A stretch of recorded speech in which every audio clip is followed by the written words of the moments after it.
Chapter 1, Rejection After Confessing Love, The Humiliation of the Goddess. The air conditioning at Bida Company was very strong, much more comfortable than the electronics factory where Zhang Feng used to tighten screws. He leaned back in the chair at the security booth, legs crossed, feeling as if he had retired 30 years early. After leaving an orphanage and attending a mediocre vocational school, Zhang Feng worked in delivery, takeout, and electronics factories, where society treated him like a piece of brick. At the age of 22, Zhang Feng finally saw the light. He would quit gambling and find a job as a security guard to support himself in his old age. The salary isn't high, but the work is easy. The only downside is that it strains the eyes a bit. Zhang Xiaoyan, the receptionist in the lobby, was beautiful and had a voice as sweet as honey. Which young person in the company couldn't take a second look at her as they passed by? Zhang Feng was no exception. He was a towering 1.83 meters tall and weighed 250 pounds. He was like a wall standing there. He knew his appearance wasn't competitive, but he couldn't suppress the restlessness of youth within him. Fingzi, are you looking again? Your eyes are practically popping into someone's collar. Security Captain Uncle Lu walked by, a cigarette dangling from his lips, and tapped his hat with his folder. Zhang Feng chuckled and scratched the back of his head sheepishly. Uncle Lu, do you think I have a chance if I confess my feelings to her? Uncle Lu exhaled a smoke ring and looked him up and down as if he were an idiot. How much do you make a month?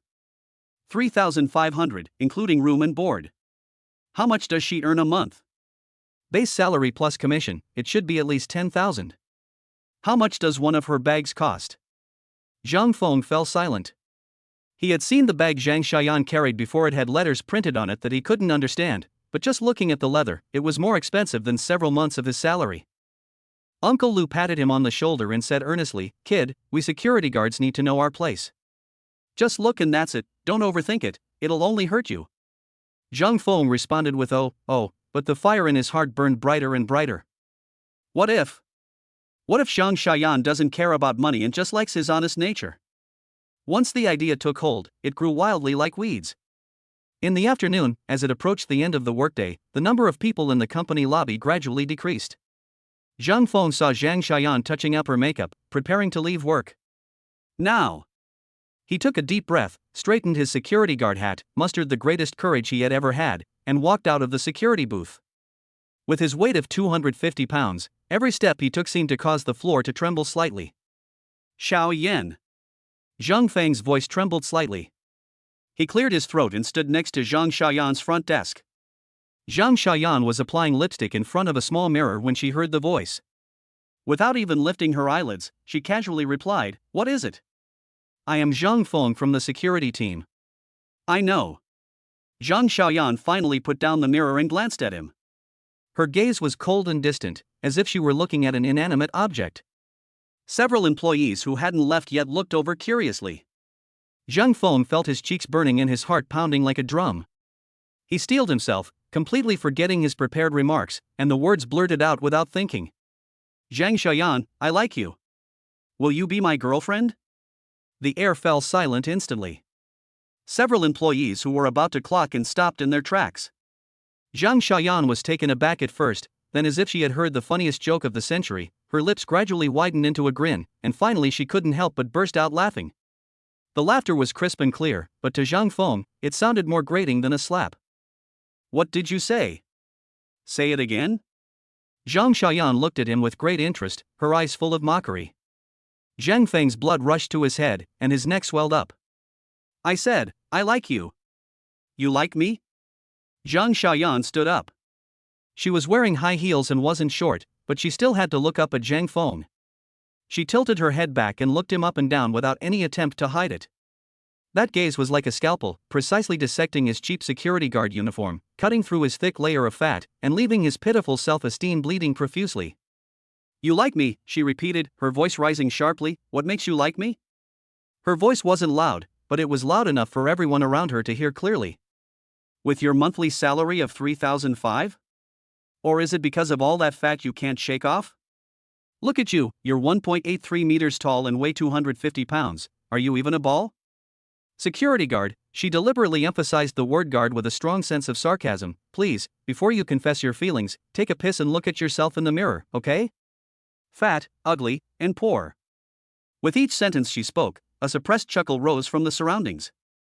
Zhang Feng felt all the blood rush to his head, then instantly drain away, leaving his hands and feet ice cold.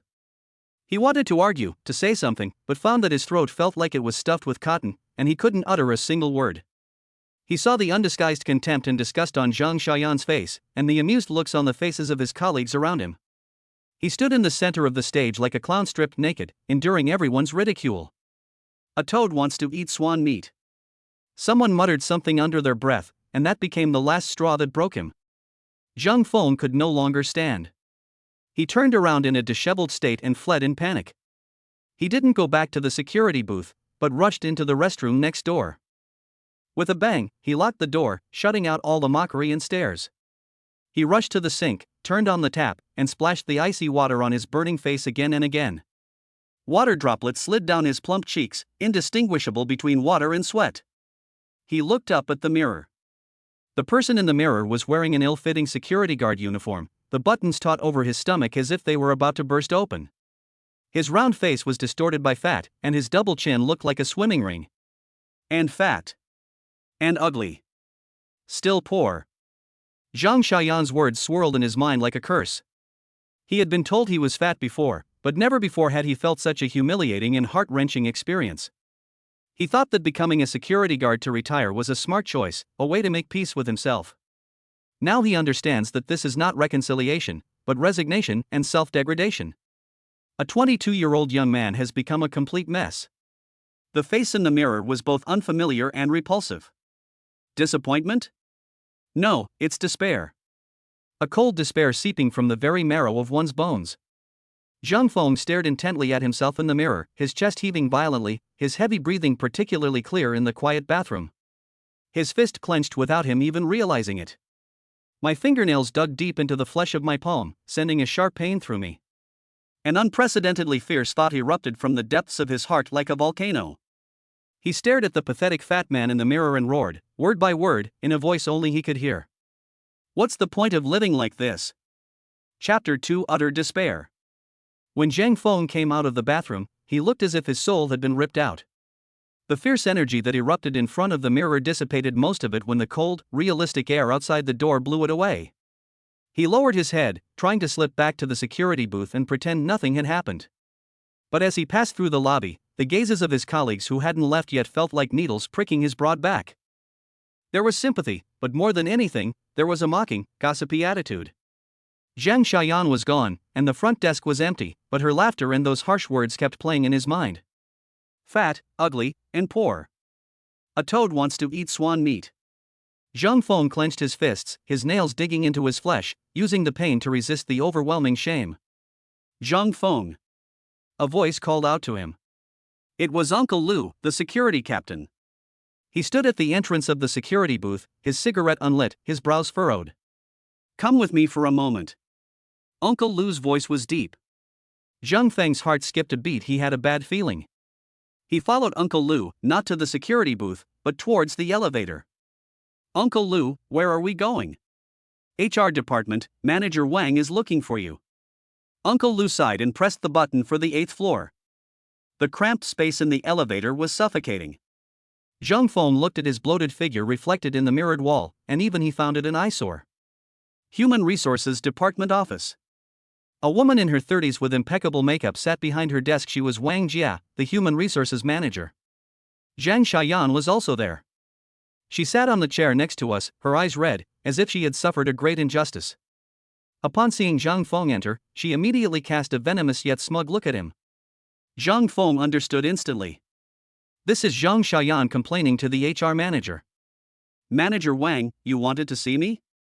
Zhang Feng's voice was hoarse. Wang Jia pushed up her gold-rimmed glasses, picked up a printed document, and spoke in a formulaic tone, devoid of any warmth. Zhang Feng, your behavior today has caused serious psychological distress to the female colleagues in the company and caused a disturbance in public, which has seriously damaged the company's image. She paused, looking at him sharply. At Bida Company, we value a professional and rigorous work environment and absolutely do not tolerate workplace harassment. I didn't. Zhang Feng cried out, his blood boiling. I just confessed my feelings to her. I didn't harass her. Confess your feelings? Wang Jia sneered, slamming the paper on the table. Zhang Xiaoyan has clearly stated that your behavior offended and frightened her. What is this kind of harassment of a female colleague during work hours and in the workplace if not harassment? Zhang Xiaoyan, who was standing nearby, sobbed at the opportune moment and whispered, "Manager Wang, I'm really terrified. He's such a big guy, blocking the front desk. I'm afraid he might do something to me. With acting skills like that, it's a waste that she's not acting." Zhang Feng was trembling with rage. His 250-pound weight couldn't suppress the surging anger in his chest. "You're talking nonsense." He pointed at Zhang Xiaoyan, his neck bulging. "You're the one who insulted and humiliated me." "Enough!" Wang Jie shouted sharply. "Zhang Feng, watch your attitude. Do you still want to start a fight in the company?" She stood up and looked down at him as if delivering a verdict. "Given your egregious behavior, the company has decided to terminate your employment contract immediately. Captain Liu will take you to complete the formalities, settle your wages, and you must move out of the employee dormitory today." Every word was like a cold hammer, striking Zhang Feng's chest. Dismissed. He was expelled because of a single confession of love. Does being an ugly man mean I don't even have the right to confess my feelings to the girl I like? He looked at Wang Jie's cold face, then glanced at Zhang Xiaoyan beside him, who was pretending to be weak but couldn't hide the smile in her eyes. A tremendous sense of absurdity and powerlessness overwhelmed him. He wanted to roar, to overturn the table, to shout out all the grievances and anger in his heart. In the end, however, he did nothing. He just stared intently at Zhang Xiaoyan, as if trying to etch her image into his bones. Then, without saying a word, he turned and walked out of the office. Throughout the entire process, he did not utter another word. All the anger, resentment, and humiliation turned into a deathly silence. Back at the company's security guard dormitory, there was a single room of only 6 square meters. There were very few things: a worn-out suitcase, a few faded clothes, and a photo album from the orphanage. This is all his possessions. Several familiar security guard colleagues came over, wanting to offer some words of comfort, but they didn't know where to begin and could only stand there awkwardly. Zhang Feng mechanically stuffed the clothes into his suitcase with a blank expression. Uncle Liu came in and dismissed the others. He took out 500 yuan from his pocket and stuffed it into Zhang Feng's hand. "Fengzi, take this. Uncle doesn't have much. Find a place to stay first, and buy a ticket back to your hometown." Zhang Feng looked at the money in his hand, and his eyes welled up with tears. Hometown? He has no hometown. The orphanage was his hometown, but he was too old to go back. "Uncle Liu, thank you." He pushed the money back. "I don't need it." "Take it." "What are you dawdling for, you grown man?" Uncle Liu shoved the money into his pocket. "Take my advice, this place isn't right for you. Find a smaller city, settle down and live a peaceful life, that's better than anything else." Zhang Feng didn't refuse again. He nodded and zipped up his suitcase. "Uncle Liu, I'm leaving. Sai, take care." I dragged my suitcase out of the gate of Bida Company. He glanced back at the impressive office building, which he had once thought was his retirement paradise. In retrospect, it was just a bigger, more brutal electronics factory. Night falls and the city lights come on. The city's neon lights flashed, and the streets were bustling with traffic and noise. But all this prosperity had nothing to do with him. He dragged his suitcase, wandering aimlessly through the streets like a lost soul. His stomach was growling with hunger, but he had no appetite at all. In his mind, one moment Zhang Xiaoyan's disdainful face, the next Wang Jie's icy voice, and then Uncle Liu's sighing gaze. My 22 years of life have been like a fast-forwarded black and white silent film. He was bullied in the orphanage, looked down upon in vocational school, treated like a cog in the machine in the electronics factory, and made a clown at Bida Company. He thought he was used to it, and that he could ignore it. He realized today that it wasn't that he didn't care, it was that the string had been stretched taut all along, and today it finally snapped. The fighting spirit that ignited in the bathroom has been completely extinguished by the cold water of reality. Change? With what can we change things? No money, no education, no background, and a body full of fat that he couldn't get rid of. I lost my job and my place to live. In this vast city, not a single light is lit for him. Without realizing it, he boarded a bus. It was the last bus, and the bus was empty. He didn't know where the car was going, so he just sat there blankly, watching the lights outside the window gradually thin out until they turned into complete darkness. "We've arrived at the final stop," the driver reminded him. Chapter 3: Perfect Life System. As Zhang Feng got out of the car, a salty, damp sea breeze hit him. It turned out that he had arrived at the seaside. The beach was deserted in the dead of night, with only the tireless waves lapping against the sand, making a splashing sound. He tossed his suitcase aside and walked step by step toward the sea. The icy seawater washed over his shoes and trouser legs, bringing a bone-chilling cold. He stopped in knee-deep water and looked back at the city behind him. In the distance, the city lights resembled a cluster of distant, blurry stars. He was an orphan. Abandoned by her parents, she is now abandoned by the whole world. What's the point of living? Being bossed around every day for just over 3,000 yuan? Or should I save up my whole life to buy a bag that Zhang Xiaoyan doesn't like? I'm so tired. I'm so tired. He recalled a time when he was in the orphanage. He was sick with a high fever, and lying in bed, he vaguely called out Mom. All that answered him was endless darkness and loneliness. 22 years have passed, and nothing has changed.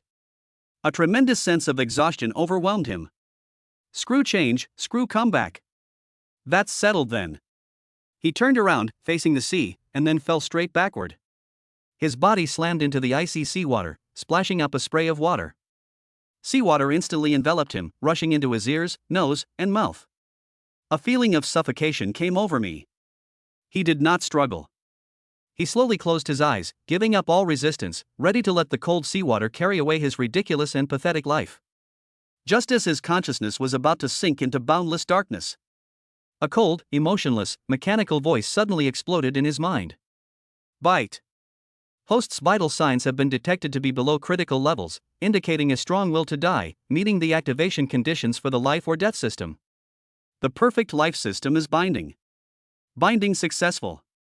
New player gift pack has been issued.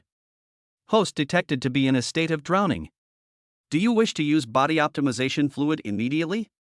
Should we use the body conditioning solution immediately? The cold, mechanical voice was the last thing Zhang Feng heard before his consciousness sank into darkness. Driven by his survival instinct, he mustered his last ounce of strength and roared out a single word in his mind. Yes. The next second, a scorching warm current appeared out of nowhere and instantly flowed through his limbs and bones. He felt as if all the fat in his body was boiling, burning, and evaporating. The bones made cracking sounds as if they were being forcibly reshaped by an invisible hand. The skin tightened, and the muscles tore and reformed. The excruciating pain exceeded the limits of human endurance. Zhang Feng couldn't even scream before his vision went black and he completely lost consciousness. Early morning. The salty sea breeze, mixed with the warmth of the sun, brushed against my face, making it slightly itchy. Zhang Feng's eyelids twitched, and he slowly opened them. The glaring sunlight made him instinctively raise his hand to shield his eyes. Etc. Hand?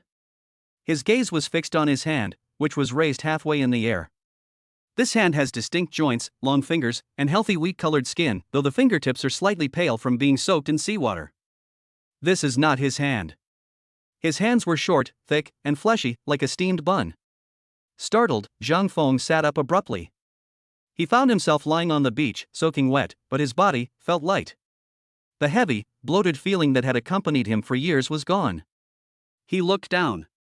Her abdomen was flat, and she could even feel the firm muscle outline. The beer belly that used to look like she was 8 months pregnant was gone. Touching her face again, the thick double chin was gone, replaced by a well-defined jawline. He scrambled to a nearby pool of seawater that had not yet been evaporated by the sun. An unfamiliar face was reflected in the water. Deep-set eyes, a high-nose bridge, thin and sensual lips, and arched eyebrows. Every line on his face seems to have been meticulously calculated and sculpted. Any more or less would be cloying, any less would be bland. He is handsome from every angle, even with a touch of aggression. This face is enough to make any woman's heart race. Zhang Feng was stunned. He reached out, his hand trembling as he touched his reflection in the water. The water rippled, and his face swayed with it, yet he remained breathtakingly handsome. Is this not a dream?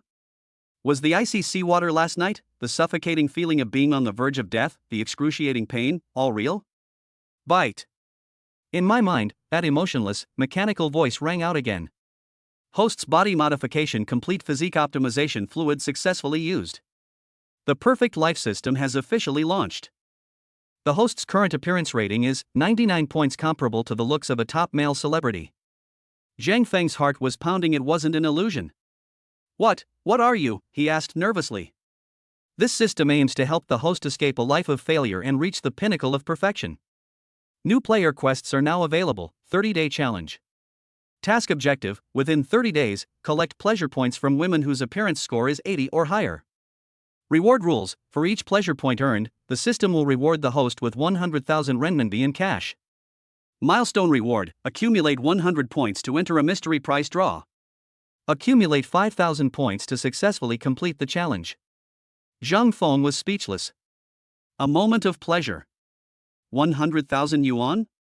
He only makes 3,500 a month. How many years would it take him to tighten screws like that? How do I obtain pleasure points? You'll earn pleasure points by evoking positive emotions such as appreciation, admiration, or attraction in the target character. The stronger the emotion, the more points you earn. Challenge description: if the host successfully obtains 5,000 points in 30 days, the current 99-point appearance rating and all rewards will permanently belong to the host. Failure penalty: if the mission fails, the system will automatically unbind and disappear, and the host will revert to their original state, returning to their original weight of 250 pounds. Restore to the original state? Zhang Feng's breath hitched. In an instant, the image of my fat, ugly, and repulsive self in the mirror flashed through my mind. Then flashed Zhang Xiaoyan's face, etched with contempt and mockery. Fat, ugly, and poor. A toad wants to eat swan meat. Why don't you take a piss and look at yourself in the mirror? No. He never wants to go back to that state. He never wants to live another day of that humiliating life, where he was trampled into the mud and even breathing felt like a struggle. I accept. Zhang Feng almost shouted, his voice hoarse with excitement. He has nothing now, just a worthless life. What could be more terrifying than turning back into that good-for-nothing? The host has accepted the challenge. Good luck. After saying this, the system fell silent. A sea breeze blew by, and Zhang Feng shivered. His security guard uniform was soaking wet and clung to his body, wide and oversized, with trousers that dragged on the ground, making him look both comical and disheveled. He felt his pockets, and thankfully, the 500 yuan that Uncle Lu had insisted on giving him was still there, though it was soaked through by the seawater. He carefully unfolded the crumpled banknotes and placed them on a rock that was warm from the sun. This was his last possession, and also the starting capital for his comeback. Chapter 4: Startup Capital, 500,000. Zhang Feng tried to pull out his old, worn-out cell phone from his pocket. The phone was wet and the screen was completely black. Zhang Feng's heart sank. If this went wrong, he would truly be blind. He shook it vigorously, blew on the charging port for a long time, and, with a nothing-to-lose mentality, pressed and held the power button. A few seconds later, the screen miraculously lit up, displaying the familiar boot animation. Zhang Feng breathed a sigh of relief. With this 500 yuan and a mobile phone, at least I won't starve to death. He stood up and tugged at his ridiculous uniform. This outfit was a symbol of his humiliation, and he didn't want to wear it for even a second longer. Without hesitation, he took off his wet security guard shirt, tossed it onto the beach, and let the waves carry it away. She was only wearing a slightly faded black vest on her upper body. Because of the change in his physique, the vest that used to be tight now fits him perfectly, outlining his broad shoulders and inverted triangle shape, with every muscle line clearly defined. Paired with those equally soaked but loose black trousers, and his outrageously handsome face, he didn't look disheveled at all. Instead, he exuded a wild and untamed charm. He strode towards the city. It took him almost an hour to walk from the desolate beach to the bustling commercial district. Along the way, he experienced firsthand the changes brought about by this face. 9 out of 10 young girls passing by would turn around to look at him, some even stopping to take out their phones and pretend to take a selfie, but actually secretly taking pictures of him. The men's gazes were much more complex, containing amazement, jealousy, and scrutiny. This feeling of being the center of attention was both novel and unfamiliar to Zhang Feng, who had lived in the shadows for the past 22 years. He felt somewhat uneasy, but more than that, he felt an irrepressible, secret thrill. He walked into a large shopping mall. The security guard at the entrance saw that he was only wearing a wet vest and his trousers were covered in sand. He wanted to stop him, but when he met Zhang Feng's gaze and saw his impeccable face, he was speechless for a moment and subconsciously let him in. The air conditioning in the mall was strong. Zhang Feng wandered aimlessly, dazzled by the dazzling array of goods. He walked into a well-decorated men's clothing brand store. When the saleswoman in the store first saw his attire, her professional smile froze for a moment, and a barely perceptible hint of disdain flashed in her eyes. But when she looked up and saw Zhang Feng's face clearly, she was completely stunned. The clothes hanger in my hand fell to the ground with a clatter. "I'm so sorry." The sales assistant quickly bent down to pick it up, her cheeks instantly turning red, and even the roots of her ears burning. She was in her early 20s, with delicate features and a good appearance by ordinary standards. "Hello, sir, welcome. May I ask, how can I help you?" She straightened up, her hands nervously clasped in front of her, her voice so soft it was like a mosquito's buzz, completely lacking the professional competence she had displayed earlier. Zhang Feng's gaze swept over a casual suit hanging on the wall, and the number on the price tag made his pupils shrink. 28,888. He would have to save up his monthly salary of 3,500 yuan for 8 months without eating or drinking to buy this one piece of clothing. He felt uneasy inside, but remained outwardly calm. After all, this face gave him enough confidence. "I'll just take a look around first," he said, his voice deep and magnetic, startling even himself. Okay, feel free to look around." The saleswoman followed closely behind him, her eyes never leaving him, her gaze burning as if she wanted to burn 2 holes in him. Wherever Zhang Feng went, she followed without saying a word, just staring at him intently. Zhang Feng felt extremely uncomfortable under her gaze, and a sense of unease crept into his mind. Could this girl have figured out I'm a penniless wretch? He reluctantly browsed the store again, only to find that the cheapest t-shirt there cost over 1,000 yuan. His 500 yuan wasn't even a fraction of that. Forget it, I'll just go to the street stall and buy a 30 yuan short-sleeved shirt. He started to have second thoughts and turned to leave.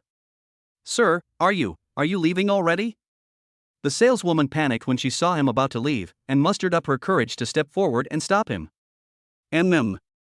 Zhang Feng nodded. "Didn't you see a style you liked? Actually, our store has a promotion recently, and we can offer a discount," she explained eagerly, her face turning even redder. Just then, the cold, mechanical voice suddenly rang out in Zhang Feng's mind without warning. "Bite. Target person detected. Zhou Xiaolin appearance score 82, has developed strong feelings of admiration and attraction towards the host. Emotion assessment, excellent. Congratulations, host. You have gained 5 pleasure points." Zhang Feng was suddenly stunned. "So, here it comes?"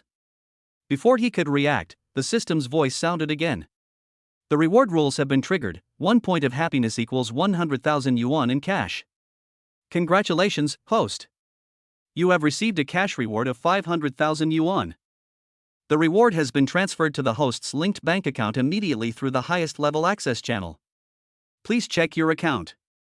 Buzz. My old cell phone vibrated in my pocket. Zhang Feng's heart skipped a beat. He took out his phone, his hands trembling slightly, in front of the female sales assistant. On the screen, a text message notification from the bank was glaringly bright. "China Merchants Bank, your savings card account ending in 8848 received 500,000 renminbi on September 15 at 14:32, and your current account balance is 500,000 renminbi. 500,000. It really is 500,000. Zhang Feng stared intently at the long string of zeros on the screen, his breath catching in his throat. His blood seemed to ignite at that moment, rushing wildly to his brain. The despair that had been extinguished by the sea was completely burned away by this huge sum of money, replaced by an unprecedented ecstasy and confidence. Money. This is the power of money. Making money can be this easy. Sir, what's wrong? Zhou Xiaolin, the saleswoman, asked worriedly when she saw him staring at his phone without moving and his expression changing unpredictably. Zhang Feng slowly raised his head and looked at her. His eyes changed. If he had just been carrying a hint of awkwardness and insecurity typical of people from the lower rungs of society, now his gaze was filled with absolute composure and control. He put away his phone, a slight smile playing on his lips that made Zhou Xiaolin's heart skip a beat. Fine. He extended his long, slender fingers, no longer hesitating or awkward, and pointed directly to the casual suit that had been priced at 28,000 yuan. Take that one down and let me try it on. His voice wasn't loud, but it carried an undeniable certainty. Okay, sir. Zhou Xiaolin seemed to wake from a dream, her cheeks flushed red as if they were about to bleed. She deftly used a hook to take down the expensive suit, and when she presented it with both hands, her fingertips trembled slightly. Zhang Feng couldn't quite put his finger on the fabric of the clothes, but it felt warm and silky to the touch, a world apart from the wet, stiff security guard uniform he was wearing. Chapter 5. A beautiful woman asked for my WeChat. Just having a coat isn't enough. Zhang Feng looked himself over, his brows furrowing slightly. Could you help me put together a complete outfit from head to toe, including the shoes? I trust your taste. He passed the difficult problem, or rather, the honor, to Zhou Xiaolin. Me? Zhou Xiaolin was flattered and her heart was pounding. She felt that happiness had come too suddenly. This is no longer a sales assistant and customer relationship, it's practically an idol making her their personal stylist. Of course, that would be troublesome. Zhang Feng nodded. No trouble at all. Not trouble at all. Zhou Xiaolin instantly entered a state of excitement, her professionalism and personal aesthetic sense perfectly combined at this moment. She moved swiftly through the store, focusing on Zhang Feng's figure and demeanor. Sir, your body proportions are perfect, a classic inverted triangle. This Italian silk shirt best accentuates your shoulder line, and it's very comfortable to wear next to your body. As for trousers, I recommend these wool trousers with a great drape, which will make your legs look longer. And the shoes, these hand-stitched derby shoes, understated yet sophisticated, perfectly complement this outfit. She was like a happy butterfly, picking out items for Zhang Feng one by one, each item priced in a way that would have made Zhang Feng hesitate in the past. Zhang Feng listened quietly, nodding occasionally, without glancing at the price tag once. It's not that he doesn't care, but rather that he knows he must get used to this indifference as soon as possible. Soon, a complete outfit was brought into the fitting room. Sir, please feel free to try it out inside. Call me anytime if you need anything. Zhou Xiaolin stood outside the door, her voice full of anticipation. The fitting room was brightly lit. Zhang Feng took off his humiliating old clothes, which smelled of salty seawater, and threw them into a corner without any hesitation. The moment that cool, silky shirt touched his skin, he couldn't help but shiver. Next came well-tailored trousers that hugged his powerful legs. Finally, he put on that high-quality casual suit. He slowly raised his head and looked in the mirror. The person in the mirror made him feel a brief sense of unfamiliarity. His 1.83-meter height was accentuated by the perfect tailoring, making him appear even more upright, with broad shoulders, a narrow waist, and long legs. He had sharp eyebrows, bright eyes, a high-nose bridge, and a face with such distinct features that it resembled an artist's sculpture. That expensive outfit seemed to be a second-skin tailor-made for him, bringing out his innate handsomeness to the fullest. This is the real him. This is how he should be. Zhang Feng stared intently at his reflection in the mirror, his chest heaving violently. He slowly clenched his fist, feeling the power surging through his muscles. Goodbye, that 250-pound fat guy. Goodbye, you coward who got trampled into the mud. He took a deep breath and pushed open the fitting room door. Squeak. At the door, Zhou Xiaolin, who had been waiting anxiously, subconsciously looked up. The next second, her breathing stopped. She stood frozen in place as if under a spell, her eyes wide open and her mouth slightly agape, completely unaware that the notebook in her hand had fallen to the ground. If Zhang Feng was a stunningly handsome rough diamond, then now, it is a peerless jade that has been meticulously crafted by a top master and is now radiating brilliant light. He simply stood there casually, straightening his cuffs, and the light of the entire brand store seemed to be focused on him alone. Bite. Target person detected, Zhou Xiaolin appearance score 82, who has developed extreme admiration and affection for the host. Emotion assessment, excellent. Congratulations, host. You have gained 10 pleasure points.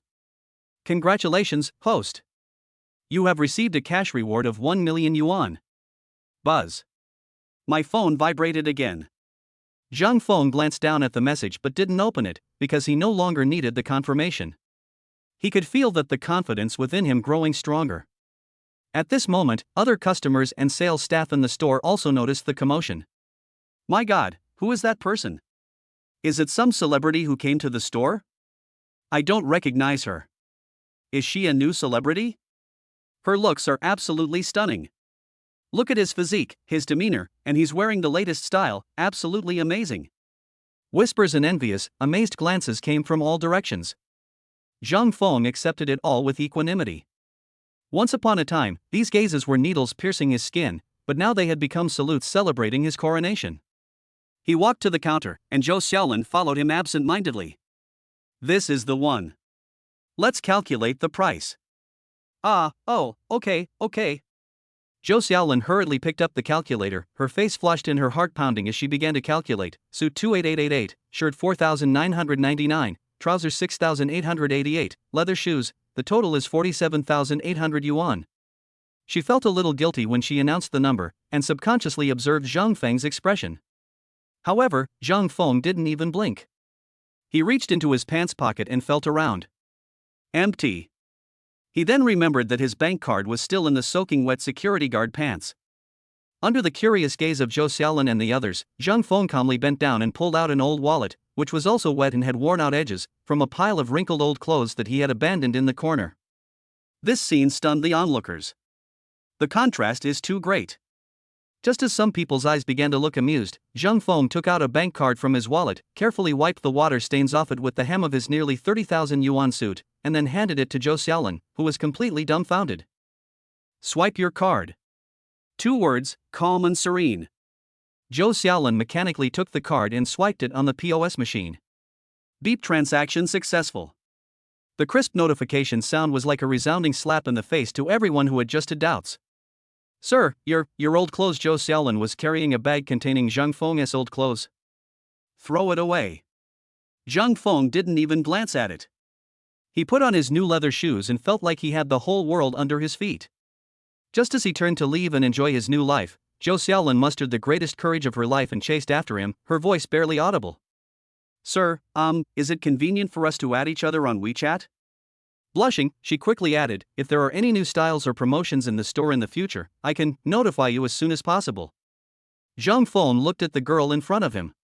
At this moment, she was looking down slightly, her hands tightly gripping her phone, the screen displaying an open WeChat QR code interface.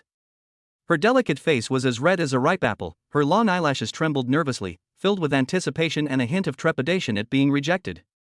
All eyes remained on them, some filled with envy, some with jealousy, and others with pure amazement.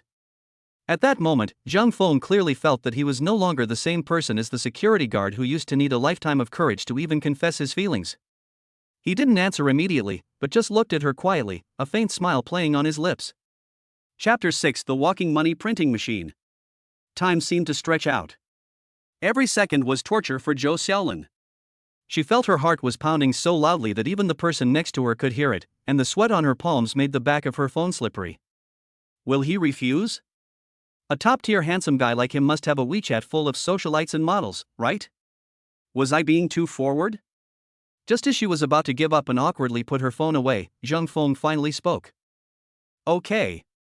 The sound wasn't loud, but it was like heavenly music, instantly dispelling all of Zhou Xiaolin's unease.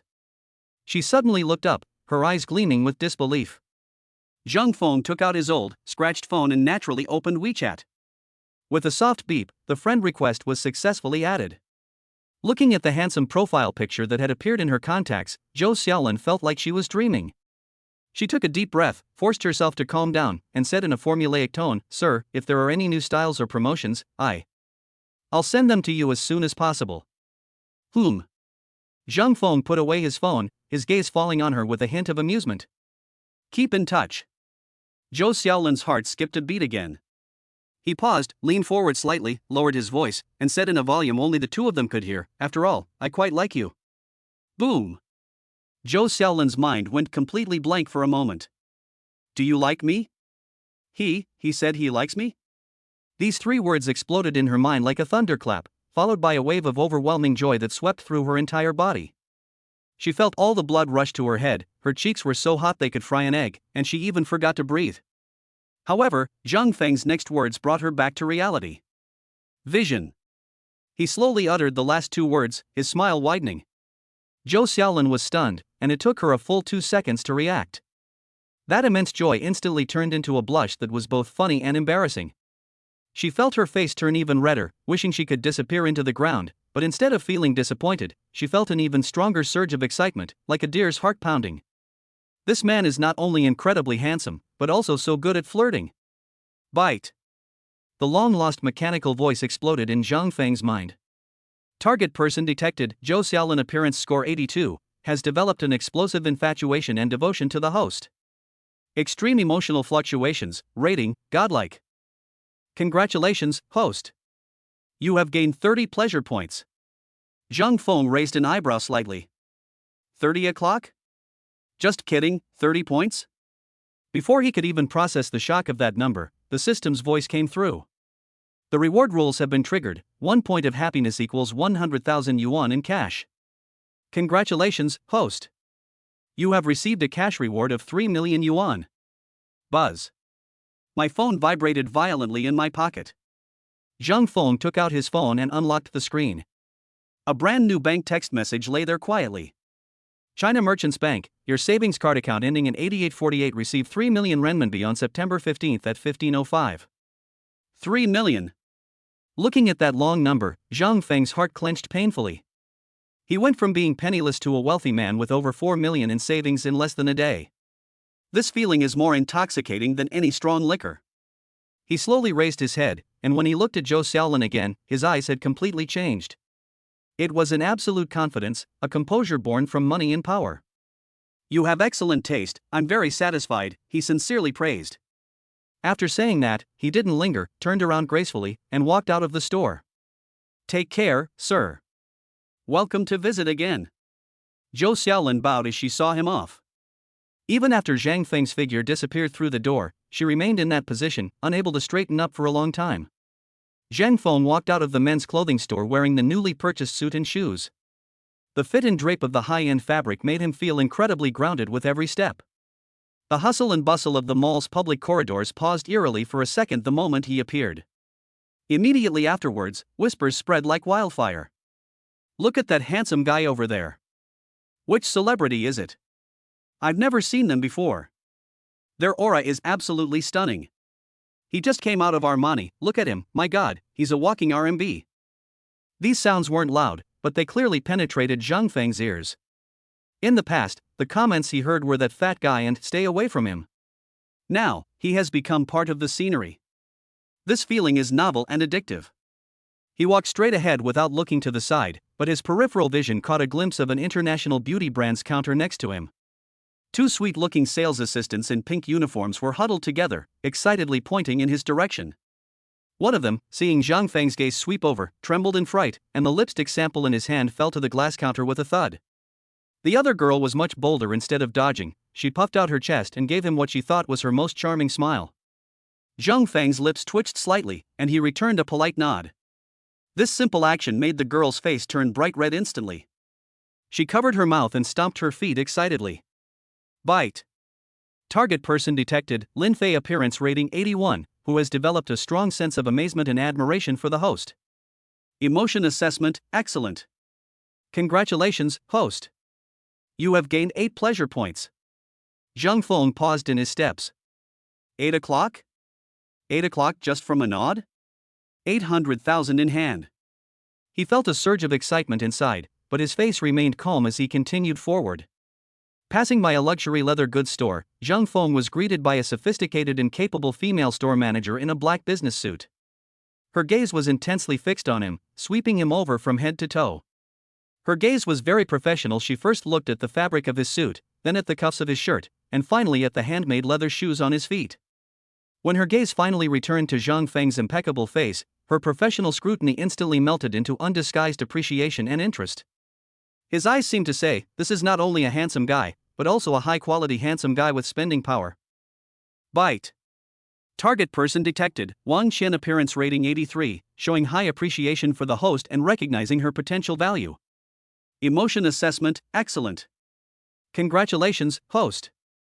You have gained 12 pleasure points. Here we go again. Midnight. 1,200,000.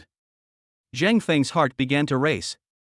He forced himself to remain calm and not act like a country bumpkin who had never seen the world. He's a man worth millions now. As he approached the mall entrance, the dazzling lights of a top-tier jewelry store caught his attention. A young female sales clerk in a white dress was wiping the diamond ring display case when she inadvertently looked up and met Zhang Feng's profile. For a moment, she froze. The velvet cloth in her hand slowly slipped out of her hand, but she didn't notice. Her eyes were wide open, her mouth slightly agape, and she looked like a statue frozen in place. There was no scrutiny, no calculation in those eyes, only the purest, most genuine shock and admiration, like a protagonist from a shoujo manga stepping into reality.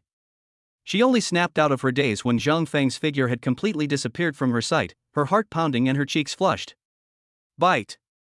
Target person detected, Sun Meng appearance rating 85, has developed a dreamlike infatuation with the host. Emotion assessment, excellent. Congratulations, host. You have gained 15 pleasure points. Buzz buzz buzz. The old cell phone in my pocket vibrated 3 times in a row. Zhang Feng knew without even looking that it was a text message from the bank announcing a deposit. 800,000. 1.2 million. 1.5 million. In just a few minutes, he earned 3.5 million from the short walk from the men's clothing store to the mall entrance. Including what he had before, the balance in his card has now exceeded 8 million. 8 million. This isn't a system at all. This guy is a walking money printing machine. And he himself is the core of this money printing machine. A tremendous ecstasy and an unprecedented sense of control surged through his chest like magma. He is no longer Zhang Feng, the security guard who had to bow and scrape and endure humiliation for a salary of 3,500 yuan. Chapter 7 Presidential Suite. He took a deep breath, pushed open the glass door of the mall, and walked out. The warm afternoon sun shone on him, casting a long shadow of his tall figure. The streets were bustling with traffic and people. Zhang Feng stood on the steps, looking at the bustling yet indifferent city before him. He touched his empty pockets, where the old cell phone looked particularly out of place. I need to get a new phone first, then find a 5-star hotel, take a good shower, and get a good night's sleep. He hailed a taxi. The taxi screeched to a halt in front of me. The driver leaned out, about to impatiently ask, where to, but the words caught in his throat. The driver's eyes swept over Zhang Feng's face and his clothes, and his tone immediately became much more polite. Young man, where to? Let's go to the nearest 5-star hotel. Zhang Feng opened the car door and got in. The car smoothly merged into the traffic. Zhang Feng leaned back in the back seat and pulled his old cell phone out of his pocket. The cracks on the screen resembled the scars of his past. It's too much of an eyesore. Driver, stop at that mobile phone store up ahead. He pointed to a huge Huawei flagship store outside the window. Okay. The driver had just pulled the car over when Zhang Feng got out. He pulled a red banknote out of his wallet and handed it to the driver. Sir, please wait 5 minutes. The driver looked at the 100 yuan and chuckled. All right, take your time, no rush. Zhang Feng walked into the flagship store. The store was bustling with people, and several sales assistants were busy attending to customers, so no one noticed him. Zhang Feng didn't care and walked straight to the booth for the latest Mate series. A young female sales assistant saw a customer off, turned around, saw Zhang Feng, her eyes lit up, and she quickly walked over. Hello sir, would you like to take a look at this phone? It's our latest flagship model, with excellent camera and performance. No need for introductions, Zhang Feng interrupted her. This is the top-of-the-line version. Take 2. Ha! The saleswoman was stunned. 2 units? Okay. The saleswoman realized what was happening and was overjoyed. She had just met a big customer. She quickly retrieved 2 brand new mobile phones from the warehouse. Sir, that's 23,998 yuan in total. Will you be paying by card or scanning the code? Zhang Feng took out his bank card and handed it over. With a beep, the payment was successful. The entire process, from entering the store to paying, took no more than 3 minutes. Customers around, still hesitating and comparing prices, were completely dumbfounded. Buying 2 top-of-the-line flagship phones is as easy as buying 2 heads of cabbage. The saleswoman handed the packaged phone to Zhang Feng, her face beaming with smiles. Sir, would you like me to transfer the data from your old phone? Zhang Feng glanced at his old, broken phone, then at the professional smile on the saleswoman's face. No. He casually tossed his old phone onto the counter. This is for you. After saying that, he picked up the bag, turned around, and left. The saleswoman froze on the spot, looking down at the old but still functional phone on the counter, then looking up at Zhang Feng's dashing departing figure, her mind blank. Bite. Target person detected, Liu appearance rating 81, showing strong admiration and shock towards the host. Emotion assessment, excellent. Congratulations, host. You have gained 6 pleasure points. Congratulations, host. You have received a cash reward of 600,000 yuan. 600,000. Zhang Feng got back into the taxi, a slight smile playing on his lips. He now understands that the most effective way to deal with these people who treat others differently based on their status is to bribe them with money. Looking in the rearview mirror, the driver saw Zhang Feng returning with a brand new cell phone bag, and his smile became even warmer. "Young man, all done buying?" That was fast. Zhang Feng didn't say anything, but simply unpacked a new phone, turned it on, and inserted the SIM card. Flowing like clouds in water. The driver sighed to himself, "You young people these days are really something. Buying a cell phone is like buying a bottle of soda back in our day." Back in my day. Zhang Feng listened to the driver's rambling and sneered inwardly. Buy a bottle of soda? Buying your car right now is just a matter of a word for me. The car soon arrived at the Ritz-Carlton Hotel in downtown Jiangzhou.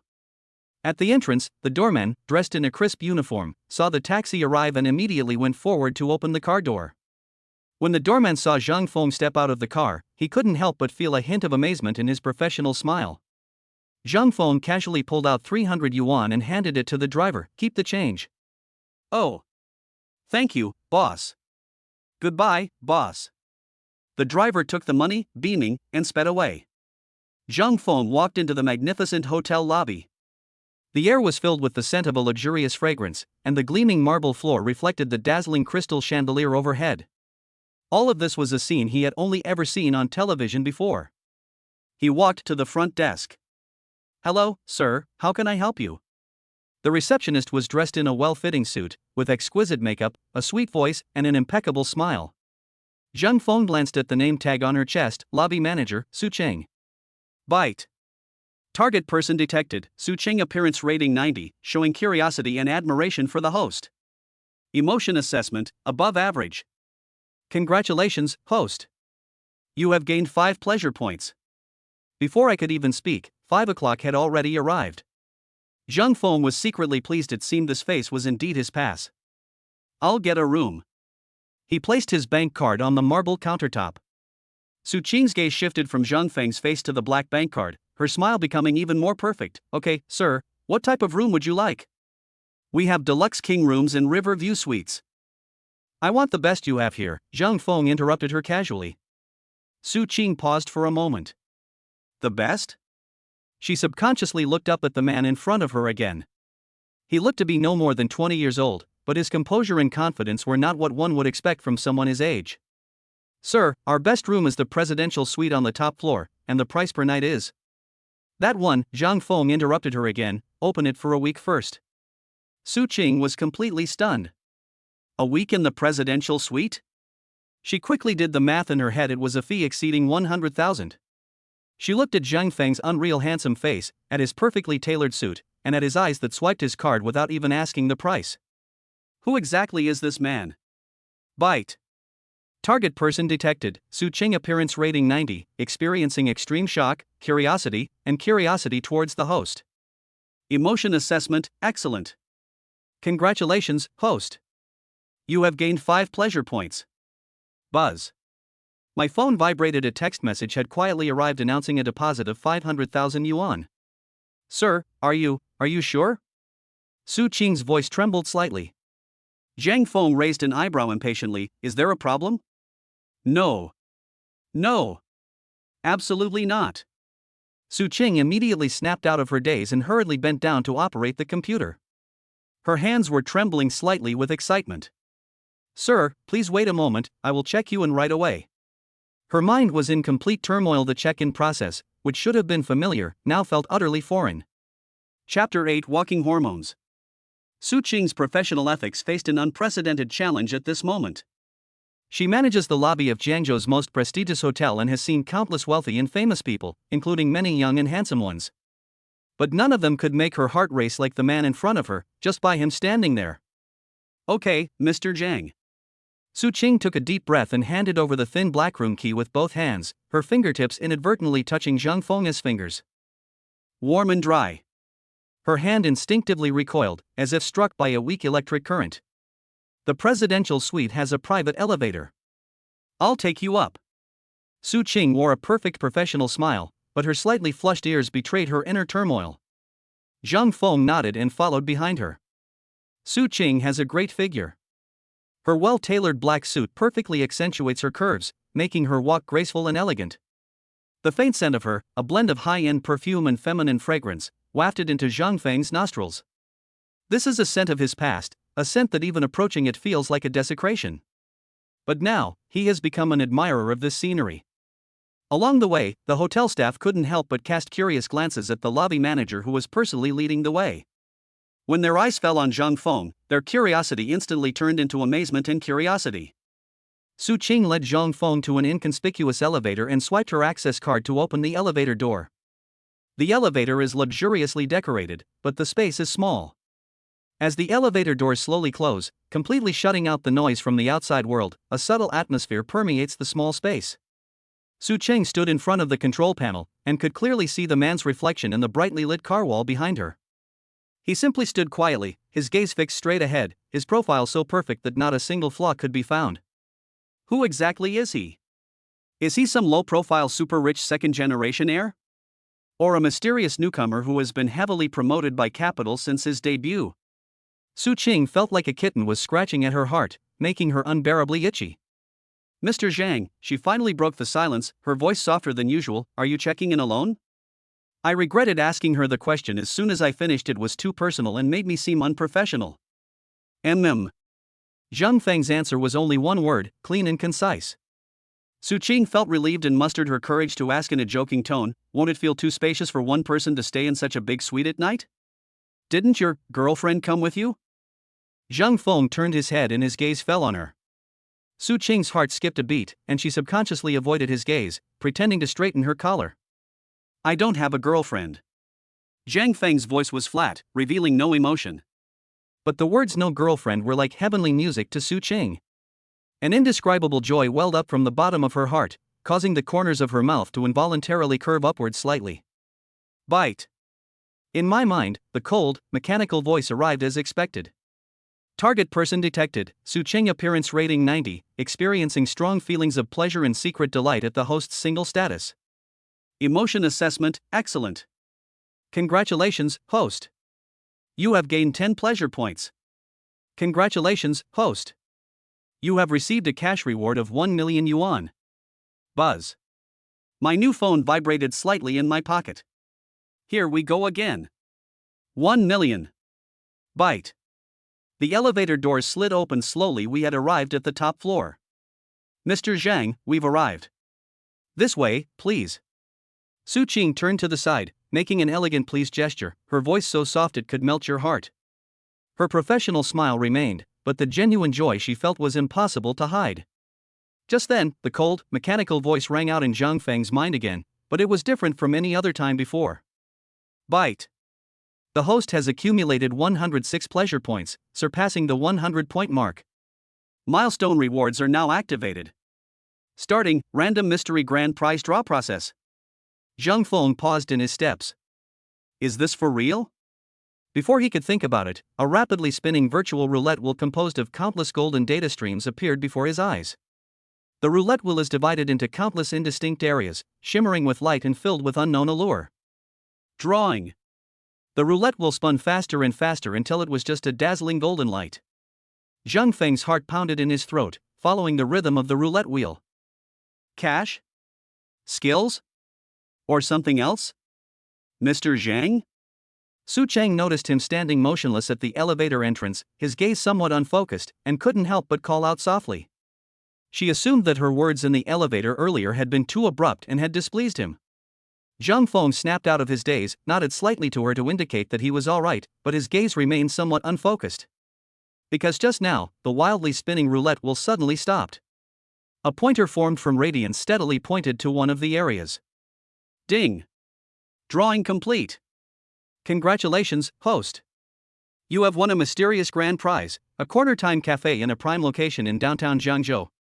Reward details: this coffee shop is located at the intersection of Renmin Road and Huaihai Road, covering an area of 280 square meters, with 2 floors and a terrace.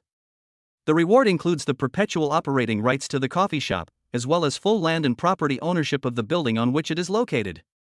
Relevant property documents, business licenses, employee contracts, etc., have been automatically transferred to the host's name through the system's highest-level permissions and have been filed with the relevant departments. The host can go to the coffee shop at any time to complete the handover procedures. Boom! Zhang Feng's mind went blank with a buzz. A coffee shop?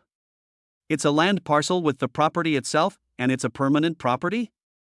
In a first-tier city like Zhengzhou, where land is incredibly valuable, what does a shop at a prime intersection in the city center mean? It's something that money simply can't buy. This isn't just a money printing machine, it's like a gold mine has been handed to you. He forcibly suppressed the turmoil in his heart, maintaining a calm expression on his face. Mr. Zhang, are you all right? Su Qing asked again with concern when she saw his expression change. It's nothing. Zhang Feng took a deep breath, stepped out of the elevator, and said in a calm voice, I was just thinking about something. Su Qing breathed a sigh of relief and led him to a heavy double wooden door. Mr. Zhang, this is your room, Presidential Suite 8888. You can call the smart butler system in the room to make any requests, or call my personal number directly. I will be at your service 24 hours a day. As she spoke, she handed Zhang Feng a business card with her personal phone number printed on it, along with the room key, once again. This time, Zhang Feng took it over. Good. Swipe your card and open the door. The moment the door opened, even Zhang Feng, who was mentally prepared, couldn't help but hold his breath for a second. Outside the huge floor-to-ceiling windows is the most bustling river view in the entire Jiangzhou city, with the afterglow of the setting sun turning the river surface into a golden hue. The room was larger than I imagined, with a living room, study, dining room, and bar all in one. The decor was understated yet luxurious, with every detail exuding an air of expensiveness. This isn't a room, it's clearly a luxury sky mansion perched atop the city. Chapter 9. Is this treatment exclusively for me? Zhang Feng stepped inside, his feet treading on the soft, thick handmade carpet without making a sound. He didn't rush to tour the room, but went straight to the huge floor-to-ceiling window. The prosperity of the entire Jiangzhou can now be seen in its entirety. Downstairs, the traffic flows into a golden river, and the high-rise buildings are arranged in a staggered pattern, stretching all the way to the horizon. In the past, he was just an insignificant worker bee in this steel forest. But now, he stands above the clouds, looking down on it all. This feeling made his chest burn. He slowly turned around, his gaze falling on the doorway. Su Qing was still standing there, not leaving. She maintained a professional posture, ready to bow and take her leave at any moment, but her beautiful eyes involuntarily followed Zhang Feng's figure, her gaze filled with curiosity, inquiry, and a hint of appreciation that she herself was unaware of.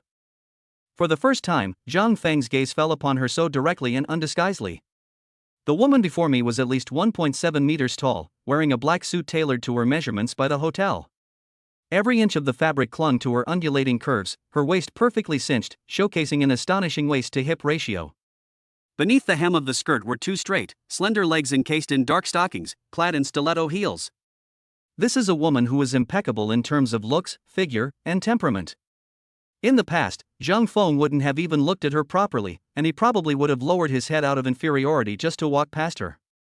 But now, as his gaze swept across Su Qing's face, then down to her slightly heaving chest, and finally settled on her long legs, he clearly saw that Su Qing's ears turned red at a visible speed.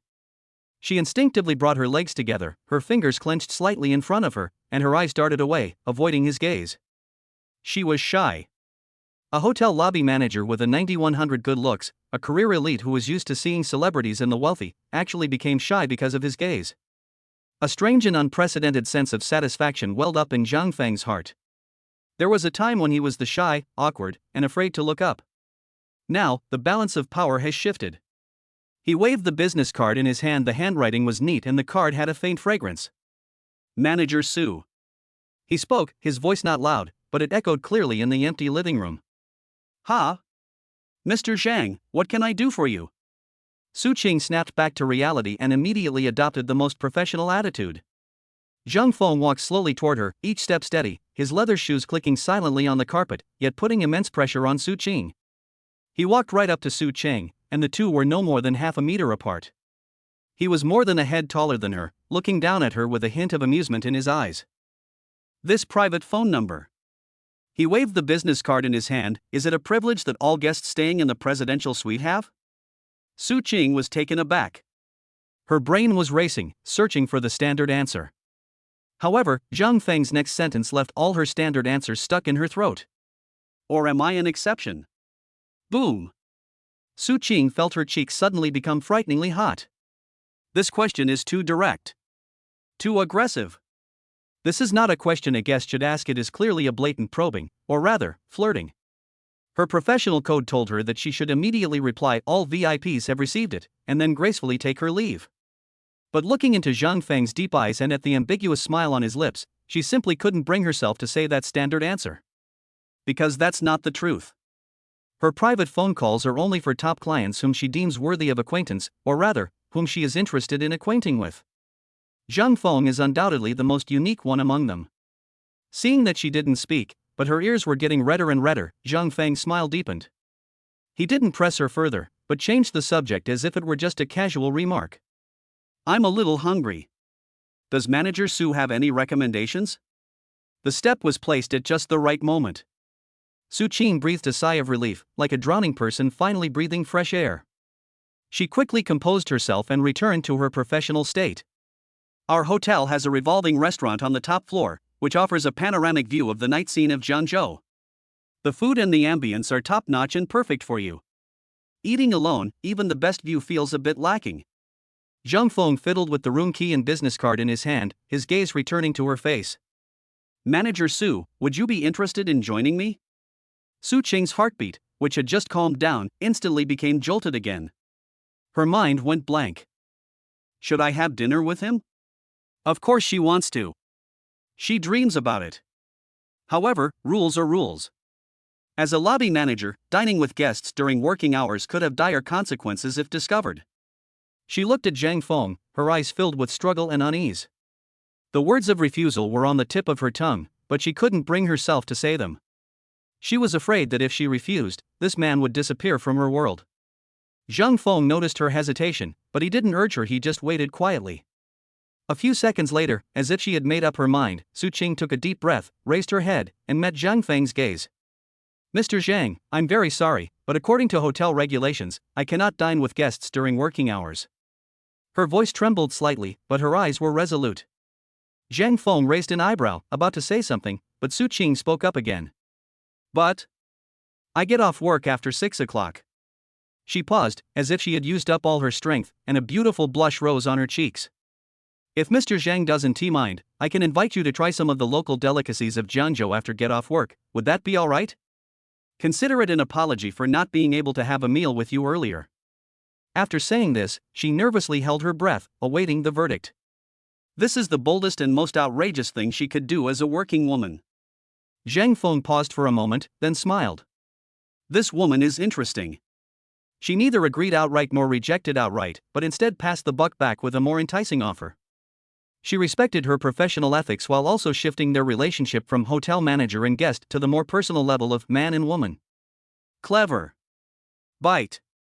Target person detected, Su Qing appearance rating 90, her emotional state has drastically changed, and she has proactively extended a private invitation.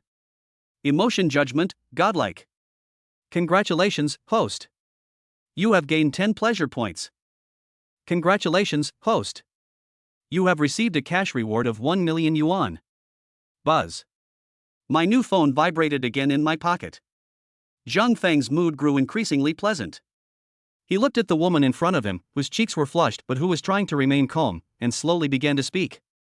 Are you asking me out? Su Qing's face flushed even redder.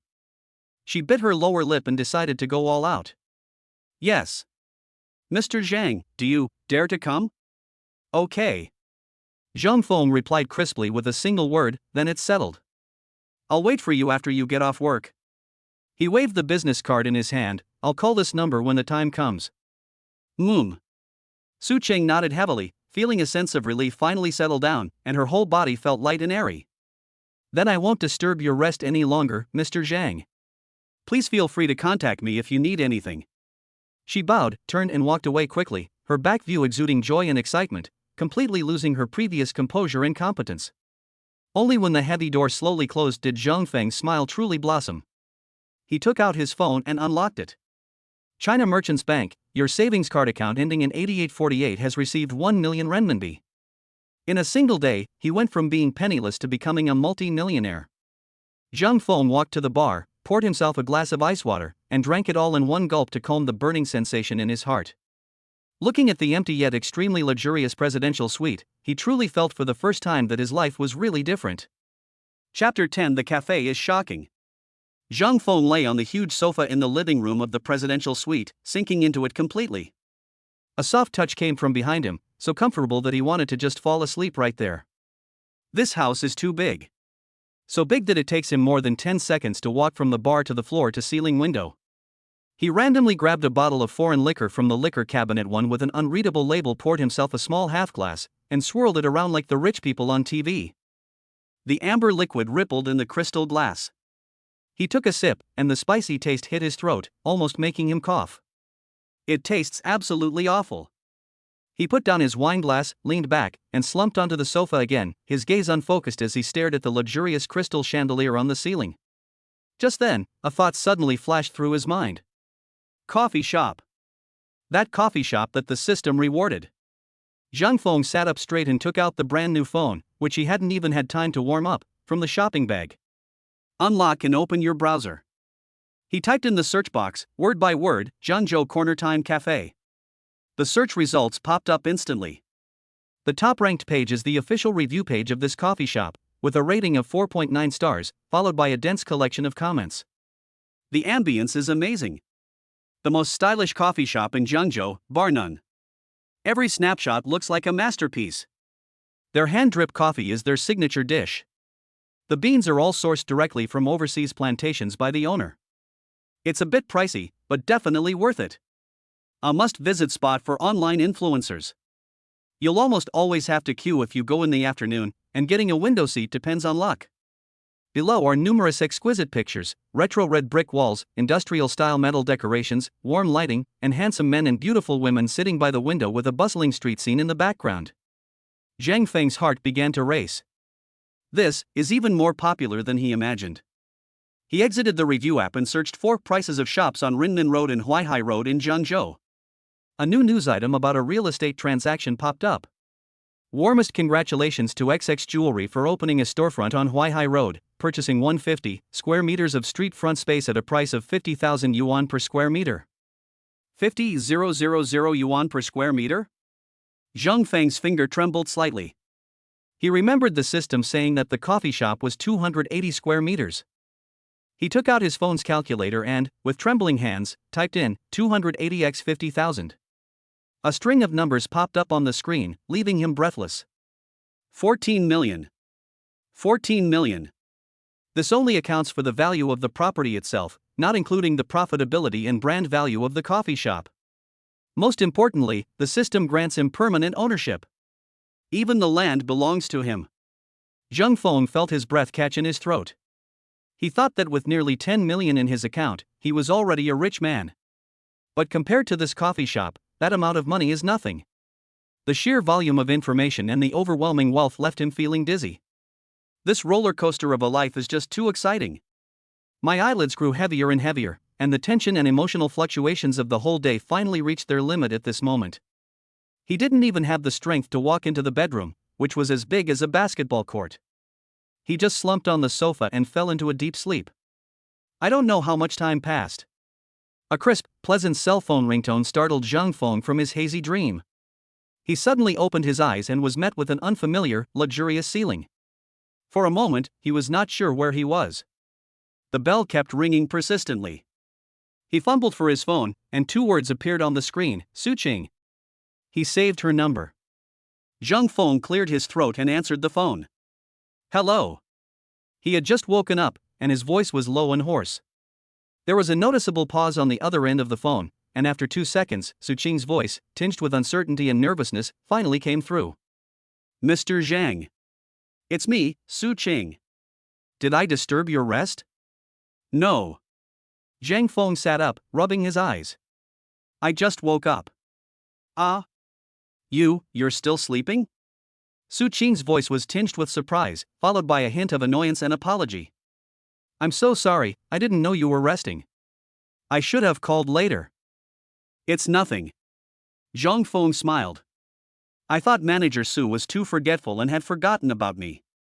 A joke sent Su Qing, on the other end of the phone, into a complete panic. How could that be? I'd been remembering it all along, she hurriedly explained, her voice trembling slightly. I just got off work and called you right away. Hearing her flustered tone, Zhang Feng's smile deepened. This woman is really interesting. So, what kind of local cuisine does Manager Su plan to treat me to? Zhang Feng's question, delivered with a smile, made Su Qing on the other end of the phone visibly relax, her tone becoming lighter. It's a secret. She deliberately kept it a secret, her voice laced with a hint of slyness and smugness. You'll find out when we get there. I guarantee it's a taste you'll never find in a 5-star hotel. This was a very skillful remark, both elevating her own taste and piquing Zhang Feng's curiosity. Zhang Feng, still clinging to old habits, subconsciously replied, Okay. I'll go downstairs to the lobby and wait for you. We'll take a taxi there. As soon as he finished speaking, there was a brief silence on the other end of the phone. 1 second, 2 seconds. Immediately afterward, Su Qing let out a soft laugh, her laughter carrying a hint of undisguised surprise. Taxi? Mr. Zhang, I'll drive you. Please go directly to Area B of the underground parking garage, I'll wait for you. Zhang Feng was stunned for a moment, then realized what he meant and couldn't help but chuckle. Yes, I'm someone who's staying in a presidential suite that costs tens of thousands of yuan a night, yet I still think about taking a taxi when I go out. This mindset is really deeply ingrained. He was too lazy to explain, and readily replied, Okay, then I'll trouble Manager Su. After hanging up the phone, Zhang Feng stood up from the sofa, stretched, and his bones cracked comfortably. He walked into the master bathroom, which was larger than his entire previous rental apartment.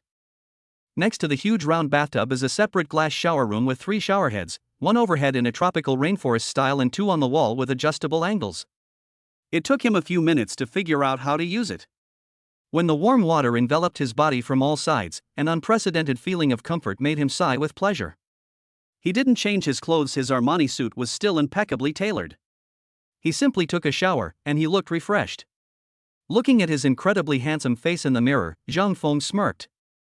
It's time to go see Manager Su, who treated me to a meal to apologize. The Ritz-Carlton's underground parking garage was brightly lit and so clean that it reflected people's images. As soon as Zhang Feng stepped out of the private elevator of the presidential suite, he saw a white BMW 3 Series flash its headlights twice in the distance. Chapter 11 Dinner with Su Qing. Zhang Feng walked toward the white BMW with its lights flashing. The car wasn't large, and among these luxury cars that often cost millions, it appeared rather understated. As soon as he approached, the driver's side door opened. The first thing that catches the eye is a calf that is perfectly encased in black stockings, followed by a delicate black high heel firmly planted on the ground. Su Qing climbed out of the car. Zhang Feng paused for a moment. The woman before me had completely shed her professional persona as a hotel lobby manager. She changed out of her restrictive black suit and into a tight-fitting white knit top that perfectly accentuated her stunning upper body curves. Her lower body was covered by a black high-waisted pencil skirt that perfectly hugged her shapely waist and hips. The hem of the skirt was just below the knee, neither too long nor too short. Her long, smooth hair cascaded over her shoulders, and her face was adorned with delicate yet understated makeup, which made her appear less professional and aloof, and more charming and alluring, befitting her age. She stood there, one hand on the car door, the other subconsciously adjusting her skirt, her eyes filled with uncertainty as she looked at Zhang Feng. His eyes clearly asked, Do you like me dressed like this? Zhang Feng felt a surge of excitement.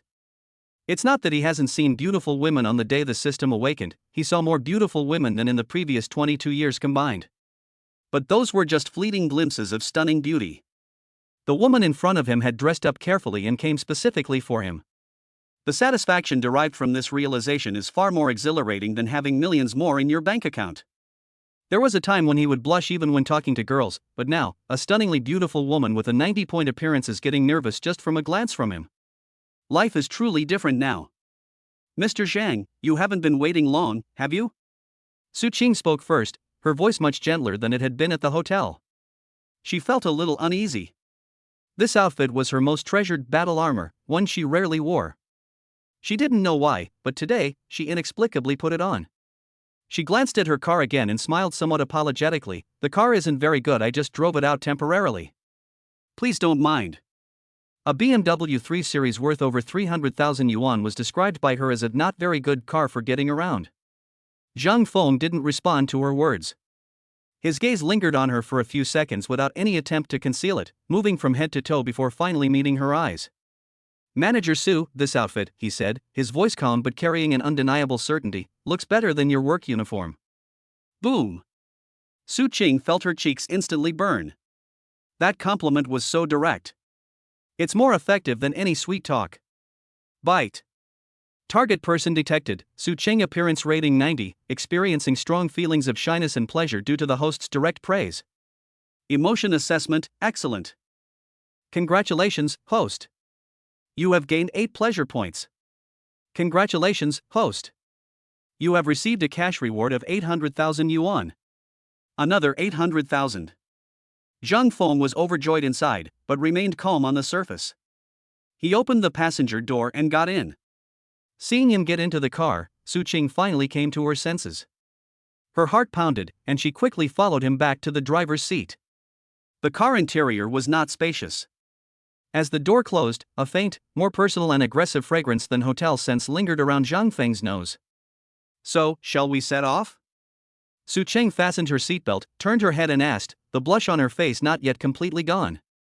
So, our mysterious gourmet, Zhang Feng leaned back in his chair, relaxed and with a hint of amusement, where are you planning to take me? Secret. Su Qing started the car, a smug smile playing on her lips. A place that will make you forget about our hotel's revolving restaurant. Oh? Zhang Feng raised an eyebrow. Quite the boast. You'll see when we get there, Su Qing said, keeping everyone in suspense as she skillfully drove the car out of the underground parking garage and into the city traffic. Soothing music was playing in the car, and neither of them spoke for a moment, but the atmosphere wasn't awkward. Zhang Feng looked out the window at the rapidly receding neon lights, his mind racing with thoughts of the coffee shop he had just acquired. Su Qing secretly glanced at the man beside her out of the corner of her eye. He simply sat quietly, his profile appearing even more angular in the shifting light and shadow. His composed demeanor only fueled her growing curiosity. Who exactly is this man? Isn't Manager Su a local from Jiangzhou? Zhang Feng suddenly asked. Su Qing was taken aback, not expecting him to ask this, and quickly replied, yes, my hometown is in the next province. I came to Jiangzhou to work after graduating from university. It's impressive that someone can become the lobby manager at the Ritz-Carlton, Zhang Feng said truthfully. These words struck Su Qing even more deeply than the previous comment, it looks better than work clothes. Over the years she's been in Jiangzhou, countless people have praised her beauty and figure, but he's the first to acknowledge her work ability. Moreover, it was done in an equal and appreciative tone. She suddenly realized that the man in front of her seemed completely different from those other rich kids who only cared about her appearance. A strange feeling quietly fermented in her heart. Compared to you, Mr. Zhang, my achievements are nothing at all, Su Qing said sincerely. The car made several turns and gradually drove away from the bustling city center, entering a dimly lit old street. Finally, it stopped at an inconspicuous alleyway. At the entrance of the alley, there was only a dilapidated lightbox with 3 words written on it, Old Wellhead. That's it? Zhang Feng looked at the small shop outside, whose storefront was almost peeling paint, somewhat surprised. Don't let the small size of the shop fool you. The owner may have a strange temper, but his seafood dishes are unparalleled in Jiangzhou. Su Qing unbuckled her seatbelt, winked at him, and said with a hint of girlish mischief, they don't accept reservations here. If you want to eat here, you have to rely on connections. Today, I'm using my connections. Zhang Feng smiled. This woman always manages to surprise him. He pushed open the car door and got out. A rich aroma, a blend of garlic and seafood, instantly filled his nostrils, whetting his appetite. Su Qing walked to his side and they walked side by side naturally. Come on, Mr. Zhang, she said with a smile, I'll show you what real life is like. This little shop called Lao Jing Tu is hidden in a narrow alley that can only accommodate 1 car at a time, and it seems to be in a completely different world from the Ritz-Carlton Hotel. The shop was poorly decorated, the white walls were yellowed from cooking fumes, and a few simple square tables and plastic stools were casually placed around. But this small shop was packed to capacity at that moment. Chapter 12: A very pleasant conversation. A strong aroma, a blend of garlic, fermented black beans, and seafood, filled the air, forcefully penetrating the nostrils and instantly making one's mouth water. A bald boss wearing a vest and a greasy apron stood in front of a large pot, his spatula flying up and down, flames shooting high. When he saw Su Qing, he merely snorted through his nose as a greeting. Su Qing was clearly used to her boss's attitude. She took out 2 sets of tableware from the sterilizer with practiced ease, rinsed them with boiling water, and then pulled out a chair and gestured for Zhang Feng to enter. Mr. Zhang, please don't mind the simplicity of the place. Zhang Feng sat down and looked at the noisy environment around him. Instead of feeling disgusted, he felt a strange sense of relaxation. Here, he felt closer to the familiar human world. Su Qing didn't take the menu, but went straight to the stove and whispered a few words to the bald boss. Same old order, the same few dishes, plus salt and pepper mantis shrimp, the biggest ones you'll get. No more big ones today, the bald boss said without looking up. Come on, you might fool others, but you can't fool me. I just saw those few in the tank, just them. Su Qing wasn't intimidated at all, her arms crossed over her chest. The bald boss looked up from the pot, glared at her, and finally muttered reluctantly, I know, you're so clever. Su Qing smiled smugly and walked back to the table to sit down. Throughout the entire process, her professional competence and the down-to-earth atmosphere of the local alleyway blended perfectly together, creating a unique charm. Looking at her, Zhang Feng suddenly felt that this woman was much more vibrant than the hotel lobby manager in her uniform with her standard smile. The two sat facing each other at a small table, their knees almost touching. Under the dim light, Su Qing's lightly made-up face looked exceptionally gentle. She looked at Zhang Feng with bright, sparkling eyes, as if they held stars. The atmosphere here doesn't resemble a client appreciation dinner at all, it's more like a pre-planned rendezvous.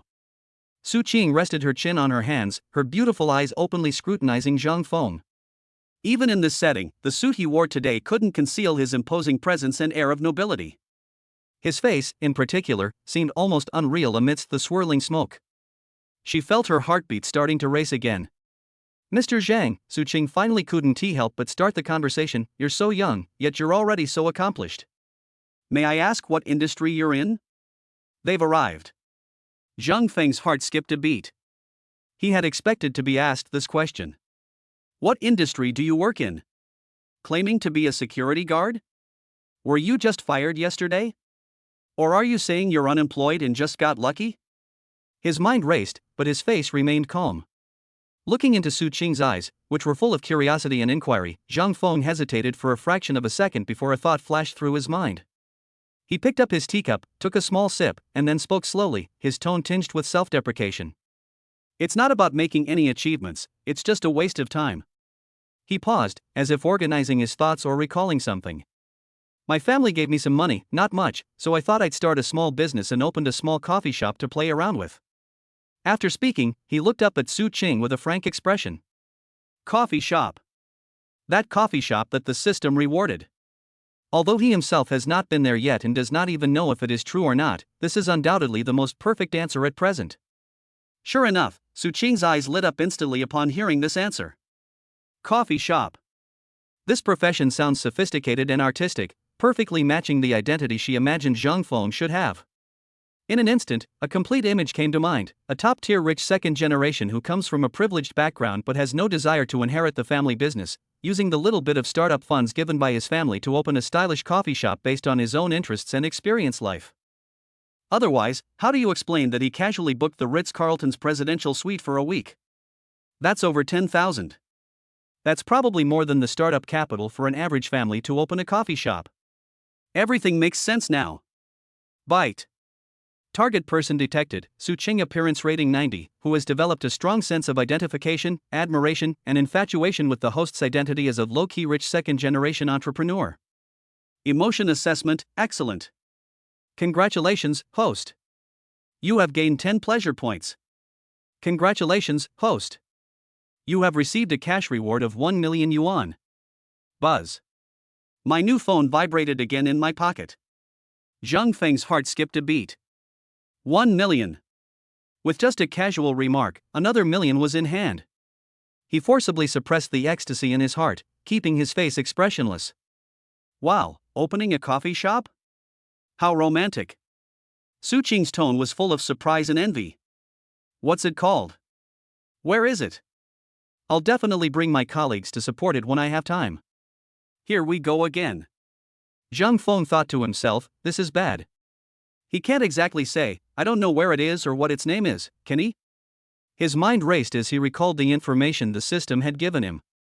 It's still in the trial operation phase, the store is a mess, there's not much to serve you. Zhang Feng waved his hand and said in a very natural tone, once it's on track, we'll invite manager Su over for a tasting, and you'll get a free meal then. The step was placed at just the right moment. It appears both humble and imbued with an undeniable air of dominance. Then it's settled. Su Qing smiled, her eyes crinkling. She felt that the man in front of her was becoming more and more charming, even his refusal was so graceful.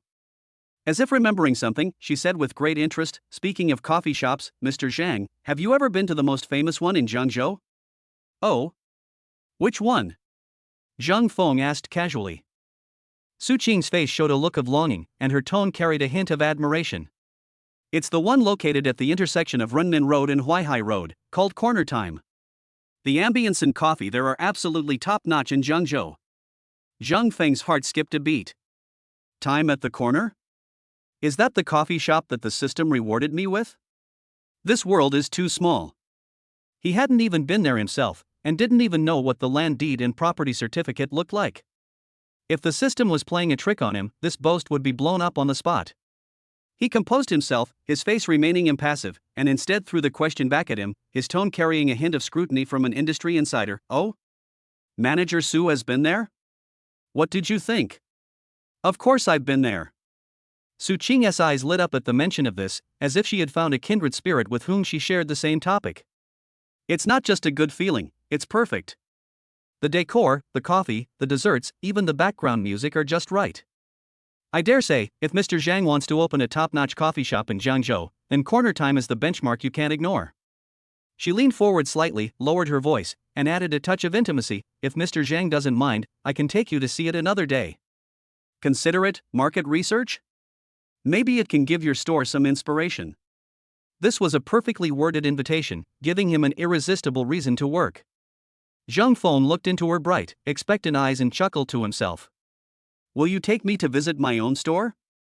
Is there really such a good thing?" He slowly picked up his teacup and blew on it to cool it down. "It's not exactly inspiration, but it's good to go and take a look. You know what you're doing." "Then it's settled." Su Qing smiled broadly, her eyes crinkling, radiating a genuine joy upon receiving the affirmative reply. Chapter 13 almost gave him away. Just then, the bald boss walked over carrying a huge iron plate and slammed it on the table. "Your food. Steaming hot, with a wonderful aroma." A plate of steamed scallops with garlic and vermicelli, the golden garlic covering the snow-white scallop meat, the vermicelli soaked in the broth, glistening with oil. A plate of stir-fried clams with black bean sauce, each one open, revealing plump, tender meat. The most eye-catching dish was the plate of salt and pepper mantis shrimp piled up like a small mountain. Each one is as thick as a forearm, fried to a golden brown and crispy, with salt, pepper and minced garlic evenly coating the shrimp shells. Just looking at them makes your mouth water. "Try this." Su Qing pointed to the plate of mantis shrimp like a treasure. "It's Lao Jing Tu's signature dish, you can't get such big ones anywhere else." As she spoke, she naturally put on disposable gloves and picked up a piping hot mantis shrimp.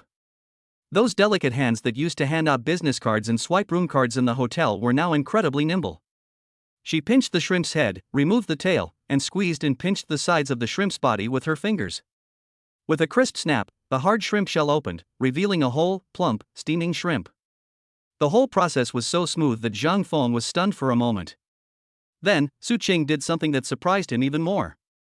She placed the translucent, enticingly fragrant piece of shrimp directly into the bowl in front of Zhang Feng. "Here you go, Mr. Zhang, have a taste." After doing all this, she seemed to realize that her actions were a bit too intimate. Her cheeks flushed slightly, and she lowered her head somewhat embarrassedly, pretending to concentrate on dealing with the one in her hand. Looking at the perfect piece of shrimp in the bowl, Zhang Feng felt a slight jolt in his heart. A stunningly beautiful urban woman, a lobby manager at the Ritz-Carlton, peels shrimp for him in this smoky alleyway. This feeling is even more wonderful and heartwarming than having a million more in your bank account. Bite. The cold, mechanical voice echoed in my mind once more. Target person detected, Su Qing appearance score 90. Due to the host's tacit consent and acceptance, she experiences strong emotional fluctuations, with a significant increase in intimacy, dependence, and belonging. Emotion judgment, godlike. Congratulations, host. You have gained 10 pleasure points. Congratulations, host. You have received a cash reward of 1 million yuan. Buzz. My new phone vibrated again in my pocket. Zhang Feng picked up the piece of shrimp meat and put it in his mouth. The crispy, salty and peppery shell, the firm and bouncy shrimp meat, and the ultimate sweetness explode in your mouth. How does it taste? Su Qing looked up at him expectantly. Zhang Feng nodded, looking at the woman in front of him with flushed cheeks but feigning composure, a slight smile playing on his lips. The shrimp is very sweet. Su Qing's cheeks flushed red. The words, "the shrimp is very sweet," were like a feather, gently brushing against her heart, making her feel itchy and tingly. She dared not look Zhang Feng in the eye again, quickly lowered her head, picked up a belt, and pretended to concentrate on dealing with it. After finishing the shrimp in his bowl, Zhang Feng was thinking about something else. Although he wasn't highly educated, his upbringing taught him that reciprocity was a basic principle.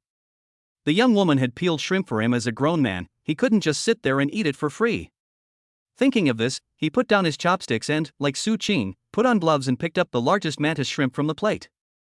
The shrimp were piping hot, with a rough, grainy texture from being fried. He tried to pinch off the shrimp's head, just like he remembered Su Qing. But the shrimp shell was much harder than he had imagined.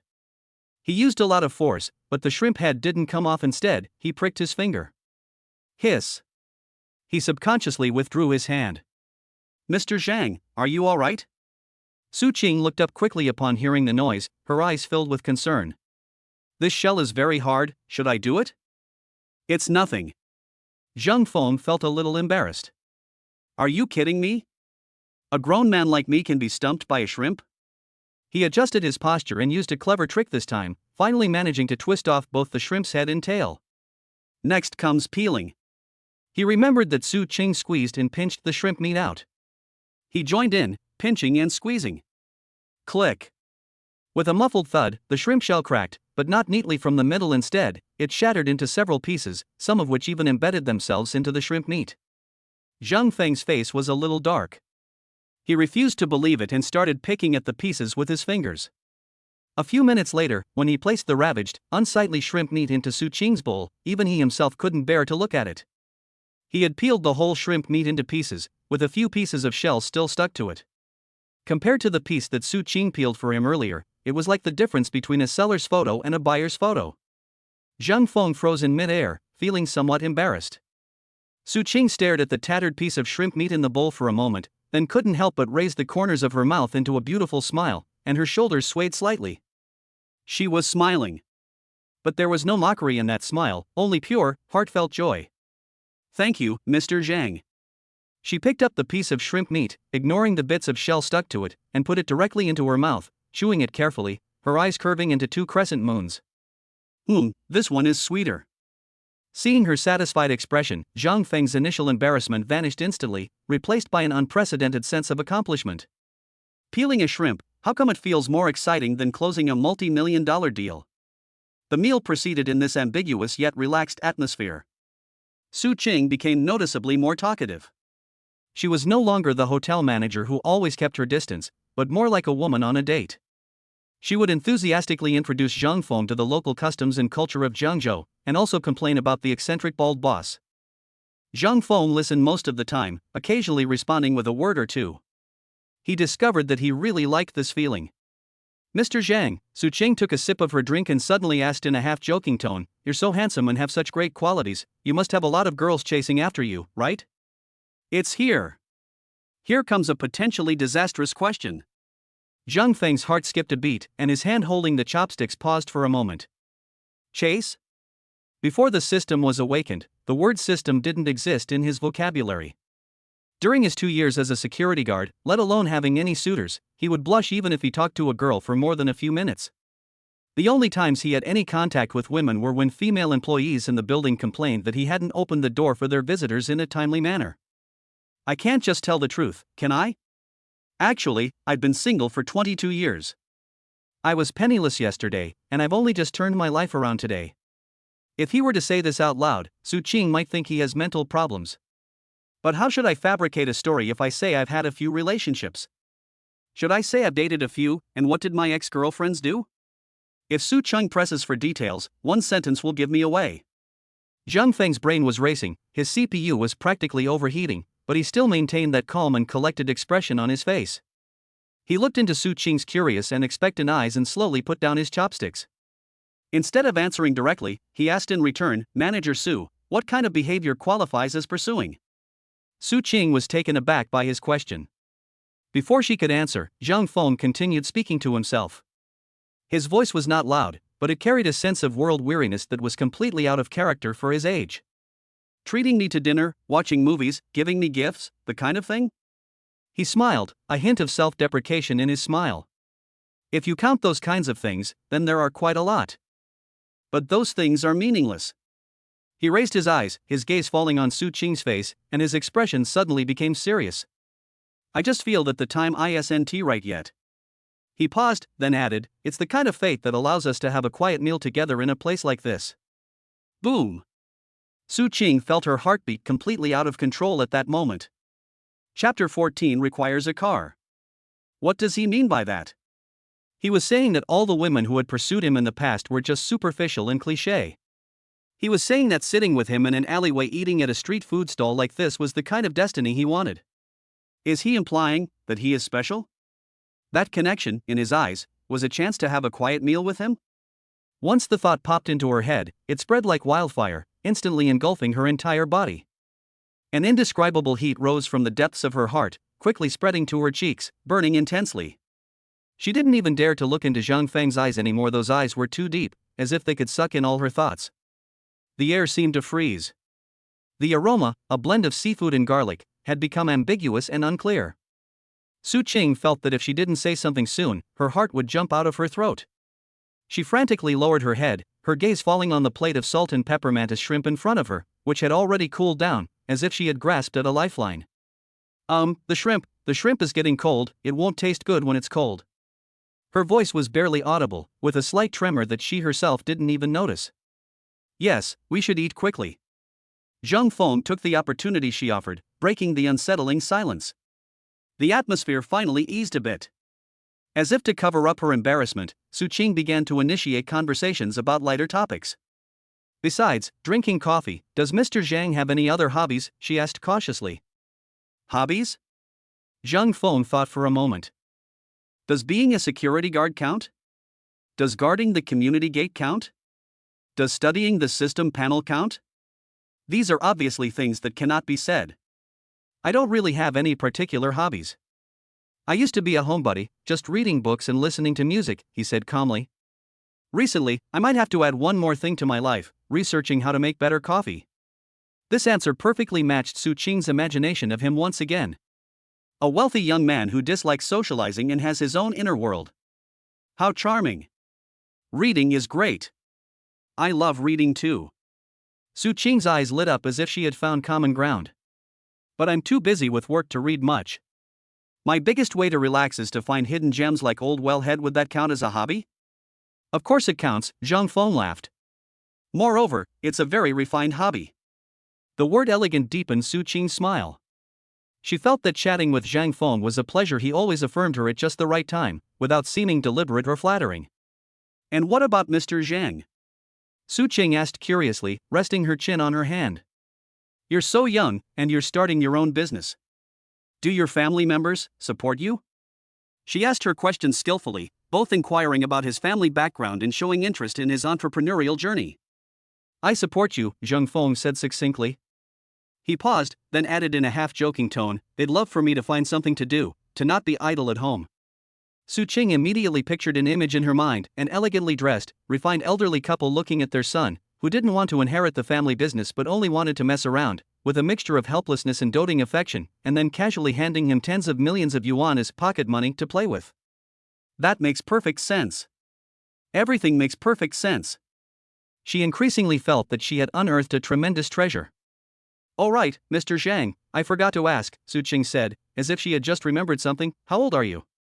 She always felt that Zhang Feng looked similar to herself, or perhaps even a bit more mature. Zhang Feng looked at her and answered truthfully, 22. 22? Su Qing's hand, which was holding the beverage cup, froze in mid-air. She thought she had misheard. 22 years old? 4 years younger than me?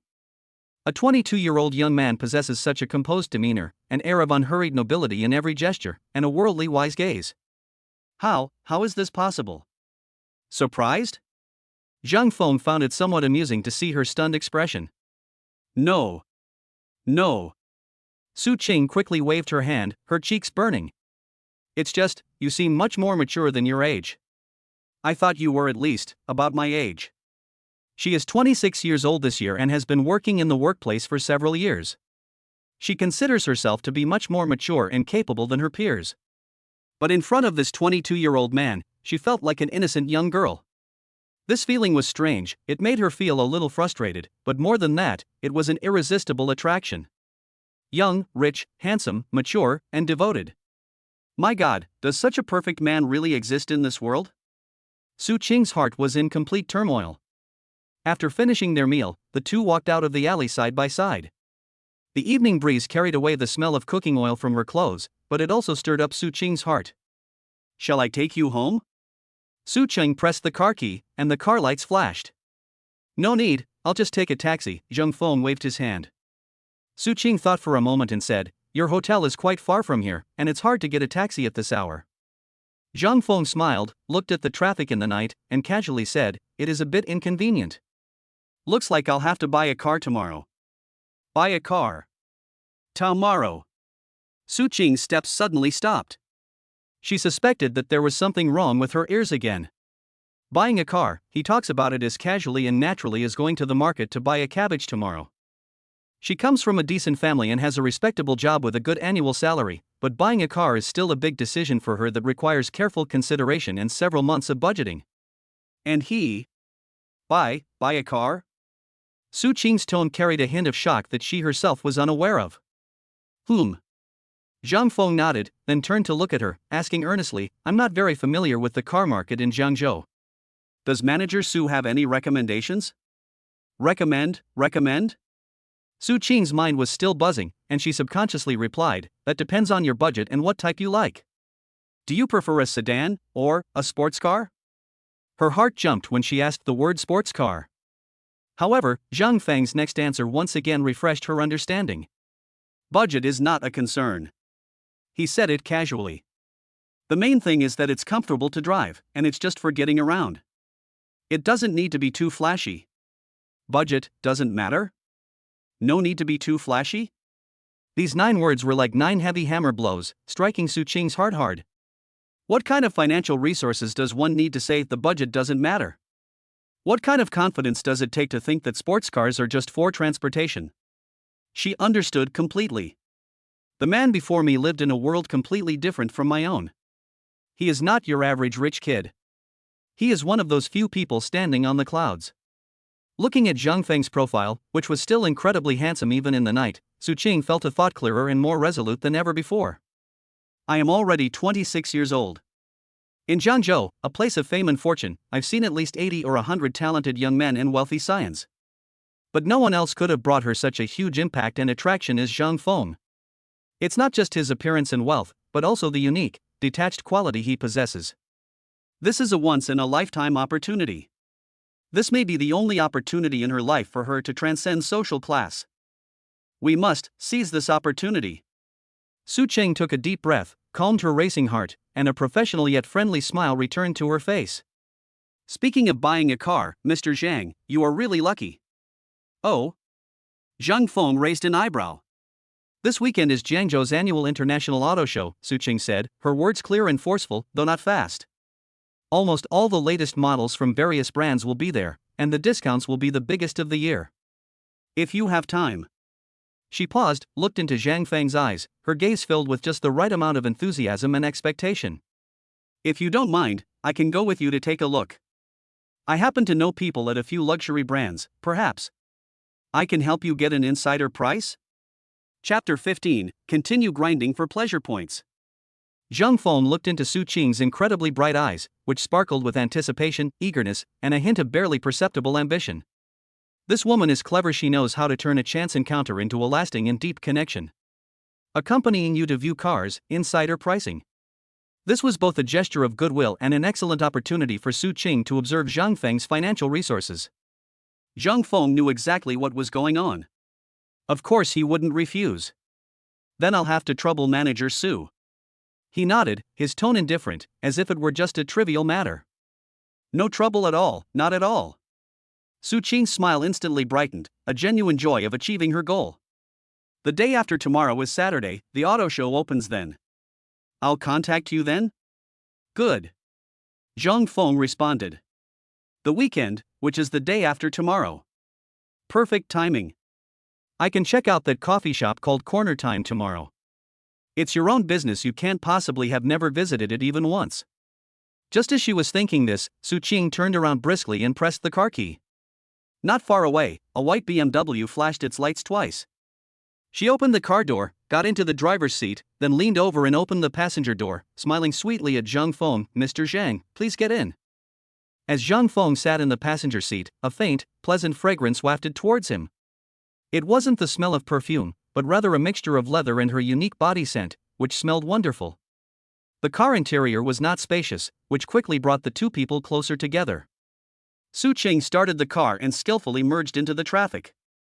The evening breeze blew in through the half-open car window, ruffling the stray hairs by her ears. Zhang Feng's gaze, however, involuntarily fell on her right leg, which was pressing the accelerator. The black bodycon skirt perfectly accentuated her stunning curves, and beneath the hem were a pair of impeccably long legs encased in black stockings.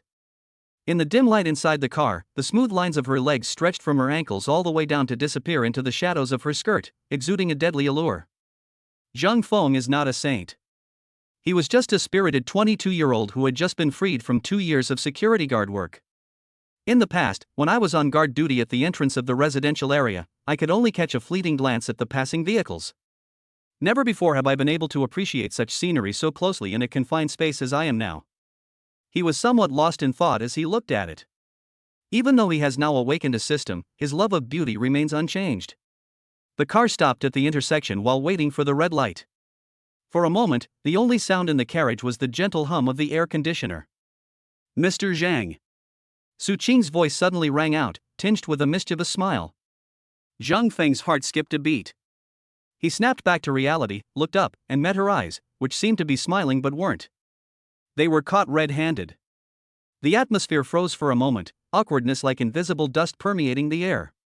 If it were the old Zhang Feng, he would probably be blushing to the roots of his neck by now, wishing he could find a crack in the ground to crawl into. But now, he only paused for a moment, his heart skipped a beat, and then he regained his composure. He didn't flinch, but instead met Su Qing's gaze and nodded frankly. Then, his gaze slowly and aggressively moved from her smiling eyes back to her right leg, pressing the accelerator, before finally returning to her face. This set of movements was unhurried, even carrying a hint of scrutiny. Su Qing's smile froze for a moment.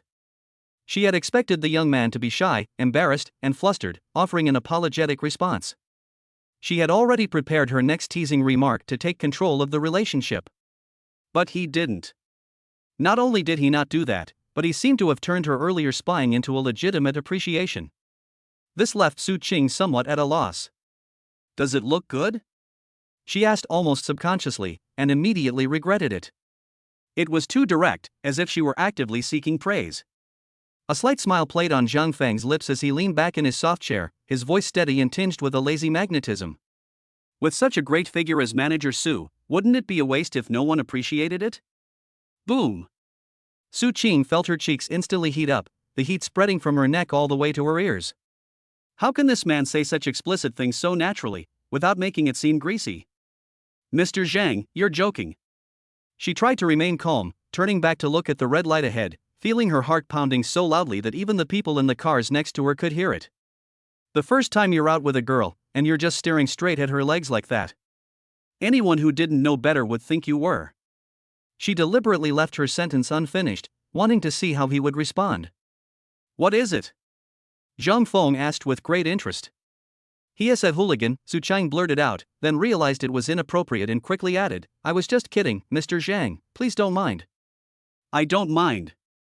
Zhang Feng smiled, his gaze still fixed on her, focused and serious. However, I only treat Manager Su like this. This is only true for you. These 5 words, like a pebble thrown into a calm lake, stirred up ripples in Su Qing's heart. She was completely speechless. She discovered that the carefully constructed facade of confidence she had built around men was utterly ineffective in front of this man who was 4 years younger than her. He could always easily break down all her defenses with the simplest words and the most direct gaze. Bite. A cold, mechanical voice echoed in Zhang Feng's mind. Target person detected, Su Qing. Due to the host's words and actions, intense emotional fluctuations have occurred. with a racing heart and a mix of pleasure, shyness, and a sense of conquest. Congratulations, host. You have gained 10 pleasure points. Congratulations, host. You have received a cash reward of 1 million yuan. Buzz. My phone vibrated again. In my pocket a bank deposit notification had arrived. Zhang Feng's expression remained unchanged, as if the $1 million were less attractive than the blushing woman in front of him. The green light is on. As if fleeing, Su Cheng stepped on the gas, and the car drove forward smoothly and quickly. She needed to drive to distract herself, otherwise she was afraid she would faint from a rapid heartbeat. Silence fell in the carriage again, but this time, the silence was not awkward. Instead, it was filled with an indescribable ambiguity. After a while, Su Cheng finally felt her face wasn't so hot anymore. She cleared her throat and took the initiative to start a conversation. I've discovered. Mr. Zhang, you're not quite what I imagined. Oh? What's different? Zhang Feng turned his head to look at her. I've seen quite a few people your age at the hotel before. Well, rich kids. Su Cheng carefully chose her words. They're either very high profile, as if they're afraid others won't know they're rich, or they're very aloof, arrogant, and look at everyone as if they owe them money. You are very special. Maybe it's because, Zhang Feng said casually, looking at the rapidly receding night view outside the window, that I wasn't a rich kid before. He was only half telling the truth when he said that. But to Su Cheng, it automatically conjured up a different version of the story. A low-profile old money family has extremely strict education for its heir, making him experience the hardships of ordinary people from a young age to temper his character, and only recently allowing him to go independent and take charge of the wealth. This is on a completely different level than those nouveau riche second-generation heirs who only know how to squander money. Chapter 16, Heading to the Corner Time Cafe. The car quickly arrived at the entrance of the Ritz-Carlton Hotel. The doorman jogged over to open the car door for Zhang Feng. Thank you, Manager Su, for bringing me back. Zhang Feng unbuckled his seatbelt and prepared to get out of the car. You're welcome. Zhang Feng pushed open the car door, stepped out with one leg, then suddenly stopped and turned to look at her. See you on Saturday, Manager Su. He looked at her, a smile in his eyes. I'm really looking forward to our trip to the auto show. Su Cheng's heart pounded again, and she nodded vigorously. Okay, see you on Saturday. Zhang Feng got out of the car, closed the door, waved to her, and turned to walk towards the hotel entrance. Looking at his tall and handsome back, Su Cheng suddenly seemed to remember something, and without thinking, she rolled down the car window and called out to his back. Zhang Feng.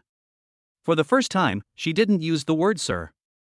Zhang Feng stopped in his tracks, turned around, and looked at her with some confusion.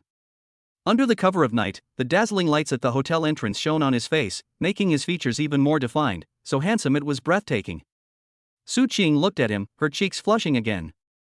She stammered and tried to come up with an excuse. Let's add each other on WeChat.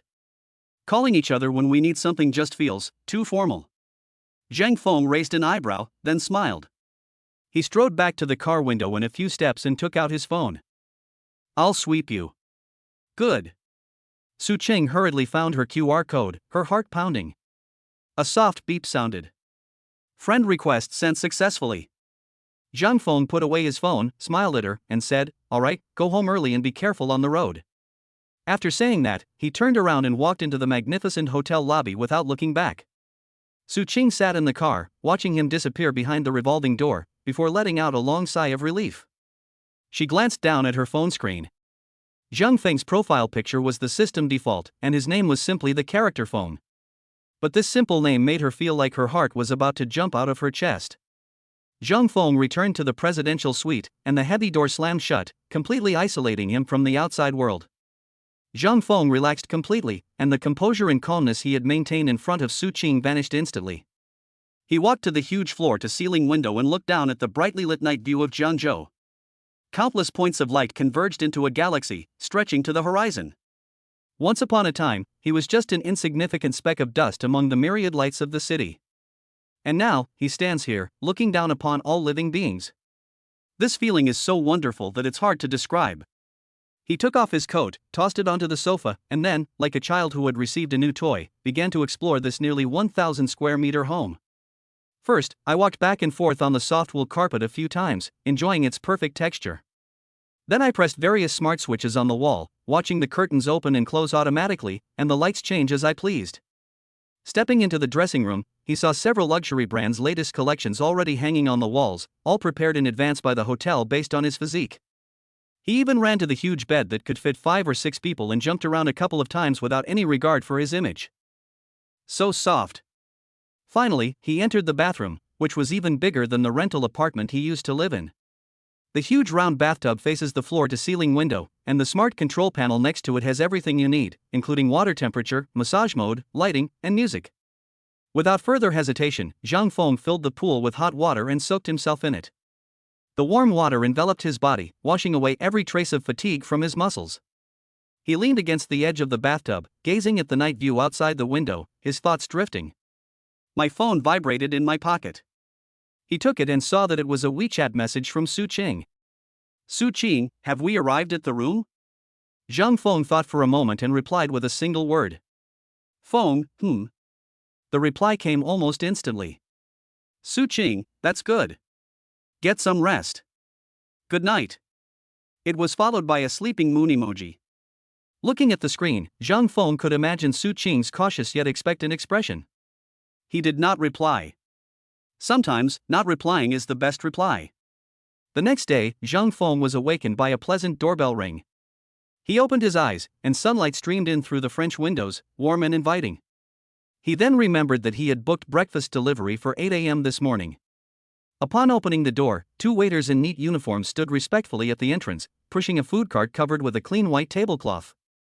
Good morning, Mr. Zhang, here is your breakfast. The food cart was pushed into the room, and Zhang was stunned by what he saw on it. The exquisite shrimp dumplings and siumai are clearly handmade by a master chef. Golden and crispy fried dough sticks are served alongside a bowl of piping hot sweet soy milk. Western-style fried eggs, bacon, and sausages exude an enticing aroma. There are also freshly baked croissants, various cheeses, a fruit platter, freshly squeezed orange juice, and milk. Chinese and Western styles, hot and cold, sweet and salty, the whole car was piled high with food. This feast was more abundant than the variety of dishes he used to eat in the company cafeteria for a whole week when he was a security guard. Mr. Zhang, please enjoy your meal. After arranging the food, the waiter bowed and left. Zhang Feng sat at the dining table, looking at the extravagantly lavish breakfast, and fell silent. Then, he picked up his chopsticks. The wind swept away the clouds. During the 2 years he worked as a security guard, to save money, his breakfast was basically 2 steamed buns and a bowl of porridge. Occasionally he would splurge and add a tea egg. His huge appetite always left him feeling hungry. Now, he can finally eat to his heart's content. After an unknown amount of time, when Zhang Feng finally put down his chopsticks with satisfaction and leaned back in his chair, most of the food on the food cart had been eaten. He let out a burp from his fullness and subconsciously touched his flat, firm stomach. A thought suddenly popped into my head. That's not right. I used to be a glutton, and it took me a lot of effort to lose weight. Now that the system has awakened, although its appearance has been optimized to the extreme, its appetite seems to have remained unchanged. If I keep eating like this, like I'm dining like an emperor every day, won't I gain all that weight back in no time? That outrageously handsome face, if it were covered in fat. Zhang Feng shuddered just imagining the scene made him feel like it was a human tragedy. Bite. Just as he was lost in thought, the long-lost system notification sound rang in his mind. Host, there is no need to worry. After binding with the perfect life system, your physical functions have been optimized to the limits of human capabilities. Your metabolic efficiency far exceeds that of ordinary people. All energy ingested will be perfectly absorbed or metabolized, and your figure will be permanently maintained in its current most perfect state. The mechanical voice was cold, but the content instantly put Zhang Feng's mind at ease. How to maintain a perfect figure permanently. How to eat without gaining weight. Isn't this the ultimate dream of every foodie? The worry on Zhang Feng's face vanished instantly, and he even picked up another croissant and took a big bite. Since you won't gain weight, why be polite? After finishing breakfast, Zhang Feng made himself a cup of coffee, stood by the window, and began planning his day. I'm going to the auto show with Su Qing the day after tomorrow, so there's no rush to buy a car. The most urgent thing is to go and check out the coffee shop that the system rewarded me with corner time. One should always take a look at one's own business. He took out his phone and searched for the address on the map. The location is good, near the most bustling commercial district of Zhengzhou, on a quiet old street. Chapter 17 Nobody Knows Me. After breakfast, Zhang Feng changed into a brand new set of casual clothes from the hotel's dressing room. A high-quality white t-shirt, well-tailored beige casual pants, and a pair of seemingly ordinary shoes that connoisseurs would immediately recognize as Loro Piana's white sneakers. No logo, no fancy design, but its understated quality speaks volumes more about its value than any designer print. He looked at himself in the mirror. The young man in the mirror was tall and handsome, and the composure and confidence that emanated from his very bones felt somewhat unfamiliar even to him. Very good. This outfit shouldn't make him look too shabby when inspecting his own businesses. Zhang Feng took a taxi to the intersection of Runmin Road and Huaihai Road. He spotted the cafe called Corner Time at a glance. It doesn't open on a bustling main road, but quietly occupies a street corner. An entire wall is made of transparent floor-to-ceiling glass, and sunlight shines on the dark wooden signboard, making the four gold-plated artistic characters look particularly elegant. Surrounded by bustling commercial districts with heavy traffic, this place feels like a silent, isolated space. Judging from the storefront and location alone, it is indeed top tier. Zhang Feng took a deep breath, suppressing the inexplicable excitement and nervousness in his heart, and pushed open the door to go inside. The wind chimes emitted a crisp and melodious sound. A rich aroma of roasted coffee beans, mixed with a subtle lemongrass scent, wafts towards you. Welcome, sir. How many of you are in your party? The greeter at the door was a young woman in her early 20s, dressed in a well-fitting waitress uniform, with a sweet and standard smile. When she saw Zhang Feng, her eyes lit up slightly, but her professionalism allowed her to quickly regain her composure. Zhang Feng didn't speak, but gave her a barely perceptible nod. His gaze had already passed over her and begun to survey the store's environment. The welcoming girl paused for a moment. What's wrong with this person? They're not answering questions, just walking straight in? But judging from his demeanor, he didn't seem to be there to cause trouble, so she didn't dare to ask any more questions and could only keep smiling as she watched him go inside. The interior of the cafe is much larger than it appears from the outside. The high ceilings, industrial-style black metal pendant lights, and natural wood tables and chairs paired with soft leather sofas create a cozy atmosphere. Ample space is provided between each table to ensure guest privacy. Several modern paintings that I couldn't understand but seemed very expensive hung on the wall, and a huge bookshelf stretched from the floor to the ceiling, filled with all kinds of books. It was morning, not peak time, and there were only a few tables of customers in the store, chatting quietly or looking at their laptops, creating a peaceful and pleasant atmosphere.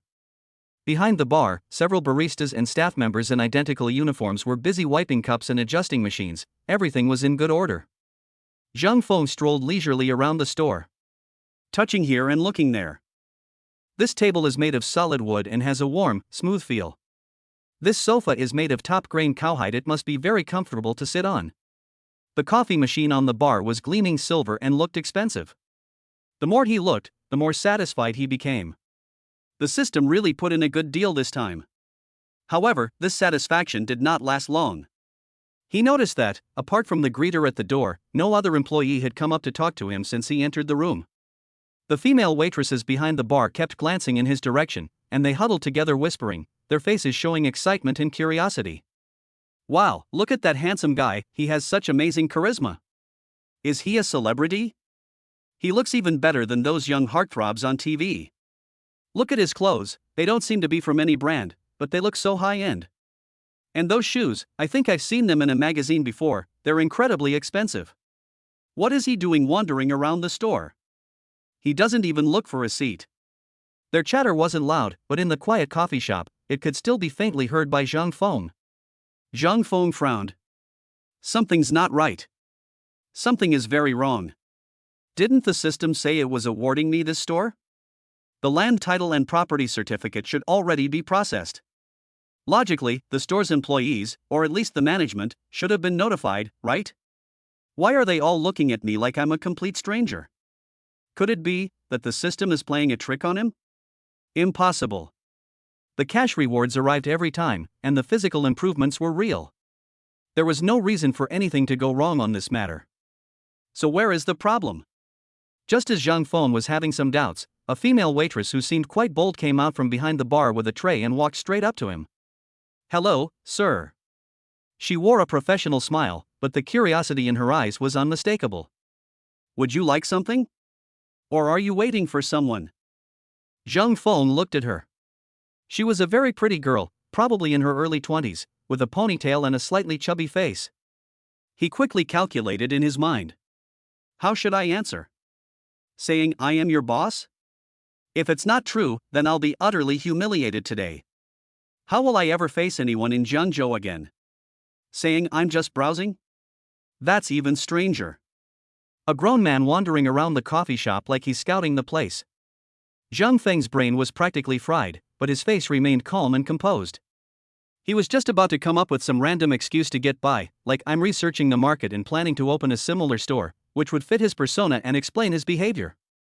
Just then, a door marked office next to them clicked open from the inside. An elderly man with graying hair but a sprightly spirit, dressed in an elegant Chinese-style jacket with knotted buttons, walked out. He was about 60 years old, with a shrewd look on his face, but his eyes were very calm. When the waiters behind the bar saw him, they immediately stopped whispering and bowed in unison to greet him. Mr. Wu. The waitress who had stopped Zhang Feng quickly took a half step back and respectfully greeted him. Hello, Mr. Wu. Mr. Wu? He must be the person in charge of this store. Zhang Feng's heart stirred, and he decided to wait and see. The elderly man, addressed as General Manager Wu, simply nodded casually, his gaze sweeping around the store as usual. When his gaze fell on Zhang Feng, it first swept over him, and then he abruptly turned back. The expression on his face underwent a remarkable change in just 1 second. From indifference, to scrutiny, to astonishment, and finally, to an indescribable excitement and reverence. Amidst the astonished and uncertain gazes of all the employees, General Manager Wu strode quickly to Zhang Feng. He first carefully looked Zhang Feng up and down, as if to confirm something. Zhang Feng met his gaze calmly, without flinching or avoiding it. Finally, the last trace of doubt on the old man's face disappeared. He bowed slightly, his tone carrying a hint of cautious probing. Excuse me, are you Mr. Zhang Feng? It's here. The weight that had been hanging over Zhang Feng's heart finally lifted. He nodded, his tone so calm it was as if he were talking about something trivial. It's me. Upon receiving an affirmative answer, the old man's face instantly lit up with a smile, a radiant expression of relief mixed with a touch of flattery. He bowed deeply to Zhang Feng at a 90-degree angle, his voice several tones louder than before. Mr. Zhang. Oh, my Mr. Zhang. We've been waiting for you. Boom. The named General Manager Zhang exploded like a thunderclap in the small coffee shop. All the employees, including the waitress who was still standing to the side, were petrified. They stared wide-eyed and mouths agape, looking at the respectful General Manager Wu and then at the incredibly handsome young man. The brain completely shut down. Mr. Zhang. Mr. Zhang?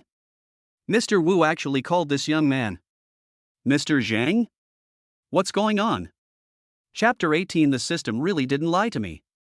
Wu Huolon's loud General Manager Zhang and his perfect 90-degree bow surprised everyone in the coffee shop. The air froze. The chattering waitresses behind the bar were now like puppets frozen in time, their hands wiping glasses suspended in mid-air, their excited, gossipy expressions frozen, and their mouths agape. The waitress who had just stopped Zhang Feng, whose face still had a bit of baby fat, was the first to be targeted. She stood less than 2 meters from the epicenter, her face pale, feeling her mind go completely blank.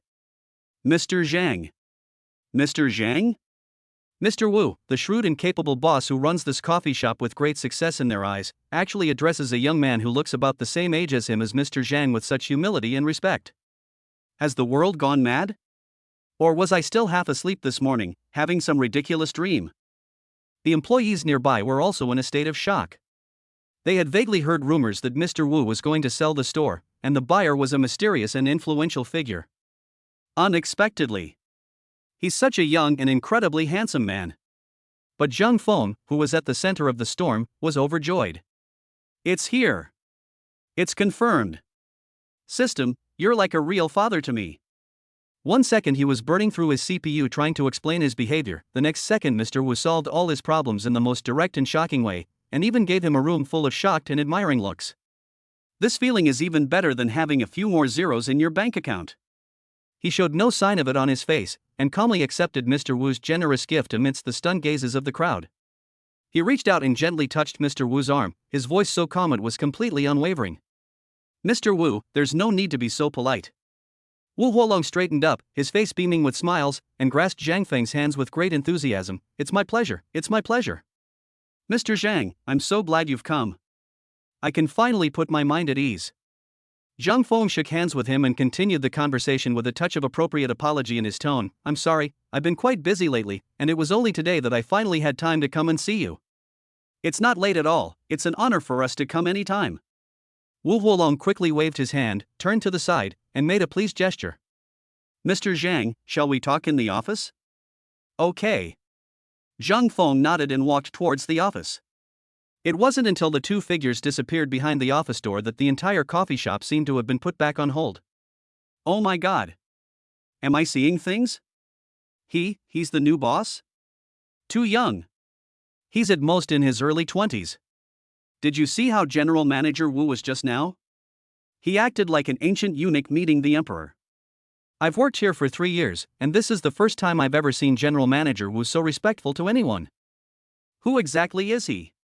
Is he the young master of some wealthy family in Zhengzhou? I've never heard of him before. The chubby-cheeked waitress, finally regaining her composure, patted her chest, her face filled with lingering fear. I was so scared. I even went up to him and asked him what he wanted to drink. Xiaoya, you're so brave. But you actually managed to talk to the new boss, another waiter said enviously. The girl called Xiaoya blushed and muttered softly, he's so handsome. In the office, Wu Huolong personally brewed Zhang Feng a cup of top-grade Wui Mountain de Hong Pao tea, its aroma filling the air. Mr. Zhang, please have some tea. He carefully placed the teacup in front of Zhang Feng, then took out a thick file folder from the drawer and handed it over with both hands. Mr. Zhang, all the property documents, operating licenses, financial statements, and employee information for the coffee shop have been completed according to your requirements. Please take a look. Zhang Feng took it, but didn't open it. He simply placed the file folder casually beside him, picked up his teacup, gently blew on the steam, and took a sip. Mr. Wu, you're very kind. He knew perfectly well that he wouldn't understand it anyway. But he had to maintain the proper posture. A true leader doesn't care about these trivial details because he has countless professionals to handle them for him. Sure enough, seeing Zhang Feng's calm and collected demeanor, Wu Huolong felt even more awe for him. Although this Mr. Zhang is young, his composure is something that is beyond the reach of ordinary people. Mr. Zhang, the employees in the store are all veterans who have been with me for many years. They are all reliable and hardworking. In particular, the bar supervisor, Xiao Lu, and the manager, Xiao Zhou, are both people I trained personally. Their business skills are definitely not a problem. Wu Huolong began to introduce the store's situation. If you don't plan to make a major overhaul, you can let them continue to work. I guarantee that the store's daily operations will be smooth sailing. Seeing that Zhang Feng didn't intend to delve into the employee's responsibility, Wu Huolong breathed a sigh of relief, and his face broke into a wide smile. Seizing the opportunity, he changed the subject, his tone becoming somewhat probing. Mr. Zhang, there is one more thing. My daughter, Wu Ruoxi, is not very talented, but she has been working as the vice president in the store, responsible for product quality control. As Wu Huolong spoke, he carefully observed Zhang Feng's expression. She mainly handles miscellaneous tasks like coffee bean procurement and product quality control. This kid is a bit obsessed with coffee. She's stubborn and single-minded. If you still think she's useful, let her continue to assist you and run errands. If you have a more suitable candidate, just let me know, and I'll have her hand over her work immediately. These words were perfectly watertight. It is both a recommendation and a statement of opinion. She completely entrusted her daughter's fate to the new boss. Zhang Feng paused slightly in the hand holding the teacup. They've arrived. He knew perfectly well that Wu Huolong, that old fox, was trying to sell his shop and then bring his daughter into it as well. His calculations were incredibly shrewd. However, he was not averse to it. A man who can run a coffee shop to this level must have a daughter who is not incompetent. Oh? Vice President? Zhang Feng put down his teacup, looked up at Wu Huolong, and said in a flat tone, quality control is the core, it's very important. He neither said whether to use it nor not, but simply gave a lukewarm comment.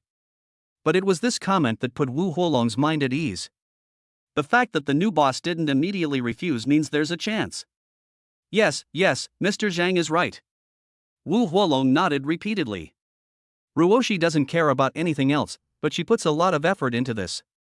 She has traveled all over the country to coffee bean producing areas. You'll know if you have the chance to talk to her.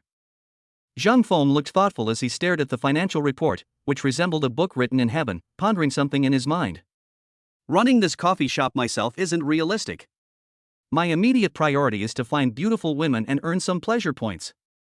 Otherwise, we could simply let Wu Ruoshi remain the vice president, directly overseeing the daily operations of the coffee shop, while we just listen to reports. It's settled then. Chapter 19 Wu Wolong's Daughter. The office door blocked out the noise, but it couldn't stop the gossipy hearts of the employees outside from soaring to the heavens. Behind the bar, several young employees huddled together, whispering excitedly, their faces flushed. My goodness! The new boss is so handsome. My legs went weak just now, you guys saw it, the way he looked at me, I felt like my soul left my body. His name is General Manager Zhang? He's way too young. I bet he's no more than 25. The chubby-cheeked girl who had stopped Zhang Feng earlier, named Lin Xiaoya, was now clutching her wildly beating chest, looking both terrified and infatuated. I was so scared. I just went up to him and asked, would he hold a grudge? Holding a grudge? Xiaoya, you're overthinking it. A slightly older waitress named Lily patted her shoulder and said in a low voice, you were the first one to speak to the new boss. Others are envious. But don't daydream. Lily gestured towards the office with her lip, her expression becoming somewhat subtle. Have you forgotten that we have a large Buddha statue in our shop? Who is it? A new intern asked curiously. It's Vice President Wu. Wang Lei, the only male employee behind the bar, chimed in, wiping a glass as he smirked, his tone full of teasing. President Wu's daughter, Wu Ruoshi. Our new boss is so young, a total rich second generation, and looks like a celebrity. Do you think President Wu would let this golden goose slip by? Everyone suddenly realized. That's right. Vice President Wu. Mr. Wu is trying to pack up his daughter and the shop and give them to the new owner. Brilliant. Absolutely brilliant. Upon hearing this, Lin Xiaoya's face, which had just been flushed, immediately fell, like a deflated balloon. Vice President Wu, then we have no chance. It was never going to work out in the first place, Wang Lei bluntly retorted. You guys haven't seen Vice President Wu when she's angry. Her aura is overwhelming. Aside from coffee, nobody catches her eye. In the whole store, only President Wu can exchange a few words with her. With her icy temper, how could she possibly get along with our seemingly easygoing new boss? He looked at everyone with a wicked grin. I bet a bag of spicy strips that if these two really work together, they'll be fighting within 3 days. Get lost. Lily laughed and shoved him. Don't talk nonsense. If Vice President Wu hears this, he'll dock your bonus. Even so, everyone felt that Wang Lei's words made sense. Wu Ruoshi is a special presence in the shop. She is extremely professional and has a perfectionist attitude towards coffee, but because of this, she has a cold and aloof personality, rarely smiles, and keeps her distance from everyone, like a snow rose with thorns, only to be admired from afar. One is as passionate as fire, the other as cold as ice. If they were put together, the scene would be too beautiful to even imagine. Just as everyone was having a great time imagining things, the office door clicked open from the inside. Wu Wolong walked out with a beaming smile, followed by Zhang Feng, who remained calm and composed. The murmurs ceased abruptly, and everyone stood up straight, their eyes fixed on the two individuals. Wu Wolong cleared his throat, his gaze swept around the bar, and finally landed on Lin Xiaoya. Xiaoya. Yes, Mr. Wu. Lin Xiaoya replied quickly, startled. Wu Wolong, his voice booming, ordered, go, call Vice President Wu and tell her to come back to the store immediately. Also, notify everyone that there will be a meeting in the conference room in 10 minutes. The new boss wants to meet with everyone and say a few words. Yes, Mr. Wu. Lin Xiaoya jumped up and quickly replied, turning around and running towards the bar, her heart still pounding. The atmosphere of the entire coffee shop changed instantly. The employees who had been gathered together watching the commotion scattered like birds at the mere mention of meeting. They wiping glasses twice as fast, tidying the bar 3 times more efficiently, and several waitresses even secretly took out small mirrors to quickly touch up their lipstick and fix their hair. While rapidly wiping a glass, Wang Lei winked at Lily beside him and mouthed, it's here, Judgment Day is here. Lily glared at him, then nervously straightened her collar. Lin Xiaoya hid in a corner behind the bar, her palms sweating as she dialed the phone. The phone rang several times before being answered. A clear, crisp female voice came from the other end, tinged with impatience. What is it? I'm busy. Vice President Wu. Lin Xiaoya's voice was a little tight. President Wu wants you to come back to the store immediately, saying that the new boss has arrived and there is a meeting. There was a 2-second silence on the other end of the phone, then the cold voice sounded again, devoid of any emotion. Understood. After saying that, the phone call ended. Lin Xiaoya held her phone and let out a long sigh. Vice President Wu's aura was so powerful it could freeze you even through the phone line. 10 minutes later. In a small conference room on the second floor of the coffee shop, more than 20 employees sat upright, even their breathing was slowed down. Wu Huolong sat with Zhang Feng at the head of the conference table, his smile never fading. He cleared his throat, looked around, and began his enthusiastic opening remarks. Everyone, I've gathered you all here today for some truly joyous occasions. Wu Huolong's voice boomed. As you all know, Corner of Time is the culmination of half my life's work. From a small shop to the premier specialty coffee brand in Jiangzhou today, it wouldn't have been possible without the efforts of everyone here. He began by passionately recounting the coffee shop's glorious achievements, leaving the group of employees looking at each other in bewilderment, wondering what he was up to. Finally, Wu Huolong changed the subject, turned to the side, and respectfully extended his hand to Zhang Feng. And from today onwards, Turning Point Time will welcome a brand new leader. He is our young and promising CEO, Mr. Zhang. Let's give Mr. Zhang a warm round of applause. Splash! Thunderous applause erupted, but everyone's eyes were fixed on Zhang Feng, their gazes a mixture of curiosity, awe, and a hint of unreality. Zhang Feng simply sat there calmly, nodding slightly to the crowd, without getting up or saying a word. But it was this composure that carried more weight than any impassioned speech. Just then, the conference room door clicked open from the outside. A woman with a cool and aloof demeanor walked in. She was holding a document in her hand, her face slightly furrowed as if she had been interrupted from her work, and she walked briskly. This person is Wu Huolong's daughter, Wu Ruoshi. Dad, why did you call me back in such a hurry? She stopped abruptly halfway through her sentence. Chapter 20. A new goddess appears. Her gaze slowly shifted from her father's overly enthusiastic face to the incredibly young man in the main seat. All eyes in the conference room instantly turned to Wu Ruoshi standing at the door. Zhang Feng raised his head. Bite. Almost the instant their eyes met, a cold, mechanical voice rang in his mind. Target person detected, Wu Ruoshi. Age, 24. Height, 169 centimeters. Appearance, 90 points.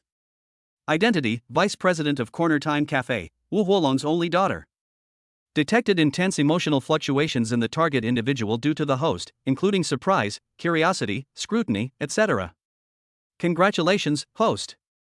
You have gained 6 pleasure points. Received a cash reward of 600,000 yuan. Zhang Feng raised an eyebrow almost imperceptibly. The woman in front of me certainly deserves a score of 90. She was tall and well-proportioned, wearing a finely tailored off-white casual skirt suit that perfectly accentuated her slender waist and long, straight legs. Beneath the skirt, her beautiful legs, encased in sheer nude stockings, paired with clean white sneakers, exuded both the competence of a working woman and the innocence and vitality of a girl next door. Her long, jet-black hair cascaded casually over her shoulders, making her fair face appear even whiter. Her features were delicate, especially her eyes, which were clear and bright, like 2 deep pools.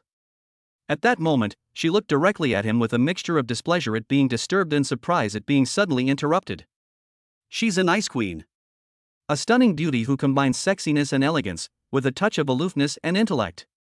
Zhang Feng even felt that the system's score of 90 was a bit conservative. Ruoshi. How can you be so rude?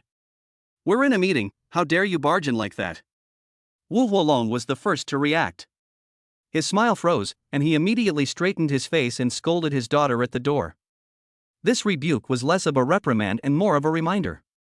Wu Ruoshi frowned slightly. She wasn't stupid. Looking at his father's obsequious posture, almost bowing to the ground, and then at the young man in the main seat, calm and composed, accepting everyone's gaze with ease. New boss? The thought flashed through her mind, giving her a jolt. So young? Her previously cool gaze was instantly replaced by intense surprise and curiosity.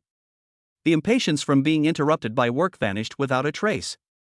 Seeing that his daughter understood, Wu Huolong quickly put on a fawning smile and turned to Zhang Feng to introduce her. Mr. Zhang, this is my daughter, Wu Ruoshi.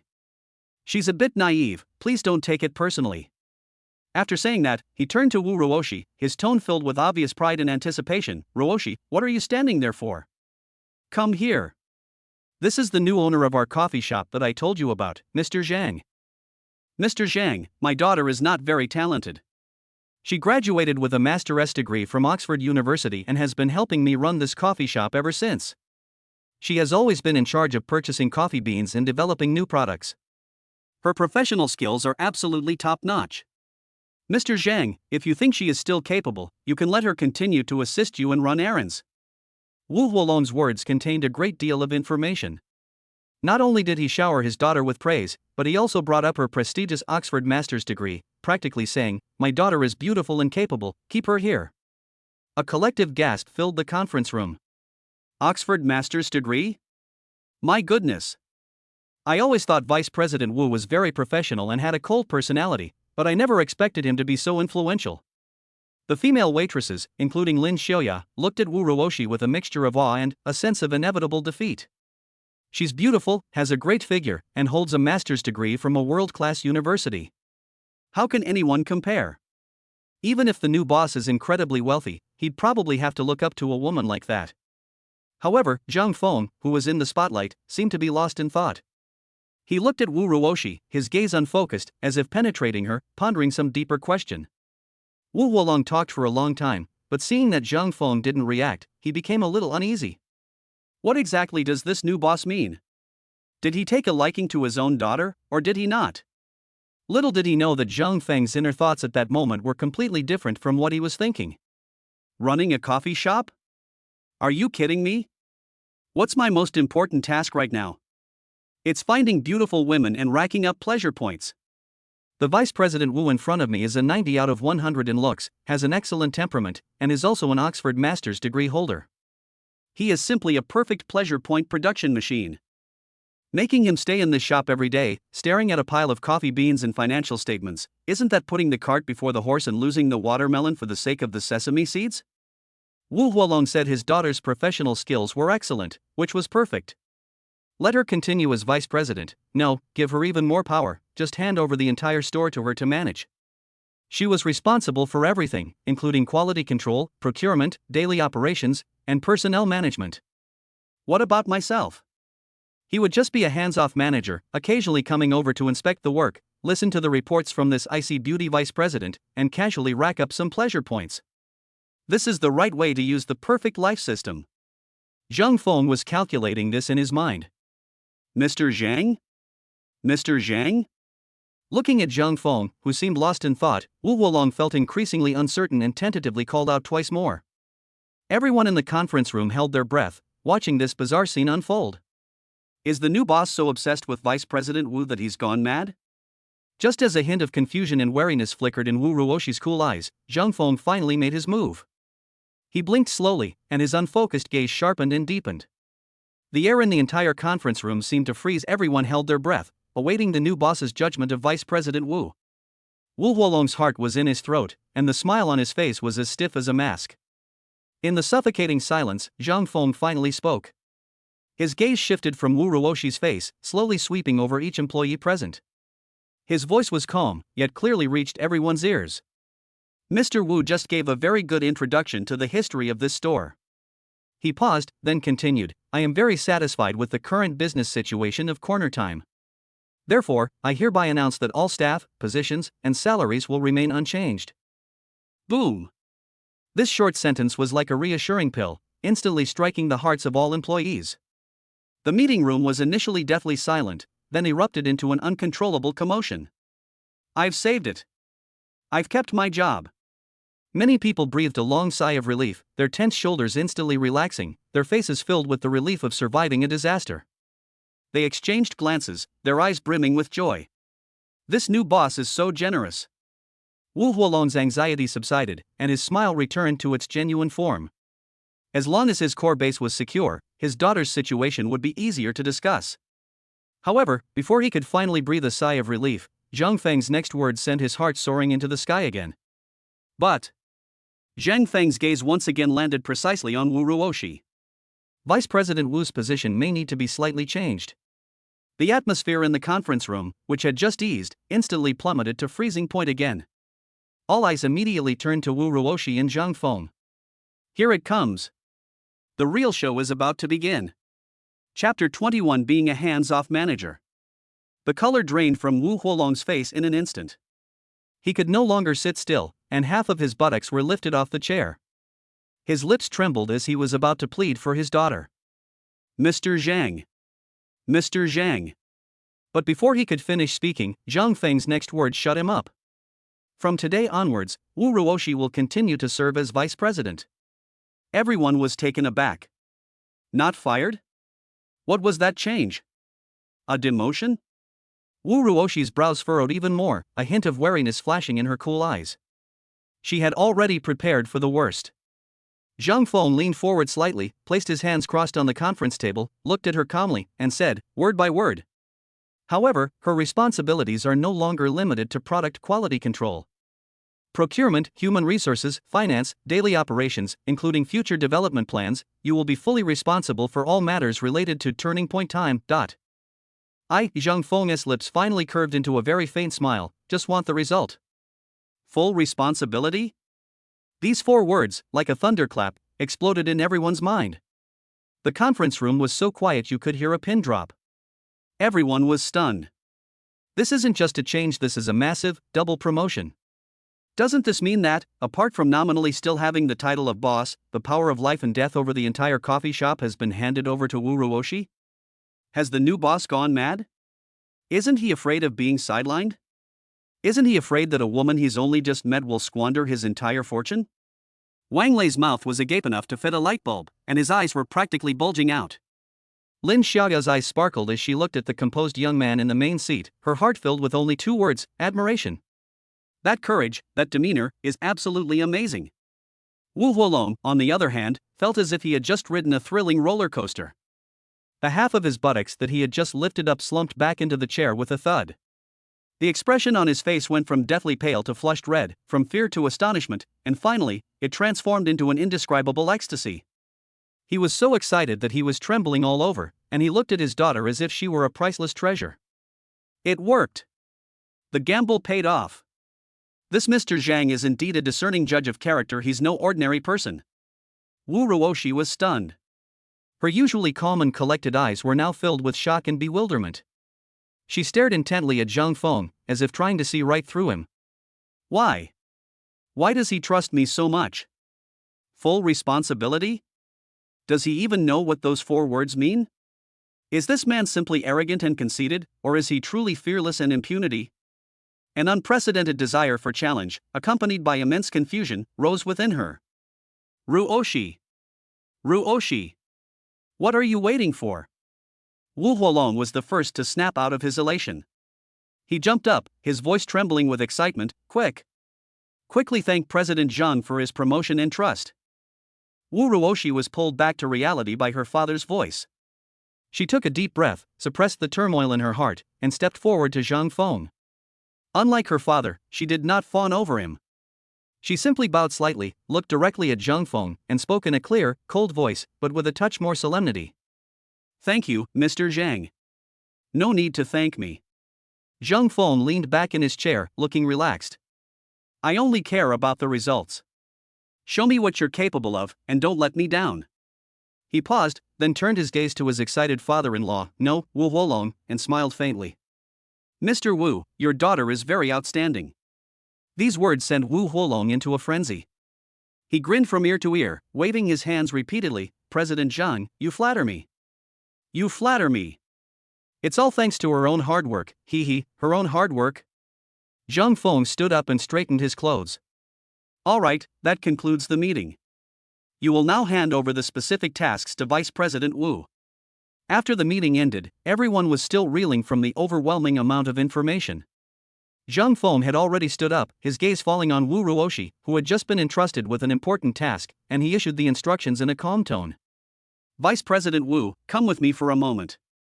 After saying that, he took the lead and walked out of the meeting room without any hesitation. Upon seeing this, Wu Huolong's face flushed with excitement. He quickly nudged his still somewhat dazed daughter with his elbow, lowered his voice, and spoke with barely concealed excitement and instructions. Go! What are you waiting for? President Zhang is going to give you some special treatment and discuss how to cooperate with you in the future. Seize the opportunity and make a good impression.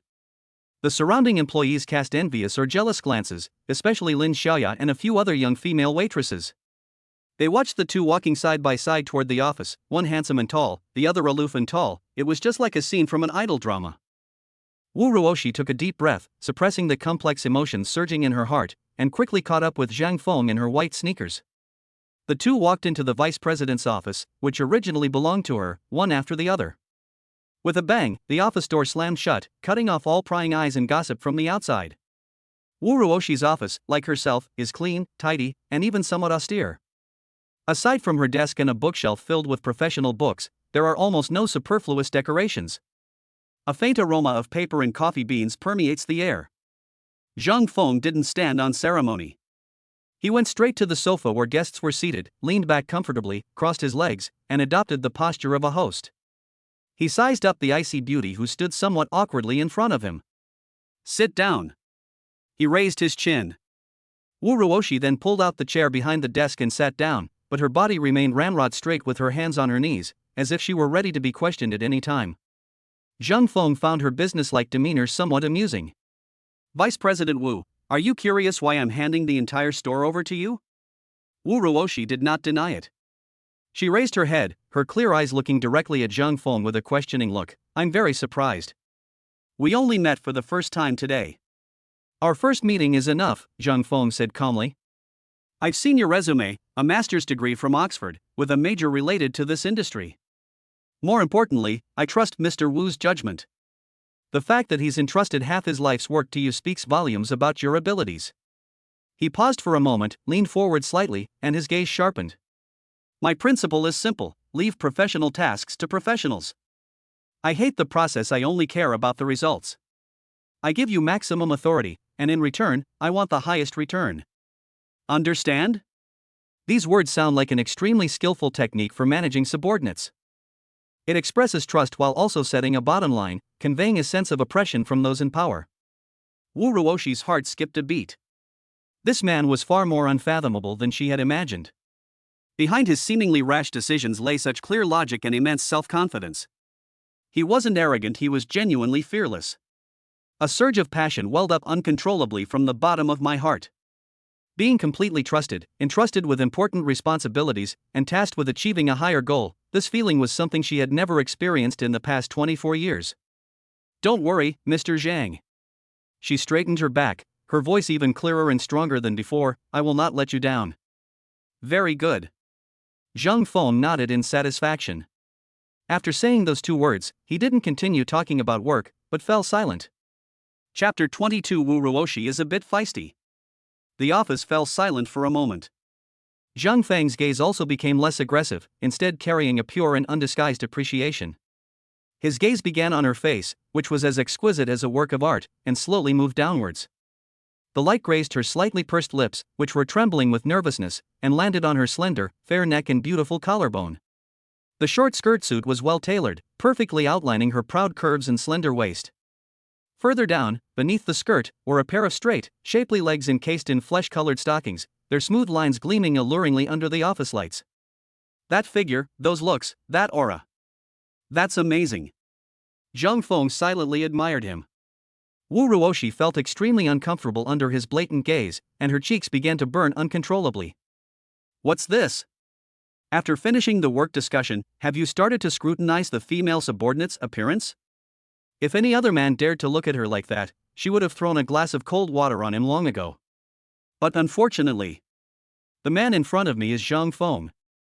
He was incredibly handsome, his face flawless from every angle, his skin even better than a woman's. Especially his eyes, so deep they seemed to suck your soul in. Although his gaze was direct, even somewhat aggressive, it did not make people feel lewd or offended. Wu Ruoshi discovered that deep down, instead of feeling disgust, she felt a strange mix of shyness and secret joy. She even felt as if her heartbeat had skipped a beat. This realization made her even more ashamed and angry, and a beautiful blush spread across her fair cheeks. Her hands, resting on her knees, unconsciously clenched the hem of her skirt. "Bite." Almost as Zhang Feng's gaze brazenly swept over her calves encased in stockings, that cold, mechanical voice rang precisely in his mind. Target person Wu Ruoshi detected. The host is experiencing intense emotional fluctuations, including shyness, secret joy, and a racing heart. Congratulations, host. You have gained 10 pleasure points. Received a cash reward of 1 million yuan. It's done. Zhang Feng was overjoyed. They made a net profit of 1 million yuan. He withdrew his gaze, leaned back on the sofa, and smiled. Vice President Wu. Yes. Wu Ruoshi responded almost subconsciously, her voice slightly tense. Seeing her trying to remain calm while her cheeks were still flushed, Zhang Feng was in a good mood and slowly began to speak. It seems you are quite satisfied with my arrangements. It's not a question, it's an affirmative sentence. Wu Ruoshi choked for a moment, completely stunned. She thought he would continue talking about work, or at least find an excuse for his earlier rudeness in looking at her so much. Unexpectedly, he directly saw through her feelings at that moment. How was she supposed to answer that? To say you're not satisfied? That would be jeopardizing your livelihood and future. Say you're satisfied? Wouldn't that be tantamount to admitting that he's making you ecstatic? I just feel that Mr. Shang's decision was a bit sudden. She hesitated for a long time before finally finding a relatively neutral word. Is that so? Zhang Feng raised an eyebrow, leaned forward slightly again, and brought his outrageously handsome face even closer, his eyes seemingly able to see through people's hearts. But your heartbeat tells me that you are very happy. Boom! Wu Ruoshi felt like her brain had completely exploded. This man! How could he be so direct? So unreasonable. Her pride in her composure and rationality was like paper in front of him, easily torn to shreds. Seeing her expression of being both ashamed and annoyed, yet unable to retaliate, Zhang Feng's smile deepened. He stood up, walked to her desk, and looked down at her. The job arrangement is settled. He abruptly changed the subject, leaning back comfortably on the sofa, breaking the formal atmosphere of the office. Now that we've finished discussing work, let me ask you something personal. Wu Ruoshi's heart skipped a beat, and she instinctively sat up straight. Zhang Feng looked at her leisurely, a faint smile playing on his lips, and slowly posed the question. Vice President Wu is so young and promising, and so beautiful, you must have no shortage of suitors, right? Or, are you single now? This question, like a pebble thrown into a calm lake, instantly stirred up 1,000 waves in Wu Ruoshi's heart. She was completely stunned. Why would anyone ask such a direct question? She has been surrounded by men since she was a child, but they were all cautious and subtle, afraid of offending her. And this man in front of me asked the question so bluntly. A surge of heat uncontrollably rushed to my cheeks. She really wanted to, and blurted out, I'm single. But the pride she had cultivated over the past 2 decades, being pampered like a star, made her keep those 2 words stuck in her throat. How could I tell him so easily? Don't you have any self-respect? My brain was working at lightning speed, and the defense mechanism I'd used countless times to fend off unwanted suitors automatically activated. Almost without thinking, she uttered the words she later wanted to slap herself for, in her usual cold tone. Mr. Zhang, although you are my boss now, my private life doesn't seem to be something you should be concerned about. As soon as the words left her mouth, Wu Ruoshi regretted them. It's over. That's too harsh. Will he think he's ungrateful? Will he think he's arrogant? She nervously observed Zhang Feng's reaction, her heart pounding with anxiety. However, Zhang Feng's reaction was completely unexpected. He wasn't angry, nor even a little embarrassed. He merely raised an eyebrow slightly, as if he had heard something interesting, and there was even a hint of appreciation in his eyes. This woman is really something else. Okay. Zhang Feng nodded readily, stood up from the sofa, and remained as dashing as ever. Sorry, I was being presumptuous. He didn't say another word or look at her again, and walked straight toward the door. Then I'll be going now. I'll leave the shop to you. Thank you for your help. Bang. The office door was closed gently. The whole world fell silent instantly. Wu Ruoshi stood frozen in her seat, dumbfounded. They've left? He just left like that? That shouldn't be happening. According to the normal script, shouldn't he have pressed on, or at least explained a few more points and kept asking himself questions? Why did they just leave like that? She felt a sudden emptiness in her heart, an indescribable sense of loss that overwhelmed her like a tide. Why don't you ask me further? If you ask just one more question, I'll tell you I'm still single. Wu Ruoshi stared at the closed door, her mind replaying his incredibly handsome face and his decisive departure. She buried her face in her hands in frustration. Wu Ruoshi, oh Wu Ruoshi, Your damned reserve and pride are going to ruin this golden opportunity. Chapter 23 Shopping Frenzy. When Zhang Feng walked out of Turning Point Time, he was in such a good mood that he could hum a song. Behind him, through the door, lay an icy beauty so frustrated she was practically burying herself in her own tears, while on his system panel lay a warm 10 points of pleasure.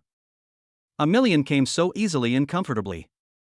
He finally understood that dealing with a woman like Wu Ruoshi, who was cold on the outside but warm on the inside and had a very strong sense of self-respect, couldn't be done according to common sense.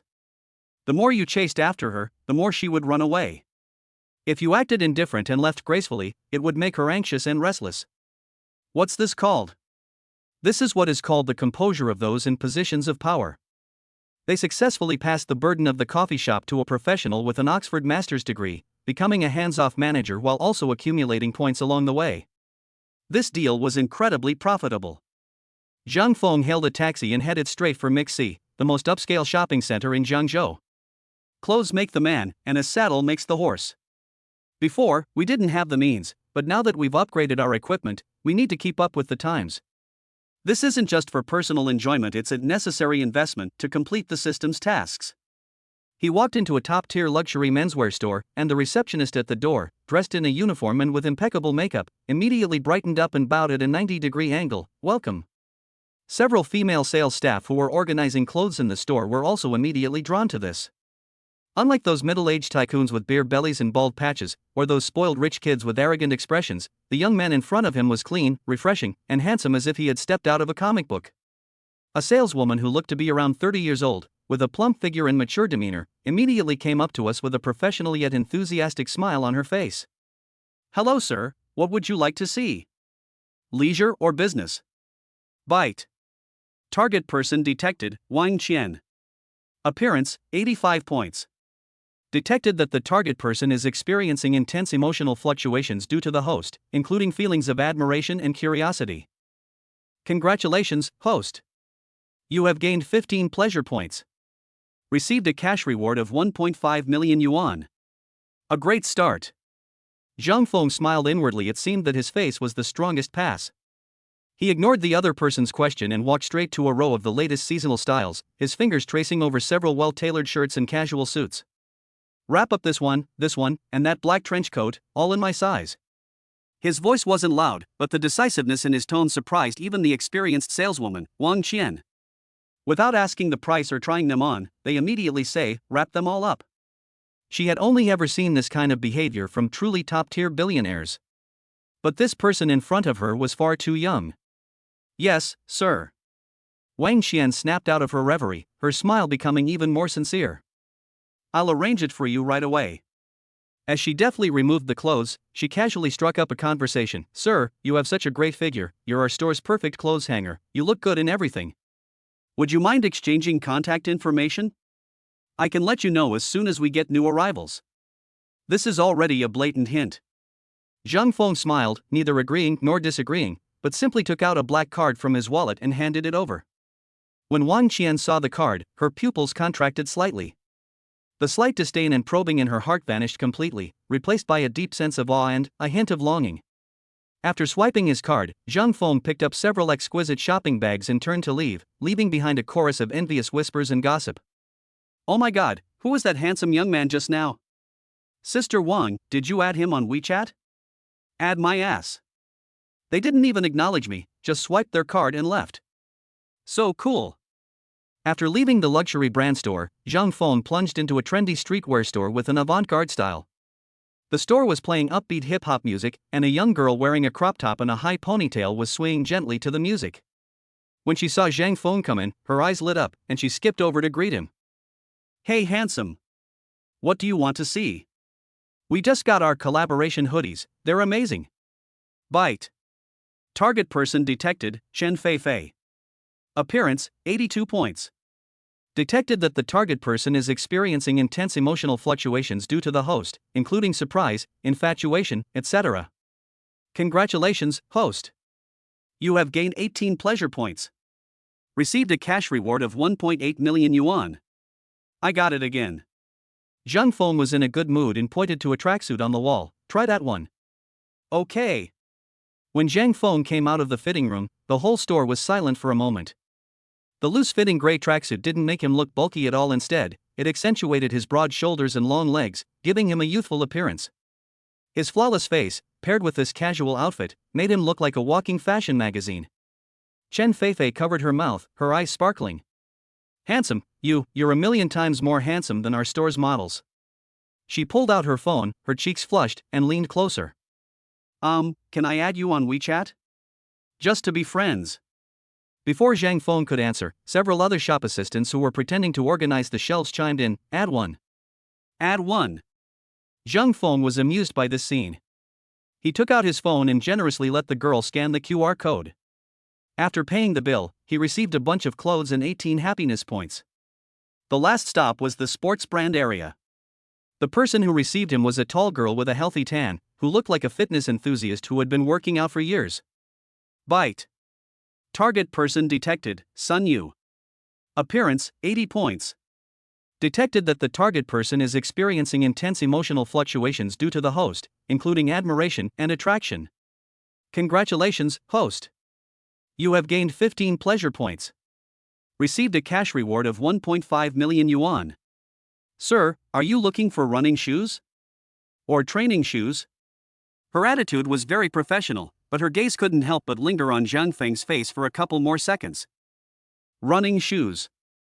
Okay, I recommend this one. It has the latest air cushion technology and is very good for knee protection. She squatted down, took out the shoes, and even reached out and gently touched Zhang Feng's ankle with her fingertips. Your foot shape is very standard, so these should be very comfortable for you. The warm touch from her fingertips made Sun Yu's heart skip a beat, and an unnatural blush rose to her cheeks. Zhang Feng took all of this in stride and bought the shoes without making a sound. After a shopping trip, Zhang Feng's hands were full of shopping bags of all sizes, and he looked brand new inside and out. He found a sofa in the rest area, sat down, and with a thought, brought up the system panel. Host, Zhang Feng. Cumulative joy points earned, 198. Looking at the number, Zhang Feng's heart started pounding uncontrollably. Just 2 points short. Just 2 more points to reach 200 points and participate in the second grand prize draw. The first prize he won was a coffee shop worth tens of millions. What kind of earth-shattering grand prize will he win the second time? Chapter 24 Super Singing Skills. Zhang Feng walked out of the mall, the warm evening breeze blowing on him, carrying a hint of heat. His hands were full of shopping bags of all sizes, from Armani to Versace, and some trendy designer brands, making him look brand new inside and out. Passers-by, especially young girls, would unconsciously linger their gazes on him. With her impeccable face and well-tailored designer clothes, she looked like a cover model who had just stepped out of a fashion magazine, exuding extraordinary charm. Zhang Feng found a bench in the rest area and sat down, casually placing his shopping bag aside. He closed his eyes, and with a thought, brought up the system panel. Host, Zhang Feng. Cumulative joy points earned, 198. Zhang Feng raised an eyebrow as he looked at the number. Just now in the mall, 3 female sales clerks, Wang Qian at 3 p.m., Chen Feifei at 6 p.m., and Sun Yu at 3 p.m., added up to 48 points. The total number of pleasure points is now 198. We are 2 points short of the 200 points needed for the second grand prize draw. System, isn't this threshold a bit too high? Zhang Feng couldn't help but complain in his mind. 80 points or above and looks sounds easy, but I've been wandering around the entire Mixi Mall all afternoon and only found 3 people who meet the criteria. When will I ever collect 5,000 points? You should know that Mixi is a well-known gathering place for beautiful women in Jiangzhou.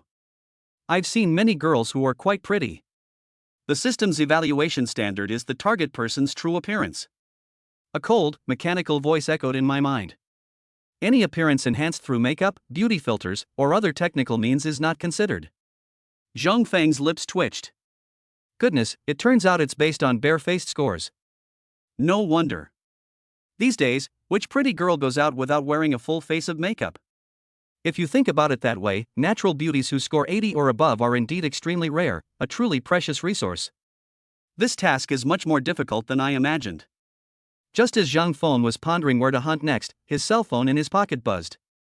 He took it out and saw a WeChat friend request displayed on the screen. The applicant's profile picture is of a beautifully decorated latte, and their nickname is just 2 simple letters, WRS. Wu Ru Oshi. A knowing smile appeared on Zhang Feng's face. The fish has taken the bait.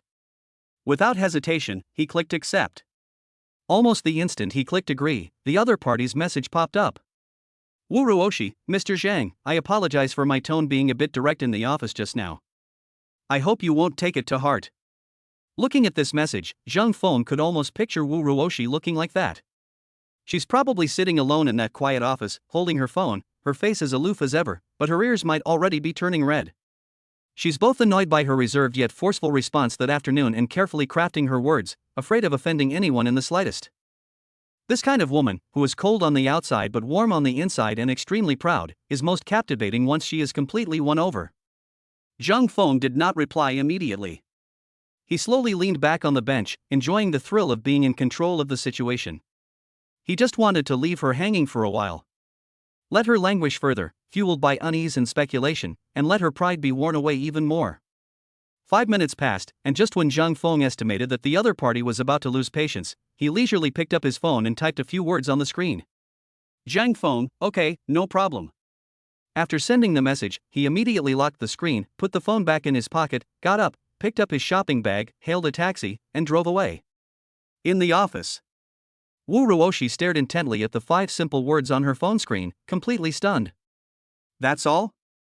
That's it? She had imagined countless possibilities. He might take the opportunity to make a few self-deprecating remarks. They might pretend to be magnanimous and say, "It's okay, I understand your personality." They might even take the opportunity to ask her again if she's single. But to her utter surprise, he simply replied with 5 words, like a leader's routine instruction to a subordinate's work report, without any personal emotion. An unprecedented sense of frustration overwhelmed her instantly. Is he really not interested in me? Was that scrutiny that afternoon just a routine inspection by a superior? In his eyes, was my act of showing weakness superfluous, or even a little ridiculous? Wu Ruoshi, you're just deluding yourself. Frustrated, she threw her phone on the table, scratched her hair in frustration, and for the first time, her usually cool and aloof face displayed a vivid expression of frustration. In the taxi, Zhang Feng was in a great mood. He could even imagine Wu Ruoshi's frantic and frustrated state at that moment. Just then, that cold, mechanical voice rang out without warning. Bite. Target person Wu Ruoshi detected. The host is experiencing intense emotional fluctuations, accompanied by strong anticipation. Congratulations, host. You have gained 5 pleasure points. Received a cash reward of 500,000 yuan. Zhang Feng's eyelids twitched. On a whim, he brought up the system panel. Host, Zhang Feng. Cumulative joy points earned, 203. It's done. Host's accumulated pleasure points have exceeded 200. Congratulations, host. You have been awarded your second chance to win a mystery prize. Should we draw immediately? Zhang Feng's heart skipped a beat. It's here. On his first draw, he was awarded a coffee shop worth tens of millions of dollars, along with a stunningly beautiful, icy vice president who scored 90 points. What will this second big prize be? A riverside villa? A limited edition supercar? Or more directly, a huge sum of cash? Extract. Zhang Feng silently recited in his mind without hesitation. The system panel in front of me changed instantly, and a high-tech virtual wheel started spinning rapidly, covered with countless question marks that shimmered with golden light. The roulette wheel slowed down, and the pointer moved slowly between the question marks. Zhang Feng subconsciously held his breath. Finally, the pointer came to a stop amidst a dazzling golden light. Bite. Congratulations, host. You have received a special skill reward, Super Singing Skill. Super Singing Skill, the host will acquire vocal techniques, range control, and emotional expression comparable to world-class singers. Your singing will possess a magic that touches the soul. Zhang Feng. He stood there stunned for a full 3 seconds before a curse word popped into his head. Holy crap? Singing? What the hell? What he lacks most right now is time. The ability to quickly complete system tasks. The system's damn main quest requires him to accumulate 5,000 pleasure points in less than 30 days, or everything will be taken away. This is a life or death situation. Can you give me a singing skill? Am I supposed to go on a talent show and chase my dream of entering the entertainment industry? By the time I make it big, it'll be too late. System, are you mistaken? I need something that I can use immediately, not this kind of flashy talent show. Zhang Feng couldn't help but complain in his mind. The system remained unresponsive, its aloofness unchanged. Zhang Feng leaned back in his seat, looking utterly dejected. This skill sounds amazing, comparable to the world's top singers, but the problem is, what's the use of it? He can't exactly run out onto the street and sing "Sister, You boldly go forward" to any pretty girl passing by, can he? That's not called racking up pleasure points, that's called being a pervert, and you might end up in jail. Chapter 25 Surprise Attack on Zhengzhou University. Never mind. Zhang Feng sighed. There was no point in complaining now. The most urgent thing was to find a way to earn more points. Where can I get it? Bars? Nightclubs? There are plenty of beautiful women, but the environment is diverse and the atmosphere is complex, so efficiency may not be high. A thought flashed through his mind, and a location popped into his head: Zhengzhou University. While it's not a teacher's college with an exaggerated female student ratio, as the best comprehensive university in Zhengzhou, it certainly has no shortage of young, beautiful, and energetic girls. More importantly, the atmosphere on university campuses is relatively simple, so theoretically, the proportion of naturally beautiful girls should be even higher. Yes, I'll go to Zhengzhou University. Having made up his mind, Zhang Feng had the driver turn the car around and return to the hotel. He threw all the shopping bags into the hotel room, took out the trendy sportswear set from the shopping bags, changed into it, and paired it with the newly bought running shoes. Designer suits can be too formal and create a sense of distance. But this loose and casual sportswear, paired with his face, perfectly blends youthful charm with his outstanding temperament, making him appear incredibly approachable. We headed straight for Zhengzhou University, and soon the taxi stopped at the magnificent gate of the university. Zhang Feng paid and got out of the car. The evening sunlight gently bathed the campus, where young men and women dressed in all sorts of clothes strolled in twos and threes, and the air was filled with the hormonal scent of youth. For someone who has never stepped into a university campus, the scene before them is both unfamiliar and novel. He took a deep breath and stepped inside. Almost the instant he stepped onto campus, he became the center of attention. A long-haired girl in a pleated skirt was chatting with her best friend when she glanced at him unintentionally. She stopped talking and stared at him intently until her friend nudged her, bringing her back to her senses. Her cheeks flushed red. A few sweaty boys carrying basketballs passed by him, and he subconsciously slowed down. One of them couldn't help but look back and mutter to his companion, "Damn, what department is this guy in? He's ridiculously good-looking." Zhang Feng was already used to these gazes. He was simply focused on the notification sounds ringing in his mind. Ding. Target person detected. Emotional fluctuation. Pleasure points +1.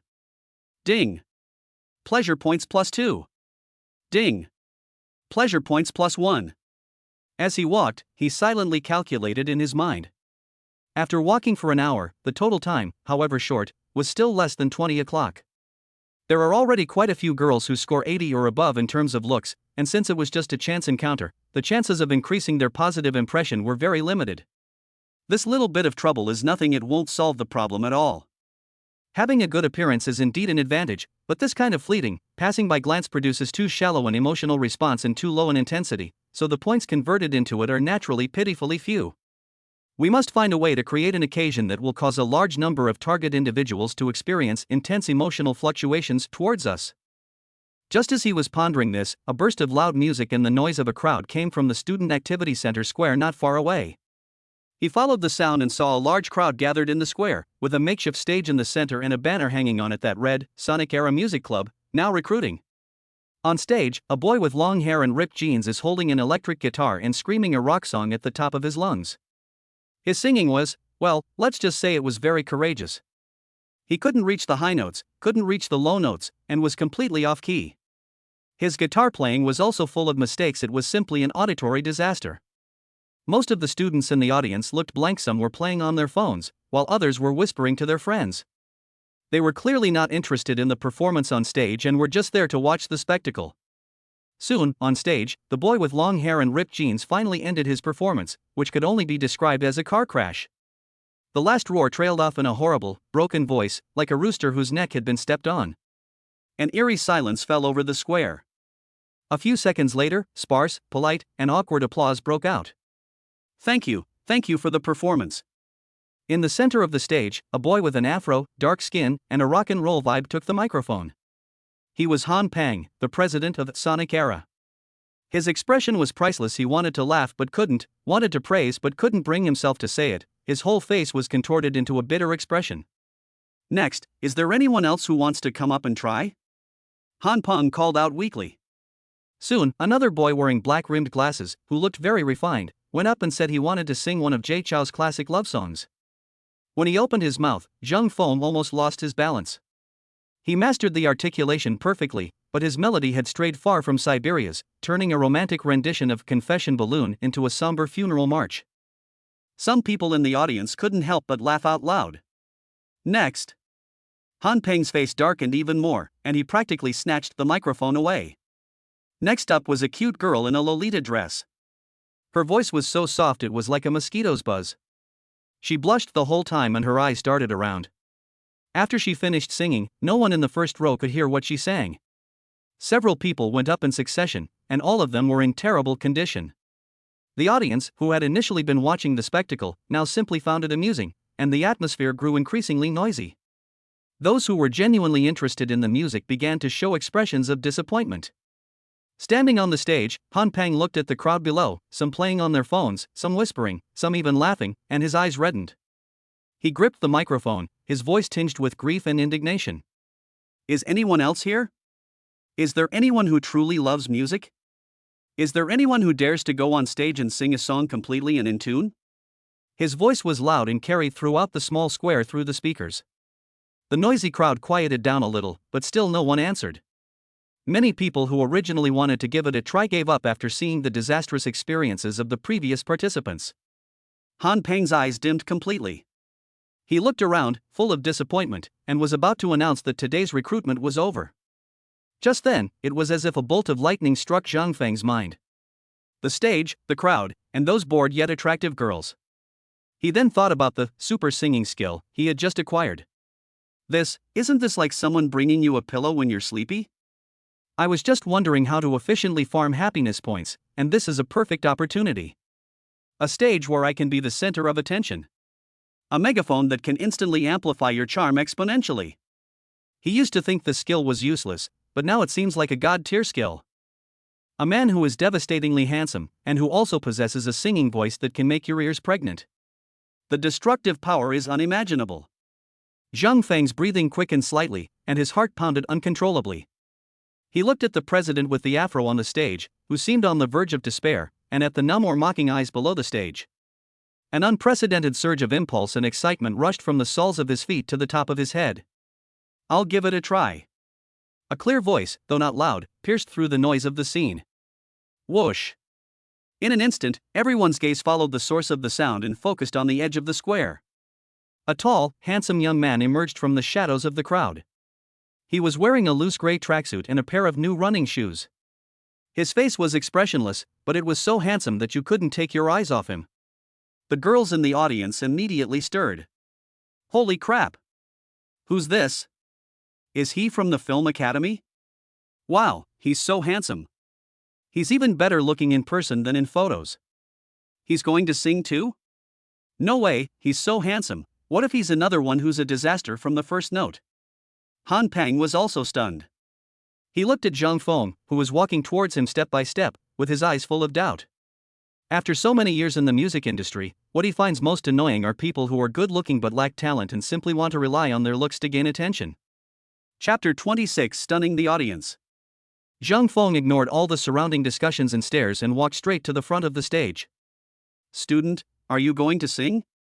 Han Peng frowned, his tone carrying a hint of scrutiny. Zhang Feng nodded.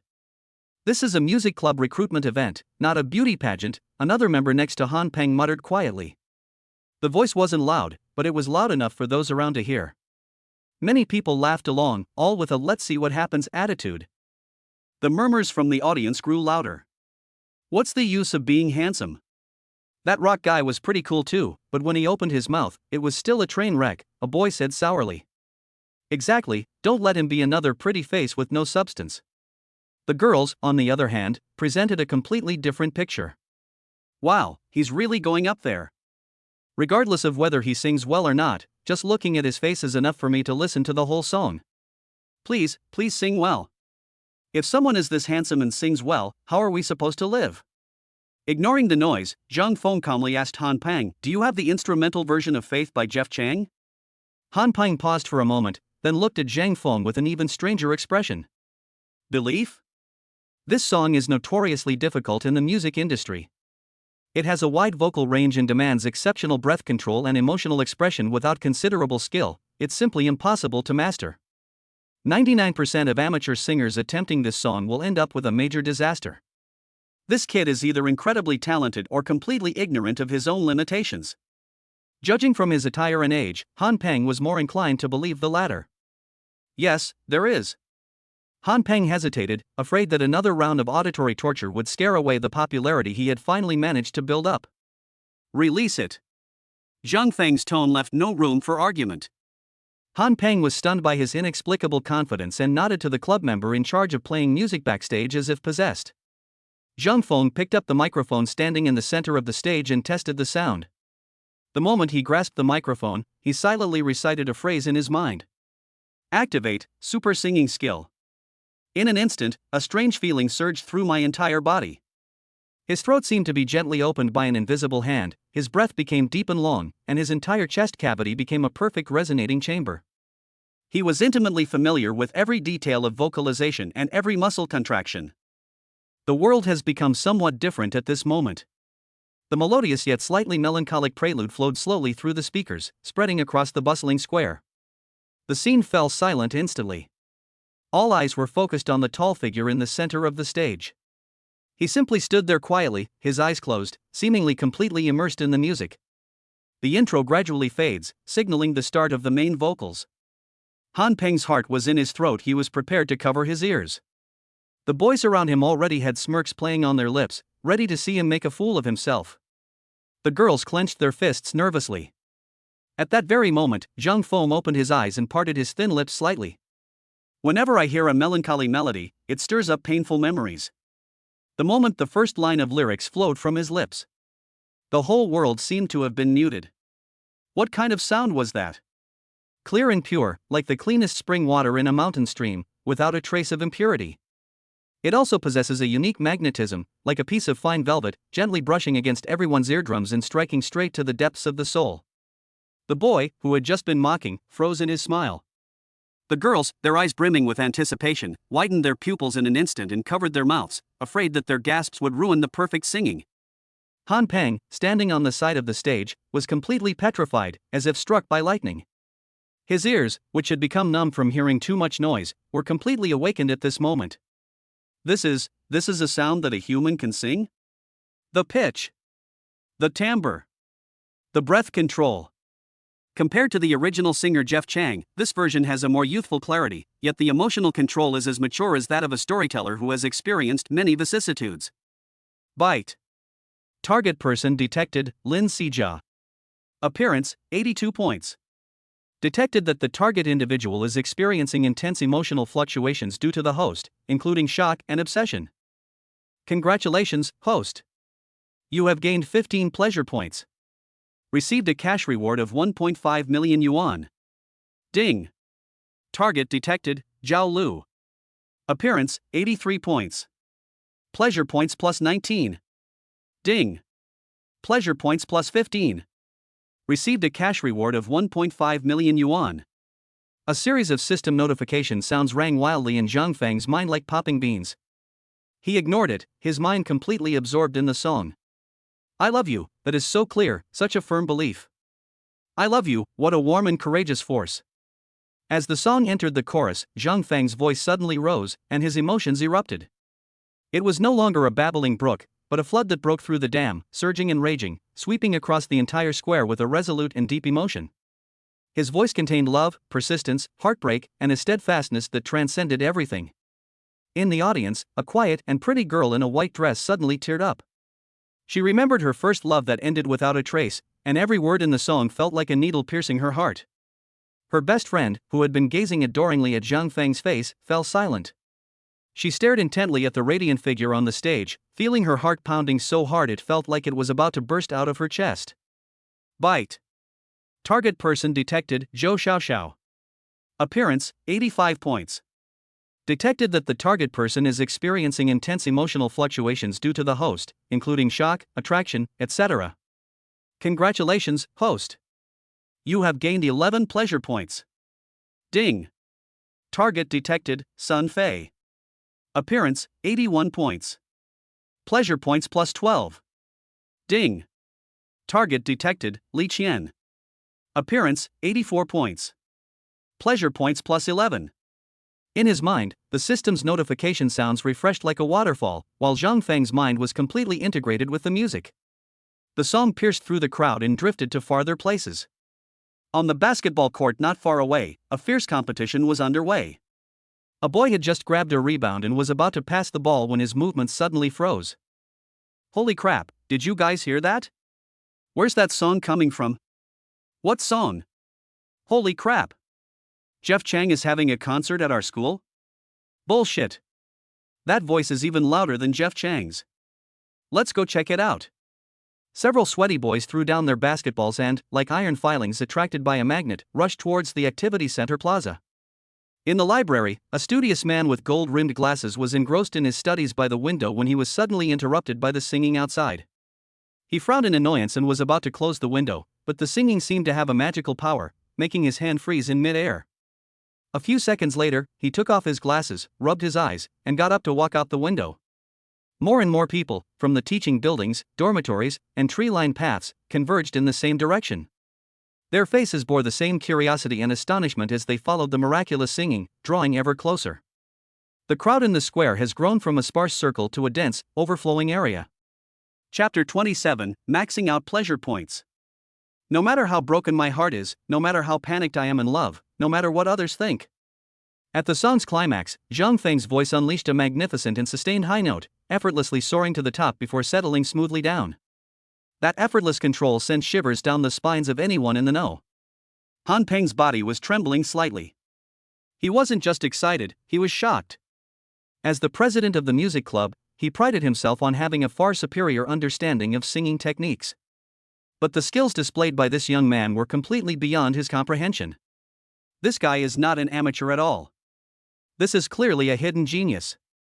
No, even among professional singers, very few can perform this song to this level. Love is a faith that brought me to your side. The last note, drawn out by Zhang Feng with a long and melodious quality, slowly dissipated in the air, leaving a lingering echo. The entire square fell into a deathly silence. You could hear a pin drop. Everyone was still immersed in the atmosphere created by the song, unable to extricate themselves. Zhang Feng slowly moved the microphone away from his mouth, his chest rising and falling slightly. A bead of sweat slid down his smooth forehead, across his straight nose, and dripped onto the stage. For the duration of one song, the notification sounds in Zhang Feng's mind never stopped. He roughly calculated that, including Lin Xijia and Zhao Lu at the beginning, the pleasure points had increased by a full 128 points after singing this song. The total happiness points have reached 351. Overjoyed. Looking at the stunned faces below the stage, he knew in his heart that this wave was in the bag. Smack. A crisp clapping sound suddenly broke the silence. It's Han Peng. He looked as if he had just woken up from a dream, his eyes bloodshot, and he clapped his hands hard with all his might. Clap, clap, clap, clap, clap. The next second, thunderous applause and deafening screams erupted. Iya. My God. It's so good. I'm smitten. I declare him my new male god. Handsome, what's your name? What department are you in? I want to have your babies. The girls went completely crazy, their faces flushed with excitement, pushing and shoving forward as if they wanted to rush onto the stage. Those boys who had been so disdainful before now looked like they'd seen a ghost, their mouths agape, unable to utter a single word for a long time. Envy? I can't be jealous anymore. When the gap becomes large enough, all that's left is to look up to them and submit. Awesome. A boy holding a basketball murmured two words, his eyes filled with shock and a hint of admiration. Han Peng rushed onto the stage without hesitation, grabbed Zhang Feng's hand, and was so excited that he was incoherent. Hey classmate. No, genius. You're like my own brother. Join our sonic era. We need talent like you, no, geniuses. The members behind him, including the boy who had just muttered "It's not a beauty pageant," all stood frozen in place as if they had been struck by lightning. Then, as if suddenly realizing what had happened, they nodded frantically at Zhang Feng, their eyes filled with almost fanatical worship. The area offstage was in complete chaos. The thunderous applause and screams almost lifted the night sky above the entire square. Ah! He's Jiangzhou University's newest heartthrob. That's amazing. When did our school discover such a genius? Who recorded this? Quickly post it on the school forum. The title should be shocking. An unknown genius achieves legendary status with a single song, turning the recruitment event at Sonic Era into a personal concert. Countless phone screens flashed in the crowd, all focused on the tall figure in the center of the stage. The girls in the front row were flushed with excitement, pushing and shoving forward as if they could breathe in the air of the gods if they got even a centimeter closer. Those boys who had previously been gloating were now wilting like frostbitten eggplants. Jealousy? They couldn't even muster that emotion. When someone's excellence surpasses your comprehension, all that's left is to look up in awe. Damn, is this guy a celebrity? A boy holding a basketball muttered to himself, while his companion next to him looked dazed. I feel like I've been listening to songs for nothing all these years. Amidst the deafening clamor, Zhang Feng remained remarkably calm. His attention was entirely focused on the frantically scrolling system panel in his mind, not on the outside world. Cumulative joy points earned, 351. One song, a full 128 points. They made a net profit of 12.8 million yuan. This efficiency is many times higher than him spending an afternoon browsing in the mall. He used to think the super singing skill was useless, but now it seems that it's not useless at all. It's clearly a money printing machine. Just as he was overjoyed, a new notification sound, carrying a unique and profound quality, suddenly resounded in his mind. Byte. Host's accumulated pleasure points have exceeded 300. Congratulations, host. You have reached the milestone of 300 pleasure points. We are randomly selecting a mystery prize for you. It's here. Zhang Feng's heart skipped a beat. The virtual roulette wheel reappeared before him, shimmering with golden light and spinning rapidly. This time, Zhang Feng was much calmer than before. He had a vague premonition that nothing the system gave him was useless. The hand slowed down and stopped in a dazzling golden light. Congratulations, host.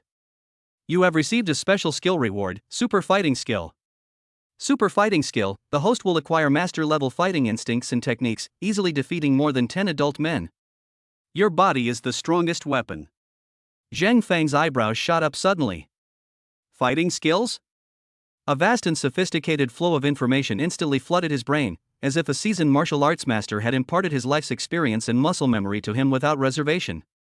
He could clearly sense every muscle in his body and knew how to unleash the greatest power with the simplest movements.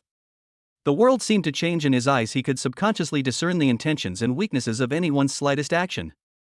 He can achieve legendary status with a single song, and he can fight 10 opponents single-handedly. This perfect life system is truly designed to cultivate itself into a perfect man in every way. Excellent, very good. Master. Master? Look at me. Han Ping became even more anxious when he saw that Zhang Feng hadn't reacted for a long time and was just standing there with a somewhat unfocused look in his eyes. I'll even give you the position of club president. As long as you're willing to join. Upon hearing this, the members behind him not only did not object, but nodded vigorously, their faces showing an expression of, the president is wise. Zhang Feng finally snapped out of his daze from the system's surprise and looked at Han Ping, who was about to cry, with amusement. Chapter 28 Receiving a Performance Invitation. Dude, calm down first. His voice wasn't loud, but it seemed to carry a calming power, which slightly soothed Han Peng's agitated emotions. Joining a club? Zhang Feng had no such idea. He didn't have time to play around with these college students in music clubs. His goal was to quickly accumulate 5,000 points and complete that crucial main quest.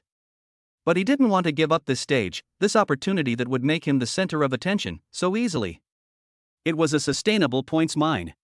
His mind raced, and he quickly came up with his explanation. I am not a student at this school. One sentence, like a bucket of cold water, instantly extinguished all the flames in Han Peng's eyes. Ha!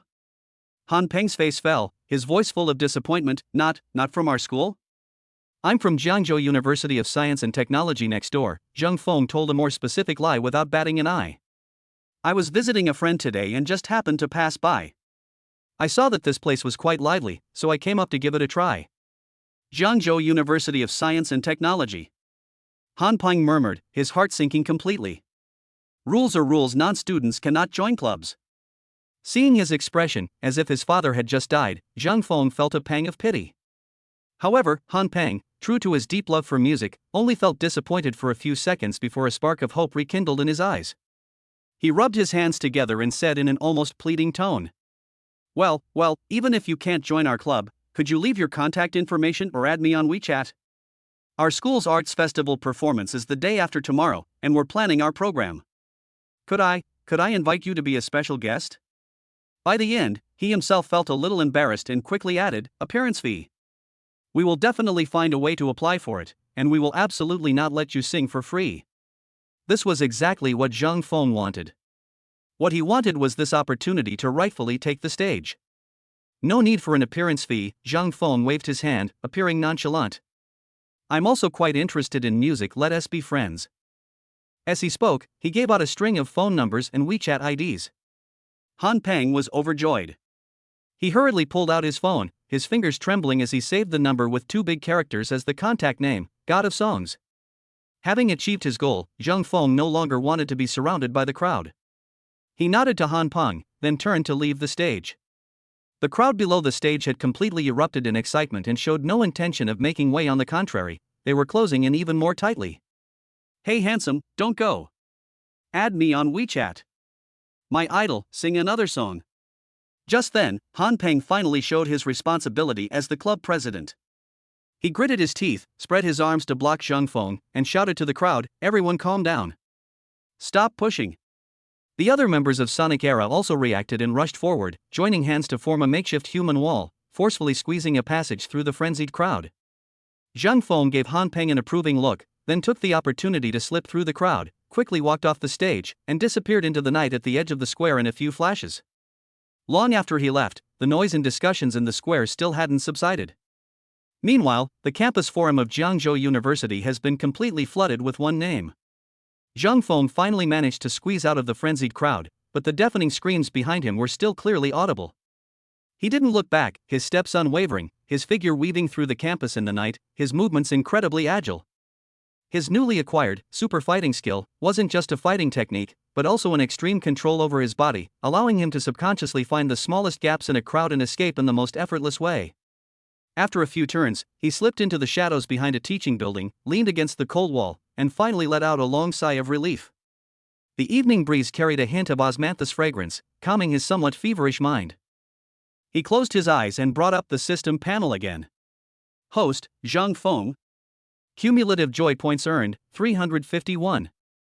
One son, 128 points, cash prize of 12.8 million yuan. This number made his heart skip a beat again. This efficiency is practically robbery. But after a brief moment of excitement, Zhang Feng's brows slowly furrowed. He began to calmly review the situation. The square was packed with people, at least several hundred, mostly young women. Yet, only 7 or 8 were ultimately identified as target individuals by the system. In other words, among hundreds of beautiful and youthful female college students, only a very few can achieve a natural beauty score of 80 or above.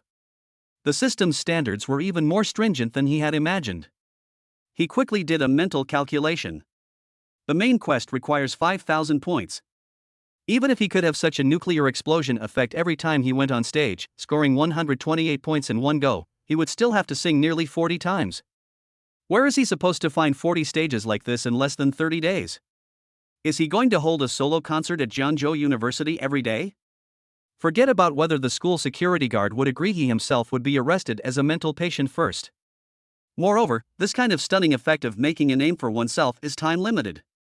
The first time is a miracle, the second time is amazing, but what about the third and fourth time? Once the novelty wears off, the intensity of the emotional fluctuations will definitely decrease significantly. At that point, a score of 50 or 60 points at a time will be considered quite good.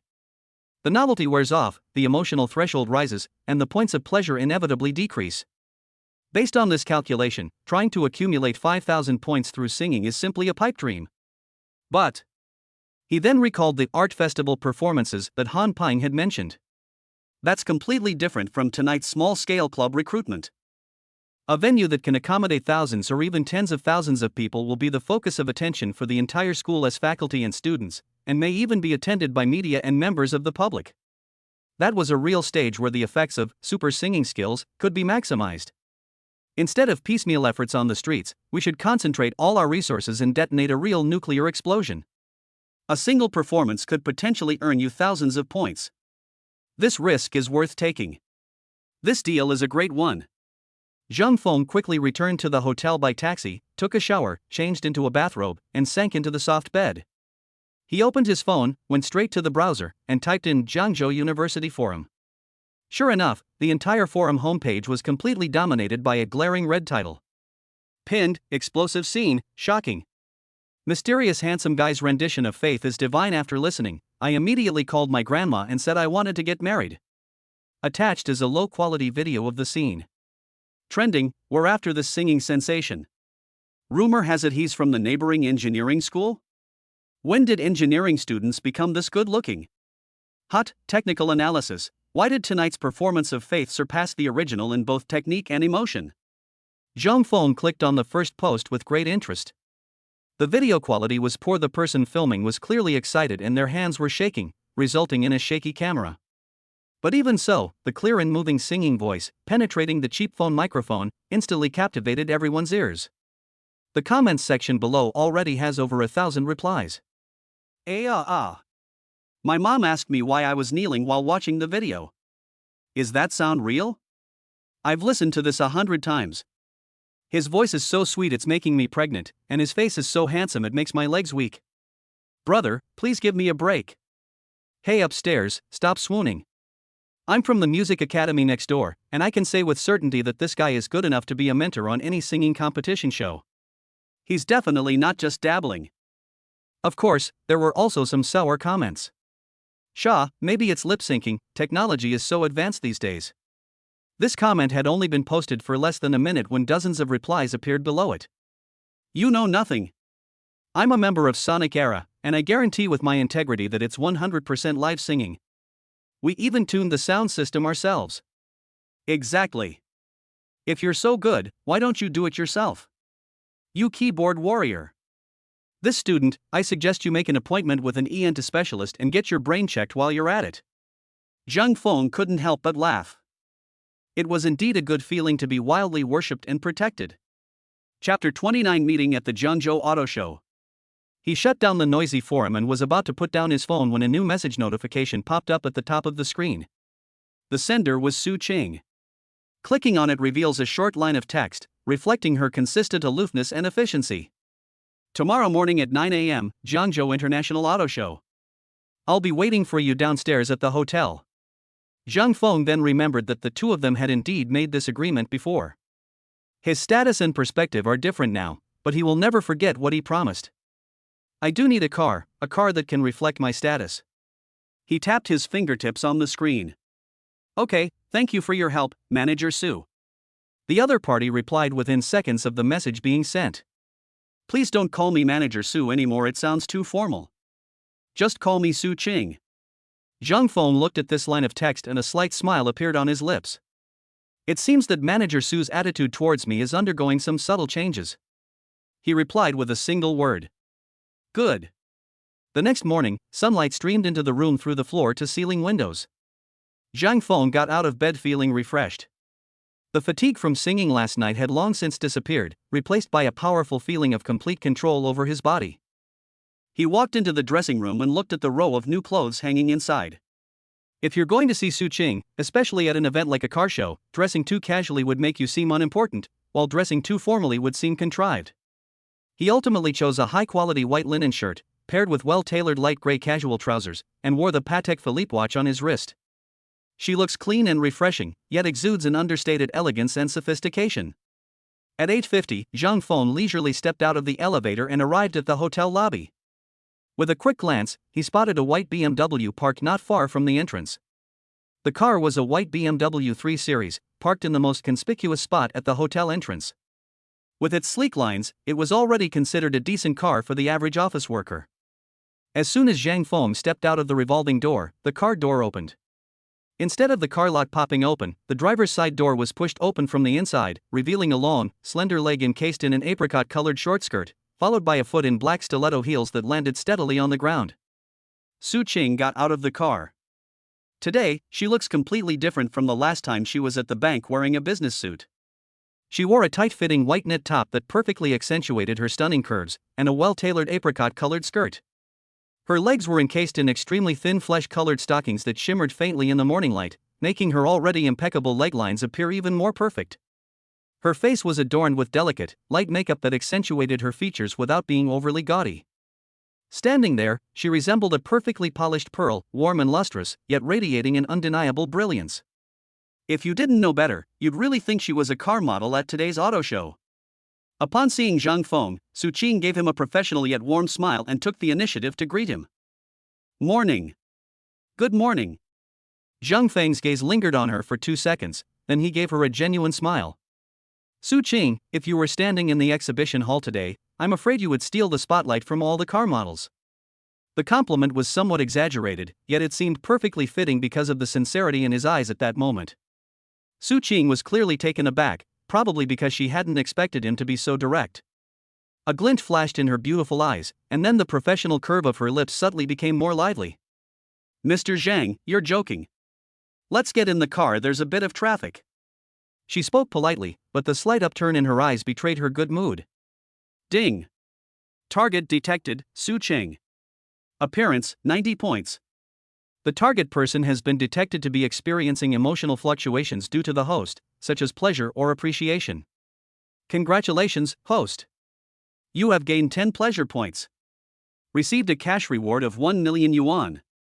Zhang Feng smiled inwardly. Indeed, when dealing with such a visually appealing target, sincere praise is far more effective than showing off your skills in front of hundreds of passers-by.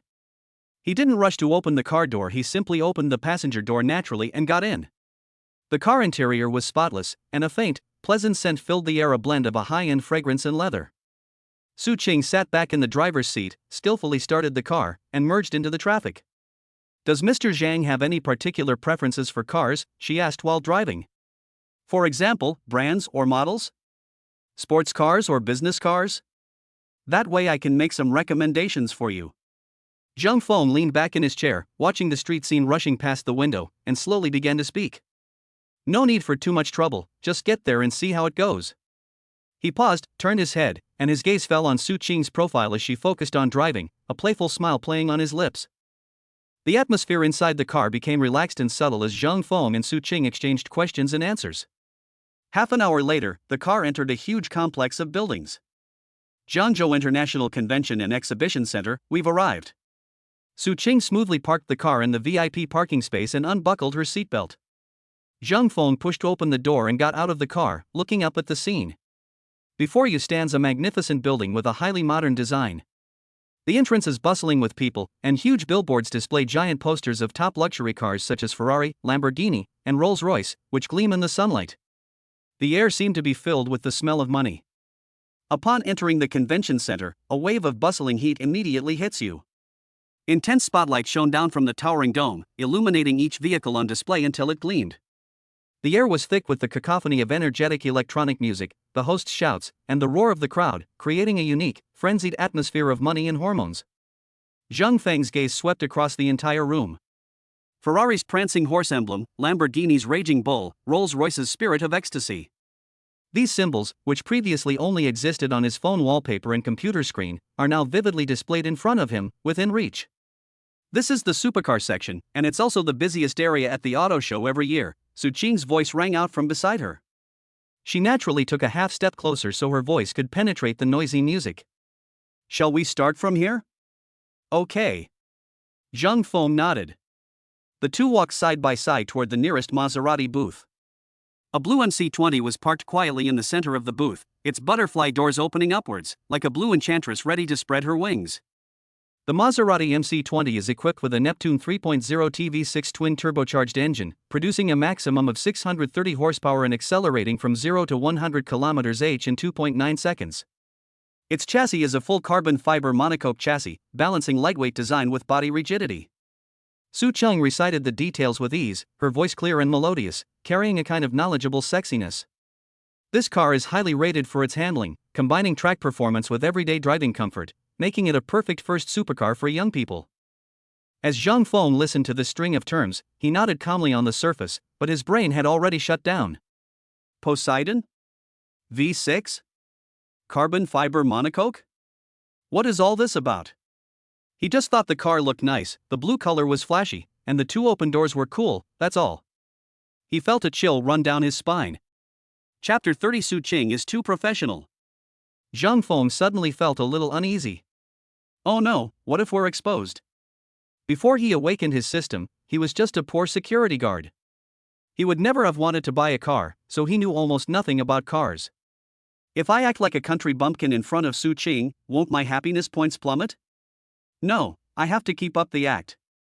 He cleared his throat, mimicking the domineering CEOs in movies, walked around the car, and finally stopped at the front. He stretched out his finger, but didn't touch the paint, he simply traced the sharp waistline in the air. The design is still a bit weak, Zhang Feng said in a deliberately deep voice, which was not loud but had an unquestionable judgment. The lines are too deliberate, aggressive for the sake of being aggressive, which makes it lose some of the elegance and agility that Italian cars should have. Su Qing's prepared explanation of the performance was instantly choked back. She stared blankly at Zhang Feng, a hint of confusion flashing in her beautiful eyes. A bit weak?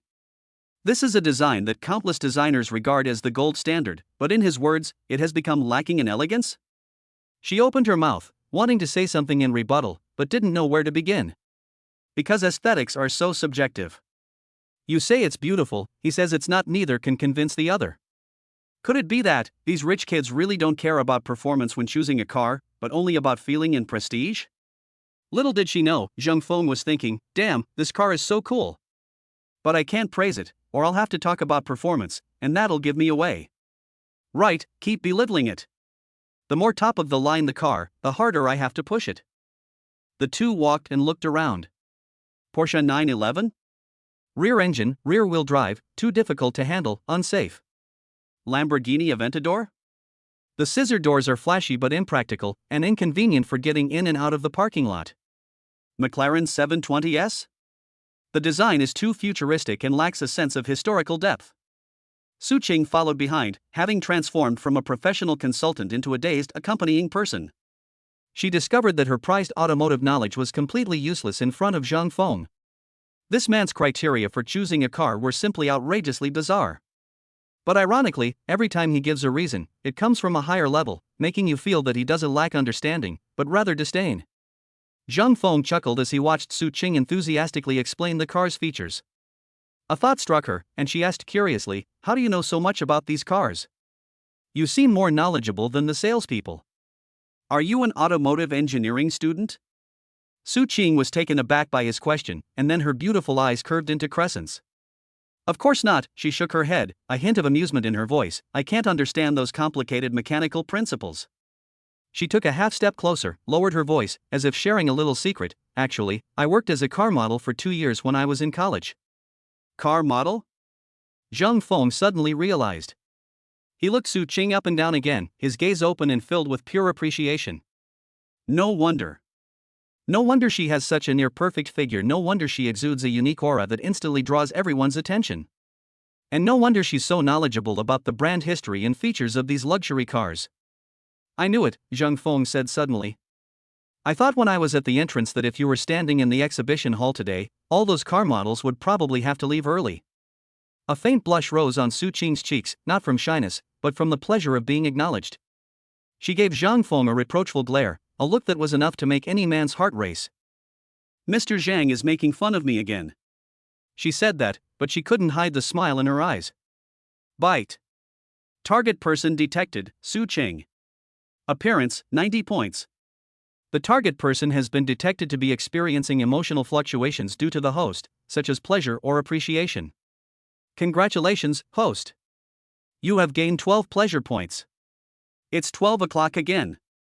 Received a cash reward of 1.2 million yuan. Zhang Feng was overjoyed. Sure enough, interacting with such a top-tier beauty made scoring points much more efficient. I'm not joking, Zhang Feng said seriously, his joking expression fading. It's the truth. You can tell a master's skill just by looking at them. Did I seem particularly unprofessional for making such presumptuous comments in front of you just now? His self-deprecating humor was brilliantly executed. He not only resolved the awkwardness of pretending to know what he didn't, but also handed over the right to speak to Su Qing. His humble attitude made him seem very honest and magnanimous. Su Qing was indeed very susceptible to this. She quickly waved her hand, her smile becoming even more sincere. No, Mr. Zhang, you're no novice. Your perspective is very unique. When we look at cars, we look at performance, data, and history, but what you see is a kind of aura and feeling. She cleverly found an extremely respectable way to save face for Zhang Feng's previous nonsense. Her words impressed Zhang Feng deeply. Women with high emotional intelligence are comfortable to be around. You understand me best. Zhang Feng smiled, and the atmosphere between the two became even more harmonious. After passing through the bustling supercar area, the style of the booth in front suddenly changed. If Ferrari and Lamborghini are like rock stars in flamboyant costumes, then this booth is more like a low-key yet powerful gentleman. The blue and white propeller logo gleams under the lights. BMW booth. Upon reaching this point, Su Qing unconsciously slowed her pace, and her gaze softened considerably. When I was in college, I worked as a car model in this BMW showroom for 2 years. She pointed to the circular stage in the center of the booth, her voice tinged with nostalgia. So when I bought my own car later, I also chose BMW. Zhang Feng was somewhat surprised. So you like BMWs? Well, that's why I chose the 3 Series, Su Qing smiled, a smile that showed confidence in her choice. Many people think it's not as spacious as other cars in the same price range, and the interior isn't luxurious enough. But I like the feeling it gives me, that man-machine integration feeling of control, which makes you feel like the car is an extension of your own body. She paused, then added, driving it, you'll fall in love with driving itself, rather than just seeing it as a simple means of transportation. Zhang Feng listened quietly. Although he didn't understand what man and machine as one meant, he could hear the genuine love Su Qing had for the brand in her words. Moreover, he felt that compared to those supercars that practically had "I'm expensive" written all over their heads, BMW, a brand that is luxurious but not overly ostentatious, seemed to better suit his current low-key identity. A well-dressed young man driving a BMW would be perceived by others as a wealthy second-generation heir. If a young man in his early 20s drives a Lamborghini, he will most likely be regarded as an idle and wasteful spendthrift. Then let us take a look at BMW, Zhang Feng decided. The two walked side by side into the exhibition stand. A smart-looking young salesman in a suit immediately came forward. Good afternoon, sir, madam. Looking to look at cars? We have a full range of BMW models, sedans and SUVs, from family cars to performance cars. There's bound to be one that suits you. The young salesperson's gaze swept over the two of them. The man was handsome, the woman was beautiful, and both had excellent temperament. Especially the woman, whose figure and appearance were even better than the car models on their booth. He immediately made a judgment in his mind. This was definitely a rich second-generation couple out shopping. Chapter 31. Su Qing's old boss appears. The one you're looking at, sir, is the BMW X7, our flagship SUV. It boasts top-notch space and luxury. Equipped with a 3.0T inline 6-cylinder engine and a 48V mild hybrid system, it delivers smooth yet powerful performance, making it ideal for both family use and business purposes. The young salesperson was articulate, enthusiastic yet not obsequious, and handled the situation with perfect tact. Zhang Feng nodded without saying anything. He had no idea about these parameters, he just thought the car was big, looked impressive, and that the view from inside should be good. Su Qing naturally picked up the conversation from the side. Her voice wasn't loud, but it instantly attracted all the salesperson's attention. The X7 uses the CLAR platform, which is the same platform as the 7 Series, so its on-road driving quality is the benchmark in its class. In particular, the air suspension filters out road bumps very well. She stretched out her slender finger and pointed to the side of the car. And look at its waistline, which runs from the headlights to the taillights. It's very complete, making such a big car look not bulky at all. She then walked around to the front of the car and pointed to the huge double-kidney grille. Many people complain that this Generation S grille is too big, but I think that as a flagship, it should have this kind of imposing presence. From the moment she opened her mouth, it wasn't a sales pitch with a mere endorsement. Instead, it was infused with her unique insights and aesthetic sense.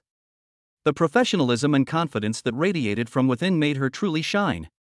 The young salesperson was stunned, his gaze towards Su Qing now filled with admiration. This beautiful woman knew so much. Zhang Feng was secretly delighted. He realized he didn't need to pretend to know anything with Su Cheng around, all he had to do was nod and swipe his card. What about the car? Zhang Feng asked casually.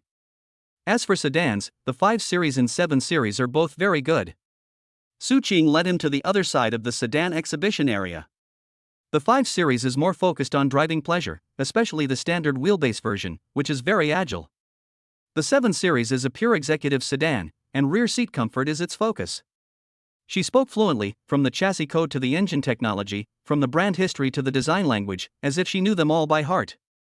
Zhang Feng was completely confused. What were those double kidney grills and wuss corners? They all sounded pretty high-end. He could only nod repeatedly. Yes, that makes sense. What he was really thinking was that this woman was much more attractive when she was serious than these cold, hard lumps of iron. So, Mr. Zhang, which do you prefer? Do you enjoy driving yourself and the experience, or do you value space and comfort more? Su Cheng concluded, handing the choice back to him. This stumped Zhang Feng. Although he has a driver's license, he has never bought a car and knows nothing about the joy of driving. He looked at the imposing X7, then at the elegant 7 Series next to it, and was momentarily at a loss. Both are great, I want them both. Children make choices, but adults seem to have to make choices too. Just as Zhang Feng was hesitating, a slightly rough voice came from behind the booth. Hey, isn't this our star performer from back in the day, Su Cheng? His voice carried a hint of affected familiarity and slickness. Zhang Feng frowned almost imperceptibly. A middle-aged man in his 40s, with a thick beard and a slightly overweight build, walked out of the employee entrance.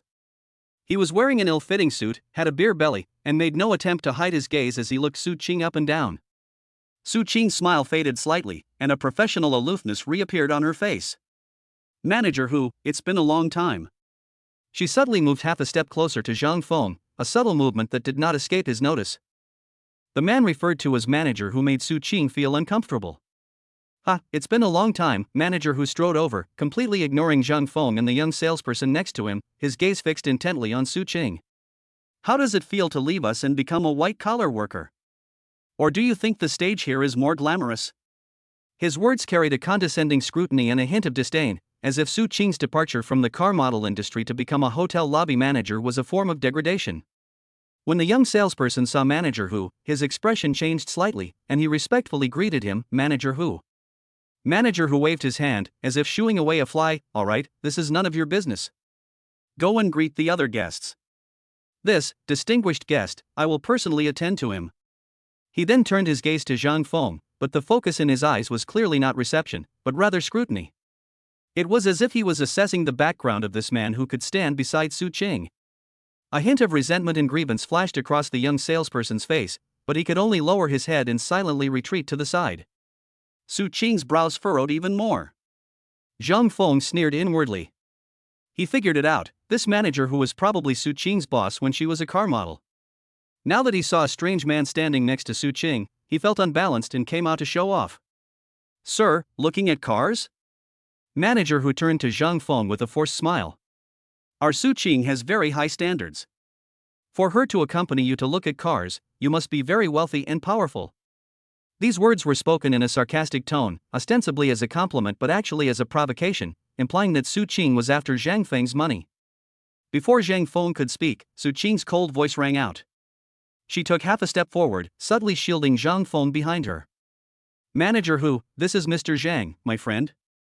I'm introducing the car models to him. If you don't have anything else to do, please don't bother us. Her attitude was clear, distant and firm. Manager Hu's fat twitched. He clearly hadn't expected Su Cheng to be so disrespectful. He narrowed his eyes, his gaze greedily sweeping over Su Cheng's shapely figure.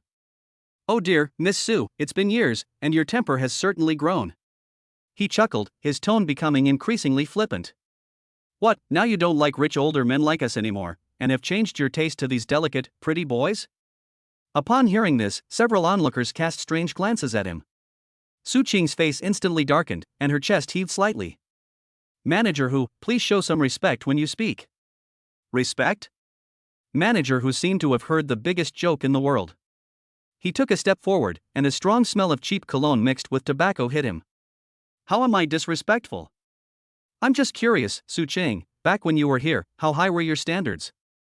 The rich second-generation bosses who were pursuing you could have lined up from the exhibition hall to the street, and you didn't even give them a second glance. And now, look at you, you found someone like this. His gaze fell on Zhang Feng again, filled with undisguised contempt. A little puppy? What, are you raising him? Cars here aren't cheap, can he afford one? Or is he just here to watch the show and have you keep him company for courage? He looked at Su Qing, who was standing in front of him like a lioness protecting her cubs, and felt both amused and touched. This woman is actually quite kind. Chapter 32 Generous Spending. Zhang Feng's lips curled up slightly.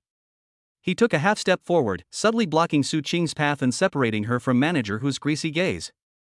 This action is very natural, like an instinctive protective gesture between lovers. Su Qing was slightly taken aback. Looking at the back of the man who wasn't particularly burly but gave her a strange sense of security, her breathing, which had been somewhat rapid due to anger, calmed down.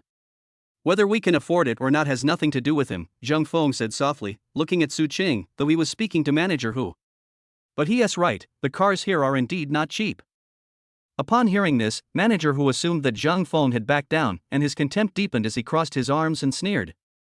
Su Qing didn't want to linger here any longer. She tugged at Zhang Feng's sleeve and whispered, Mr. Zhang, let's go to another exhibition hall. There's no need to waste time with him. Don't rush. Zhang Feng patted the back of her hand, the warm touch making Su Qing's fingertips tremble slightly. He turned his head, and his gaze finally fell on Manager Hu. Manager Hu felt a little uneasy under his gaze, but relying on his status as a landlord, he still puffed out his belly and gave a fierce but weak snort. His lewd gaze once again swept past Zhang Feng, lingering unabashedly on Su Qing's curves encased in her short skirt. Su Qing, I didn't expect you to become even more beautiful and charming after all these years. Manager Hu clicked his tongue, his tone flippant. If you're not doing well as a white-collar worker out there, come back. As long as you're with me, I'll still reserve the center stage for you. A BMW? Ha, you can drive a different one every day. Su Qing's face turned completely cold, her eyes filled with undisguised disgust. Zhang Feng noticed it. This manager who was probably the most shameless and unrequited of Su Qing's many suitors back then. Now he harbors resentment and seizes every opportunity to disgust her. Zhang Feng suddenly found it somewhat amusing. If I help Su Qing vent her anger, she'll be in a better mood, and my happiness points will increase, right? This deal is a good one. Thinking of this, he ignored the still-talking manager who and instead waved to the bewildered young salesperson next to him. Hey buddy, come here for a second. The young salesperson paused for a moment, then quickly jogged over, looking at Zhang Feng somewhat nervously. Sir, what can I do for you? Zhang Feng pointed to the imposing BMW X7, then to the elegantly designed 7 Series sedan next to it, and asked in a casual tone, as if discussing the weather. This one, and that one, both must be the top-of-the-line models. Do you have any in stock? One sentence instantly silenced the surroundings. The young salesperson's mouth gaped open in an O shape, his brain completely shut down, thinking he had misheard. Sir, you mean, these two? Yes, just these two, Zhang Feng confirmed. What, you don't have any? Yes. Yes. Absolutely. The young salesman snapped back to reality, his mind reeling with overwhelming joy, his voice trembling.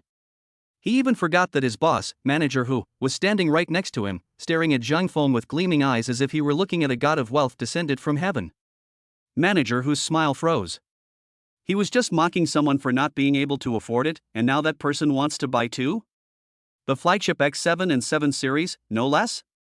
What a joke. This kid must be insane. Sir, you must be joking, Manager Hu said with a forced laugh, trying to save face. These two top-of-the-line cars together cost close to 3 million yuan. They're not like cabbages. Zhang Feng glanced at him indifferently, as if he had just noticed him. Oh?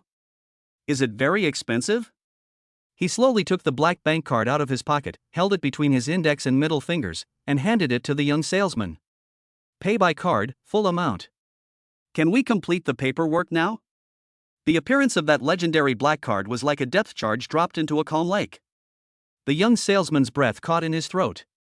He stared intently at the card, feeling as if his heart was about to leap out of his throat. Black gold card. He had only ever seen this thing in training materials and online rumors. Manager, whose eyes nearly popped out of their sockets, his fat face twitched uncontrollably, and cold sweat instantly broke out on his forehead. Even if he's stupid, he knows that someone who can pull out this card could buy 2 BMWs as easily as buying 2 heads of cabbage. Just now, I actually mocked someone like that as a pretty boy? Just thinking about this made Manager, whose legs tremble. Su Qing was completely stunned. Looking at Zhang Feng's calm profile and the black card in his hand that exuded an inexplicable aura, she felt a sudden surge of unease. She knew Zhang Feng was rich, but she didn't expect him to be this rich. What shocked her even more was not the huge sum of money, but the way he did it. There were no angry roars, no fierce arguments, not even a single harsh word. He simply did the most embarrassing thing in the calmest tone. This quiet strength is far more impactful than any loud and forceful threat. Sir, it can be done. It's absolutely possible. The young salesman was so excited he was almost incoherent. His hands trembled as he took the thin card, feeling as if he were holding not just a card, but his entire future of wealth and luxury. Please come with me.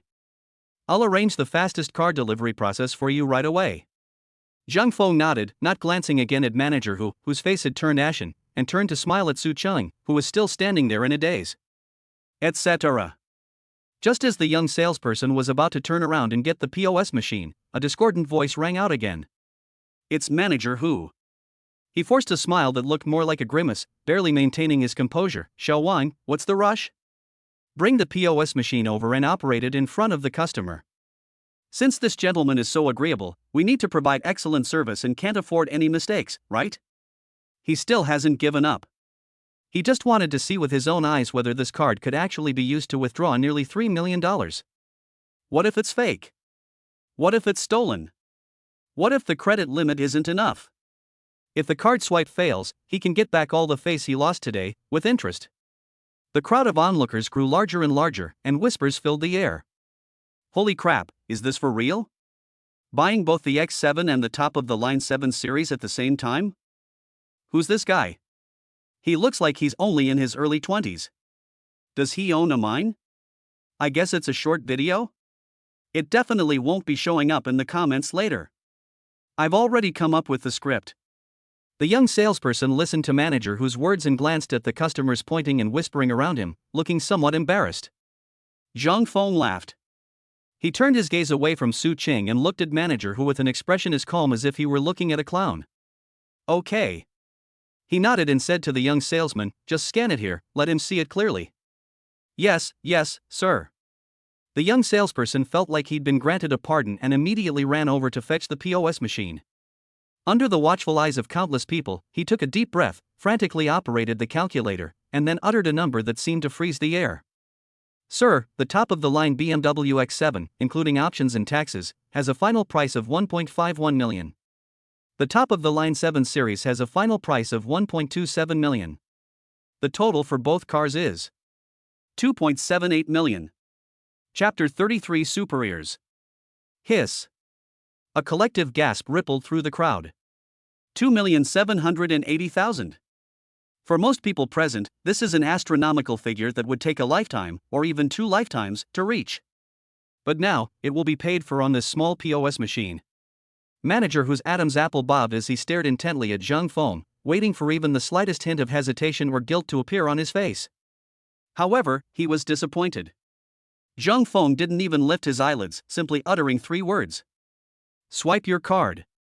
The young salesman's hands were trembling. He felt as if he was not typing in a string of numbers, but a password that would change his destiny. He swiped his black card on the machine and then pressed the confirmation button with trembling hands. Drop. A soft sound. The entire exhibition hall was so quiet you could hear a pin drop. All eyes were focused on that small POS machine, and time seemed to stretch out at that moment. 1 second. 2 seconds. 3 seconds. Manager Hu's lips began to curl upwards uncontrollably. He was almost laughing out loud. Failed. He was just showing off after all. However, just as he was about to open his mouth to mock. Splash. A soft, yet heavenly sound came from behind. The POS machine dispensed a long receipt. 4 large characters were clearly printed on it. Payment successful. Amount, 2,780,000 yuan. The entire audience erupted in uproar. Holy crap! It actually worked. 2,780,000. Without even blinking an eye. My god, this is true super rich. Who just said it was a skit? Doesn't their face hurt? Manager whose smile froze completely, all color drained from his face in an instant, and he seemed to have his bones removed. He staggered back half a step, his mouth agape, but he couldn't utter a single word. It's over. This time, we've really hit a brick wall. In this industry, the most important thing is having a keen eye. Today, he mistook a true god for a little devil and, in front of everyone, offended the other party to the point of no return. No need to wait until tomorrow. Tonight the entire car industry in Jiangzhou will know that there was a clueless sales manager at the BMW booth who mistook a top customer with a black gold card for a gigolo. The young salesman was utterly overjoyed. Holding the sales slip in both hands as if it were a royal decree, he bowed deeply to Zhang Feng, saying excitedly, "Thank you, sir. Thank you so much. You are our most distinguished customer this year, no, since we opened." Zhang Feng ignored him and didn't even look at manager who was completely dumbfounded. He simply turned his head and looked at Su Qing beside him. Su Qing's eyes were slightly red. She looked at Zhang Feng, her beautiful eyes filled with extremely complex emotions. There was shock, gratitude, emotion, and a kind of flutter that she herself couldn't quite explain. He wasn't showing off his wealth, nor was he trying to spite anyone. He was simply shielding her from all malice and humiliation in his own way. This man, seemingly casual, possesses the most powerful tenderness. Bite. Target person detected, Su Qing. Appearance, 90 points. Detected that the target person is experiencing intense emotional fluctuations due to the host, including gratitude, admiration, and attraction. Congratulations, host. You have gained 30 pleasure points. Win a cash prize of 3 million yuan. Zhang Feng was overjoyed. After receiving 3 million and subtracting the 2,700,000 spent on the car, I still made a net profit of 220,000. This move was incredibly profitable. Just then, the system notification sounded again. Ding! The host has accumulated 403 pleasure points, successfully reaching the 400-point milestone. Congratulations, host! You have been granted one chance to randomly draw a mystery prize. Would you like to draw now? Milestone award? Zhang Feng's heart stirred, and he silently murmured, "Extract." A golden, rapidly spinning virtual roulette wheel appeared before my eyes, covered with various question marks. The pointer spun rapidly, and finally, it slowly stopped on a square that was flashing with purple light. Ding! Drawing. Congratulations, host. You have drawn a mysterious skill, super hearing. Super hearing, by concentrating their mind and shaking their ears 3 times, the host can eavesdrop on sounds at any point within a 1-kilometer radius. Super hearing? Zhang Feng raised an eyebrow. This skill is quite interesting. Just as he was studying the new skill, a series of hurried footsteps approached, and a middle-aged man dressed more elegantly, who looked like a senior leader, walked quickly over, surrounded by a group of salespeople. The person arrived before the voice did. Mr. Zhang. Oh dear, I'm so sorry, I've been so negligent. The visitor was none other than Lu Ming, the manager and head of the BMW 4S store. He was drinking tea in his office when he heard a commotion outside. His subordinates rushed in to report that someone had paid nearly 3 million in cash at the booth to buy 2 top-of-the-line flagship cars.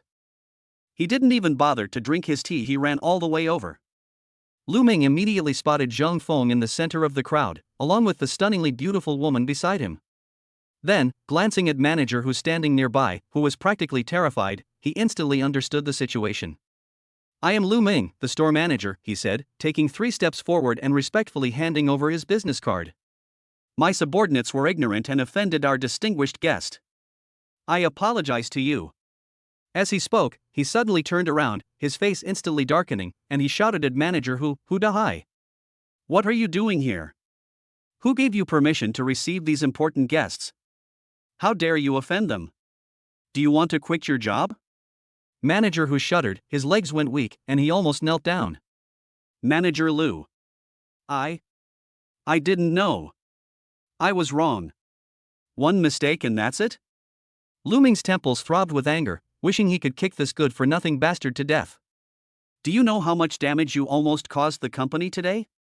You, right now, go to finance and settle your accounts, and get out. No, Manager Lu. I. Roll. With a furious shout, Lu Ming pronounced Hu Dahai's death sentence. The surrounding salespeople fell silent, their eyes filled with no sympathy, only a sense of resignation that Hu Dahai deserved it. The onlookers, meanwhile, watched with great interest, their discussions rising and falling. Wow, they fired him on the spot? That's ruthless. Serves you right. You snobbish jerk, you offended a real big shot, no wonder you're dead. This guy is really something else. He took someone's job without saying a word. Zhang Feng had no interest in this farce. He watched Su Qing with great interest, wanting to try out his newly acquired skill. With a thought, his ears twitched almost imperceptibly 3 times. Instantly, countless cacophony of sounds flooded his mind, like turning on hundreds of radio stations. But with just a thought, he could precisely pinpoint the target he wanted to hear. Chapter 34: Delivering a car to Su Qing. Zhang Feng pinpointed the location of his listening to Su Qing. Knock knock, knock knock. A strong, powerful heartbeat rang clearly in his ears. It was at least half as fast as his own heartbeat. It turns out that although she appeared calm on the surface, she was actually quite nervous inside. Zhang Feng found it somewhat amusing, so he switched his focus to Hu Dahai, who had just been fired. Hu Dahai walked to a corner, looking dejected, and took out his phone to make a call. Hey, honey, I got fired. I offended a client, don't even mention it, some guy in his early 20s, who knew he was some kind of god, yeah, the one Su Qing brought over, damn it. I'm just furious, that little bitch acted all high and mighty under me back then, and now she has found this pretty boy. The language was foul and offensive, and it was unbearable to hear. Zhang Feng's eyes turned cold. It seems that simply expelling him is too lenient for someone like him. He withdrew his all-hearing ears and ignored the buzzing fly. He said to Lu Ming, the store manager who looked nervous, Manager Lu, right? The procedures are complicated, so please hurry up, we're in a rush. Yes, yes, yes. Don't worry. Lu Ming nodded and bowed repeatedly. Xiao Wang. What are you waiting for? Quickly take Mr. Zhang and this lady to the VIP room to rest. Get all the formalities done as fast as you can. Arrange for the car to be washed immediately and filled with gas. Yes, store manager. Xiao Wang responded excitedly and gestured to Zhang Feng, Mr. Zhang, Miss Su, this way please. Zhang Feng didn't move. Instead, he looked at Su Qing and asked softly in a voice only the two of them could hear, an X7 or a 7 Series, which do you prefer? Su Qing was startled, her beautiful eyes filled with astonishment. What do you mean by this? It means I'm giving you one, Zhang Feng said casually, as if he were just asking her what she wanted for dinner. No. Su Qing blurted out almost instinctively, her voice rising several decibels. This is too valuable, I can't accept it. A car worth over $1 million, just given away like that? What does he think it is? Why can't I take it? Zhang Feng looked at her, his eyes frank. Consider it a reward for accompanying me to look at cars today. Besides, didn't you say you like the man-machine one driving feel of BMWs? He paused, a mischievous smile playing on his lips. We can't expect you, a professional former car model, to keep driving that little 3 Series, can we? He deliberately emphasized the words former car model, with a hint of mockery. Su Qing's face flushed red instantly, the blush spreading from her cheeks to her ears. She was speechless after hearing Zhang Feng's words. The words of refusal were on the tip of her tongue, but looking into his sincere eyes, she just couldn't bring herself to say them. This man always manages to do the most domineering things in the most unintentional way, yet you feel that everything is so natural. Although Lu Ming, the store manager, and Xiao Wang couldn't hear what the two were saying, they could understand what Su Qing was thinking, given her shy yet happy expression in Zhang Feng's bold act earlier. The two exchanged a knowing look, and their gazes toward Zhang Feng held not only awe but also a hint of envy that every man understands. The way that a super rich man picks up girls is so simple, unpretentious, and boring. Seeing that Su Qing was still hesitating, Zhang Feng didn't urge her. He just smiled and said to Lu Ming, then give me both keys. He turned his head, his gaze falling once again on Su Qing's flushed cheeks, and threw the difficult choice back at her. You decide which car to drive later. The news that Zhang Feng had purchased a BMW 7 Series and X7 in cash spread throughout the exhibition, attracting visitors from all walks of life to the BMW showroom, eager to see what kind of person was so rich and capricious. Store manager Lu Ming is a smart man. Seeing that his booth was surrounded by crowds, he immediately sensed a business opportunity. This is a level of popularity that money can't buy. What are you all standing there for? He roared at a group of stunned employees. Turn the music up to the maximum. Where's the MC? Get ready, all models, get on stage and walk the runway. Now. In an instant, the entire BMW booth seemed to be injected with a powerful stimulant. Exhilarating music suddenly blared, and the male and female car models who had been resting backstage filed out, instantly heating up the entire venue. At the center of this storm, Zhang Feng and Su Qing had already been respectfully invited into the VIP lounge by the young salesman, Xiao Wang. The transparent floor-to-ceiling windows isolate the noise outside, yet provide a clear view of the circular stage in the center of the booth. Su Qing held a glass of warm water, her fingertips still a little cold, her heart still pounding. She gazed at the swaying models under the streetlights outside the window, her eyes somewhat dazed. Once upon a time, she was one of them, standing in the same spot, receiving countless flashes of light and stares. She watched as one of the female models confidently strode onto the catwalk, stood at the center of the stage, and made a beautiful turn, her skirt tracing an elegant arc. That's great. Su Qing's red lips moved slightly, letting out a barely audible murmur, I really want to go again. The voice was so soft, almost as if it were being spoken to oneself, that it was instantly drowned out by the music outside. Sitting next to her, Zhang Feng was idly twirling his car keys, but his ears twitched almost imperceptibly 3 times. Super hearing, activate. Su Qing's whisper, tinged with longing and nostalgia, along with the rapid thumping of her heart, entered his mind with unparalleled clarity. He turned his head, looked at Su Qing's somewhat dazed profile, and suddenly asked, want to go up and try? The sound wasn't loud, but it was like a pebble thrown into Su Qing's heart. Ha! Su Qing suddenly came back to her senses, as if someone had seen through her thoughts, and her cheeks flushed slightly. No. I was just looking around. Really? Zhang Feng smiled, his eyes seeming to see right through you. I think you're quite interested. He fiddled with the 2 car keys in his hand, the metal making a crisp sound as they clashed. Consider it a warm-up exercise before picking up the car? This reason was both unique and domineering, leaving Su Qing momentarily speechless. Looking into Zhang Feng's smiling eyes, the words of refusal stuck in her throat, unable to be uttered. A thought that had been suppressed for so long surged wildly within her at that moment. Yes, why not? She took a deep breath, as if she had made up her mind, and nodded heavily, meeting Zhang Feng's gaze. Zhang Feng stood up and naturally extended his hand to her. Su Qing hesitated for a second before placing her slightly cool fingertips into his warm palm. Chapter 35 Su Qing returns to her old profession. The two walked out of the VIP room, passed through the busy crowd, and arrived at the side of the stage. Store manager Lu Ming was sweating profusely while directing operations, but as soon as he saw Zhang Feng approaching, he immediately greeted him with a beaming smile. Mr. Zhang, what can I do for you?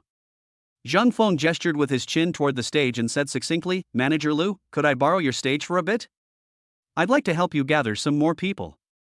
Lu Ming was stunned for a moment, then his brain buzzed and a huge surge of joy welled up inside him. What?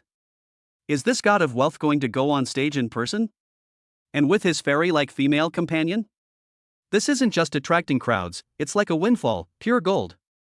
No problem. Of course, no problem. Lu Ming was so excited he almost bit his tongue. Mr. Zhang, it's an honor for our BMW booth to have you and Ms. Su on stage. A tremendous honor. He immediately waved to the male host not far away and shouted, come here quickly. There's some amazing news. The host scrambled over, and after hearing Lu Ming's explanation, his eyes widened like saucers, and his hand holding the microphone began to tremble. He cleared his throat and, using all his knowledge, raised his voice to its loudest possible level. Distinguished guests. Friends. Now, please forget about the performance just now. Because we are about to welcome 2 of our most distinguished special guests. They are Mr. Zhang Feng, the real owner who just paid in full for our flagship BMW 7 Series and X7, and the beautiful Ms. Su Qing beside him. Let's give them a warm round of applause. As soon as he finished speaking, a bright spotlight shone precisely on Zhang Feng and Su Qing. The entire venue was initially deathly silent, then erupted into thunderous applause and screams. Holy crap! The main character is on stage. Buying a car and then walking the runway himself? That's some serious flair. Under the watchful eyes of the crowd, Zhang Feng, holding Su Qing's hand, stepped onto the circular stage. He hadn't studied catwalk techniques, but his perfect 183 centimeters height and flawless face made him an unparalleled sight to behold. His steps were steady, his demeanor composed, his calm and collected air as if he weren't walking a runway, but rather surveying his own territory. Su Qing, standing next to him, completely changed her aura the moment she stepped onto the stage. The professional smile that belonged to the hotel lobby manager disappeared, replaced by a confidence and aloofness ingrained in his very being. Her back was ramrod straight, her swan-like neck stretched out in a perfect arc, each step precisely and elegantly in time with the music's beat. Her legs, made even longer by her high heels, moved forward in a graceful, interlacing motion, her waist swaying, exuding charm and allure. She was no longer the Su Qing who accompanied clients to look at cars at this moment. She seemed to have transformed back into the stunning queen she once was. The discussion in the audience had already exploded. Oh my God! This guy is so handsome. Tall, handsome, and rich. He's the ultimate catch. A young girl covered her mouth, her eyes sparkling. The way he looked at that girl was so tender, and he held her hand the whole time. I'm so smitten. This woman is absolutely stunning. Her figure and her aura are even better than those professional models. No wonder she managed to snag such a tycoon. A photographer pushed up his glasses, snapping photos so hard they were practically smoking. These two standing together are like a match made in heaven. They're just like a couple straight out of a novel. Various opinions, including envy, jealousy, admiration, and amazement, surged towards Zhang Feng like a torrent of emotions. Bite. Target person detected, Wang Li appearance score 88-100. Detected that the target person is experiencing emotional fluctuations due to the host, such as infatuation or envy. Congratulations, host. You have gained 15 pleasure points. Bite. Target person detected, Shen Si appearance score 91-100. Detected that the target person is experiencing emotional fluctuations due to the host, such as admiration or attraction. Congratulations, host. You have gained 20 pleasure points. Ding. You have gained 13 pleasure points. Ding. You have gained 18 pleasure points. Ding. You have gained 12 pleasure points. A series of system notification sounds flashed through Zhang Feng's mind. Zhang Feng was a little puzzled. There were only about 100 people watching, so how did so many good-looking people suddenly appear? This scoring efficiency is too high. He glanced around discreetly and quickly discovered the reason.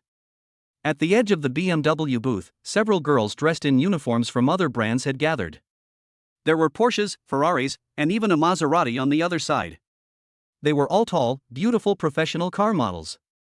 At this moment, they were gathered together, standing on tiptoe to look this way, their eyes fixed intently on Zhang Feng on the stage, whispering excitedly. That's him. The one who just swiped his card and bought two. My God, he's even more handsome than a celebrity. His demeanor is amazing. Look at the way he walks, so mature and commanding. I'm so jealous.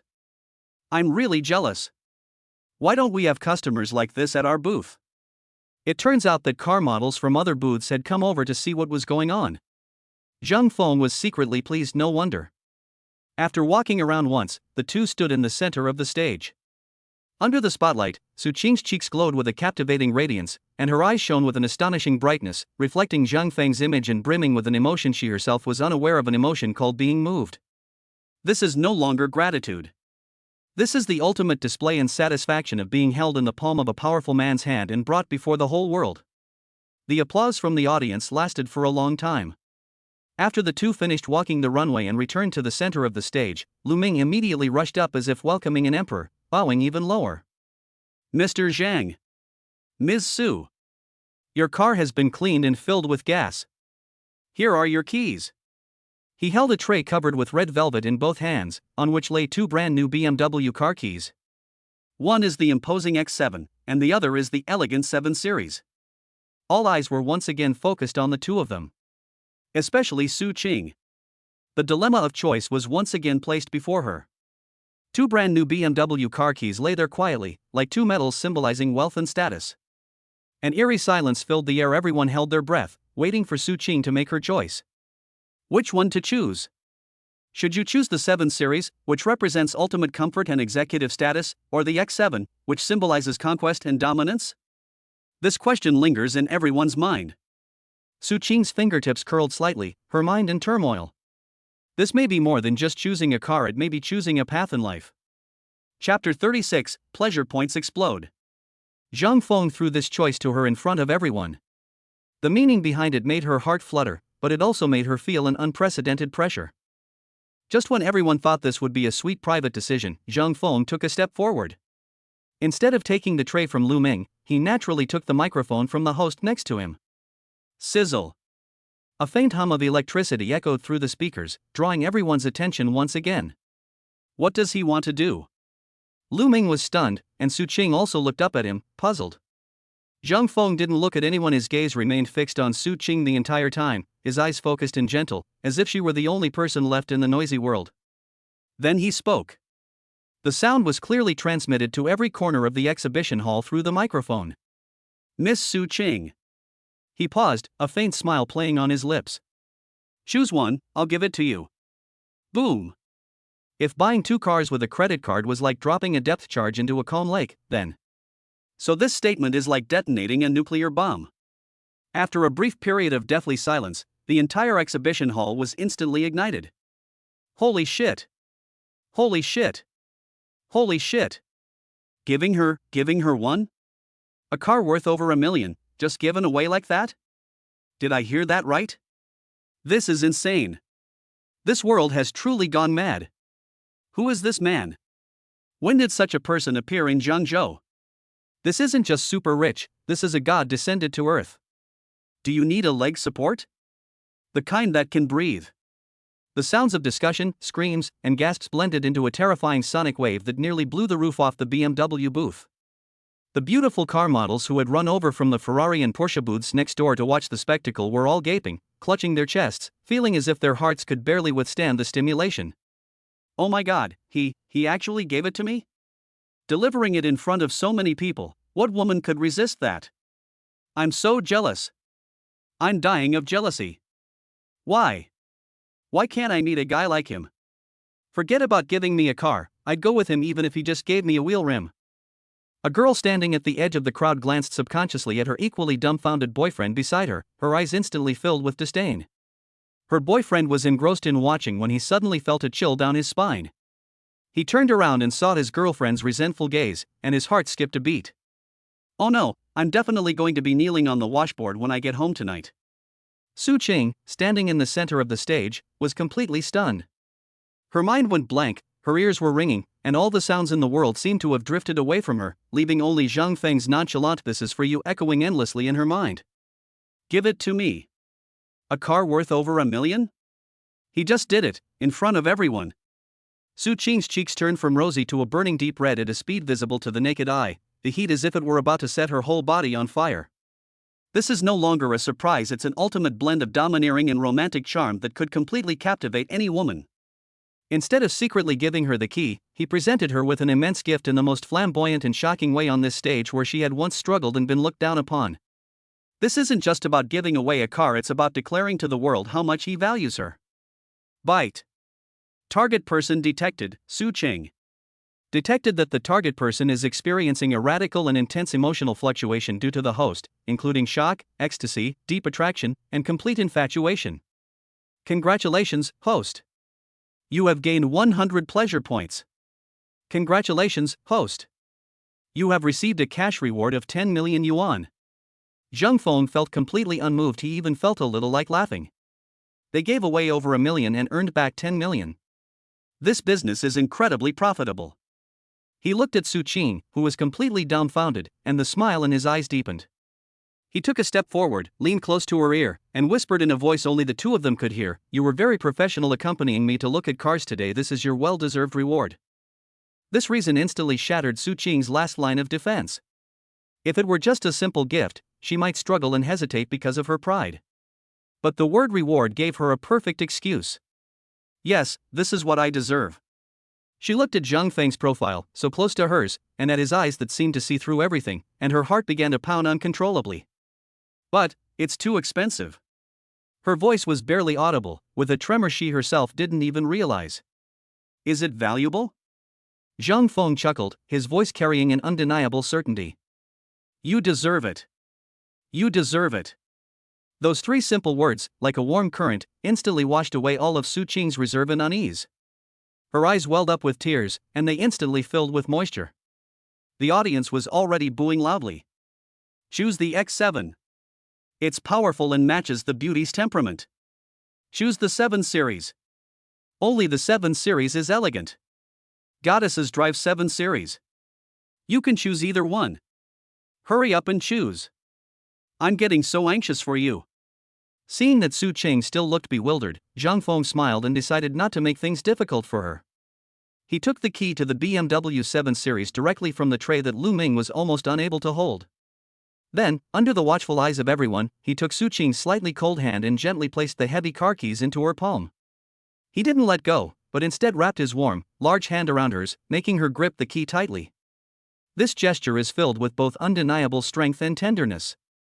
Su Qing trembled, looked down at the key in her hand, and then looked up at the man in front of her. After he finished all that, he picked up another X7 key, then spoke calmly into the microphone.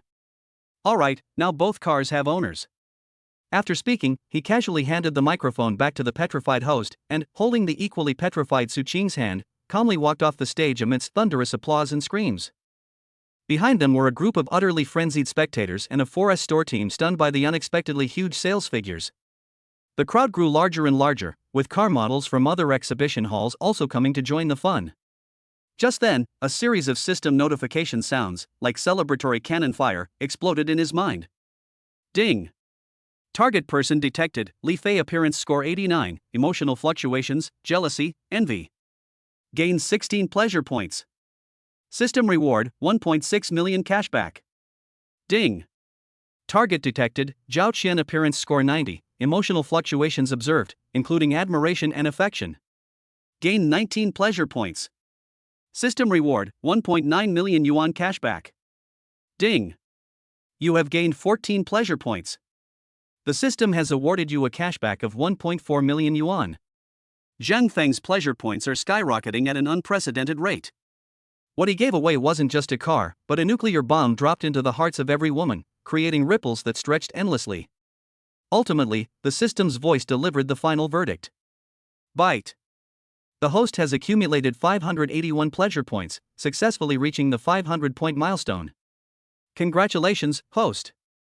You have been granted one chance to randomly draw a mystery prize. Would you like to draw now? Here we go again. Zhang Feng was secretly pleased this system really knew what it meant to press the attack. While holding Su Qing's hand and calmly dealing with the probing gazes around him, he silently chanted in his mind, extract. The virtual roulette will reappear before my eyes, but this time, it was no longer gold, but a more dazzling and prestigious platinum gold. The squares on the wheel were no longer question marks, but various mysterious symbols that shimmered with diamond light. The pointer spun wildly at a speed too fast for the naked eye to perceive, and finally, amidst a crisp and melodious ringing, it slowly came to rest on the largest square engraved with the symbol. The light shone brightly. Ding! Drawing. Congratulations, host. You have won a cash reward of 100 million yuan. Chapter 37 earned a small goal. A series of zeros, like a heavy hammer, slammed into Zhang Feng's forehead. He paused in his steps. 100 million? Zhang Feng felt his breath catch in his throat. 10 million just arrived, plus the few million left before, minus the 2,700,000 spent on the car, and now another 100 million has come in? He quickly did some mental calculations, and a number that made even himself shudder came to mind. I'm a billionaire now? What's wrong? Su Qing, who was beside him, finally regained a sliver of consciousness from her daze. She sensed Zhang Feng's pause, raised her flushed face, and looked at him with confusion. It's nothing. Zhang Feng snapped out of his reverie, looking into her misty eyes, and the elation in his heart instantly turned into a warm current. He started walking again, unable to hide the smile on his lips. I just suddenly felt that buying this car today was really worth it. Su Qing didn't understand the deeper meaning in his words, only thinking that he was talking about standing up for her.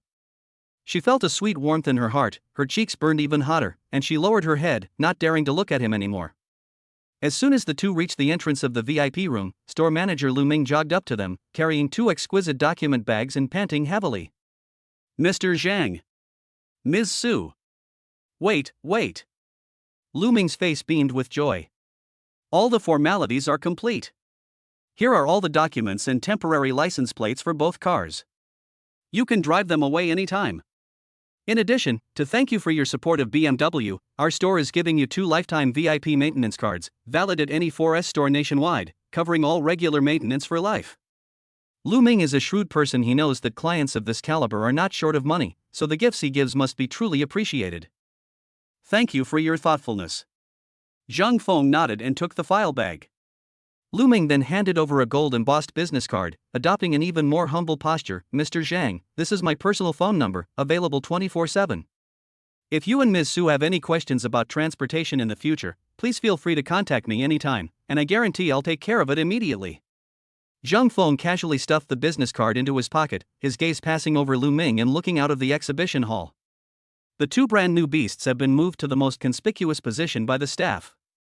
One of them is a BMW X7 in deep black, like obsidian, exuding a powerful and imposing presence. One is a white BMW 7 Series, as pure as moonlight, elegant and prestigious. Under the dazzling lights of the exhibition hall, the 2 cars stood quietly, as if waiting for their owners to inspect them. All eyes were on the 2 cars and the couple standing in front of them. Here's the key. Zhang Feng stuffed the file bag belonging to the 7 Series into her other hand. I'll drive the X7, follow behind me. His tone was calm, yet it carried an undeniable air of authority. Su Qing's fingers tightened around the icy yet burning hot car keys, feeling as if her heart was about to leap out of her throat. She nodded forcefully, her throat dry, unable to utter a single word. Settling into the soft driver's seat of the 7 Series, she was enveloped in the unique scent of new leather. Su Qing's hands rested on the steering wheel, a surreal feeling washing over her. Just hours before, she was a hotel manager struggling to make ends meet, and now, she was sitting in a car she had only ever dared to dream of. All of this was because of the man in the black SUV in front. 2 cars, one black and one white, like a pair of dance partners with perfect understanding, moved in perfect harmony through the night when the lights of Jiangzhou were just coming on. Zhang Feng chose a quiet and elegant private restaurant. Unlike the hustle and bustle of the auto show, it was so quiet here that you could hear each other breathing. During the meal, Su Qing was both excited and nervous. She frequently glanced at the composed man across from her, the events of the day replaying in her mind, Hu Dahai's Dianan, making things difficult for her, Zhang Feng's protection, the black card that cost an exorbitant amount, and finally, the moment he placed the car keys in her palm under everyone's watchful eyes. Every scene made her heart skip a beat. After the meal, the convoy drove back to the hotel's underground parking garage. When both brand new engines shut down at the same time, the surroundings fell into an instant silence. I'll take you up, Su Qing said first, her voice slightly hoarse. Inside the elevator, the cramped space made the air feel somewhat ambiguous. The numbers ticked down, striking a chord in Su Qing's heart. Finally, the elevator doors opened. Su Qing followed him all the way to the door of the presidential suite. Drop. The door opened with a click. Zhang Feng turned around and looked at her. You've worked hard today, get some rest. This is a polite farewell, the most normal way to end this dreamlike day. But Su Qing stood still, motionless. She looked up, her beautiful eyes misting over in the corridor light, staring directly into Zhang Feng's eyes. All professionalism and pretense had vanished, leaving only the most primal and genuine search. Mr. Zhang, she finally spoke, her voice soft and trembling slightly. Why? Why what? Why did you give me a car? Why, are you being so good to me? This question, like a thorn, lingered in her heart all night. She had to know the answer, or she would go mad. Zhang Feng looked at her, at the trepidation and anticipation in her eyes. He suddenly chuckled softly, a laugh that carried a fatal magnetism in the quiet corridor. Isn't it obvious? Those 5 simple words, like a thunderclap, exploded in Su Qing's mind. It's not pity, not charity, and certainly not a momentary whim. It was the answer she dared not hope for, yet longed for most, deep in her heart. All the unease, hesitation, and inferiority complex were utterly shattered at this moment. My heart is pounding like a drum. Reason is crumbling. The next second, Su Qing stood on tiptoe, closed her eyes, and took the initiative to kiss him. Her lips were soft, carrying a hint of red wine, and her unique fragrance. Her movements were awkward yet courageous. Zhang Feng's body stiffened slightly. He had considered many possibilities, but he never expected that she would take the initiative to do so. After being single for 22 years, my first kiss was with this stunningly beautiful woman in front of me, a 90 out of 100 in terms of looks. This system, it's fucking awesome. After a brief moment of surprise, a surge of instinct followed. Zhang Feng's arms flashed and wrapped around her slender waist, pulling her forcefully into his embrace. He took the initiative, no longer just scratching the surface, but aggressively possessing and demanding. Su Qing groaned, her body went limp instantly, and her last bit of strength was drained away. She could only let him do as he pleased, her mind blank, with only that intoxicating dizziness remaining. Zhang Feng suddenly swept her up in his arms. Su Qing gasped and instinctively hugged his neck tightly. He picked her up, turned and walked into the suite, slamming the door shut with his heel. Click! The sound of the door lock closing seemed to completely separate the two worlds. He carried her through the living room and straight to the bedroom, gently placing her on the large, soft Simmons mattress. The room was dark, only the neon lights of the city outside the window shone through the huge floor-to-ceiling windows, outlining the silhouettes of the two intertwined. Their eyes met, their breaths mingled. Something was burning wildly in the air. Su Qing's bra strap had slipped down at some point. Zhang Feng's hand touched her burning cheek, his thumb gently stroking it. The night was deep. But the story inside the room has only just begun. Chapter 38: Sleepless Night. The night was gentle, and the neon lights outside the window blurred on the thick glass, casting a hazy glow on the luxurious bedroom.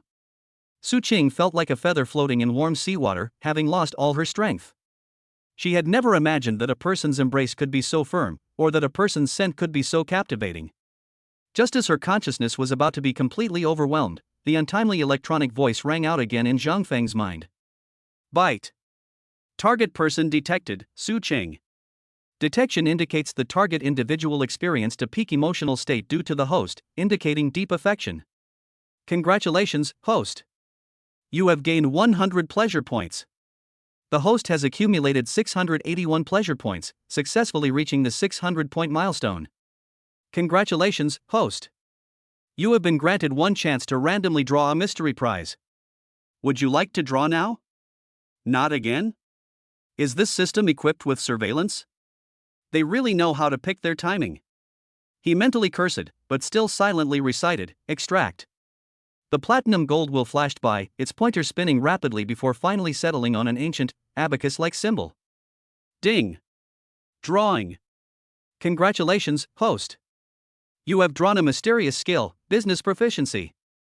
Business proficiency skill, the host will gain extraordinary intuition and understanding in areas such as business models, market analysis, and investment risk control, enabling them to easily see through the essence of business and discover potential blue oceans. Business acumen? Zhang Feng was a little confused. What's the point of this? I don't run a company, and I don't want to get involved in any investments. I'd rather have more cash rewards. What's wrong? Su Qing, who was in his arms, noticed his momentary lapse in concentration. She opened her hazy eyes a crack and spoke in a soft, nasal voice.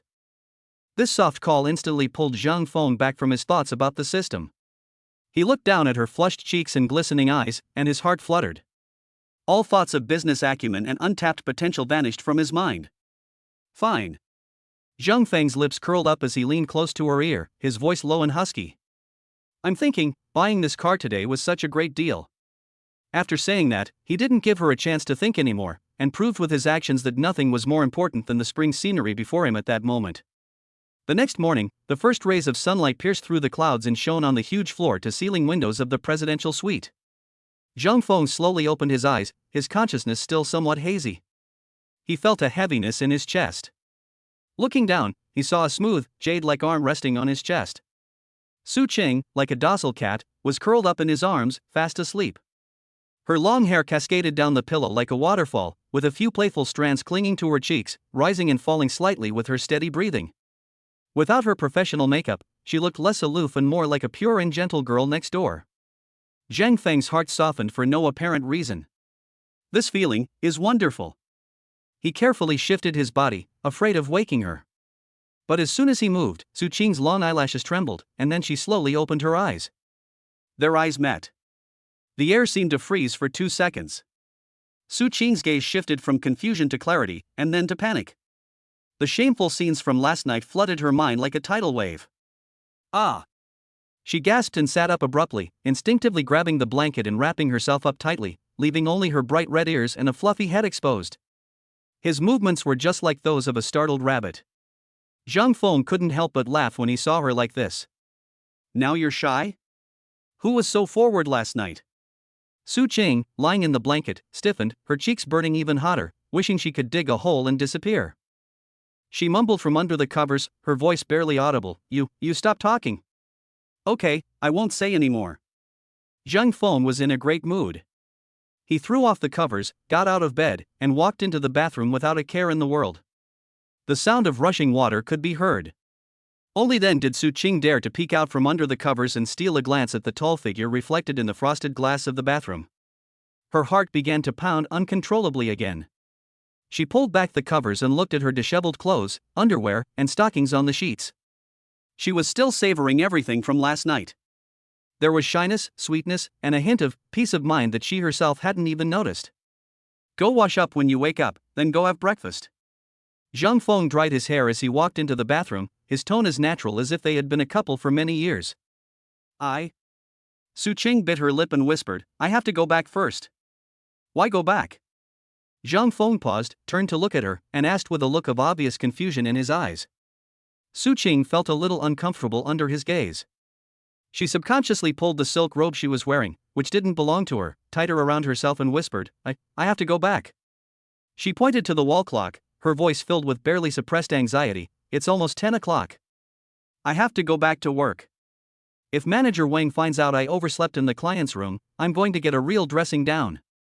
Manager Wang is the hotel's department head, a notoriously harsh and strict middle-aged woman. As Su Qing spoke, she wanted to tidy herself up as quickly as possible and escape this room that made her feel flustered and uneasy. But as soon as her feet touched the ground, before she could even stand up straight, her legs buckled and she staggered forward uncontrollably, almost falling to the ground.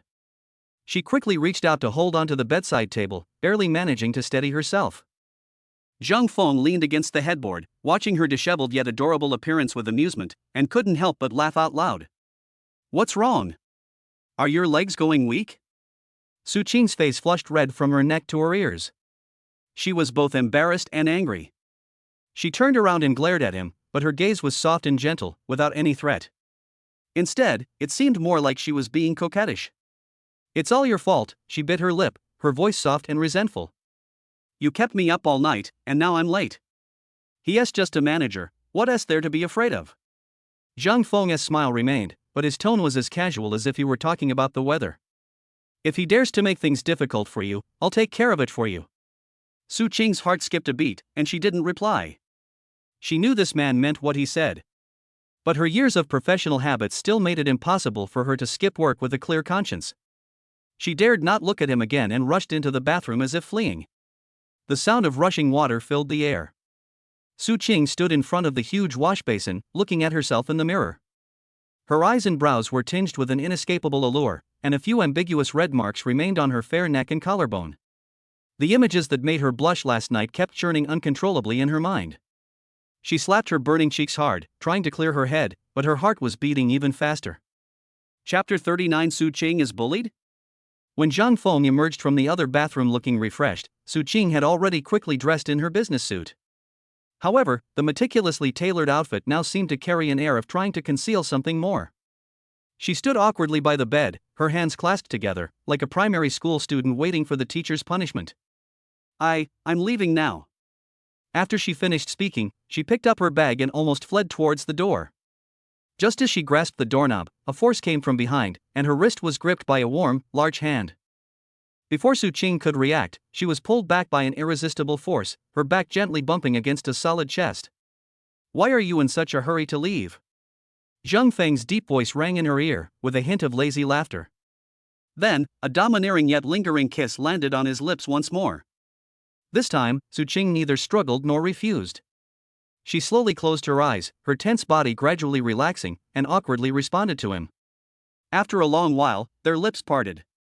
Su Qing leaned against him, breathing heavily and feeling dizzy. Go ahead. Zhang Feng released her, reached out and straightened her slightly disheveled collar with a completely natural gesture. Su Qing nodded dizzily, and even after walking out of the presidential suite, she still felt like she was walking on clouds. Hearing the sound of high heels fading away outside the door, Zhang Feng's smile deepened. He turned around, sprawled back onto the large bed that still held the scent of the two of them, and sighed contentedly. After being single for 22 years, last night's experience felt like opening the door to a whole new world. Beautiful women, wealth. He suddenly remembered something, reached for his phone on the bedside table, and skillfully opened the bank app. The string of numbers made him pause for a moment. So, he's a billionaire now? Zhang Feng stared at that number for a long time before finally bursting out laughing. This perfect life system is just too damn perfect. He hummed a song in high spirits, and suddenly the prize he had won in the lottery last night popped into his mind again. Business acumen? What's the use of this thing? I'm not short of money right now, and I don't want to become a business tycoon. As long as I complete the task of earning 5,000 happiness points, the system rewards alone will be enough to make me a business tycoon. Zhang Feng yawned and drifted off to sleep, fantasizing about his perfect life after completing the system's tasks. I was probably a bit tired after spending the whole night with Su Qing, so I decided to take a nap. Not long after I lay down, my phone next to my pillow vibrated. He casually grabbed it, thinking it was spam, and didn't even bother to open his eyes. Unlock the screen. The sender is Su Qing. Zhang Feng's lips unconsciously curled up. They had only been apart for less than half an hour, and he already missed her? He opened WeChat. The message contained only a short line of text, followed by a tearful, aggrieved emoji. Su Qing, as expected, I got a good scolding from Manager Wang. The smile on Zhang Feng's face froze instantly. He sat up abruptly in bed, and the comfortable temperature in the room seemed to drop a few degrees. Manager Wang? Is she the harsh and stern middle-aged woman that Su Qing mentioned?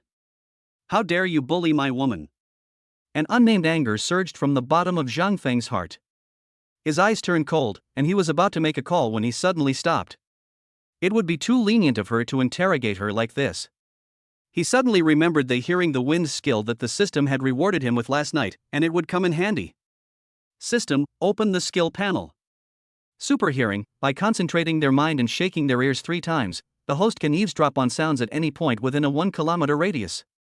He closed his eyes, focused his mind on the location of the Ritz-Carlton Hotel, and then twitched his ears 3 times. An extremely strange sensation came over him, as if countless invisible threads extended from his ears and instantly covered the entire building. The cacophony of voices, the roar of machines, the sound of flowing water, countless sounds flooded my mind. He blocked out the noise and focused his mind precisely on the hotel's executive office area, quickly locking onto a room filled with tension. There were 3 voices inside. A sharp, sarcastic voice came from Manager Wang. A deep, suppressed voice, with a hint of official jargon, likely belonged to her superior. There's another one, Su Qing. At this moment, her voice trembled slightly as she tried her best to explain. Manager Wang, Vice President's son, I admit I was late and I accept the punishment. But things really aren't what you think. Not what we think. Then what is it? Manager Wang's sharp voice immediately interrupted her, like a poison knife. Su Qing, look at the time. 10:30. Do you think this hotel is your private property? You can come and go as you please? I'm asking you again, why did you stay out all night last night? Don't tell me you were working overtime.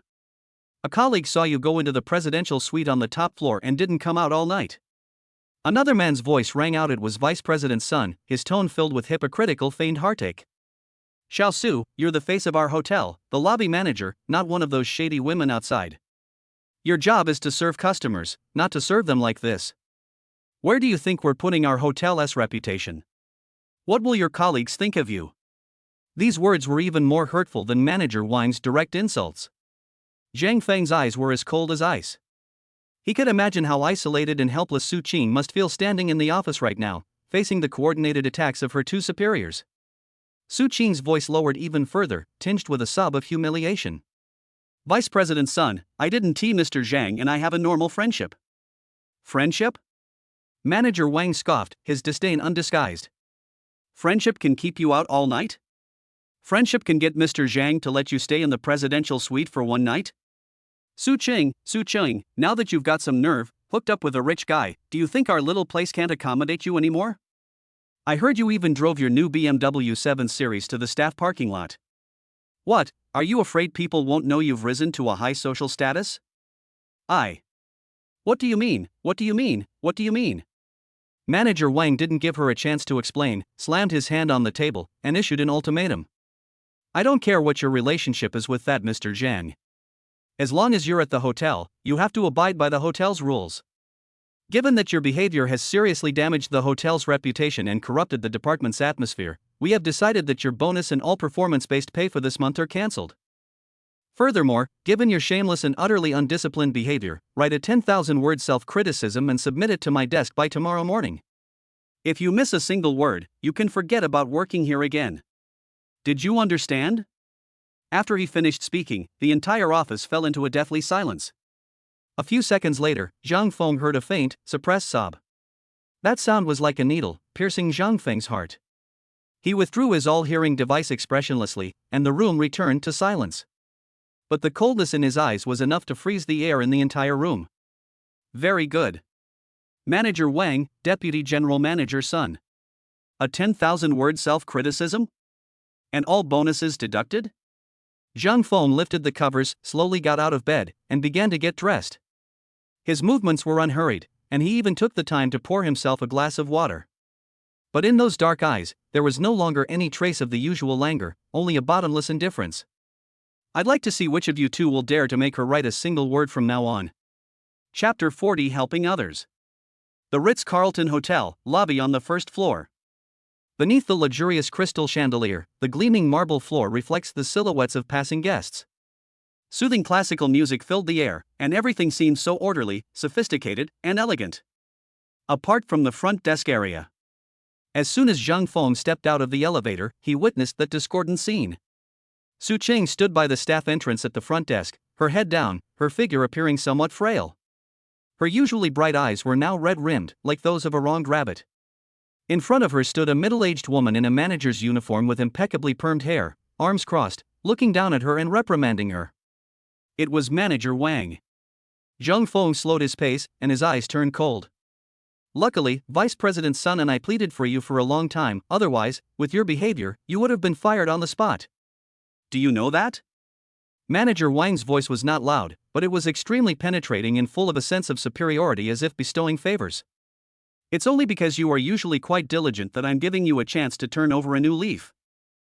Zhang Feng almost burst out laughing when he heard this. Plead? If he hadn't overheard everything so clearly, he would have really thought this woman had the heart of a bodhisattva. Their skill in making empty promises has truly reached a master level. Su Qing's shoulders trembled slightly, clearly taking these words seriously, her voice thick with a nasal tone. Thank you, Manager Wang. Just then, she caught a glimpse of Zhang Feng walking towards her out of the corner of her eye. Su Qing's face turned pale instantly. She frantically tried to signal to Zhang Feng with her eyes, her hand waving almost imperceptibly at her side. Her anxious expression clearly said, "Go away. Don't come any closer." She was afraid of being seen, afraid of things becoming more complicated, and afraid that this man would get into unnecessary trouble because of her. However, Zhang Feng seemed completely oblivious to her hint. Instead of leaving, he quickened his pace and went straight to the front desk. The gleaming leather shoes made a crisp sound as they stepped on the marble floor, each step seeming to strike a nerve in Manager Wang. Manager Wang, is that so? Zhang Feng stopped and calmly looked at the middle-aged woman. What mistake did Su Qing make that made you so angry? His voice was flat, revealing no emotion. Su Qing's heart jumped into her throat. Manager Wan was in the middle of reprimanding someone when she was suddenly interrupted, and her brows immediately furrowed. She turned around impatiently and looked Zhang Feng up and down. The man in front of me was very tall and dressed in casual clothes of an unidentifiable brand, but his overall demeanor commanded respect. But Manager Wang had seen countless wealthy people in the hotel and had long since developed a discerning eye. In her view, which truly top-tier tycoon wasn't always surrounded by a retinue and impeccably dressed in a suit? The guy in front of me is at most a young man with a little money. Who are you? Manager Wang raised his chin slightly, not even bothering to offer a professional fake smile. What business is it of yours if I'm disciplining my subordinate? Me? Zhang Feng smiled, took out his room key from his pocket, and casually tossed it on the table. The pure black room key, engraved with the unique logo of the presidential suite, gleamed under the light and made a soft sound. I am a guest here. Manager Wang's gaze fell on the room key, and his pupils suddenly contracted. Guests in the presidential suite? Her arrogant expression froze instantly, her mind racing. There was indeed a distinguished guest in the presidential suite on the top floor, reportedly surnamed Zhang, and extremely generous. Could this be the one right in front of me? She looked at Zhang Feng again, and his young and handsome face seemed to match the subject of her colleague's gossip. Manager Wang's expression changed repeatedly, but the stiff look did not stem from fear, rather, it transformed into a more stern scrutiny and understanding. She'd been in this line of work for over a decade. What kind of rich people hadn't she seen? Especially young playboys who flaunted their family backgrounds and black cards. She'd seen them the most. In her eyes, these people, aside from having a bit of dirty money, were no different from idle street thugs, and perhaps even more annoying. Just because he's a guest in the presidential suite, does he think he can stand up for his employees? He really thinks he's someone important.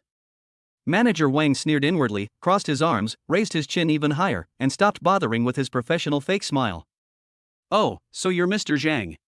She deliberately drew out her words, her eyes sweeping back and forth between Zhang Feng and Su Qing with disdain. "No wonder. I was wondering why Su Qing dared to stay out all night. It turns out she's climbed the social ladder." The air seemed to freeze as soon as he said that. Su Qing's face drained of all color in an instant. She bit her lip tightly, feeling as if all the subtle gazes in the hall had turned into needles, piercing her skin. "Manager Wang, please watch your voice." Su Qing's voice was trembling. "Respect?" Manager Wang scoffed, his voice not loud, but sharp and deliberate, enough for everyone around to hear clearly. "Su Qing, you were the one who disrespected this job and our hotel first. I ask you, last night, did you stay in Mr. Zhang's room all night?" Before Su Qing could answer, she turned her gaze to Zhang Feng, her eyes looking as if she were looking at something unclean. "Mr. Zhang, the Ritz-Carlton is a legitimate 5-star hotel, not a nightclub offering special services to wealthy people like you." Su Qing, as a hotel employee, entered a guest's room overnight without permission, causing her to miss today's work. According to regulations, she should be punished. These words were piercing to the heart. Not only was Su Qing branded as shameless, but Zhang Feng was also dragged into the mess, implying his misconduct. Su Qing trembled with anger, tears welling up in her eyes, but she couldn't utter a single word in rebuttal. Seeing Su Qing's aggrieved look, on the verge of tears, Zhang Feng's anger flared up instantly. But he did not react immediately. Instead, he laughed. The laughter was soft, yet it instantly silenced the noisy air around them. "Are you finished?" Zhang Feng asked Manager Wang slowly. Manager Wang was taken aback by his reaction. "First." Zhang Feng held up one finger, his tone as calm as if discussing the weather. "Su Qing was late, that's right. As for the absenteeism fee, or some other fine, I'll pay for it. Double, triple, name your price." He paused, then extended his second finger. "Secondly, you said she unauthorizedly entered my room?" Zhang Feng's smile vanished, and his eyes turned cold. "Who gave you the audacity to use that word?" "She's a friend I invited." "I'm staying in your hotel's most expensive room, spending the most money. Don't I even have the right to invite a friend to sit in my room?" His voice wasn't loud, but it carried an undeniable pressure that struck Manager Wang hard in the heart. A few barely suppressed laughs could be heard from the surrounding area. Manager Wang's face instantly turned a deep purplish red. She was so choked by these barbed words that she couldn't utter a single word for a long time. You're just making excuses. Soliciting nonsense?" Zhang Feng took a step forward, his imposing height of over 1.8 meters causing Manager Wang to instinctively take a half step back. "I think you're the one who can't say anything nice. A hotel department manager who doesn't think about how to serve guests well, but spends all day staring at his employees' private lives, making baseless accusations and maliciously slandering them. Your hotel's reputation is ruined by people like you." Chapter 41 Head-on confrontation with Sun Yong. As soon as he finished speaking, the air in the entire hall seemed to freeze. Manager Wang's face, heavily made up, alternated between pale and flushed, a truly fascinating sight. She never dreamed that this seemingly ordinary young man would have such a sharp tongue, nailing her to the pillar of shame for abusing his power and distorting the truth with just a few words. The stares from the surrounding staff and guests made her feel like she was being pricked by needles. Just then, an untimely, authoritative voice came from not far away. "What's all the noise about? This is a hotel lobby, not a market." Everyone looked in the direction of the voice and saw a middle-aged man with a receding hairline, a beer belly, and a suit walking over with a frown. As soon as Manager Wang saw him, she rushed over as if she had seen a savior, and complained with a wronged expression, "Vice President's son. You've come at the right time. Look at this guest, he's being unreasonable and has openly insulted me." The visitor was Sun Yong, the hotel's deputy general manager. Sun Yong didn't even glance at Manager Wang, his shrewd little eyes locked onto Zhang Feng, and he spoke in a very official tone. "Sir, I am the hotel's deputy general manager. I don't care who you are, this is the Ritz-Carlton. How we manage our employees is our internal affair, and it's not your place as an outsider to interfere, is it?" His words, ostensibly meant to mediate, were actually biased, directly categorizing Zhang Feng as an outsider and a troublemaker. Su Qing's heart sank to the bottom. She knew Sun Yong's character all too well, a sycophant who believed that higher-ranking officials could bully anyone. With him backing him up, Manager Wang would only become more reckless. Internal affairs? Zhang Feng laughed angrily upon hearing this. Does internal affairs mean you can be unreasonable and arbitrarily slander an employee's innocence? Reason? Sun Yong sneered. He hated these self-righteous young people the most. He glanced at Su Qing, who was pale and swaying beside him, and his voice suddenly rose. "Fine, then I'll reason with you. Su Qing, as our hotel's lobby manager, represents the hotel's image. Yet, during working hours, she stayed out all night, spending the entire night in a male guest's room. Dozens of eyes witnessed this. Tell me now, is this reasonable?" Sun Yong's voice was loud and clear, each word like a slap in the face, striking Su Qing hard across the cheek. Su Qing trembled all over, and tears of humiliation could no longer be held back, streaming down her face. She wanted to explain, but faced with such irrefutable evidence, any defense seemed so pale and powerless. The surrounding chatter grew louder. "So it's true. I thought it was just a rumor.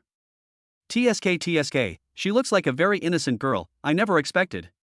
There's no way around it, it's all about money these days." Those whispers were like countless steel needles, piercing Su Qing's entire body.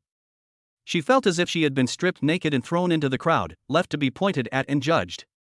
Looking at Su Qing's desperate, tearful expression, and then at the ugly, self-righteous faces of Sun Yong and Manager Wang, I was struck by their expressions. Zhang Feng's anger could no longer be contained. "Trying to reason with me? Okay. Then I'll give you a principle that you'll never forget in your life." "Okay." Under everyone's gaze, Zhang Feng suddenly smiled. He strode forward, ignoring the gazes of everyone around him, and walked straight to Su Qing. Su Qing looked up at him with teary eyes, staring at him in confusion. The next second, Zhang Feng reached out and, to Su Qing's astonishment, grabbed her cold little hand. Su Qing trembled and instinctively tried to break free. This is happening in broad daylight. What is he trying to do? But Zhang Feng's hand was warm and strong, not allowing her to break free at all. He simply looked at her quietly with his dark, deep eyes, as if to say, "Don't be afraid, I'm here." Su Qing's struggle gradually subsided. She looked at the man in front of her. His resolute face and calm eyes gave her an unprecedented sense of security. Zhang Feng took her hand, turned around, and faced Sun Yong and Manager Wang, whose faces had become extremely ugly. He didn't raise his voice. His tone was calm, yet it clearly carried to every corner of the hall. "Su Qing is my girlfriend." Boom! These 6 simple words, like a thunderclap, exploded in everyone's ears. The entire hall fell into a deathly silence instantly. The smugness and sarcasm on Manager Wang's face froze instantly.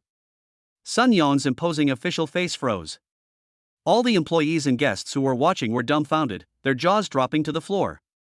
Girlfriend? Su Qing was struck dumb, her mind went blank, and only those 6 words echoed wildly in her head. He said I was his girlfriend? Is this a confession to me? Under the spotlight? An indescribable surge of immense joy and elation, like a tsunami, instantly washed away all her grievances, anxieties, and confusion. Zhang Feng ignored the shock of the crowd. He simply held Su Qing's hand, gently shielding her behind him, his gaze fixed on the stunned Sun Yong, a playful smile curving his lips. "Vice President Sun, now, do you think this is reasonable?" Time seemed to have been paused at that moment. Sun Yong's imposing official face froze completely, his mouth agape as if he had been punched in the face. Manager Wang's smugness and sarcasm vanished instantly, turning deathly pale, his eyes filled with absurdity and astonishment. Su Qing stood there, stunned. An indescribable surge of heat exploded from her heart, instantly washing away all her grievances, anxieties, and confusion. Tears of humiliation still clung to her eyelashes, yet the corners of her mouth uncontrollably tugged at the corners of her lips, wanting to turn up in a smile. Just as the entire audience fell silent, that familiar electronic voice made a grand entrance into Zhang Feng's mind once again. Bite. Target person detected, Su Qing.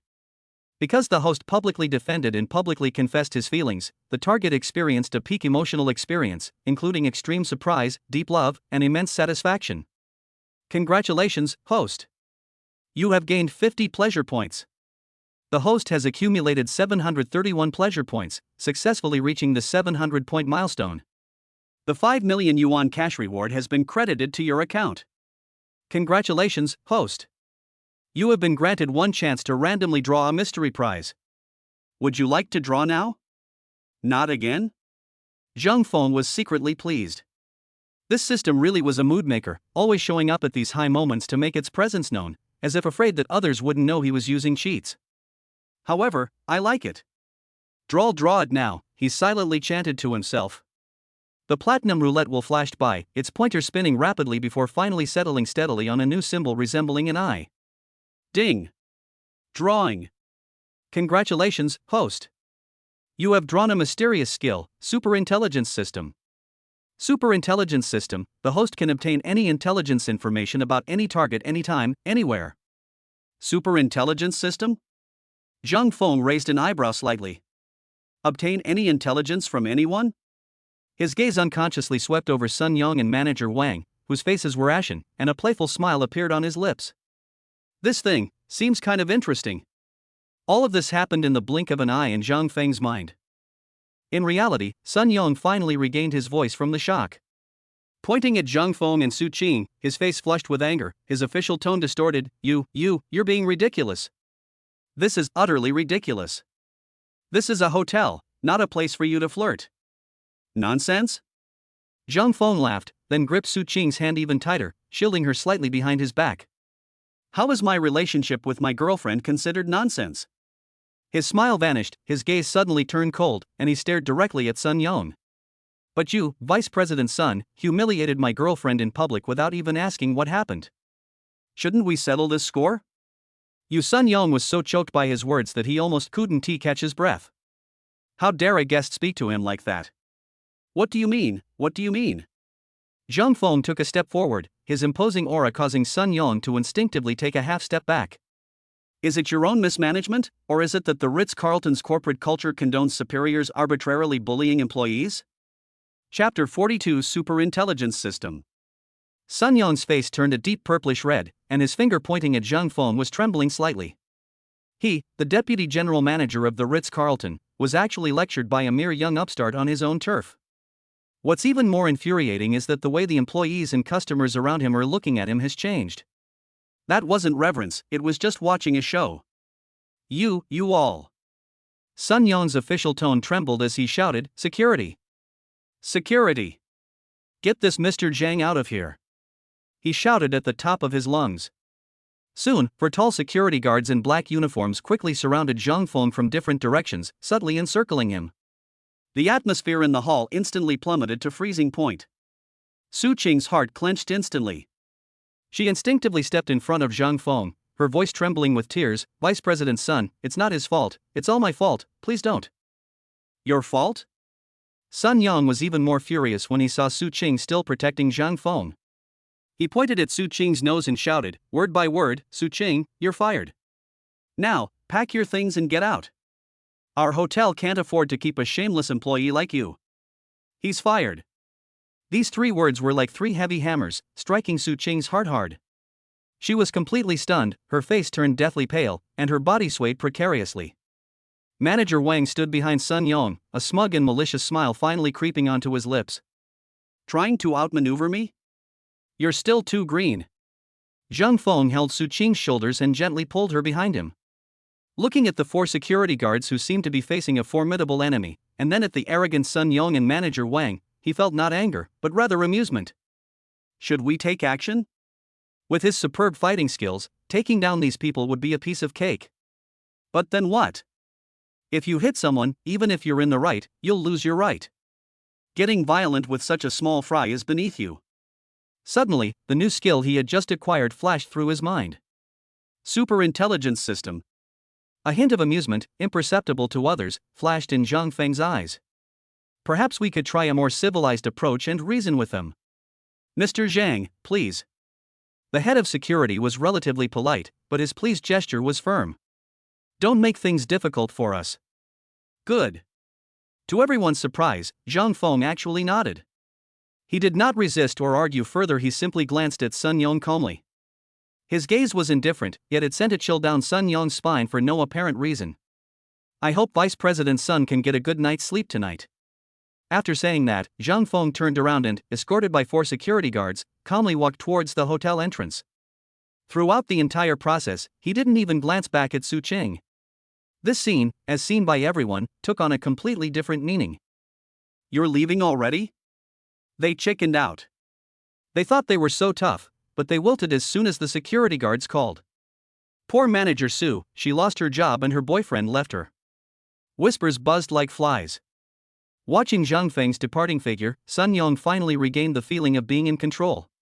He snorted heavily, his face full of disdain. What is he anyway? He's just a spoiled rich kid who runs away at the slightest intimidation. He turned his head, looked at the distraught Su Qing, and waved his hand with disgust. What are you still standing there for? Go to the HR department to complete the formalities. I don't want to see you in the hotel again. Su Qing's body trembled violently. As she watched the direction Zhang Feng disappeared in, the last glimmer of light in her heart was extinguished. Gone. He just left like that. She was left alone to face the world's ridicule and humiliation. The words "my girlfriend" and the overwhelming joy and emotion they evoked just now have turned into sharp irony. She didn't cry, she just numbly turned around and walked stiffly toward the employee entrance. Every step felt like walking on a knife's edge. The gazes of his colleagues around him ranged from sympathy and regret to schadenfreude and indifference. She heard manager Wang say to the people around him in a voice that wasn't too loud, "See? This is what happens when you try to climb the social ladder. Did you really think rich people would offend us for a gigolo like you? How naive." That voice, like a poisonous thorn, pierced Su Qing's heart. Outside the hotel, Zhang Feng stood by the roadside, the afternoon sun shining warmly on him. He took out his phone, but instead of making a call, he closed his eyes. System, activate the superintelligence system. The superintelligence system has been activated. Please enter the target's name or key information. Sun Yong, Deputy General Manager of the Ritz-Carlton Hotel. The next second, a massive flow of information surged into Zhang Feng's mind like a waterfall. Sun Yong, male, 48 years old, Deputy General Manager of the Ritz-Carlton Hotel. Financial situation: he owns 3 properties, 2 of which are located in upscale residential areas, which is significantly inconsistent with his publicly disclosed income. Bank statements show that large, unexplained sums of money are regularly deposited into his wife's account every month. Corruption record: abusing his position, he accepted kickbacks totaling 3.47 million yuan from suppliers in hotel procurement projects. He also colluded with hotel manager Wang to falsely report maintenance projects, embezzling over 1.2 million yuan of public funds. Private life: he maintained an inappropriate relationship with Ms. Li, the female manager of the hotel's food and beverage department, and repeatedly took advantage of working hours too. Each and every case is presented with detailed illustrations and irrefutable evidence. Zhang Feng's lips curled up higher and higher. This vice president's son is truly a talented person. These things alone are enough to put him in jail for the rest of his life. However, simply throwing these things away, while satisfying, isn't enough. What he wanted was for Sun Yong and that manager Wang to fall to their lowest point and be shattered to pieces. System, continue the query. Zhang Feng issued the command again in his mind. Ritz-Carlton Hotel, Jiangzhou City, chairman's information. Searching. Zhang Kairui, 65 years old, chairman and president of the Ritz-Carlton Hotel, Jiangzhou City. Contact number, 13,000. Personal background: a native of Jiangzhou, self-made. Company status: the Ritz-Carlton Hotel's performance has declined in recent years. Although it remains profitable, the returns are not as good as in the previous 2 years. Zhang Kairui, being elderly and experiencing declining energy, is considering selling the hotel. He is willing to transfer all assets of the Ritz-Carlton Hotel if someone offers over 150 million yuan. 150 million? Zhang Feng's heart skipped a beat. He subconsciously opened his mobile banking app and stared at the long string of numbers that even he found somewhat unreal. With all the rewards he received for completing tasks, plus the 5 million he just received, the cash in his account is now close to 200 million. Buying this hotel would be more than enough. At that time, he will be the top boss of Sun Yong and manager Wang. We can make them leave whenever we want. Let them get out however you want. Once this idea takes hold, it's like a wildfire that can never be extinguished. Zhang Feng took a deep breath and, without any further hesitation, dialed the number provided by the system. The phone rang 7 or 8 times before it was answered. An aged but powerful voice came through the receiver, carrying a hint of scrutiny from someone who had long held a high position. Hello, who is this? Hello, Chairman Zhang. Zhang Feng's voice was calm and steady. My surname is Zhang, the Zhang with the radical for bow and arrow. There was a 2-second silence on the other end of the phone, as if someone was searching their memory, but clearly found nothing. I don't know you. What do you want? Zhang Kairui's tone was somewhat impatient, clearly showing his dislike for this unfamiliar call. Zhang Feng didn't beat around the bush and got straight to the point. I heard that you are interested in selling the Ritz-Carlton Hotel in Jiangzhou, and I would like to talk to you about it. The moment those words were spoken, the other end of the phone went silent. 5 full seconds passed before Zhang Kairui's voice rang out again. This time, the impatience in his tone disappeared, replaced by a sharp alertness. Oh? Where did you hear that from? He had only mentioned this to a few of his most core business partners. How did this stranger, who sounded obviously young, find out about it? You don't need to delve into my information sources. Zhang Feng chuckled, but his tone left no room for doubt. You just need to know that I am very interested in this hotel and have sufficient sincerity and capability. Young man, you've got quite the nerve. Zhang Kairui had been navigating the business world for decades, so he wasn't easily intimidated by a few words. Do you know how much this hotel is worth? This isn't child's play. Of course I know. Zhang Feng looked at the golden logo at the top of the hotel and said clearly, word by word. 150 million, in cash. If Chairman Zhang thinks the price is right, we can sign the contract tomorrow. A long, deathly silence fell on the other end of the phone. Chapter 43 Systemic Punishment Mechanism. It was so quiet that Zhang Feng could even hear someone else's slightly heavy breathing coming from the receiver. Clearly, his statement, 150 million, in cash, greatly shocked the seasoned businessman on the other end of the phone, who had been navigating the business world for decades. After a good 10 seconds, Zhang Kairui's voice rang out again, but this time, the condescending impatience in his tone had completely disappeared, replaced by an extremely cautious inquiry. Young man, are you making fun of an old man like me? 150 million, not 1,500,000. Do you know what those numbers represent?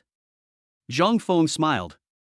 He could imagine a shrewd old man on the other end of the phone, squinting and trying to discern the truth from every syllable of his voice. Whether it's just for fun or not, we'll know tomorrow, Zhang Feng said casually, as if he were inviting someone for tea. Tomorrow morning, we can meet directly in your hotel conference room. If my funds aren't in place and the contract can't be signed, you can simply call the police and sue me for commercial fraud. How about that? That's a very confident statement. He shut down all possible doubts in an almost arrogant way. Zhang Kairui, on the other end of the phone, fell silent once again. A moment later, a low laugh came through the receiver, like rusty gears starting to turn again. Interesting, very interesting. I haven't seen such a courageous young man in years. Okay. I'll trust you this once. Tomorrow morning at 10 o'clock, in my office, you know where that is, right? I know, Zhang Feng replied crisply. Okay, I'll wait for you. Zhang Kairui said, seemingly about to hang up. Chairman Zhang, please wait a moment. Zhang Feng said calmly, before we meet, there is a small matter I would like to trouble you with. Speak. At this moment, Zhang Kairui had a bit more patience with this god of wealth who was about to bring him 150 million yuan in cash. I stayed at your hotel for a day today and had a very good experience. In particular, your lobby manager, Su Cheng, is a rare talent. Zhang Feng's tone was casual and calm. Once the hotel is handed over to me, I plan to give her an important position. Zhang Kairui on the other end of the phone hummed in response, neither confirming nor denying. To him, these were all trivial matters. As long as the money was right, he wouldn't care whether Zhang Feng promoted a manager or even replaced the entire management team. From now on, the hotel will be yours, and personnel appointments and dismissals will naturally be up to you. That's what you say. Zhang Feng changed the subject, finally revealing his true purpose, but just now, I heard that your hotel's vice president, Sun Yon, right? It seems he has some personal issues with this manager Su and is making a fuss about firing her. Think about it, what if the contract is signed tomorrow, and the person I, the new boss, want to promote, has been fired by the old management today? If word gets out, it won't look good for either of us, will it? His words were impeccable, conveying both direct orders and clear implications. He cleverly tied himself and Zhang Kairuwei to the position of us. Sure enough, Zhang Kairuwei's tone immediately turned cold on the other end of the phone. Sun Yong? It's that Sun Young again. He never does anything productive all day long, all he does is cause trouble. The old man clearly harbored a long-standing grudge against this vice president's son. Faced with a massive sum of 150 million yuan, between a capable employee and a vice president who only knows how to cause trouble, the choice is so simple that it requires no thought. Okay, I got it. I'll call him right away. Zhang Kairuwei agreed readily. You don't need to worry about this. Make sure Su Qing is still working at the hotel, alright, before we meet tomorrow. Then thank you very much, Chairman Zhang. You're welcome. See you tomorrow.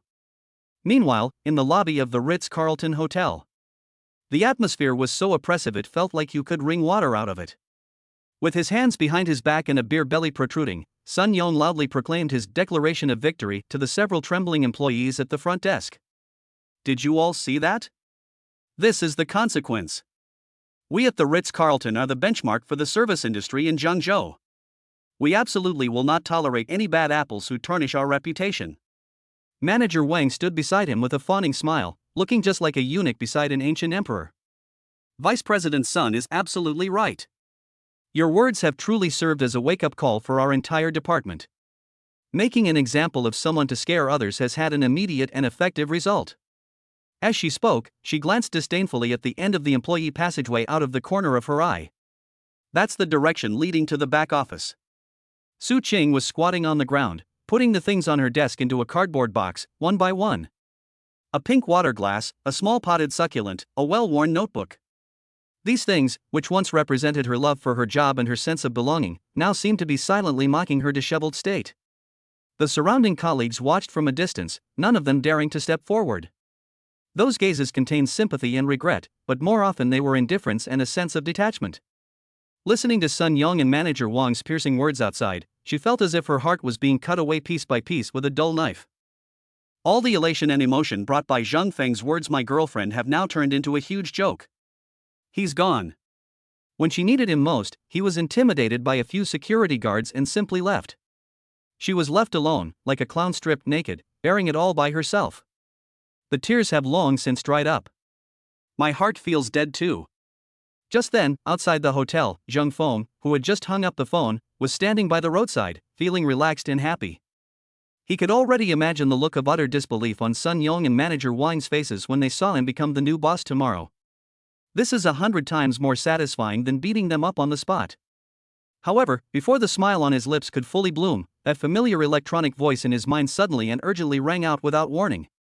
Bite. This time, the voice lacked its usual elegance and composure, instead carrying a warning-like quality. Zhang Feng's heart skipped a beat. He had a bad feeling. Target person detected, Su Qing. Because the host left at a crucial moment, failing to provide the target with sufficient on-site support and a sense of security, the target fell into deep misunderstanding and despair. Emotional assessment, extreme pain, deep despair, utter despair. Warning. Target's pleasure level is dropping rapidly. Punishment mechanism, 50 pleasure points. Current host's pleasure points, 681 points. Chapter 44. My connection goes directly to Chairman Zhang. The smile on Zhang Feng's face froze instantly. He was completely stunned, standing there for a long time without reacting. Holy crap? He couldn't help but mutter a curse under his breath, roaring at the system in his mind. What's going on? Deducting points? You fucking deduct points? Isn't the system supposed to only award points and rewards? When did a penalty mechanism appear? Has the system been updated? Why wasn't a patch notification released beforehand? Ding. System rule supplementary explanation. All actions of the host should focus on increasing the target's happiness level. If the target experiences strong negative emotions such as pain, disappointment, despair, etc. due to the host's direct or indirect actions, the system will deduct corresponding happiness points from the host based on the intensity of the emotion. The system's voice remained cold and devoid of any emotion. Upon hearing this, Zhang Feng nearly spat out a mouthful of blood. This is fucking outrageous. He clearly planned to buy the entire hotel to avenge Su Qing, intending to strike at her in the bud. How did he end up getting points deducted? Ding! Supplementary Note 2, milestone rewards and cash rewards already obtained will not be reclaimed. Please keep up the good work, host, and don't let the target completely lose faith in you. The system's final, Lido carried an almost mocking tone, which completely ignited Zhang Feng's anger. Disappointed my foot. Zhang Feng was so angry he wanted to curse, but the next second, he felt like he had been doused with cold water and instantly calmed down. He finally realized what was happening. I made a huge mistake. From his own perspective, he felt his plan was flawless and a masterful maneuver. But he completely ignored Su Qing's feelings. In her opinion, what had she just done? He publicly and loudly announced, "This is my girlfriend," putting her in the spotlight, and then, as soon as the security guards came out, he slunk away, leaving in a sorry state. What's this? Isn't this just a scumbag who starts a relationship and then abandons it, running away as soon as he gets away? She was left there all alone, fired, and ridiculed by everyone. How desperate must she have felt? That phrase "my girlfriend" not only failed to protect her, but instead became the last straw that broke her back, turning into a huge joke. Thinking of this, Zhang Feng felt as if an invisible hand was gripping his heart tightly, causing it to clench in waves.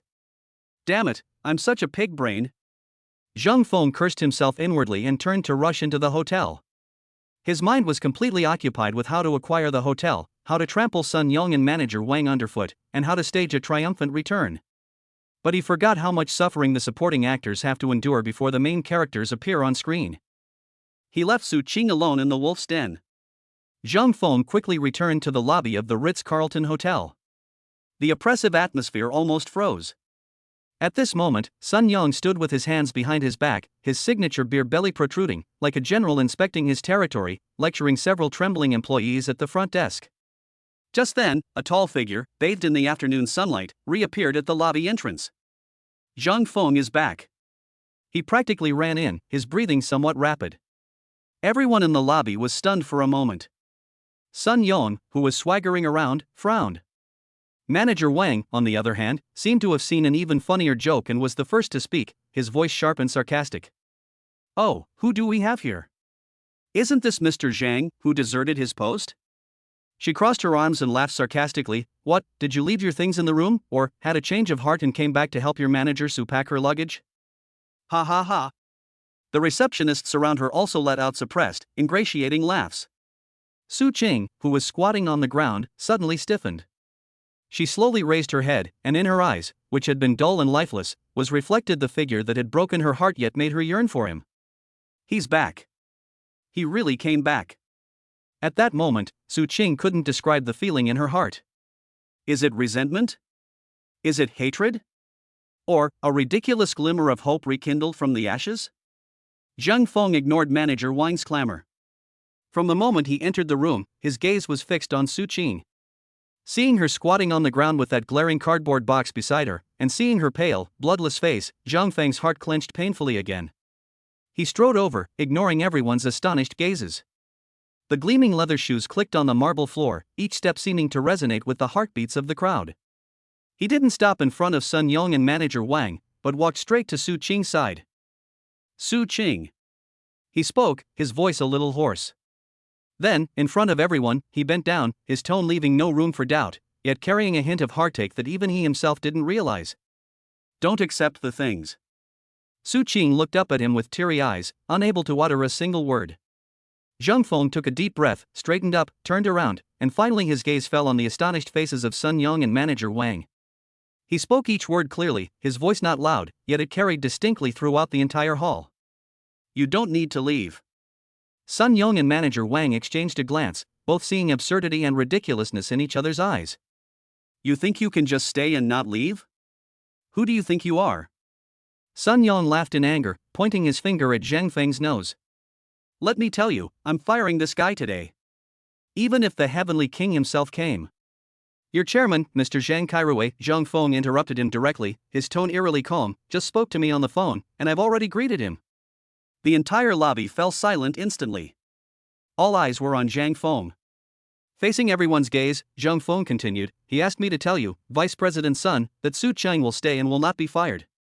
Dead silence. after a deathly silence lasting 3 seconds. Puff. Manager Wang was the first to break down, bursting into exaggerated laughter. He laughed so hard that the powder around his eyes almost fell off. Immediately afterwards, Sun Yong also burst into a thunderous burst of laughter. Ha ha ha ha. He laughed so hard he clutched his beer belly, almost unable to breathe. What did I just hear? What the hell did I just hear? Chairman Zhang? Chairman Zhang Kairuwei? On the phone with you? Ha ha ha ha. He pointed at Zhang Feng, laughing so hard tears were almost streaming down his face, and shouted loudly to the surrounding employees and customers. Did you all hear that? This kid said he called our chairman Zhang. Where did he read those domineering CEO novels? Has he lost his mind?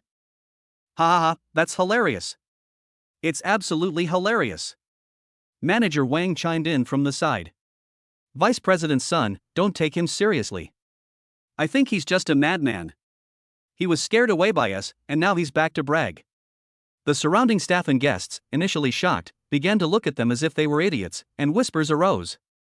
Who is this guy? He's so arrogant. I guess he's some low-class rich kid who really thinks he can do whatever he wants just because he's rich. And Chairman Zhang, does he even know who Chairman Zhang is? He's a figure who commands respect in Jiangzhou's business world. Poor manager Su, stuck with such an unreliable boyfriend. Su Qing was completely dumbfounded. She looked at Zhang Feng, her mind a complete mess.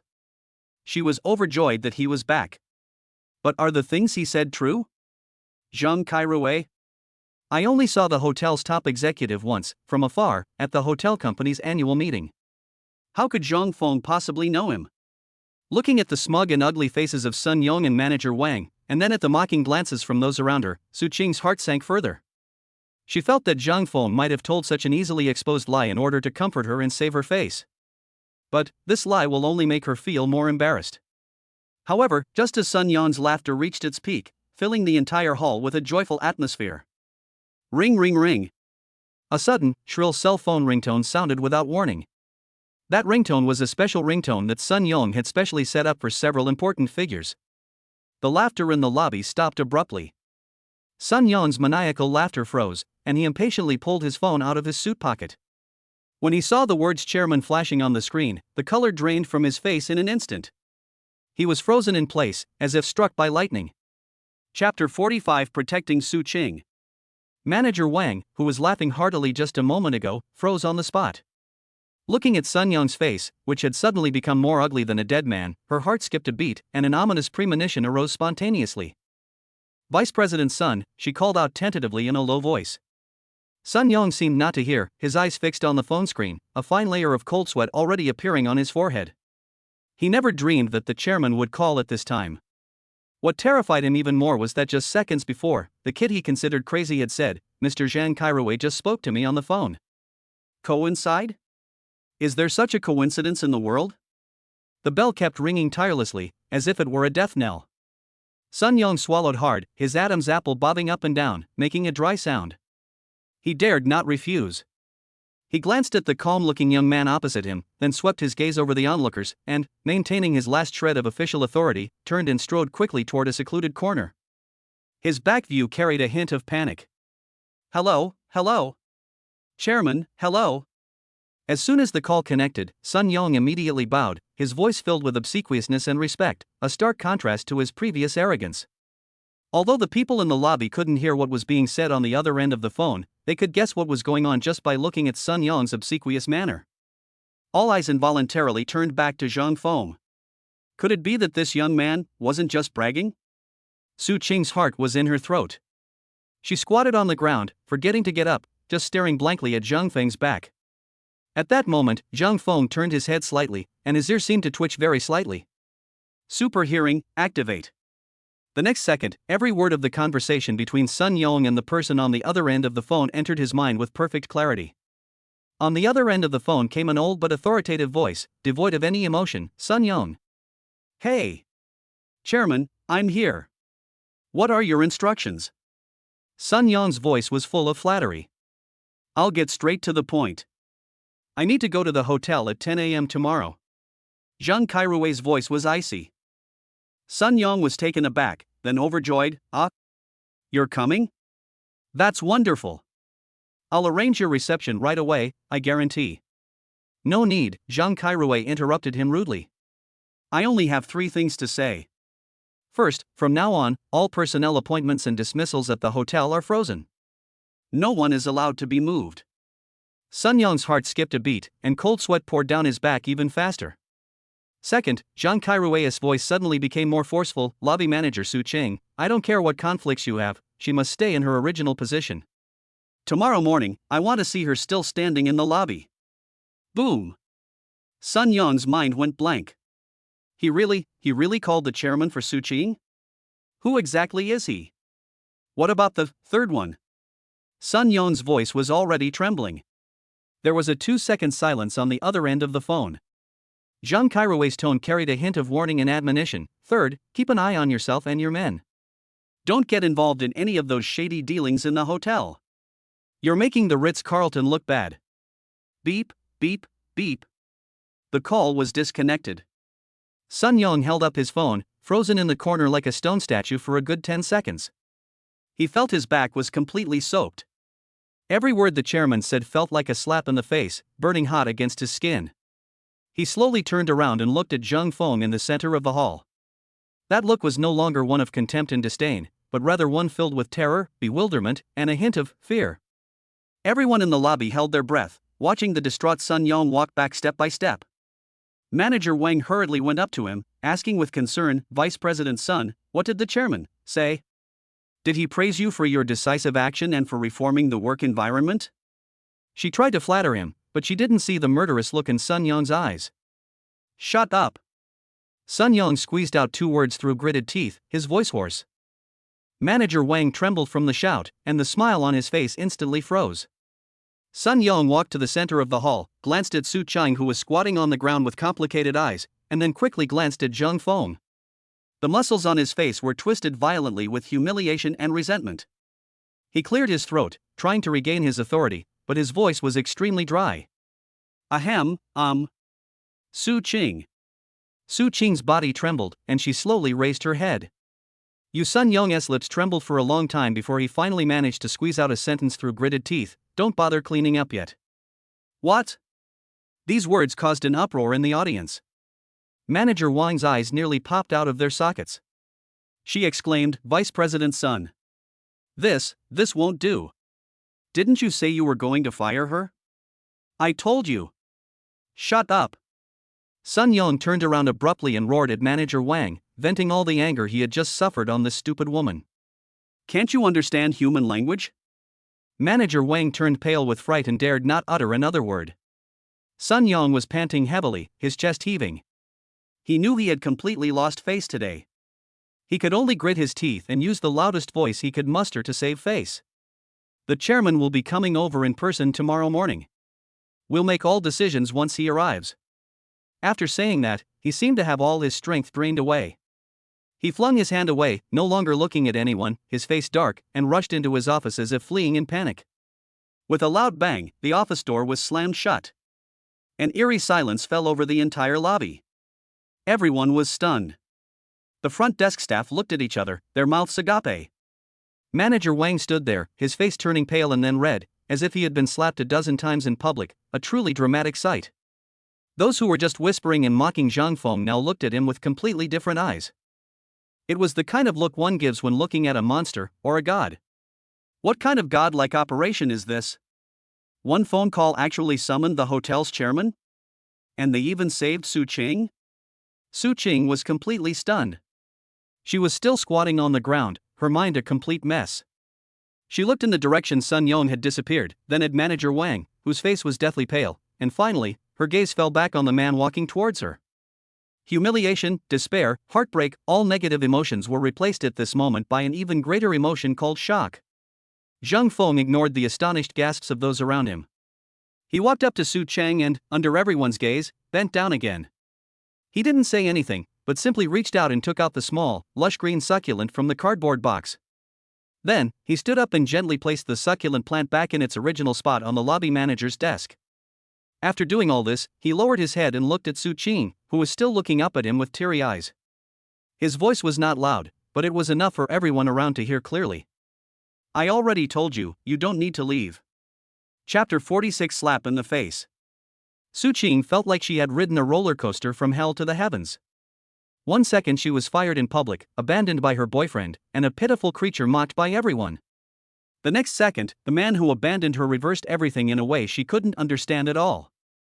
A phone call. A legendary chairman whom I've never even met. The arrogant and domineering vice president's son slunk away like a dog with its neck being choked. All of this is because of the man in front of me. Who exactly is he? How could he have such great power? That brief departure just now wasn't an escape, but rather, going to get reinforcements? Countless question marks exploded in Su Qing's mind, shattering all her grievances and resentment, leaving only a kind of almost worshipful admiration. Just then, the long-lost system notification sound rang in Zhang Feng's mind. Byte. Detected a significant emotional fluctuation in target person Su Qing.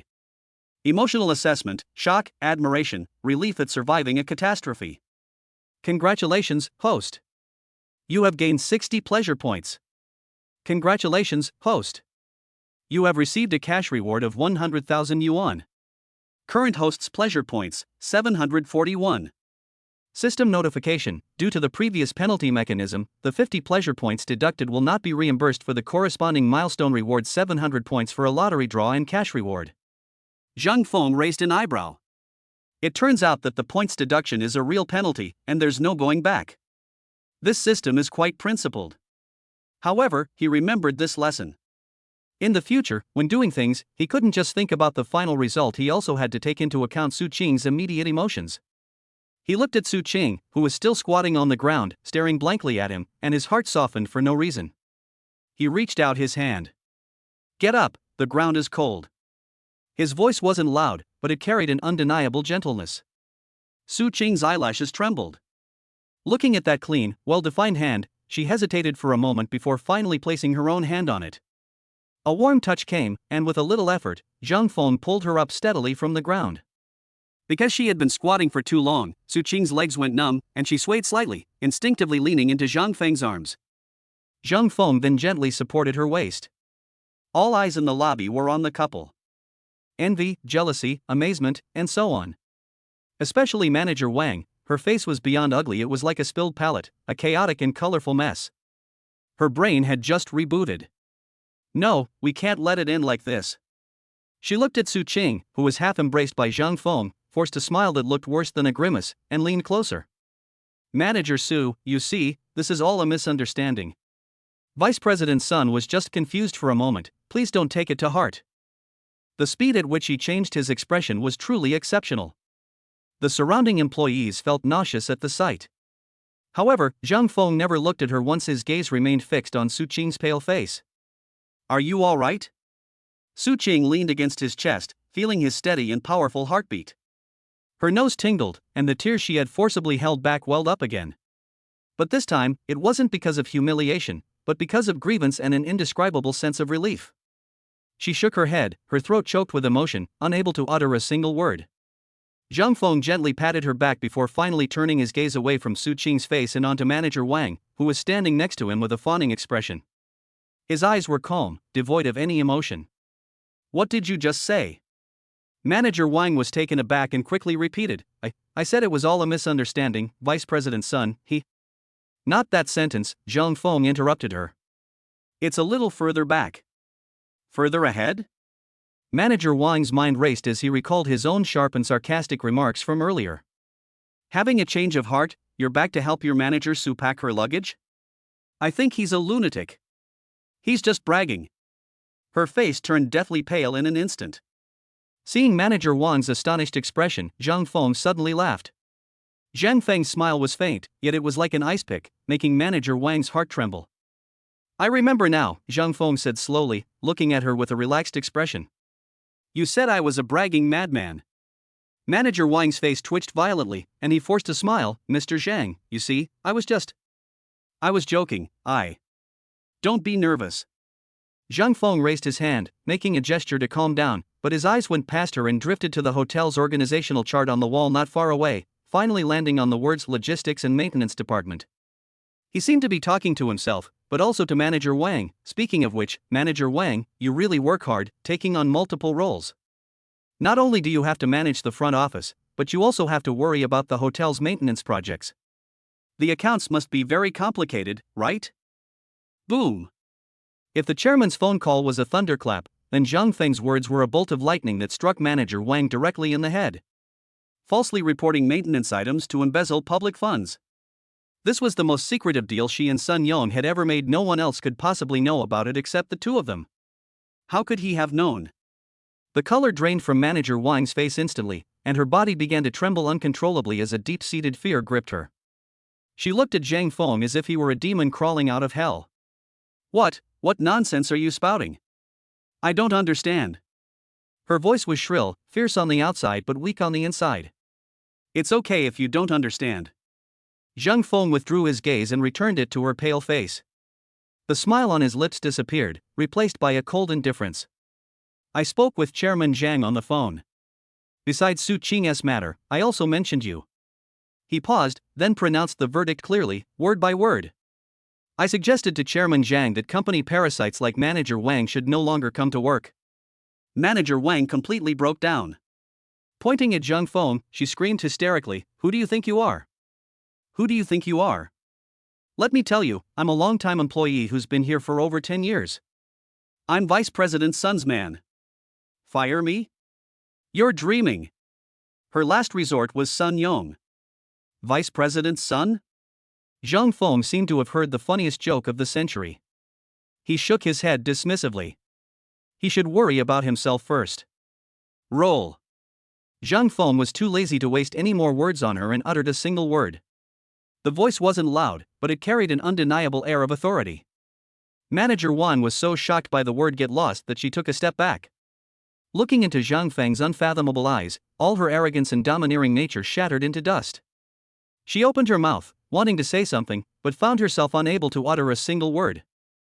In the end, amidst the disdainful and gloating gazes of her employees, she could only turn away dejectedly and stagger away. As Manager Wang left, the oppressive atmosphere in the lobby finally dissipated, and the onlookers tactfully dispersed, their gazes toward Zhang Feng and Su Qing filled with awe and curiosity. Let's go, there are too many people here. Zhang Feng ignored the stares, took Su Qing's hand, and led her through the employee passage into her small office. Once the door is closed, all the disturbances of the outside world are shut out. Su Qing was still in a state of extreme disbelief and daze. She looked at Zhang Feng, her lips moved, and she finally asked the question that had been lingering in her mind: "Who exactly are you?" Looking into her eyes, filled with confusion and shock, Zhang Feng's heart softened. He didn't answer directly, but instead picked up the water glass on the table, poured her a glass of warm water, and placed it in her icy hands. "Drink some water to calm your nerves." The warm touch from her palm made Su Qing's eyes well up with tears again. Looking at his serious expression, Su Qing's mind was in turmoil.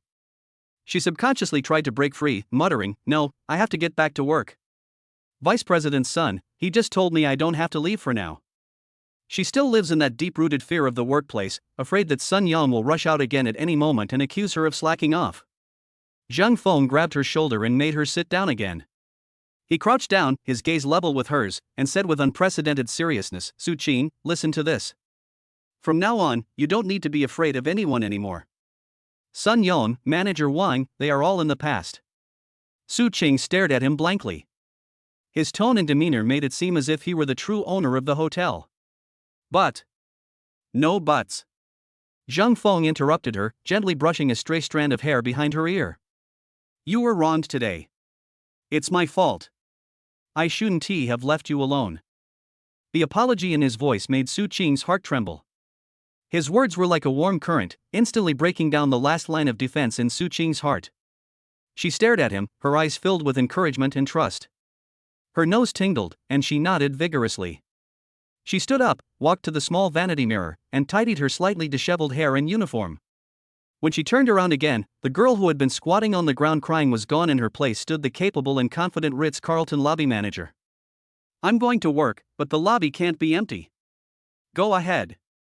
Zhang Feng leaned against the door, looking at her. "Go to work. You'll see a good show tomorrow. I'm leaving now." Chapter 47: Invitation to Cultural Performance. The office door closed behind him, shutting out Su Qing's gaze, which still held a hint of daze and admiration. Zhang Feng walked along the employee passageway, his pace neither hurried nor slow. The lobby, which had been tense just moments before, had now returned to order, but the way all the employees looked at him had changed. Awe, curiosity, and a touch of aloofness that makes one hesitant to approach. The security captain who had just been yelling to kick Zhang Feng out was now looking down, wishing he could disappear into a crack in the wall. Zhang Feng ignored these fickle people and headed straight for the elevator. He didn't turn back to look at the spot where Manager Wang had stood, nor did he care how frantic Sun Yong was in the office. To him, these two people were already garbage information that could be erased from his memory. The real show will begin at 10 a.m. tomorrow. The elevator ascended smoothly, its metal facade reflecting his tall, slender figure. Bite. The elevator doors opened, and we arrived at the presidential suite. As soon as I entered the room, my phone vibrated. It was a WeChat message. Zhang Feng picked it up and saw that the note read Jiangda Music Society Han Peng. He remembered it was the college student he had met at the recruitment event for the music club at Jiangzhou University. Han Peng, hello, Master Zhang, this is Han Peng from the Music Society of Jiangzhou University. Do you have a moment to take this call? The notification sound for WeChat messages is very soft. Zhang Feng looked at the cautious inquiry on the screen, and a smile unconsciously crept onto his lips. He didn't type a reply, but instead made a voice call directly. The call was answered almost instantly. Hello? Master Zhang. Hello? Han Peng's signature energetic voice came through the receiver, but at this moment, that energy was mixed with a hint of barely concealed tension and excitement. Yes, it's me. Zhang Feng leaned back on the soft sofa in the presidential suite, legs crossed, relaxed. What's up? His calm tone made Han Peng on the other end of the phone choke for a moment, as if all the polite words he had prepared were stuck in his throat. It's like this, great master. Han Peng quickly composed himself and got straight to the point. Do you remember the talent show I mentioned to you last time? It's tonight. I vaguely remember, Zhang Feng replied casually. That's great.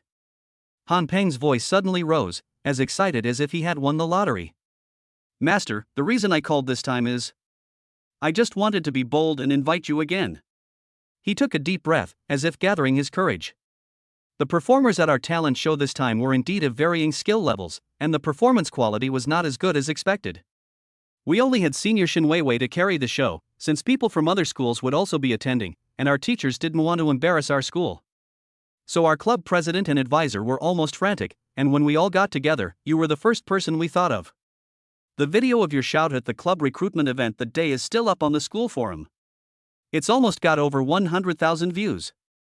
A bunch of people are asking who you are, saying when did our school produce such a genius? Han Peng finished speaking in one breath, and only his own slightly heavy breathing could be heard on the other end of the phone. He was waiting for Zhang Feng's trial. As Zhang Feng listened, his fingers unconsciously tapped lightly on the sofa armrest. So it turns out they wanted me to come and save the day. The feeling of being needed, and being needed through one's own abilities, is completely different from the thrill of showering people with money. It has a unique flavor. Isn't it a bit inappropriate for your school to invite someone from outside the school like me to their gala? Zhang Feng asked calmly. Perfect. Absolutely perfect. Han Peng's voice was so urgent it was almost cracking. Art knows no boundaries, you amazing artist. Besides, even though you're not from our school, with your talent, just having you on stage would be an honor for Jiangzhou University. We've already informed the school's teachers, and they all wholeheartedly agree. That flattery was done in a rather refreshing and unconventional way. Zhang Feng chuckled lightly. From what you're saying, if I don't go, your party tonight will be cancelled? Not quite, Han Peng scratched his head awkwardly, but his tone became even more sincere, but it will definitely leave a huge regret. Great master, please, just do us a favor and save us from this predicament. Just one song. Really, just one song's length. To increase his persuasiveness, he even proactively added to the offer, appearance fees are negotiable. Although our student club doesn't have much funding, we... Alright, Zhang Feng interrupted him. The other end of the phone went silent instantly. Han Peng even held his breath. I'll waive the appearance fee. Zhang Feng stood up, walked to the huge floor-to-ceiling window, and looked down at the city lights coming on at night. I'm in a good mood today, so I'll just relax a bit. But let me make this clear first, I have other things to do tonight, so I can only sing one song. I'll leave after I finish. His words made Han Peng feel like he was floating on clouds in the first half, but in the second half, they made him feel that it was perfectly reasonable. It's normal for a top expert to be busy. The fact that they even bothered to come is already a huge favor. One song. One song is enough. That's more than enough. Han Peng was so excited he was almost incoherent. Thank you so much, Zhang Dashan. You are our music club's savior. I'll send you the specific time, location, and program of the gala right away. Don't worry, we'll arrange for you to be in the final, prime time slot. After hanging up the phone, Zhang Feng immediately received a long string of messages from Han Peng on WeChat. Event, Jiangzhou University Welcome Gala. Time, starting at 7:30 p.m., your closing act is expected to be around 9:15 p.m. Location, Jiangzhou University Auditorium. Immediately afterwards, Han Peng sent another message, Master, what song are you planning to sing? Our band can prepare the accompaniment in advance. What song should we sing? Zhang Feng hadn't really thought about it. His life had been turned upside down in just a few days, and he really didn't have time to consider such a question. He thought for a moment and replied, Any recommendations? The message had barely been sent when Han Peng's reply popped up, almost instantly. Look, you're amazing. Songs like I Believe, You Are My Eyes, and Boundless Oceans, Vast Skies are incredibly popular in schools. Of course, with your talent, you can ignite the entire audience with anything you sing. Zhang Feng's gaze fell on the first song title. I Believe. Those three words, like a key, instantly unlocked the floodgates of his memory. That sweltering summer, in the cramped security booth, a creaking old radio was blasting this song at breakneck speed. At that time, he was wearing an ill-fitting security guard uniform, watching the cars come and go outside, and looking at his glamorous peers, with only one thought in his mind. I believe in tomorrow. It was a kind of self-hypnosis tinged with resentment and confusion. And now. Zhang Feng looked down at himself, then looked up at the dazzling city lights outside the window. He is no longer the security guard who needs a lyric to motivate him. He is tomorrow. An indescribable emotion welled up from the bottom of my heart, a mixture of saying goodbye to the past and a sense of control over the present. This is not just a performance, but more like a declaration of one's past. With the added bonus of super singing skills from the system, he's sure to rock the whole place. Zhang Feng picked up his phone and typed a few words on the screen. Let's go with I Believe. Han Peng's reply was filled with exclamation marks and emoticons. Received. Master. Our band will definitely provide you with the most exciting backing track. We're looking forward to you carrying the whole show tonight. Admiration, admiration. Chapter 48 Luxury Cars Enter School. Just as Zhang Feng was about to put down his phone, Han Peng's message popped up again. Master, to ensure the best performance tonight, could you please arrive at the school a little earlier this afternoon? Our band would like to rehearse the accompaniment with you live and familiarize ourselves with the flow. Looking at the message, Zhang Feng could imagine Han Peng's expectant face on the other end of the phone. He replied with 2 words, okay. Zhang Feng put down his phone and stood up from the soft sofa. Singing at a university, and being the closing act just a week ago, he wouldn't have dared to dream of something so outrageous. He walked into the huge walk-in closet and opened the cabinet door. A row of brand new suits, with the tags still on, hung there, impeccably tailored, expensive, and exuding an air of high society. Zhang Feng shook his head. These are battle robes, meant to be used against people like Sun Yong. Today we're going to a university campus, a place brimming with youthful hormones. Dressed like this, it doesn't look like we're going to sing, it looks like we're going to buy out the school. His gaze swept past the formal attire and finally settled on a set of casual clothes. A simple white t-shirt, a pair of slim-fit black jeans, and a high-quality light gray bomber jacket. Simple, clean, and with just the right touch of style. A few minutes later, Zhang Feng stood in front of the full-length mirror. The person in the mirror had a tall and straight figure, with long legs perfectly encased in jeans. His almost perfect face held a relaxed smile, reflecting his good mood. He looked him up and down with satisfaction. Well, dressed like that, if you blend into a group of students and say you're a senior, probably no one will doubt you. Picking up the keys to his BMW X7, Zhang Feng walked out of the presidential suite. Instead of going directly to the underground parking garage, he took the elevator down to the lobby on the first floor. In the lobby, Su Qing was standing at her original post, her posture upright, directing the front desk staff to process the check-in guests. She changed into a clean uniform and put on light makeup. Although her eyes were still slightly red, she had regained her capable and professional demeanor as the Ritz-Carlton lobby manager. Seemingly sensing Zhang Feng's gaze, she raised her head, and their eyes met in the air. Su Qing's cheeks flushed instantly, but her eyes were filled with peace and gratitude. She nodded quietly and firmly to Zhang Feng. Zhang Feng returned a reassuring smile, did not go over to disturb her work, and turned to walk towards the hotel entrance. As he passed by the gate, the security captain who had been yelling at him earlier immediately stood at attention, head bowed, and said in a loud voice, "Hello, Mr. Zhang." His posture was so respectful, as if he were meeting the head instructor. Zhang Feng didn't stop walking, he simply gave a faint hum and walked out of the hotel. As I sat in the driver's seat of the BMW X7, gripping the cold, thick steering wheel, the engine let out a deep roar. He skillfully drove the car out of the hotel and merged into the traffic. Sunlight streamed in through the car windows, and pop music played from the radio. Everything seemed so unreal. He recalled his days as a security guard, standing at the gate every day, watching countless luxury cars come and go. He recognized the logos of every luxury car, could distinguish the sounds of different engines, and could even tell a driver's mood from their posture when they got out of the car. At that time, he felt that the inside and outside of the car were two completely different worlds. And now, he himself is sitting in this world. The BMW X7 drove smoothly on the road leading to Jiangzhou University, and the surrounding high-rise buildings were gradually replaced by lush sycamore trees. Before long, the ancient and solemn gate of Jiangzhou University came into view. At the school gate, a security guard in a familiar uniform was checking vehicles entering and leaving. Several young and beautiful girls walked by, chatting and laughing, carrying books. Zhang Feng slowed down the car. He looked at the door, and a smile involuntarily crept onto his face. He's back. This time, however, he wasn't standing guard in a security uniform. Instead, he arrived in a luxury car to be the grand finale master. This feels fucking awesome. The massive BMW X7, like a silent behemoth, slowly drove into the gates of Jiangzhou University. The security guard at the gate instinctively wanted to stop it, but upon seeing the imposing double-kidney grille and the blue and white logo, he sheepishly lowered his hand.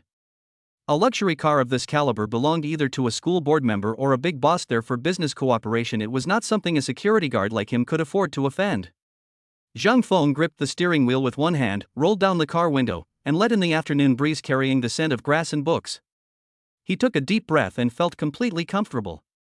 This smell was completely different from the dusty and cheap cigarette smell of his vocational school campus. He never actually went to university. It was a place he never even dared to dream of. But now, he's driving a $1 million luxury car, strolling around here as a special guest. This feeling is even more wonderful than earning $1 million in cash. Zhang Feng slowed down, more like he was surveying his territory than looking for a way. Outside the car window, students hurried by with their books, teenagers sweated on the basketball court, and couples nestled together under the tree-lined path. Each young face radiated a carefree and pure joy he had never possessed before. Wherever it went, this BMW X7, so out of place with the campus style, undoubtedly became the most eye-catching focus. Countless gazes were cast upon him, filled with amazement, curiosity, and envy. Holy crap, a top-of-the-line X7. That must cost over $1 million, right? Who is it, being so high-profile? Does our school have such a super-rich person? He's probably the son of some dean. A group of girls who had just finished class were walking together on the roadside. One of them, with sharp eyes, saw Zhang Feng's profile through the windshield. Wow! Look at that driver! She grabbed her companion's arm and screamed in a low voice, "I can't see his face, but he looks so handsome." Really? Another girl followed her gaze, squinting as she looked over. The lighting is too dim, but that silhouette, and the line of that chin, it's amazing. Even hotter than our school's heartthrob. Driving a $1 million luxury car and looking so handsome, isn't he just like the male protagonist in a novel? The third girl swooned. I wonder which vixen he's here to pick up. I'm so envious. Their chatter wasn't loud, but it drifted intermittently into the car. Zhang Feng got the gist of it and couldn't help but smile. In the past, he would have felt inferior and thought that these comments had nothing to do with him. But now, he accepts it calmly. Because the male protagonist they were talking about was himself. He pictured Su Qing's tearful yet seemingly strong face and wondered what her expression would be if she were sitting in the passenger seat and saw this. She'd probably blush and secretly pinch her arm. Thinking of this, Zhang Feng's smile deepened. Following the location sent by Han Peng, he drove his car to an open-air parking lot near the school auditorium. I found an empty space, reversed into the parking space, and the movements were smooth and effortless. The moment he pushed open the car door and got out of the car, his simple yet sophisticated casual attire accentuated his tall and slender figure, making his long legs particularly eye-catching. His unadorned yet flawless face was clearly exposed to the sunlight of the setting sun. The students who were just pointing at the car from a distance, speculating whether the owner was a greasy middle-aged man or a Mediterranean rich kid, suddenly fell silent. Especially the girls who were discussing his looks, their mouths were agape, their eyes wide with disbelief. Holy crap! The real person is even better than the silhouette. What kind of godlike looks are these? Zhang Feng locked his car, ignoring the astonished looks around him, and took out his phone to call Han Peng. Just then, an uncertain voice, tinged with surprise, came from not far away. Zhang Feng? Chapter 49 School Beauty Shen Weiwei. Zhang Feng turned his head upon hearing the sound. A figure in a plaid shirt was seen struggling to squeeze out of the crowd, waving and running towards him with undisguised elation on his face. It was Han Peng. Master Zhang. Han Peng ran up to him in one breath, leaning on his knees, panting heavily, his face flushed red. Finally, we've been waiting for you. He was panting as he looked Zhang Feng up and down, his eyes filled with amazement and admiration. The Zhang Feng before me was a completely different person from the one I saw at the recruitment event that day. A simple white t-shirt and jeans, yet he exuded the aura of a runway model. Especially the imposing BMW X7 behind him, which enveloped him in an aura of super rich. The trepidation Han Peng felt from making the phone call to ask for help was instantly replaced by an excitement that made him think, I'm a fucking genius. You hired the right person. You absolutely hired the right person. Let's go, don't waste time. Zhang Feng said noncommittally, unmoved by his exaggerated manner. Hey. All right. This way, please, sir. Han Peng immediately stood up straight, bowing and scraping as he led the way, looking just like an ancient eunuch guiding the emperor. The two walked one after the other through the parking lot and headed toward the magnificent auditorium not far away. Han Peng kept talking the whole way. Master, you have no idea how happy our club president and teacher are that you're coming. They were worried that someone as talented as you would look down on our small-scale party. And your car, it's so cool. I saw it at the auditorium entrance just now and was wondering which big boss had arrived, but I didn't expect it to be you. Zhang Feng listened to his rambling, but his gaze was drawn to the scene backstage of the auditorium. As soon as I pushed open the heavy backstage door, a wave of heat mixed with sweat, cosmetics, and dust hit me. There was order within the chaos. The students, dressed in their costumes, hurried about, some carrying props, some rehearsing lines, and some adjusting the sound system. Everyone's face showed tension and excitement. This is completely different from the meticulous sense of order in the hotel lobby. It is full of vibrant and lively energy. Zhang Feng paused for a moment. The scene before him gave him a strange sense of disconnect. He could almost see himself from another time and space, wearing an ill-fitting security guard uniform, standing in a corner of this kind of event, looking enviously at his spirited peers on and off the stage. But now, he is the god who is surrounded by people as he walks in. Master, over here. Let me explain the stage positioning to you. Han Peng led him to a relatively quiet corner, pointed to the stage not far away, and began to talk at length. When you come up from the left side of the stage, the spotlight will shine directly on you. You can stand here during the verses, and during the chorus, you can take a couple of steps forward and interact with the audience. We've prepared 3 camera angles for you, 1 wide shot and 2 close-ups, to ensure that your handsomeness is showcased from every angle. Han Peng spoke with great enthusiasm, but Zhang Feng was completely confused. He didn't pay any attention to any of the spotlighting or positioning techniques. His gaze passed over Han Peng's shoulder and landed on the huge stage. On the empty stage, lighting rigs crisscrossed, and below the stage was a dark mass of empty seats, which, at a glance, could hold at least 2,000 people. 2,000 people. Zhang Feng's heart skipped a beat for no apparent reason. When he was a security guard, the biggest scene he had ever seen was a hotel's annual meeting, with a few hundred people sitting in the audience. Make him sing in front of 2,000 people? Despite possessing superb singing skills, a strange sense of nervousness still quietly rose from the bottom of my heart. It was a strange feeling, not fear, but a thrill of about to take control of a huge situation. He took a deep breath without making a sound, suppressing the tension. Positioning? Interaction? Unnecessary. He had only one thought in his mind. When the music starts, all he needs to do is stand here and open his mouth. His voice is the most magnificent stage, the most dazzling spotlight. Master? Did you understand? Han Peng had been talking for a while, but Zhang Feng didn't seem to be reacting, so he asked cautiously. Zhang Feng withdrew his gaze and nodded. More or less. Seeing his calm demeanor, Han Peng assumed that he had already made up his mind and admired him even more. As expected of a master, he remained unfazed even when Mao Tai collapsed before him. Master, this is the public dressing room. Han Peng pushed open a door as if showing off a treasure and led Zhang Feng inside. As soon as the door opened, a smell of cheap hairspray, foundation, and sweat hit him, causing Zhang Feng, who was used to the luxurious fragrances in the Ritz-Carlton presidential suite, to wrinkle his nose slightly.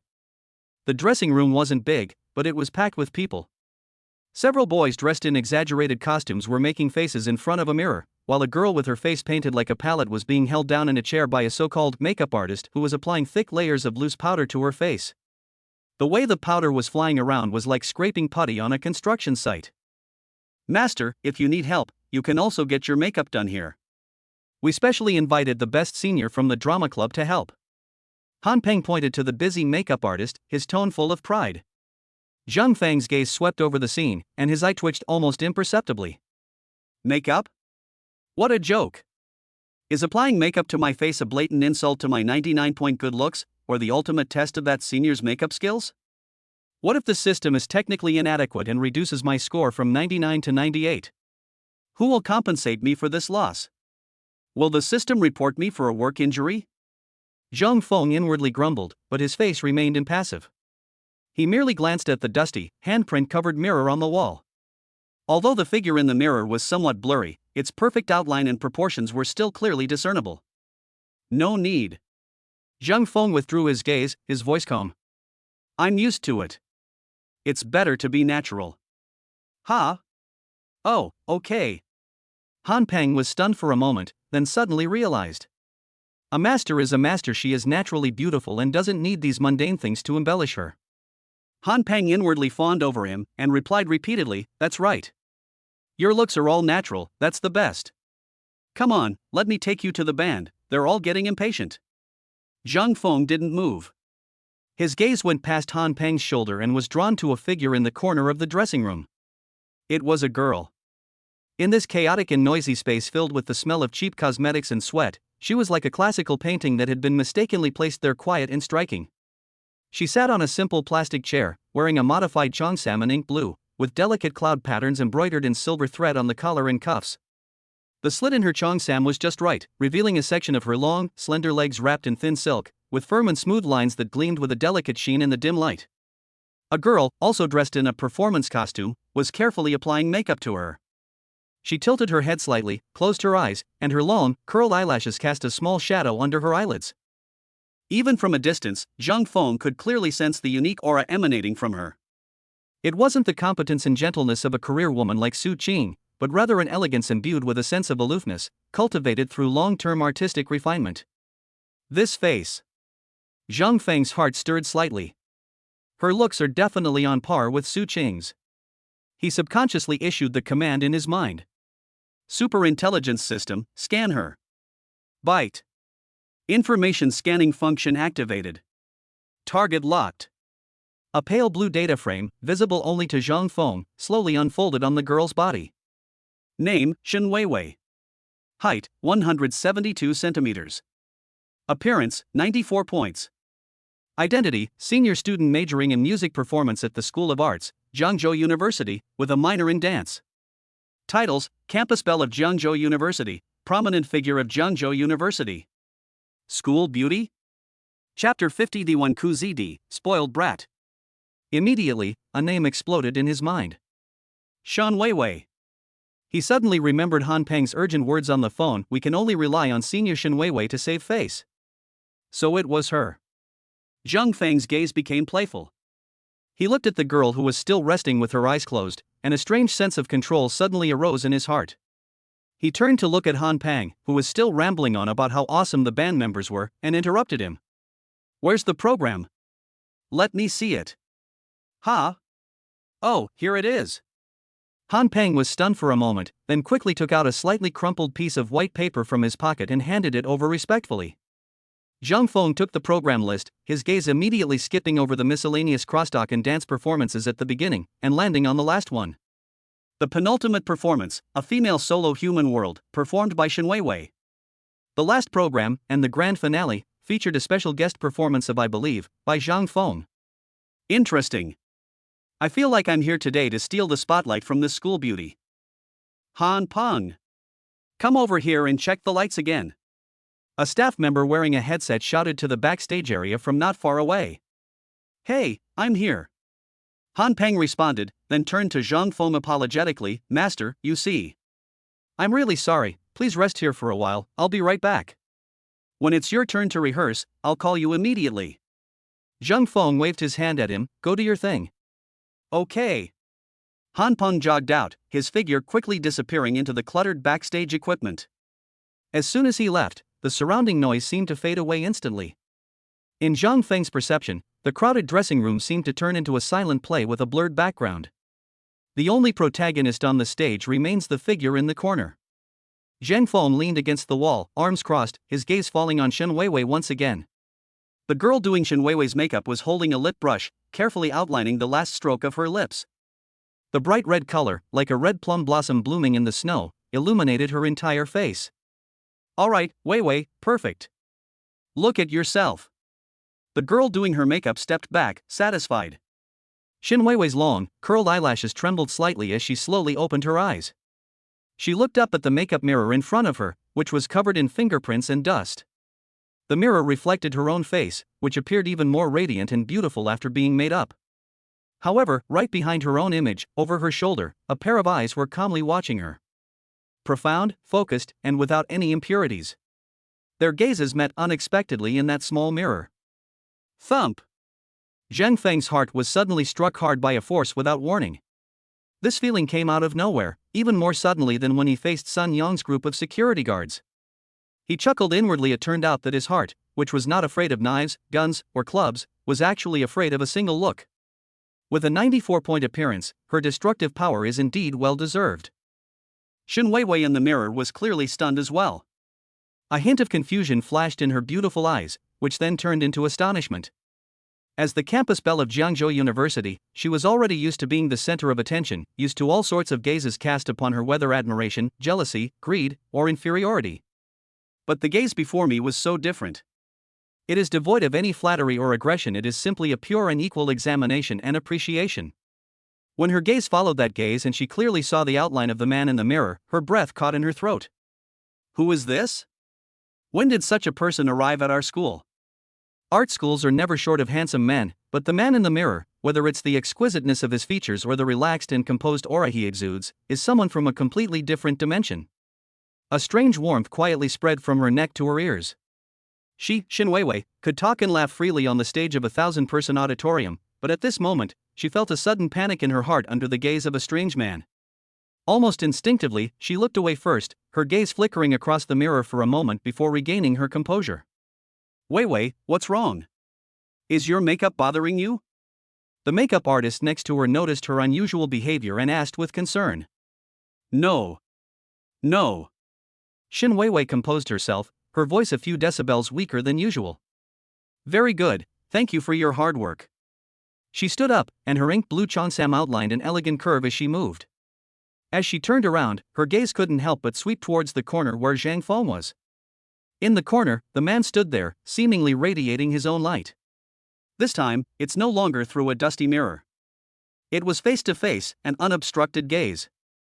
The moment Shen Weiwei's gaze met Zhang Feng's deep eyes, she felt as if her heart was being gripped by an invisible hand, and then she jumped. So handsome. These two words, without any conscious thought, exploded directly from the deepest part of my heart. During her 4 years at Jiangzhou University, she had met countless boys who considered themselves handsome, from sunny and cheerful athletes to gentle and refined academic geniuses. But none of them could compare to the man before her. His handsomeness wasn't just about his refined features, but also about a composure and serenity that emanated from his very being.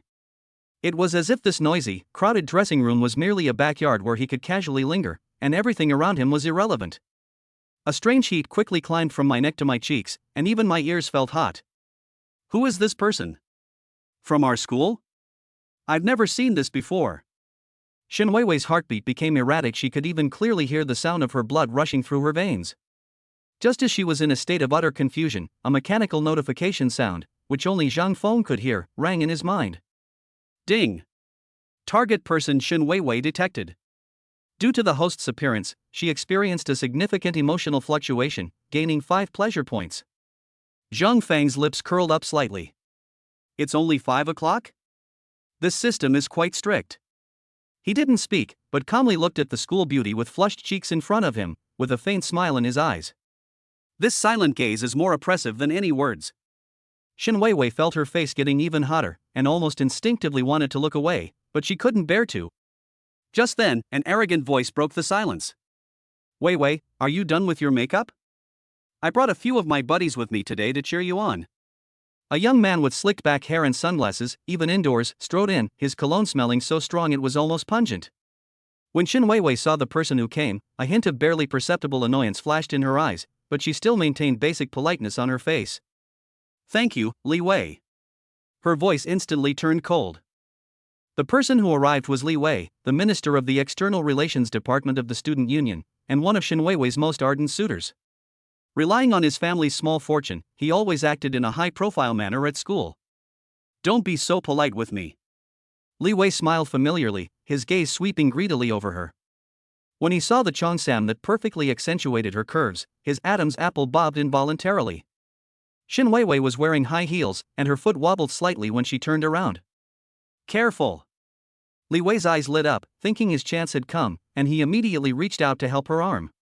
Just as that hand was about to touch Shin Weiwei's sleeve, she suddenly took a step back like a startled deer, the movement so fast it was almost abrupt. Li Wei's hand awkwardly froze in mid-air. The dressing room fell silent instantly, and several students glanced over, their eyes filled with a hint of anticipation. Shin Weiwei steadied herself, her voice carrying a hint of detachment. Thank you, but I can walk by myself. Li Wei's face turned pale and then red. He withdrew his hand, clenched his fist, and his eyes behind his sunglasses became somewhat gloomy. Chapter 51 Shin Weiwei's number 1 pursuer. His outstretched hand remained frozen in mid-air, neither able to hold on nor retract, becoming the focus of everyone's attention. The noisy background sounds in the dressing room seemed to have been muted, and everyone slowed down, glancing in this direction out of the corner of their eyes. Zhang Feng leaned against the wall, taking in the whole scene, and a slight smile unconsciously appeared on his lips. It seems my judgment was correct. The school beauty clearly wasn't interested in this slick-haired guy. It's a kind of alienation and resistance that comes from the very core of one's being, and it can't be faked. This discovery brought Zhang Feng a strange sense of relief. If Shin Weiwei was truly already taken, then he would have no chance. With a thought, he issued a command to the system in his mind. Scan the relationship status and background information of Shin Weiwei and that Li Wei. Ding! Superintelligence system activated. Information being retrieved. 2 pale blue data boxes, visible only to him, silently unfolded over the 2 of them, with information flowing like a waterfall. Name, Shin Weiwei. Identity, senior student majoring in music performance at the School of Arts, Jiangzhou University. Relationship status, single. Upon seeing the word single, Zhang Feng's heart seemed to skip a beat. The system continues to display. Past relationships. 2 years ago, I dated Wu Bin, the former captain of the Jiangzhou University basketball team. We broke up amicably after Wu Bin chose to pursue a professional basketball career abroad. I am currently single. Current social circle, she has many suitors, including students from freshmen to seniors, some young faculty and staff members and counselors, and people from outside the university. Among them, Li Wei, a senior student in the finance department, is one of the most persistent and high-profile suitors. I see. Zhang Feng's gaze swept over Shin Weiwei's pretty face, which held a hint of stubbornness, and he understood. Then, his gaze shifted to Li Wei, where the content on another information panel was much more interesting. Name, Li Wei. Identity, senior student majoring in finance at Jiangzhou University, Minister of External Relations of the Student Union. Family background, president of the Jiangzhou Li Group, only son of Li Baoguei. Group information, the Li Group is a large-scale comprehensive conglomerate based in Jiangzhou, with businesses covering real estate, film and television tourism, chain restaurants, biomedicine, star-rated hotels, and other fields. Additional information: the Li group's early rise to power was deeply intertwined with the Jiangzhou underworld, making its background complex. Therefore, Li Wei has always acted flamboyantly both on and off campus, and few dare to provoke him. Oh. After reading it, Zhang Feng just found it funny. After all that, it turns out he's the local tyrant prince of Jiangzhou. No wonder he's so arrogant, daring to grope the school beauty backstage. Isn't this the standard villainous rich kid template from novels? The system is really thoughtful, it even dug up his entire past. Li Wei's greasy face turned pale and then red, but in the end, he brazenly followed Shen Weiwei out of the dressing room like a clumsy follower. Shen Weiwei seemed to want to avoid too much contact with Li Wei, and quickened her pace. As soon as she lifted the heavy curtain leading to the stage, before she had even fully stepped out, the auditorium erupted in chaos. The gala hadn't officially started yet, but the audience seats were already nearly full, mostly filled with students who had arrived early to reserve their places. When that graceful figure in a light blue cheongsam appeared at the edge of the stage, whistles and screams erupted without warning.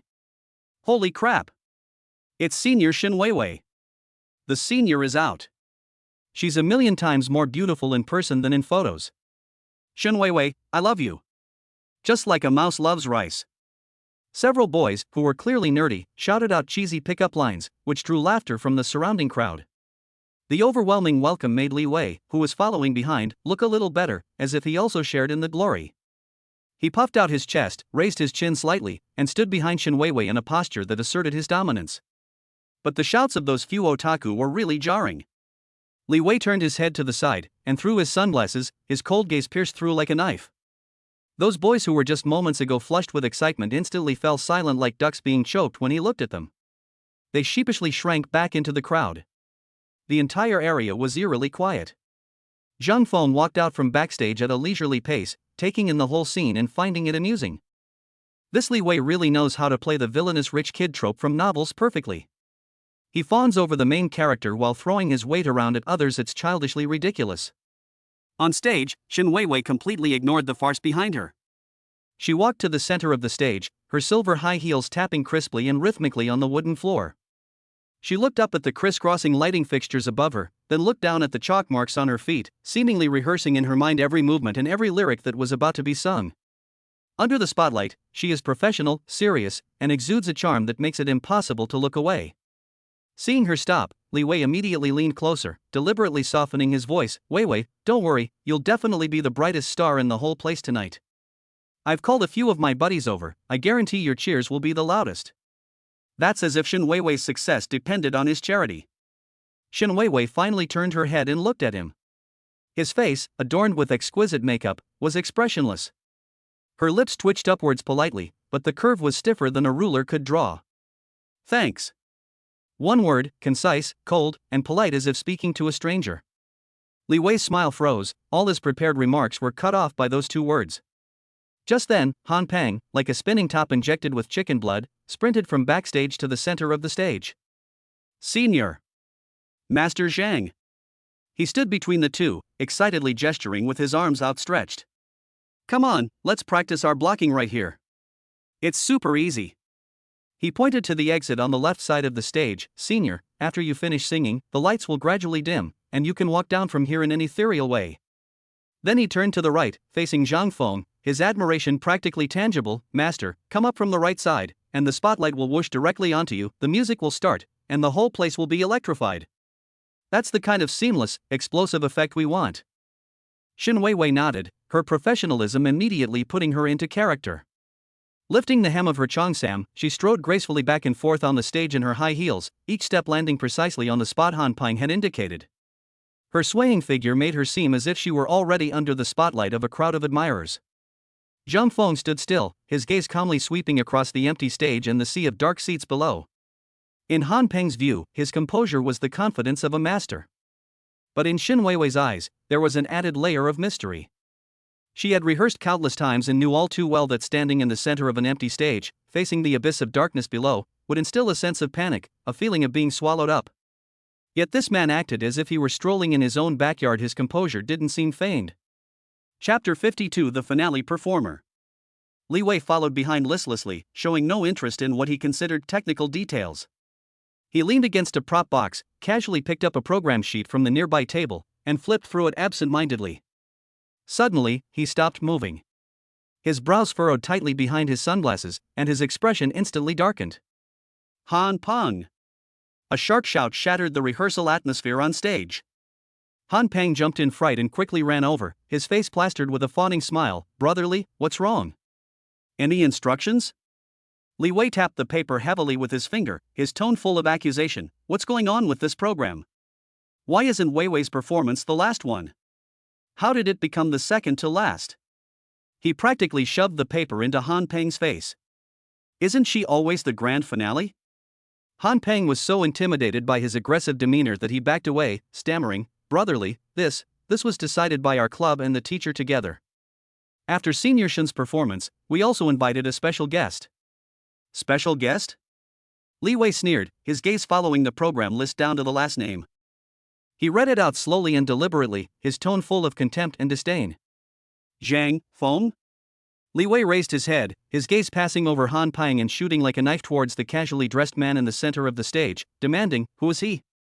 From which nook or cranny did he come out? He slammed the program schedule onto the table beside him and said in an unquestionable, commanding tone, I don't care who this lousy guest is. Now, immediately, change the program order. Let Wei Wei be the finale. Who does Zhang Feng think he is? Is he as popular as Wei Wei? Does he deserve to be the finale? Han Peng broke out in a cold sweat instantly. He bent over and desperately explained, Brotherly, please listen to me, this is the result of our discussion with the instructor. The lighting, music, and flow are all finalized, and there's no time to change anything now. Too late?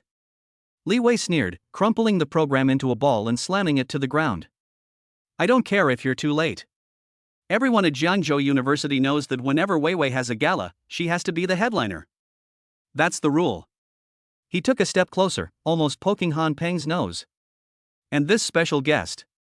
Li Wei's gaze swept past Han Dapeng's shoulder, like two sharp swords, shooting straight at the composed figure in the center of the stage, Zhang Feng? What is he? Which mountain village did he come from? Does he even deserve to challenge Wei Wei? These words were extremely harsh, and several girls backstage couldn't help but frown. Han Peng was so anxious he was almost in tears. Wiping his sweat, he said, Brotherly, it's not what you think. Master Zhang, he's very skilled. And Senior Wei Wei herself agreed, she said she doesn't like being the last performer. She doesn't like it? Li Wei laughed exaggeratedly and shrilly, as if he had heard the biggest joke in the world. Han Peng, do you think I'm stupid? Would she give up the final spot to some nobody who just popped up out of nowhere? Zhang Feng stood there, looking at Li Wei's clownish and arrogant demeanor, and couldn't help but find it amusing. Just as Li Wei was about to continue his attack and vent all his anger on Han Peng, a clear, cold female voice rang out. Li Wei. The sound wasn't loud, but it was like a bucket of ice water, instantly extinguishing Li Wei's arrogance. Shen Wei Wei had walked over at some point. She stood there, looking calmly at Li Wei. My performance order in the credits doesn't matter. Her voice was devoid of emotion, yet carried a natural sense of detachment.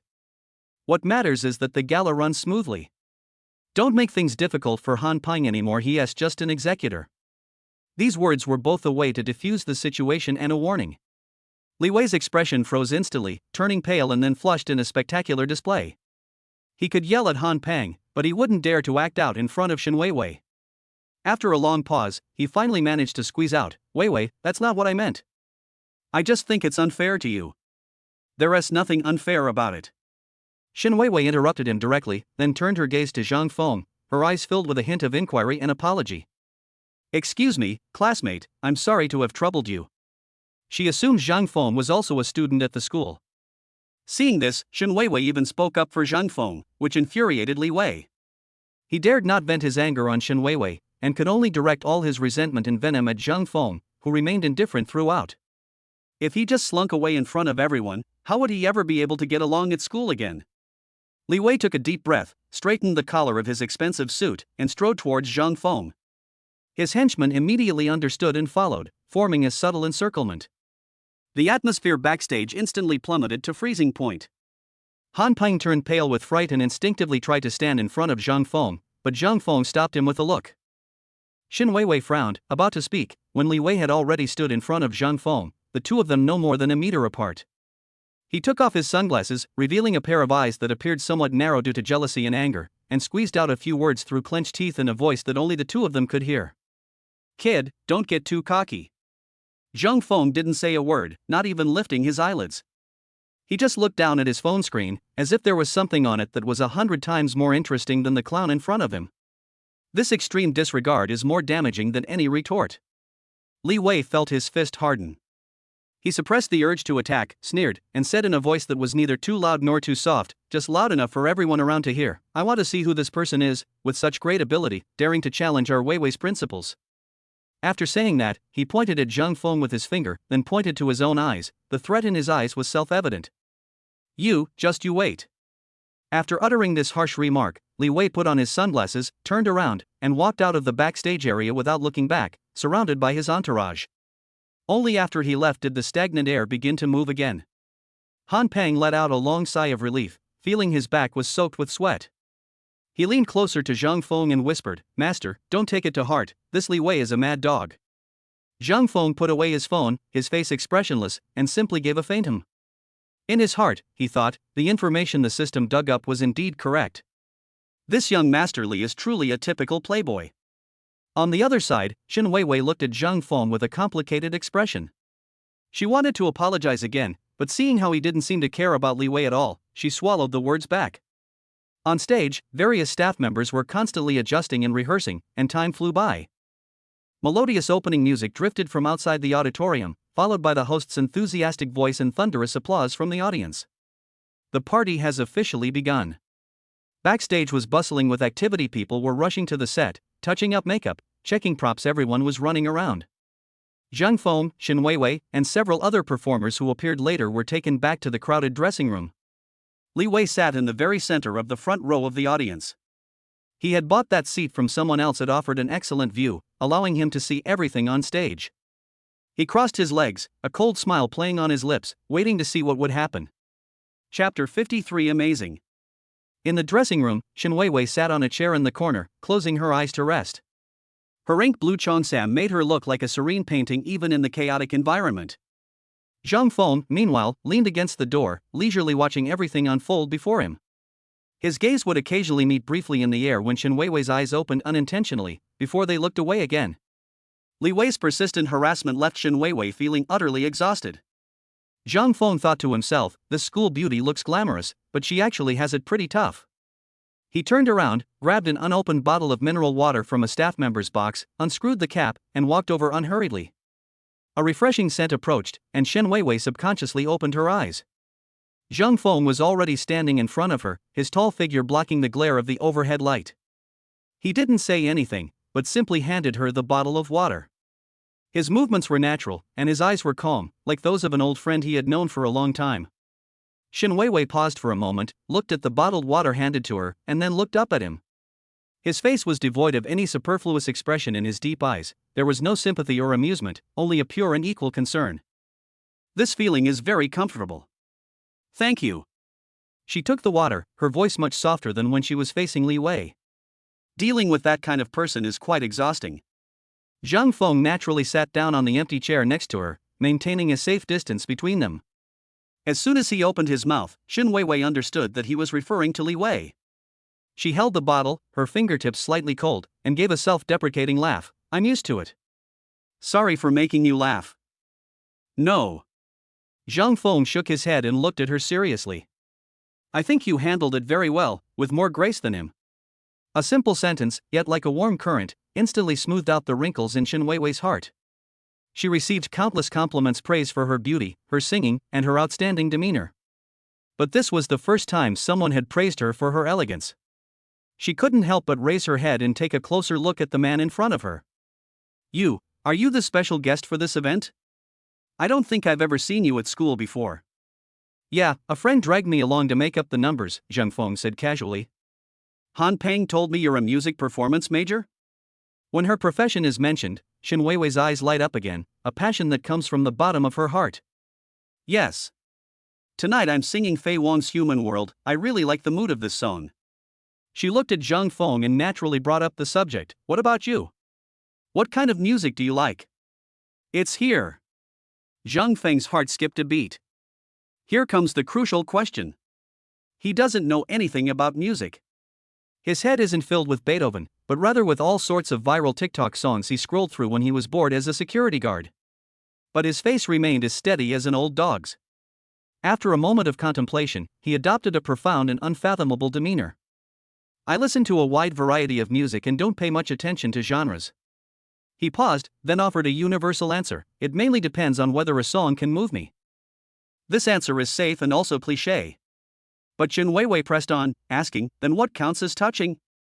Is it the melody or the lyrics? Alarm bells rang in Zhang Feng's mind, and he knew he had to keep up this act to the very end. He stared directly into Shin Weiwei's inquisitive eyes, his mind racing, fusing together all the inspirational quotes and pretentious sayings he had read before. I think it's the emotion hidden in the notes. He spoke slowly, his voice not loud but very clear. Many people sing with excellent technique, their pitch and rhythm are impeccable, but it sounds like a glass of plain water. Because there is no person in it, no story. Even he himself found these words to be absurd. But Shin Weiwei was stunned after hearing this. A hint of surprise flashed in her beautiful eyes, followed by an overwhelming joy at having met a kindred spirit. You're absolutely right. She leaned forward slightly, her voice tinged with excitement. My mentor always says that technique serves emotion. Don't be bound by skills, find the soul of the music. I never imagined you thought the same way. Zhang Feng breathed a sigh of relief, thinking to himself, I've finally gotten away with it. He calmly nodded, yes, different paths lead to the same goal. 4 words, concise yet full of meaning. Shin Weiwei was completely stunned. Looking at Zhang Feng's unbelievably handsome face, she suddenly felt a strange sensation. During her 4 years at Zhangzhou University, she met countless outstanding male students.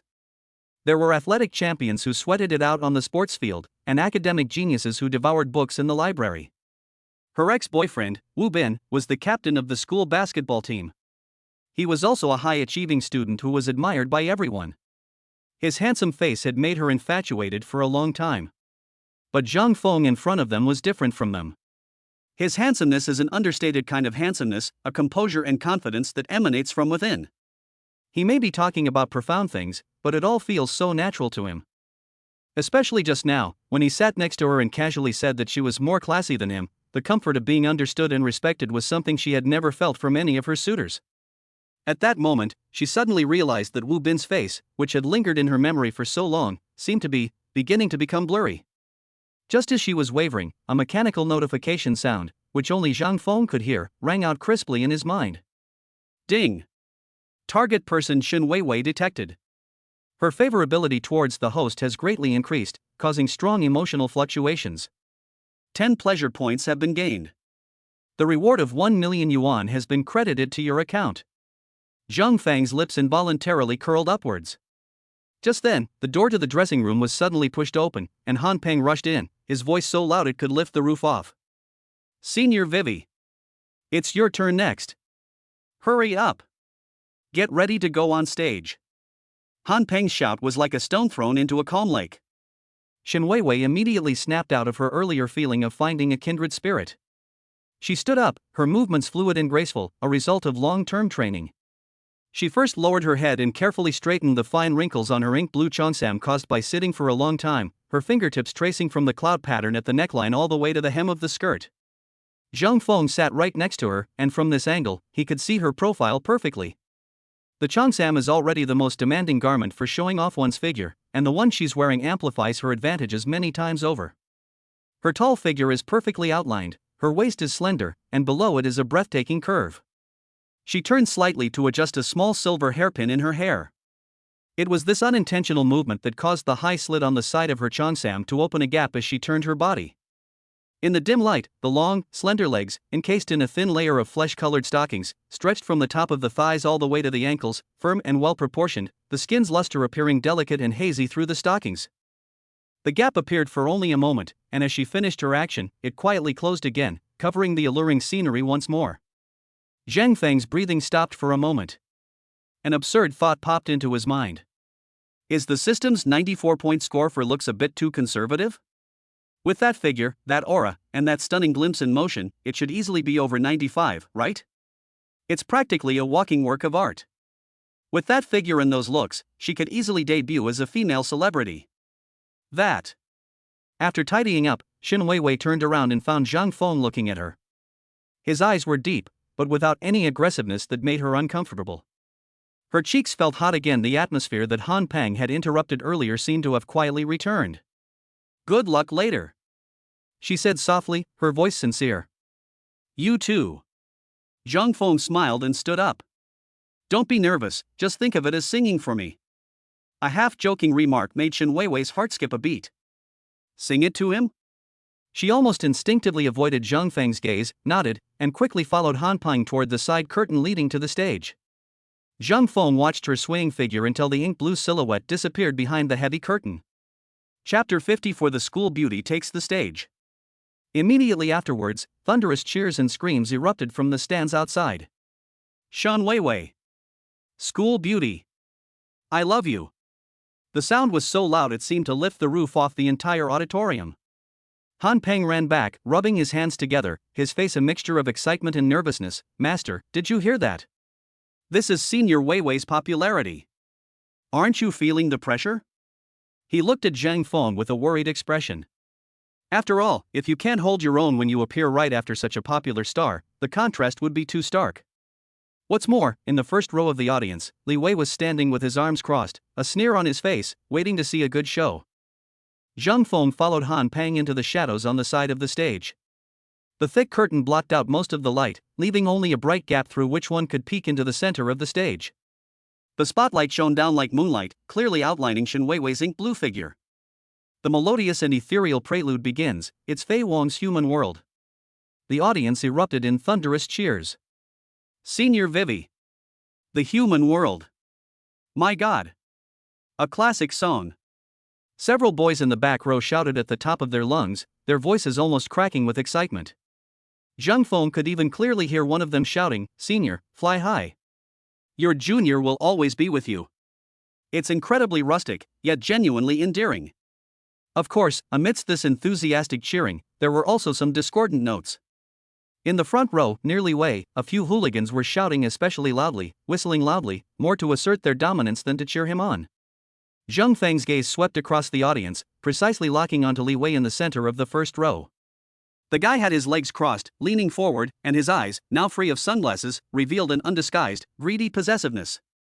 He even stuck out his tongue and licked his lips.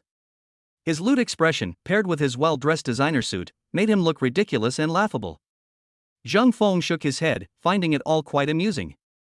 This isn't someone who's here to listen to music, it's clearly a butcher looking at the meat on his chopping board. After the storm, there isn't always a clear sky, and sunshine doesn't always guarantee a rainbow. Shin Weiwei spoke up. Her voice was clear and ethereal, with a touch of just the right amount of coolness, like a clear spring flowing in a mountain stream, instantly washing away all the noise in the room. The once noisy auditorium miraculously fell silent just 3 seconds after her singing began. The boys who had been shouting at the top of their lungs shut up, and the thugs who had been whistling stopped what they were doing. Everyone was captivated by the song. Zhang Feng leaned against the cold wall, looking at the figure in the center of the stage. She didn't have many fancy stage movements, she simply took a step or turned slightly to the side occasionally, in rhythm with the music. But these simple movements, combined with the swaying of her cheongsam, were as beautiful as a flowing poem. He suddenly remembered the conversation he had just had in the dressing room. I think it's the emotion hidden in the musical notes. Technology serves emotion, we must find the soul of music. It turns out, she really did it. This song tells a story, it paints a picture. It expresses a young girl's aspirations for the future, as well as her indifference to the impermanence of life. Although Zhang Feng knows nothing about music, he can clearly feel the emotions hidden in the melody. This is no longer just pleasant to listen to, but a kind of resonance. He found himself listening intently. If heaven and earth are truly worthy of praise, it's because of you that they become so noisy. As the singing reached its climax, the audience below the stage listened with rapt attention. Just then, a small commotion suddenly broke out in the middle of the audience seats towards the back. With a whoosh, a huge red banner was unfurled by several people working together, its large white characters standing out starkly in the dimly lit audience seats. Shin Weiwei, Li Wei likes you. These words, simple and blunt, are like a slap in the face, striking this ethereal song with a harsh edge. Holy crap! They're going all in? Wow, that's awesome. Confessing your love in public. That's so outdated, What era are we living in? Whispers, mixed with a few bursts of laughter, spread out like ripples. On the side of the stage, Han Peng saw the banner and his face turned green. He stamped his feet anxiously, saying, "It's over, it's over. Li Wei has really gone mad." Zhang Feng's gaze shifted from the rustic banner to Li Wei in the first row. Far from being embarrassed, the guy straightened his back, a smug look of certainty on his face. He even gave a thumbs up to the guys holding up the banner for him, grinning and revealing a set of white teeth. His expression and posture were exactly like those of a bandit who had just seized a mountain stronghold. Zhang Feng almost burst out laughing. This guy is really living his life like a tale of a domineering CEO. Unfortunately, he's playing the villain. Xin Weiwei, who was in the center of the stage, naturally saw the banner as well. Her singing continued without the slightest pause. Her pitch and rhythm remained perfect. But Zhang Feng keenly noticed that her fingers tightened their grip on the microphone for a moment. Her eyes, which had been immersed in the music, flashed with a cold disgust as they swept over the words. She didn't give Li Wei even a second glance, quickly shifting her gaze back to the endless darkness in the distance. It was as if that banner was just a speck of dust under the stage lights, not worth her lingering over. The unexpected banner confession did not disrupt Xin Weiwei's performance. "I hope you will understand where to go from here." The last line of the lyrics fell, carrying a hint of weariness and relief. The singing stopped. The entire audience remained silent for a full 3 seconds. Immediately afterwards, a deafening roar of applause and cheers erupted. "Ah! Shan Weiwei. It sounds so good. You're a goddess. This is truly heavenly music. Senior Vivi, one more song." The applause was several times more enthusiastic than when she took the stage. Half of it was for her perfect performance, and the other half was admiration for her professionalism and a silent protest against the farce that had just taken place. The audience's eyes are discerning. It's immediately clear who the artist is and who the clown is. Li Wei, sitting in the first row, looked a little embarrassed. He had expected the banner to evoke envy and jeers, making the audience tacitly acknowledge his ownership. However, the audience's reaction was more like a slap in the face. Xin Weiwei stood in the center of the stage and bowed deeply to the audience. Under the lights, she stood gracefully, a polite smile on her face, yet that smile carried a subtle, almost imperceptible, aloofness. Her gaze slowly swept across the entire room, except for the one seat in the very center of the first row. Ignoring is the highest form of contempt. Li Wei's smug smile froze completely, and his expression gradually darkened. The music changes, and the lights change. Xin Weiwei, holding up the hem of her cheongsam and wearing silver high heels, gracefully exited the stage from the left side. The lights followed her silhouette until she disappeared behind the curtain. She was heading off the field in the direction that would pass right next to Zhang Feng. "Master! Master! Ready!" Han Peng had somehow gotten close again, nervously wringing his hands, his voice trembling. "Hold on. You have to hold on." Zhang Feng ignored him and focused his gaze on the beautiful figure walking towards him. A thin layer of sweat glistened on Xin Weiwei's forehead, and her cheeks were flushed with excitement. She walked up to Zhang Feng, stopped, and looked at him with bright eyes filled with gratitude, encouragement, and a hint of expectation that she herself was unaware of. "Your turn," she said softly, her breathing still a little rapid. "Good luck." "You sang very well," Zhang Feng sincerely praised. After saying that, he didn't linger. He brushed past her and walked straight towards the light that represented the center of the stage. Behind him, the host's voice resounded throughout the venue through the speakers. Chapter 55 concludes with a performance of "I Believe." Thank you, Xin Weiwei, for your heavenly voice. I'm sure you're all still wanting more. But please stop your applause now, because what follows is our grand finale tonight. Let's give our special guest a round of applause. Zhang Feng will perform "I Believe" for us.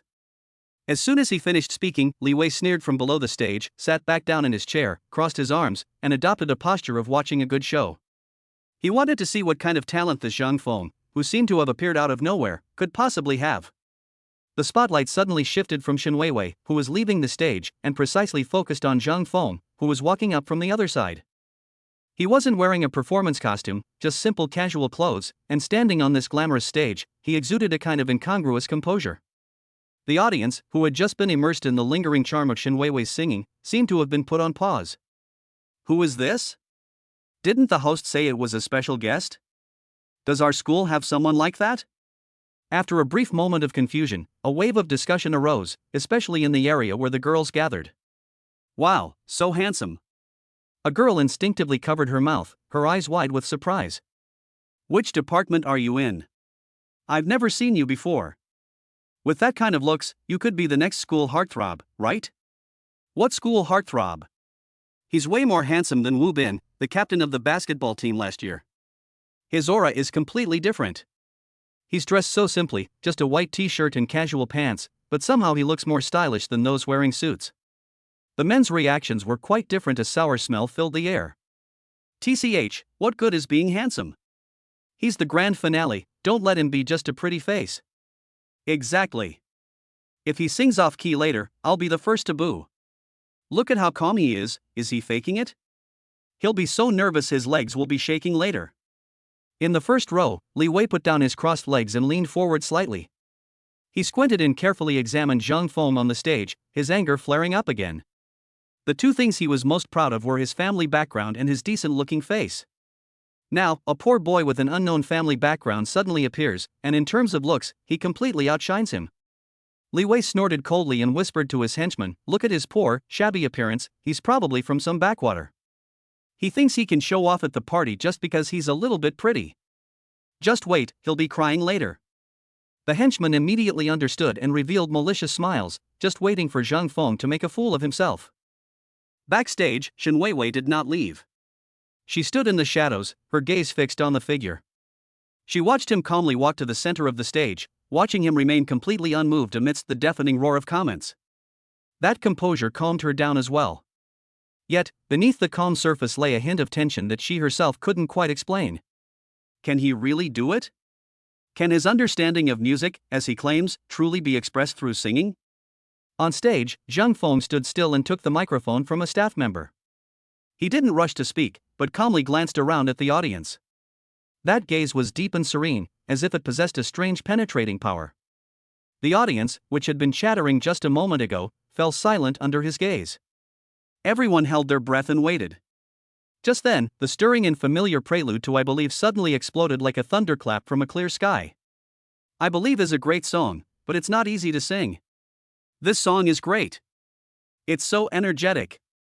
The atmosphere in the audience was instantly ignited, with many faces showing anticipation. This song is quite difficult, especially testing the singer's explosive power and breath control. Li Wei's sneer deepened. Choosing this kind of song? It's practically suicide.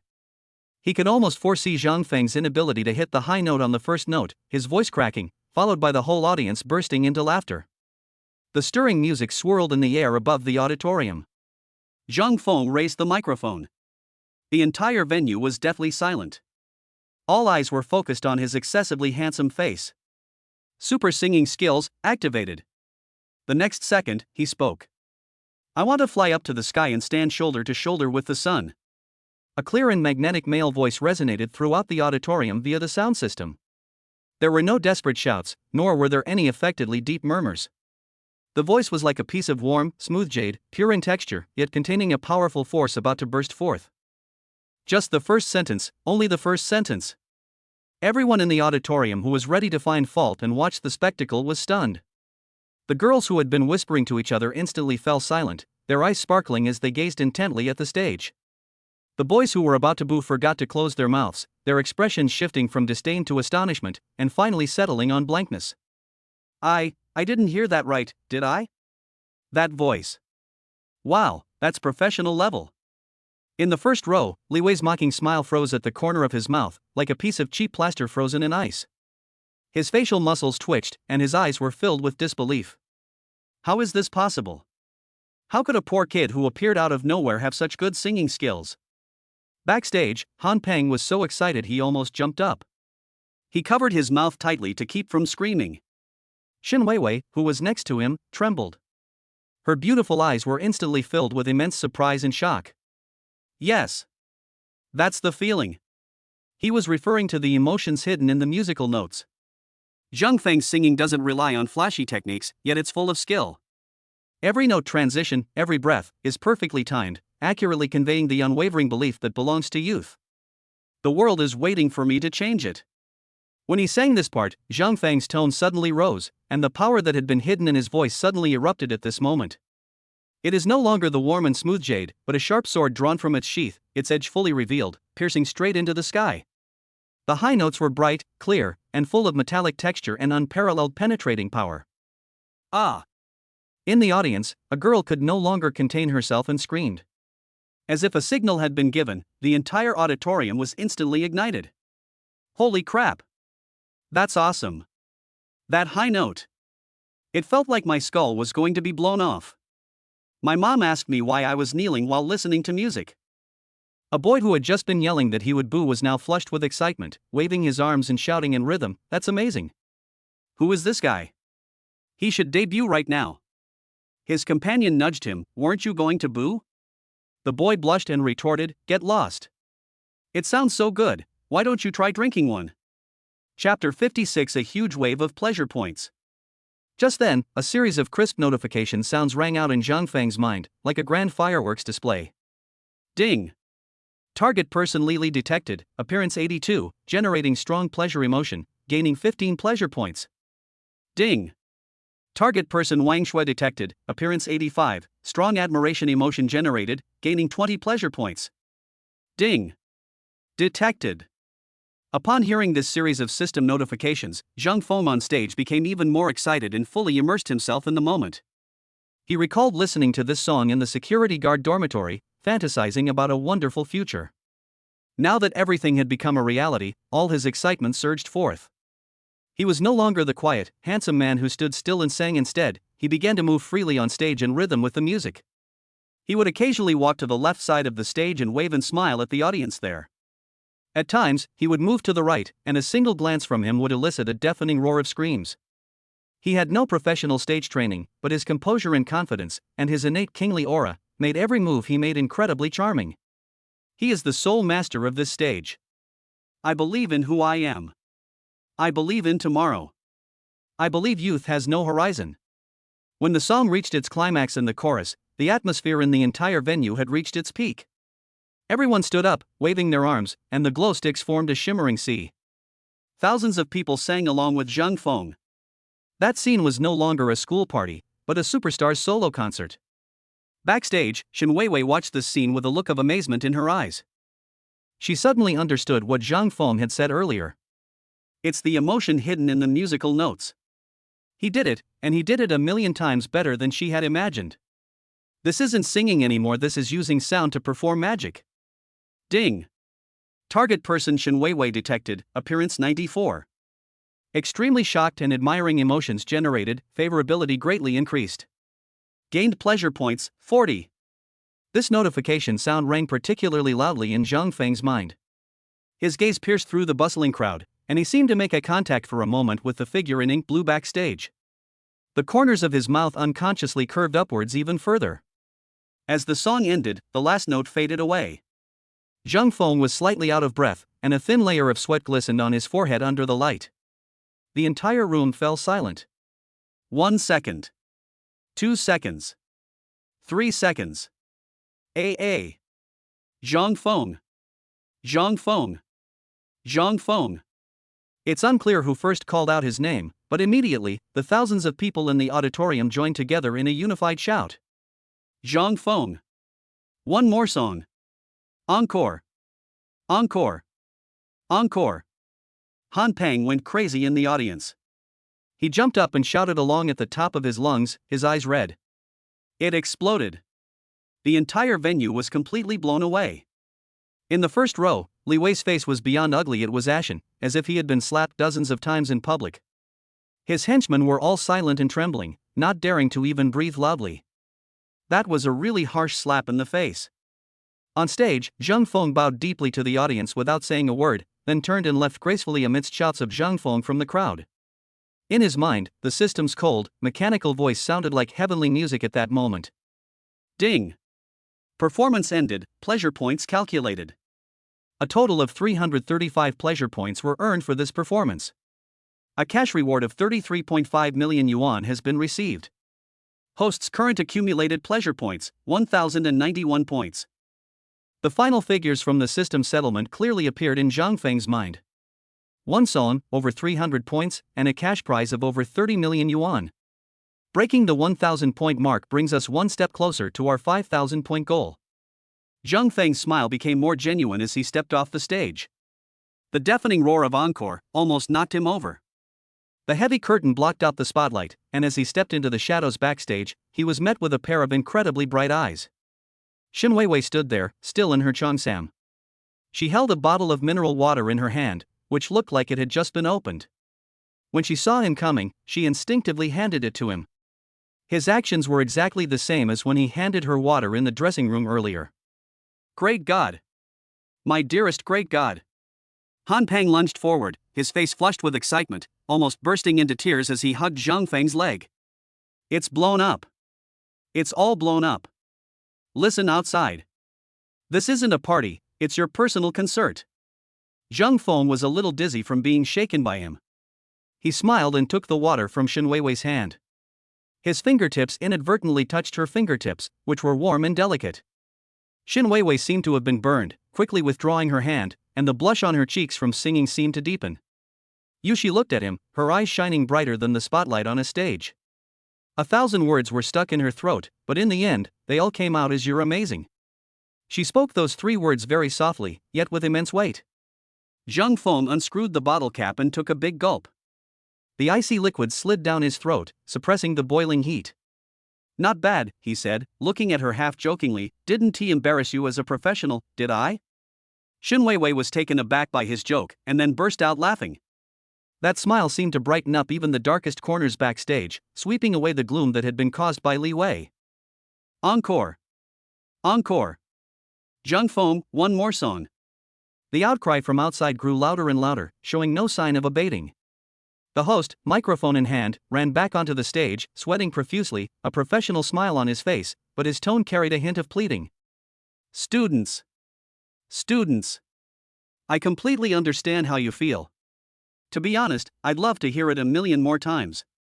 He made a joke, which drew good-natured laughter from the audience. But look everyone, the party is already way over time. If it doesn't end soon, the dormitories will have to close. The host spread his hands, looking helpless. Let's save our best for next time, okay? Believe me, we'll definitely see Zhang Feng on the stage of Jiangda University again in the future. Having said all that, the audience, though still wanting more, could only leave with regret, and the auditorium began to become noisy. The crowd moved slowly, but Li Wei remained stiffly seated in the center of the first row. The empty seats around him were littered with discarded glow sticks and program schedules, making his solitary figure look particularly ridiculous. The cheers for Zhang Feng from the audience felt like thousands of slaps, one after another, stinging his face. He could even hear the whispers and murmurs coming from the crowd passing by. Where's that idiot who was holding up the banner? Compared to Zhang Feng, he's just a clown. It's more than just a clown, it's a public execution. If I were Xin Weiwei, I would be disgusted to death. Isn't Li Wei usually pretty arrogant at school? He's really embarrassed himself today. The mineral water bottle in Li Wei's hand was being squeezed so hard it was making a crackling sound, and the bottle was completely deformed. He stood up abruptly, straightened his expensive suit, and fixed his gloomy gaze on the direction of the backstage entrance. He was going to find Xin Weiwei. He wanted to teach that kid Zhang Feng a lesson about what death truly meant. However, he had only taken 2 steps when he was blocked by the surging crowd. These students, who had just been cheering for Zhang Feng, now formed a human wall blocking his path. Get out of the way! He rudely shoved aside a boy who was blocking his way. The boy turned around, about to get angry, but when he saw Li Wei's face, which was so dark it looked like it could drip water, he shut his mouth in embarrassment. Li Wei struggled through the crowd, each step fueled by burning anger. Chapter 57: Li Wei's threatening words. Backstage, people came and went, with staff dismantling props and actors leaving the stage mingling together, the air thick with the smell of sweat and makeup. Master, you didn't see Li Wei's face just now. It was as green as if he had swallowed a fly. That was so satisfying. Han Peng followed Zhang Feng, waving his arms and legs, as excited as a 200-pound child. Zhang Feng just smiled, but his gaze fell on the figure in ink blue not far away. Xin Weiwei walked over, still clutching the half-finished bottle of mineral water in her hand. Her fair cheeks were still flushed, and her beautiful eyes were sparkling as she looked at Zhang Feng, filled with barely suppressed excitement and curiosity. How exactly did you train? She went straight to the point as soon as she opened her mouth.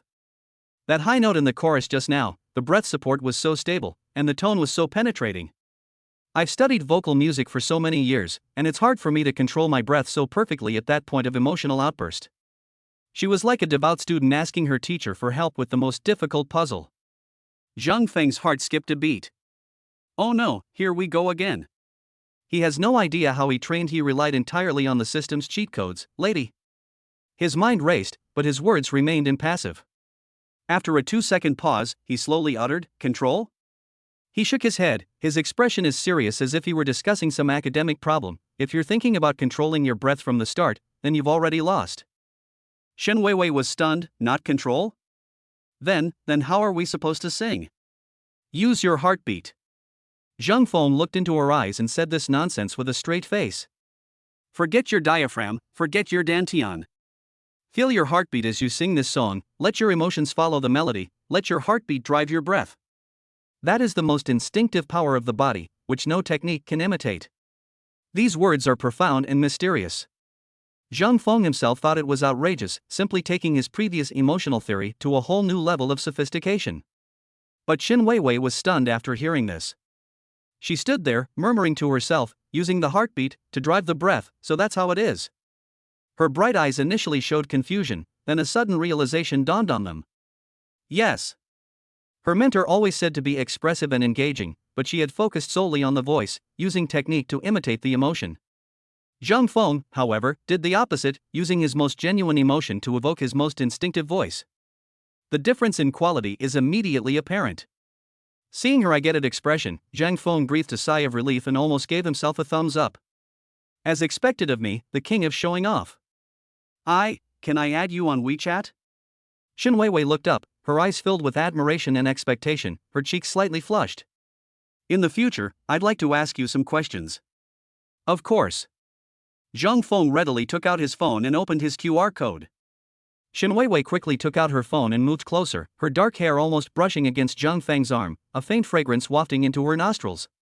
The screen lit up, and the scanning frame was aligned with the QR code. A soft beep sounded.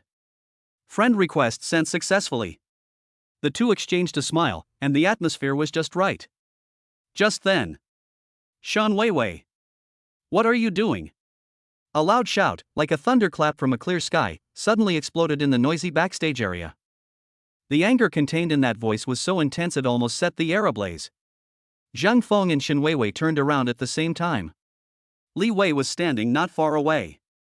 His expensive suit was wrinkled from the jostling in the crowd, his hair was a little messy, his face was flushed, and his eyes were bloodshot. He was staring intently at them, or rather, at Shen Weiwei's intimate posture as she leaned close to Zhang Feng. That look in his eyes was like he wanted to devour someone. The commotion backstage felt like an invisible hand had suddenly grabbed its neck. Everyone stopped moving and turned to look at the source of the sound. Li Wei pushed through the crowd and strode over. His once sharp designer suit was now wrinkled in the throng, and his meticulously styled hair was disheveled, making him look rather disheveled. His face turned a deep purplish red, and his eyes were bloodshot as he stared intently at Shen Weiwei and Zhang Feng. Han Peng shuddered in fright, instinctively taking half a step back, muttering under his breath, oh no, the mad dog is here." The surrounding actors and staff also stopped what they were doing and exchanged knowing glances. Li Wei rushed over in a few strides. He didn't look at Zhang Feng, but instead, in an interrogative tone, growled at Shen Weiwei, "Shen Weiwei. What are you doing? You're flirting with other men right in front of me, aren't you?" The air seemed to freeze upon hearing this. The phrase wild man is vulgar and offensive. Shen Weiwei's pretty face, flushed with excitement and joy, instantly turned cold. She slowly straightened up, looking at the man before her who seemed to have gone mad. There was no anger in her eyes, only a bone-chilling disgust and icy coldness. "Li Wei," she said, her voice soft yet clear as an ice droplet hitting a jade plate, "are you crazy?" She even found it somewhat amusing. "What do you mean in front of you?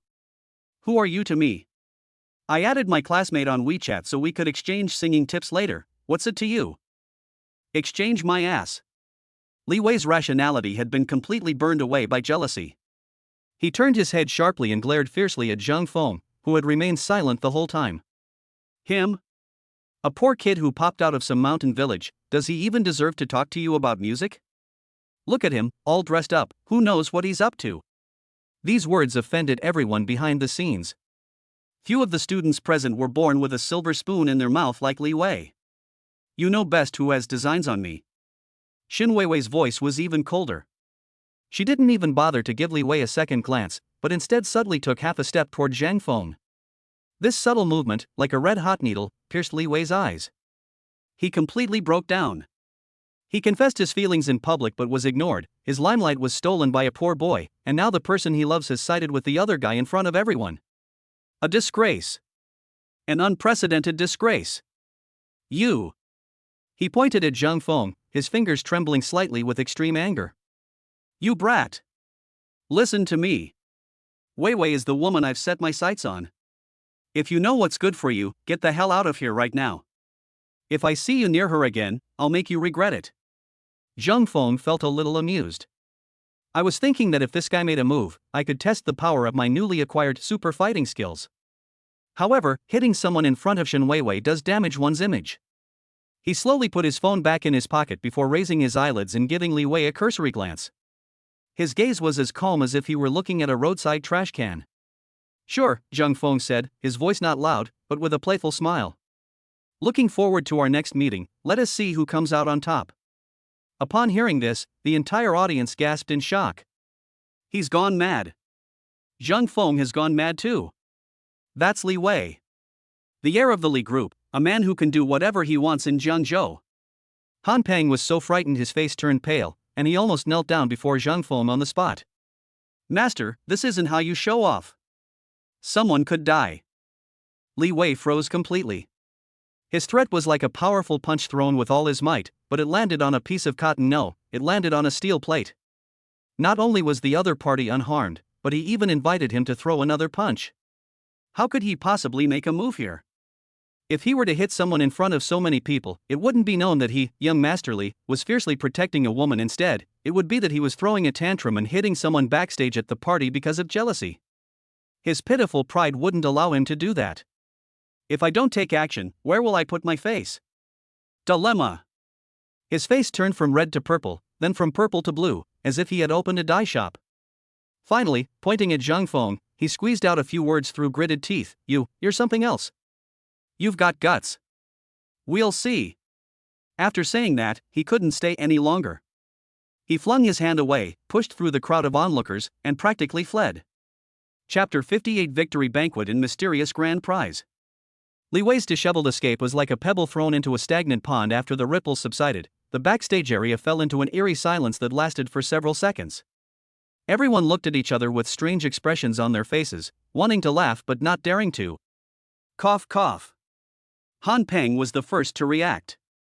He cleared his throat, slapped his thigh, and broke the awkward silence with an unprecedentedly loud voice. Dear students and teachers. Tonight's performance was a complete success. To celebrate and to thank everyone for your hard work, I propose we go to the most popular old place barbecue near the back gate of the school. It's on me. We'll drink until we drop. Good. Minister Han is so magnanimous. The oppressive atmosphere was instantly ignited, and everyone's tense nerves relaxed, bursting into enthusiastic cheers. After a farce, a hearty barbecue is undoubtedly the best way to relax. Master, you absolutely have to go. Han Peng immediately sidled up to Zhang Feng, his chubby face beaming like a blooming sunflower. Tonight, you're the star of the show. What kind of celebration banquet is this without you? Zhang Feng actually wanted to go home. After all, he had just received over 30 million more in his bank account, and he wanted to find a quiet place to properly admire that fascinating string of numbers. Just as he was about to find an excuse to decline, a graceful figure walked up to him. It's Shen Weiwei. She no longer looked at him with the inquisitive and questioning gaze she had before. Now, her bright eyes held a faint smile, as if all the glamour of the stage and the tension backstage had been washed away, leaving only pure appreciation and gratitude. Zhang Feng, she said, her voice soft yet firm, you are the biggest contributor to tonight, and this celebration banquet cannot be without you. Her tone was very sincere, without the slightest hint of politeness. Zhang Feng looked at her. The girl's cheeks glowed beautifully in the dim backstage lighting. He suddenly felt that this sincere smiling face was far more appealing than going home to see a string of cold, hard numbers. Okay.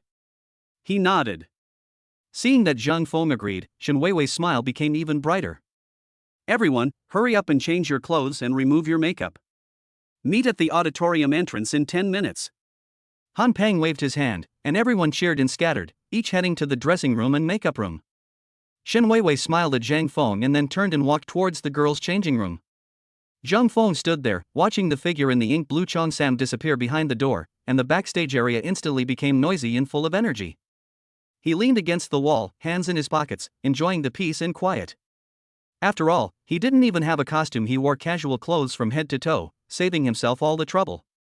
Just as he was letting his mind wander, deciding whether to order grilled kidneys or grilled leeks, the familiar system notification sounded in his mind without warning.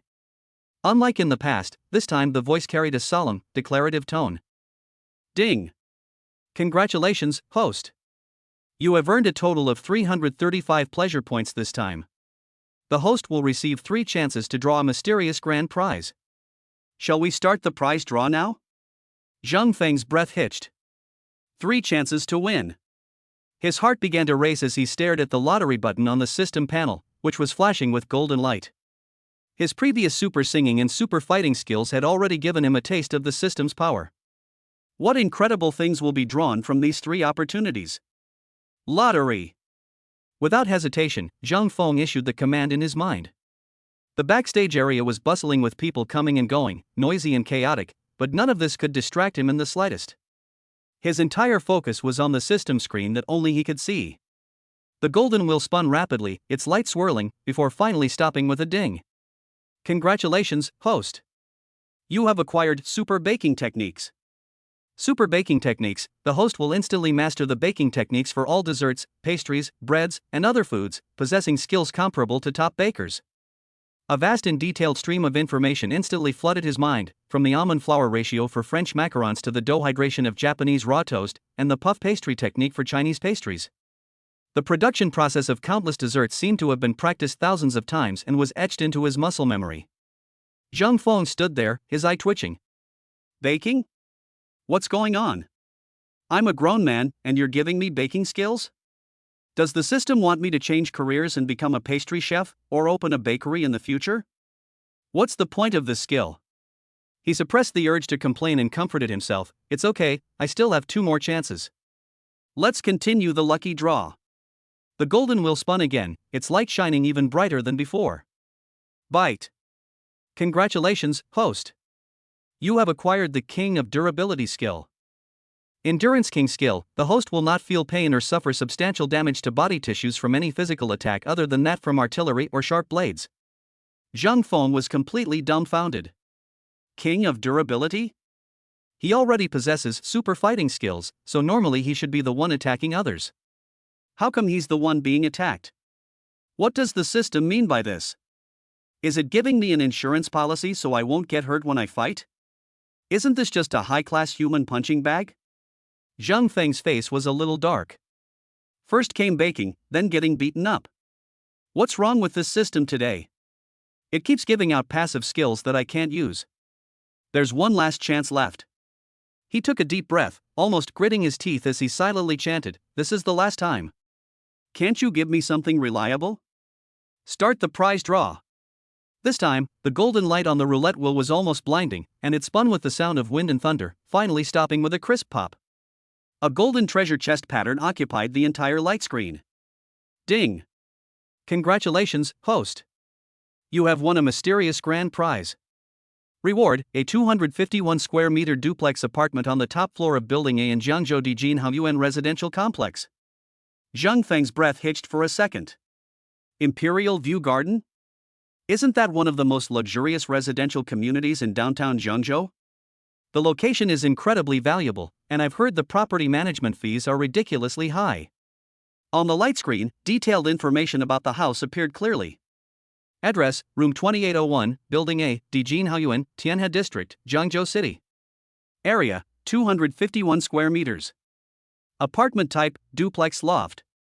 Market valuation, approximately 50,000 yuan per square meter, total price approximately 12.55 million yuan. Note, property ownership certificates, electronic access cards, etc., have been stored in the system and can be retrieved at any time. Zhang Feng's heart began to pound wildly. More than 12 million. A house. Compared to this, baking techniques and durability are utterly insignificant. This is the real benefit, a tangible asset.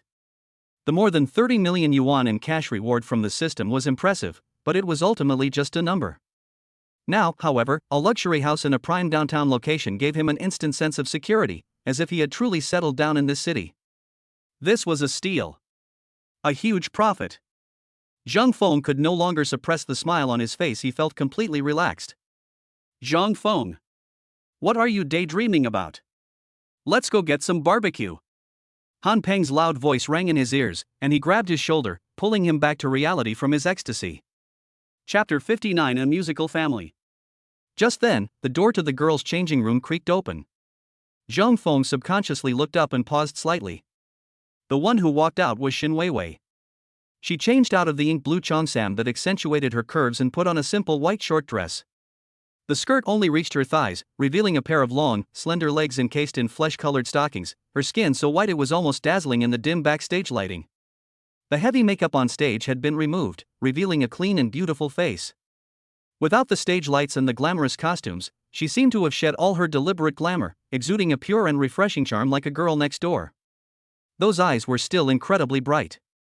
Zhang Feng was still thinking about how to decorate the duplex mansion worth over 10 million yuan, whether to set up a home theater or a gym, but when he saw this one look, all his thoughts about the house were instantly cleared away, leaving only the white figure in front of him. Holy crap! Han Peng's eyes nearly popped out of their sockets as he exclaimed without restraint, "Senior Weiwei. You look even better without makeup than with it. Who can resist this?" Several boys who hadn't left yet joined in the commotion, whistling. A slight blush rose to Xin Weiwei's cheeks, probably because she wasn't used to letting her guard down like this, especially in front of Zhang Feng. She ignored Han Peng's exaggerated shouts, simply glancing at Zhang Feng and nodding slightly as a greeting. "Let's go.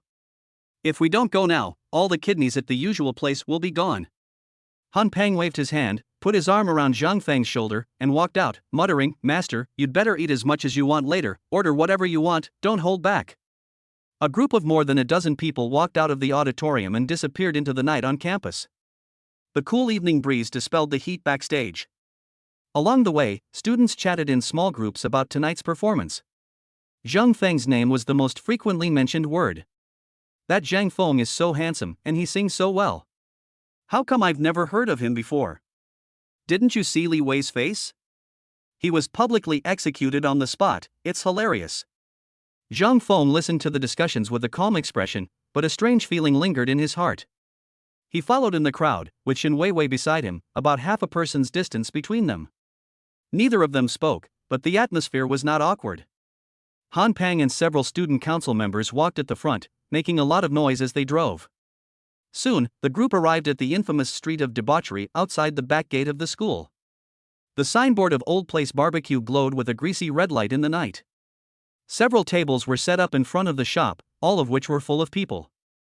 The aroma of cumin and chili powder filled the air, accompanied by the noisy sounds of drinking games and the clinking of ice-cold beer glasses, creating a lively and bustling atmosphere. "Boss! 3 tables! And 5 more cases of beer!" Han Peng shouted familiarly. The owner, a bald, fat man, was sweating profusely as he flipped the skewers. Hearing this, he looked up and smiled. "Here comes Minister Han. Such a big entourage today? Our party was a complete success. Celebrate." Han Peng patted his chest proudly, then without saying a word, pressed Zhang Feng into the center seat. "Great God, you sit here, the center position." He then turned to Xin Weiwei and winked, "Senior Weiwei, you should sit here too, next to our genius, so it'll be easier to exchange musical insights." Upon hearing this, the surrounding classmates burst into knowing laughter. Xin Weiwei's face turned even redder. She glared at Han Peng, but didn't refuse. She then sat down on the plastic stool next to Zhang Feng. The environment was noisy, the tables were greasy, and the stools were cheap. Zhang Feng looked at Xin Weiwei sitting down next to him. The girl's knees were almost touching his trouser legs. A faint scent of shampoo mixed with the smoky aroma of barbecue wafted into his nostrils. He suddenly felt a little dazed. A few months ago, he was just a security guard in the guard booth, munching on bread, listening to music, and dreaming about the future. Now, he is worth tens of millions, owns a top-tier mansion in the city center, and sits next to the dream girl of all the boys in the school, while she looks at him with a light in her eyes. This feeling is even more exhilarating and unreal than earning over 30 million in cash. Hey, what are you thinking about, master? Han Peng slammed a bottle of ice-cold beer down in front of him. Here, the first drink of the night has to be yours. Zhang Feng snapped out of his daze, smiled, and picked up the wine bottle. The cool glass bottle felt damp in my hand. Honor God. A toast to Zhang Feng.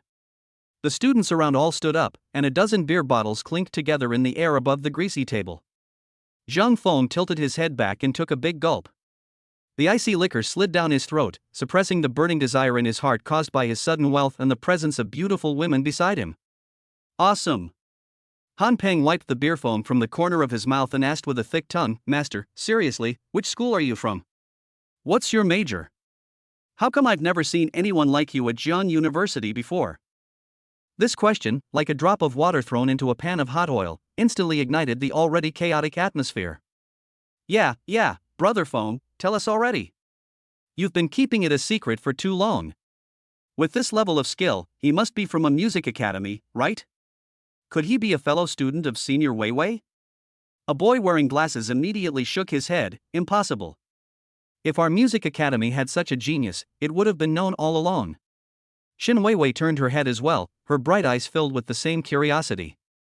She didn't speak, but simply looked at him quietly, waiting for his answer. Zhang Feng's heart skipped a beat. They've arrived. What was bound to happen has finally happened. He can't exactly say that he graduated from a vocational high school, worked as a security guard for 2 years, and only recently resigned, can he? That newly established persona of a master will likely crumble into dust in an instant. With Feng's skill level, he could easily win the National College Student Singing Competition, a student union member exclaimed excitedly. That's too narrow-minded.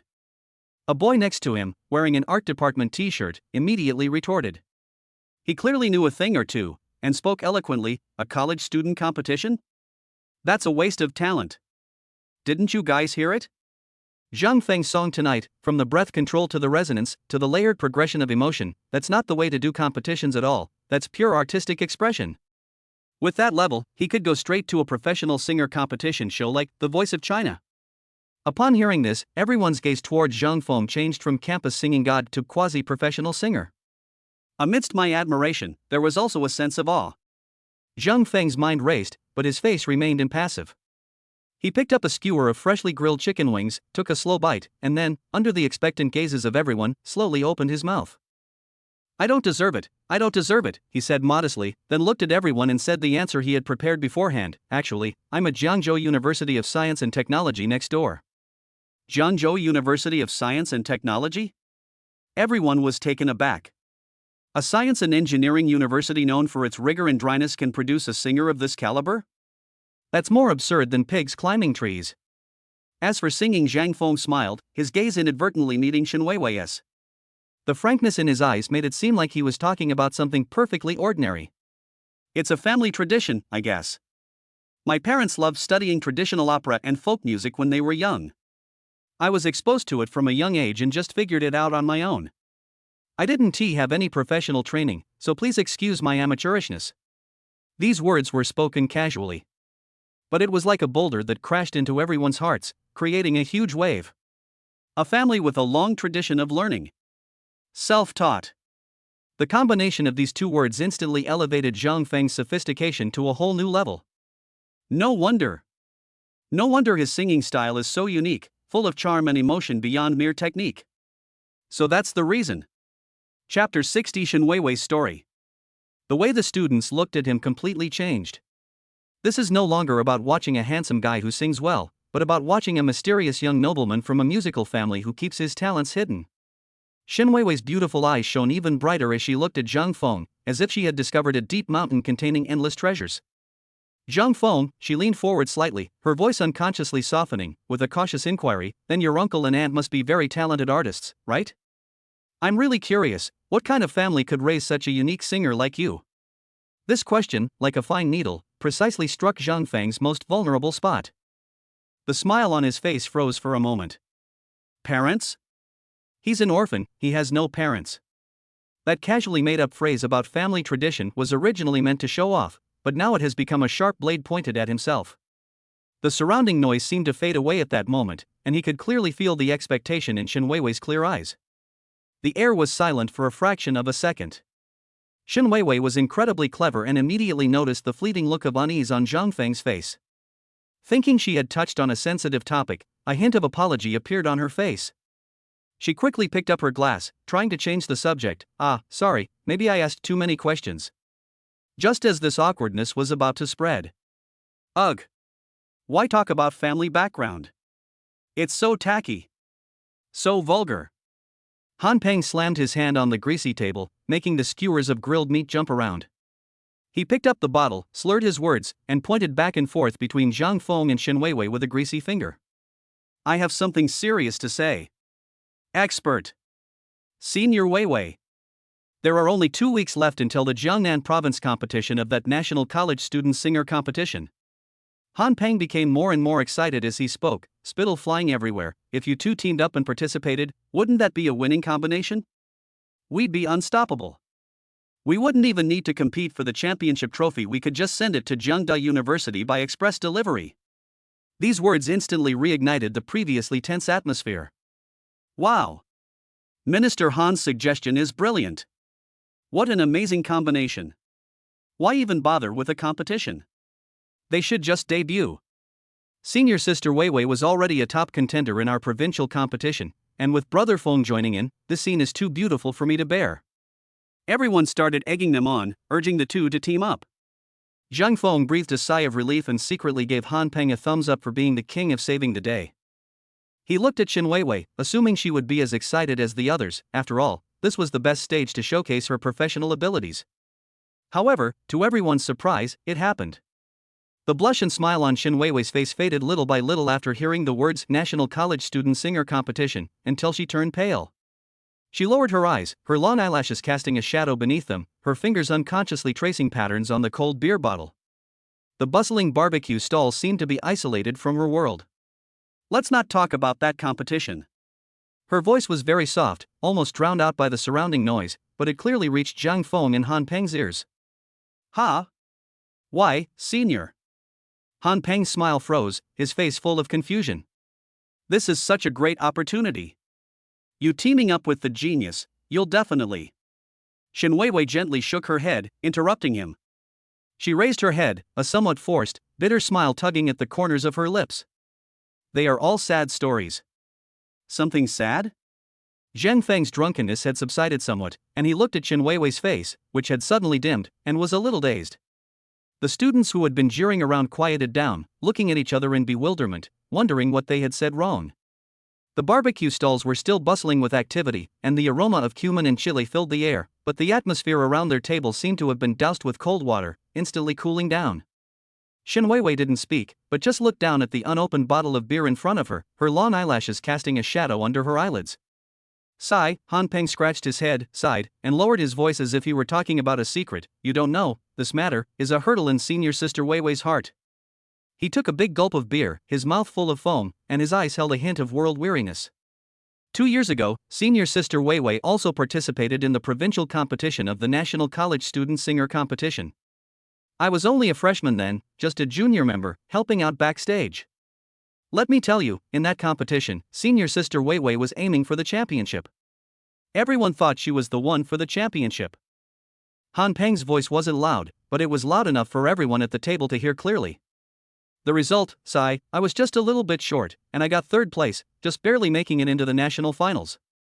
He slapped his thigh, his tone full of regret. I still remember that night when the results came out. My senior was hiding in the stairwell backstage crying. Her makeup was ruined, and she was crying so sadly. I was standing not far away at the time, and it broke my heart to see her like that. From then on, she never mentioned the competition again. As Han Peng narrated, Shen Weiwei's shoulders trembled slightly. Her fingers gripped the beer bottle so tightly that her knuckles turned white. A girl she knew gently patted her back and whispered words of comfort. Zhang Feng looked at her quietly. Only then did he realize the deep sense of loss and resentment hidden behind his earlier statement. These are all sad things.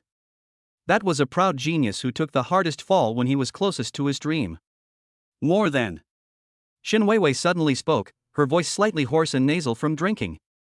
She looked up, her eyes already red and brimming with tears, yet stubbornly refusing to fall. She looked at Zhang Feng, or perhaps through him she was looking at someone else, and a smile that was more like a grimace stretched across her lips. It's not just because we didn't get a place.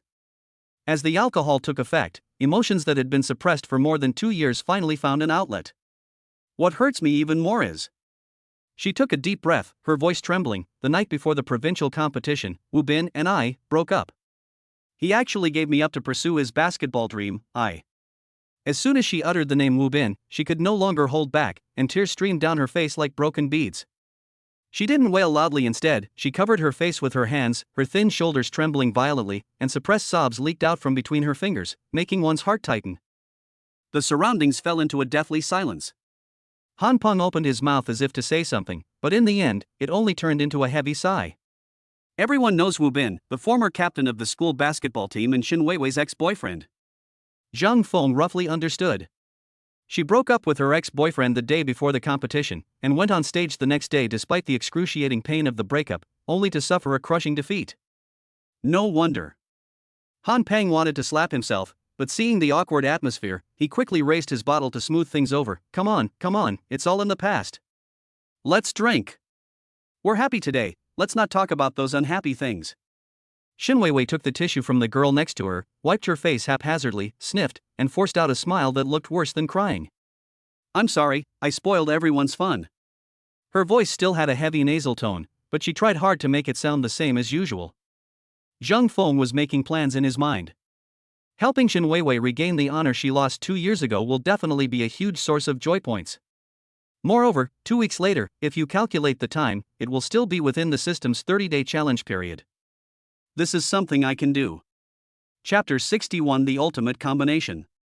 Zhang Feng picked up a skewer, slowly peeled off the charred chicken skin, and put it in his mouth.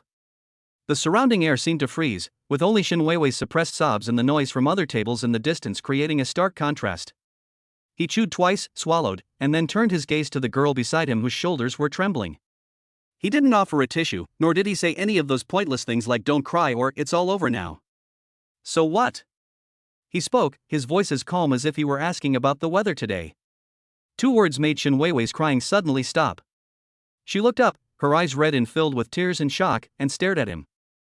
Han Peng and his classmates were completely dumbfounded, thinking, what are you doing, genius? Are you rubbing salt into someone's wound? Zhang Feng ignored the stares of others, looking directly at Shin Weiwei, and continued in that calm, almost cold tone, 2 years ago, you lost the competition, and your boyfriend left you. And then what? Are you prepared to cry for the rest of your life over this trivial matter? Shin Weiwei's lips trembled, wanting to refute, but she couldn't utter a single word.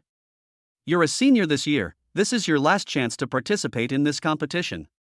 Zhang Feng tossed the bamboo skewer in his hand into the trash can on the table with a soft thud. Are you planning to bring up this sad story every time you're drinking with someone after graduation and cry it out again to gain some sympathy? His words, like a sharp scalpel, precisely dissected the scars she had covered up for 2 years, showing no mercy. Or do you want to get back up where you fell 2 years ago? Wu Bin gave you up for his basketball dream. Zhang Feng's tone was completely calm. That's normal, everyone has their own ambitions. The question is, what about your dream? Just because of a man, your dream is shattered and worthless? You don't want him, you don't want everyone to see that even if you, Shin Weiwei, stand on the stage of the national finals in Baidu, it's not because of anyone else, but simply because you want to, and you can do it. Let him see that without him, you've transformed into someone even more radiant and outstanding. Isn't that much more meaningful than you hiding here crying? His words offered no comfort whatsoever, yet every word was piercing to the heart. The entire barbecue stall seemed to fall silent, and everyone stared at Zhang Feng in disbelief. This isn't persuasion, it's practically whipping someone. But then, Shin Weiwei stopped crying. She stared blankly at Zhang Feng, tears still clinging to her eyelashes, but that despair and grievance had been replaced by a more complex emotion. It was shock, resentment, and a flicker of ignited fire. Holy crap! Han Peng was the first to react. He looked at Zhang Feng with admiration in his eyes, then slapped his thigh and excitedly turned to Shin Weiwei. The expert is right. Senior Weiwei. This will work. He was so excited that he was practically spitting as he spoke. You two team up.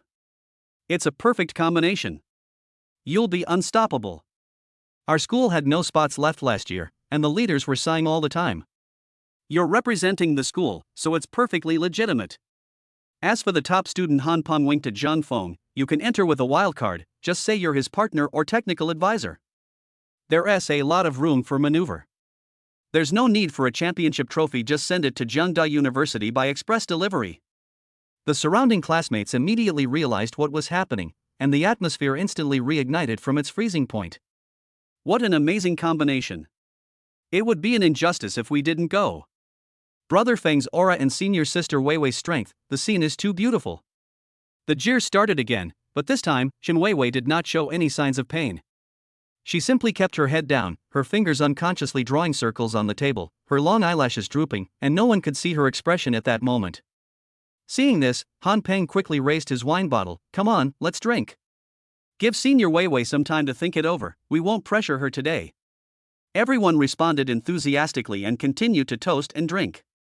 The smoky atmosphere of the barbecue stall enveloped the table again, but it was clear to everyone that Shen Weiwei and Zhang Feng's minds were no longer on the food and drink. One was torn between his inner conflict and his own thoughts, while the other was making calculations in his mind. Zhang Feng picked up his glass, took a sip of the cold beer, and glanced at the more than 30 million yuan balance on the system panel and the property information of Daijinghao Yuan. Money and houses, that's really great. But helping a school beauty and genius girl rise from the lowest point in her life back to the top, and incidentally crushing that ex-boyfriend. How many pleasure points must that be? After several rounds of drinks and 5 courses of food, time quickly slipped to 11 p.m. The hustle and bustle of Fallen Street remained, but Zhang Feng and his group's table was now a mess of cups and plates, with only bamboo skewers and empty beer bottles lying haphazardly on it. Han Peng was flushed from drinking, his tongue was slurred, and he was still bragging while hooking his arm around the neck of a student council member, saying how he had the foresight to recognize Zhang Feng as no ordinary person. That's all for now, we have class tomorrow. Someone made the suggestion, and everyone readily agreed. The group staggered out of the barbecue restaurant. The cool evening breeze made the drunken boys shiver and sober up a bit. On the way back to school, everyone became quieter, except for Han Peng, who was still humming an off-key song. Zhang Feng and Shen Weiwei walked at the very back of the crowd, with a distance between them that was neither too close nor too far. The dim streetlights cast long shadows of the two people, which occasionally intersected before quickly separating. No one spoke, but the awkward atmosphere from before had vanished, replaced by a subtle understanding. Upon arriving at the school gate, everyone prepared to return to their respective dormitories. Zhang Feng stopped, took out his phone, and naturally opened a designated driver app. He had been drinking, and he was aware of that. After placing the order, he turned around and looked at Shen Weiwei, who had been standing quietly beside him. Under the streetlights, the girl's face was flushed, whether from the alcohol or something else, and her beautiful eyes shone brightly in the night. Think about the competition again, Zhang Feng said, his voice exceptionally clear in the quiet night. He didn't use the previous provocation tactic, his tone was calm yet firm. If you want to get back what you lost 2 years ago, I'm ready anytime. Shen Weiwei's heart skipped a beat. She looked up at the man before her. He didn't have Li Wei's aggressive arrogance, nor the hesitation that Wu Bin had left in her memory. Instead, he exuded a reassuring composure and confidence. The phrase "I'm always here for you" is more powerful than any other form of comfort. She nodded vigorously, her throat tightening, and managed to utter only a single syllable, Zhang Feng smiled and patted Han Peng, who was still humming a song next to him, on the shoulder. I'm leaving the task of persuading your senior, Weiwei, to you. Don't worry, genius. Han Peng immediately straightened up, patted his chest, and slurred, leave it to me. I guarantee I'll get it done perfectly. Our school is a powerhouse combination. Yes. A powerhouse. Just then, a black BMW X7 silently slid to the side of the road and flashed its hazard lights twice. The designated driver got out of the car and respectfully greeted, hello, are you Mr. Zhang, whose license plate ends in 8888? It's me. Zhang Feng nodded and prepared to open the car door. Holy crap! Han Peng instantly sobered up halfway, his eyes widening as he pointed at the SUV that still looked imposing in the night, and stammered, Master, this is your car? The students who hadn't left yet were also stunned. BMW X7. This car must cost over 1 million yuan after purchase, right? Zhang Feng simply grunted an opened the car door, got in, rolled down the window, and waved to everyone. The car started smoothly, merged into the traffic, and quickly disappeared into the night. Only a group of dumbfounded students were left behind, along with Shen Weiwei, who stood there motionless for a long time. She stared in the direction the car had disappeared, the words "I'm always ready to accompany you" still echoing in her ears. The smoky atmosphere of the barbecue stall, the coolness of the ice-cold beer, the suppressed sobs, and his calm yet powerful gaze, everything that happened tonight flashed through my mind like scenes from a movie. The stage where he fell 2 years ago, and the resolute figure that left, all seemed to have become less important at this moment. She slowly clenched her fist, her nails digging deep into her palm. The provincial competition is in 2 weeks. This time, she really wanted to go. Perhaps she wanted to reclaim everything that belonged to her, or perhaps she wanted to prove something to someone. Or perhaps it's simply for a new option. Chapter 62. This system is deducting points so harshly. The BMW X7 smoothly drove into the hotel's underground parking garage. The designated driver parked the car, respectfully handed back the keys, and still had a hint of envy in his eyes.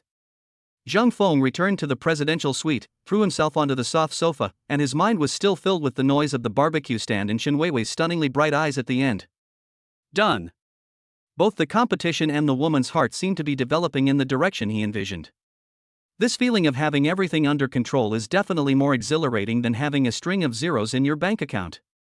He casually took out his phone to check the time, but found the screen completely black and nothing happened no matter how many times he pressed the buttons.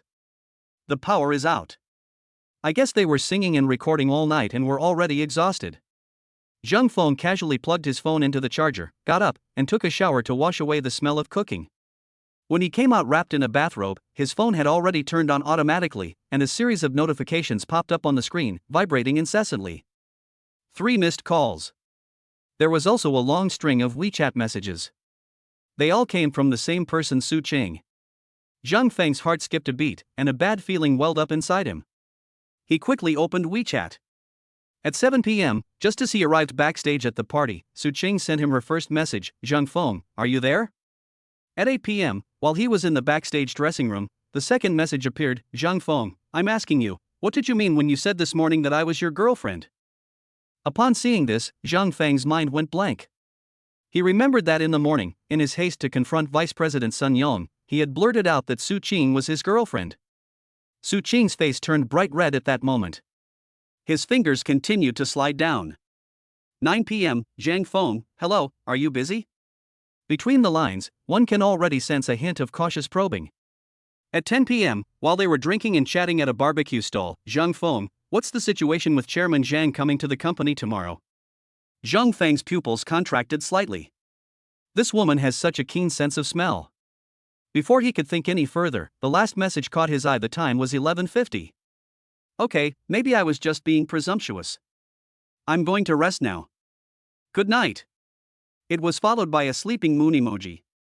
But Zhang Feng sensed a deep sense of disappointment and grievance in that good night. We're doomed. He slapped his forehead, feeling extremely annoyed. All night long, he was so busy showing off at school, enjoying the adulation of everyone and the adoration of the school beauty, that he completely forgot about such an important matter. A girl mustered up the courage to ask that question, waited all night, but in the end, all she got was silence. Zhang Feng could almost picture Su Qing on the other end of the phone, going from anticipation to anxiety, then to disappointment, and finally falling asleep in despair. Just as he was about to call back immediately, the cold system notification sound in his mind suddenly rang out without warning. Bite. Strong negative emotions detected in the associated person Su Qing, pleasure points 90. Total pleasure points, 1001. Zhang Feng froze instantly, completely dumbfounded. What is that? Points deducted? 90 points deducted all at once? He worked hard all night to outshine Li Wei at the party and help Shen Weiwei resolve her inner conflict, but he only earned a little over 300 points in total. That's great, he didn't even reply to a single WeChat message, and they cut his payout by almost a third. Damn it! Is this a system or a nagging housekeeper? Zhang Feng couldn't help but curse inwardly. This is worse than robbery. He looked at Su Qing's lonely goodnight message on his phone screen, and then thought about the 90 points of pleasure he had lost, feeling a pang of heartache. Only then did he truly realize that this so-called perfect life system wasn't just about making him feel good. More importantly, you can't upset the people around him. Zhang Feng took a deep breath, checked the time, and realized it was almost midnight. Will calling her now wake her up? But if I don't play, who knows if the system will give me another negative emotion stacked, points deducted double tomorrow. Zhang Feng didn't care about anything else and made the call directly. He held his phone, and the beep, beep sound from the receiver seemed particularly jarring in the empty room. No one answered. He frowned, hung up the phone, and his fingers flew across the screen as he typed a WeChat message and sent it. Sorry, I went out to dinner with friends tonight and my phone died. I just turned it on. Send. He tossed his phone on the bedside table, got up to take a shower, and grabbed his phone the moment he returned. The screen remained dark, with no new message notifications. More than 10 minutes passed, and the chat interface remained silent. Zhang Feng felt a sudden emptiness in his heart, guessing that Su Qing was truly fast asleep by now. Of course, at this hour, a girl should be resting long ago. He chuckled self-deprecatingly, silenced his phone, and forced himself to lie down. Forget it, I'll explain it to her in person tomorrow. The next day, the lingering effects of the hangover left Zhang Feng with a splitting headache. He suddenly opened his eyes. Sunlight was already streaming through the gaps in the curtains, casting a blinding patch of light on the floor. I picked up my phone and saw it was 8:50. Oh no! Zhang Feng jolted awake, all sleepiness instantly gone. He had to discuss the acquisition with Zhang Kairuwei, the hotel's chairman, at 10 o'clock. This was important business and couldn't be delayed. He threw off the covers and rushed into the bathroom, his mind racing as he checked the time while he saw a WeChat notification on his phone. Su Qing replied around 8 o'clock. It's okay, I understand if the phone is out of battery. Even through the screen, Zhang Feng could feel the politeness and distance, and his heart sank slightly. Su Qing's second message followed immediately. By the way, our hotel notified everyone to be on duty today and not to take leave. They said Chairman Zhang is going to announce a huge decision in public, all very mysteriously. A monumental decision? Looking at the words, Zhang Feng felt a sudden surge of absurdity, as if he had just felt a sense of unease and frustration. He couldn't help but chuckle softly. Isn't that a momentous decision? This decision is what I'm currently frantically brushing my teeth and washing my face, preparing to acquire your hotel. He could imagine Su Qing, like the other employees, standing in the lobby, tidying her appearance while curiously guessing with her colleagues what the chairman was up to. And the one who started all of this was himself. This feeling is both novel and exciting. Zhang Feng wiped the water droplets from his face and typed 4 words on the screen. Let's wait and see. After thinking about it, I felt it wasn't enough, so I simply made a voice call. The phone rang twice before being hung up. Su Qing quickly replied via text, I'm in the lobby and it's inconvenient for me to answer the phone. All the leaders are here. Zhang Feng, in a playful mood, replied, your lobby manager is so busy, he doesn't even have time to answer a phone call? Stop being so cheeky. The atmosphere's off today. The boss's face is dark. Who's going to slack off? Su Qing's words revealed a sense of tension. Zhang Feng smiled. He stopped teasing her and simply replied, okay, you go ahead and get busy. I'll give you a surprise later. Putting down his phone, Zhang Feng changed into a well-tailored suit. Looking at his tall and confident self in the mirror, his eyes gleamed with a newfound air of strategic brilliance. Chapter 63 Zhang Kairuwei's important guest. Zhang Feng walked downstairs and strolled into the hotel lobby. The air in the lobby seemed to freeze. The relaxed atmosphere of yesterday was completely gone. All the employees, including Su Qing, stood ramrod straight, like soldiers awaiting inspection, their faces bearing professional but stiff smiles.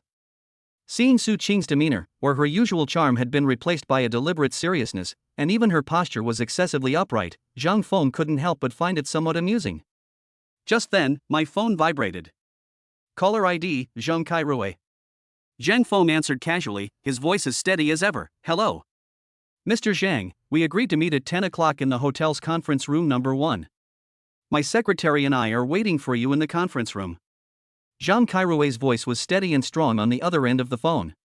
Yes, Chairman Zhang, Zhang Feng said calmly, his gaze sweeping over the tense crowd in the lobby. I've arrived at your hotel. There seemed to be a pause on the other end of the phone, followed by a soft laugh. Okay, I'll be there in 15 minutes. After hanging up the phone, Zhang Feng calmly strode towards Su Qing at the front desk. He leaned lazily against the marble countertop, looking at her up close. Manager Su, why are you so serious today? He teased in a low voice. Su Qing was startled by his sudden approach, her heart skipped a beat.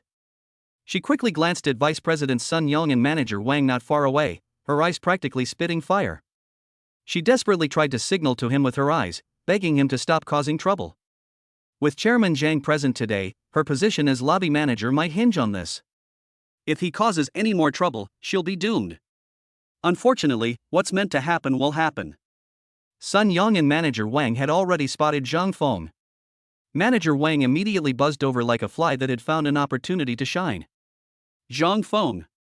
Manager Wang's voice was sharp and smug, deliberately raising his voice. I can't believe you still have the nerve to show your face here. Today, our chairman Zhang is here, and I'd like to see how he deals with a customer like you who throws a tantrum. Behind him, Vice President Sun Yong had a gloomy expression, his lips were tightly pursed, and he didn't say a word. Sun Yong was filled with anxiety. Unlike Manager Wang, he wasn't stupid. Yesterday, Chairman Zhang personally called him, and the unquestionable tone made him realize that this young man named Zhang Feng was definitely not as simple as he seemed. He dared not act rashly before he had figured out the other party's background. Seeing that Zhang Feng remained silent, Manager Wang assumed he was scared and became even more aggressive, launching into a tirade that drew disdainful glances from some uninformed employees around them. Zhang Feng didn't even bother to lift his eyelids. Just then, the elevator doors opened with a ding, and a young man wearing glasses and a hotel waiter's uniform strode out. He spotted Sun Yong immediately, leaned over, lowered his voice, and gave a secretive report. Manager Sun, Chairman Zhang has arrived. He's in the conference room on the top floor, accompanied only by his secretary. Zhang Feng's ears twitched almost imperceptibly 3 times. Super hearing aids activated. No sound or movement within a 1-kilometer radius escaped his ears. The whispers between the waiter and Sun Yong were now as clear to him as whispers in each other's faces. Sun Yong frowned and quickly asked, "What brings Chairman Zhang here? Did he ask me to come and accompany him?" The waiter shook his head, his voice even lower. "No. When I brought in the tea just now, I vaguely heard Chairman Zhang and his secretary saying that this buyer is young and may not know the market, so they told our people to stick to the price and try to get as much as possible. They also said something like, if the other party doesn't know what's good for them, we'll let them know how treacherous the world can be." The waiter, himself a little apprehensive, added, "It sounds like they're discussing a big hotel transfer deal." Sun Yong's heart was in his throat. The hotel is going to be sold? How come he didn't hear a thing about such a big thing? He nervously rubbed his hands together, then asked anxiously, "Did you hear anything else? Did they mention Su Qing? Or any other guests?" This was his biggest concern. He was terrified that the matter of firing Su Qing yesterday had blown up and reached the chairman's ears. The waiter answered bluntly, "No, absolutely not. The entire discussion was about prices and contracts. It had nothing to do with our hotel's internal personnel." Upon hearing this, Sun Yong's tense nerves instantly relaxed. He let out a long sigh of relief, and the fine layer of cold sweat on his back seemed to evaporate instantly. "It turns out I was just scaring myself. It seems the chairman's personal visit was solely for handling the important business matter of the hotel's equity transfer, and had absolutely nothing to do with the 2 scoundrels in front of him." Once he understood this, Sun Yong immediately straightened his back. He glanced at Zhang Feng, who was standing quietly beside him, and Su Qing, who looked nervous, and his face once again showed that sense of superiority and undisguised contempt. He cleared his throat and deliberately raised his voice, revealing his smug and self-satisfied expression. "Su Qing, Chairman Zhang is very busy and is here to discuss a business deal worth hundreds of millions. He doesn't have time to deal with your trivial matters." After saying that, he cast a disdainful look at Zhang Feng, looking him up and down as if he were a presumptuous clown. "Kid, don't think you can do whatever you want just because you're handsome. In society, connections and status are everything." Sun Yong sneered and announced, "Word by word, therefore, my decision to fire Su Qing yesterday still stands. Now, immediately, take your gigolo and get out of the hotel." Su Qing's face turned deathly pale instantly, and she instinctively clenched the hem of her clothes. However, Zhang Feng, standing next to her, showed not a trace of emotion on his face. Looking at Sun Yong's face, contorted with anger, Zhang Feng found it rather comical. His tone was calm, as if stating a fact. "Vice President Sun, how can you be so sure that Chairman Zhang didn't come here for me today?" As soon as he finished speaking, Sun Yong was stunned for a moment, then burst into exaggerated laughter, laughing so hard he was doubled over. "Ha ha ha ha." Manager Wang, who was standing nearby, immediately joined in, clutching his stomach and laughing so hard that tears were almost streaming down his face. "Kid, are you awake yet? Who is Chairman Zhang?" Why would he personally make a trip for a poor nobody like you? Why don't you take a piss and look at yourself in the mirror? Sun Yung pointed at Zhang Feng's nose, his face full of contempt and disdain. Su Qing's face grew paler and paler. Desperate, she quietly tugged at Zhang Feng's sleeve and pleaded in a low voice, "Zhang Feng, please say less and let's go." She was both anxious and angry, worried that Zhang Feng would be humiliated in public by Sun Yung, and feeling powerless against his untimely stubbornness. "That's terrible, we've completely offended them." Zhang Feng seemed oblivious to her tugging, simply watching Sun Yung quietly, his eyes showing no anger, but rather a hint of amusement. Just when the atmosphere in the hall reached its most awkward point. Bite.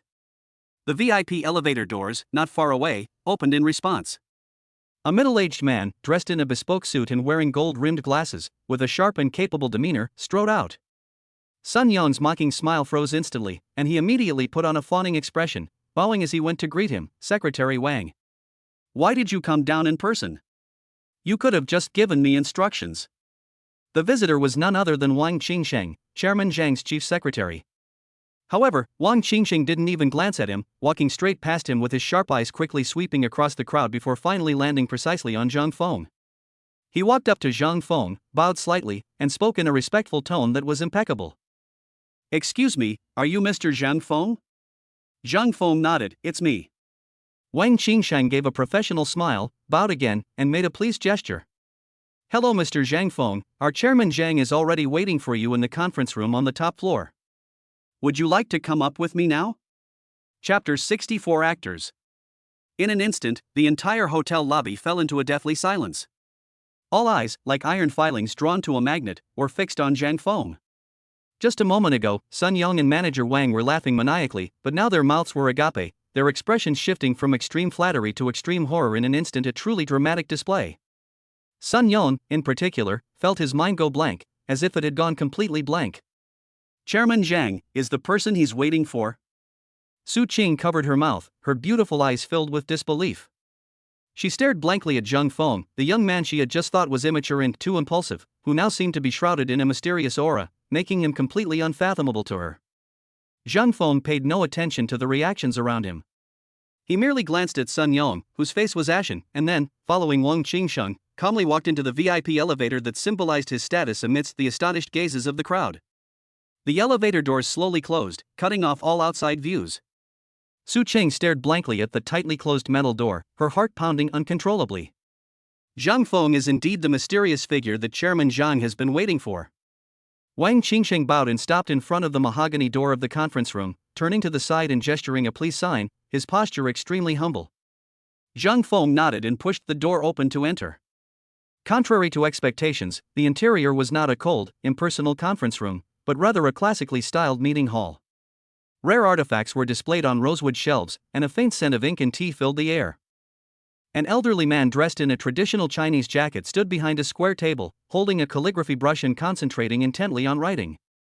He was about 60 years old, with gray hair, but his back was straight and he was in good spirits. No need to guess, this is the person in question, Zhang Kairui. Hearing the noise, Zhang Kairui did not look up. He simply flicked his wrist, finished the last stroke, and then placed the brush steadily on the brush washer. He raised his eyelids, his gaze sharp, and swept his eyes over Zhang Feng. When he saw such a young face, a hint of surprise flashed in his eyes. "Xiao Wang, is this Mr. Zhang who wants to buy the hotel?" Zhang Kairui's voice was unhurried, carrying the composure of someone who had long held a high position. "Yes, Chairman Zhang," Wang Qingsheng quickly replied, sweat already beading on his forehead. Zhang Feng smiled and met the other party's scrutiny with neither arrogance nor servility. The moment their eyes met, a thought flashed through his mind.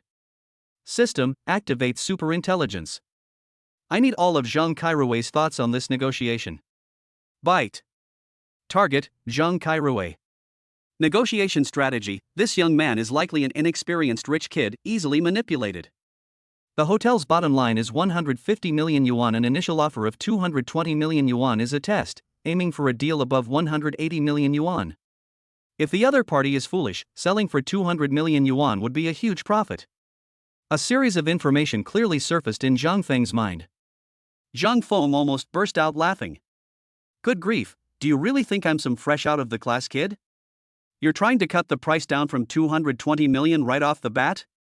That old fox, he's got a real scheme going on. Looking at Zhang Kairui's calm and composed old face, he felt that the other's acting skills were worthy of an Oscar. Mr. Zhang, please have a seat. Zhang Kairui pointed to the mahogany chair opposite him, then slowly sat down and began to brew gongfu tea. Try my tea, authentic Da Hong Pao from the mother tree.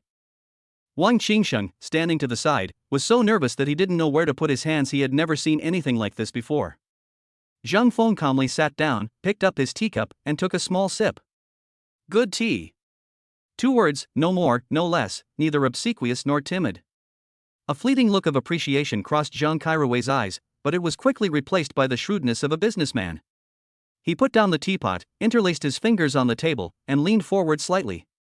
Inside the conference room, the huge mahogany conference table was so shiny it reflected a mirror, but with only 3 people seated, it felt empty and oppressive. Zhang Kairui cleared his throat, and although the audience consisted only of Zhang Feng and Wang Qingsheng, he struck a pose as if he were giving a speech at a conference of 1,000 people. His voice was loud and passionate, as if every word had been carefully crafted. The Ritz-Carlton, what does that name represent in our city? It's not just a cold building, it's a legend, a symbol of status.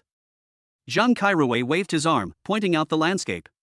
From the architectural style of our hotel, designed by a renowned Italian architect, every detail exudes luxury. Then there's our operations, with profits growing by over 15% for 5 consecutive years. And our team, our hotel culture. He spoke eloquently and fluently, describing the hotel's glorious history and brilliant achievements in an elaborate and colorful manner. Wang Qingsheng, standing to the side, nodded frequently, his face displaying just the right amount of praise, like a professional straight man. Zhang Feng leaned back quietly in his chair, his fingers unconsciously tapping lightly on the table, making a dull tap, tap sound. He didn't interrupt, and even had a polite smile on his face, as if he were listening attentively to an interesting story. In fact, before he arrived, he had already thoroughly investigated and exposed the hotel's secrets through the superintelligence system. The 15% profit growth that Zhang Kairui mentioned was actually achieved by cutting maintenance costs and deducting employee bonuses. The hotel looks glamorous on the outside, but it already has many problems inside. The so-called design by a famous Italian designer was just a facade. The actual drawings were produced by a recent graduate intern. As for the hotel culture that they are so proud of, it's a joke. The employee turnover rate is as high as 40%, and the kitchen and cleaning departments have changed 3 groups of people in 6 months. Zhang Feng watched Zhang Kairui's energetic performance and even found it a little funny. It's like an actor who, knowing the audience has read the script, still performs on stage with tears streaming down their face. Finally, this half-hour-long monologue came to an end. Zhang Kairui took a sip of water to moisten his dry throat, and announced the price he had been considering for a long time in an unquestionable tone. Therefore, Mr. Zhang, such a perfect hotel is a flat price of 220 million. As soon as he finished speaking, he leaned back slightly, crossed his arms, and looked at Zhang Feng with a scrutinizing and arrogant expression, waiting for Zhang Feng to show a shocked and embarrassed look. Wang Qingsheng added at the opportune moment, Mr. Zhang, this price is already being offered because of your youth and talent. It's absolutely great value for money. The air was quiet for a moment. Zhang Feng's smile remained unchanged. He finally stopped tapping his fingers on the table and sat up straight. Mr. Zhang's speech was excellent. He first gave a light, casual compliment, which only made Zhang Kairui's smugness even more pronounced. Chapter 65 Negotiation. However, Zhang Feng's next words caused the temperature in the conference room to drop suddenly. However, I also have some data here that I'd like to discuss with Mr. Zhang. He activated the superintelligence system and business proficiency skill. In an instant, countless pieces of real data about the hotel, financial loopholes, and potential risks converged in his mind into an incredibly clear logical network. Mr. Zhang just mentioned that the hotel has seen profit growth for 5 consecutive years, which is indeed true. However, the financial report shows that the hotel's fixed asset maintenance costs have decreased for 3 consecutive years instead of increasing, which seems to be inconsistent with the normal operating practices of a 5-star hotel. Zhang Kairui's smile froze for a moment.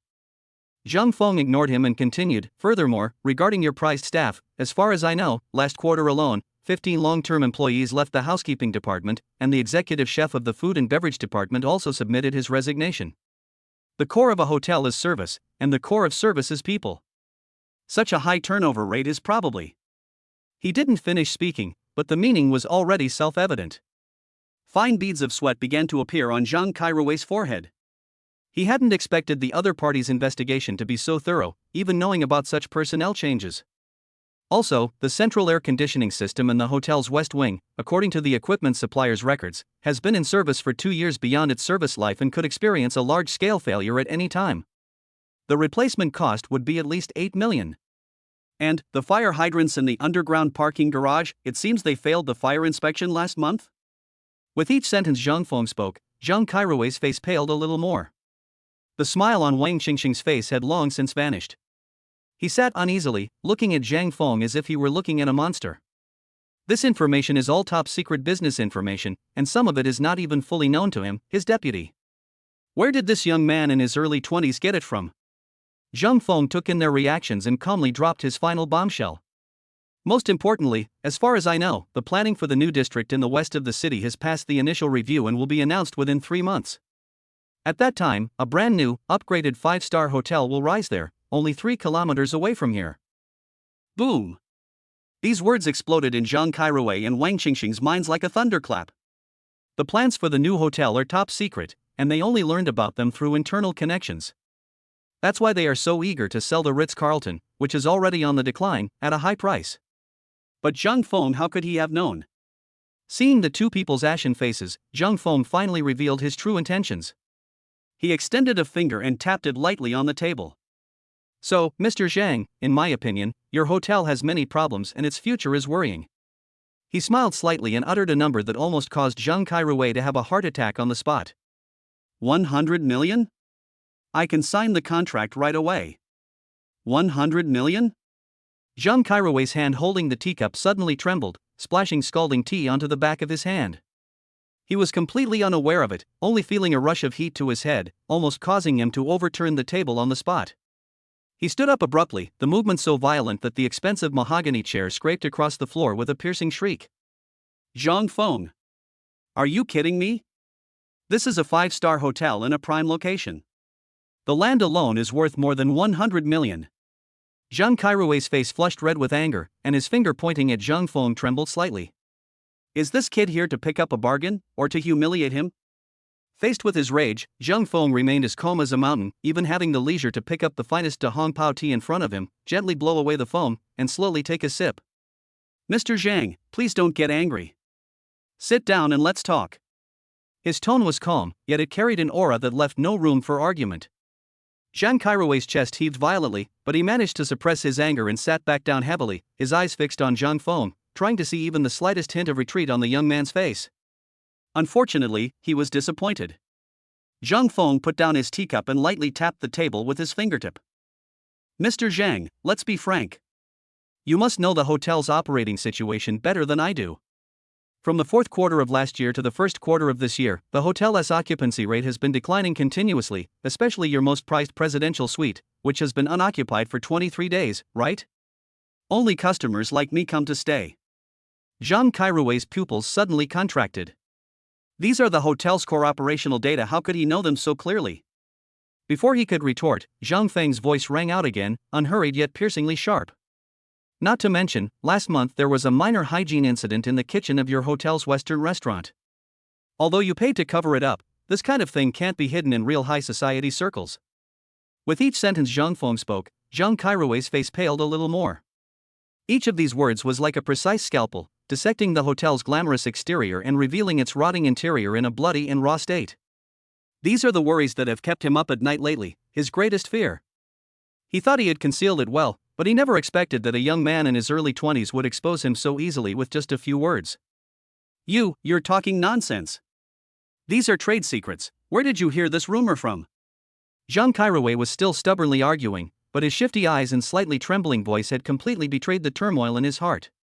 He was, after all, a seasoned shrew in the business world. He took a deep breath, forced himself to calm down, and adopted a posture of a dead pig is not afraid of boiling water. Kid, don't try to lower the price with these alarmist claims.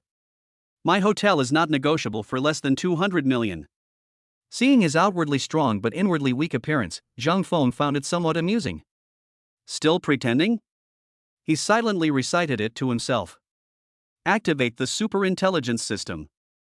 Instantly, lines of invisible golden characters appeared clearly in his mind. Target person, Zhang Kairui. Current emotions, extreme panic, anxiety 92%, feigning calm 8%.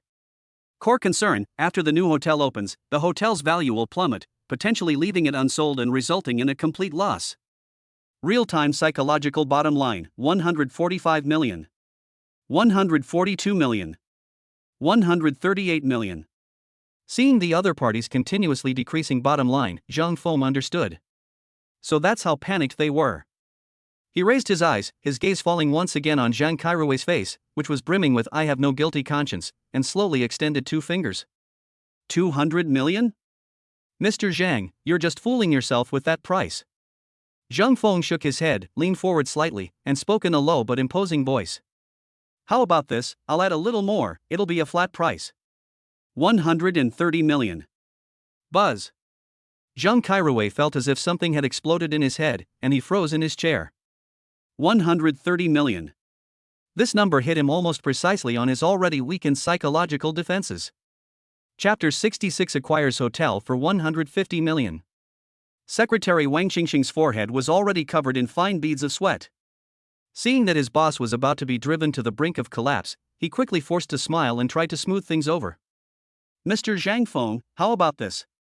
Give us a little time. Chairman Zhang and I will go back to the office and discuss it further. Could you please wait a couple of 20 minutes? Zhang Feng leaned back in his large conference chair, his fingers unconsciously tapping on the smooth tabletop.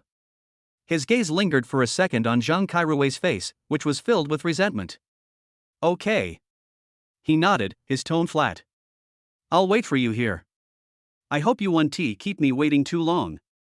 Wang Qingsheng felt as if he had been granted a pardon, and practically dragged the distraught Zhang Kairui out of the conference room. With a loud bang, the office door was slammed shut. Just moments ago, Zhang Kairui had been all pomp and circumstance, but now he couldn't hold back any longer. He ripped off his tie and paced back and forth in the office like a caged beast, hissing in a low voice, "Damn it! Who is this kid? How does he know all the secrets of our hotel? He even knows that other new 5-star hotels are opening." Wang Qingsheng handed over a glass of water, his hand trembling slightly. "Chairman Zhang, now is not the time to pursue this. This kid's background is too mysterious, we can't fool him at all. If the secrets he knows are made public, it will be very detrimental to our hotel." Zhang Kairui gulped down a mouthful of water, his eyes bloodshot. He slammed his fist on the desk, making the cup vibrate. "But 130 million is too low. I assured those old guys on the board that my bottom line was 150 million. How am I supposed to explain this to the board if I sell it for this price?" Wang Qingxing's heart skipped a beat, and he cautiously suggested, "Chairman Zhang, how about we go out and sound him out again? Let's stick to 150 million, not a penny less. Judging from his expression, he seems determined to get this hotel, maybe we'll succeed." Zhang Kairui abruptly stopped, his sinister gaze fixed on Wang Qingsheng, his voice as cold as ice. What if he disagrees? Without waiting for Wang Qingsheng's reply, he continued talking to himself, a ferocious grin spreading across his face. Then don't let him leave this hotel. A kid who knows so many of our secrets is a ticking time bomb. Find a few reliable people, be clean, and make it an accident. Inside the meeting room, Zhang Feng leaned back in his chair, seemingly resting with his eyes closed. He simply tilted his head slightly, and his ears twitched very slightly 3 times. In an instant, he heard every word of the conversation in the next office, a conversation brimming with suppressed rage and murderous intent. Oh? 150 million is the bottom price? Zhang Feng's lips curled slightly as he calculated in his mind. An extra 20 million was nothing to him, not even a drop in the ocean. Taking over the hotel, making Su Qing proud, and incidentally reaping a wave of system pleasure points, that was the real priority. Only. When the words "caused by an accident" came, the smile in his eyes vanished instantly, replaced by a bottomless chill. You want to get someone to mess with me? Zhang Feng slowly opened his eyes, clenched his fists, and his knuckles made a series of crisp cracking sounds. Perfect timing. I haven't really used my super fighting technique and durable king skills yet, so I don't know how effective they are in actual combat. A while later, the conference room door was pushed open, and Wang Qingsheng and Zhang Kairui walked in one after the other. Wang Qingsheng wore a pained yet forcefully generous smile, his wrinkles bunching up, making him look somewhat comical. "Mr. Zhang Feng, I'm so sorry to have kept you waiting." He pulled out a chair, sat down, rubbed his hands together, and adopted a troubled posture. Chairman Zhang and I just discussed it carefully again, and your offer of 130 million really puts us in a difficult position. He let out a long sigh, as if he had made a desperate decision. How about this, you add just a little bit more? 150 million.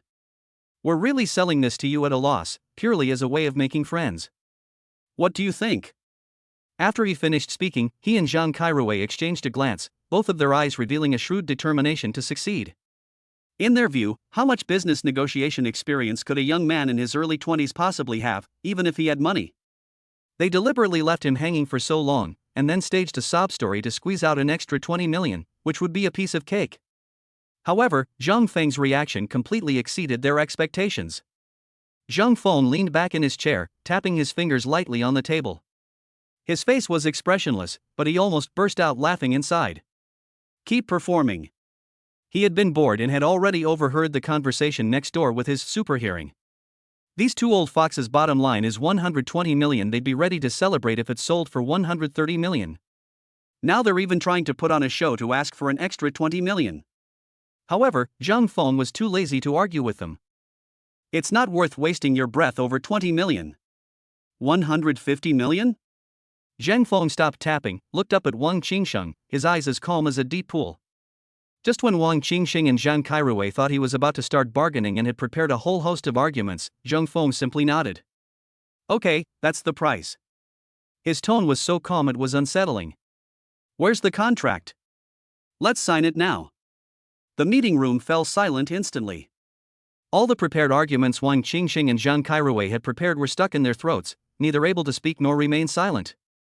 The expressions on their faces froze instantly, staring at each other, both somewhat bewildered. So, he agreed? Not even willing to haggle over the price? Is this kid so rich he's practically throwing money away, or is he just missing a screw in his head? Their quick and decisive agreement made them feel a little uneasy. As the chairman, Zhang Kairoué was the first to react, clearing his throat to hide his astonishment. Good. Mr. Zhang is indeed decisive. Secretary Wang, quickly go and get the contract. Wang Qingsheng quickly stood up, his forced smile even more unnatural than before. Watching him run off with a smug look on his back, Zhang Feng's lips curled into a smile. Here's an extra 20 million for you, consider it your ticket to the show. Wang Qingsheng hurried back to his office to retrieve the prepared contract. In the large conference room, only Zhang Feng and Zhang Kairoué remained. An eerie silence filled the air. The frustration of punching cotton hadn't subsided when doubts arose again. This kid agreed too quickly, it seemed like a trap.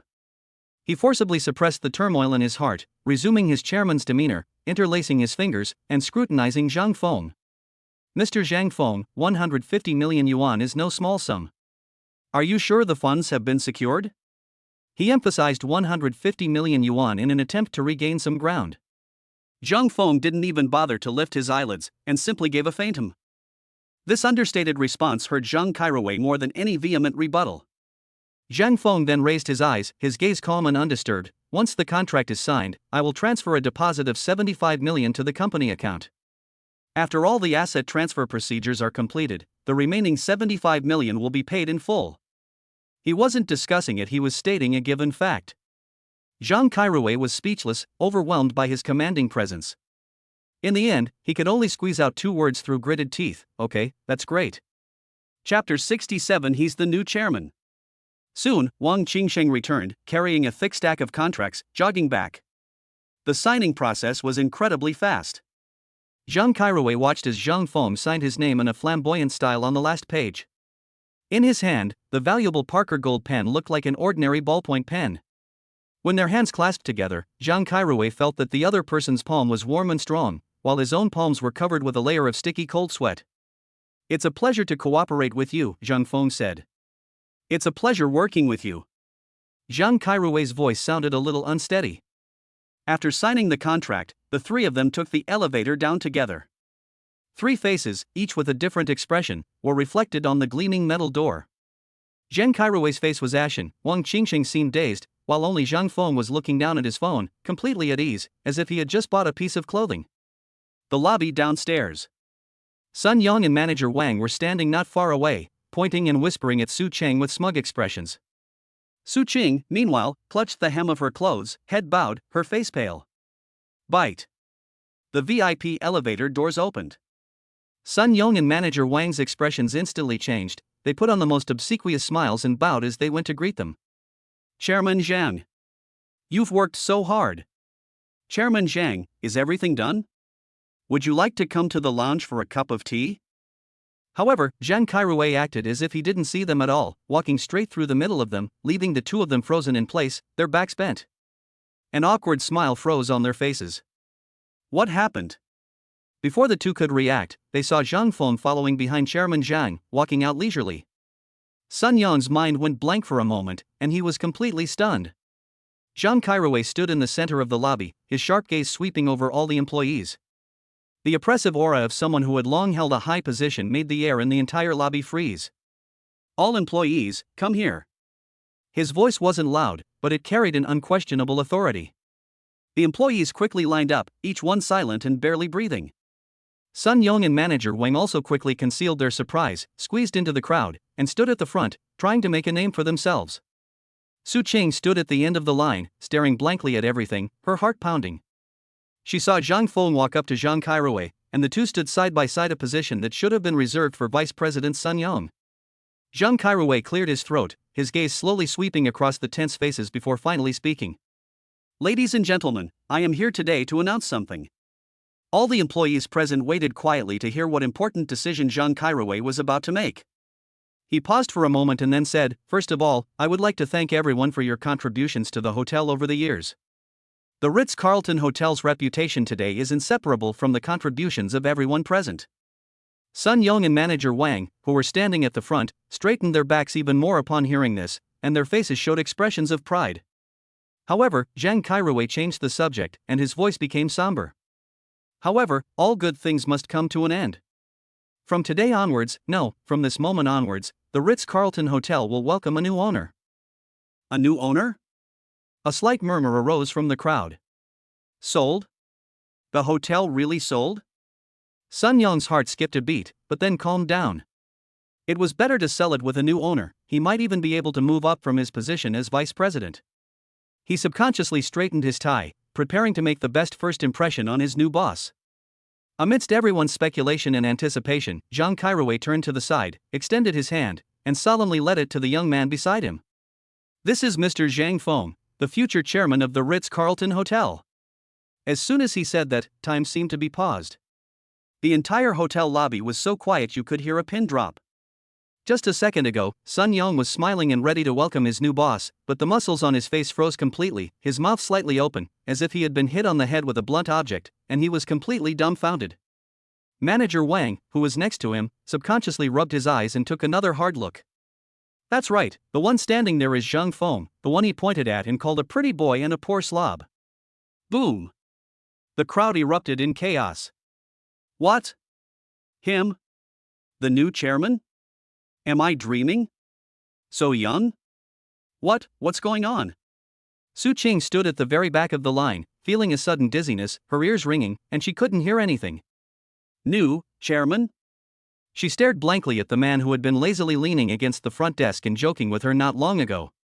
Now, he stood side by side with the former chairman, Zhang Kairui, his expression calm, as if all of this was perfectly natural. Zhang Feng, whom she had always worried would cause trouble and who had always been on tenterhooks for him, was actually the mysterious person who bought the entire hotel. Absurdity, shock, disbelief, a mix of emotions swirled in her mind, eventually merging into a blank space. Chairman Zhang. A sharp scream shattered the chaos. It was Sun Yong. He finally regained a sliver of reason from the extreme shock, or rather, it was a last-ditch effort. He pushed his way forward, his face deathly pale, his voice trembling. You're not joking, are you? Him? How could he be the new chairman? That's impossible. Zhang Kairui gave him a cold glance, his eyes looking at him as if he were a complete idiot. Vice President Sun, do I look like I'm joking? One sentence shattered Sun Yong's last illusions. He staggered back a step, his face ashen. Just then, a calm voice rang out. Zhang Feng's gaze swept across Su Qing's still shaken face before landing on Sun Yong. He then turned to look at Zhang Kairui, a playful smile playing on his lips. Chairman Zhang, I remember yesterday, Vice President's son was here, in front of everyone, trying to fire our hotel's lobby manager. He deliberately added a barely audible volume to the words our hotel. Such an excellent employee, you just fire him like that, do you think that's appropriate? This question was like a silent slap across Sun Yong's face. Zhang Kairuwei, being an experienced and shrewd man, could easily discern the underlying meaning. Zhang Feng's words were clearly aimed at Sun Yong, but since Sun Yong had powerful gang connections, he only wanted to extricate himself unscathed and didn't want to get involved in any trouble. He immediately adopted a respectful posture and bowed slightly to Zhang Feng. Zhang Feng, no, Chairman Zhang Feng. This change in address plunged the entire room into dead silence once again. From now on, you are the chairman of the board of directors of the Ritz-Carlton. All personnel appointments and dismissals in the hotel will naturally be decided by you alone. After speaking, Zhang Kairuwei took a step back, leaving the center of the stage entirely to Zhang Feng. In an instant, everyone's gaze, including those of shock, fear, admiration, and curiosity, was focused on Zhang Feng. Sun Yong's legs went weak, and cold sweat instantly soaked through the back of his shirt. He looked at Zhang Feng, a half-smile playing on his young face, his eyes scrutinizing what seemed like a piece of trash about to be disposed of. Chapter 68. Get out of my hotel. Zhang Feng stood in the very center of the lobby. He didn't speak immediately, but calmly swept his gaze across the room. His gaze swept over Su Qing, who was swaying precariously at the end of the line, covering her mouth with her hand, her beautiful eyes filled with turmoil. His gaze swept over Sun Yong, who was sitting in the front row, his face deathly pale, his forehead drenched in cold sweat, and his body beginning to tremble slightly. Finally, he looked at Zhang Kairuwei, the former chairman who was now standing to the side, completely relegated to the background.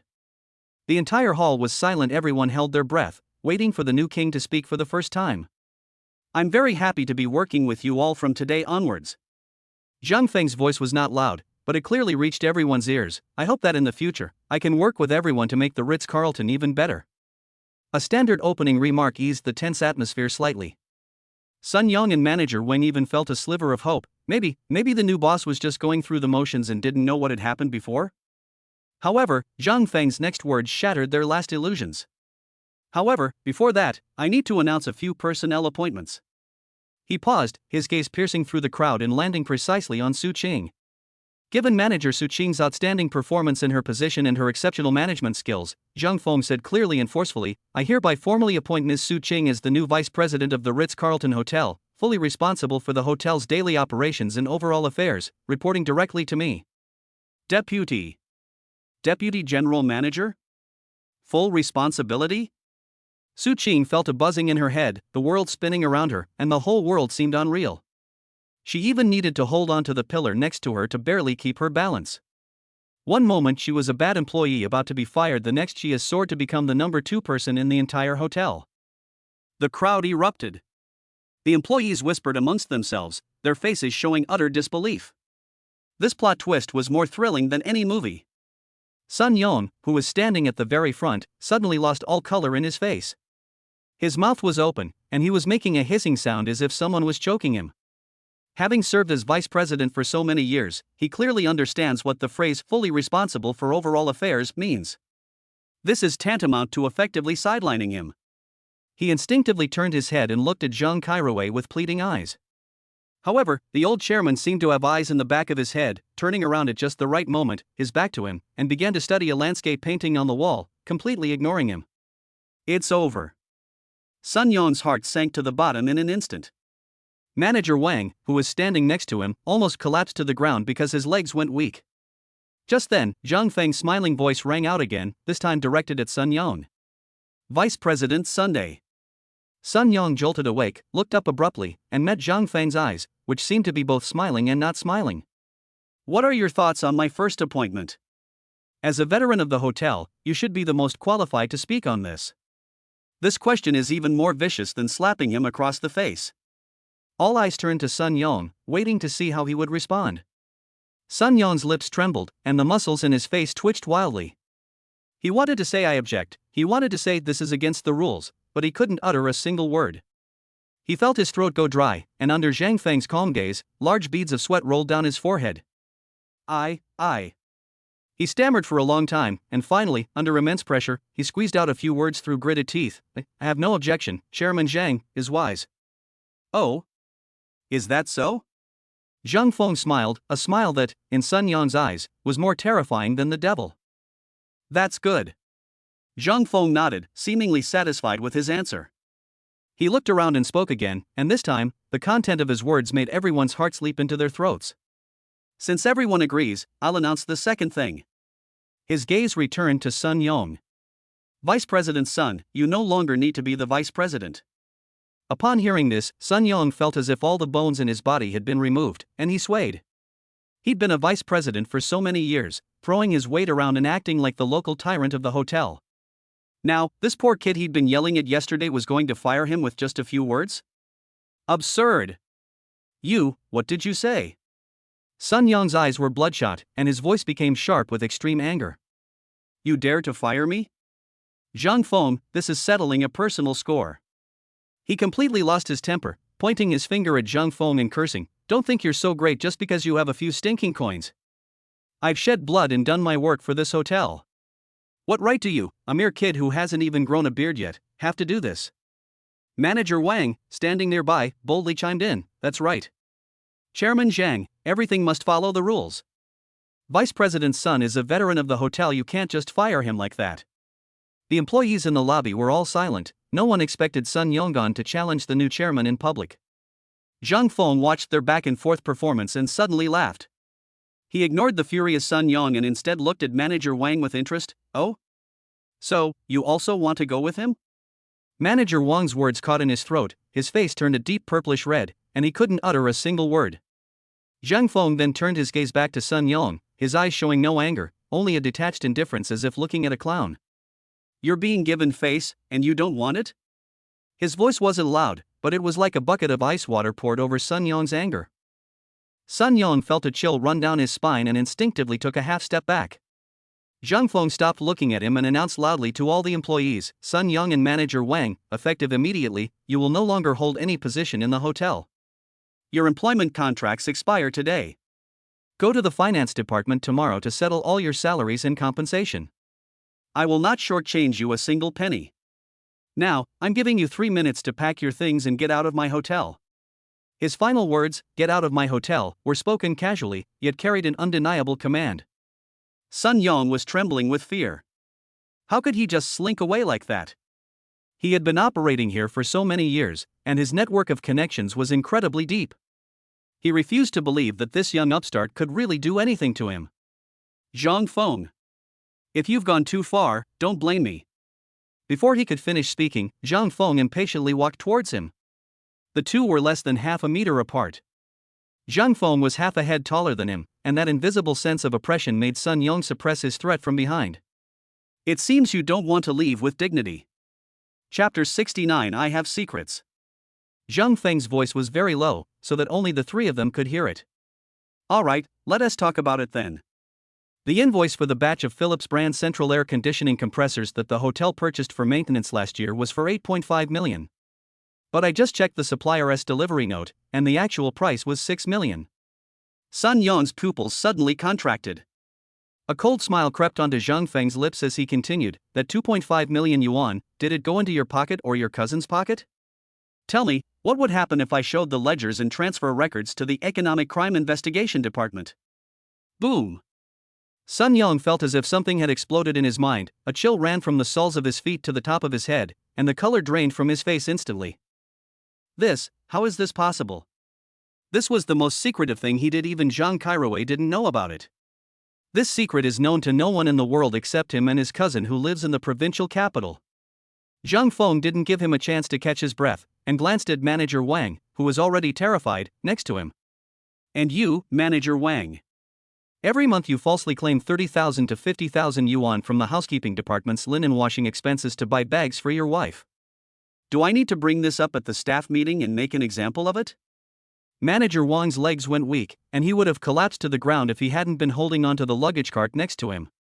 They falsely claimed 30,000 to 50,000 yuan from the linen washing fee every month. He thought he had gotten away with it, and even his wife thought he had received a large bonus and praised him for his ability. How could he know? How could he possibly know so much detail? Seeing the two men's faces instantly switch from rage to terror, Zhang Feng's smile deepened. I have a super intelligence system. Trying to play business with me? You think you're worthy? Now, do you still want to talk to me about rules? Sun Yang's lips trembled, and he couldn't utter a single word. Cold sweat rolled down his forehead like beads from a broken string. Rule? Faced with absolute, overwhelming intelligence, his domineering rules were a complete joke. He finally realized that what he had kicked today was not a steel plate, but a bottomless volcano. I'll leave.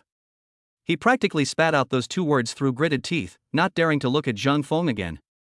He turned around, dejected, and walked toward his office. That figure looked as pathetic as a stray dog. Manager Wang was so scared that he scrambled to catch up, afraid that if he was even a step too slow, his dirty secret would be exposed to the public. The entire lobby was silent, and all the employees looked at Zhang Feng with the eyes of someone looking at a god. That's so domineering. That's so satisfying. The new boss's 3 swift and decisive moves were truly gratifying. However, Sun Yang suddenly stopped in his tracks when he reached the elevator. He was unwilling to accept it. He's been bullying everyone here for so many years, and now he's just slinking away like this? A surge of anger welled up from the bottom of his heart. He turned around abruptly and stared intently at Zhang Feng, his eyes filled with such venomous hatred that it seemed as if he wanted to devour him. Kid, you're quite something. His voice was hoarse and sinister. You think you can get away with anything in Jiangzhou just because you have money? Let me tell you, the waters here run very deep. He took a half step forward, lowered his voice, and said, word by word, you remember this, when you're in Jiangzhou, you'd better watch your step, or you might accidentally fall and die. A blatant threat. Everyone present heard it clearly, and many people were so frightened that their faces turned pale. Everyone knows that Sun Yang has some shady connections with the underworld. However, Zhang Feng didn't even lift an eyelid in the face of this almost open threat. He simply picked at his ear, a perfectly appropriate look of confusion on his face. Oh? Is that so? He raised his head, looked at Sun Yang's ferocious face, and suddenly nodded very seriously. Thank you for reminding me. I will definitely put 2 more non-slip mats in the shower from now on. As Sun Yang and manager Wang's disheveled figures disappeared into the elevator, the deathly silence in the lobby was broken by a burst of suppressed murmurs. All the employees' eyes were drawn to Zhang Feng like iron filings attracted by a magnet. In those eyes, there was shock, there was admiration, but even more so, there was a sense of relief and liberation, as if one had survived a catastrophe. Zhang Feng clapped his hands, and the crisp sound instantly silenced the entire room. All right, the farce is over. Everyone back to your posts. His gaze swept over the crowd, finally settling on Su Qing at the end of the line, who was still leaning against a pillar, her face pale and her eyes glazed over. Let me reiterate, from this moment forward, Su Qing is the new vice president of the Ritz-Carlton Hotel, and will be fully responsible for all daily operations of the hotel. You must respect her as you would me. Did you all understand? After a brief pause, someone shouted out first. Understood, Chairman Zhang. Clear. The response was overwhelming and perfectly synchronized, with each voice brimming with genuine excitement. The 2 malignant tumors that had plagued everyone for so many years were cleanly and efficiently removed by the new boss as soon as he took office. He even promoted Su Qing, who had the best interpersonal relationships and the strongest abilities, to vice president. It was as if a god had descended from the sky. Seeing the joy on her employees' faces, Su Qing's heart pounded even faster. She felt like she was in a bizarre dream. Vice president. Fully responsible. She looked at the man standing calmly in the center of the crowd, her mind a complete mess. Why did he do that? Just to vent his anger? Or, did they really value his so-called management skills? Does Zhang Feng want her to be the chairman's wife or boss's wife? A tremendous, indescribable joy enveloped her, a mix of gratitude, excitement, and a strange, almost imperceptible, thrill that she dared not delve into herself. The sensation made her cheeks burn uncontrollably. Just then, the long-awaited system notification sounded in Zhang Feng's mind. Ding! Target Su Qing has been detected to be experiencing extreme pleasure. Overall pleasure level, 120 points. Because the target emotion is continuously increasing, after deducting the previously settled 90 points, the additional reward of 30 happiness points is added this time. Congratulations, host, you have received a cash rebate of 300,000 yuan. Cumulative pleasure points, 1,121 points. 300,000 in hand, not bad. Zhang Feng was calculating in his mind when his happiness points successfully broke through the 1,100 mark. Based on past experience, this is definitely a recipe for triggering a lucky draw. However, he waited 1 second, 2 seconds, 5 seconds. My mind was completely silent. Nothing happened except for the text message notification that the money had been deposited into my account. Zhang Feng mentally tapped the system. Hey, system, get to work. I've got over 1,000 points, time for the lottery? You're not trying to embezzle my rewards, are you? The system still has not responded. Chapter 70. Su Qing is the vice president. Zhang Feng silently repeated the question to himself, unwilling to give up. What about a lottery? What about a lucky draw? Bite. The system's emotionless electronic voice finally arrived, albeit belatedly. The host's accumulated pleasure points have exceeded 1,000. The system has entered the second stage. For every 200 happiness points accumulated, you can draw a random mystery reward once. Zhang Feng was stunned for a moment. What is that? After 1,000 points, you need 200 points to draw once? He quickly calculated that he currently had 1121 points, and was 79 points away from the next lottery draw. This system, has it learned to raise prices after the upgrade? You're playing online games here, right? The higher your level, the more experience you get, right? Chairman Zhang? A voice, tinged with hesitation and uncertainty, pulled Zhang Feng out of his internal struggle with the system. He came to his senses and saw Su Qing standing not far away, watching him cautiously. She had just been appointed vice president, and her identity and mindset had not yet fully adjusted. Her face still carried a dreamlike sense of unreality, as well as a hint of unease in front of her new boss. Zhang Feng responded, looking at her as if she wanted to get closer but didn't dare, and suddenly found it a little funny. Su Qing, come with me. He beckoned to her. Let's go to the office and talk. Ah, okay. Su Qing quickly followed. Zhang Feng walked ahead, his pace slow, yet he exuded a natural sense of centrality. Wherever he went, the employees who had been whispering immediately fell silent, lowered their heads, and respectfully made way for him, but their eyes couldn't help but secretly follow his back. Su Qing followed half a step behind him, feeling the mixed gazes of envy, awe, and curiosity from her colleagues around her, and her palms unconsciously became sweaty again. She felt as if she were walking on clouds, floating and unreal. Her heart was beating faster and faster. Zhang Feng stopped in front of a heavy mahogany door, the brass plaque on it gleaming Chairman's office. Su Qing's breath hitched. Without pausing for a moment, as if this were his own territory, Zhang Feng reached out and pushed the door open. Spacious and bright. Outside the huge floor-to-ceiling windows lies the skyline of Jiangzhou's most bustling city. The office still retains the scent of its former owner, Zhang Kairuwei. There's even a half-empty teacup on the desk. Zhang Feng walked straight to the huge desk that symbolized the highest power in the hotel and sat down in the large leather executive chair. The chair made a slight creak as he leaned back, casually resting his hands on the armrests, sinking into the soft backrest. He looked up and his gaze fell on Su Qing, who was still standing awkwardly at the door. A meaningful smile appeared on his face. Come in, Su Qing. Zhang Feng's voice came from the office, carrying a hint of lazy laughter. He looked at Su Qing, his gaze lingering on her for a moment. Today, she was still dressed in a standard business suit, the fitted blazer outlining her beautiful figure, her legs, long and straight, encased in black stockings beneath the short skirt. She had worn this outfit for 2 years, but today, for the first time, she felt completely uncomfortable. Especially under his gaze, her cheeks couldn't help but burn. Chairman Zhang. Chairman Zhang.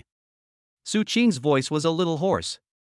She clenched her hands and finally mustered all her courage to ask the question that had been swirling in her mind countless times. Why, me? Zhang Feng lowered his legs, leaned forward slightly, rested his elbows on the table, and interlaced his fingers.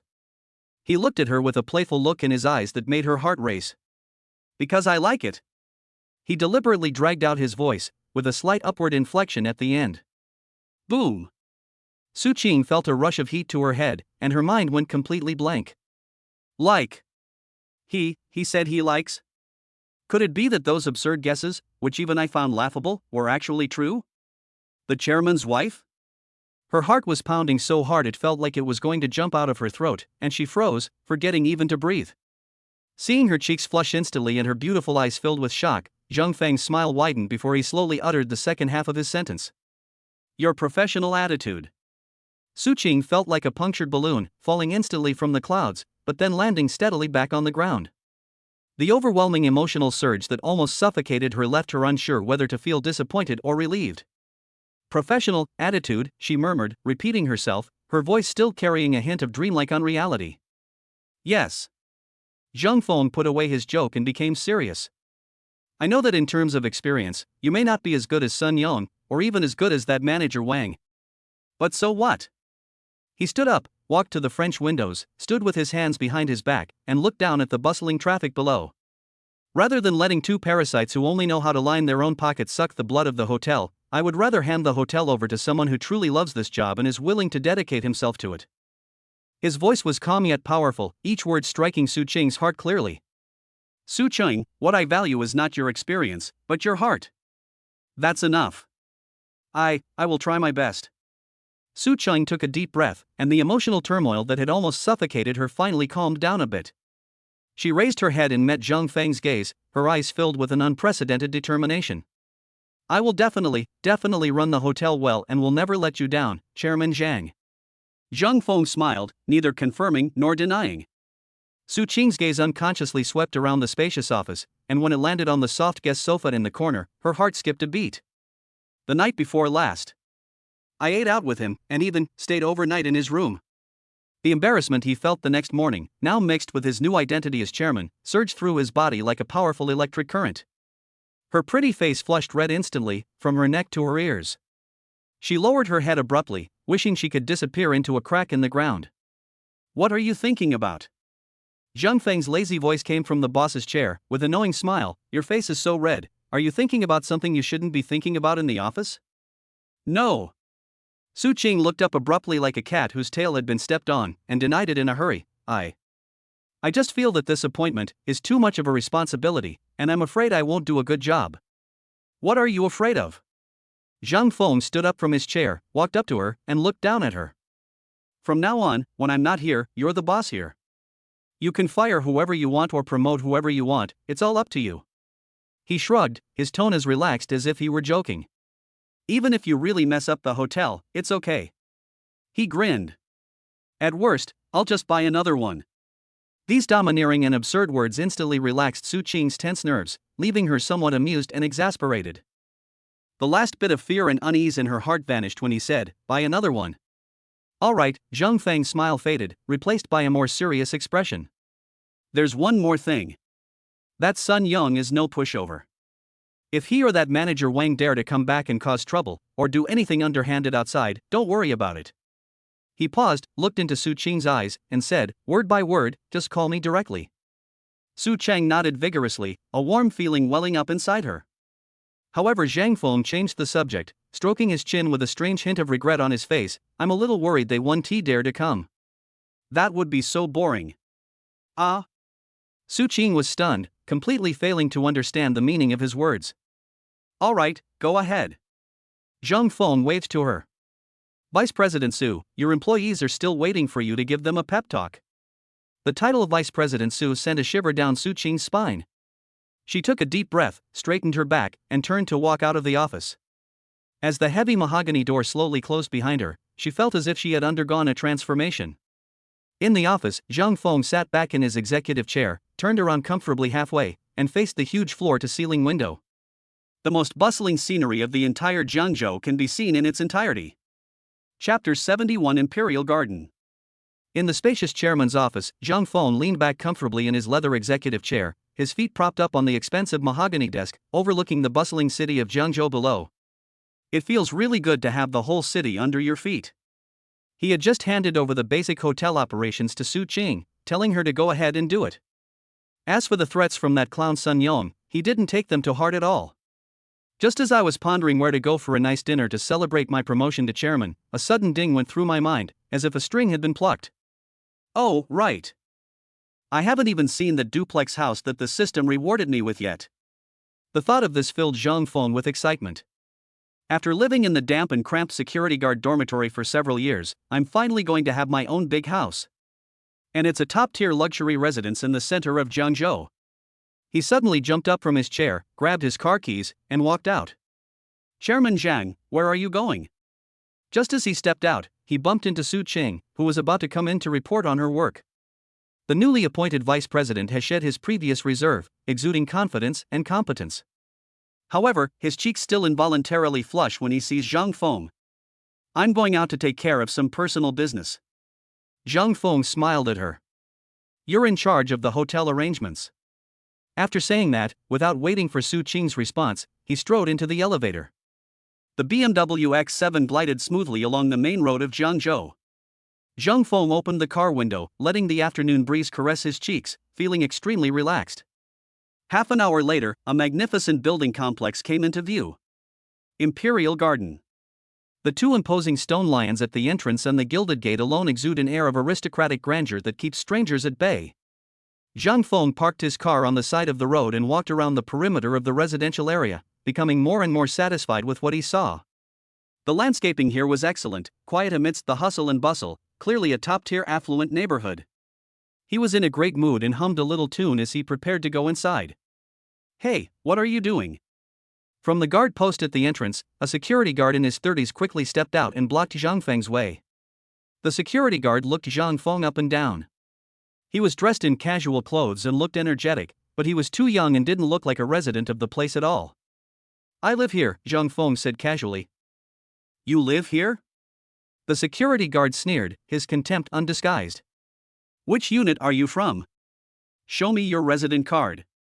In his opinion, this kid was probably some female streamer's top fan, trying to sneak in, take a picture, and post it on his WeChat moments to show off. He'd seen plenty of people like that. Zhang Feng frowned slightly. He came here today to take possession of the property. He doesn't have a homeowner's card. "I'm a new homeowner, here to complete the formalities." "Get the paperwork done?" The security guard's voice rose even higher. "Our houses here have all been sold out long ago. Who are you going to get the paperwork done with?" "Young man, don't cause trouble here. Get out of here. This is not a place for you." Zhang Feng was so angry he almost laughed. He had just become the chairman of the board at the Ritz-Carlton and experienced the thrill of being a superior person, but as soon as he stepped out, he was stopped by the security guard of his own residential community. "What's this? I don't want to waste my breath on you. Call your manager over here." Zhang Feng's smile vanished, his tone calm yet carrying an undeniable air of authority. This imposing aura made the security guard's heart skip a beat, but he immediately thought he was overthinking it. What a big shot he is, acting all high and mighty. "Our manager is very busy and doesn't have time to see you. Hurry up and leave, or I'll call someone." Just then, a black sedan slowly drove up. As soon as the security guard saw the car, he immediately put on a fawning smile, bowed, and quickly pressed the gate opening button. The car window rolled down, and a middle-aged man wearing gold-rimmed glasses glanced at Zhang Feng, frowned, and asked the security guard, "Xiao Lu, what's going on? What kind of commotion is this at the entrance?" The security guard immediately bowed and explained, "Manager Wang, it's nothing, it's just some kid trying to sneak in. I'll get rid of him right away." "Manager Wang?" Zhang Feng chuckled, what a coincidence. He stepped forward and knocked on the window of the Mercedes. "Manager Wang, right? I'm Zhang Feng, the owner of a top-floor duplex in Building 1 of Daijinghao Yuan. I came to take possession of the apartment today, but your men wouldn't let me in. How should this be handled?"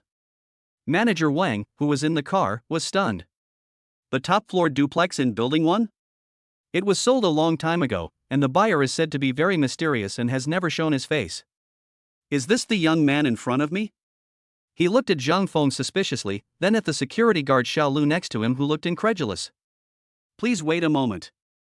Manager Wang, being a seasoned professional, didn't immediately send them away.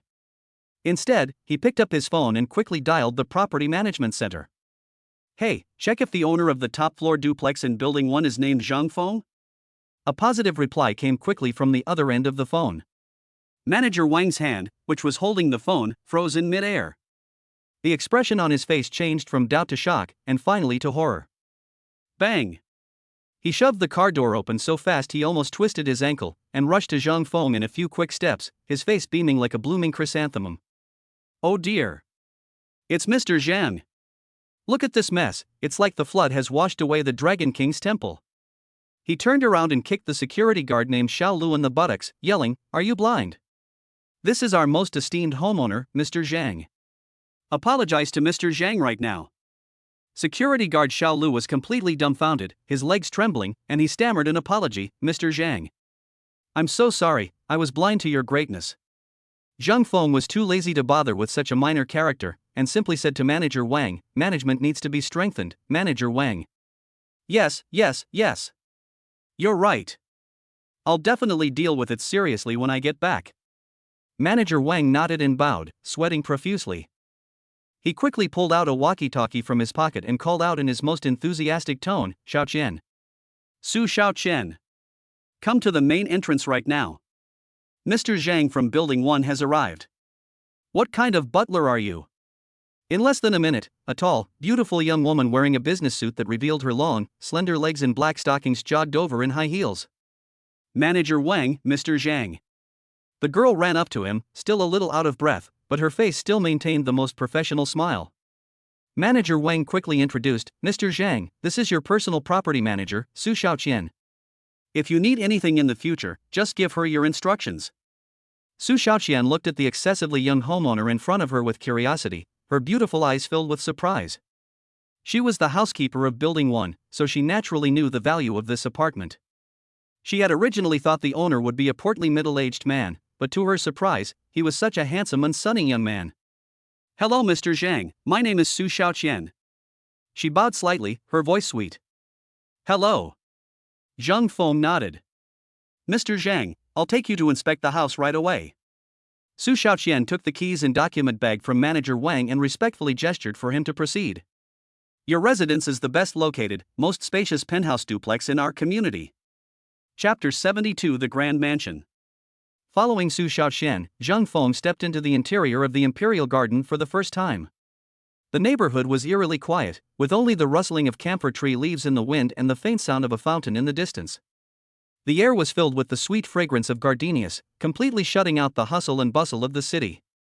This place is a completely different world from the security guard dormitory where he used to live. Mr. Zhang, our Building 1 is the VIP unit, equipped with a private elevator that allows direct access to your apartment. Su Xiaoqian stopped in front of an inconspicuous door, swiped her card, and the elevator door slid open silently. The elevator's interior walls are made of warm textured walnut wood, smooth and mirror-like. Su Xiaoqian pressed the button for the top level 28. As the elevator ascended smoothly, a thought suddenly popped into Zhang Feng's mind. The 8-person dormitory he used to live in was on the 6th floor, and there was no elevator. Every day, he was exhausted from going to and from get off work, and he still had to huff and puff as he climbed the stairs. Bite. The elevator doors slid open again, and what lay before us was no longer a public corridor, but an elegant entryway. Su Xiaoqian stepped forward and used her fingerprint and password to open the heavy sandalwood door.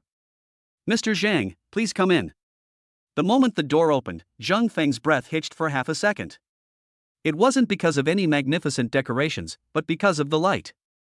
The blinding, unobstructed sunlight poured in through the huge floor-to-ceiling windows that spanned 2 entire floors, illuminating a living room the size of a basketball court. He instinctively raised his hand to shield his eyes. The entire space was astonishingly empty, as if all sound had been absorbed.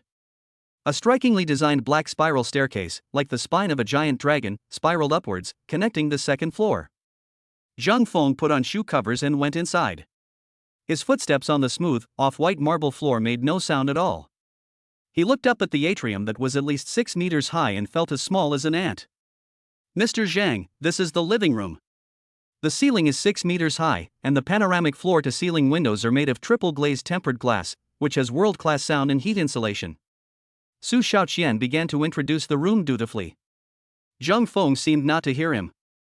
He looked around and suddenly asked a question that Su Xiaoqian had not expected. Can you hear an echo when you speak here? Ha! Su Xiaoqian was stunned. She had received countless wealthy and famous people who were concerned with feng shui, materials, and security, but this was the first time someone had asked her this kind of question. Looking at Zhang Feng's young face, which held a mixture of seriousness and curiosity, Su Xiaoqian finally regained her professionalism and forced a professional smile. Theoretically, yes, Mr. Zhang. But once you've added furniture and carpets, which will absorb some of the noise, it will be much better. Really? Zhang Feng grinned, like a child who had just received candy. He ignored Su Xiaoqian and excitedly began his adventure on his own. In the kitchen, the German imported kitchen utensils, none of which he could name, gleamed with the cold, expensive light under the lamp. The master bedroom was even bigger than his previous entire dormitory room, and the walk-in closet inside was almost as big as Su Qing's office. He walked into the bathroom, casually turned on a uniquely shaped gold faucet, and a torrent of hot water gushed out instantly with astonishing force. Like a king surveying his territory, he toured all 6 rooms upstairs and downstairs, finally stopping on the open-air balcony on the second floor. The wind was much stronger than downstairs, making his clothes flutter loudly. He leaned on the railing and gazed into the distance. The most bustling scenery of Zhengzhou unfolded before him like a scroll painting. The ever-flowing river, the crisscrossing overpasses, and in the distance, that towering building he knew all too well, the Ritz-Carlton Hotel. His hotel. This feels so fucking awesome. Until Su Xiaoqian's respectful voice rang out from behind, "Mr. Zhang." Zhang Feng turned around and saw that she was holding a file bag and a heavy set of keys in her hands. "This is your property certificate and all the access keys. We have already prepaid your property management fees for 3 years, and the water, electricity, and gas have all been connected. If you have any needs in the future, whether it is housekeeping, repairs, or if you want to host a party and need private chef services, you can contact me 24 hours a day." Zhang Feng reached out and took the bunch of keys. They felt quite heavy in his palm. He opened the red property certificate, and in the owner's column, 2 words were clearly printed. Zhang Feng. "Thank you," he said sincerely, looking at Su Xiaoqian. Zhang Feng carefully put away the red property certificate with his name printed on it, then weighed the heavy bunch of keys in his hand. The metal made a crisp sound as it clattered together. He raised his head and his gaze fell on the dutiful personal butler beside him. Su Xiaoqian's business suit fit her perfectly today, outlining her tall and well-proportioned figure just right. Her long legs, encased in black stockings, stood out prominently in the spacious and bright living room. Noticing Zhang Feng's gaze, Su Xiaoqian maintained her perfect professional smile and bowed slightly. "Mr. Zhang, please write down my phone number and WeChat. You can contact me 24 hours a day if you have any needs in the future." "Any needs?" Zhang Feng raised an eyebrow, repeating her words with a faint smile playing on his lips. 24 hours? Su Xiaoqian's professional smile froze instantly. She felt the other person's gaze was warm, sliding from her cheek down to her straight calves, making her feel extremely uncomfortable. She instinctively clasped her hands in front of her, a blush creeping up her ears, and her voice softened considerably. "Mr. Zhang, my services are limited to property-related matters such as housekeeping, repairs, and security." This explanation sounds more like an attempt to cover up the truth. Ding! Target Su Xiaoqian has been detected to be experiencing shyness. Overall pleasure rating, 15 points. Congratulations, host, you have received a cash rebate of 150,000 yuan. Cumulative pleasure points, 1,136 points. Another 150,000 yuan in hand. Zhang Feng was overjoyed. He quickly calculated that his happiness points had exceeded 1,100, and he was only 64 points away from the 1,200 points needed for the next lottery draw. Seeing the beautiful housekeeper's face flushed red, looking like she wanted to lash out but didn't dare, Zhang Feng was in a good mood.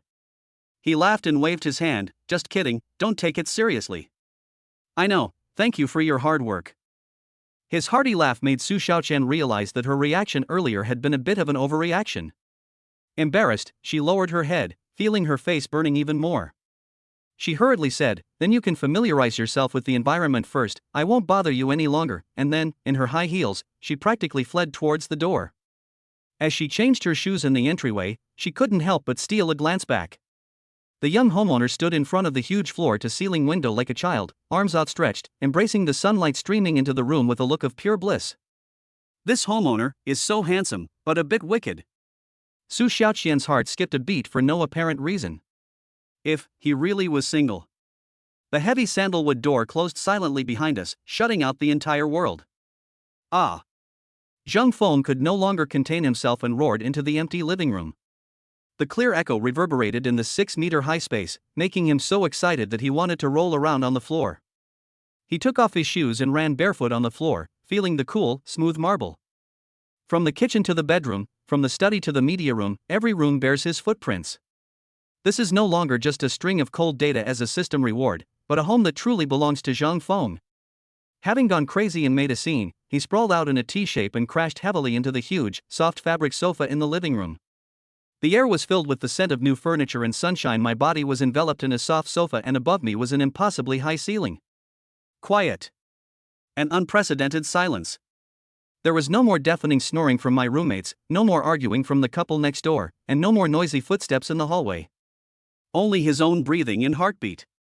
In 22 years, from the welfare home to the factory dormitory for 8 people, and then to the security guard dormitory, he finally had a space that was completely his own.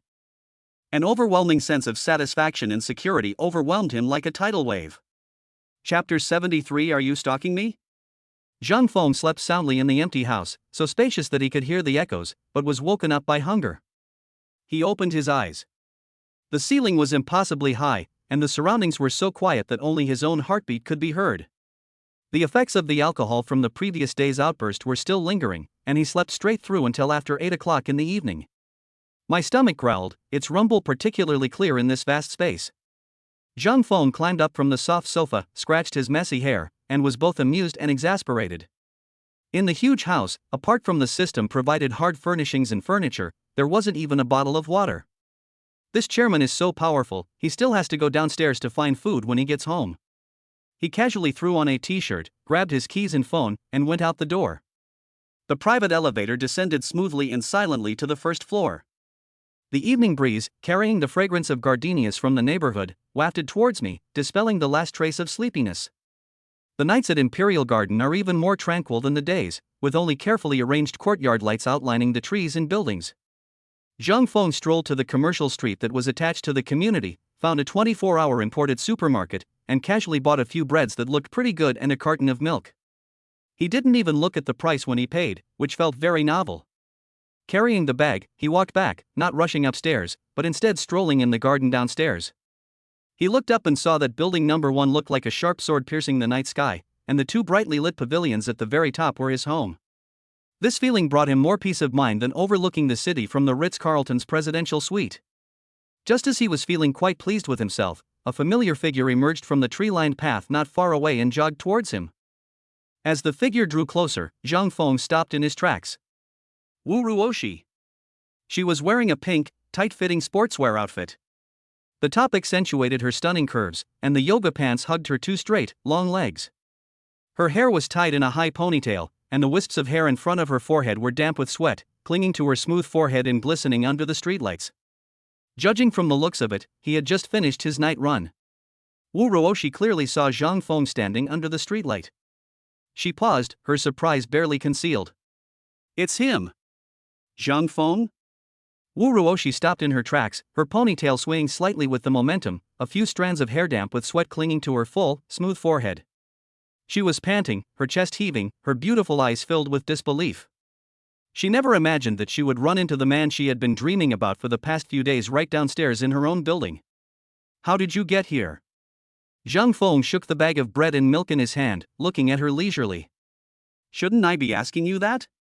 What are you doing here so late at night? His gaze fell on her. The pink bodysuit perfectly showcased her shapely figure, radiating a healthy and vibrant youthful energy. I live here, can't I go for a run at night? Wu Ruoshi retorted instinctively, then realized the key point in his words. Wait, you said you live here too? Zhang Feng was overjoyed. Wow, this system really knows how to reward people. It directly makes a beauty like Wu Ruoshi its neighbor. His face remained impassive, deliberately trying to tease Wu Ruoshi. He took a step forward, leaned closer, and said in a teasing tone in a low voice, Tell me honestly, did you secretly investigate where I live and then follow me to my doorstep? Warm breath sprayed on her ear, and Wu Ruoshi felt her face boom and her heart skip a beat. She abruptly took a step back, glaring at him with a mixture of embarrassment and anger. Stop being so conceited. Who's following you? I suspect you're the one following me. She spoke without any confidence, her watery eyes darting away, not daring to meet his gaze.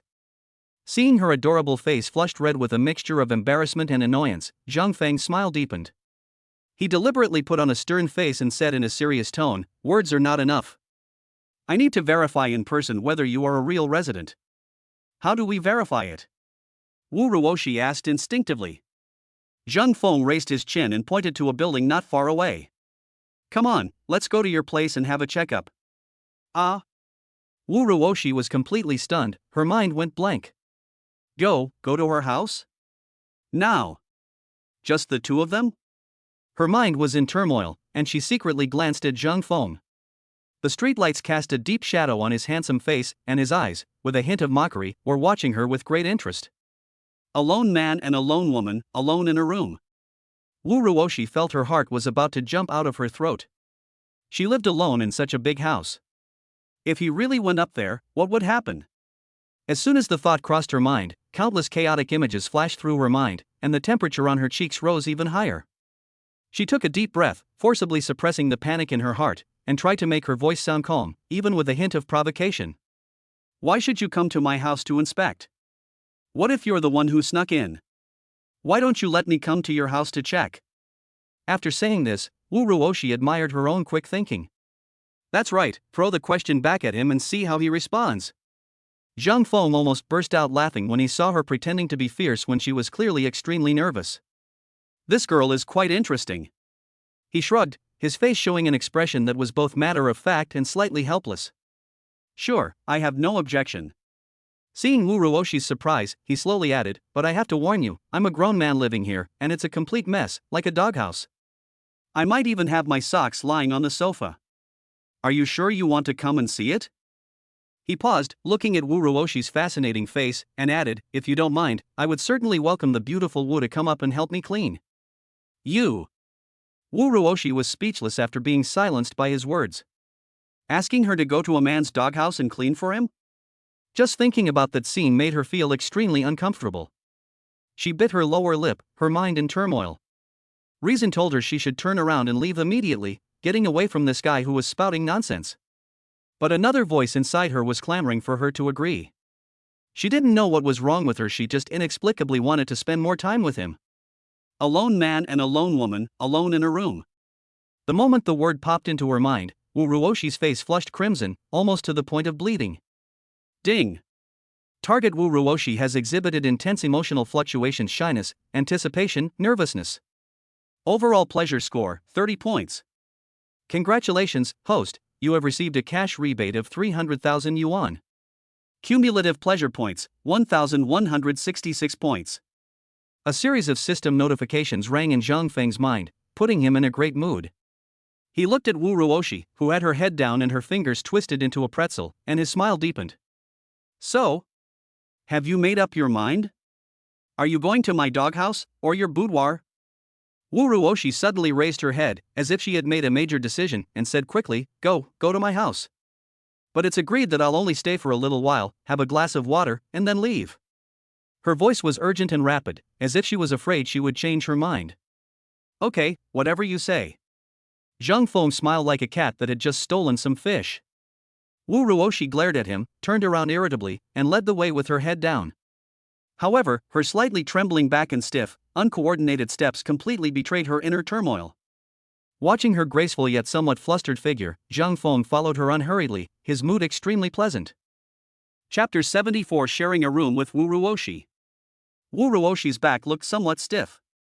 She walked ahead, her high ponytail swaying back and forth, but her pace was half a beat faster than usual, as if she was in a hurry to complete some task. Zhang Feng followed behind at a leisurely pace, his hands in his pockets, a faint smile playing on his lips. He watched her slender yet somewhat flustered figure from behind and found it amusing. She was clearly a wildcat with bared teeth and claws, yet she insisted on acting like a tiger.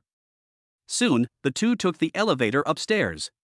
Wu Ruoshi stopped in front of a door, took out her key, but couldn't quite put it into the lock.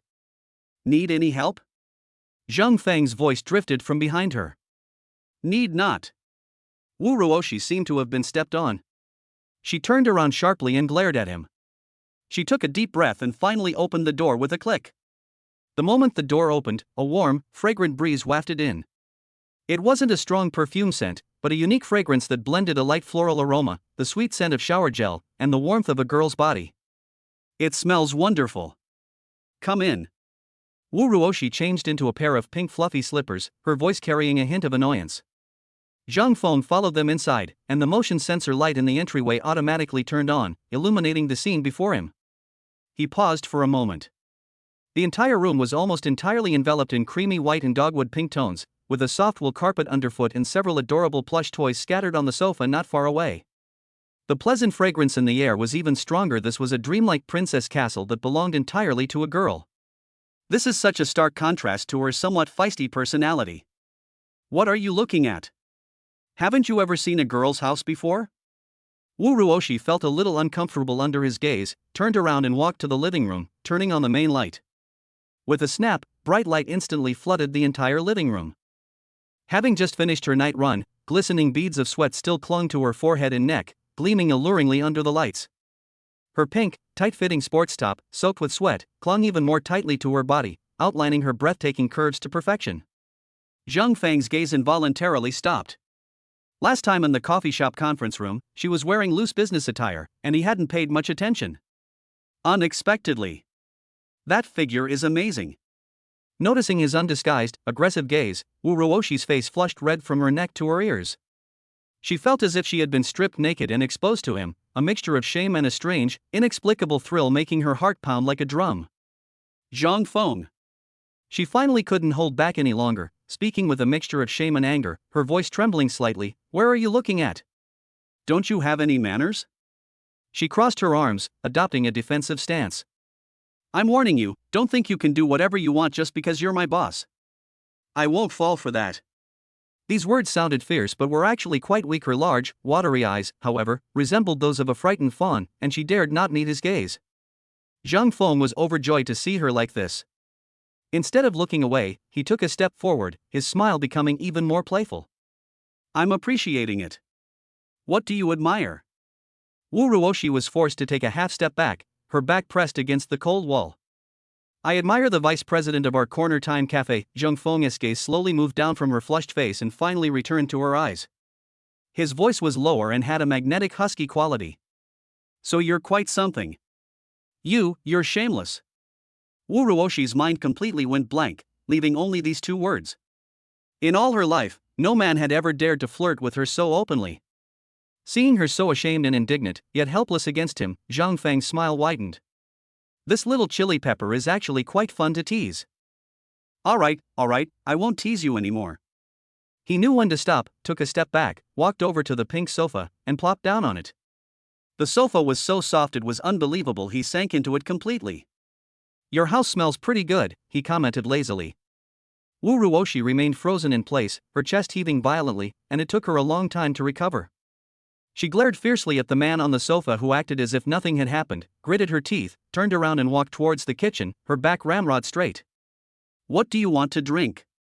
There's only water. Her voice came from the kitchen, still harsh. Zhang Feng leaned back on the soft sofa, watching her slightly flustered figure, feeling great. Water? He was actually quite thirsty now. Wu Ruoshi filled 2 glasses with water in the kitchen. In the large living room, only Zhang Feng remained. He leisurely surveyed the space, which was filled with girlish charm. From the artwork hanging on the walls to the scented candles on the coffee table, every detail was exquisitely crafted. It's hard to imagine that the owner of this place is Wu Ruoshi, who was a bit feisty. He was even a little curious whether her bedroom would also have a princess bed with lace trim. A short while later, Wu Ruoshi came out of the kitchen carrying a glass of water. She seemed to have calmed down. The blush on her face had faded considerably, but her eyes still darted around. Here, your water. She slammed the cup down on the coffee table in front of Zhang Feng, splashing a few drops of water. Zhang Feng picked up the cup, took a sip, and found it was warm. This is all you're going to give me? He raised an eyebrow, his tone tinged with displeasure. I'm your boss, after all. I come to your house as a guest so late at night, and you don't even offer me a cup of tea? Wu Ruoshi was so angry at his self-righteous tone that she laughed. Chairman Zhang, it's 9 o'clock at night. Do you want to go to sleep after drinking tea? She sat down on the single sofa opposite him, crossed her arms, and deliberately kept a distance. Besides, you insisted on coming here. I didn't invite you. I did that to verify if you were a real resident, so that no suspicious people could sneak into the community, Zhang Feng said, spouting nonsense with a straight face. You. Wu Ruoshi was speechless at his twisted logic, so she simply turned her head away and refused to look at him. A silence fell over the living room. Only the wall clock ticked softly. Zhang Feng didn't say anything, just leaned back on the sofa, slowly drinking water, but his gaze roamed over her body without restraint. She went into her room, changed out of her tight-fitting sportswear, and put on a loose white t-shirt and a pair of gray cotton shorts, revealing a pair of straight and well-proportioned long legs that were dazzlingly white. As Wu Ruoshi walked out of the room, Zhang Feng's gaze lingered on her again. Feeling uncomfortable under his gaze, Wu Ruoshi finally couldn't help but ask, "Have you looked enough?" "No. It would be a waste not to let such a beautiful woman like Ms. Wu have her figure appreciated," Zhang Feng replied crisply. You. Chapter 75 Bone Setting and Massage Techniques. Just as Wu Ruoshi was about to explode with anger, Zhang Feng's stomach rumbled at the most inopportune moment. The sound was exceptionally clear in the quiet living room. Wu Ruoshi was stunned. Zhang Feng was also stunned. He touched his nose, a rare hint of embarrassment on his face. He had only eaten 2 pieces of bread since waking up in the afternoon, and after all this commotion, he was starving. Seeing his embarrassed expression, Wu Ruoshi's anger inexplicably dissipated. She chuckled, her eyes crinkling, all her previous embarrassment and wariness vanishing. "What, is our chairman Zhang not even able to get enough to eat?" she teased. "The house is too big, I'm too lazy to cook." Zhang Feng shrugged, looking completely matter-of-fact. "That damned Versailles." Wu Ruoshi rolled her eyes inwardly, but looking at his outrageously handsome face, she really couldn't get angry. She stood up, hesitated for a moment, and then asked, "Are you hungry?" Zhang Feng nodded vigorously. "Wait," Wu Ruoshi said, then turned and walked into the kitchen. Zhang Feng was a little curious, so he followed her and leaned against the kitchen doorway, watching her rummage through the refrigerator. "You can cook?" "No." Wu Ruoshi took out a bag of frozen dumplings and 2 eggs from the refrigerator and answered without turning her head. "Zhang Feng." Wu Ruoshi deftly boiled water, unpacked the dumplings, and dropped them into the pot one by one, then cracked 2 eggs into it. "I only know how to cook frozen dumplings," she explained, stirring gently with a spoon to prevent them from sticking to the pot. "I'm usually too busy with work to cook when I get home." Watching her busy figure amidst the rising steam, Zhang Feng suddenly felt an indescribable warmth in this scene. Soon, a steaming bowl of egg dumplings was ready. Wu Ruoshi placed it on the restaurant table and then brought over vinegar and chili oil. "There's nothing special to offer, please make do with this." Zhang Feng didn't stand on ceremony and picked up his chopsticks to start eating. The dumplings were filled with ordinary pork and cabbage, but with the dipping sauce that Wu Ruoshi had made herself, they tasted surprisingly good. He ate very quickly, he was clearly starving. Wu Ruoshi sat opposite him, resting her chin on her hand, quietly watching him eat. Under the light, his profile was clearly defined, and he looked better eating than others. She suddenly realized that she actually liked having Zhang Feng by her side, so she could quietly watch him. "What are you looking at?" Zhang Feng finished the last dumpling, looked up, and met her gaze that she hadn't had time to look away from. "Are you captivated by my handsome eating manners?" "Pa! Show off." Wu Ruoshi's face flushed, and she quickly looked away. "I was thinking, how can a grown man like you let a girl cook for you?" Zhang Feng put down his chopsticks, wiped his mouth, and suddenly smiled. He leaned forward slightly, getting closer, and looked into Wu Ruoshi's eyes, saying each word carefully. "Next time, I'll make you noodles." Boom! Wu Ruoshi felt a surge of heat rush to her head, and her mind went completely blank. What did he just say? "Below, am I to eat?" These words seemed to possess a magical power, echoing repeatedly in her mind, each word making her heart tremble and her cheeks burn. She suddenly looked up and met Zhang Feng's mischievous eyes, instantly realizing she had been tricked. "Zhang Feng! You scoundrel!" She was both embarrassed and angry, so she grabbed a cushion from the table and threw it at him. Zhang Feng caught it easily, laughing even harder. "What are you thinking?" "I meant cooking noodles for you, what are you thinking?" I didn't mean to." Wu Ruoshi retorted hastily, but her face, which was so red it was almost bleeding, and her panicked eyes completely betrayed her. Ding! Target Wu Ruoshi has been detected to be extremely shy. Overall assessment, 60 pleasure points awarded. Congratulations, host, you have received a cash rebate of 600,000 yuan. Cumulative pleasure points, 1,226 points. Ding! Host's accumulated pleasure points have exceeded 1,200 points, granting you one chance to draw a random mystery reward. Draw now? A series of system notifications rang in Zhang Feng's mind, putting him in a great mood. I received 600,000, and my joy points successfully broke through the 1,200 mark. I also unlocked a chance to win a prize. Teasing beautiful women is indeed the primary way to get rich. Seeing Wu Ruoshi's almost mortified expression, Zhang Feng was overjoyed and immediately issued an order to the system. Extract. Ding. System lottery in progress. Congratulations, host, you have acquired the god-level bone setting and massage skill. As the notification sound in his mind faded, a vast and profound amount of information instantly flooded into Zhang Feng's mind. The structure of the human body's 360 acupoints and 206 bones, the direction and function of each muscle, countless techniques and theories about massage, manipulation, and bone setting, as if he had practiced them diligently for decades, have become the body's instinct. The smile on Zhang Feng's face froze. He was completely stunned. What is that? Bone setting and massage techniques? He was just imagining what the system would reward him with, this time another building, a sports car worth tens of millions, or at the very least, some kind of super business skill. Is that all? Zhang Feng was devastated.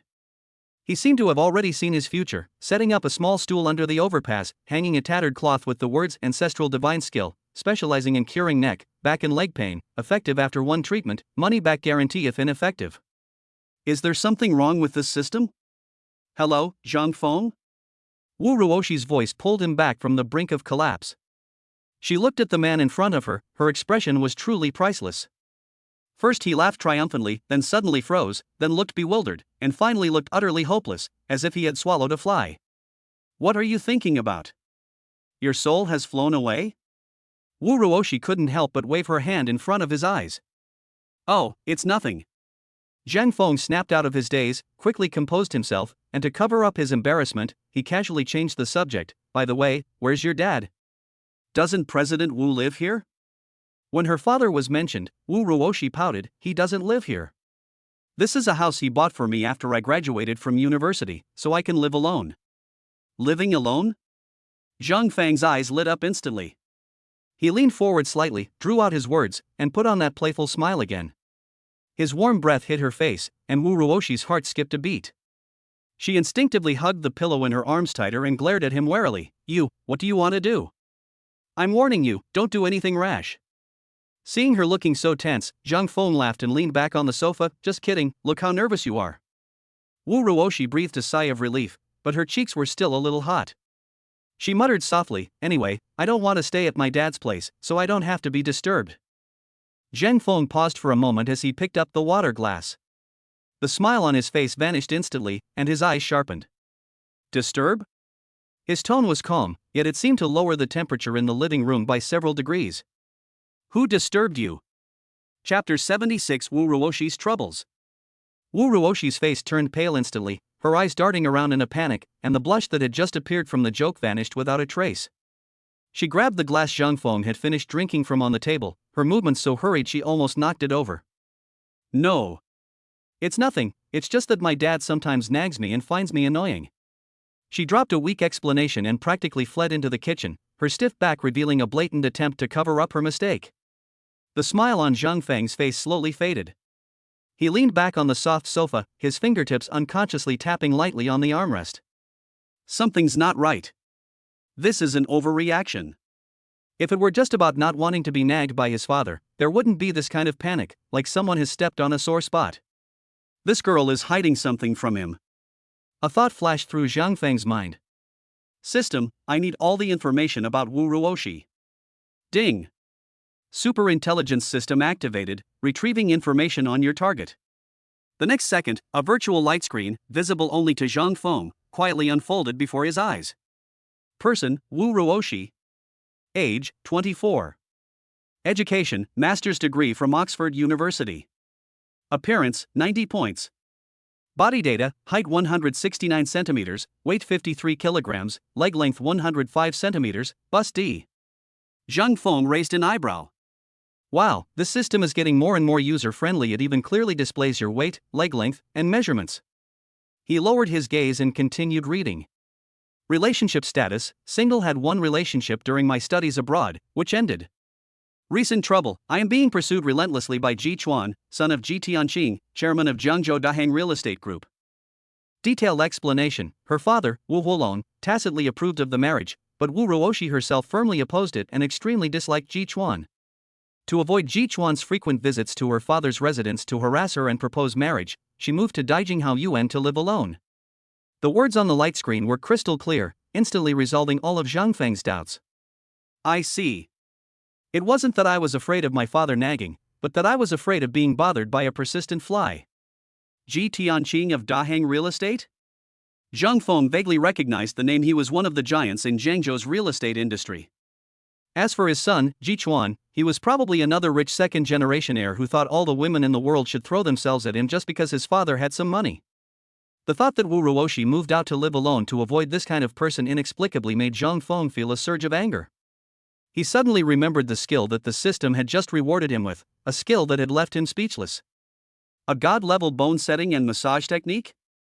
A cold smile curled at the corner of Zhang Feng's lips. He used to think this skill was useless, but now it seems that the system might want him to give that guy named Jichuan a good massage of all his bones. That's a pretty good use case. Zhang Feng leaned back on the sofa, his fingertips tapping unconsciously on the armrest, his mind still replaying the information on the system screen. Jichuan. Daheng Real Estate. He went over the name in his mind. Wu Ruoshi had been inside for almost 10 minutes, saying she was just washing a cup, but there hadn't been a sound. Zhang Feng's anger hadn't completely subsided, and now he was also a little curious. He stood up and quietly walked to the kitchen door. The scene of the girl secretly wiping away tears that I had imagined did not occur. Instead, there was a rich and mellow aroma of coffee, and a slight buzzing sound, like some kind of machine running. Zhang Feng leaned against the doorframe, completely stunned. This is no ordinary kitchen, it's practically a small, professional coffee lab. In stark contrast to the dreamy princess castle outside, enveloped in pink and white, the kitchen exudes a cool and restrained industrial style. One entire wall of shelves displays dozens of labeled coffee beans, from geisha to Yirgachev, a dazzling array. Coffee grinders, top-of-the-line semi-automatic espresso machines, and various pour-over kettles and filter cups gleam metallically under the cool white lighting. Wu Ruoshi was standing behind that huge stainless steel workbench. She changed into a black apron, her long hair casually tied back with a chopstick, revealing a section of her fair and slender neck. At this moment, the embarrassment and panic on her face were gone, replaced by an almost devout focus. She was looking down, precisely weighing coffee beans with a delicate little scale, her expression as serious as if she were conducting an important chemistry experiment. Zhang Feng just watched quietly without making a sound to disturb them. He suddenly felt that the woman in front of him was both a little unfamiliar and a little charming. This is how a vice president of Corner Time Cafe should be. Wu Ruoshi poured the weighed beans into the coffee grinder, adjusted the scale, and pressed the switch. The beans were crushed in the machine, and an even more intense aroma instantly filled the entire space. After doing all this, she seemed to have finally completed some kind of ritual, and let out a long sigh of relief. When she turned around, she was facing Zhang Feng, who was leaning against the door. You? Wu Ruoshi was startled and subconsciously took a step back, causing the kettle in her hand to shake. I thought you fell into the toilet. Zhang Feng walked in slowly with his hands in his pockets. His eyes swept over the professional equipment he couldn't name, and the smile on his lips became playful again. I didn't expect that someone who only knows how to cook frozen dumplings would have such a complete set of equipment. His teasing actually calmed Wu Ruoshi down. This was her territory, her kingdom. She rolled her eyes at Zhang Feng, her feisty edge returning. What do you know? This is called professionalism. Frozen dumplings are a livelihood, this is a career. As she spoke, she skillfully warmed the filter cup and sharing pot with hot water, poured in the ground coffee powder, and began the pour-over process. Her movements were fluid and graceful, with a pleasing sense of rhythm. Zhang Feng was already impressed by Wu Ruoshi's skillful techniques and methods. He watched quietly without saying anything more. He suddenly realized that this was probably her way of relieving her emotions. When everything in the outside world made her restless and uneasy, she would retreat into this world that belonged only to herself, and use a complex and precise process to regain a sense of control over her life. Soon, a cup of coffee, exuding the aroma of kiwi and flowers, was brewed. Wu Ruoshi poured it into a warm, pretty porcelain cup and presented it to Zhang Feng. Here. She handed him the cup, her eyes filled with a mixture of anticipation and barely perceptible nervousness. You're lucky. I haven't let anyone try my new coffee recipe yet. She paused, then raised her chin like a child waiting for praise. You're the first one. Give me a rating. Chapter 77. A Heart Full of Love. Zhang Feng accepted the warm, beautiful porcelain cup. He wasn't some connoisseur in his 22 years of life, his only connection to coffee was the 3-in-1 instant coffee he used to stay awake during overtime work in the factory. That cloyingly sweet liquid with a bitter, burnt taste was completely different from the cup in front of him. Just by taking a sniff, a scent he had never experienced before, a blend of refreshing fruity acidity and rich floral fragrance, forcefully entered his nasal cavity. He imitated what he saw on TV and took a small sip. The moment the liquid slid across his tongue, his eyes widened in shock. Contrary to expectations, it was not bitter, but rather a bright, clean sourness, like biting into a plump, juicy summer berry. Then, a sweet, honey-like sensation spread throughout the mouth, and after swallowing, an indescribable, delicate fragrance, similar to jasmine, lingered in the throat. This is fucking delicious. Zhang Feng felt that all the things he had drunk over the past 20 years were an insult to the word coffee. How about it? Wu Ruoshi's voice carried a hint of barely perceptible tension. She stared intently at Zhang Feng's face, not missing a single subtle change in his expression. She seemed even more anxious than when waiting for her final exam results. Zhang Feng put down his cup, looked into her bright, expectant eyes, and suddenly smiled. I take back what I just said. Wu Ruoshi was taken aback. What did you say? If I'm saying your cooking skills aren't that great, Zhang Feng said seriously, it's fine if you can only cook frozen dumplings, but with your hand-drip coffee skills, you'd be wasting your talent opening a global chain brand. This praise is more meaningful than any flowery language. Wu Ruoshi's cheeks flushed instantly, but this time not from embarrassment, but from joy. Her eyes lit up instantly, and the corners of her mouth couldn't help but turn up, revealing a bright smile with a hint of smugness. You do have some taste, she chuckled softly, though her heart was overflowing with sweetness. She picked up the sharing pot, poured herself half a cup, and rested her chin on her hand with a troubled expression. I haven't decided what to name it yet. I plan to launch this new product in the coffee shop. Zhang Feng picked up the cup, took another sip, and savored the rich layers of flavor that unfolded on his taste buds. He silently said to himself, System, activate business proficiency skill. Countless ideas about brand positioning, marketing, and naming blockbuster products flashed through his mind in an instant. He put down his cup, the porcelain clinking softly against the table. How about calling it a touch of enchantment? A heart of 1,000 hearts? Wu Ruoshi repeated these words, savoring them carefully, her eyes gradually brightening. A heart of 1,000 hearts. This name is beautiful. It's not just that it sounds good. Zhang Feng looked at her, his gaze becoming deep and focused, as if he could see through the cup of coffee and through her as well. The first sip is a stunning fruity aroma, like the heart-fluttering feeling of first sight. The aftertaste is a lingering floral fragrance, a gentle fragrance born from the dedication you put into it. This cup of coffee is a work you poured your heart and soul into, and it will surely win the hearts of those who taste it at first sip. The living room fell silent. Wu Ruoshi was completely stunned. She stared blankly at the man in front of her, her heart pounding uncontrollably. How could he know so much? These few words perfectly encapsulate everything she wanted to express. They are even more insightful than she herself thought. Zhang Feng leaned close to Wu Ruoshi's face and spoke softly. Besides, I think this name suits you very well. Warm breath, mixed with his refreshing and pleasant scent, wafted towards me. Wu Ruoshi felt as if her heart was being squeezed tightly by an invisible hand and then pounded heavily on her chest.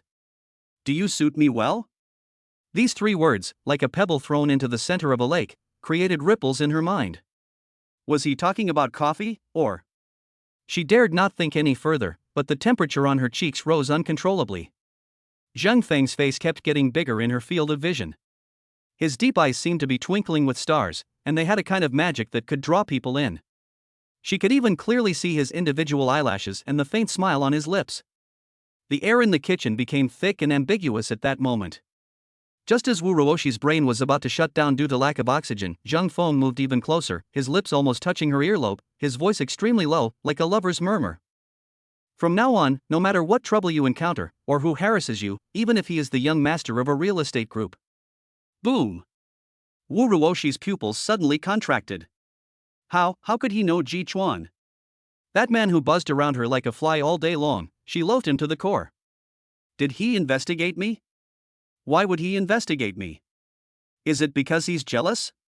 Countless thoughts exploded in her mind, making her forget to think for a moment, leaving only her heart pounding like a drum.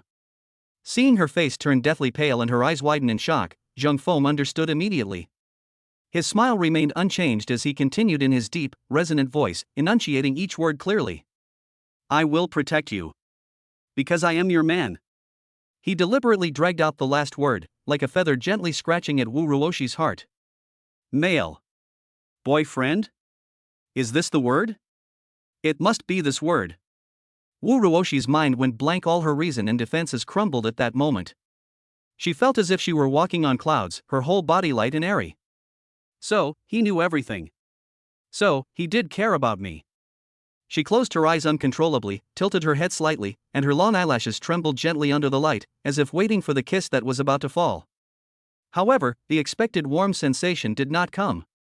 All I could hear were his two words, clear and distinct, tinged with a hint of mockery. Boss. Wu Ruoshi suddenly opened her eyes. Zhang Feng had already calmly stepped back, restoring a safe social distance, with a smug grin on his face. Protecting the physical and mental health of my subordinates is my responsibility as their superior. Vice President Wu, don't you agree?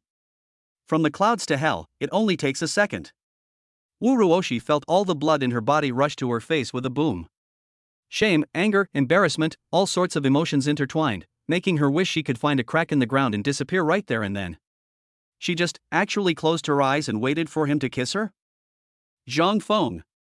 She practically spat out those two words through gritted teeth, and two raging flames instantly ignited in her beautiful eyes, like a cat that had been thoroughly provoked. Ding!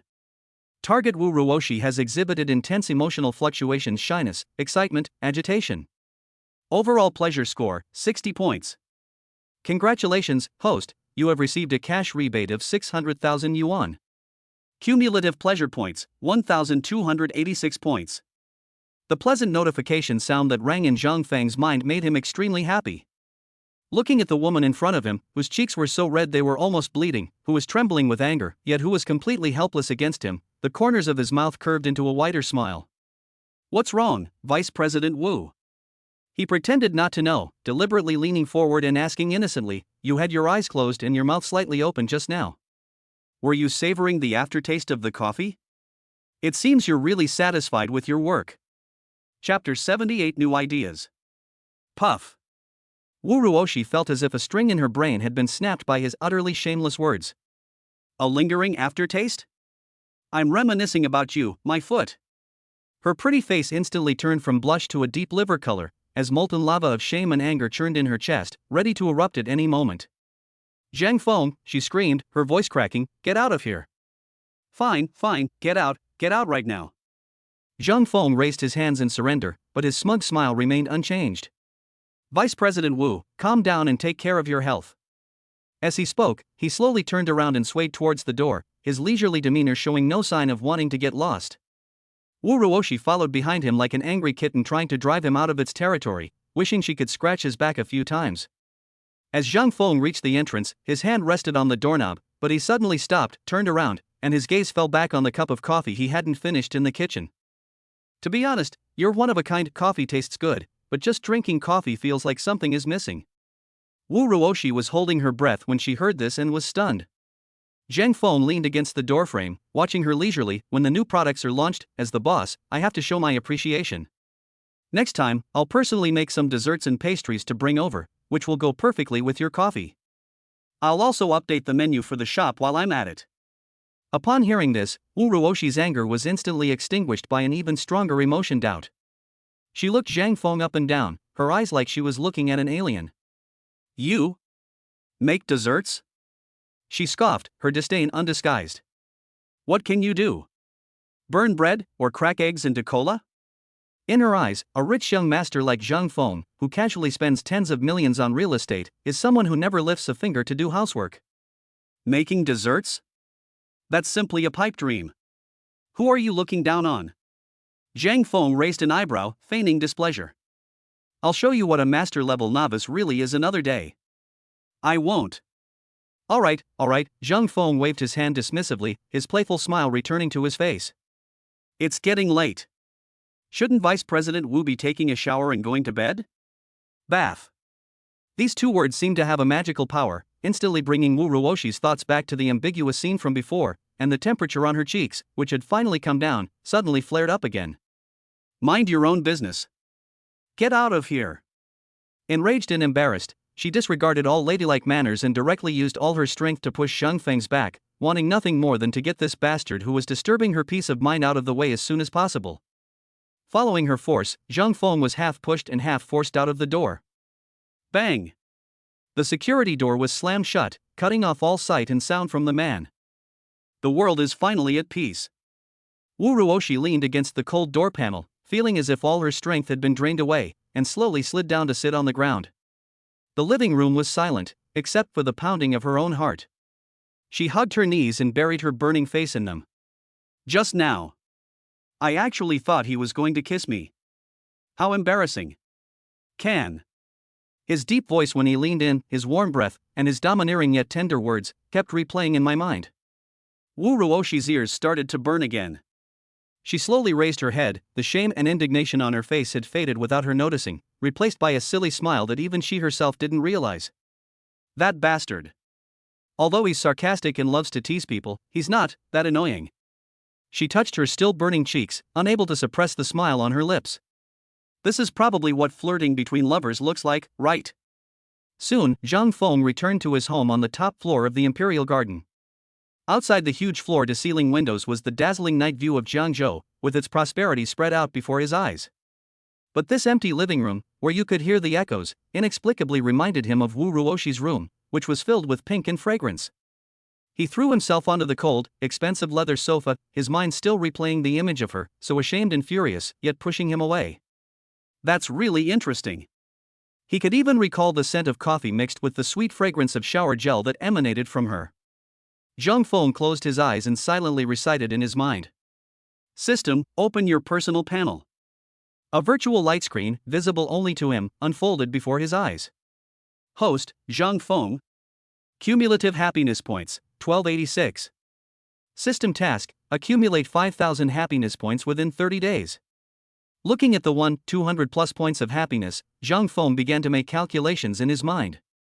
From the moment the system awakened until now, only a few days have passed, and a quarter of the goal has already been achieved. Tonight, Wu Ruoshi received 2 consecutive high-value pleasure points of 60, and also earned 1.2 million. This is faster at making money than a money printing machine. At this rate, reaching 5,000 points within a month is a piece of cake. But why not go for something bigger? The perfect life system would be a waste if used only for completing tasks. Happiness points not only unlock the final reward but also bring in real cash. Zhang Feng's ambitions extend far beyond this. Wu Ruoshi is indeed a rare gem. Her emotions fluctuate wildly, her reactions are amusing, and she's a high-yield source of pleasure. But I can't keep taking advantage of her all the time. If I really piss this little firecracker off and she completely ignores me, then it would be a huge loss. We must explore new resources and establish a sustainable pleasure value farm. Where can you find so many beautiful women? Bars and nightclubs? Too low class. Most of the women there are just putting on an act and it's hard to feel any real, intense emotions. University town? It does seem innocent, but what kind of image does it project for a working adult to spend all day hanging around on campus? Zhang Feng's mind was racing.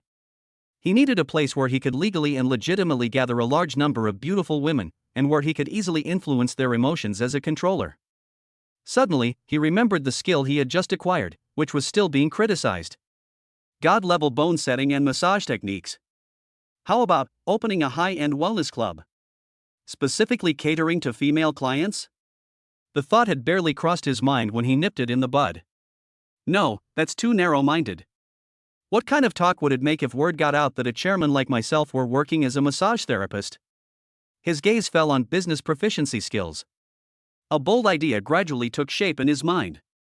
In this era, which industry has the most beautiful women, the fiercest competition, and the most volatile emotions like a roller coaster?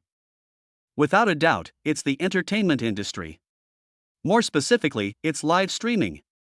Young and beautiful female streamers compete fiercely for the top-ranked fan, are overjoyed at a featured recommendation spot, and lash out at or shed tears of grievance over a few comments from haters. That's practically the perfect breeding ground for generating happiness. If I started my own live streaming company, I could sign a large number of beautiful female streamers.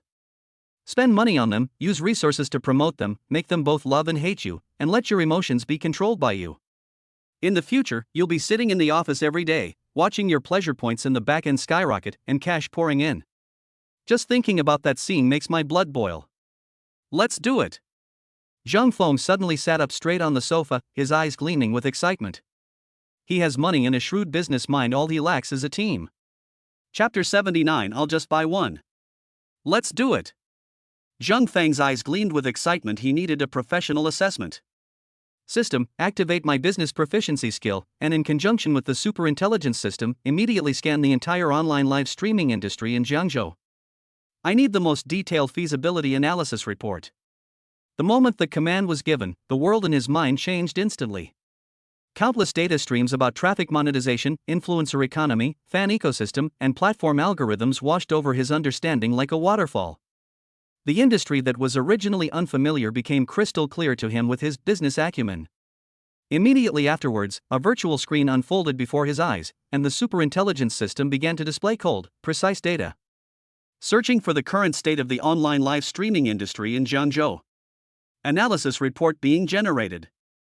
Market structure. The online live streaming industry in Jiangzhou has entered a mature stage, exhibiting a duopoly structure. Main competitor 1, Jiangzhou New King Star Media. Established for 5 years, with over 300 signed streamers, holding approximately 45% of the local market share. Its style leans towards live streaming entertainment and female-led gaming, and it boasts stable cash flow. Main competitor 2, Jiangzhou Lolita Media. Established 4 years ago, it has signed nearly 200 live streamers, focusing on attractive streamers and outdoor content. It is known for cultivating top internet celebrities and holds approximately 40% of the market share. Conclusion: the two companies mentioned above have largely monopolized local live streaming resources, commercial channels, and promotional resources in Jiangzhou.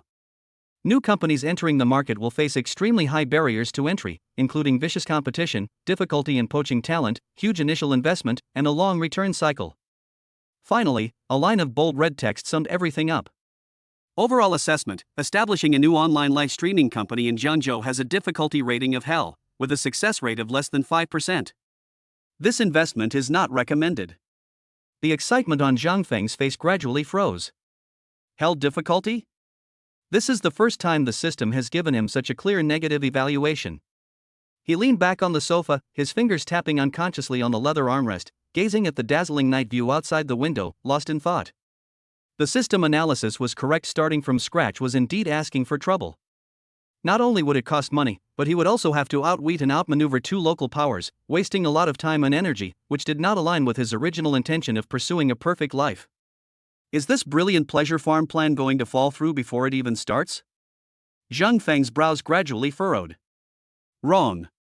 His gaze returned to the analysis report. The system says that creating a new company is hellish in difficulty. But it didn't say that the industry itself isn't profitable. A thought flashed through his mind like lightning. Slowly, little by little, the corners of Zhang Feng's mouth lifted, and the gloom on his face vanished, replaced by a smile that was almost like a mischievous triumph. Yes, why did I get so fixated on this? Since building a new house from scratch is so troublesome, why not just buy the biggest and most beautiful villa in this neighborhood? He. Zhang Feng couldn't help but chuckle softly, the sound echoing in the empty living room. System, oh system, you're still too rigid. They can only analyze problems, but they don't know how to solve them in the simplest and most direct way. Since starting my own company isn't feasible, then I'll just buy one, won't that solve it? Ha ha ha ha. Thinking of this, Zhang Feng could no longer hold back and burst into laughter.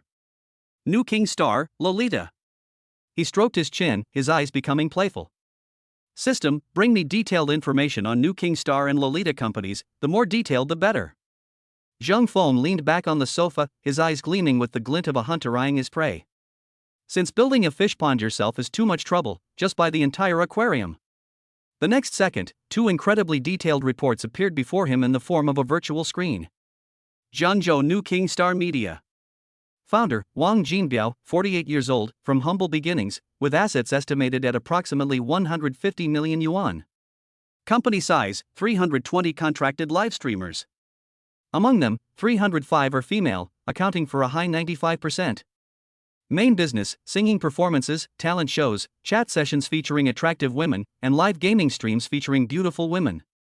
Financial status, ample cash flow and a mature profit model, but growth is weak, and profits are highly dependent on fan donations, posing certain risks. Company culture: the boss, Wang Jinbiao, has a strong personal style, management is lax, and internal factional struggles exist. Zhang Feng's gaze lingered on the number 305 female anchors for a full 3 seconds. More than 300 young and beautiful girls. This is no media company, it's practically a pleasure value production base tailor-made for him.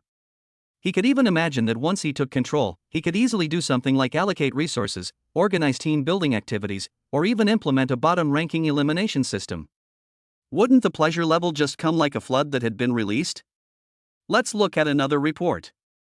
Zhangzhou Lolita Media. Founder, Song Yu, 35 years old, overseas returnee elite, estimated assets of approximately 120 million. Company size, 280 contracted live streamers.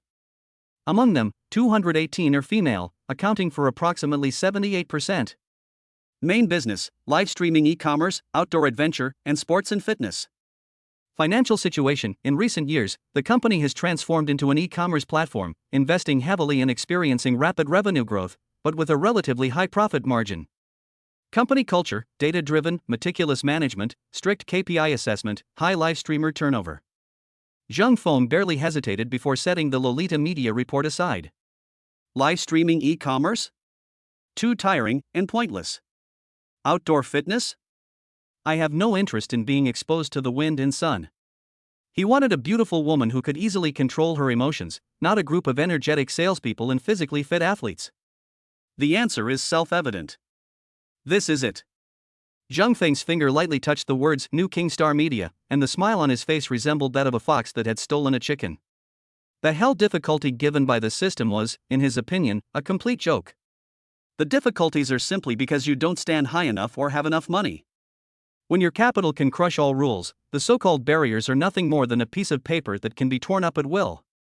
New King Star. Wang Jinbiao. Zhang Feng stroked his chin, his eyes becoming playful. If you go directly to their door and say you want to buy it, they definitely won't sell, and they might even think you're crazy.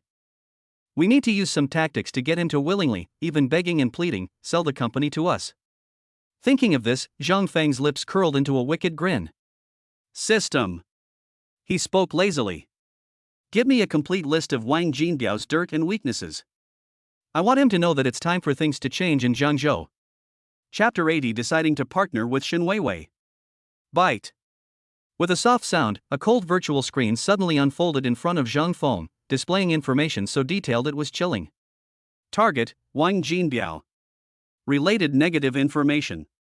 1. Private morality: he maintained long-term inappropriate romantic relationships with 13 female anchors under the company, including Lillian and Little Sweet Bean, and promised them preferential treatment in terms of resources. Some of these relationships are supported by video and audio evidence. 2. Henpecked: his wife, Zhao Chunmei, is the daughter of a local butcher and has a fierce personality. All of Wang Jinbiao's bank cards and properties are in his wife's name, and he receives less than 5,000 yuan in pocket money each month.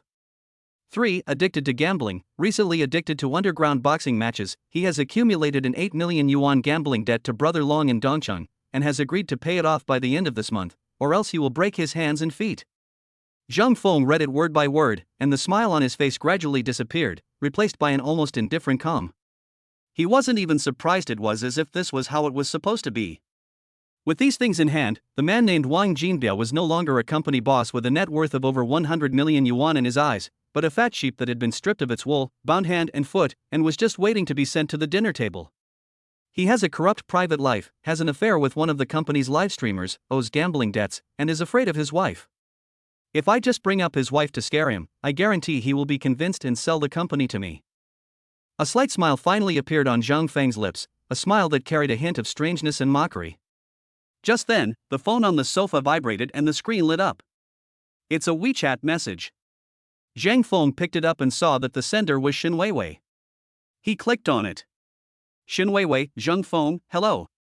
I've made up my mind, and I'm willing to participate in the provincial competition of the National College Student Singer Competition.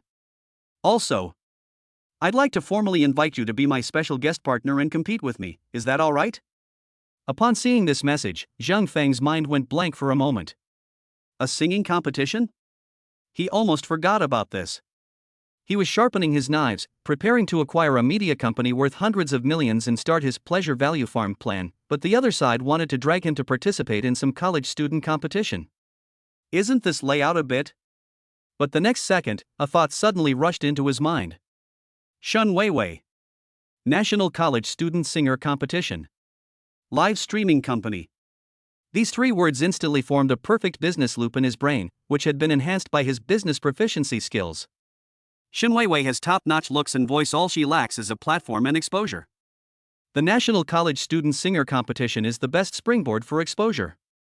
Once he acquires new star, he'll sign Shen Weiwei, who became an overnight sensation in the competition, and invest a massive amount of resources in her. Wouldn't a brand new, top-tier female streamer who is entirely her own and crushes the entire internet be born? This isn't a singing competition, this is clearly a top star delivered right to our doorstep. He. Zhang Feng chuckled softly. That's brilliant. That's wonderful. He looked at the somewhat apprehensive question on his phone screen, tapped his fingers lightly on the screen, and replied with 2 words. Zhang Feng, it's an honor. Messages are replied to almost instantly. Shen Weiwei, that's great. With Zhang Dashan joining us, I feel like we have a chance to make it to the national finals. Immediately afterwards, another message popped up, carrying a hint of cautious probing. Shen Weiwei, by the way, tomorrow is the last day to register. I happen to have no classes, so should we go register together? It's at Zhengzhou TV station. It was followed by a cute emoji of hands clasped together, pleading and begging. Zhengzhou TV station. Looking at these words, Zhang Feng temporarily postponed the acquisition plan for New Star Media in his mind. Let that greasy boss named Wang Jinbiao suffer for a couple more days because of his womanizing and gambling debts. In contrast, the top seed in one's future pleasure farm must be carefully nurtured from the very beginning. He replied slowly and deliberately. Zhang Feng, okay. I'll pick you up from your school tomorrow. On the other end of the phone, Shen Weiwei almost immediately replied with a gif of a little rabbit jumping and cheering. After putting down his phone, Zhang Feng's smile deepened. His pleasure farm plan has successfully launched its first step. Acquiring new King Star is about setting up a stage. Shen Weiwei is the leading lady he handpicked, destined to shine on this stage. Once she becomes an overnight sensation through the competition, he will then sign her to his roster and use money and resources to pave an unparalleled path to stardom for her. At that time, the entire internet will focus on her, and her joy, her excitement, and all her emotions will become her endless source of pleasure and cash. This deal is ridiculously good value no matter how you look at it. Zhang Feng leaned back on the sofa, his gaze fixed on the dazzling night view of Jiangzhou outside the window, his eyes deep and thoughtful. New King Star Media. New King Star. That's a really good name. He is determined to create a true new star. Zhangzhou TV station. Zhang Feng muttered to himself, fiddling with his phone. Perfect timing, it's time to go and explore that circle. Zhang Feng quickly fell asleep, filled with hopeful anticipation for the future. The next morning, as soon as the alarm clock rang, he jumped out of bed feeling refreshed. His grand vision of a pleasure farm filled him with the motivation to even get out of bed. Instead of wearing overly formal suits, he chose a well-tailored casual outfit, scratched his hair in front of the mirror to reveal his smooth forehead, and looked handsome and energetic. The deep engine roar of the BMW X7 echoed in the underground parking garage in the early morning. Zhang Feng stepped on the gas, and the car, like a black beast, steadily rushed towards Jiangzhou University. This luxury car, which cost over 1 million yuan, immediately became the center of attention as soon as it entered the campus. In the morning light, students riding bicycles to class turned their heads to look. Holy crap, an X7. What department does this guy belong to? Is his family rich or broke? Judging from the direction, they're heading to the girls' dormitory in Zone C. Wow, they're here to pick people up so early in the morning. Who else could it be but school beauty Shen Weiwei, who has such a powerful presence? The discussion was tinged with a hint of sourness. I heard that Li Wei has been pursuing Shen Weiwei, right?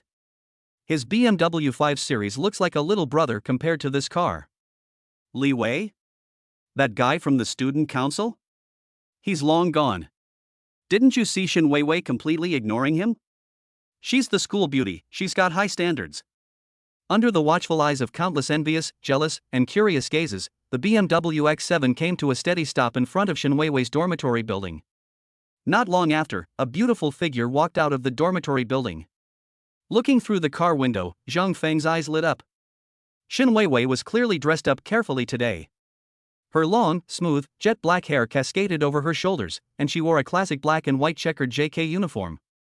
Beneath the pleated skirt, her long, straight legs were encased in white stockings, and she wore a pair of small pink leather shoes, giving her an overall youthful and vibrant aura. She's like a heroine straight out of a comic book, clean, pure, and with just the right amount of sweetness. Shin Weiwei spotted the eye-catching BMW X7 at a glance. She jogged over, opened the car door, and got in. Her fair cheeks were slightly flushed from running. "Good morning, Zhang Feng. I didn't keep you waiting long, did I?" A faint, sweet fragrance, like that of a young girl, like a fruit candy, instantly entered Zhang Feng's nostrils. "Not long." Zhang Feng started the car, glanced at the students peeking around in the rearview mirror, and said with a playful smile, "But if you wait a little longer, there will probably be a traffic jam downstairs in your dorm." "Huh?" Shin Weiwei was stunned for a moment. Following his gaze, she looked outside and realized that so many people were pointing and whispering in their direction. Her face flushed red instantly, and she lowered her head in embarrassment. They just love watching the excitement." Zhang Feng smiled, stopped teasing her, and subtly swept his gaze over her. This girl not only has a voice that's a gift from God, but her face and figure are also perfect for being a natural-born camera darling. I knew I hadn't made a mistake in choosing my number one seed in my pleasure farm. "Ready?" he asked. "Yes." As soon as the topic turned to business, Shin Weiwei nodded vigorously, her clear eyes sparkling with anticipation and nervousness. "With you here, I feel much more at ease." The car started smoothly, merged into the traffic, and slowly drove away from Jiangzhou University amidst countless complex gazes. Soon, their destination Jiangzhou TV station was within reach. Chapter 81. Not yet. The Jiangzhou TV station building, like a silent steel behemoth, stands on the city's central axis. This is where countless dreams take flight or fall every day. Countless young people, filled with aspirations, pour through this gate that symbolizes fame, fortune, and the future. The BMW X7 came to a smooth stop in the parking lot at the entrance. "We've arrived." Zhang Feng unbuckled his seatbelt and turned to look at the girl beside him. Shin Weiwei took a deep breath, clutching her small handbag tightly, her palms already damp with sweat. She nodded, her eyes a mixture of nervousness, anticipation, and a hint of timidity. The two walked side by side into the bright lobby of the television station. Zhang Feng, standing at 1.83 meters tall with an impeccable face, is the absolute center of attention wherever he goes. Beside him, Shin Weiwei, with her pure yet alluring figure beneath her JK uniform, and her clean, pretty face, makes passing staff members unable to resist turning their heads frequently. He was tall, handsome, and had a calm demeanor. She was pure and sweet, and I felt sorry for her. The two walking together looked like the male and female leads from an idol drama, their harmonious appearance making people envious. "Holy crap, is that guy some celebrity? I've never seen him before." The girl next to him is so beautiful, she's the epitome of pure and innocent beauty. Judging from the direction they went, they're heading to the second floor. They're probably here to register for a singing competition too. Wow, with looks like that, they could debut right away. The surrounding chatter wasn't loud, but it was clear enough to reach my ears. Shin Weiwei's face turned even redder, and she buried her head even lower, wishing she could disappear into the ground. She was just an ordinary student, she had never experienced anything like this before. Zhang Feng acted as if he hadn't heard her, and calmly led her upstairs to the second floor. The registration point was set up in a small conference room, where several people were already queuing to fill out forms. Two young staff members, a man and a woman, were in charge of registration. When it was their turn, Shin Weiwei nervously handed over her student ID. "Hello, teacher, we are here to register for the National College Student Singer Competition." The female staff member in charge of registration was organizing documents with her head down. When she heard this, she looked up, and when her gaze swept over Shin Weiwei and then landed on Zhang Feng's face behind her, the pen in her hand fell to the table with a clatter. You too." Her eyes widened, pointing at the two of them, her words stammering, Our partners?" Zhang Feng didn't say anything, but simply nodded politely to her. The male staff member next to him picked up his pen and muttered sourly, "So what if you're handsome?" "That's amazing." The female staff member completely ignored her colleague's complaints, her eyes shining as she looked at Zhang Feng and Shin Weiwei, her attitude as warm as if she had met relatives. "Please have a seat, you two. You're a couple, right?" "Really, I've been in charge of registration here for so long, and I've never seen anyone as well matched as you two." Upon hearing this, Shen Weiwei's cheeks instantly burned so hot they could fry an egg on them. No. No, she hurriedly waved her hands, trying to explain, we're just classmates, partners. Oh, the female staff member drawled, her face full of gossipy, I understand expressions. Just as Shen Weiwei was so embarrassed that she was about to cry, Zheng Feng suddenly stepped forward, took the registration form, and spoke in a calm voice. Not yet. The three words, seemingly light and airy, exploded like a thunderclap in the ears of both Shen Weiwei and the female staff member. The female staff member was instantly captivated by this domineering CEO-style statement, her cheeks flushed, and she quickly began processing their paperwork, muttering to herself, don't worry, our competition is absolutely fair and just. But honestly, with your looks, as long as your singing isn't too outrageous, you'll definitely make it to the finals. Shen Weiwei has completely crashed. She stared blankly as Zhang Feng calmly filled out the forms, her mind filled with the phrase not yet. What does he mean by that? Is this a joke, or? Zhang Feng quickly filled out the forms for the two of them and handed them back. The female staff member took the form, looked at the name on it, and then at the competition schedule. She reminded her, registration is successful. The preliminary round will be held in Studio 3 in a week, and the provincial finals will be in about 2 weeks. We will notify you of the specific time via SMS. Thank you. Zhang Feng said his thanks, pulled up the still-dazed Shen Weiwei, and turned to leave. It wasn't until she stepped out of the TV station and was hit by the hot wind outside that Shen Weiwei snapped back to reality. Zhang Feng looked at her absent-minded appearance and began to make plans in his mind. The finals are in 2 weeks, right within the 30-day mission deadline. If Shen Weiwei can make a stunning debut in the finals, the emotional fluctuations and resulting pleasure experienced by the live audience, judges, and even online viewers. That's an astronomical figure. The two walked out of the TV station side by side, and the dazzling sunlight brought Shen Weiwei, who had been in a daze, back to her senses. Her mind was still buzzing, the seemingly light yet weighty phrase not yet echoing repeatedly. What does he mean? Just as she was lost in thought, Zhang Feng suddenly stopped. Shen Weiwei stopped and looked over, puzzled, only to find him scrutinizing her from head to toe with a critical gaze. The gaze was direct, without any lewdness, but full of assessment, making her feel extremely uncomfortable. What are you looking at? Shen Weiwei subconsciously tugged at the hem of her pleated skirt, and the heat in her cheeks, which had finally subsided, began to rise again. You look great in this outfit, Zhang Feng said earnestly. It's fine to wear this normally. Shen Weiwei had just breathed a sigh of relief when he suddenly changed the subject. But not in the competition. Too student-like, Zhang Feng said succinctly, he can't command the stage. If you're going to participate, your goal should be to win the championship. From your outfit to your stage presence, everything has to be champion level. His words left no room for doubt, as if he were not a contestant's partner, but a strategist and producer. Before Shen Weiwei could process the information in his words, her wrist suddenly felt a heat. Zhang Feng had already grabbed her, giving her no chance to react, and headed straight for the parking lot. Come on, I'll take you to buy a battle suit. Oh? No need, it's too expensive, I have my own. You have clothes, not battle robes. Zhang Feng opened the car door, half pushing her to sit in the passenger seat, and quickly got in himself. Listen to me. The BMW X7 let out a low growl and merged into the traffic. Inside the train carriage, Shen Weiwei's heart was beating even faster than it had been on the TV station. How could he do this? That's too domineering. But why is it that instead of feeling disgusted, I also feel a little sweet? She stole a glance at the man beside her who was focused on driving. His profile was strong and handsome, and his fingers on the steering wheel were long and strong. What exactly did he mean by not yet? Did he buy himself clothes because of his friendship with his partner, or did he have ulterior motives? Countless thoughts swirled in Shen Weiwei's mind, making her heart flutter with anxiety. Soon, the car came to a stop in the underground parking lot of Jingdi Shopping Center, the most upscale shopping center in Jiangzhou. Zhang Feng led her into the magnificent lobby of the shopping mall and went straight to the international brand women's clothing section on the 3rd floor. Every shop here is decorated like a work of art, and the clothes in the windows are so beautiful that you dare not look at the price tags. Shen Weiwei followed behind Zhang Feng, feeling like Cinderella who had wandered into the wrong place, and even her steps became cautious. Zhang Feng, however, strolled around as if it were his own backyard, stopping in front of the luxury brand Gucci store and pointing to a starry blue off-the-shoulder slit dress in the window. Go try that one on.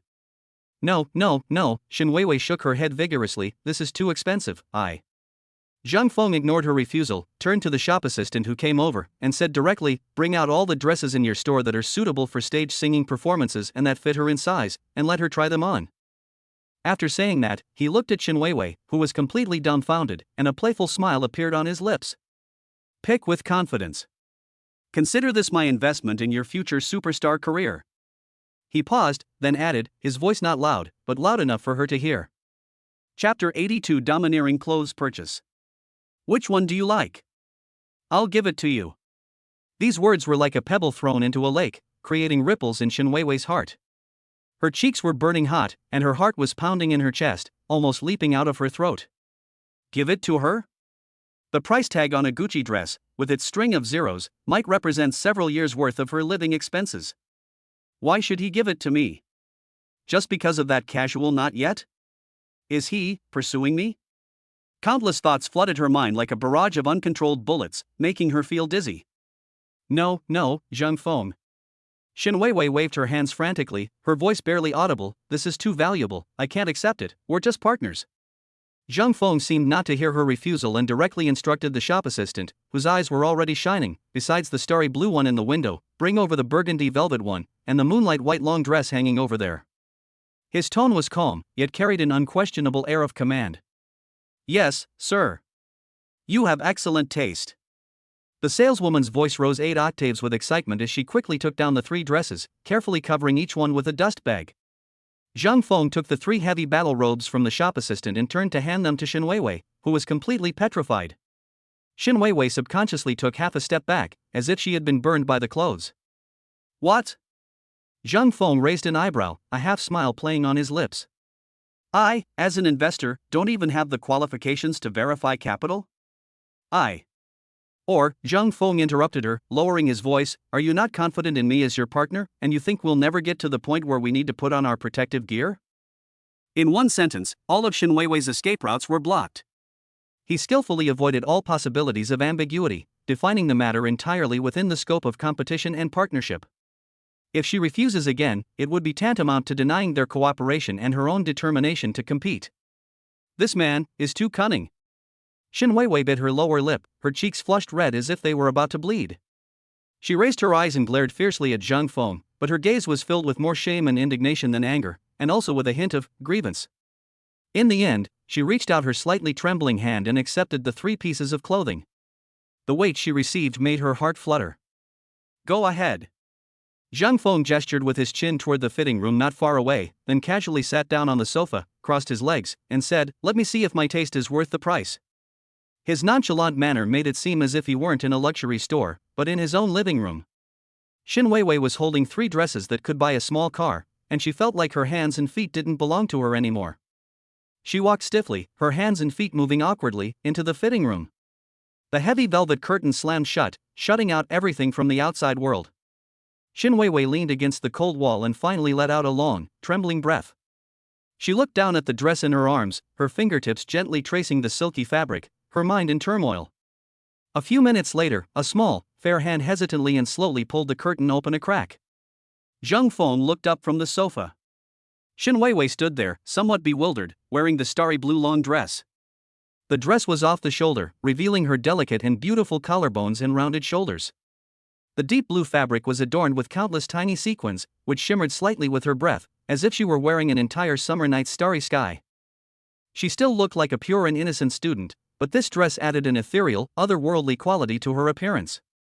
The shop assistant standing nearby had her mouth agape in an O shape, muttering, my God, miss, this dress is simply tailor-made for you.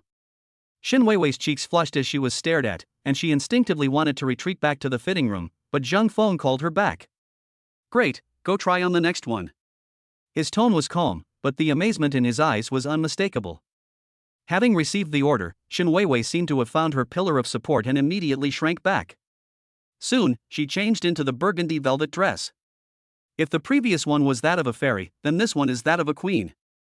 The retro square neckline accentuated her perfect bust, and the velvet material shimmered with a luxurious sheen under the light, making her skin appear even whiter.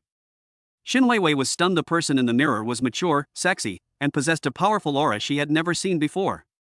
When she went out again, the shop assistant covered her mouth in excitement. Zhang Feng leaned back on the sofa, tapped his fingers lightly on his knee, and nodded without saying a word.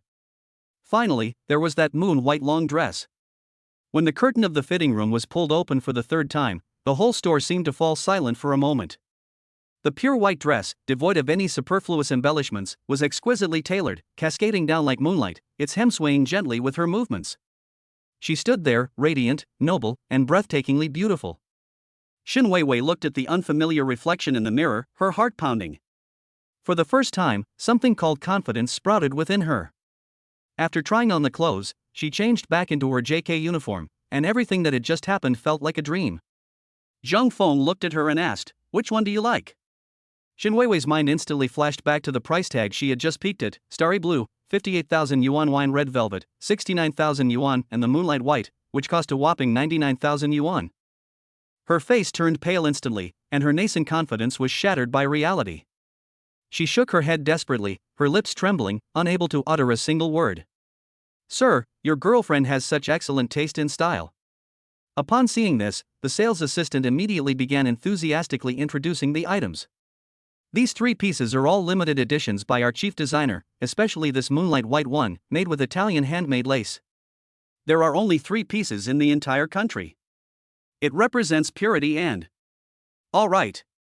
Zhang Feng interrupted her calmly, his gaze falling on the embarrassed and uneasy Xin Weiwei. He understood her predicament, and he also saw the deep longing in her eyes for those beautiful dresses. He suddenly smiled. Only children make choices. He stood up, pulled a black card from his wallet, handed it to the stunned shop assistant, and said in an unquestionable tone, "Wrap all 3 items up." These 5 words, though seemingly light, struck Xin Weiwei's heart like a heavy hammer. The clerk's hands were trembling as he held the black card, his cheeks flushed with excitement, and he almost bowed to Zhang Feng on the spot. "No way." Xin Weiwei snapped back to reality, grabbed Zhang Feng's arm, her voice trembling with anxiety. "The 3 pieces cost over 200,000. I don't even need 3 pieces." She wasn't very strong, but the warmth of her fingertips seeped through the thin fabric, causing Zhang Feng to pause. He looked down at her small hand that was tightly gripping his, then looked up at her face, which was filled with panic and helplessness, and suddenly smiled. "Why wouldn't I need them?" he retorted, his tone matter of fact. "1 set for the provincial preliminary round, 1 set for the final round, and if I make it to the national competition, wouldn't I need another set? 3 sets are just right." This logic is impeccable, as if he wasn't squandering over 200,000 yuan, but rather calculating how many kilograms of cabbage to buy at the market. Xin Weiwei was speechless for a moment, her cheeks flushing red. She let go of his hand and took half a step back, as if to draw a line between them. But we haven't even participated in the preliminary rounds yet. What if we get eliminated in the first round?" And she bit her lip, her voice growing softer yet stubborn. "You're not anyone to me, I can't just spend so much of your money for no reason." This statement is both a rejection and a test. Chapter 83, I am your male partner. The air seemed to freeze. The shop assistants nearby didn't dare to breathe, but their ears were perked up, afraid of missing any detail of this glamorous drama. Looking at her embarrassed and anxious expression, Zhang Feng's smile deepened. He suddenly took a step closer to her, and the distance between them instantly shortened. Xin Weiwei could even smell his fresh and pleasant scent. "Who says I'm not someone to you?" His voice wasn't loud, but it had a strange magnetism that struck Xin Weiwei's heart. Her mind went blank for a moment, as if it had just gone blank. What does he mean by that? Is he going to confess his feelings here? Say that he's her boyfriend? Xin Weiwei's heart pounded wildly in her chest, and she gripped her clothes tightly, even forgetting how to breathe.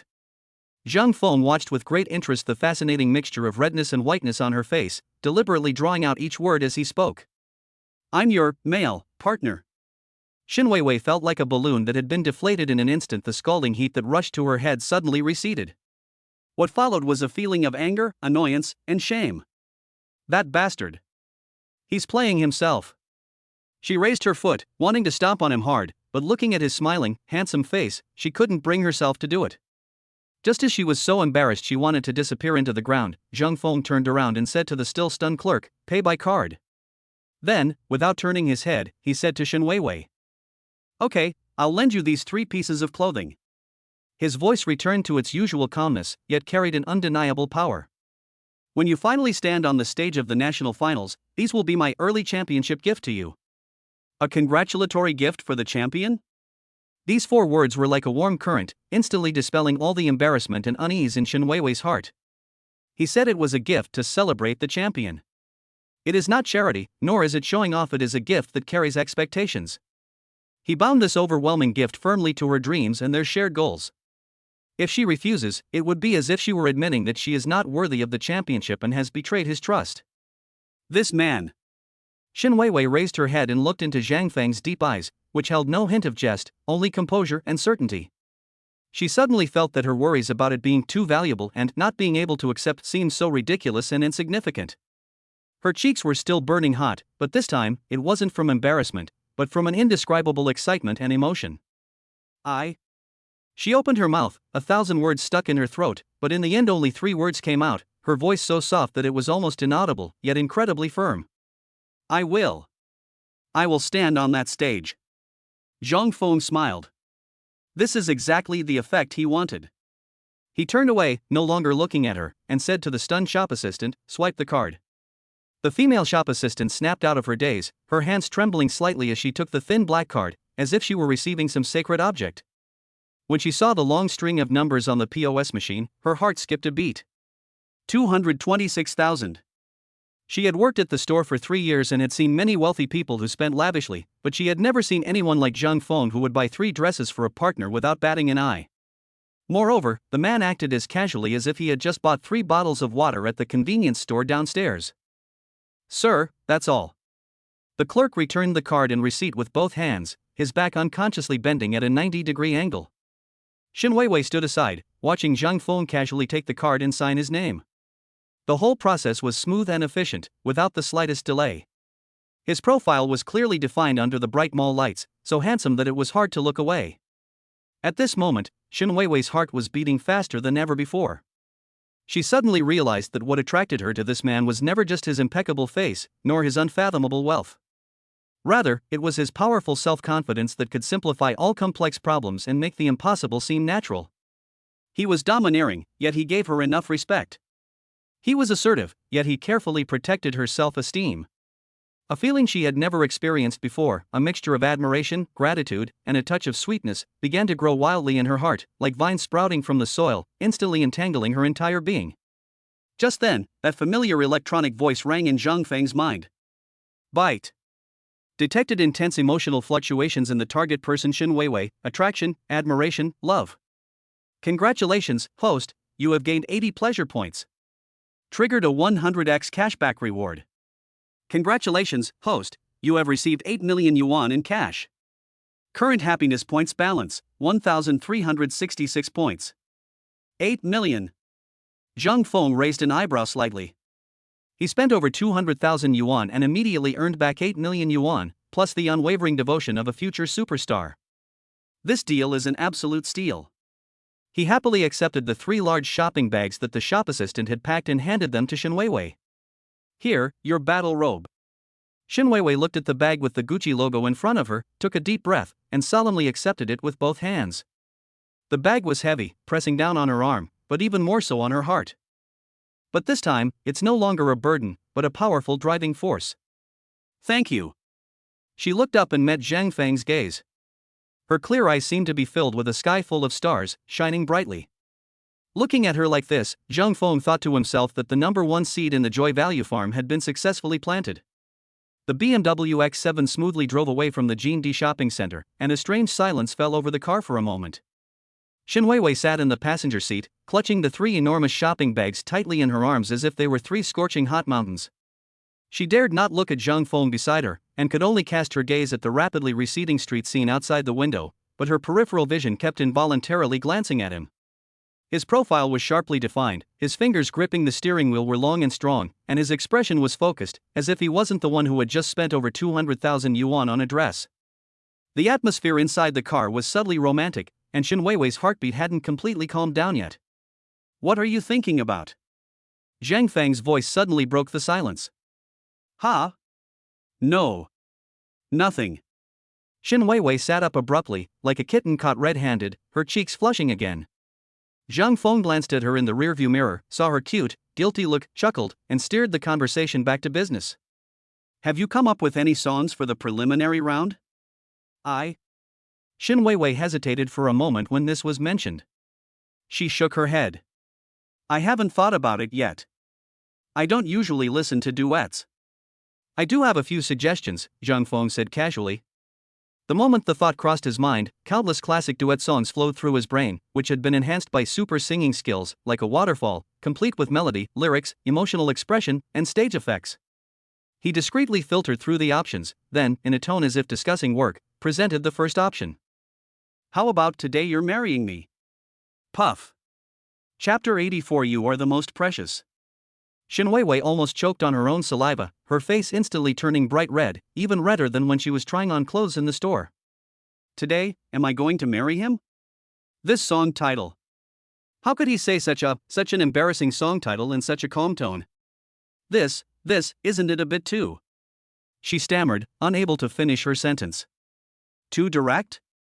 Zhang Feng asked knowingly, turning the steering wheel and smoothly making the turn. How about something more subtle, like Because of Love? Shin Weiwei's breath hitched. She'd heard the song Because of Love before. The poignant emotions conveyed in the lyrics, born from hardship, were something a single woman like herself couldn't possibly sing. Besides, the song title itself was ambiguous enough. Seeing her looking like she was about to burst into flames, Zhang Feng's smile deepened. He continued to raise the stakes, slowly throwing out a third option. Or You Are the Most Precious? This song is a classic, widely sung, and has a good melody, making it perfect for scoring points in the competition. Shin Weiwei was completely speechless. You Are the Most Precious.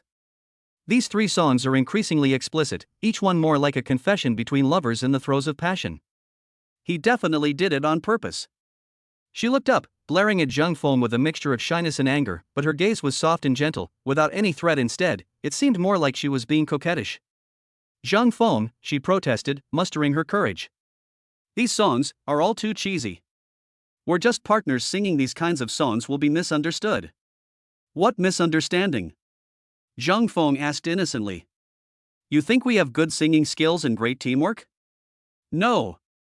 Shin Weiwei exclaimed anxiously, it's a misunderstanding, we're not in that kind of relationship.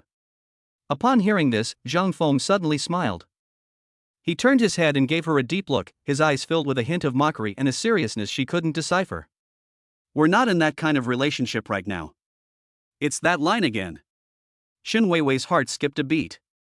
He slowly finished the sentence, it's just singing a song, what's there to be afraid of? Are you afraid that while you're singing, you'll end up taking it for real? You. Shin Weiwei's cheeks felt like they were burning up. She was both ashamed and angry, and even the roots of her neck turned bright red. What does it mean to turn a fake relationship into a real one? That bastard, how could he say such flippant things? She clenched her fists, wanting to punch him, but when she looked up and saw his handsome face with a half smile, all her strength dissipated, leaving her only feeling embarrassed. I can sing all of these songs. She took a deep breath, forcing herself to calm down, and tried to reason with them, but the lyrics are too ambiguous. We're just partners. If we sing these kinds of songs on stage, people will misunderstand. What else? Zhang Feng chuckled, his tone full of self-righteousness. How about we go up on stage and sing Unity is Strength? Or should we hold hands and sing Tomorrow Will Be Better? He paused, seemingly finding the scene amusing, and continued, imagine that scene. The spotlight shines down, and the host enthusiastically announces, next up, please welcome Zhang Feng and Shin Weiwei from Jiangzhou University to bring us an inspiring choral performance. Then the music starts, and we each hold a thermos, singing clearly and distinctly. When we reach the climax, we even exchange encouraging glances, hey, comrade, keep it up. Puff. Shin Weiwei couldn't help but laugh at the comical scene he described, and her embarrassment and annoyance instantly vanished. But after she finished laughing, she felt something was wrong. She was clearly protesting, so how did he end up leading her astray? I did not mean that. A competition isn't a karaoke session. Zhang Feng suddenly dropped his joking expression, and the atmosphere in the car became serious. Singing ability is just the foundation, the ticket to the competition. Think about it, with so many contestants, what makes you stand out in just 3 minutes for the judges and the audience? His voice was steady, yet it possessed a penetrating power that seemed to see through everything. It relies on empathy. It's about conveying emotions. You have to tell a story on stage with your singing, a story that makes their hearts race and makes them feel the same way. If you're singing a love song, you have to make everyone believe that you're immersed in a deeply unforgettable love. Zhang Feng turned his head and looked at her clear eyes, which were slightly widened in surprise. We are partners, so on stage, we are the male and female protagonists in that story. You are not singing lyrics, you are singing me. I am not singing melody, I am singing you. Do you understand? The last two words, though spoken softly, struck Shen Weiwei's heart like two heavy hammer blows. She was completely stunned. All the thoughts in my mind about shyness, ambiguity, and misunderstanding were shattered by his words at that moment. She suddenly understood. What troubles me is the shyness of a young girl. What he was thinking about was the stage, the audience, and the strategy to win the championship. He wasn't flirting with himself in a flippant way, he was teaching himself how to become a true performer in the most direct and effective way. This man. Shen Weiwei stared at his focused profile, her heart pounding uncontrollably. The feeling was far more intense than anything she'd experienced before, whether in the Gucci store or at the television station. A mixture of shock, admiration, and an indescribable thrill instantly filled her chest. So this is who he really is. He was domineering and forceful, yet he was paving the way for her dreams in his own way. She opened her mouth, feeling a dryness in her throat. After several seconds, she finally found her voice and nodded vigorously.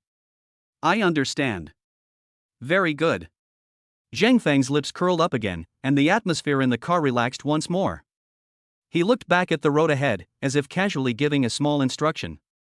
Then let's listen to You Are the Most Precious when we get back. Take a good look at how precious the other person really is.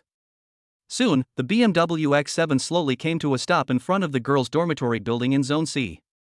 A subtle quiet filled the carriage, the air still seeming to carry the scent of her new clothes from the Gucci store and her faint fragrance.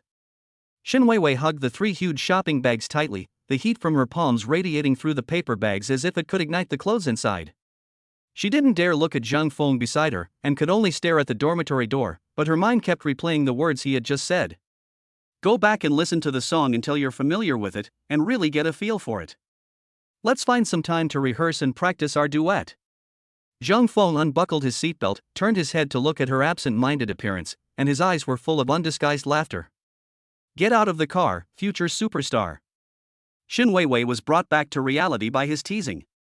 Her cheeks flushed, and she quickly pushed open the car door, practically running out while clutching the bags. She stood by the car, watching the window slowly roll down, revealing Zhang Feng's handsome face. Zhang Feng. She mustered her courage, met his gaze, and said solemnly, I will definitely work hard. I won't let you down. I'll wait. Zhang Feng nodded at her, said nothing more, rolled up the window, stepped on the gas, and the black BMW X7 smoothly turned around and disappeared into the night.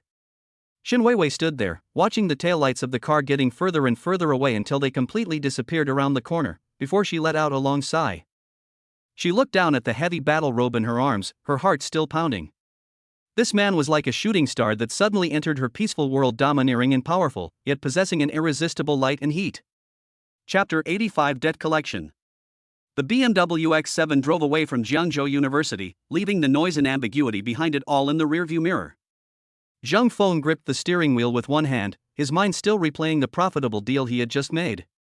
$226,000 bought him the unwavering devotion of a future superstar, and also triggered an $8 million cashback bonus. The first experimental plot of the Joyful Value Farm has been successfully cultivated. He was in a good mood and even started planning what new and interesting methods he could use to squeeze more money out of that naive girl, Shen Weiwei. Just then, the phone screen on the center console lit up, and an unfamiliar number started ringing. Zhang Feng answered the call casually and put it on speakerphone. Hello? A young man's anxious voice came from the other end of the phone. His voice was distorted with nervousness. Mr. Zhang. Mr. Zhang?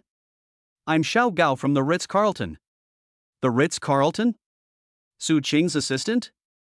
Zhang Feng raised an eyebrow, his tone remaining calm. Yes, what is it? Something's happened, Mr. Zhang. Vice President Su, she's in trouble. Xiao Gao's voice sounded like he was about to cry.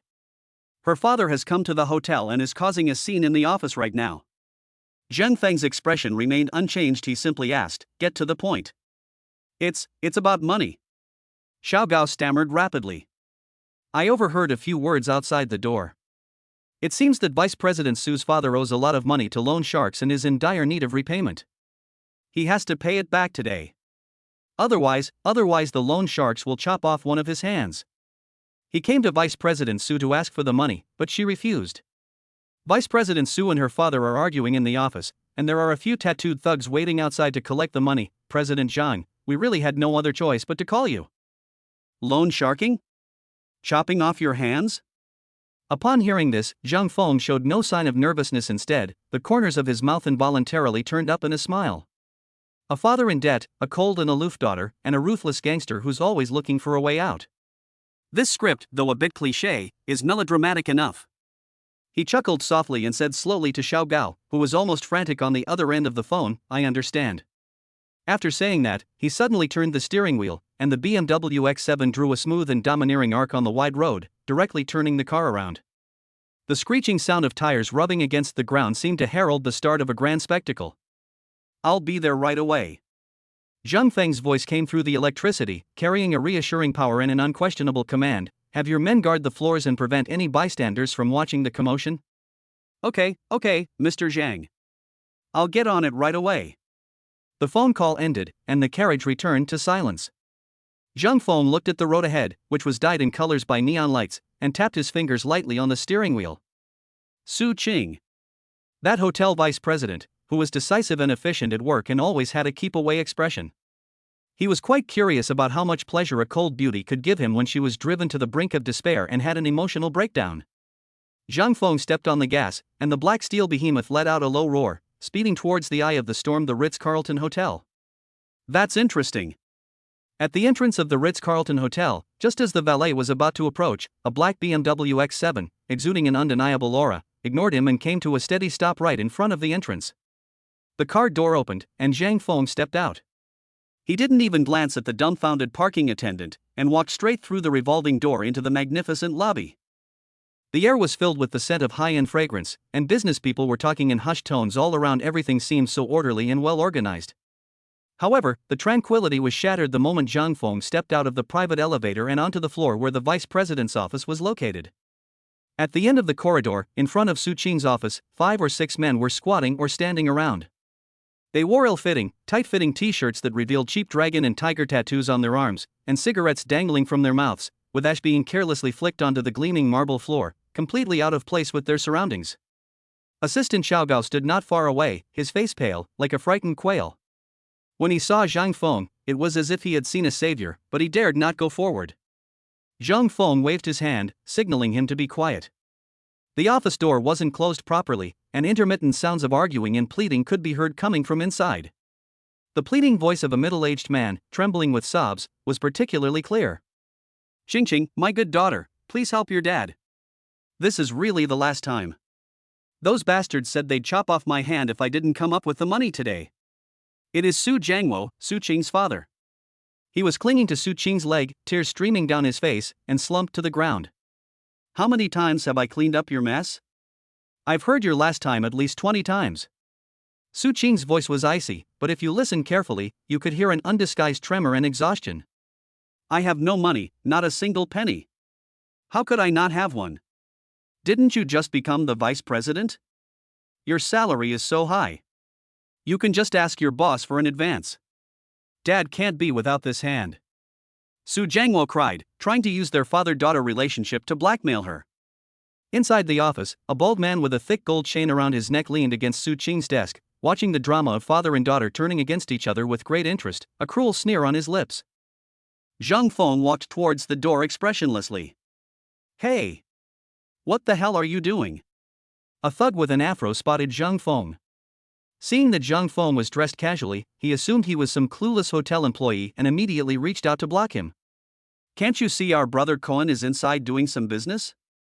Get lost. Zhang Feng didn't even glance at him, continuing on his way. Just as the tattooed hand was about to touch his chest, Zhang Feng's hand moved with lightning speed, grabbing the other man's wrist. Click. A crisp sound of bones dislocating. Ah! The thug with the afro let out a scream that sounded inhuman, and his whole body went limp as if his bones had been removed, his forehead instantly covered in cold sweat. The thugs around were dumbfounded. They didn't even see how Zhang Feng made his move. Zhang Feng casually tossed the burly man, who was 1.8 meters tall, aside. He dusted off the sleeve that had just been touched, as if it had gotten dirty. Then, under the horrified gazes of the remaining thugs, he reached out and, with a creak, pushed open the office door. Inside the door, Su Jiangwo was wailing, Su Qing was pale-faced, and there was also the bald Koengu who was watching the show. Everyone's eyes were instantly focused on the doorway. Zhang Feng leaned against the doorframe, his gaze sweeping over the faces of the group, finally settling on Su Qing's pretty face, which was a mixture of shock, humiliation, and a hint of despair. A slight smile appeared on his lips. Chapter 86: Selling a Daughter? The air in the office seemed to freeze the moment Zhang Feng appeared. The wailing Su Jiangwo, the deathly pale Su Qing, and the bald-headed Koengu who was watching the show all stared intently at the doorway. Su Qing's pupils suddenly contracted, and all the color drained from her face. Mr. Zhang. How did he end up here? What did he see? What did he hear? Did he see her father, paralyzed on the ground, devoid of dignity, and hear her cold and powerless arguments? The image of shrewdness, competence, and perpetual elegance that she had painstakingly cultivated in front of him shattered into nothingness at that moment. Mr. Zhang, what brings you here? Her voice was dry, trembling without her even realizing it. As Su Jiangwo, who was squatting on the ground, heard heavenly music, he suddenly raised his head and sought his daughter's respectful attitude towards the young man. His cloudy eyes instantly burst with hope. Mr. Zhang? Boss? My savior has arrived. He scrambled to his feet, not even bothering to brush off the dust, and like a hungry wolf pouncing on its prey, staggered over to Zhang Feng and grabbed his trouser leg. Mr. Zhang! Help! Mr. Zhang! You must be the big boss of this hotel, right? Su Jiangwo cried out, tears streaming down his face. Please have some mercy and give me my daughter's salary in advance. Otherwise, they're really going to chop off my hand today. Dad! Get up! Su Qing felt a rush of heat to her head, and her whole body trembled. She rushed over, grabbed Su Jiangwo's arm, and tried to pull him away from Zhang Feng, her voice urgent and angry. Have you no shame? Get up right now! She tried her best, but Su Jiangwo was like a leech stuck to Zhang Feng, refusing to let go no matter what. Su Qing closed her eyes in despair, and when she opened them again, she forced herself to look at Zhang Feng and forced a smile that was more like a grimace. I'm sorry, Mr. Zhang, this is a family matter. I apologize for making you laugh. Zhang Feng's gaze did not linger on her or her father at all. He didn't even glance down at the tearful middle-aged man at his feet. His gaze swept past them and landed directly on the bald Koen, who was leaning against the desk. What happened? His tone was very calm, as if he were asking how the weather was today. Bald Koen felt a chill run down his spine when he saw him staring at him. He hadn't forgotten how his most capable henchman had ended up lying on the ground outside the door. He instinctively straightened up, cleared his throat, and tried to regain his composure. Oh, so you're Mr. Zhang. Well, it's just in time that the person in charge has arrived.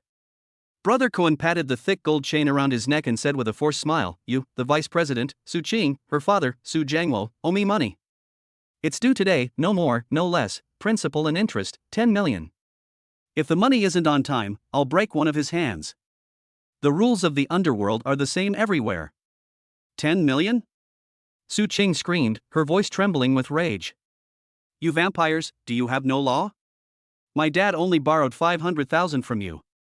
Vice President Su, you can eat whatever you want, but you can't say whatever you want. Brother Koen took out a cigarette from his pocket, and his underlings immediately came over to light it for him. He slowly exhaled a smoke ring and tapped his head with the finger holding the cigarette. The 500,000 is the principal, that's right. But your dad has been missing for the past few months. Dozens of us brothers have been looking for him. You should also consider the gas money, lost wages, and compensation for emotional distress, right? He counted on his fingers, with an expression that said, let me do the math for you. And then there's the interest, it just keeps rolling over, plus some late payment penalties, and finally, the appearance fee for my brother Koen to personally come and collect the debt, rounded up to 10 million. To be honest, we all feel like we're losing out. Su Chang was so angry that she trembled all over, her lips quivering, and she couldn't utter a single word. This isn't just extortion, it's outright robbery. The office was deathly silent, save for Su Jiangwo's suppressed sobs. All eyes were once again focused on Zhang Feng. Upon hearing this absurd account, Zhang Feng not only didn't get angry, but instead chuckled softly. Zhang Fang's soft chuckle sounded particularly abrupt in the deathly silent office. Su Jiangwo, who was clinging to a sliver of hope, was stunned. Su Qing, whose face was deathly pale, was also stunned. Even the bald Cohen, who thought he had the whole scene under control, twitched the fat on his face. What's that kid laughing at? Is a $10 million debt really that funny? Kid, what are you laughing at? Brother Cohen narrowed his eyes, his tone unfriendly. Just now, outside the door, his men had inexplicably fallen, and he was actually a little suspicious of this young man who had suddenly appeared. Zhang Feng ignored him, a thought flashing through his mind. Activate the superintelligence system. Targets, Su Jiangwo, Brother Cohen. Ding. Intelligence being generated. Target, Su Jiangwo. Due to a long-term gambling addiction, he has accumulated gambling debts of over 1 million yuan in various underground card and mahjong parlors in Zhengzhou. To cover his losses, he borrowed 500,000 yuan from the Brother Cohen loan shark gang 3 months ago, agreeing to a monthly interest rate of 30%, compounded annually. Target, Brother Cohen, real name Zhao Cohen. Head of a loan sharking gang, known for his predatory lending tactics and violent debt collection. His illegal gains exceed 50 million yuan, and he is involved in multiple cases of intentional assault. I see. Zhang Feng's smile deepened. These aren't here to collect debts, they're clearly a group of walking KPIs, waiting to be harvested. When Cohen saw that Zhang Feng was not speaking and was only laughing, he thought that he was stunned by the amount of 10 million, and his fear immediately disappeared. He stopped looking at Zhang Feng and instead fixed his cloudy eyes on Su Qing. He strolled over slowly, circled Su Qing, and his gaze roamed unabashedly from her tense face to her slender figure encased in her business suit, finally settling on her long legs clad in black stockings. His Adam's apple bobbed involuntarily. TSK, TSK, TSK. Cohen made a nauseating sound of admiration, his greasy gaze returning to Su Jiangwo. Old Su, I'd say that although you've been a coward all your life, you've really given birth to a fine baby. He stretched out his thick finger holding the cigarette, almost touching Su Qing's chin. Su Qing took a step back abruptly, her eyes flashing with cold disgust and humiliation. Cohen didn't mind, grinned, revealing a set of yellow teeth, and said to Su Jiangwo, "How about this? I'm not an unreasonable person. Seeing how pitiful you are, I'll show you the way." He gestured with his chin towards Su Qing, the meaning of which was self-evident. "Let your precious daughter play with me for a few days. If I'm happy, I can give you a 50% discount on your initial investment, let alone the 10 million. How about it? Isn't that a good deal?" The air in the office seemed to have been sucked out. Su Qing's body trembled violently, not from fear, but from extreme anger and disgust. She stared intently at Cohen, her eyes seeming to want to devour him alive. What chilled her to the bone even more was that her biological father, Su Jiangwo, upon hearing these words, not only didn't erupt in fury, but instead trembled, a flicker of hesitation and struggle flashing in his eyes. He opened his mouth, looked at Su Qing, and whispered, "Qing, why don't you just have a drink with Brother Cohen and say a few nice words?" "Shut up!" Su Qing interrupted Su Jiangwo's next words with a sharp shout. At that moment, the last trace of affection she had for her father was completely severed. She felt icy cold all over, as if she had fallen into a bottomless abyss. Just then, Zhang Feng, who had been leaning against the doorframe watching the show, finally spoke up. Chapter 87. I'll pay back the money. I'll pay this 10 million on behalf of Vice President Su Qing. Zhang Feng's voice wasn't loud, but it was like a pebble thrown into a calm lake, instantly creating ripples in the noisy hotel lobby. The environment, which was noisy just a moment ago, became so quiet you could hear a pin drop in an instant. All eyes were focused on this excessively young man. "Mr. Zhang." Su Qing snapped back to reality, grabbing Zhang Feng's arm tightly, her fingertips turning slightly white from the force. "No. You can't give it to them. This is extortion, it's illegal." Her voice trembled slightly, a mixture of anger and worry for Zhang Feng being dragged into this mess. 10 million, that number felt like a mountain, weighing her down, making it hard to breathe. How could she let Zhang Feng bear such an undeserved burden for her sake? Zhang Feng gently patted the back of her hand, the warm touch making her heart skip a beat. "Fine." He uttered only 2 words, his tone calm, yet they carried an undeniable power. Then, he looked up at Cohen across from him, his eyes showing no sign of nervousness, but rather as if he were looking at a few clowns. Zhang Feng's superintelligence system has thoroughly investigated the background of this group. He gave me the money today. But this money is also the key to getting these people in. We can simply report it to the police and provide the transaction records, and they'll bring this whole group to justice. Kid, you fucking messed with me? Brother Cohen was enraged by Zhang Feng's nonchalant attitude. He took a step forward, his face contorted with menacing fat, his eyes fierce. 10 million? You think it's some kind of money game? Several of his henchmen followed suit and surrounded him, instantly creating a tense atmosphere. Zhang Feng scoffed, not even bothering to lift his eyelids. Send me your payment account number, stop talking nonsense. These almost humiliating words instantly turned Cohen's face a deep shade of liver. In all his years in the underworld, this was the first time he'd ever encountered such an arrogant young man. All right. I'll see how you get out of this today. Cohen gritted his teeth, pulled out his phone, and viciously sent his bank card number, cursing under his breath. Fine, you've got guts. If you don't have enough money, I'll make sure you walk out of this store sideways today. Zhang Feng didn't even look at him. He unlocked his phone, opened the bank app, and entered his account number and the amount.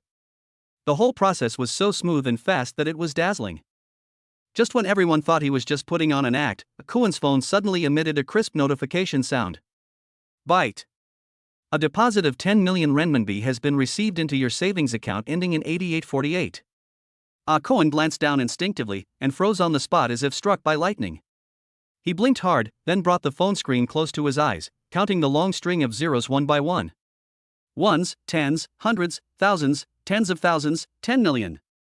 Not a single penny less. Cohen. Brother Cohen, what's wrong? The underling next to him noticed that his expression was off and leaned over to ask in a low voice. Cohen ignored him and shakily handed the phone to the underling. The younger brother only glanced at it, his eyes nearly popping out of their sockets, and he stammered, "Holy crap. It really arrived. 10 million. That shout completely ignited the entire audience. My God, 10 million just went through the motions? You didn't even enter a password? Transfers are this fast now? Just who is this Mr. Zhang? He's incredibly rich." Cohen and his henchmen looked at Zhang Feng with completely different eyes, from initial amazement to awe and admiration. Su Qing was completely speechless.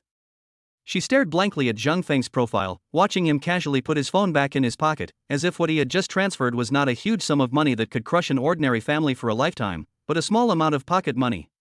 Just then, Zhang Feng turned his head, met her complicated gaze, and smiled slightly. "I told you it's nothing. Consider this money as an advance on your year-end bonus. As the hotel's vice president, just generate more revenue for the company, and it'll all come back, right?" His tone was so relaxed, as if he were joking, yet it stirred up huge ripples in Su Qing's heart once again. On the other hand, Cohen received the money and felt relieved, but he couldn't save face. He glared fiercely at Su Qing, his gaze sweeping over her slender figure and her long, straight legs in black stockings, as if trying to etch this unattainable piece of meat into his mind. "Consider yourselves lucky." He spat, then winked at his still stunned underlings behind him. "Let's go." A large group of people came in a grand procession, but left in a sorry state. Su Jiangwo, who had just been lying on the ground, seemed to have come back to life. He scrambled to Zhang Feng's feet, his face filled with gratitude that made one's stomach churn. "Thank you, Mr. Zhang. Thank you, Mr. Zhang. You are truly my second parents." Looking at her father's obsequious face, Su Qing felt a surge of anger and blood rushing to her chest. The last bit of blood ties between them had been completely extinguished by this ugly behavior. She took a deep breath, her voice as cold as ice. "Dad, you should go." Su Jiangwo was taken aback and wanted to say something. "This is the last time I'll help you." Su Qing interrupted him, each word seemingly squeezed out from between her teeth. "I will return this money to President Zhang. From now on, you'd better take care of yourself." Looking into his daughter's lifeless eyes, Su Jiangwo finally realized that he had completely lost his ATM. He opened his mouth, but in the end, nothing came out. He felt too ashamed to face his daughter again, so he hunched over and walked away, dejected. The office door was closed, isolating it from everything outside. Assistant Xiao Gao was still standing dumbfounded at the door, looking at President Zhang with eyes full of admiration. Zhang Feng ignored him and walked straight to Su Qing's messy desk, casually picking up an IOU with 500,000 written on it, treating it like a piece of waste paper. "Xiao Gao," he said without turning his head. "Here. Mr. Zhang." Xiao Gao jumped up and stood up straight immediately. Pack up all the evidence on the table, along with the transfer records on my phone. Zhang Feng threw the IOU back onto the table. Send this evidence of extortion by these loan shark gangs to the police station. Police station? Su Qing's pupils suddenly contracted. She suddenly looked up at Zhang Feng, her mind going blank. It turns out he wasn't being taken advantage of at all. This 10 million isn't ransom, it's bait. It's the most direct and irrefutable evidence to send those scumbags to prison. To lure someone in at the first sign of trouble, one must feign indifference. What a clever tactic of feigning indifference to lure the prey. Su Qing felt a jolt of electricity shoot from the soles of her feet to the top of her head. Looking at Zhang Feng's com profile, her heart pounded wildly. This man was more than just rich. His shrewdness and ruthlessness far exceeded her expectations. Understood. Xiao Gao was a smart man and understood instantly. His face showed extreme excitement, and he quickly began to tidy up the evidence on the table. He looked at Zhang Feng as if he were a god. Soon, Xiao Gao left with his things, leaving only Zhang Feng and Su Qing in the office. The air still carried the sense of cheap cigarettes and the decadent aura emanating from Su Jiangwo, mixed with the expensive perfume on Su Qing, creating an eerie atmosphere. Su Qing looked at Zhang Feng, her lips moved, but she found that she couldn't say a word. Thanks? An apology? Or something else? Any language seems so pale and powerless in the face of that thunderous 10 million and that nonchalant closing the net. Just then, a long-lost electronic voice rang in Zhang Feng's mind. Bite. Detected intense emotional fluctuations in the target person. Su Qing, shock, admiration, awe, attraction, love. Congratulations, host, you have gained 100 pleasure points. Triggered a 100x cashback reward. Congratulations, host, you have received 10 million yuan in cash. Current happiness points balance, 1466. 10 million? Zhang Feng raised an eyebrow. He had spent 10 million and then made it back in the blink of an eye, plus sent a bunch of scumbags to jail. This deal is a good one. Chapter 88: The 300 million yuan grand prize. The system notification sound hadn't finished yet. Ding. Congratulations, host. Your accumulated happiness points have exceeded 1400 points, granting you one extra chance to win a prize. Want to enter the prize draw now? Draw, Zhang Feng silently recited in his mind. A virtual golden roulette will appear before my eyes, spinning rapidly. Ding. Lottery draw complete.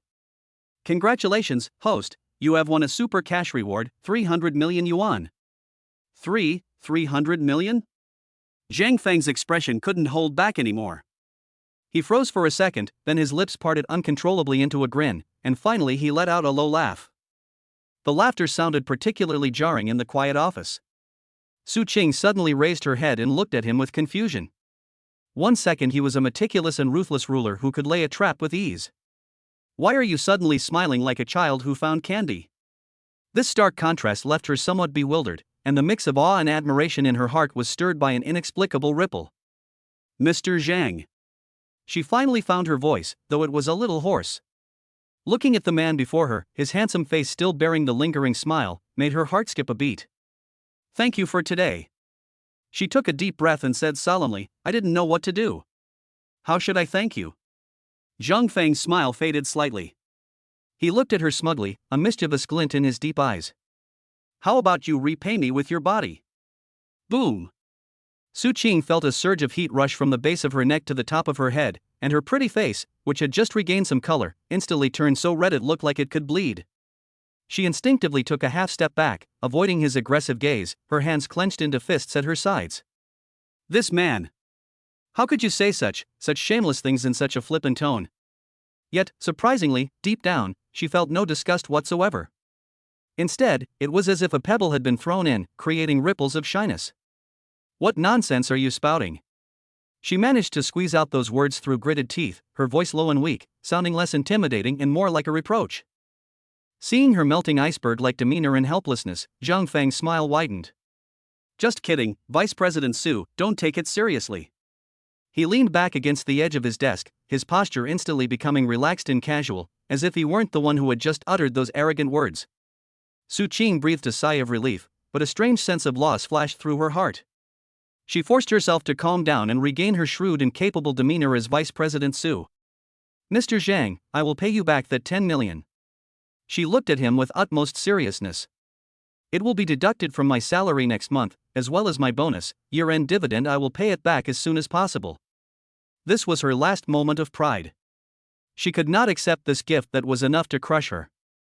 Upon hearing this, Zhang Feng simply waved his hand dismissively. All right, I don't care about that little bit of money. He straightened up, his gaze sweeping across the vice president's office, a symbol of power and status, before finally settling on Su Qing's stubborn face. If you want to pay back the money, it's simple. He paused, his tone becoming playful. Now that you're the vice president of the Ritz-Carlton, get the hotel's performance in the top tier. These words struck her most sensitive nerve at that moment more effectively than any words of comfort or charity. He didn't treat her like a decorative vase that needed saving. Instead, he placed her on an equal footing and, in an unquestionable tone, issued her a KPI befitting a vice president. This is both a challenge and a form of recognition. Her chest heaved violently as the humiliation and disgust she felt because of her father were replaced by a new, burning emotion. It is the will to fight. She raised her head, her beautiful eyes regaining their light, and looked directly at Zhang Feng, each word resounding with conviction. Okay. Mr. Zhang, don't worry, I won't let you down. Zhang Feng looked at her now that she was wearing her armor again and nodded in satisfaction. This is the Su Qing he truly valued, a thorny, icy rose, not a parasitic vine to be trampled upon. All right, I'll be going now. After Zhang Feng finished speaking, he stopped looking at her and turned to walk towards the door. Su Qing stood there, looking at his tall and straight back. Her lips moved, but in the end, she said nothing. Only after the office door was gently closed did she, as if all her strength had been drained, slowly lean against the desk behind her. The tabletop still bore traces of the earlier chaos, and an unpleasant odor lingered in the air. But her world was clearer than ever before. She looked down at her hands, which had turned white from clenching them so tightly, and then slowly loosened them. From this day forward, she will live only for herself, and fight for the man who gave her a new life and dignity. The BMW X7 drove out of the hotel and merged into the city's dazzling river of lights. Zhang Feng had one hand on the steering wheel and the other hand opened the mobile banking app. Looking at the long string of zeros in his account balance that made his eyes dizzy, he couldn't help but chuckle softly. 300 million. Cash. This feeling is even more unreal than winning the lottery in a dream, yet it's incredibly reassuring. With this money, acquiring that live streaming company tomorrow won't be a negotiation anymore. It was not a crushing defeat. His mind is filled with the image of slapping the contract in Wang Jinbiao's face tomorrow. In a good mood, the car sped up. Back at the Imperial Garden, Zhang Feng took a quick shower and threw himself into the soft, large bed. This day was more exciting than the past 20 years combined. From Xin Weiwei's battle robe to Su Qing's 10 million, both experimental fields brought him unexpected harvests. I slept without any dreams. The next day, sunlight streamed into the bedroom through the floor-to-ceiling windows. Zhang Feng opened his eyes and lay on the bed for a full minute before he recovered from that extremely comfortable sleep. He picked up his phone and habitually opened the bank's app. Looking at that number, the smile on his lips grew wider and wider. Everything that happened last night was not a dream. He stretched, and his joints cracked and popped. I got up, washed up, and changed into a well-fitting casual suit. Looking at his radiant reflection in the mirror, Zhang Feng straightened his collar with satisfaction. It's time to meet that media tycoon from Jiangzhou. Wang Jinbiao, General Manager Wang. The headquarters of Jiangzhou New King Star Media Company is located in the Internet Industrial Park in the east of the city. A 12-story building with a blue glass curtain wall, the 5 neon characters New King Star Media on the top of the building still shimmer in the sunlight. A huge LED screen hangs on the exterior of the building, playing short video clips of its anchors posing provocatively, exuding a strong internet celebrity vibe.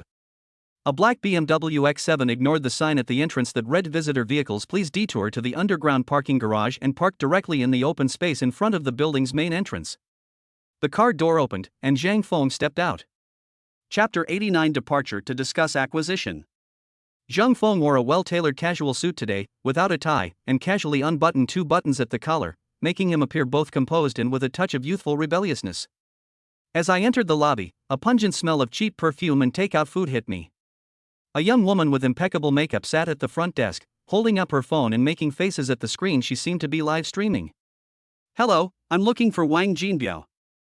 Zhang Feng walked to the front desk and tapped the table lightly with his fingers. The girl's live stream was interrupted, and a hint of impatience flashed across her face. She raised her eyelids and looked Zhang Feng up and down. Seeing that he was young and dressed like a big boss, she spoke to him with a slight disdain. Do you have an appointment?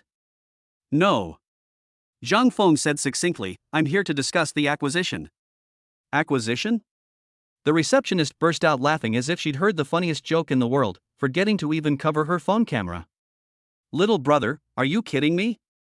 Acquire our company? Our CEO, Mr. Wang, is too busy to joke with you. Zhang Feng didn't say anything, he just looked at her calmly. His gaze was devoid of any emotion, neither angry nor contemptuous, as if he were looking at an insignificant object. Yet it was precisely this calmness that brought the receptionist's laughter to an abrupt halt. She suddenly felt a pang of unease. Under the young man's gaze, her pride and joy, her looks and eloquence seemed to have lost their power. It was a sense of oppression emanating from a superior, invisible yet omnipresent. Please wait a moment, I'll make a call and ask. The girl's voice weakened involuntarily as she frantically dialed the internal line on the top floor. Top floor, CEO's office. Wang Jinbiao, with his legs crossed, was yelling at a guild leader on the other end of the phone, how come the revenue dropped by 10% again this month? What are you bunch of useless trash for? If you don't complete the task, get the hell out of here. Just then, the secretary knocked on the door and came in, whispering, Mr. Wang. The receptionist downstairs said that a Mr. Zhang wants to see you, saying, he wants to discuss the acquisition of the company. Acquisition? Wang Jinbiao paused in his cursing, threw the phone aside, and his murky eyes suddenly flashed with a sharp light. He knew his own company's true nature better than anyone. It appeared successful on the surface, but was actually weak and its cash flow could dry up at any moment. He was just worried about finding someone to take over, and now a sucker had conveniently offered himself up? Is he a young man? Is he some rich kid from a wealthy family who has nothing better to do than come out and experience life? Let him up here. Quickly. Wang Jinbiao suddenly stood up from his chair, his belly fat jiggling as he moved so violently. A golden opportunity. If I can just sell this makeshift operation for a good price, cash out immediately, run away, buy a small island abroad, and enjoy life, wouldn't that be wonderful? He quickly straightened his stretched-out polo shirt in front of the mirror, then touched the 3 gleaming gold chains on his wrist, forcing out what he thought was a friendly smile. Soon, led by the receptionist, whose face had turned pale with fright, Zhang Feng entered Wang Jinbiao's office. A strong aura of nouveau riche emanates from the air. A huge mahogany tea table, a bulky leather sofa, and walls covered with photos of Wang Jinbiao with various internet celebrities and minor stars. In every photo, he is grinning like a Maitreya Buddha. Wang Jinbiao, with his pregnant belly, greeted us with a broad smile and warmly extended both hands. Oh my! This young and talented man must be Mr. Zhang, right? Please, have a seat. Zhang Feng ignored the outstretched hand and did not sit down. His gaze swept casually around the office, finally settling on that oily face, as if he could see through all his pretense and scheming. Wang Jinbiao's large hand froze in mid-air for a moment. Seeing that Zhang Feng had no intention of shaking hands, he was not embarrassed. He laughed and naturally withdrew his hand, then casually wiped it on his tightly stretched polo shirt. Mr. Zhang is young and promising, and he certainly has a unique personality. Come, sit down, and try my treasured De Hong Pao tea. He enthusiastically led Zhang Feng toward the mahogany tea table that took up almost half the office. Zhang Feng didn't move, but simply said, no need, I have limited time. In one sentence, he shut down all of Wang Jinbiao's prepared pleasantries and probing questions. Wang Jinbiao's smile froze for a moment, then returned. His small eyes darted around Zhang Feng, and he cursed inwardly, you ignorant brat, but his words became even more polite. Okay, Mr. Zhang is straightforward, I like that. Let's get straight to the point.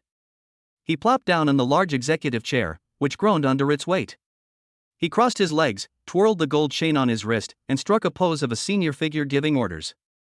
Young man, I'm not trying to discourage you, but the media industry is a deep and murky place. Wang Jinbiao clicked his tongue. It looks glamorous on the outside, and the anchors make money just by singing and dancing, but what is the reality? Burning money. Burning money every day. Promotion, contracts, equipment, venues without hundreds of millions of yuan in funding, you can't even make a ripple. As he spoke, he observed Zhang Feng's expression, trying to detect even the slightest hint of hesitation or retreat on his face. However, Zhang Feng's face was blank. He didn't even lift his eyelids, but calmly asked, company, how much do you plan to sell it for? So direct? Wang Jinbiao was stunned for a moment, and the slight contempt in his heart instantly turned into ecstasy. This isn't some rich kid, this is practically a god of wealth descended to earth. He doesn't even know how to bargain, he just comes up and asks how much it costs. He cleared his throat, suppressed his excitement, and began his performance. Well, speaking of my company. Wang Jinbiao stood up and walked to the wall covered with photos, as if inspecting his army. President Zhang, look, my new Star Media is a well-known name in the entire Jiangzhou live streaming industry. He casually pointed, see that? Xiao Yuna, her revenue last month was 3 million. And this one, Aja, the top outdoor streamer, with over 5 million followers. I have 320 streamers under my management who are well-known, capable, and resilient. I've invested real money in each of them. He spoke with great enthusiasm, exaggerating how a rudimentary operation, already drained of resources and surviving on loans and unpaid wages, had been transformed into a media empire poised for an IPO. Our company's total revenue last year was 800 million yuan, with a net profit of 100 million yuan. This year's goal is to double the revenue. And even that is only because I'm sentimental and don't want to be controlled by those big capital firms, otherwise more than a dozen venture capital firms would have been lining up to invest in me. Zhang Feng just watched him quietly, a faint smile in his eyes, as if watching a clumsy one-man show. Wang Jinbiao's mouth was dry from talking, and seeing that Zhang Feng still didn't respond, he thought he had intimidated him, which made him even more smug. He walked back to his desk, sat down heavily, and waved his 5 fat fingers in front of Zhang Feng, his face showing a pained expression that said, I've gotten you off easy. This company is like my own child. If I weren't planning to retire and enjoy life, I wouldn't sell it for any amount of money. He paused, then said, word by word, 500 million. Chapter 90 asking for 500 million. 500 million? Zhang Feng finally reacted. He repeated the number, and the faint smile on his face turned into an undisguised sneer. That laugh was more lethal than any rebuttal. Wang Jinbiao's face instantly fell, his fat jiggled, and a hint of offended anger flashed in his small eyes. What? Mr. Zhang thinks I, Lao Wang, am joking? He leaned back, his executive chair creaking in protest. Let me tell you, this price is only going to be low, not high. If you don't have the capability, don't waste my time here. He had already decided that this kid was just a clueless greenhorn trying to get a bargain. The 500 million was just something he used to scare the other party away. However, Zhang Feng's next words made him feel as if he had fallen into an ice cave. Mr. Wang, there is no one else in the office, and the soundproofing seems pretty good. Zhang Feng slowly pulled out the chair opposite him, sat down, crossed his legs, and sat down as if he were the master of the place. Then I'll just say it directly. He looked at Wang Jinbiao calmly, as if he were looking at a product that had been stripped of all its packaging. Judging from the growth potential of your new star and its existing assets, the valuation is between 100 million and 150 million. Wang Jinbiao smiled disdainfully. So he was just a poor wretch, all that pretense was his limited knowledge. His hopes were completely dashed, and he was about to tell the guest to leave. The company's cash flow looks good, Zhang Feng's voice wasn't loud, but it clearly reached Wang Jinbiao's ears, but why is the cash in the account always decreasing? Wang Jinbiao's smile froze. Zhang Feng continued, Brother Long from Dongcheng still hasn't paid off his 8 million gambling debt, right? Is your cash flow enough this month? Boom! Wang Jinbiao felt as if a thunderbolt had struck his head, his blood rushing to his head and then turning completely cold in the next second. The fat under his polo shirt jerked violently, and he felt as if his bones had been removed, almost sliding off his office chair. Brother Long. Gambling debts. These words were like a sharp knife, piercing precisely into his deepest fears. There was no way anyone outside of himself and his confidants could know about this. How could that kid know? You, who are you? Wang Jinbiao's voice trembled violently. He stared intently at Zhang Feng, his cloudy eyes filled with terror and horror. You investigated me? Are you one of Brother Long's men? His mind was in complete chaos. Could it be that Brother Long couldn't wait any longer and sent people to probe his background, preparing to take over his company directly? The thought of Brother Long's gang's methods sent a chill down Wang Jinbiao's spine, soaking the back of his polo shirt. Brother Long's men? Zhang Feng sneered upon hearing this, his laughter filled with undisguised contempt. President Wang, you underestimate me too much, and you overestimate that lowly Brother Long. This seemingly casual remark carries more weight than anyone who admits to being Brother Long. They weren't sent by Brother Long, yet they knew his background inside and out. What does this mean? Wang Jinbiao's brain completely shut down. All the social experience and cunning he was so proud of were like children playing house in front of this young man, completely transparent and without any secrets. Zhang Feng didn't give him much time to think. Leaning slightly forward with his elbows on his knees, he continued leisurely, "It seems that President Wang has a very good relationship with the company's top female anchors, Lillian and Little Sweet Bean. If the gambling debts just now were a thunderclap, then this sentence was a lightning bolt that struck right next to your scalp." Wang Jinbiao's entire body tensed up. He suddenly jumped up from his chair, pointed at Zhang Feng's nose, and his voice trembled with excitement. What nonsense are you spouting?" "Nonsense?" Zhang Feng looked up at him, his eyes calm and unwavering. "How come I've heard that you too often go out to dinner together alone at night, and frequently go to hotels to discuss business?" He emphasized the words research business with a deliberately sarcastic tone. Wang Jinbiao's face turned a deep purplish red. He completely lost his temper and cursed, "My anchors are my own business. I take them to a hotel for dinner, what's it to you? What the hell is it to you?" "It's none of my business," Zhang Feng said, shrugging innocently. "I just don't know whether your wife, Ms. Zhao Chunmei, has any say in this?"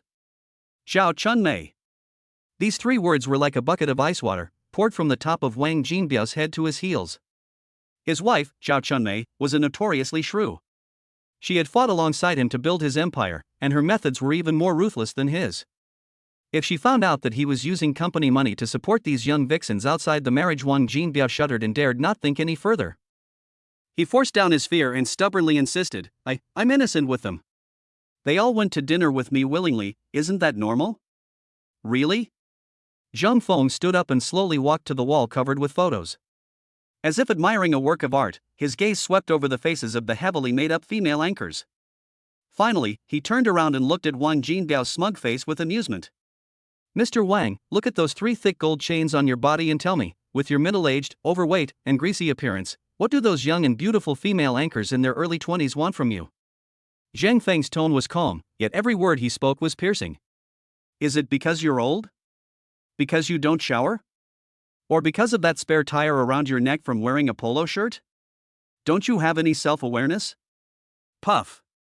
Wang Jinbiao felt a rush of blood to his head, and his vision went black. Humiliation. This is blatant humiliation. Wang Jinbiao has been in Jiangzhou for so many years, when has he ever suffered such humiliation? "You son of a bitch."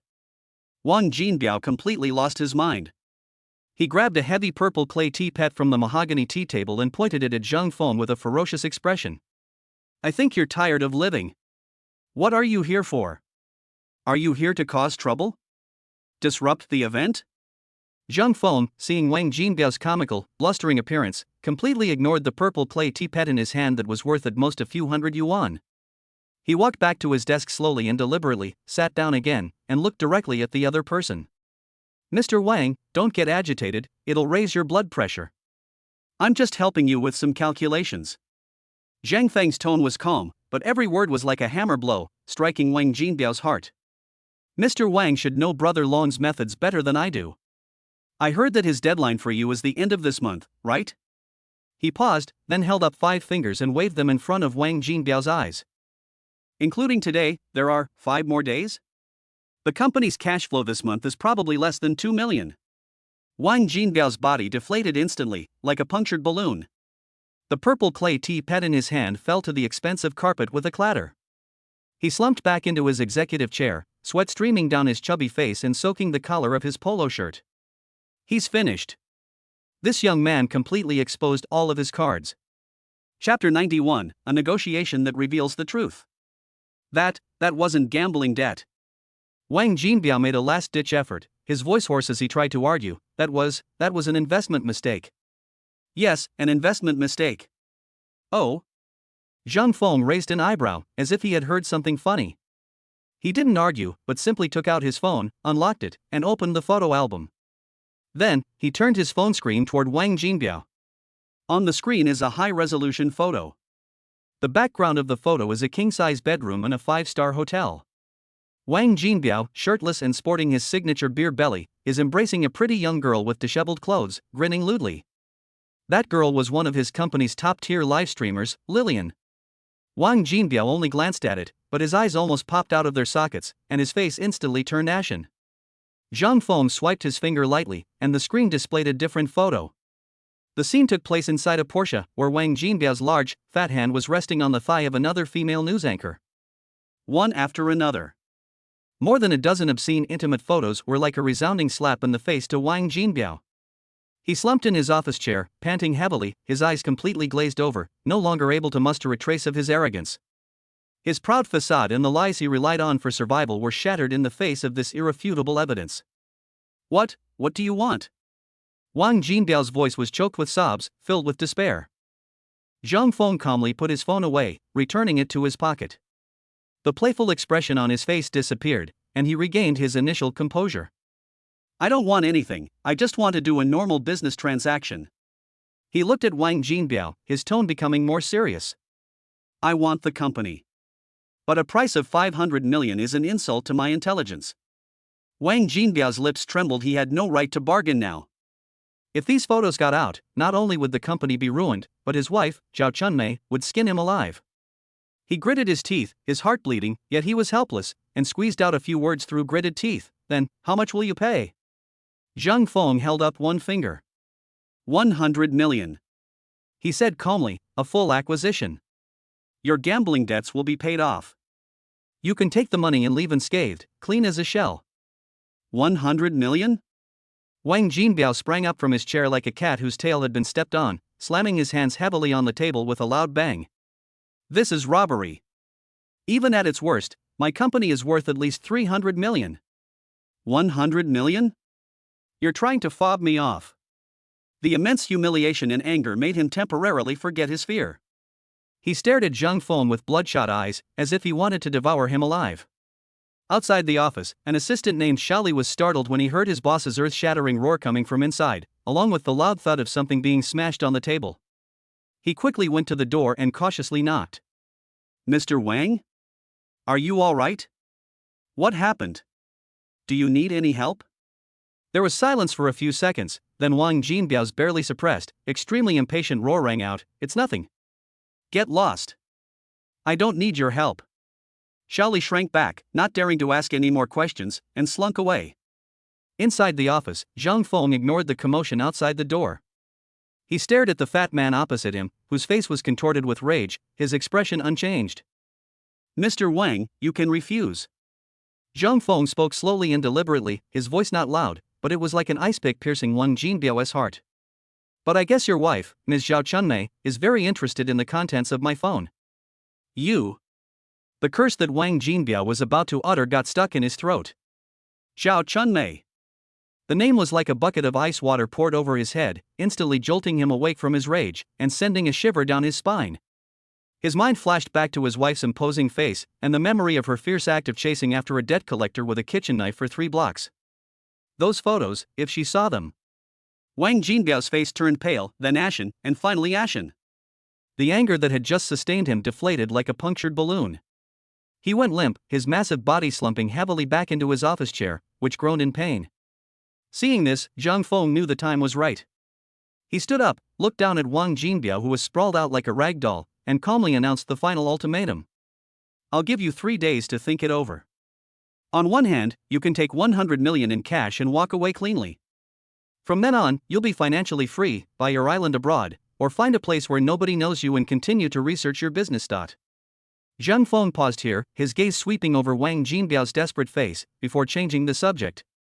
On the other hand, he chuckled, you should know Brother Long's methods better than I do. And your wife's volcano, when it will erupt depends on my mood. You choose for yourself. After saying that, Zhang Feng didn't look at him again and turned to leave. The tall figure disappeared through the doorway, and the office door was gently closed, separating the two worlds. Wang Jinbiao slumped in his enormous executive chair, the office deathly silent. He stared at the empty mahogany tea table, as if he could still see the young man's nonchalant demeanor. Fear, humiliation, resentment, a tidal wave of emotions surged within him, until finally, only boundless despair remained. Zhang Feng walked out of Wang Jinbiao's office, and the door closed gently behind him. The corridor fell silent. Several female anchors who had been peeking and whispering immediately shrank back like startled rabbits when they saw him come out, pretending to be busy, but their curious and inquisitive eyes still darted over from time to time. Wang Jinbiao's hysterical roar just now was probably heard by everyone on half the floor. Zhang Feng ignored all of this and headed straight for the elevator. "Sir, please wait a moment." A clear, slightly soft voice came from behind. Zhang Feng paused and turned around. A young girl in a JK uniform ran up quickly and blocked his way. The girl looked to be in her early 20s, with pigtails, a small and delicate face, and big, bright eyes that sparkled with a mix of innocence and mischief. White stockings encased her shapely, straight legs, making her stand out among the crowd of internet celebrity faces with an exceptionally pure and innocent look, yet also exuding a deliberately crafted allure. "That's interesting." Zhang Feng sized her up. The girl's looks and figure were indeed top-notch. No wonder someone like Wang Jinbiao would have wicked thoughts about her. The girl felt a little uncomfortable under his gaze, her cheeks flushing slightly, but she still mustered her courage, looked up at him, and lowered her voice. You're the boss who came to acquire the company, right?" Zhang Feng raised an eyebrow, neither confirming nor denying, and simply asked, "Is there something you need?" I'm Su Xiao. The girl quickly gave her name, as if afraid he wouldn't have the patience to listen. "I'm one of the company's top live streamers. Mr. Zhang, could we talk in private for a moment?" As she spoke, she glanced cautiously at both ends of the corridor, her tense and mysterious demeanor making it seem as if she were about to make a rendezvous. Zhang Feng became interested. He had just finished off Wang Jinbiao when the company's ace came knocking on his door.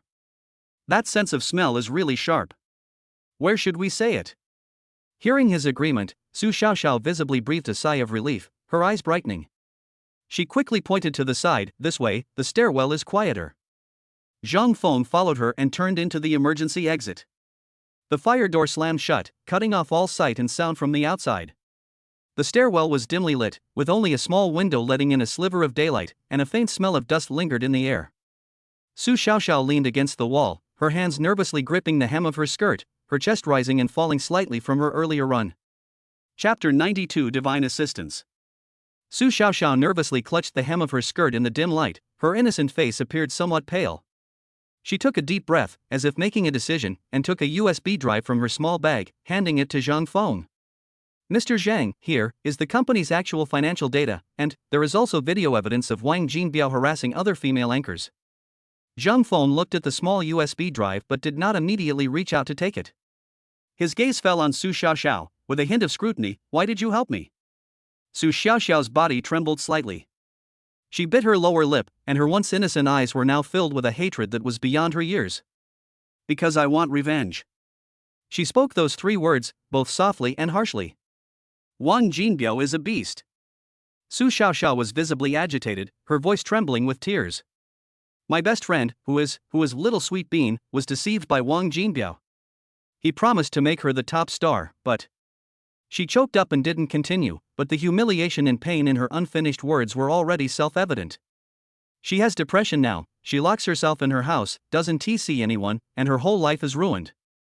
Su Xiaoxiao raised the back of her hand, wiped away her tears haphazardly, and continued, "It's not just her.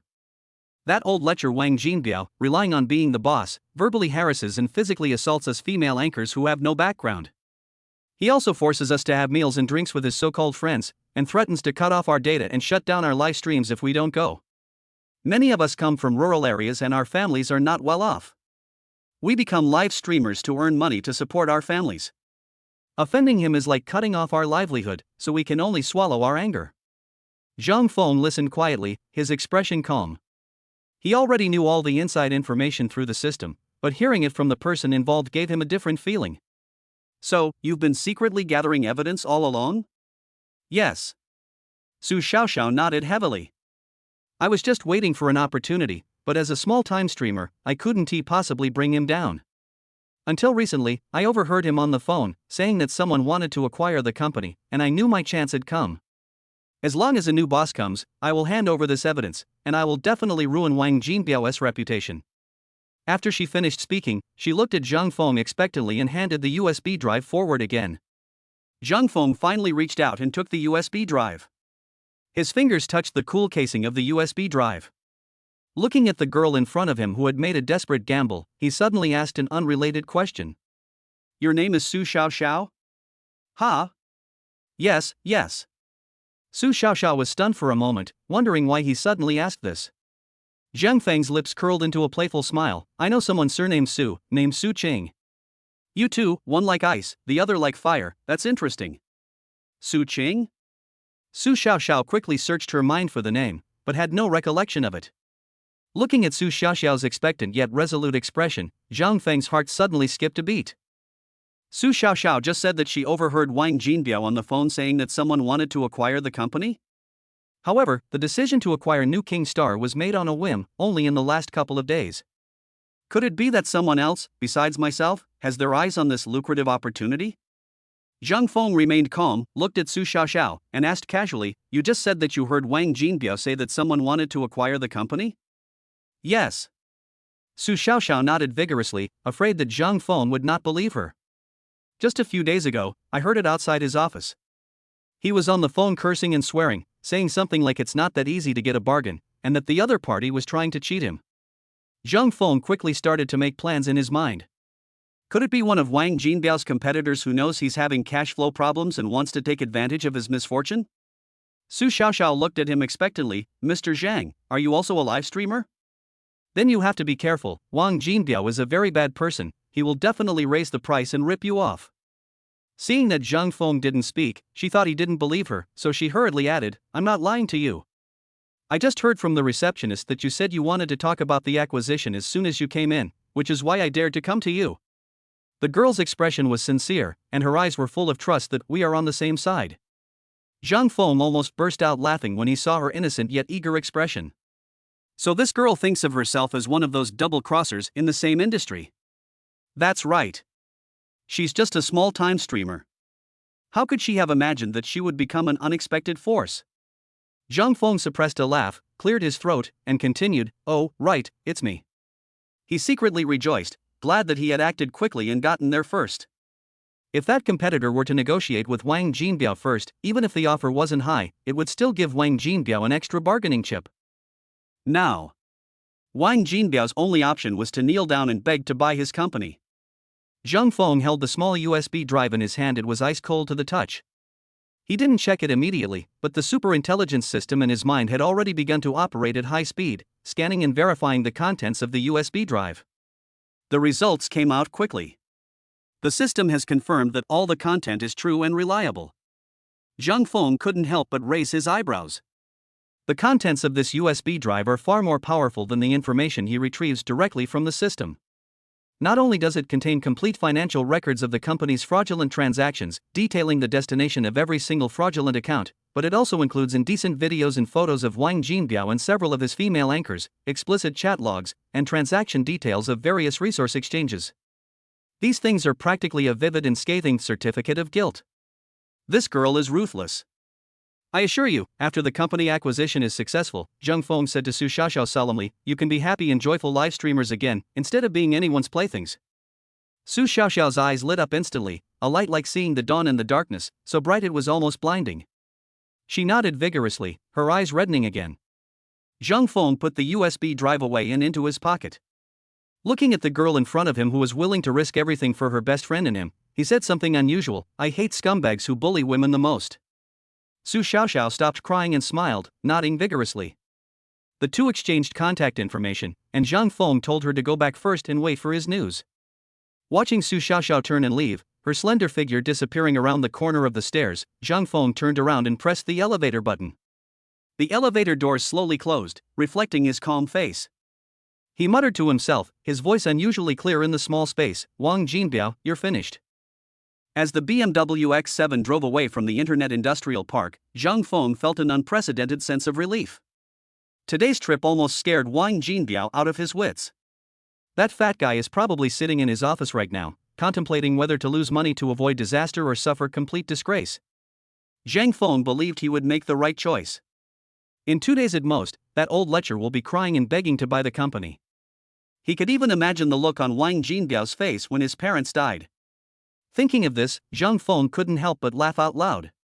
He turned on the car stereo, played an upbeat song, stepped on the gas, and the black BMW, like a bolt of lightning, merged into the evening traffic. Back at the Imperial Garden, Zhang Feng threw himself onto the sofa in the living room, too lazy to even take a shower. Chapter 93 Threat. Just as Zhang Feng was about to fall asleep, his phone suddenly vibrated. It was an unfamiliar number, and the location indicated it was from Jiangzhou. He answered the phone casually, and a somewhat sinister male voice came from the other end. I heard you want to acquire New King Star? Zhang Feng raised an eyebrow. The news had spread fast enough. He sat up from the sofa, shifted to a more comfortable position, and asked casually, Who are you? The person on the other end of the phone seemed somewhat surprised by his calmness. After a pause, he said in a deep voice, Everyone calls me Brother Long. Brother Long? Zhang Feng's heart skipped a beat. It turned out to be Wang Jinbiao, that creditor. He had just used that name to scare the fat man in Wang Jinbiao's office today, but he didn't expect the person in question to come knocking on his door now. Interesting. Instead of being nervous, Zhang Feng laughed, his voice tinged with amusement. Brother Long? Which Brother Long? Is it the Brother Long that Wang Jinbiao owes 8 million in gambling debts? He deliberately emphasized the words gambling debt. The person on the other end of the phone suddenly stopped breathing. After a few seconds of deathly silence, the voice turned icy cold, its threat undisguised. Looks like you know quite a bit. Zhang Feng could imagine the look on the face of a burly man on the other end of the phone, his expression instantly darkening. The man continued, Since you know that, you should understand even more that you can't afford to get involved in this mess. New King Star is mine. Yours? Zhang Feng chuckled, as if he had heard the biggest joke in the world. Wang Jinbiao owes you 8 million, and you want to swallow a company valued at over 100 million? Brother Long, I can hear the commotion of your scheme at home. Kid, you're pretty arrogant. Brother Long's voice was already filled with anger. I don't care who you are or who's backing you. Here's a piece of advice, stop now, get out of Jiangzhou, and I can pretend nothing happened. What if I don't? Zhang Feng countered. No? Brother Long laughed coldly, his laughter sounding like sandpaper rubbing. Then you'll have to ask how deep the river in Jiangzhou really is. This blatant threat only deepened Zhang Feng's smile. What he fears least is threats. Just how deep is the Jiang River in Jiangzhou? On the other end of the phone, Brother Long's voice was so cold it seemed to be squeezed out from a crack in the ice. You can come down and measure it yourself. Zhang Feng leaned back on the sofa, shifting to a more comfortable position, his tone as casual as if he were discussing today's weather. His unyielding attitude clearly enraged the other party. The breathing on the other end of the phone became noticeably heavier, and there was a long silence of more than 10 seconds, as if someone was suppressing anger. You son of a bitch, I'm giving you one last chance. Brother Long's voice was deliberate and forceful, carrying a sense of impending doom. I've got my eye on New King Star. Wang Jinbiao owes me money I'll never be able to pay back in this lifetime. Using the company to settle the debt is only fair. And now you're suddenly showing up, trying to cut off my source of income? A sudden inspiration struck Zhang Feng. He remembered what Su Xiaoxiao had said in the stairwell a few days ago. He overheard Wang Jinbiao on the phone, cursing and swearing that someone was trying to double-cross and take advantage of the situation. So it was Brother Long. What a brilliant scheme to get something for nothing. First, they set up a scheme to lend money to Wang Jinbiao at exorbitant interest rates. When the interest ballooned to an astronomical figure, and then when Wang Jinbiao's cash flow dried up and he was desperate, they used underworld methods to coerce and entice him into forcibly taking over his company at a low price. The entire process was intricately linked, both ruthless and cunning. That fat guy Wang Jinbiao probably won't understand until he dies how he fell into this carefully designed trap step by step. Unfortunately, no matter how well Brother Long planned, he couldn't have predicted that he, the Changyao Jin, would suddenly appear out of nowhere. Zhang Feng found it increasingly amusing and couldn't help but chuckle softly. Threatening me, he spoke slowly, his voice tinged with pure curiosity. Brother Long, are you mistaken? In a couple of days, Wang Jinbiao will be crying and begging to sell the company to me. I'm not forcing him. If you're capable, make him sell the company to you. If not. Zhang Feng paused, his tone suddenly turning cold. Then shut up. There was a deathly silence on the other end of the phone. Zhang Feng could even picture Brother Long's face contorted with shock and rage. Fine, very good. Brother Long squeezed out a few words through gritted teeth, laughing angrily. Kid, you've got guts. I'd like to see if your backbone is tougher, or my methods are tougher. I'm ready to serve you anytime. After Zhang Feng finished speaking, he hung up the phone and casually tossed it aside. He stretched, and his joints cracked and popped. How deep is the river in Jiangzhou? He didn't know. But he knew that soon, someone would be thrown down to be measured by themselves. After hanging up the phone, Zhang Feng showed no sign of the tension he had felt from being threatened. Instead, he smiled even more broadly. This brother Long is truly a lucky charm. His phone call just now, seemingly a show of defiance, actually revealed his true intentions and impatience. Zhang Feng immediately activated the superintelligence system. With a thought, all the information about Brother Long flooded into his mind like a tidal wave. Target, Long Kuan. Nickname, Brother Long. Identity, leader of an underground force in Jiangzhou, with over 30 men constantly following him. Main businesses, loan sharking, underground casinos, violent debt collection, security at entertainment venues. Background relationship, had improper financial dealings with a deputy official in the municipal bureau, and acted as his protector. As Zhang Feng looked at the evidence of crimes flashing through his mind, the smile on his lips deepened. Isn't this just a classic case of organized crime? That's interesting, really interesting. He originally just wanted to acquire a company, but he never expected to become a hero in the fight against organized crime on the side. Zhang Feng could even clearly predict what would happen next. Long Kuan must be getting anxious now. The appearance of this outsider disrupted his entire plan to get something for nothing. He would definitely go to Wang Jinbiao immediately, and would use more aggressive and brutal methods than before to force Wang Jinbiao to sell the company to him. The price he could offer would definitely be much lower than his own 100 million, and he might even use the 8 million gambling debt to forcibly offset it. Given 100 million yuan in cash and a creditor who could cause your accidental death at any moment, Wang Jinbiao, that fat man, would know which to choose if his brain wasn't clogged with fat. At that time, he, the acquirer who came out of nowhere, would probably be seen as a savior in Wang Jinbiao's eyes. Who knows, that fat man might even come back with a fruit basket, thanking me profusely for saving him from his predicament.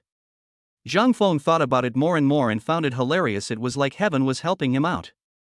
He even began to look forward to what methods Long Kuan would use to deal with him, otherwise his fighting skills and his ability to withstand blows would have no chance to be used. Chapter 94, Pretending to be a Boyfriend. The next morning, Zhang Feng was still lazing in bed having sweet dreams when he was woken up by a series of urgent cell phone rings. He groggily reached for his phone, answered it without even looking at it, his voice still hoarse from just waking up. Hello? Zhang Feng. Are you free right now? Wu Ruoshi's voice came from the other end of the phone, sounding both anxious and a little embarrassed. Zhang Feng jolted awake, instantly becoming much more alert. He sat up, leaned against the headboard, and listened to the sounds coming from Wu Ruoshi's side. It seemed rather noisy. What's wrong? What happened? I. Wu Ruoshi stammered, unable to utter a complete sentence for a long time. Finally, as if she had no other choice, her voice rose a few decibels. Could you pretend to be my boyfriend for a moment? But Zhang Feng almost burst out laughing. Pretending to be a boyfriend? That reason is so refreshing and unconventional. He couldn't help but tease, hey Wu, if you want to pursue me, just say so. You don't need to make up such a cliché reason, do you? Oh no. Wu Ruoshi on the other end of the phone was both embarrassed and angry, her voice almost crying. It's true. There's a suitor who came early this morning with flowers and blocked the entrance to my coffee shop. No matter what I said, he wouldn't leave, scaring away all the customers. A suitor? The information the system had given him flashed through Zhang Feng's mind instantly. Ji Chuan, Wu Ruoshi's mad suitor. Hey, speak of the devil and he appears. It's interesting that they dared to poach people right under my nose. Zhang Feng's interest was immediately piqued. He cleared his throat, deliberately drawing out his words, and said slowly, pretending to be a boyfriend, that's not impossible. But, when it comes to acting, you have to make it convincing, don't you think? Yes. I'll act however you say. Wu Ruoshi agreed repeatedly, as if she had grasped a lifeline. Okay, wait for me, I'll be right there. After hanging up the phone, Zhang Feng was in a great mood and got out of bed. He walked to the wardrobe, picked out a set of casual, well-fitting clothes, changed, and quickly washed up. Looking at his outrageously handsome face in the mirror, he nodded in satisfaction. Since the purpose is to assert sovereignty, the imposing manner must be appropriate. Zhang Feng grabbed his car keys and headed straight for the underground parking garage. The black BMW X7 let out a deep roar and sped off like an arrow toward the Corner Time coffee shop. When Zhang Feng arrived at the Corner Time coffee shop, he immediately saw the eye-catching red Ferrari sports car at the entrance, its front facing the door, arrogantly declaring its dominance. He pushed open the door and entered, and the wind chimes made a crisp sound. The coffee shop hadn't opened yet in the morning, and it was empty, without a single customer. Only Wu Ruoshi stood behind the bar with a worried look on her face. In the center of the hall, a man was holding a huge bouquet of roses that almost covered his entire body, with two henchmen in black suits and sunglasses standing beside him, looking very imposing. The man was not tall and had an ordinary appearance, but he had a head of blonde hair that was styled with hair gel and was so neatly separated that it shone brightly under the store's lights, as if he wanted to make sure no one would notice him. No need to guess, this must be Ji Chuan. When Wu Ruoshi saw Zhang Feng, her eyes lit up as if she had seen a savior, and her tense expression immediately relaxed. Zhang Feng gave her a reassuring look, then turned his gaze to Ji Chuan and the other two. He walked quietly to a corner by the window and sat down, neither approaching immediately nor making a sound. Ji Chuan seemed completely oblivious to the newcomer Zhang Feng, who was hushed to complain to his underlings. With a thought, Zhang Feng's ears twitched almost imperceptibly. "Brother Chuan, this woman is really disrespectful. You come to deliver flowers every day, and she doesn't even give you a kind look," the henchman on the left said. "Exactly. If you ask me, we should just take over the shop and see how arrogant she can be then," the henchman on the right chimed in. Ji Chuan, looking annoyed, tossed his golden hair and muttered in a low voice, "What do you know? This is called romance. This is called pursuing. I want her to be with me willingly, not by throwing money at her. Throwing money at her is so boring, it makes me look so vulgar. Brother Chuan is brilliant. Brother Chuan's move is called feigning indifference to lure the enemy."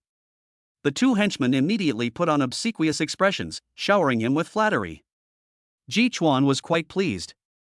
He cleared his throat and continued to impart his womanizing secrets. "To pursue a woman, you have to be patient. Look at these flowers, 999 of them, how sincere. Let me tell you, women all fall for this. They may say no, but they're probably very touched inside. In a couple of days, she definitely won't be able to hold back." The younger brother on the left looked at him with admiration. "Brother Chuan, what if she's still holding back?" Upon hearing this, Ji Chuan's smugness vanished instantly, replaced by an impatient spit. "She dares? I'm giving her face by pursuing her.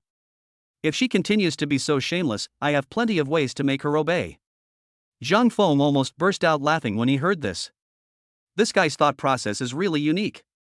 He was about to get up and go over to meet this lady's man when he saw Ji Chuan shove the flowers in his hand into the arms of one of his underlings, straighten his expensive suit, and stride toward the bar. He thought he had struck the most dashing pose, one hand on the bar, leaning forward, his eyes roaming unabashedly over Wu Ruoshi. Today, Wu Ruoshi wore a light purple tight-fitting short skirt that perfectly outlined her graceful curves. Underneath the skirt were a pair of slender, beautiful legs encased in flesh-colored stockings, and a pair of exquisite high heels added a touch of mature charm. Ji Chuan made no attempt to hide the greed in his eyes, and even swallowed hard, the sound particularly jarring in the quiet coffee shop. "Ruoshi, you look beautiful today." He spoke, his voice deliberately low and magnetic. "You know what? I've been feeling a bit tight in my chest lately, and I've been thinking about it for a long time, but I still can't figure out why."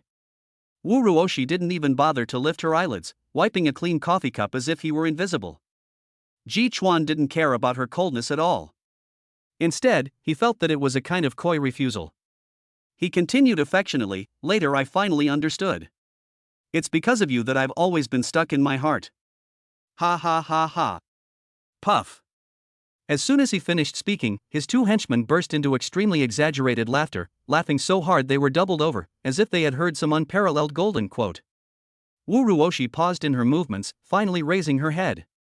Her pretty face was filled with despair, and she looked at Ji Chuan as if he were a clown.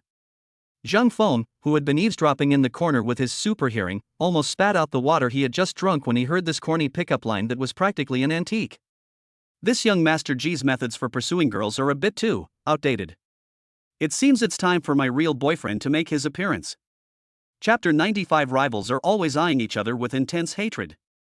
Holding his water glass, Zhang Feng strode into the coffee shop and walked slowly toward the bar. His appearance instantly attracted everyone's attention. Ji Chuan frowned as he looked at the man who had suddenly appeared. The man was tall and had long legs, and he was damn handsome.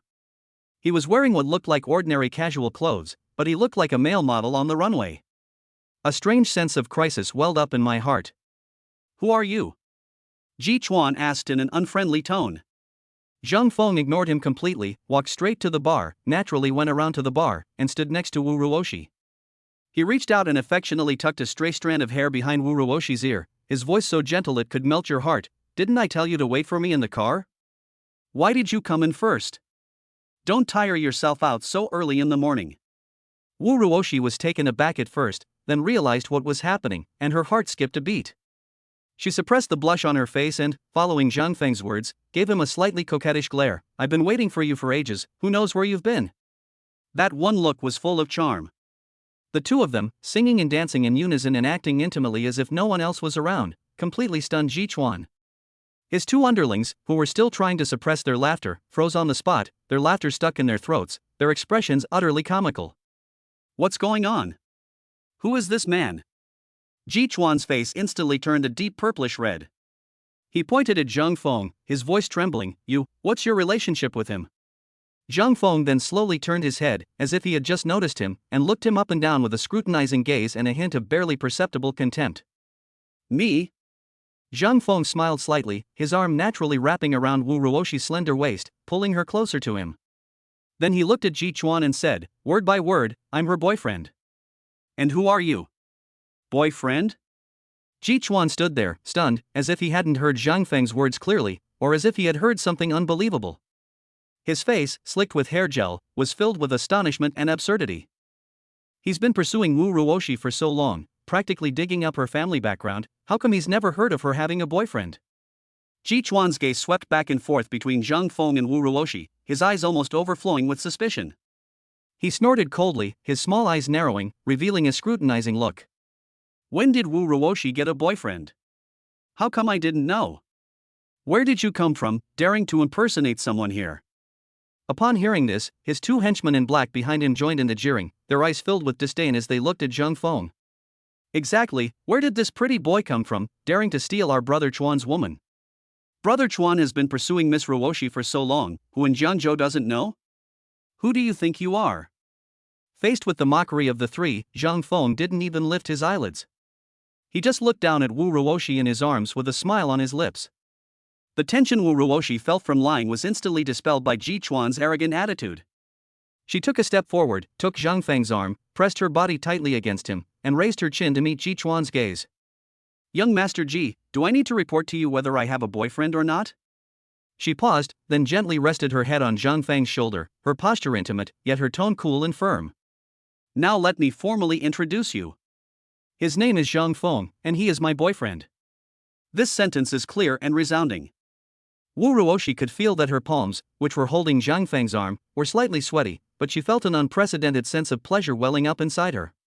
Especially when she saw Ji Chuan's face darken instantly, she felt that this performance was well worth it.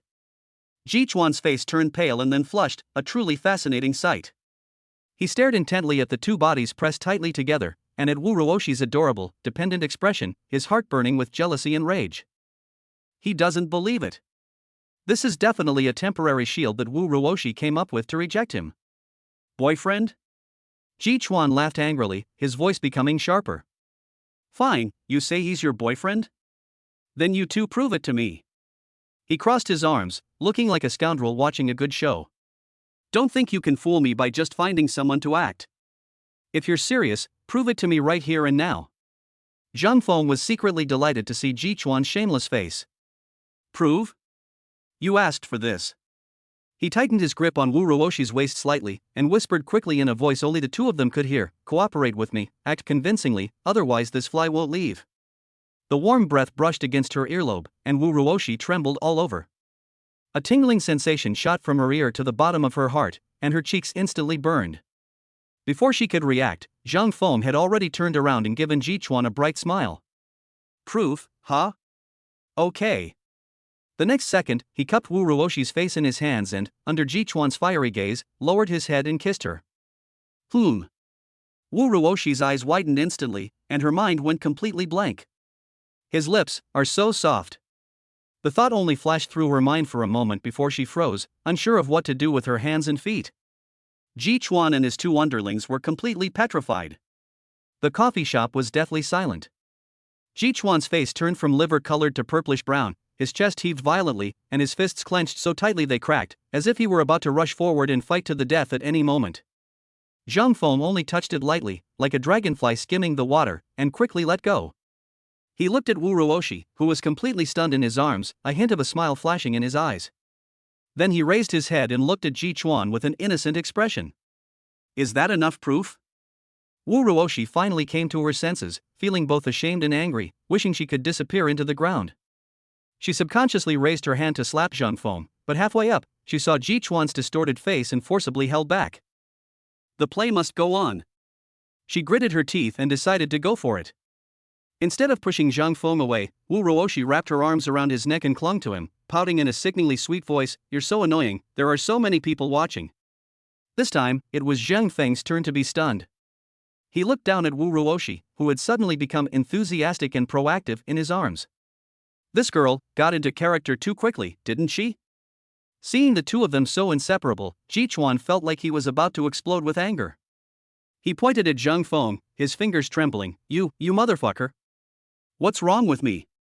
Zhang Feng met his gaze calmly, his arm around Wu Ruoshi's waist being deliberately pinched lightly. "It's only natural for me to kiss my girlfriend." "Young Master Ji, why are you so agitated? Do you have some ulterior motive towards my girlfriend? You're talking nonsense. Ruoshi isn't your girlfriend." Ji Chuan completely lost his temper, roaring like an enraged bull as he charged forward. His two henchmen behind him quickly grabbed him tightly from both sides. "Brother Chuan. Calm down. Calm down, Brother Chuan. Don't be impulsive. It won't look good if we fight here." Seeing Ji Chuan's exasperated expression, Wu Ruoshi felt incredibly satisfied. She buried her head in Zhang Feng's chest, her shoulders heaving as if she were shyly giggling, but in reality, she was about to burst out laughing. Zhang Feng felt the movement in his arms and found it amusing. He patted Wu Ruoshi's back as if to comfort her, then looked at Ji Chuan, who was still struggling and being held down by his two underlings, and slowly spoke. "Young Master Ji, you've seen it all, you've seen the proof. Can you now leave my girlfriend's shop with your people and your flowers?" He emphasized the words "my girlfriend." "You just wait." Ji Chuan was dragged away by his two henchmen, who were about to leave. Chapter 96: The Duel. Ji Chuan was unwilling to leave in such a dejected manner. He broke free from his underling's grasp, forced himself to calm down, and stared intently at Zhang Feng. He admitted that this man, both in appearance and aura, put immense pressure on him. But who was Ji Chuan? The young master of the prestigious Ji Group, used to swaggering around Jiangzhou. When had he ever suffered such humiliation? "Kid, I don't care who you are or where you came from," Ji Chuan's tone turned gloomy. "If you want to be Ruoshi's boyfriend, you'll have to see if you're qualified." He looked Zhang Feng up and down, his eyes filled with a condescending scrutiny. What good is good looks? A man has to rely on his fists to speak for himself. Zhang Feng looked at him with great interest, waiting for him to continue. Seeing that he didn't react, Ji Chuan assumed he was scared and regained a sense of superiority. He curled his lip and said, "How about this? I'll give you a fair chance to compete. 3 days later, at the fighting club in the south of the city, we'll fight in the ring. Whoever wins will be qualified to continue pursuing Ruoshi. The loser can get lost and never show his face in front of Ruoshi again." As soon as he said that, Wu Ruoshi's expression changed immediately. She was about to refuse when Zhang Feng pressed her shoulder down. Zhang Feng's eyes lit up. He was just worried about where to put his newly acquired super fighting skills and endurance to use, when suddenly, someone delivered a perfect solution to his predicament. This young Master Ji is truly a thoughtful and kind person. "Okay." Zhang Feng agreed readily, with a hint of anticipation on his face. Ji Chuan was taken aback. He had thought the other party would make excuses to refuse, but he didn't expect them to agree so readily. All the reverse psychology tactics he had prepared instantly vanished. "Have you thought this through? Once you're in the ring, fists and feet have no eyes." Ji Chuan narrowed his eyes and emphasized his tone, trying to see even the slightest bit of fear on Zhang Feng's face. Zhang Feng smiled, tightened his grip on Wu Ruoshi's arm, and deliberately blew a breath into her ear, causing Wu Ruoshi to shudder and her cheeks to turn bright red instantly. He then looked up at Ji Chuan and said slowly, "Don't worry, I know my limits. But you, young Master Ji, should probably buy insurance beforehand." This blatant provocation made Ji Chuan's face turn ashen once again. "Fine. Very well. Ji Chuan gritted his teeth and squeezed out a few words. 3 days from now, 8 o'clock in the evening. Anyone who doesn't show up is a coward. After saying that, he glared fiercely at Zhang Feng, as if trying to etch his image into his very bones, before storming out of the coffee shop with his 2 henchmen. Watching Ji Chuan's figure disappear, Wu Ruoshi finally came to her senses and pinched Zhang Feng's arm hard. Are you crazy? Why did you fight him? Do you even know who he is? He's been practicing Sanda for the past 2 years, and I heard he even won some amateur competition awards. It's nothing. Zhang Feng rubbed the spot where she had pinched him and smiled nonchalantly. It's good to stretch my muscles. Outside the door, Ji Chuan, sitting in his Ferrari, had completely lost his anger, replaced by a sinister smugness. Brother Chuan, did this kid really fall for it? One of the underlings asked, leaning over. A pretty boy, he's completely bewildered by my few words. Ji Chuan sneered, starting the car. I've spent hundreds of thousands of yuan hiring a private boxing coach these past 2 years, and what for? Wasn't it all for a scene like this today? Another henchman smiled obsequiously. Brother Chuan is brilliant. When the time comes in the ring, you'll beat him half to death, break his arms and legs, and see how he'll still try to steal your woman. Ha ha ha. Ji Chuan let out a hearty laugh, stepped on the gas, and the red Ferrari roared away. He could almost see Zhang Feng being beaten to his knees and begging for mercy 3 days later. At that time, wouldn't Wu Ruoshi be completely at his mercy? Only when the roar of Ji Chuan's Ferrari completely disappeared around the street corner did the tense atmosphere in the coffee shop finally relax. As Wu Ruoshi's tense nerves relaxed, the blush on her face instantly spread to her ears. She flung Zhang Feng's arm away and dragged him into the office inside. With a bang, she slammed the office door shut. Only the 2 of them remained. Zhang Feng. Wu Ruoshi turned around, her beautiful eyes filled with both shame and anger as she glared at him, like a kitten with its fur standing on end. She raised her small fists and rained blows on Zhang Feng's chest and arms, the force not strong, more like a coquettish gesture. Who gave you permission to kiss me? You've overdone it. You're taking advantage of me. Zhang Feng didn't dodge, letting her hit him, a lazy smile on his face. He grabbed her flailing wrist and gently pulled her into his arms. Oops. Wu Ruoshi exclaimed in surprise as her nose bumped against his firm chest, and a refreshing masculine scent instantly enveloped her. Her heart skipped a beat, and her face burned even hotter. Didn't you say we should act more convincingly? Zhang Feng looked down at the person in his arms, his voice laced with amusement. How can we get rid of that fly without putting on a real show? Wu Ruoshi struggled for a moment, but couldn't break free. Instead, he held her even tighter. She finally gave up, burying her face in his chest, her voice muffled as she said, That can't be, that was my first kiss. After she finished speaking, she felt embarrassed, and the tips of her ears turned bright red. Zhang Feng was stunned for a moment, then his heart leaped with joy. First kiss? What a delightful surprise. He cleared his throat, teasing her deliberately. Really? I'm quite honored. How was it? Pretty good, huh? Pa. Shameless. Wu Ruoshi punched him lightly, as if she were tickling him.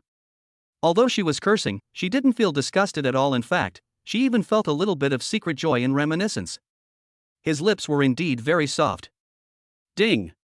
Target Wu Ruoshi's pleasure level has increased. Happiness points plus 80. Current total happiness points, 1546. Zhang Feng's smile deepened. Wu Ruoshi snuggled in his arms for a while before remembering the important matter. She suddenly raised her head, her face full of worry. Are you really going to fight that Ji Chuan? Don't be impulsive. His family is rich and powerful, and he's a scoundrel. You can't beat him. Don't worry. Zhang Feng pinched her cheek, which felt smooth and soft. When have I, your boyfriend, ever suffered a loss? Who is my boyfriend? That was just acting. Wu Ruoshi retorted stubbornly, but the blush on her face betrayed her. Acting? Zhang Feng raised an eyebrow, deliberately moving closer to her, his breath hitting her face. Looks like you're pretty into the role too. Wu Ruoshi's heart skipped a beat, and she avoided his gaze, not daring to look at him. Seeing her shy and adorable appearance, Zhang Feng was in a great mood and couldn't help but want to tease her again. Chapter 97 Power Enhancement. Seeing her shy and adorable appearance, Zhang Feng was in a great mood and couldn't resist teasing her again.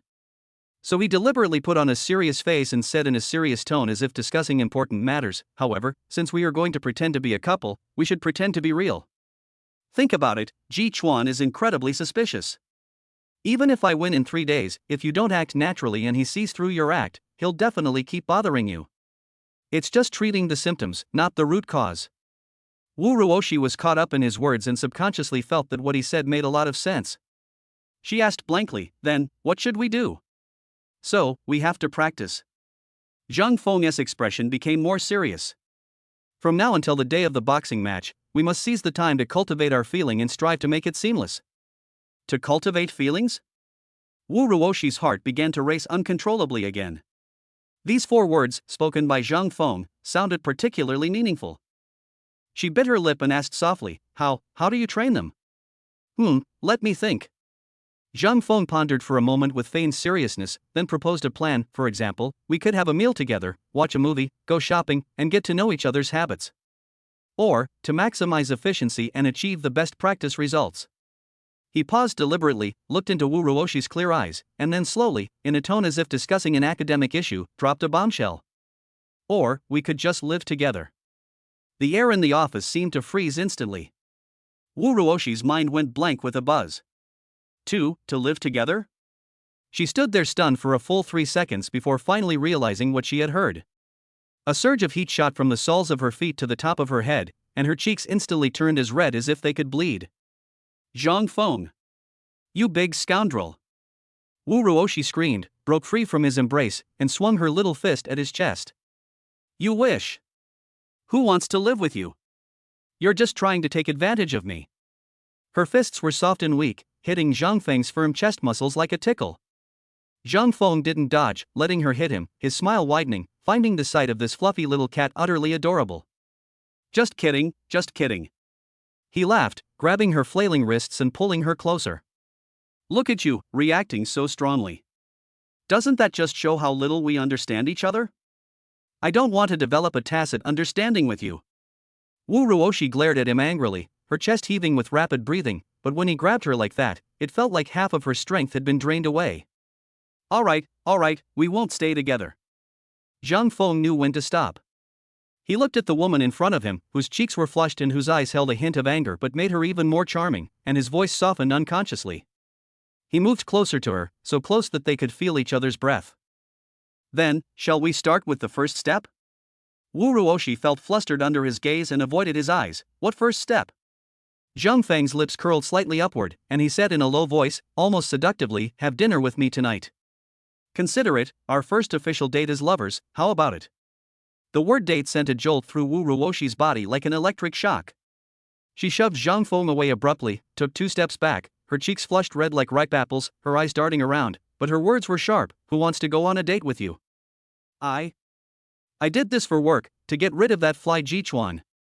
Okay, it's all for work. Zhang Feng nodded readily, his smile unwavering. Then consider it a simulated exercise of fly swatting tactics. I'll pick you up at 7 tonight, Vice President Wu, is that all right? He deliberately spoke in a serious tone, but it sounded like he was just joking. You? Wu Ruoshi was speechless, both annoyed and amused by his twisted logic. She glared at him, turned her back to him, and sullenly huffed, fine. Get out of here, I need to get ready to open for business. To Zhang Feng, that I understand was like heavenly music. Ding! Target Wu Ruoshi is detected to be very excited and happy about her date with Zhang Feng. Her happiness level has increased significantly. Pleasure points plus 100. Current total happiness points, 1646. System rewards and cashback totaling 10 million yuan. Zhang Feng was overjoyed. This fake couple act is practically a perpetual motion machine for generating pleasure points. Seeing the girl both shy and annoyed, yet secretly sweet, her pleasure points are skyrocketing, making Zhang Feng incredibly happy. Alright, then Vice President Wu, you go ahead with your work. I'll pick you up on time tonight. Zhang Feng was in a great mood, waved to her back, and turned to leave the office. The office door was gently closed. The entire space fell silent instantly, with only Wu Ruoshi's increasingly rapid heartbeat remaining. She stood there for a long while before slowly turning around and gently touching her still slightly hot lips. His domineering yet gentle touch still seemed to linger on it. You scoundrel! You bastard! Wu Ruoshi muttered a curse under her breath, but the corners of her mouth unconsciously turned up in a smile. She walked to the full-length mirror in her office and looked at herself in the mirror, her cheeks flushed and her eyes sparkling. For a moment, she was lost in thought. Acting? It seems, as I acted, I started to lose sight of what was real and what was fake. My mind was a jumbled mess. One moment it was Ji Chuan's annoying face, the next it was Zhang Feng's excessively handsome face, and then there was his sudden kiss. Oops. Wu Ruoshi scratched her hair in frustration, deciding she didn't want to think about it anymore. But, what should I wear to the meeting tonight? That guy is so tall, will I look too short in flat shoes? Should I wear that new dress? Should the dress be shorter, but would that be too deliberate? One question after another popped up, and the strong woman who was just thinking about business was now preoccupied with her date that evening. Zhang Feng was driving his BMW X7 back to Daijing Haoyuan, feeling incredibly happy. He was still replaying in his mind Wu Ruoshi's adorable expression of being both embarrassed and annoyed, yet unable to lash out. Especially that last, muffled "I know," it was so sweet it warmed his heart. This girl said no, but her body and emotions told a different story.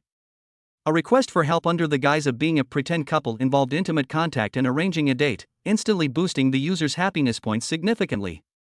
Ding! System notification: the level of emotional investment the target character has in the host will directly affect the efficiency of acquiring pleasure points. The deeper the emotion, the stronger the positive emotional feedback, and the higher the points gained per instance. Conversely, the points deducted due to negative emotions will be more severe. The system notification that suddenly sounded in his mind startled Zhang Feng slightly. I see. The deeper the emotion, the faster it rises, and the harder it falls. This system really has a firm grasp on people's hearts. As he was pondering this, the system's voice sounded again, this time with a noticeable hint of excitement. Ding! Host's accumulated pleasure points have exceeded 1,600. As a reward, you will be entered into a random lottery. Giveaway in progress. Congratulations, host. You have gained strength enhancement. Details: host's base strength increases by 10 points. Note: 1 point is calculated based on the average strength of a healthy adult male. The moment the words left his mouth, Zhang Feng felt an indescribable surge of heat rush from his heart to every part of his body. The veins on his hand gripping the steering wheel bulged involuntarily. He could even feel the muscle fibers throughout his body being reorganized and strengthened in an incredible way, exuding an explosive sense of power. Zhang Feng moved his shoulders, and his joints made a low, muffled sound. 10 points? Adding his own strength, doesn't that mean he now possesses the combined strength of 11 adult men? Zhang Feng's breathing became slightly rapid, not from nervousness, but from excitement. If he were to encounter those robbers again now, he could probably take them down with a single punch, just like bowling. 3 days later, the fight match with Ji Chuan? Zhang Feng's lips curled up uncontrollably. He originally only intended to use his super fighting skills to play around with that young Master Ji, but now it seems that the nature of the situation has completely changed. This is no longer a joke. This is a one-sided crushing defeat. Ji Chuan? Amateur Sanda champion? Zhang Feng sneered inwardly. Perfect, I'll use you to test just how powerful my 11 men really are. Chapter 98: Cultivating Feelings. Soon, Zhang Feng drove his BMW X7 into the residential area. Upon returning home, Zhang Feng immediately activated the superintelligence system. Search for the best upscale restaurants in Jiangzhou for dates. Searching. Search complete. Recommended restaurant: Puyu French Restaurant. Address: 28th floor, Global Financial Center, Jiangzhou City Center. Rating: Michelin 3 stars.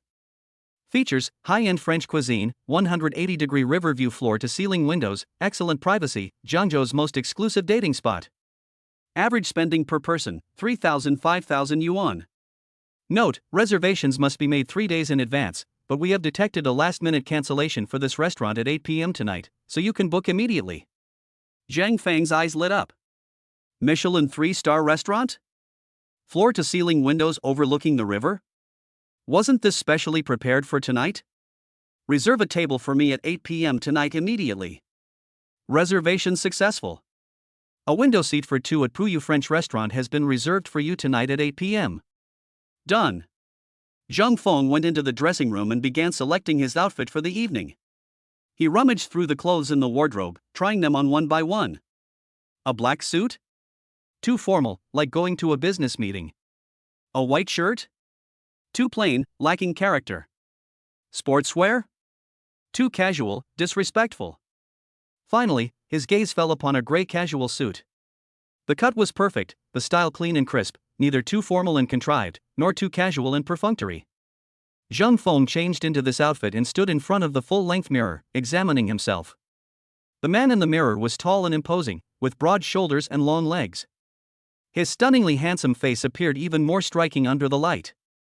The gray suit accentuated his exceptional presence, giving him both the mature composure of a business elite and the youthful charm of a young man. This is the one. Zhang Feng nodded in satisfaction. With that face, that figure, that aura, it would be strange if Wu Ruoshi didn't lose her mind tonight. He glanced at the time. It was only 4:30 p.m., 2.5 hours until 7 p.m. Zhang Feng walked to the floor-to-ceiling window and looked down at Zhengzhou City. As the sun set, the entire city was bathed in a golden glow. He opened the system interface and looked at the pleasure points displayed, 1,646 points. Most of this number came from Wu Ruoshi. This girl is like a walking pleasure point ATM, just a few flirty words and her pleasure points skyrocket. Zhang Feng stroked his chin, pondering in his mind. I have to make a good impression at dinner tonight. I need to raise Wu Ruoshi's level of affection for me to the next level so I can rack up more happiness points.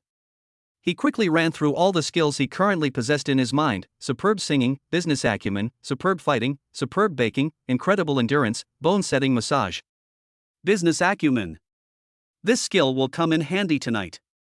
Ordering food at a fine restaurant, wine tasting, and table manners are all excellent opportunities to showcase a man's taste and refinement. A smile crept onto Zhang Feng's lips. That girl, Wu Ruoshi, was probably going to be completely infatuated with him tonight. Time passed by, second by second. Zhang Feng took a shower, shaved, and sprayed on some light cologne, making himself look clean and refreshed. At 6:45, he left home on time. The BMW X7's engine emitted a deep roar as it drove towards the Corner Time Cafe in the night. At this moment, in the private office of the coffee shop, Wu Ruoshi was standing in front of the mirror, changing clothes for the third time. The office has become Wu Ruoshi's second home, with all kinds of daily necessities and changes of clothes readily available. A pile of clothes she had rejected were already lying on the ground. Business suits were too formal, jeans were too casual, and floral dresses were too innocent. Her last gaze fell on the black off-the-shoulder evening gown deep inside the wardrobe. She bought this at a business cocktail party last year, spending over 20,000 yuan, but only wore it once before putting it away. Wu Ruoshi hesitated for a few seconds, then gritted her teeth and took out the dress. This is it. She quickly changed into a dress. The black silk fabric clung tightly to her graceful figure, the off-shoulder design revealing her fair collarbones and shoulders, and the high slit of the skirt subtly revealing her long, straight legs. Wu Ruoshi then pulled out a pair of flesh-colored stockings, carefully put them on, and her legs looked even more sexy and alluring under the stockings. She sat down at the dressing table and began to put on makeup. Foundation, eyebrows, eyeshadow, mascara, blush, lipstick, every step is meticulously crafted. Half an hour later, a breathtakingly beautiful woman appeared in the mirror. Her delicate makeup made her features more defined, and her already beautiful eyes looked even brighter and more captivating. Her lips, painted with a dusty rose lipstick, were full and alluring. Wu Ruoshi looked at herself in the mirror, her cheeks slightly flushed. What is she doing? It's just a fake date. Why is she dressed up like this? But she remembered Zhang Feng's excessively handsome face, his hand around her waist, and that sudden kiss. My heart started racing uncontrollably again. Wu Ruoshi, wake up, she said to herself in the mirror. This is just acting, just acting. But despite her words, she still picked up the perfume and lightly sprayed it on her wrists and neck. A faint fragrance of jasmine filled the air. Just then, my phone rang. Wu Ruoshi picked it up and saw a message from Zhang Feng. We're downstairs, come down. She took a deep breath, picked up her bag, and walked out of the office in her high heels. In the coffee shop, several employees who were still tidying up were stunned when they saw her. Mr. Wu, Mr. Wu? Oh my god, Ms. Wu, you look so beautiful today. Are they going to attend some important event? Wu Ruoshi blushed and quickened her pace as she walked out. Pushing open the door of the coffee shop, a night breeze blew in, carrying the coolness of early autumn. A black BMW X7 was parked quietly by the roadside, its headlights on. The driver's side door opened, and Zhang Feng got out of the car. Their eyes met in mid-air. Zhang Feng was stunned. He had seen Wu Ruoshi looking capable in business attire, and he had seen her looking relaxed at home in an apron, but he had never seen her dressed up so meticulously. The black evening gown accentuated her curves, and her exposed shoulders and collarbones gleamed faintly under the streetlights. The high slit of the skirt revealed glimpses of her figure as she walked, and her long, straight legs, encased in flesh-colored stockings, moved with an elegant and captivating grace as she walked in high heels.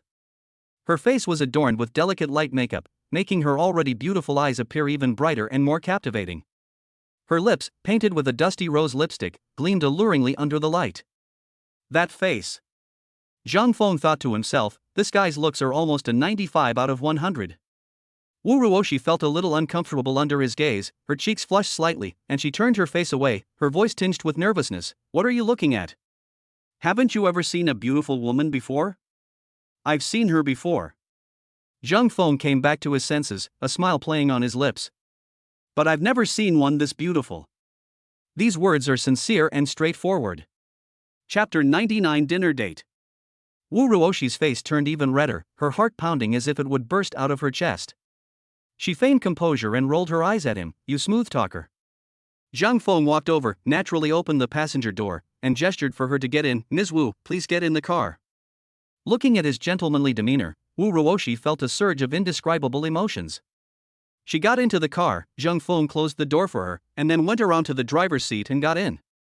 The space inside the car suddenly became cramped and awkward. The faint scent of jasmine emanating from Wu Ruoshi filled the car, mingling with the refreshing cologne on Zhang Feng, creating an atmosphere that made one's heart race. Zhang Feng started the car and glanced at Wu Ruoshi beside him out of the corner of his eye. She was looking down, her slender fingers nervously twisting the bag strap, her long eyelashes casting a shadow under the light, and a faint blush still lingering on her cheeks. Nervous? Zhang Feng suddenly asked. Who's nervous? Wu Ruoshi denied it outright, but the trembling in her voice betrayed her.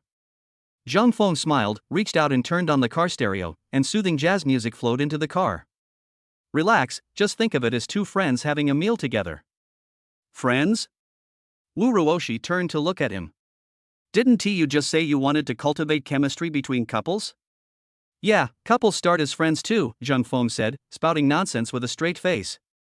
Wu Ruoshi was amused by his twisted logic, and her tense mood finally eased a bit. As the car entered the center of Jiangzhou City, the neon lights of the high-rise buildings flickered in the night. Where should we eat? Wu Ruoshi asked. Puyu a French restaurant. Puyu? Wu Ruoshi's eyes widened in surprise. That Michelin 3-star restaurant? That restaurant requires reservations several days in advance. How did you manage to book it? I was lucky, Zhang Feng said casually. Someone just cancelled at the last minute. Looking at the profile of his face, Wu Ruoshi felt a warm current welling up in her heart. This man, seemingly carefree, is actually quite meticulous. He must have put a lot of thought into tonight's meal. The car was parked downstairs at the Shanghai World Financial Center. Zhang Feng got out of the car, walked around to the passenger side, opened the car door, and reached out his hand. Wu Ruoshi was stunned for a moment, then placed her hand in his palm. His hands were warm and strong. With a gentle pull, he helped her down from the car. Their hands naturally clasped together. Wu Ruoshi's heart began to race uncontrollably again, and her palms became slightly sweaty. Let's go. Zhang Feng took her hand and walked towards the building. The elevator ascended, and the numbers jumped to 28. Bite. The elevator doors opened, revealing a restaurant with luxurious yet understated decor. Soft lighting, elegant piano music, waiters in tuxedos, everything exudes a sense of luxury. Mr. Zhang, welcome. A female manager in a business suit greeted him. Your seat is ready, this way please. The female manager led them through the restaurant to a floor-to-ceiling window. Wu Ruoshi couldn't help but gasp when she saw the scene before her. The 180-degree floor-to-ceiling windows offer a panoramic view of Jiangzhou's nightscape. Thousands of lights twinkle in the night, and the neon lights on both banks are reflected on the river, creating a breathtakingly beautiful scene. Do you like it? Zhang Feng whispered in her ear. Wu Ruoshi nodded, her eyes sparkling. Zhang Feng pulled out a chair for her and waited for her to sit down before sitting down opposite her. The waiter handed over the menu. Zhang Feng took the menu and quickly glanced through it. His business acumen instantly kicked in, and all his knowledge of French cuisine flooded his mind. Let's start with a foie gras with figs. For the main course, I'll have a pan-seared cod and a slow-roasted lamb chop, Zhang Feng ordered fluently in French. For dessert, I'll have a soufflé and a tiramisu. The waiter's eyes lit up, and he nodded respectfully. Sir, your French is very standard. Where's the wine? Another sommelier came over. Zhang Feng glanced at the wine list and pointed to one of them. Give me a bottle of 1982 Lafite. Yes, sir. After the waiter left, Wu Ruoshi stared at Zhang Feng in disbelief. You can speak French? I know a little, Zhang Feng said with a modest smile. How do you know everything? Wu Ruoshi found him increasingly amazing. And you know so much about French cuisine? I've read some books, Zhang Feng casually made up. Wu Ruoshi didn't believe it, but she didn't press the matter. She just felt that the man in front of her was becoming more and more mysterious. Soon, the sommelier came over with a bottle of red wine. Sir, a 1982 Lafite. The sommelier skillfully opened the bottle, decanted the wine, and then poured a small glass for Zhang Feng. Zhang Feng picked up the wineglass, gently swirled it, observed the color and the way the wine clumped on the glass, then brought it to his nose to smell it, and finally took a small sip. Can. The sommelier then poured the two men a full glass of wine. As Wu Ruoshi watched Zhang Feng's series of professional wine tasting actions, her shock deepened even further. How many other sides of this man are she unaware of? Try it. Zhang Feng picked up his wine glass and gestured to her. Wu Ruoshi also picked up her wine glass and took a small sip. The rich aroma of the wine spreads throughout the mouth, with a hint of fruit and oak. It tastes good. Then drink more, Zhang Feng said with a smile. But don't drink too much, we still have to drive later. You drank and then drove? It's okay, I'll call a designated driver later. The two drank and chatted, and the atmosphere gradually became more relaxed. The appetizers have arrived. Foie gras with figs, presented as an exquisite work of art. Zhang Feng picked up his knife and fork, gracefully cut off a small piece, and put it in his mouth. It tastes good. Wu Ruoshi followed his example and carefully cut a piece. The delicate flavor of foie gras and the refreshing sweetness of fig blend perfectly in the mouth. The taste is truly amazing. Is it good? Zhang Feng asked. It's delicious. Then eat more. The main courses were served one after another. The pan-fried cod was tender and juicy, and the slow-roasted lamb chops were crispy on the outside and tender on the inside. Every dish was perfect. Wu Ruoshi ate very happily, and the smile on her face grew wider and wider. Seeing her so satisfied, Zhang Feng couldn't help but smile. Halfway through the meal, Zhang Feng suddenly put down his knife and fork, picked up a napkin, and leaned forward. Don't move. Wu Ruoshi was biting into a lamb chop when he suddenly made a move that startled her, and she froze on the spot. Zhang Feng reached out, his long, slender fingers holding a napkin, and gently wiped her mouth. It has some sauce on it. His movements were very gentle, his fingertips almost touched her lips, and his warm breath sprayed onto her face. Wu Ruoshi's face turned bright red instantly, and her heart was pounding so hard it felt like it was going to explode. This distance, this posture, it's too ambiguous. She could clearly see Zhang Feng's thick eyelashes, high nose bridge, and her own reflection in his deep eyes. Is it all done? Wu Ruoshi's voice was trembling. All right. Zhang Feng withdrew his hand, sat back down in his chair, and had a faint smile on his face. Wu Ruoshi lowered her head, pretending to concentrate on cutting the lamb chops, but in reality, her mind was a mess and her hands were trembling slightly. Is this man really just acting? Why did she feel that every movement and every glance of his was so natural and so real? Seeing her so flustered and helpless, Zhang Feng was secretly overjoyed. Ding! Target Wu Ruoshi's pleasure level has increased significantly. Pleasure points plus 50. Current total happiness points, 1696. Indeed, intimate contact is the best way to rack up pleasure points. Chapter 100 Wu Ruoshi's classmate. Zhang Feng decided to strike while the iron was hot. He cut a piece of cod, skewered it with a fork, and handed it to Wu Ruoshi. Try this, it's very tender.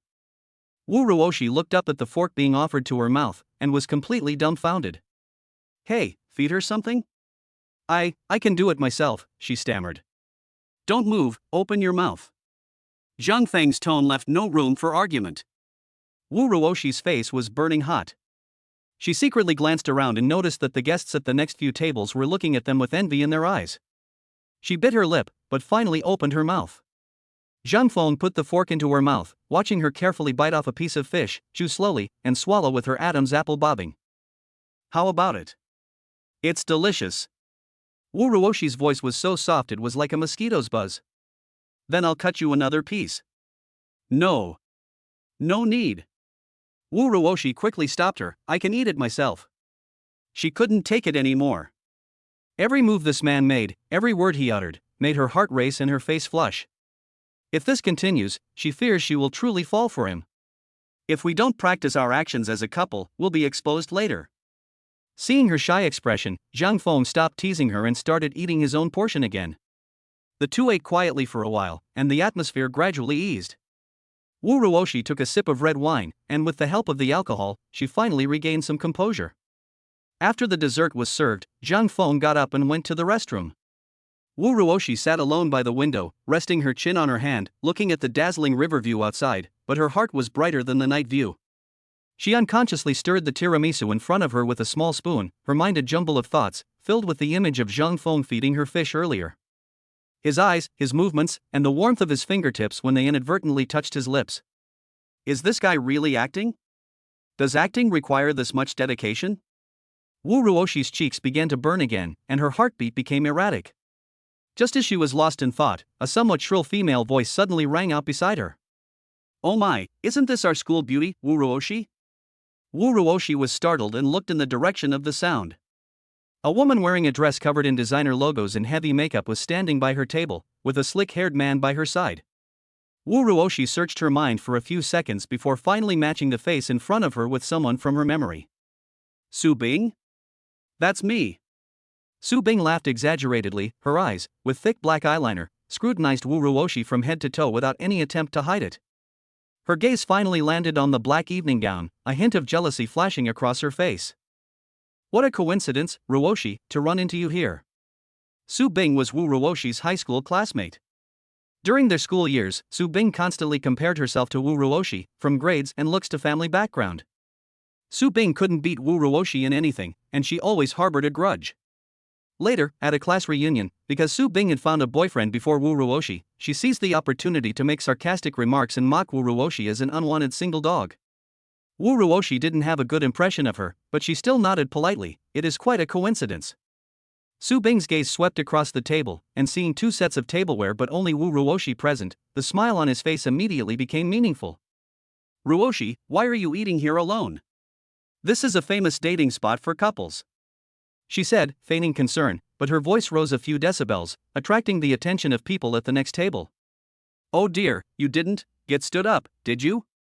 Her male companion chuckled, his gaze toward Wu Ruoshi carrying a hint of frivolity. Wu Ruoshi's face darkened. She took a deep breath, suppressing her displeasure, and said calmly, Who said I'm alone? Oh? Su Bing raised an eyebrow, looking like she was watching a good show. Where's your male companion? What, does it take this long to go to the bathroom? Or, is there no such person at all, and you just set out an extra set of cutlery to save face? Wu Ruoshi was speechless for a moment. She hadn't gotten used to Zhang Feng's boyfriend identity yet those two words were stuck in her throat, and she just couldn't say them. Seeing her like this, Su Bing's sarcasm deepened. Ha, Ruoshi, look at you, your face is all red. I advised you at the last class reunion not to be so picky, just settle for someone decent. How about now, are you hallucinating from thinking about men so much? As she spoke, she deliberately tugged at her male companion's arm, saying boastfully, Never mind, you look so pitiful all alone. How about this, we'll do you a favor and join you at the table, so you won't feel lonely eating alone. My boyfriend is paying, we won't miss your share. The slick-haired male companion immediately puffed out his chest, looking smug. Wu Ruoshi felt a tightness in her chest from anger, and her grip on the spoon tightened. This is no longer mockery, this is blatant humiliation. Just as she was about to retort, a calm male voice suddenly came from behind Su Bing. Excuse me. The sound wasn't loud, but it clearly reached everyone's ears. My girlfriend doesn't like to eat with people she's not familiar with. The sound wasn't loud, but it was like a thunderclap, exploding in the ears of Su Bing and her male companion. Su Bing's mocking smile froze instantly, and she turned around abruptly. Zhang Feng had appeared behind her without her noticing. He was tall and stylishly dressed, and under the lights, his already impeccable face appeared even more handsome and profound. He simply stood there casually, yet his composed aura drew the attention of everyone present. Su Bing's pupils suddenly contracted. Handsome. So cool. This male model looks like he stepped right out of a fashion magazine. She glanced instinctively at her slicked-back male companion, who was sporting a beer belly and a sullen expression. The thick gold chain around his neck looked utterly tacky under the lights. The contrast was stark. One was heaven, the other utterly pathetic. A surge of intense jealousy and resentment welled up inside me. The moment Wu Ruoshi heard Zhang Feng's voice, her heart instantly settled. She looked up at the man who had come to her rescue, her eyes welling up with tears, almost unable to hold back her emotions. That phrase, "my girlfriend," was like a pebble thrown into a still lake, creating ripples that spread outwards. Acting? But why did she feel so real and at peace at this moment? Zhang Feng didn't even glance at Su Bing. He walked straight to the table, casually placed his hand on the back of Wu Ruoshi's chair, leaned down, and whispered in her ear in a voice only the two of them could hear, "Did someone bully you while I was away?" His breath tickled my earlobe, warm and tingling. Wu Ruoshi's face flushed red instantly. She shook her head, but her heart felt as sweet as if it had been filled with honey. Chapter 101 Female Competition. Zhang Feng then slowly sat down opposite Wu Ruoshi, picked up a napkin to wipe his hands, as if nothing had happened. The more he acted this way, the more frustrated Su Bing became. This feeling of being completely ignored was even worse than being directly insulted. Boyfriend? Su Bing raised her voice, her tone sharp and sarcastic. Wu Ruoshi, wow, when did you get a boyfriend? You've been keeping it a secret for so long. Why didn't you introduce him to your old classmates? Looking at Zhang Feng's calm profile, Wu Ruoshi suddenly felt a surge of unprecedented courage. She straightened her back, took Zhang Feng's arm, and gave him a sweet smile. "I forgot to introduce you, this is my boyfriend, Zhang Feng." "Who said I'm alone?" Seeing Wu Ruoshi's adorable, dependent demeanor, Su Bing's expression darkened considerably. She had never beaten Wu Ruoshi since high school, and had thought she could finally get her revenge today thanks to her boyfriend. But it turned out Wu Ruoshi had found someone who completely outshone her in both looks and charisma. "Why should I?" "Heh," Su Bing sneered, her gaze scanning Zhang Feng like a scanner, trying to find a flaw. "You're quite handsome, but where do you work? Judging from your outfit, you didn't spend your entire month's salary on this one meal to Wu Ruoshi, did you?" The slick-haired man next to her also found his confidence and, with his belly sticking out, chimed in, "That's right, pretty boys are all looks and no substance. Unlike me, although I'm not particularly good-looking, at least I own my own company and earn several $100,000 a year." Wu Ruoshi was so angry that she wanted to retort, but Zhang Feng held her hand down. Zhang Feng finally raised his eyelids and looked directly at Su Bing, a half-smile playing on his lips. Zhang Feng finally took his gaze off the plate and fixed it on Su Bing. He didn't speak, but simply looked her up and down, then glanced at the slick-haired man beside her, his eyes filled with a strange curiosity. He then turned to Wu Ruoshi, his brows furrowing slightly. He lowered his voice and asked in a genuinely inquiring tone, "Ruoshi, who is this auntie? She looks unfamiliar." The sound wasn't loud, but it was loud enough for the surrounding tables to hear clearly. With a pft, a lady at the next table couldn't help but laugh. Su Bing's makeup was practically bursting with anger. "Who are you calling auntie?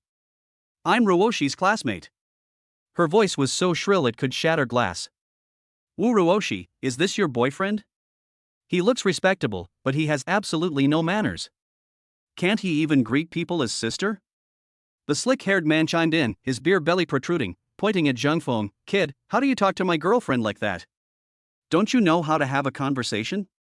Upon hearing this, Zhang Feng not only wasn't angry, but instead chuckled. He slowly wiped his mouth with a napkin before lazily raising his eyes. "Manners? Madam, manners are for treating cultured people. To disturb someone's meal uninvited and then criticize their partner, what kind of manners is that?"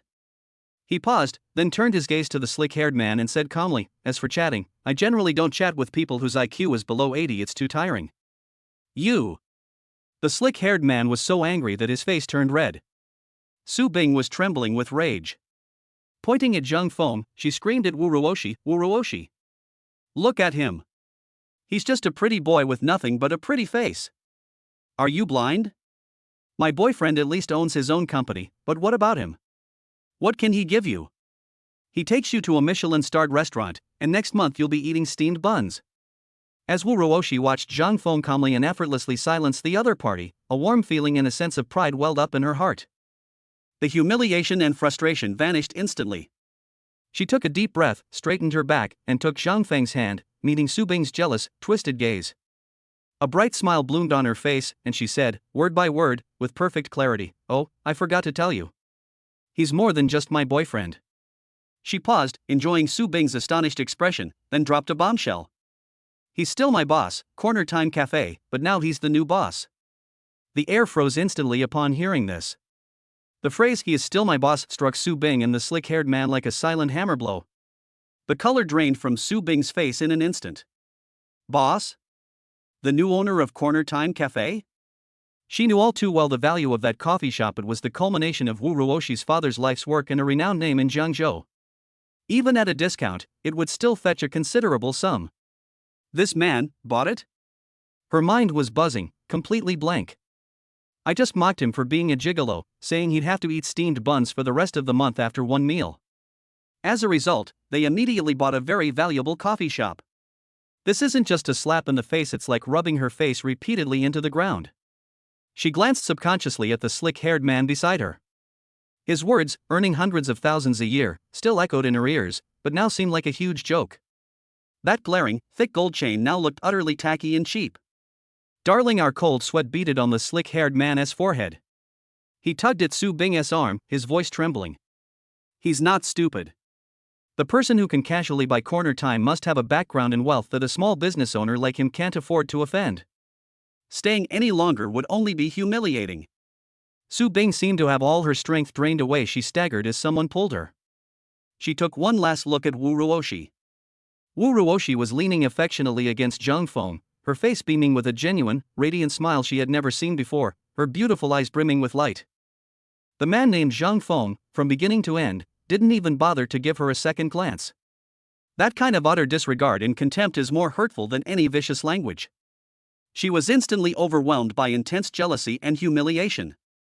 Let's go. Su Bing gritted her teeth, practically squeezing out the three words, and without looking back, she grabbed the man and quickly left, her back view looking disheveled as if she were fleeing. A few tables of onlookers around the area let out a series of faint chuckles. That woman is really annoying. She can't stand seeing others doing well just because she's not doing well herself.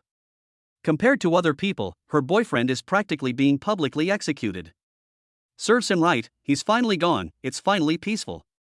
Listening to the surrounding chatter, Wu Ruoshi felt that the anger in her heart had finally been completely released, and she felt completely refreshed. She turned her head and looked at the nonchalant man beside her, who was slowly and methodically cutting lamb chops with a knife and fork, as if he had just chased away two annoying flies. But this man appeared like a god descending to earth when she was at her most embarrassed and awkward moment. That phrase "my girlfriend," that "don't move," and that protective gesture just now. Wu Ruoshi's heart was pounding, and as she looked at his handsome profile, her eyes softened involuntarily. Zhang Feng felt her gaze, looked up, and met her bright, sparkling eyes. He smiled slightly, put down his knife and fork, leaned forward slightly, and lowered his voice. What? Are you captivated by your boyfriend's dashing appearance? Wu Ruoshi's face flushed red instantly. She felt both ashamed and annoyed, yet also a sweet feeling in her heart. She wanted to retort, but the words that came out were just a soft hum. Glib-tongued. She said that, but the hand holding his arm tightened unconsciously. Ding. Detected that target. Wu Ruoshi has developed strong feelings of admiration and affection for the host due to his rescue, resulting in a significant increase in pleasure value. Happiness points plus 30.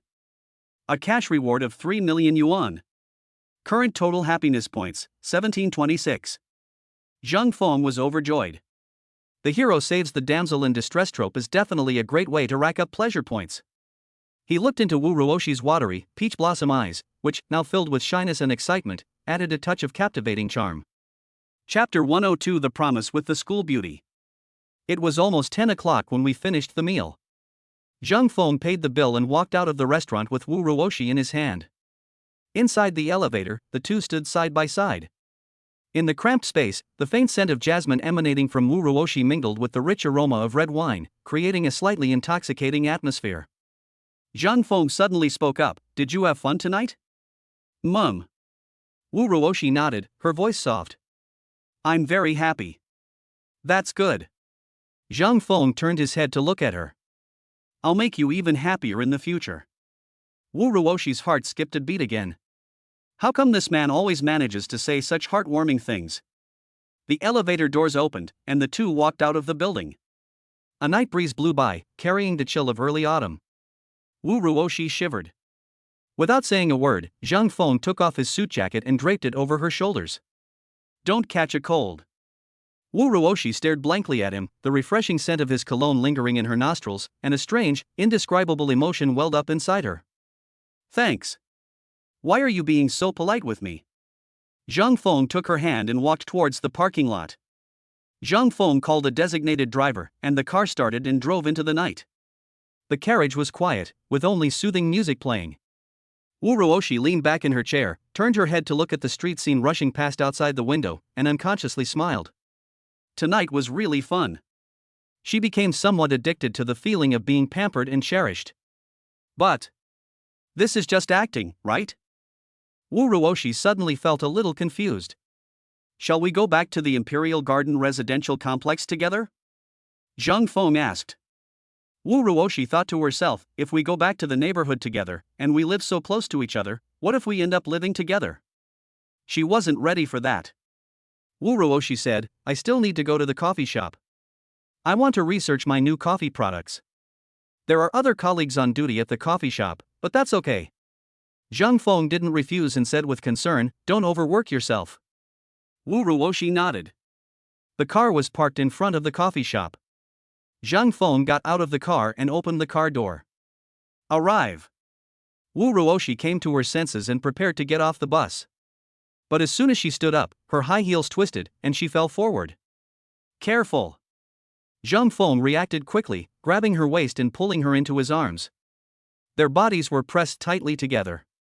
Wu Ruoshi could clearly feel the warmth of his chest and the strong heartbeat. She looked up and met his deep eyes. In the moonlight, his eyes reflected his own image. Time seemed to stand still.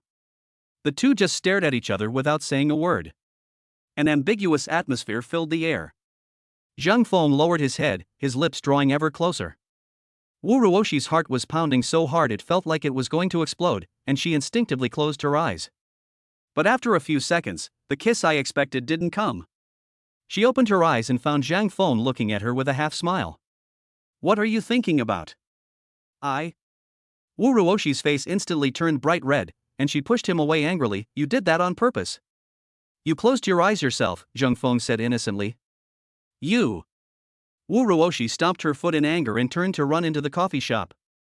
Slow down, don't fall. Zhang Feng shouted from behind. Wu Ruoshi ran into the coffee shop, hid in the office, closed the door, leaned against the door panel, and clutched her pounding heart. It's over. It seems she has really fallen for Zhang Feng. Ding.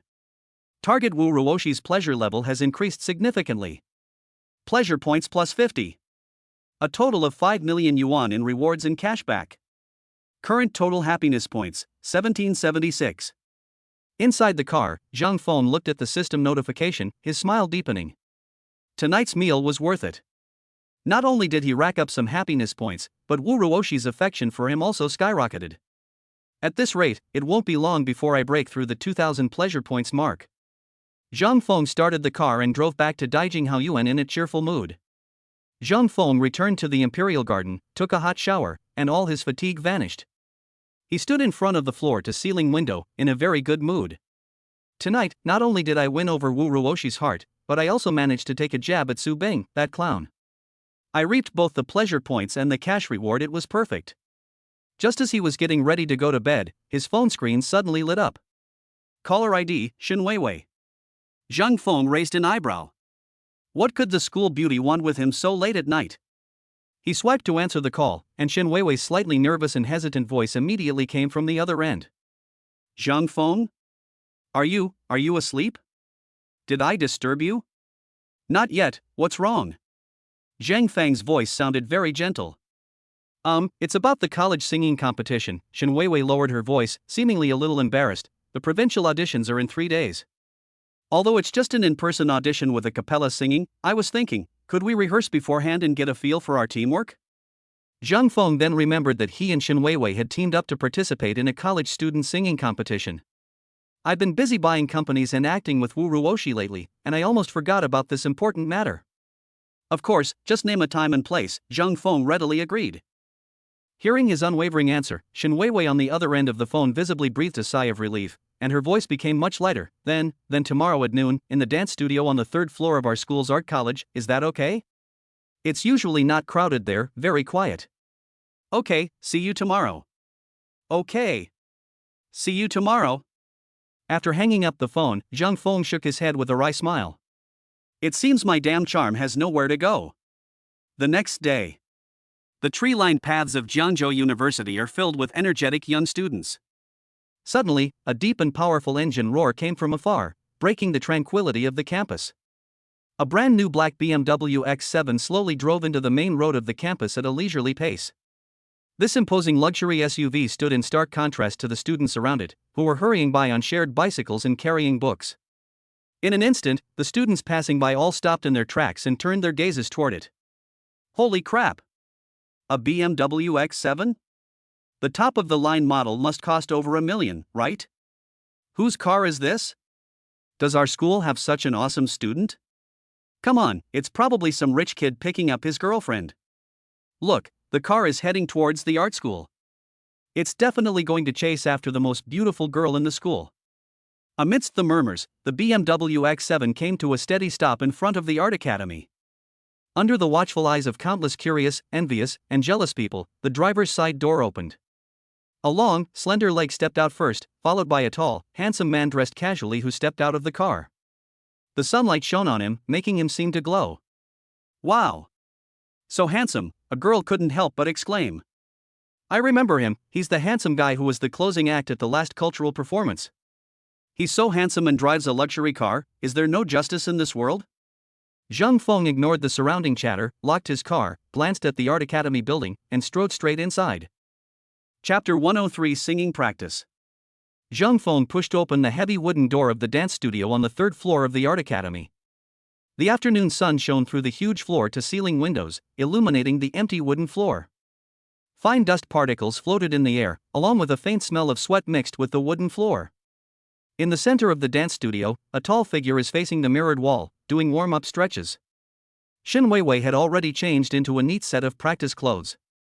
A loose, pure white t-shirt, the hem casually tied at the waist, revealing a small section of flat and toned waist and abdomen.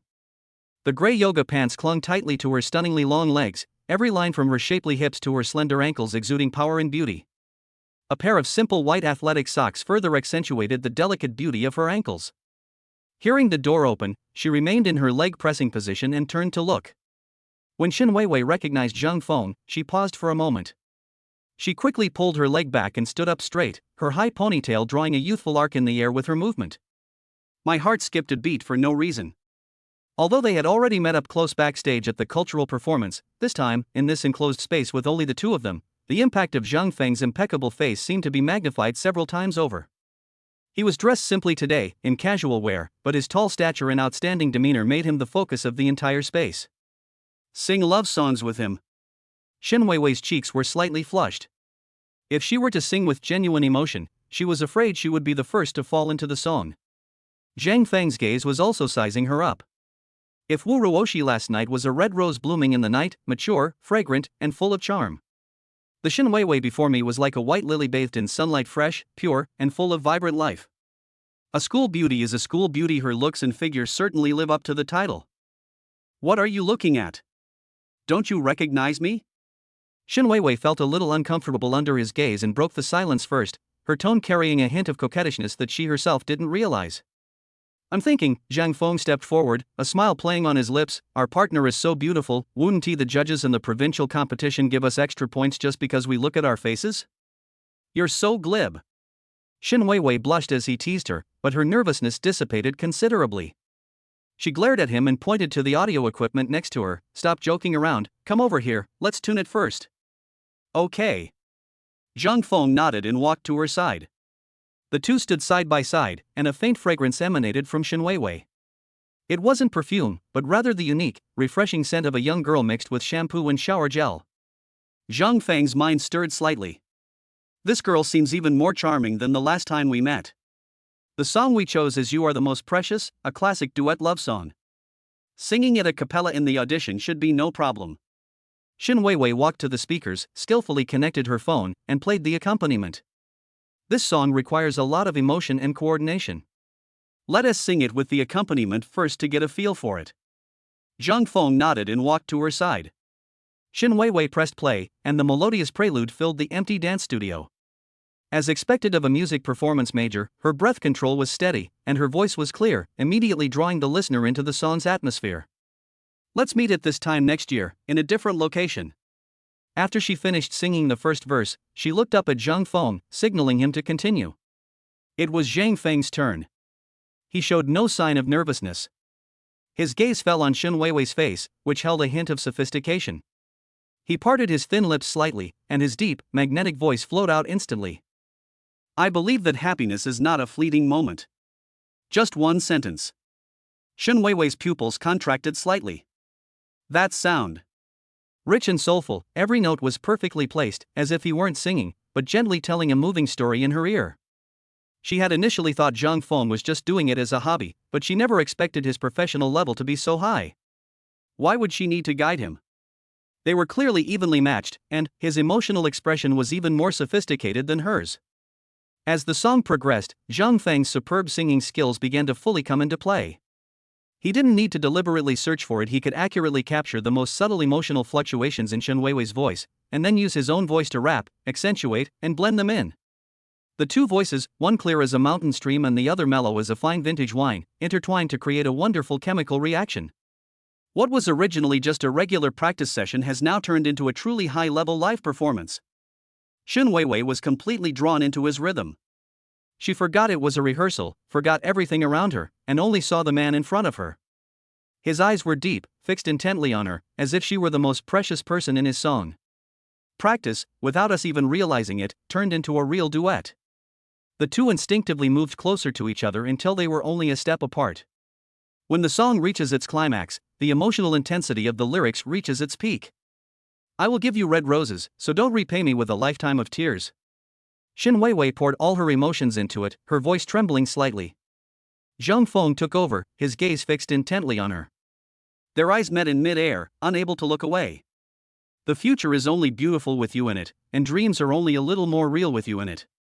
The two looked at each other during the last line of the duet. The air seemed to freeze at that moment. Only the last notes of the accompaniment echoed in the dance studio, but Shin Weiwei felt her heart pounding like a drum.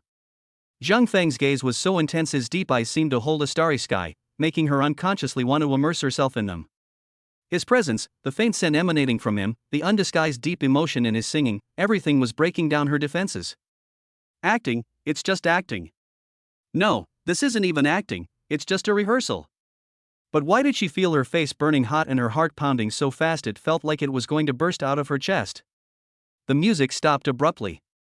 Shin Weiwei suddenly snapped back to her senses, as if she had been burned, and subconsciously took half a step back, averting her gaze.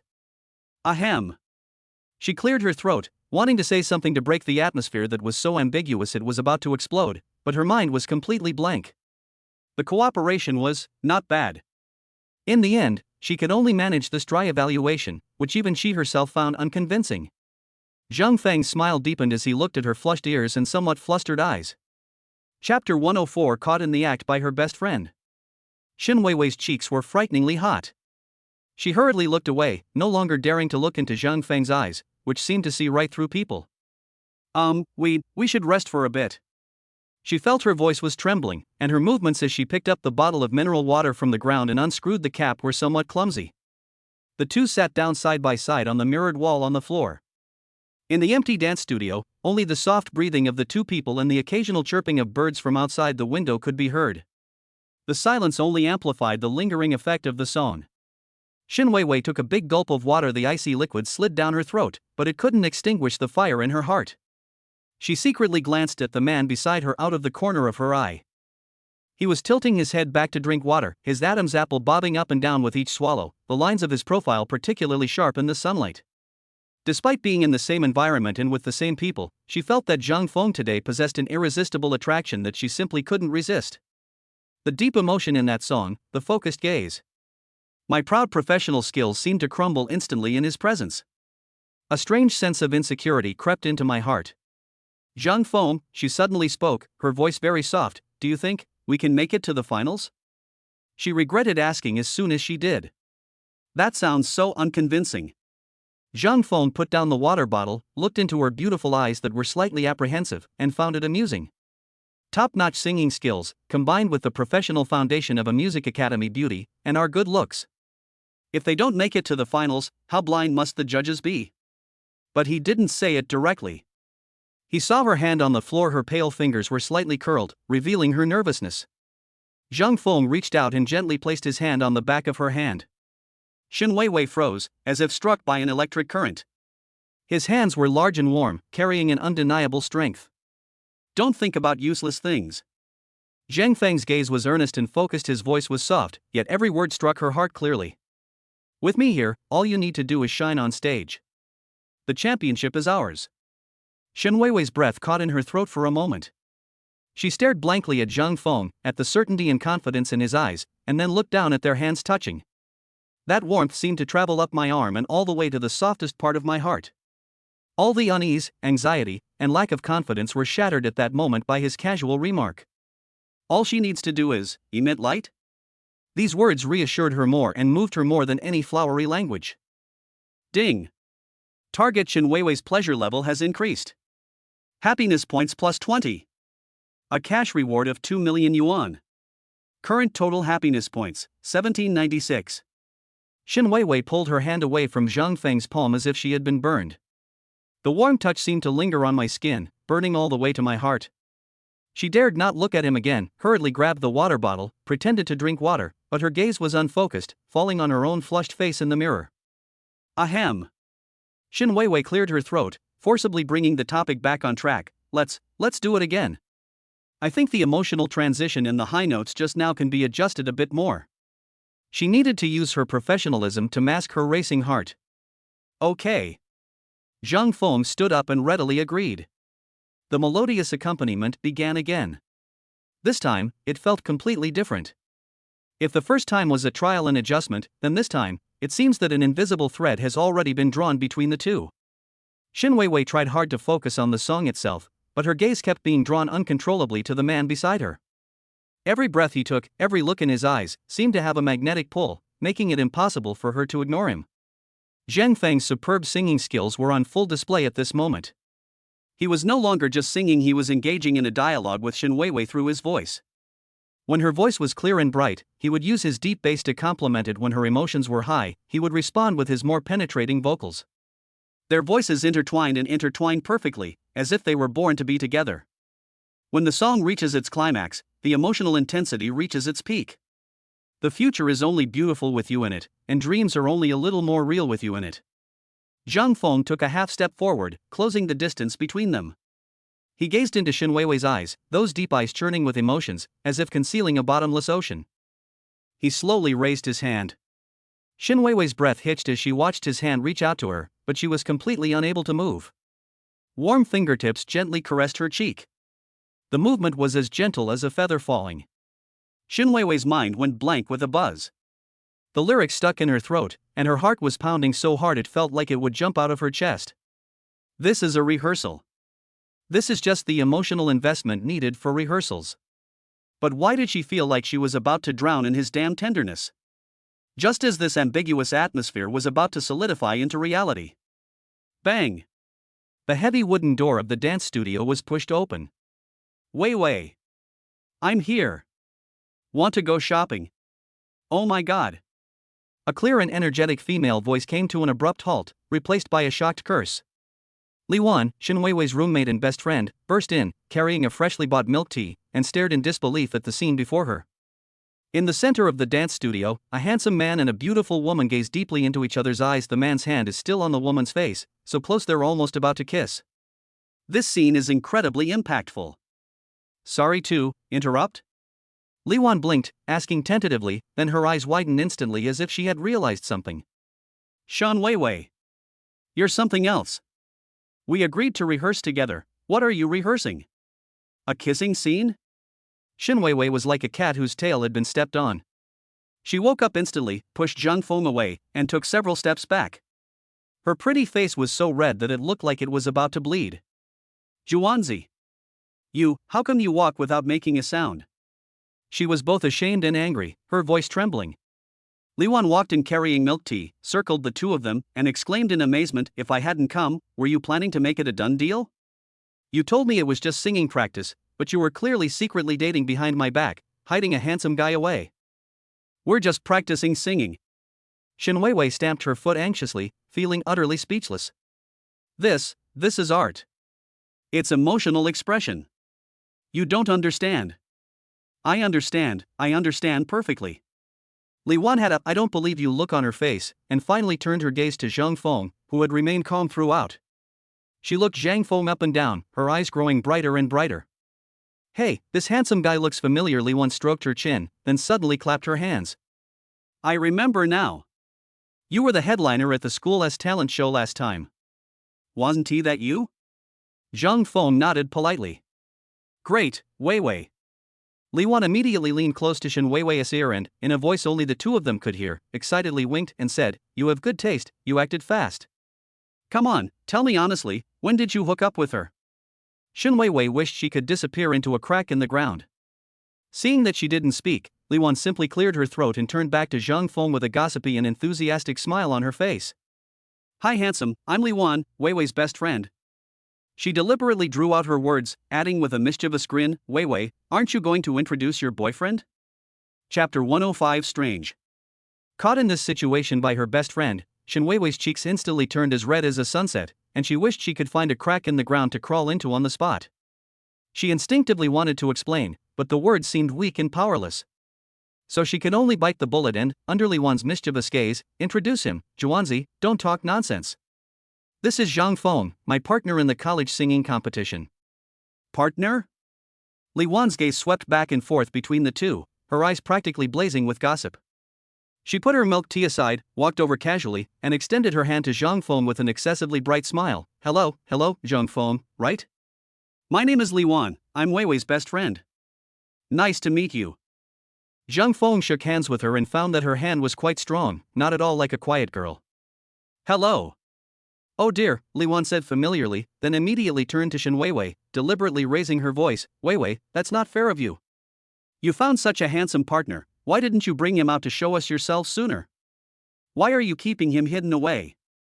"We're just rehearsing." Shen Weiwei was about to lose her temper. She reached out to pinch Li Wan's arm, but the other woman nimbly dodged her. Li Wan's gaze returned to Zhang Feng. The seemingly casual conversation turned into increasingly tricky questions.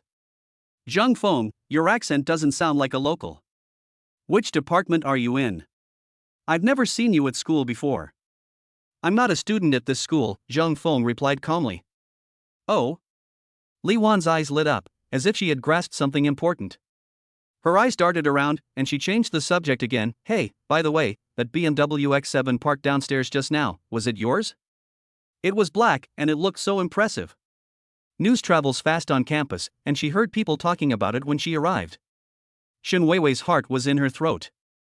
She didn't know how Zhang Feng would answer this kind of question. Was too easy to make people think. Zhang Feng simply nodded. "Yeah, just bought it, it's working all right." Li Wan's smile froze for a moment. It really is his. She had intended to use this to test whether the other party was putting on an act, but to her surprise, the other party readily admitted it. They can afford a luxury car worth millions. This man is no ordinary person. Li Wan's playful expression faded slightly as she carefully re-examined Zhang Feng. He was composed and calm, showing no sign of unease in the face of her rapid-fire questioning. In fact, he seemed to possess a certain air of complete control.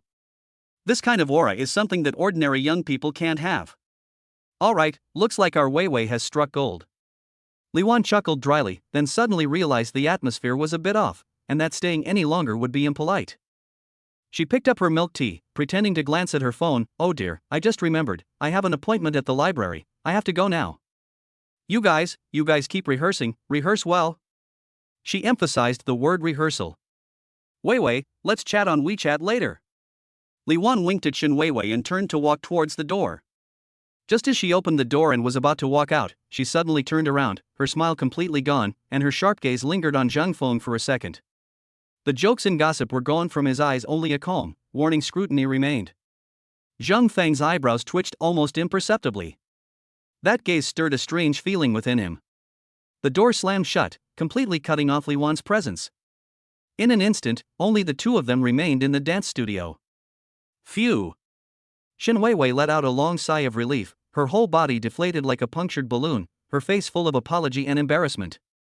Zhang Feng, I'm so sorry. My best friend is just like that, she doesn't know what to say, please don't take it to heart. She felt utterly ashamed to face anyone. Zhang Feng couldn't help but laugh when he saw her looking like she wanted to disappear into the ground.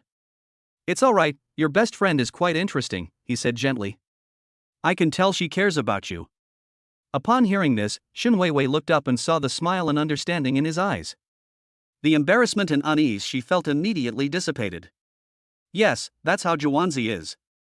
Although she has a sharp tongue, she's really good to herself. Only. The thought of Zhang Feng's hand still touching her face when Li Wan barged in made her cheeks flush uncontrollably. Let's continue. Her voice still carried a hint of lingering shyness. Zhang Feng nodded and walked to her side. This time, both of them consciously kept a little distance, but the tacit understanding and chemistry between them were not diminished in the slightest. The accompaniment started again. After several rounds of practice, the two have almost perfected their teamwork. Shen Weiwei's voice is clear and moving, while Zhang Feng's bass is mellow and affectionate. When the two voices intertwine, they create a captivating sense of harmony. Over and over again. From emotional expression to breath control, from eye contact to body language, every detail is constantly being refined and improved. The sunlight outside the window gradually slanted westward, and golden rays streamed in through the floor-to-ceiling windows, casting long shadows of the two people. Time slipped away quietly amidst the singing. Before I knew it, it was already 6 o'clock in the evening. Phew! Shen Weiwei let out a long sigh after singing the last line, and fine beads of sweat appeared on her forehead. After several hours of intense practice, even she, a professional, felt exhausted. But more than anything, she felt a sense of fulfillment and satisfaction. She turned to look at Zhang Feng and found that he was still full of energy, as if the past few hours of practice meant nothing to him. Your stamina is amazing. Shen Weiwei couldn't help but exclaim. Zhang Feng smiled and said, It's alright, I exercise regularly. Of course, he wouldn't say that this was a side effect of the system's power enhancement, superhuman physical strength and recovery ability.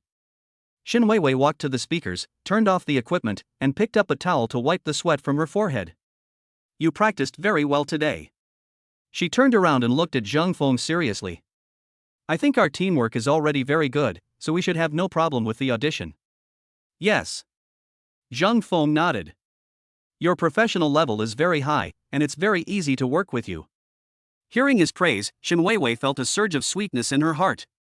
She hesitated for a moment, then suddenly said, Zhang Feng, it's already past 6 o'clock, how about I treat you to a meal? Consider it a thank you for practicing with me today. After she finished speaking, her face flushed slightly again. This was the first time she had ever taken the initiative to invite a boy to dinner. Looking into her bright, sparkling eyes, Zhang Feng smiled and said, Alright, then I'll gladly accept your offer. Great. Shen Weiwei's eyes curved into crescents. I know a really good Sichuan restaurant near the school, let's go there. The two packed their things and walked out of the art college building together. As the sun set, the evening glow painted half the sky red. Students strolled around the campus in twos and threes, the air filled with the aroma of food from the cafeteria. Shen Weiwei walked beside Zhang Feng, her ponytail swaying gently with each step. She secretly glanced at the man beside her, a feeling she couldn't quite describe welling up inside her. This feeling is both strange and familiar, both nerve-wracking and exciting. She knew that she seemed to have really fallen for this man. The two walked side by side on the tree-lined path of the campus, the afterglow of the setting sun casting long, long shadows that gradually overlapped. Chapter 106 Golden Bell Shield Skill.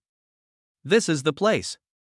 Shen Weiwei stopped in front of a Sichuan restaurant with a simple and rustic decor. The restaurant was called Basharinjia and red lanterns hung at the entrance, giving it a strong local flavor. This was the peak dinner time, and the restaurant was already quite crowded and bustling.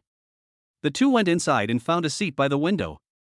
The waiter handed over the menu, which Shen Weiwei took and flipped through skillfully. The boiled fish and spicy blood curd at this restaurant are especially authentic, and their saliva chicken is amazing. As she spoke, she looked up at Zhang Feng and asked, "Can you eat spicy food?" "Okay." Zhang Feng nodded. "That's great." Xin Weiwei's eyes lit up, and she started ordering boiled fish, spicy blood curd, Sichuan-style chicken, mapo tofu, garlic pork belly. She ordered 5 or 6 dishes in one go, all of them hearty Sichuan dishes.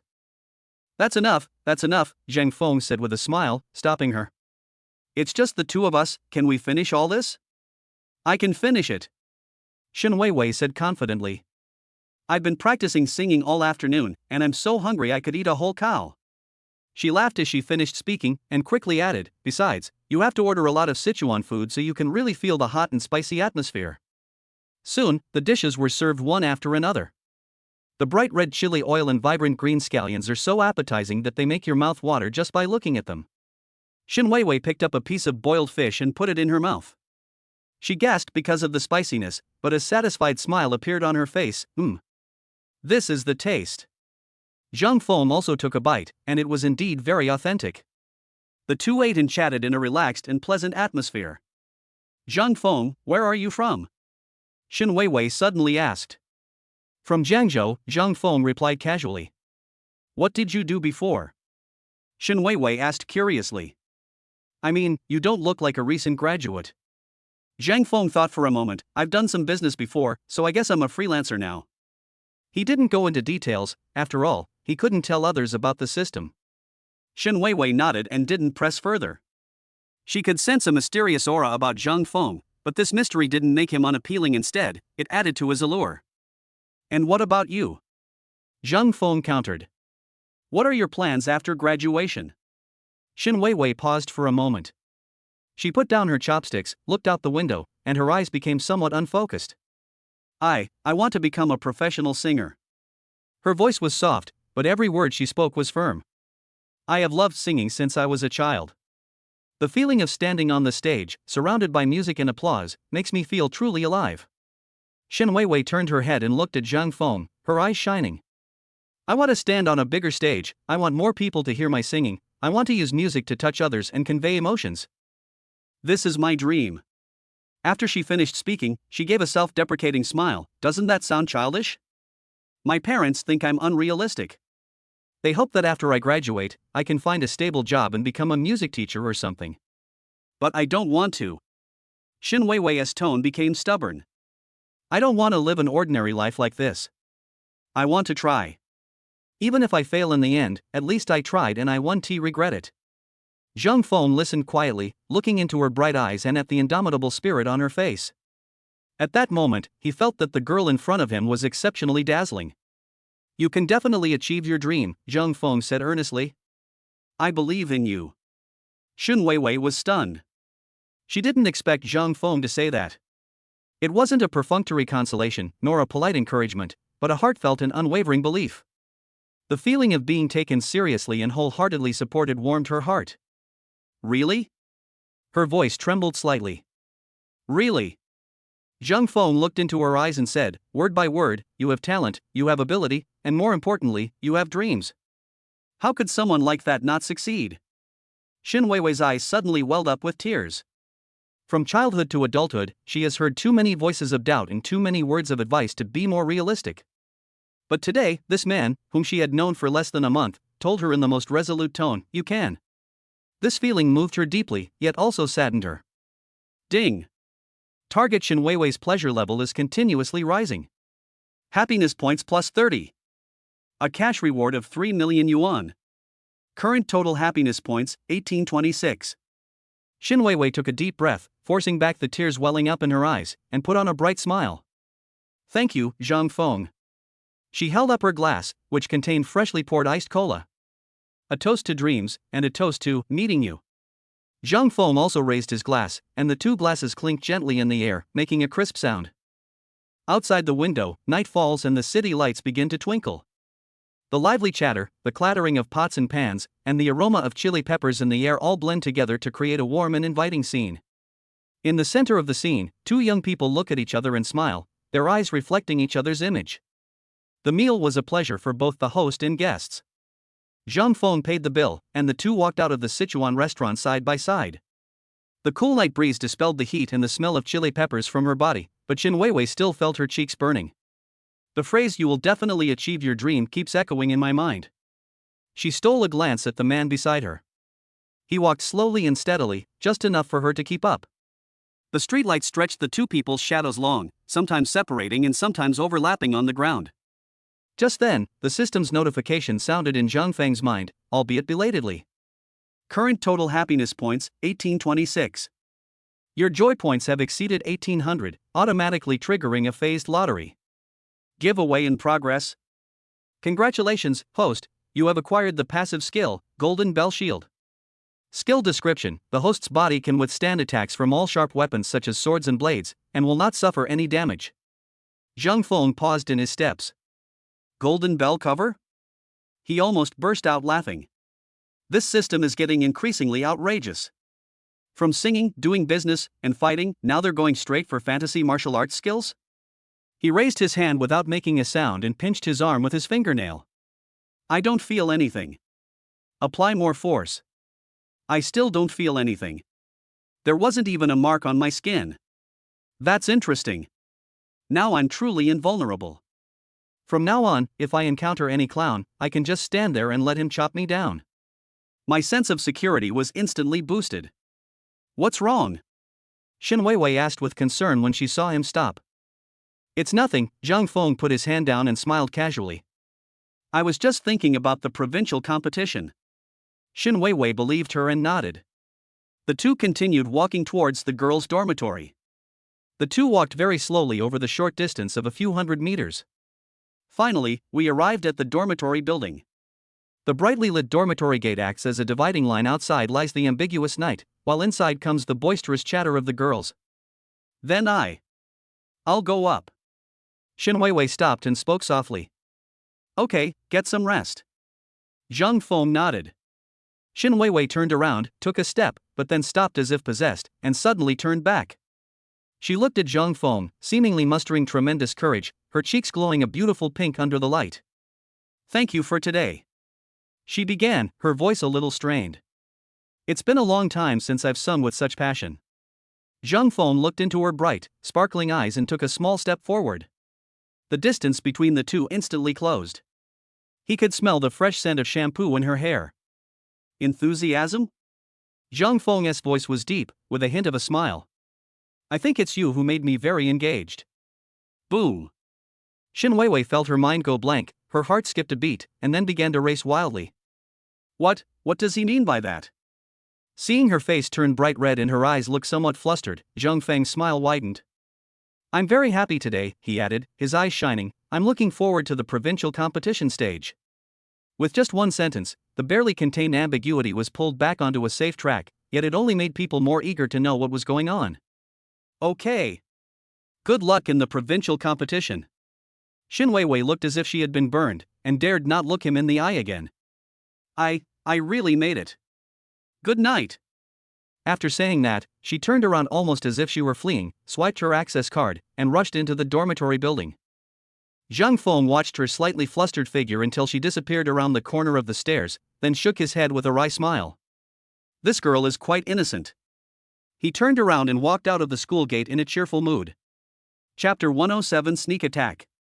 After parting ways with Shin Weiwei, Zhang Feng walked out of the school in a good mood. As night deepened, the streetlights along the main campus road cast an orange glow, but the smaller paths further away disappeared into darkness. Most of the students had returned to their dormitories or gone to the library, making the campus exceptionally quiet. As soon as Zhang Feng stepped out of the school gate, he turned onto a shortcut with few people and vehicles. He paused as he passed a secluded alleyway without streetlights.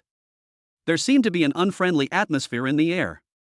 Sure enough, shadowy figures moved in the alley, and 7 or 8 shady-looking young men emerged, each carrying weapons, steel pipes and wooden sticks that gleamed coldly in the dim light. The man in the lead had a cigarette dangling from his mouth, the embers flickering and reflecting on his sinister face. It was Li Wei. He spat out the cigarette but crushed it out with his toe, and stared intently at Zhang Feng. Kid, I've finally caught you red-handed. Zhang Feng narrowed his eyes, remaining calm. Li Wei? Is something the matter? What's the matter? Li Wei sneered as if he had heard the biggest joke in the world. Last time at the school's talent show, you dared to make a move on my Shin Weiwei. And now you dare to drive your beat-up BMW to flirt with Wei Wei, singing so intimately. Who the hell do you think you are? Zhang Feng's heart skipped a beat. How did he know that he and Shen Weiwei were practicing singing together today? Activate the super intelligence system. Ding. Target, Li Wei. Intelligence gathering in progress. Intelligence indicates that Li Wei is keeping track of Shen Weiwei's activities in real time through her best friend, Li Wan.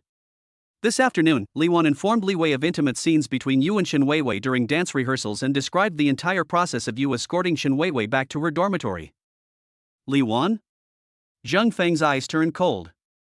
It turns out that the loud and boisterous best friend was actually an informant planted by Li Wei. No wonder her gaze was scrutinizing and warning when she left.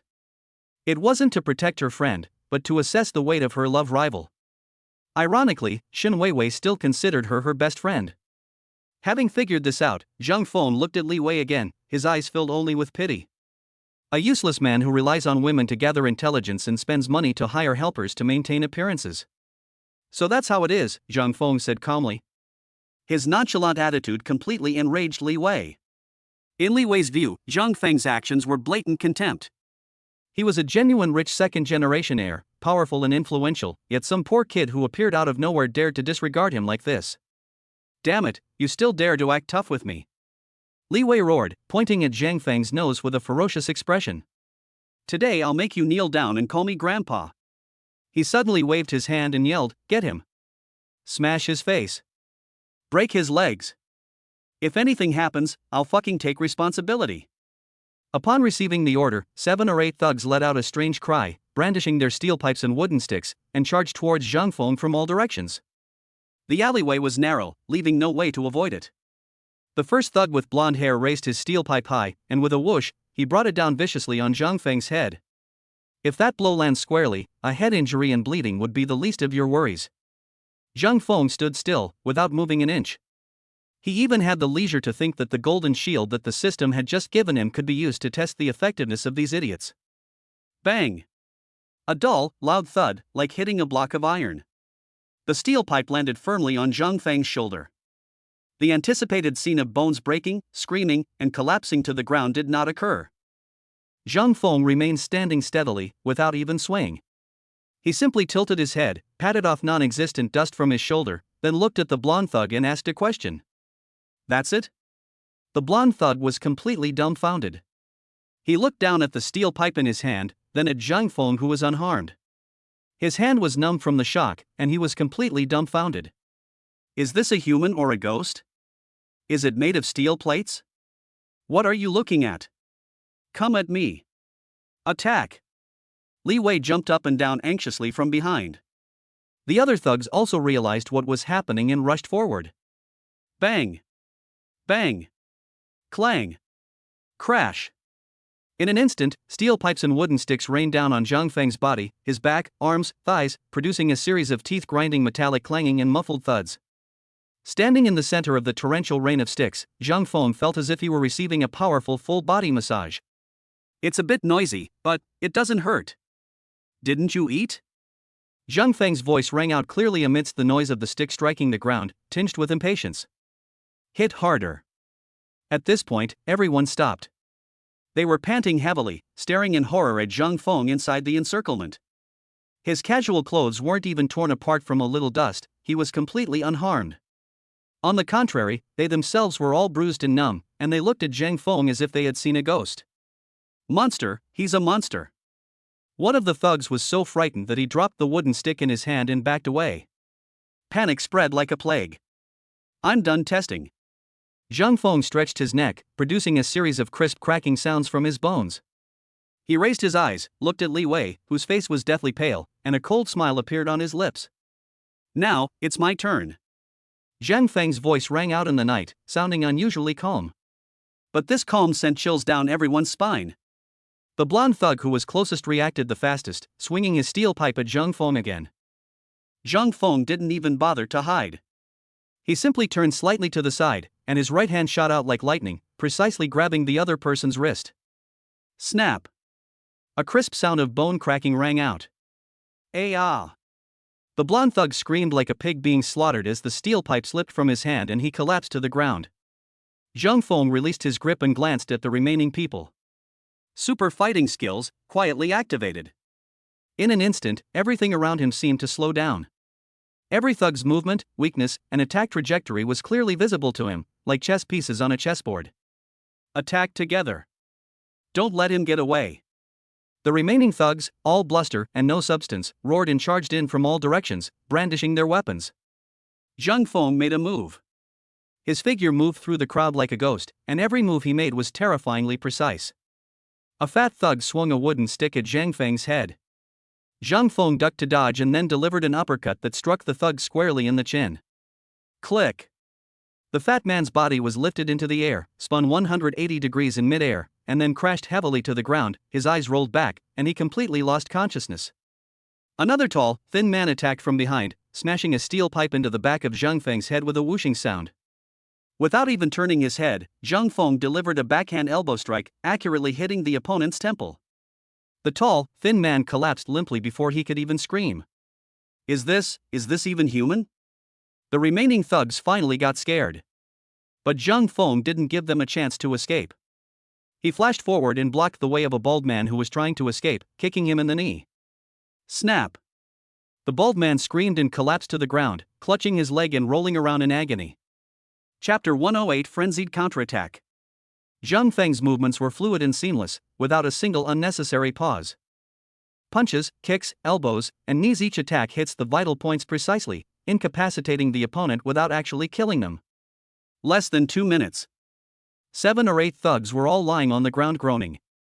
Some were retching with their stomachs in pain, some were screaming while clutching their broken legs, and some had passed out. None of them could stand up again. Zhang Feng stood in the center of the crowd, his casual clothes barely wrinkled. He clapped his hands, as if he had just finished a set of calisthenics, and then his gaze fell on Li Wei at the deepest part of the alley. Li Wei froze completely. He watched as the experts he had hired with his own eyes were like paper in front of Zhang Feng, and were completely wiped out in less than 2 minutes. This overwhelming difference in strength made him feel real fear for the first time. You stay away. Li Wei's voice trembled. He instinctively stepped back, but missed a step and fell to the ground. Zhang Feng walked towards him step by step. The footsteps were exceptionally clear in the quiet alley, each one like a blow to Li Wei's heart. Let me tell you, if you dare touch me, my dad won't let you get away with it. Li Wei threatened, his voice trembling with fear. My dad is the president of the Li Group. In Zhangzhou, offending the Li family means you. He hadn't finished speaking. Zhang Feng had already walked up to him. He grabbed Li Wei by the collar and lifted him off the ground like a chick. Li Wei's feet were off the ground, his whole body suspended in midair, staring in horror at Zhang Feng's cold eyes. Li Wei. Zhang Feng's voice was soft, yet it carried an undeniable sense of pressure. I'm warning you, this is the last time. He spoke each word carefully, each word like a nail driven into Li Wei's mind. If I find out you're up to these tricks again, you'll face the consequences. Shun Weiwei is not someone you can touch. The words had barely left his mouth. Zhang Feng released his left hand and threw out a powerful right punch. Bang! The fist slammed solidly into Li Wei's face. Ah! Li Wei let out a shrill scream, and his whole body flew backward like a kite with a broken string, crashing heavily to the ground.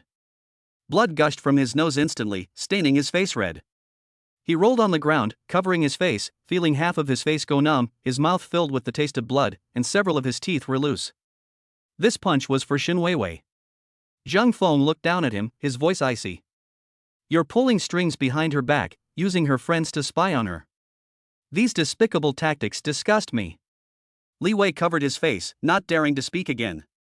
The excruciating pain and fear completely shattered all his pride and arrogance. At this moment, he truly understood what kind of monster he had provoked. Zhang Feng glanced coldly at the person on the ground. Roll. A single word, like the pronouncement of death. The thugs who were still able to move scrambled away, some even forgetting to pick up their own weapons. Li Wei also staggered to his feet, clutching his still bleeding nose, and followed behind in a disheveled state, not daring to even turn his head back. Soon, Zhang Feng was the only one left in the alley. He looked at the steel pipes and wooden sticks scattered on the ground, lost in thought. Li Wei is the kind of person who won't give up so easily. Today's warning is just that, but given the Li family's background and power, there will likely be even bigger trouble to come. But Zhang Feng touched his shoulder, which had just been hit by the steel pipe, and a cold smile appeared on his lips. With his golden bell shield, super fighting skills, and 10 times the strength enhancement, even if Li Wei brought a whole company of men, it wouldn't be enough to defeat him.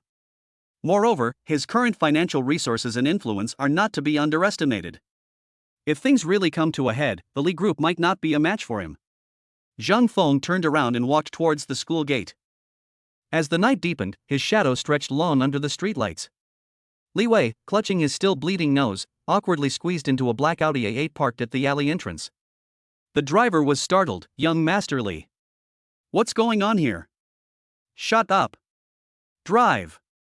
Li Wei roared, his voice muffled by a nosebleed. The car sped away. In the back seat, Li Wei pulled out a tissue from the storage compartment and haphazardly wiped the blood from his face. In the mirror, his face was swollen, his nose was crooked, his mouth was cracked, and he looked extremely disheveled. "Zhang Feng." He spat out those 2 words through gritted teeth, his eyes filled with resentment and malice. From childhood to adulthood, Li Wei has always been the center of attention wherever he goes. He has never suffered such humiliation before. To be beaten up like this in front of so many people and then warned that this is the last time? This is an utter disgrace. "Young Master Li, should we go to the hospital?" the driver asked cautiously. "Go to the hospital, my ass." Li Wei cursed, then took out his phone and dialed a number. The call was answered quickly. "Hey, Wei Xiao?" A rough male voice came from the other end of the line. "Brother Tiger, it's me." Li Wei lowered his voice, his tone sinister. "I need you to do something for me." The man on the other end of the phone, Brother Hu, whose full name is Sun Hu, is a minor leader in the Jiangzhou underworld. In the early days of the Li Group's rise to power, it had a deep partnership with the gang to which Sun Hu belonged. Although the Li family later went legal and renounced their profession, this relationship has remained. Li Wei had known about this line of work since he was a child, and whenever he encountered problems that he couldn't solve at school or in the business world, he would go to Sun Hu. "Young Master Wei, what is it?" Sun Hu asked respectfully. Li Wei briefly recounted what happened that night, omitting the details of how he was beaten so badly that he was powerless to fight back. He only emphasized that Zhang Feng was cunning and ruthless and said that the other party might have a background in martial arts. "Brother Tiger, I can't swallow this insult." Li Wei said viciously, "I need you to teach this kid a lesson and let him know that in Jiangzhou, there are some people he can't afford to mess with." There was a few seconds of silence on the other end of the phone. "Young Master Wei, what's the background of this Zhang Feng you're talking about?" Sun Hu asked cautiously. "He's nobody," Li Wei said impatiently. "He's just some poor kid who popped up out of nowhere, and he dares to act arrogantly in front of me just because he's got some skills. Brother Tiger, can you handle this?" Sun Hu pondered for a moment. "It's possible, but..." "Young Master Wei, since the other side is skilled, I'll need to send some of my best men. As for the cost, money is no problem," Li Wei said through gritted teeth. "Brother Tiger, name your price." "All right, I'll take it," Sun Hu said readily. "But young Master Wei, you need to give me a few days to find out more about the other party. Only by knowing yourself and your enemy can you win every battle." "Okay, I'll wait for your news." Li Wei hung up the phone, a sinister glint flashing in his eyes. "Zhang Feng, you just wait. This time, I'm going to make you kneel down and beg for mercy." Chapter 109 Violent Debt Collection. Zhang Feng has already driven his BMW X7 and left the university town. He was quite satisfied with what he had gained that night. The golden bell cover technique is indeed incredibly effective in actual combat. When those steel pipes and wooden sticks hit you, it really feels like a tickle. The only problem is that this skill only protects against melee weapons. It's useless if the opponent draws a gun. "System, do you have any bulletproof skills?" Zhang Feng asked casually. No such skill currently exists. However, the host can accumulate pleasure points to trigger higher level draws, with a chance to obtain stronger defensive skills. Zhang Feng nodded. "Looks like we'll have to keep boosting the beauty's happiness levels." Thinking of Shen Weiwei, he took out his phone and glanced at the time. It's 9:30 p.m. He hesitated for a moment, but still sent Shen Weiwei a WeChat message. "Zhang Feng, have you arrived at the dormitory yet?" He replied almost instantly. "Shen Weiwei, I'm here. I just finished showering and was getting ready for bed. What about you?" "Zhang Feng, I'm going back too. I practiced well today." I'll get some rest and continue tomorrow. Shin Weiwei, You should get some rest too. Good night. The message was followed by a moon emoji. Looking at that expression, Zhang Feng couldn't help but smile. This girl is getting cuter and cuter. Just as he was about to put down his phone, a new message popped up on WeChat. Sender, Li Wan. Zhang Feng narrowed his eyes. This woman still dares to send me messages? He clicked on it. Li Wan, Mr. Zhang, I apologize for bothering you. I'm Li Wan, Weiwei's best friend. I'd like to explain what happened today to you. Would it be convenient for us to meet? Zhang Feng sneered. Explain? Is Li Wei sending her to test my background? He didn't reply, but deleted the message and then blocked Li Wan. Zhang Feng had no interest in communicating with such opportunistic people. Moreover, he would tell Shin Weiwei sooner or later that Li Wan was spying on her. However, the timing is not right yet. Shin Weiwei considers Li Wan her best friend, and if she suddenly tells her the truth, Li Wan might not be able to accept it. We need to find a suitable opportunity so that she can discover Li Wan's true colors herself. Zhang Feng put away his phone and stepped on the gas. The BMW X7's engine emitted a deep roar as it disappeared into the night. At the same time, Jiangzhou University, Room 408, Building 6, Girls' Dormitory. After taking a shower, Shin Weiwei, wearing pink pajamas, sat on the bed, hugging her phone and giggling to herself. She looked through her chat history with Zhang Feng over and over again, her face full of sweetness. Weiwei, what are you laughing at? Her roommate Xiaoya asked curiously as she came over. And nothing. Shin Weiwei quickly locked the screen, her cheeks slightly flushed. TCH, you're probably thinking about your handsome partner, aren't you? Xiaoya winked. I heard from Juanzi that you two were all lovey-dovey in the dance studio today. The scene was just too romantic. Juanzi is talking nonsense. Shin Weiwei retorted, embarrassed and annoyed. We were just rehearsing seriously. Do we need to touch our faces during rehearsals? Xiaoya asked with a mischievous grin. Shin Weiwei's face turned even redder. She recalled the moment Zhang Feng's warm fingertips touched her cheek during rehearsal today, and her heart began to race uncontrollably again. Alright, I'm not teasing you anymore. Xiaoya finished laughing and said seriously, but Weiwei, I have to remind you, be careful with Li Wei. He found out you were with Zhang Feng today, and he probably won't let it go. Shin Weiwei's smile froze for a moment. Li Wei, how did he know? Juanzi told him, Xiaoya said casually, then realized something was wrong and quickly covered her mouth. Shin Weiwei was stunned. Juanzi? Her mind went blank. Juanzi told Li Wei about her situation? Xiaoya, what did you just say? Shin Weiwei's voice trembled slightly. Xiaoya then realized she had let something slip and stammered, Weiwei, actually. Juanzi often reports on your situation to Li Wei for a fee. Shin Weiwei's face turned pale instantly. Could it be that my best friend Li Wan is actually an informant planted by Li Wei to spy on me? Shin Weiwei felt her beliefs crumble instantly. Her best friend had betrayed her and was spying on her. However, Shin Weiwei doesn't have any evidence yet, so she can't directly question Li Wan. She'll wait until the time is right before she confronts Li Wan. It's a new day. At 7 o'clock in the morning, the shrill ring of a cell phone shattered the tranquility of the bedroom. Zhang Feng picked up his phone, and the words Wang Jinbiao appeared on the screen. Hello? Mr. Zhang. Help! On the other end of the phone, Wang Jinbiao's voice was hoarse, filled with sobs and extreme fear. What happened? Zhang Feng's voice was steady, revealing no emotion. Brother Long came with his men last night. He wants me to pay back 20 million within 3 days. If I don't pay, he'll take my leg and seize my company. President Zhang, is your promise of a 100 million acquisition still valid? Please, save me. 20 million? It's all compounded interest. I borrowed 8 million before, and now Wang Jinbiao's voice was full of despair. Okay, wait for me at the company. Zhang Feng hung up the phone, his eyes calm. He didn't set off immediately, but instead had a sudden thought. Activate the superintelligence system. Target, Wang Jinbiao, New Star Media. Time, last night. A clear image appeared in Zhang Feng's mind.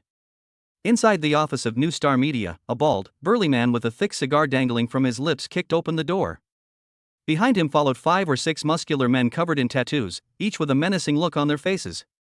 The bald, burly man was none other than Brother Long. He walked up to the trembling Wang Jinbiao and slapped an IOU across his face. Boss Wang, the previous 8 million, including interest, penalties, compound interest and other fees, adds up to 20 million. That's not unreasonable, is it? Brother Long exhaled a smoke ring and blew it into Wang Jinbiao's face. Wang Jinbiao knelt down with a thud. Brother Long, I really don't have that much money. Please give me a few more days. Brother Long grabbed his hair, slammed his face onto the table, and sneered, 3 days. Either come up with 20 million, or transfer this lousy company to me. Otherwise, I guarantee you'll spend the rest of your life in a wheelchair remembering this day. He let go, and Wang Jinbiao collapsed to the ground. The screen disappeared. Zhang Feng's eyes turned cold. It seems that Brother Long's appearance actually helped me speed up the process of Wang Jinbiao selling the company to me. He leisurely finished washing up, changed into casual clothes, and then drove his BMW X7 to New Star Media. Pushing open the glass door of the office, a strong smell of smoke and alcohol hit me. The office was a mess, with documents scattered all over the floor, chairs overturned, and a broken vase in the corner. Wang Jinbiao huddled in the corner of the sofa, looking as if he had aged 10 years overnight, with sunken eyes, messy hair, and a wrinkled shirt. Hearing the door open, he looked up sharply and saw Zhang Feng. His bloodshot eyes instantly lit up. He scrambled over, nearly tripping over the documents on the ground, and grabbed Zhang Feng's arm, his lips trembling. Mr. Zhang. You finally arrived. I promise. I'll agree to anything. 100 million, and I'll sell the company to you right away. Just please save me. His voice was trembling, as if he had grasped at the last straw. Zhang Feng glanced at him, then swept his gaze across the messy office. All right, 100 million it is. Deal. Zhang Feng said directly. Thank you, Mr. Zhang. Chapter 110 Taking Over the Company. Zhang Feng pondered for a moment, looking at the man in front of him who was on the verge of collapse, but his heart remained completely unmoved. He took out his phone, unlocked the screen, and did so slowly and deliberately. I'll transfer the 20 million deposit to you first. Wang Jinbiao's breath hitched, his cloudy eyes fixed on Zhang Feng's phone, as if it were not a phone, but a divine artifact that had delivered a divine decree. Ownership, accounts, and personnel. Once everything is handed over, I'll transfer the remaining 80 million to you in full. Zhang Feng's voice was calm, as if he were discussing a small business deal worth a few hundred yuan. Okay. I'll get right away. I'll have my assistant prepare the contract right away. Wang Jinbiao was so excited he almost knelt down on the spot. He scrambled to his feet, rushed to the office door, and shouted at the top of his lungs, Xiaolu. Xiaolu. Get the hell in here right now. Immediately. Draft the equity transfer agreement. Quickly. After shouting, he ran back with a fawning expression, rubbing his hands together, wanting to pour water for Zhang Feng, but found that the cup was already broken. He then tried to get a cigarette, but his hands were shaking so much that he couldn't light it. Zhang Feng ignored his flustered state and continued operating the mobile banking app on his own. Enter the account number and the amount. 20 million. Click to confirm. Ding dong. Wang Jinbiao's phone suddenly rang with a crisp notification sound. He was stunned, as if he had been electrocuted. He fumbled for his phone and, because of his shaky hands, entered the wrong password twice when unlocking the screen. When he finally opened the bank text message, he froze. Your account ending in XXXX received a deposit of 20 million yuan on X month X day at X hour X minute. Current balance. 1, 2, 3, 7 zeros. It really is 20 million. Wang Jinbiao's eyes instantly reddened. The fear, despair, and humiliation that had been building up all night burst forth at that moment. His legs went weak, and this time he knelt down firmly before Zhang Feng, hugging his legs and sobbing uncontrollably. Mr. Zhang. No. Master Zhang. You are my second parents. I, Wang Jinbiao, will repay this kindness for the rest of my life. I will be your slave in my next life. A grown man in his 40s was crying like a 300-pound child. Wang Jinbiao composed himself, wiping away the snot and tears from his face. The middle-aged man who had been crying and wailing just moments before now seemed like a completely different person, standing ramrod straight with an unprecedented fawning expression on his face. He grabbed the internal phone on his desk and yelled, Xiaolu. And the heads of your 3 departments. Jiandihai, Sunli, Zhao Guangji. Get yourselves in the conference room within 5 minutes. Anyone who's late is fired. Zhang Feng found it amusing to watch that arrogant, self-important attitude. After hanging up the phone, Wang Jinbiao bowed and scraped as he approached Zhang Feng, saying, "Mr. Zhang, please have a seat. I'll go and urge them." Less than 5 minutes later, in the conference room, 3 middle-aged men with very different styles sat upright, their expressions somewhat strange. When they first entered, seeing the mess in Wang Jinbiao's office, they thought the company had been vandalized by enemies. But Wang Jinbiao, with red eyes and an excited expression, led them into the conference room without saying a word, leaving them feeling incredibly uneasy. Leading the group was Jiandihai, the person in charge of the talent live streaming area. He was 35 or 36 years old, dressed in a well-tailored suit, with his hair slicked back and shiny. His eyes were lively, and he looked like a shrewd and worldly old fox. Sitting next to him was Sunli, the head of the beauty chat area, known as Sister Sunday. She was almost 40, with short hair, a neat makeup, and a serious expression. She was a well-known iron lady in the company. At the very end was Zhao Guangji, the head of the gaming section. He was in his early 30s, wearing black-rimmed glasses and a plaid shirt, and had the air of a sleepy otaku, but his eyes were very bright. The three exchanged glances, all wondering what their boss was up to this time. At that moment, the meeting room door was pushed open. Wang Jinbiao walked ahead with a big smile on his face, but deliberately lagged behind by half a step, respectfully leading the way for the young man behind him. The three supervisors' eyes immediately focused on Zhang Feng as he walked in. Who is this young man? That was the first thought that popped into their heads. Judging by his age, he was at most in his early 20s. He was dressed in casual clothes, with no trace of designer brands on his body, but his face was so handsome that even those of them who were used to seeing internet celebrities and live streamers were stunned. Who is this? Mr. Wang's distant nephew? Or a newly signed top-tier live streamer? Wang Jinbiao cleared his throat, his voice so loud it was as if he was afraid others wouldn't hear him. Everyone, let me introduce you. This is Mr. Zhang Feng, General Manager Zhang. From today onwards, Mr. Zhang is the sole boss of New Star Media. Wang Jinbiao's words were like a thunderclap, exploding in the small conference room. Jiandihai's professional smile froze. A hint of surprise and scrutiny flashed in Sun Li's shrewd eyes. Zhao Guangji opened his mouth wide, his eyes widening behind his glasses. Boss? Is this young man, who looks younger than most of their streamers, really? What a joke! Wang Jinbiao completely ignored the three men's shock and continued his impassioned loyalty speech. Mr. Zhang is young and promising, with a keen eye for talent. Being acquired by Mr. Zhang is a blessing our company has earned in our past lives. Under Mr. Zhang's leadership, New Star Media will surely achieve new heights of glory. His sycophantic praise gave the three managers goosebumps.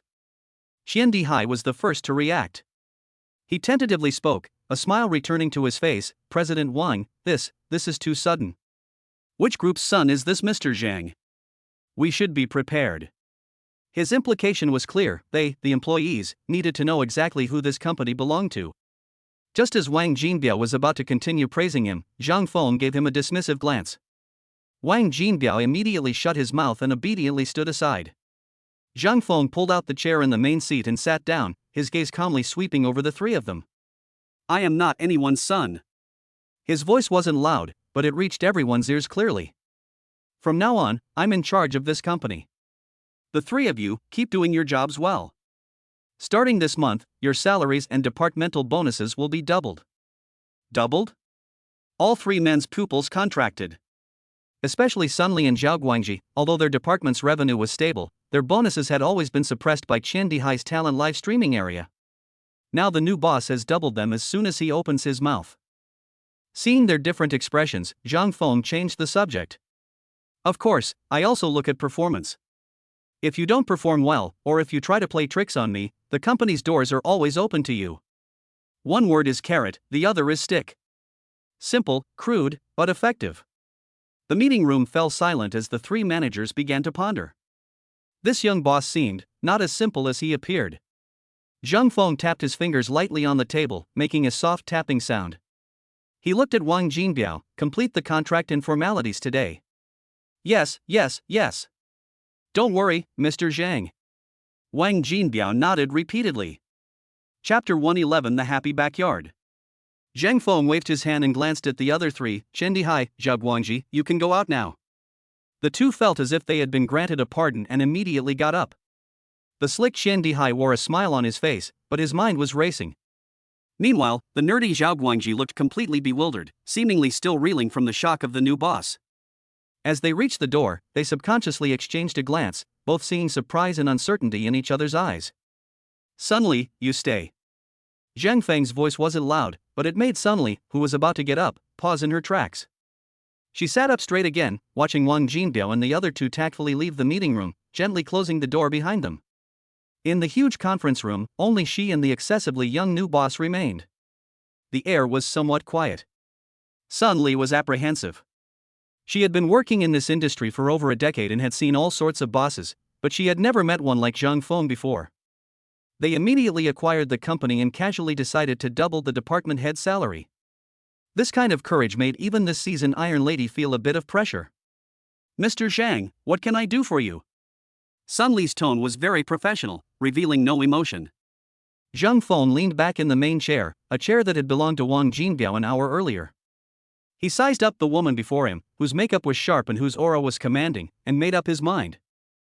In live chat platforms where appearance is key, the host's looks are the core competitive advantage. And the level of enjoyment is Zhang Feng's core competitive advantage. Who's the fastest way to boost your happiness points? Of course, it's about finding a group of beautiful girls. Zhang Feng understood perfectly. He decided to call a meeting and give everyone a big red envelope. Wouldn't that make his happiness points skyrocket? Sister Sun, right? Zhang Feng spoke up, breaking the silence. I'm quite interested in your beauty chat section. Sun Li's heart skipped a beat. Interested? Are you interested in the business, or the people? She remained calm and composed. This is a segment of our company with relatively stable revenue and user loyalty. The streamer's looks are a form of productivity, I understand that. Zhang Feng smiled and got straight to the point. Here's what you do. Tell all the streamers in your department to come to this conference room in half an hour. Sun Li was stunned. All the streamers? Half an hour? She immediately frowned. Mr. Zhang, many of our live streamers only go live in the evening, and most of them rest in the morning. Although most of them live near the company, it will probably take them half an hour to get here at this time. Everyone who can come, come. Zhang Feng interrupted her, his tone still calm, but carrying an unquestionable air. He looked at Sun Li and added a sentence. Let's say that the new boss is taking office and is giving everyone a welcome gift. A gift to mark our meeting? Sun Li was completely stunned. What exactly is this new boss trying to do? He summoned all the streamers as soon as he took office, just to give them gifts? What kind of tactic is this? Is it to establish authority? Or is it simply a rich kid spending money for fun?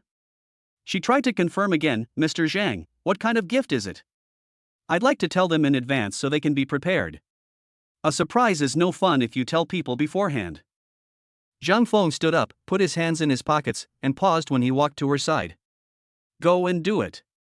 I hope to see him in half an hour. After saying that, he walked straight out of the conference room, leaving Sun Li sitting alone, staring at the empty headseat, her mind a complete mess. This new boss doesn't play by the rules at all. She took a deep breath, forced herself to calm down, took out her phone, and opened the group chat for the live streamers in the beauty section. When she sent out the message that the new boss will call all the streamers to a meeting in half an hour and give them a welcome gift, the large group chat with over 100 people instantly exploded. Zhang Feng and Sun Li waited in the conference room. Less than 10 minutes later, the meeting room door was pushed open, and the first to enter were 3 female anchors who lived in dormitories near the company. They saw Sun Li sitting next to the main seat and were about to greet her with a smile, but their eyes were instantly drawn to Zhang Feng next to Sun Li. Wow! A girl instinctively covered her mouth, her eyes sparkling. Sister Sun, is this the company's new male anchor? Are you planning to launch a new business? He's so handsome. Another bolder person couldn't help but ask in a low voice. Sun Li's expression stiffened, and for a moment she didn't know how to answer. Zhang Feng simply sat quietly without saying a word, watching them with great interest, like an audience member in a theater waiting for the performance to begin. Soon, more and more people arrived. The clatter of high heels on the floor, the mingled scents of various perfumes, and the chattering of voices quickly transformed the quiet meeting room into a lively hub of activity. Because the group chat mentioned a gift for meeting and that it was sent by the new boss, almost all the streamers who could make it quickly put on makeup, changed into their prettiest clothes, and rushed in. For a moment, the entire conference room was filled with the sounds of birdsong and the vibrant colors of spring. Look, look! It's him! The one sitting next to Sister Sun. My god, who is this guy? He's good looking enough to debut as a celebrity. He's the new boss? Really? Look at him, he's probably around our age, just graduated, right? Exactly. What kind of boss is this young and looks like a celebrity? I bet Mr. Wang found this secret weapon somewhere to enter the male live streaming market. A top streamer wearing an off-shoulder top and with striking good looks leaned close to her companion's ear and glanced at Zhang Feng with seductive eyes. Who cares what his identity is? If he comes to our area to stream, I'll be the first to send him a cloud-piercing arrow. Come on, with your meager salary, it wouldn't even cover their meal expenses, her best friend chimed in mercilessly. The discussion grew louder and louder, and the entire conference room almost turned into a vegetable market. Dozens of beautiful female anchors all cast curious, amazed, and scrutinizing glances at Zhang Feng, looking him up and down from head to toe. If this were an ordinary man, he would have been restless long ago. Sun Li's forehead was already sweating. These girls are never this lively in meetings. She wanted to speak up to maintain order several times, but seeing Zhang Feng's calm and composed demeanor, with even a slight smile on his lips, she swallowed her words. Looking at the beautiful women in front of him, Zhang Feng was overjoyed. As expected of the beauty section, the viewer is filled with women of all shapes and sizes, each with their own unique charm.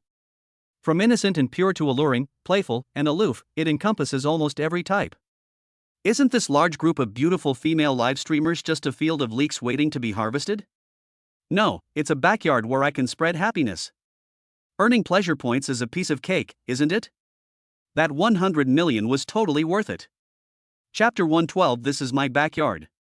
Inside the conference room, nearly 100 beautiful women chattered away, like 100 thrushes gathered together, their buzzing discussions almost lifting the roof off.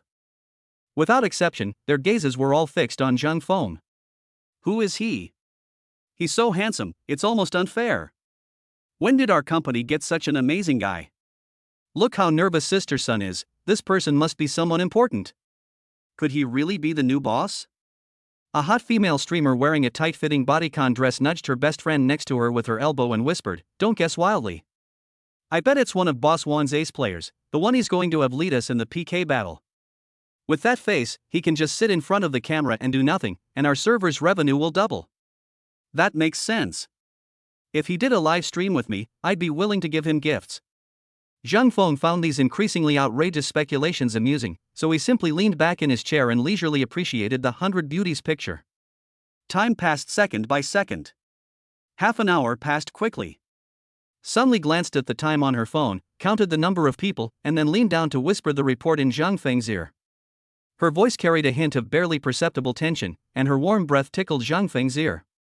"Mr. Zhang, the total number of hosts in our beauty chat area is 98, and we've already reached 90. There are 8 more who live far away and are on their way." Zhang Feng raised his hand, indicating to Sun Li that she didn't need to wait any longer. "Let's not wait any longer, let's start right away." His voice wasn't loud, but it was very clear. "Those who haven't arrived yet, let them come to me in a bit to collect their greeting gifts. Of course, if they don't come, they won't get their gifts." These words, spoken casually, exude an undeniable air of dominance. Sun Li's heart skipped a beat, and she immediately understood. She walked to the front of the conference table, cleared her throat, and clapped her hands vigorously in front of the nearly 100 chattering beauties below. "Quiet! Everyone, please be quiet." The noise at the scene subsided a bit, but many people were still whispering, their eyes darting back and forth between Zhang Feng and Sun Li, filled with curiosity and speculation. Sun Li took a deep breath and raised her voice, "Everyone, please listen to me." The meeting room finally fell completely silent, and everyone's eyes were focused on her. "Let me introduce you all." Sun Li turned to the side, solemnly extending her hand to Zhang Feng beside her. "This is Zhang Feng, General Manager Zhang. From today onwards, General Manager Wang Jinbiao has transferred all of the company's shares to General Manager Zhang. In other words, General Manager Zhang is now the sole owner of New Wanxing Media." One sentence, like a depth charge, exploded on the calm surface of a lake. The entire conference room fell silent for a second. Immediately following was an uncontrollable uproar. The boss? Him? Are you kidding me? He looks younger than me. Sister Sun, you're not kidding us, are you? Where's President Wang? Did he sell the company? My God, what kind of incredible plot is this? Has the domineering CEO novel come to life? The girls who were just moments ago guessing that Zhang Feng was a newly minted male anchor were now staring wide-eyed, their mouths agape. Their expressions shifted rapidly from amazement to confusion, and finally to utter shock, a truly fascinating display. Especially the glamorous female streamer who said she would send Zhang Feng the cloud-piercing arrow. Her expression was a mix of emotions, and she looked so embarrassed that she wanted to crawl into a hole. Faced with this almost out-of-control situation, Zhang Feng simply smiled and stood up from his chair. He didn't say anything, he just stood there.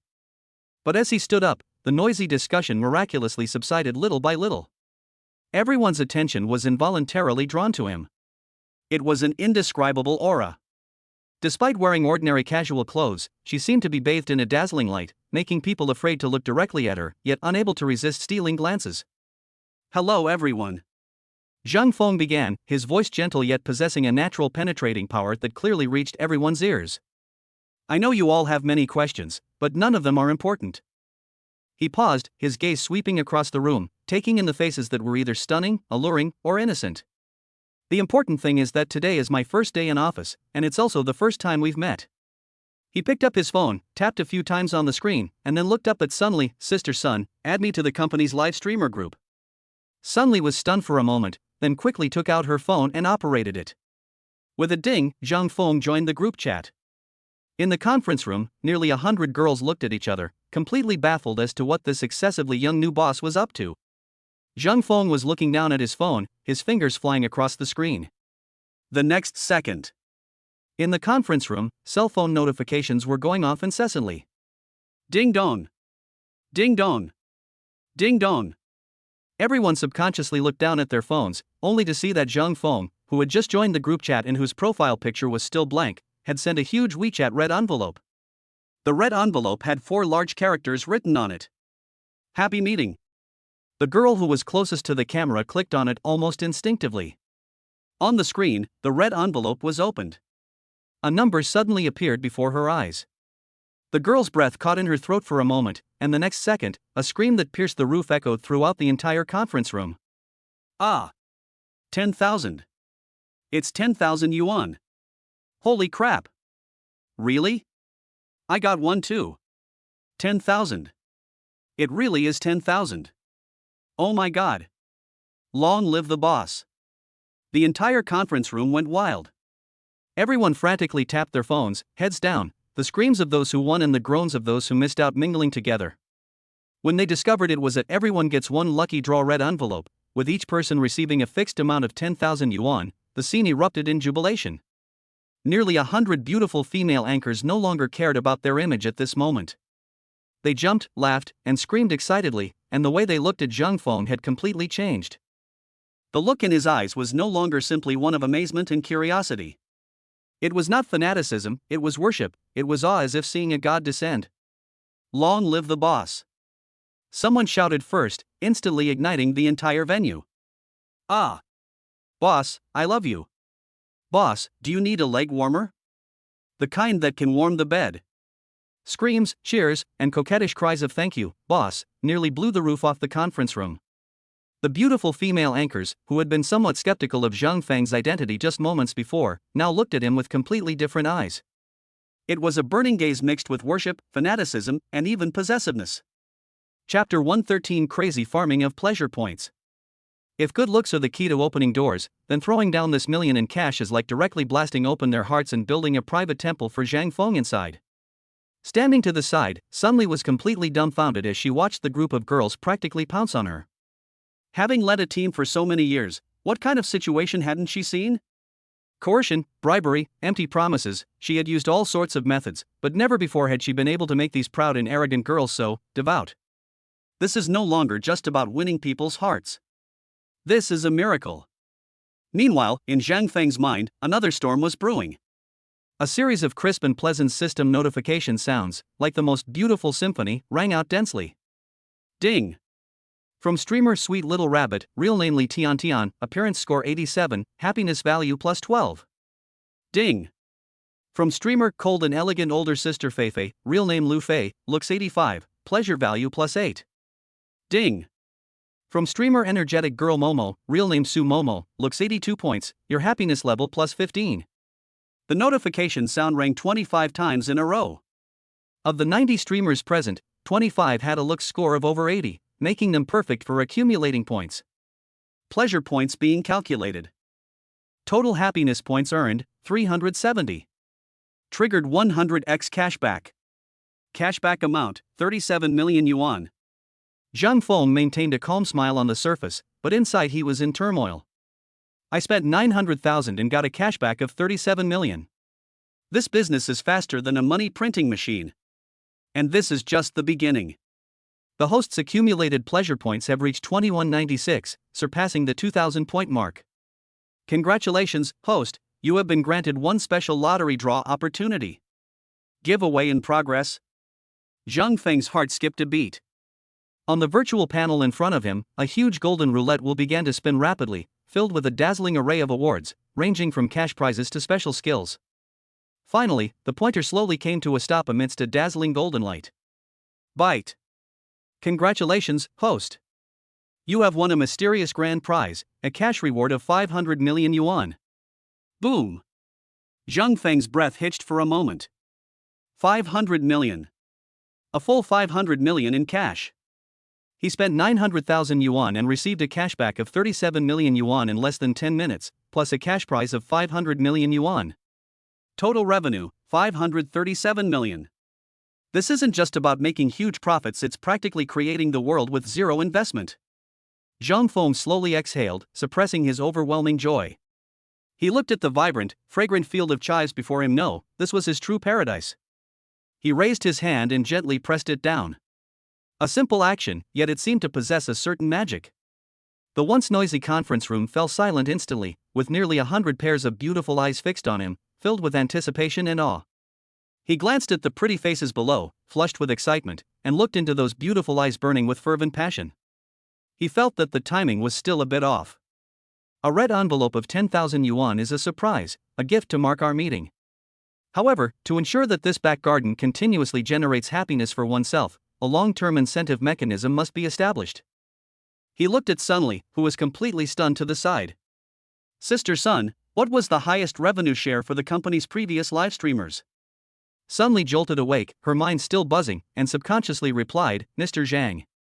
Mr. Zhang, we used to have a tiered system. The top streamers with the highest revenue could get 35% of the commission. Too low. Zhang Feng shook his head, and with just 3 words, he negated the company's entire core system from the past. He turned around and faced all the anchors again. His voice wasn't loud, but it silenced the entire conference room once more. After I became the new boss, I will not treat anyone who has contributed to the company unfairly. He paused for a moment, then dropped a real bombshell. I hereby announce that, starting today, the reward sharing standards for all streamers in the beauty chat zone will be completely reset. All the girls held their breath, their hearts pounding in their throats. From now on, gift rewards will be distributed strictly according to monthly rankings. The top 50 on the monthly ranking will have their personal share increased to 40%. The words had barely left his lips when a collective gasp, barely suppressed, erupted from the back of the crowd. For those mid to lower tier streamers, this was a proportion they'd never even dared to dream of before. Zhang Feng didn't stop and continued. For those ranked in the top 30, the revenue share will be increased to 50%. Whoosh! This time, even the top streamers in the front row couldn't sit still. 50%. This means their income will skyrocket from its current level. The top 20 will receive 60%. The top 10, Zhang Feng drawled, his gaze sweeping over the girls who were trembling with excitement, before finally uttering a number that sent chills down everyone's spine. 70%. Boom! If a 10,000 yuan red envelope is a hand grenade, then this brand new profit sharing system is like detonating a nuclear bomb right in the conference room. 70%? My God! Did I hear that right? This is insane. The boss is insane. You won't find another company like this in the entire live streaming industry. A sweet-looking female live streamer who ranked 9th last month was currently gripping her best friend's arm tightly, her face flushed with excitement, tears welling up in her eyes. Last month, my revenue was 300,000, and according to the old rules, I would have received a little over 100,000. But under the new rules, 70%. 210,000. That's more than double. As soon as she did the calculation, the girls around her instantly realized what she meant. All eyes turned to those at the top of the list, filled with envy, jealousy, and unprecedented ambition and fighting spirit. The previously harmonious working relationship vanished in an instant. The way everyone looked at each other was like that of hungry wolves eyeing their prey. The top 10 spots are their battleground. Sisters, I'm sorry, but I've already reserved the number 1 spot on the leaderboard this month. Let's talk about it next month. You won't have a chance this month. Looking down at the women below who were now engaged in a fierce battle, Zhang Feng's smile deepened. Meanwhile, the system's notification sounds flooded his mind again, even more frantically than before. Ding! From streamer Proud Little Rabbit Wang Yu, beauty score 86, happiness value plus 25. She's already calculated that she can buy 2 more Hermes bags next month. Ding! From the streamer Cool and Aloof Girl Jingjing Lin Jingjing, beauty score 83, happiness level plus 22. She's decided to order the Porsche 718 she's been eyeing for a month tonight. Ding! From streamer Dark Girl Wujin, appearance score 84, pleasure value plus 28.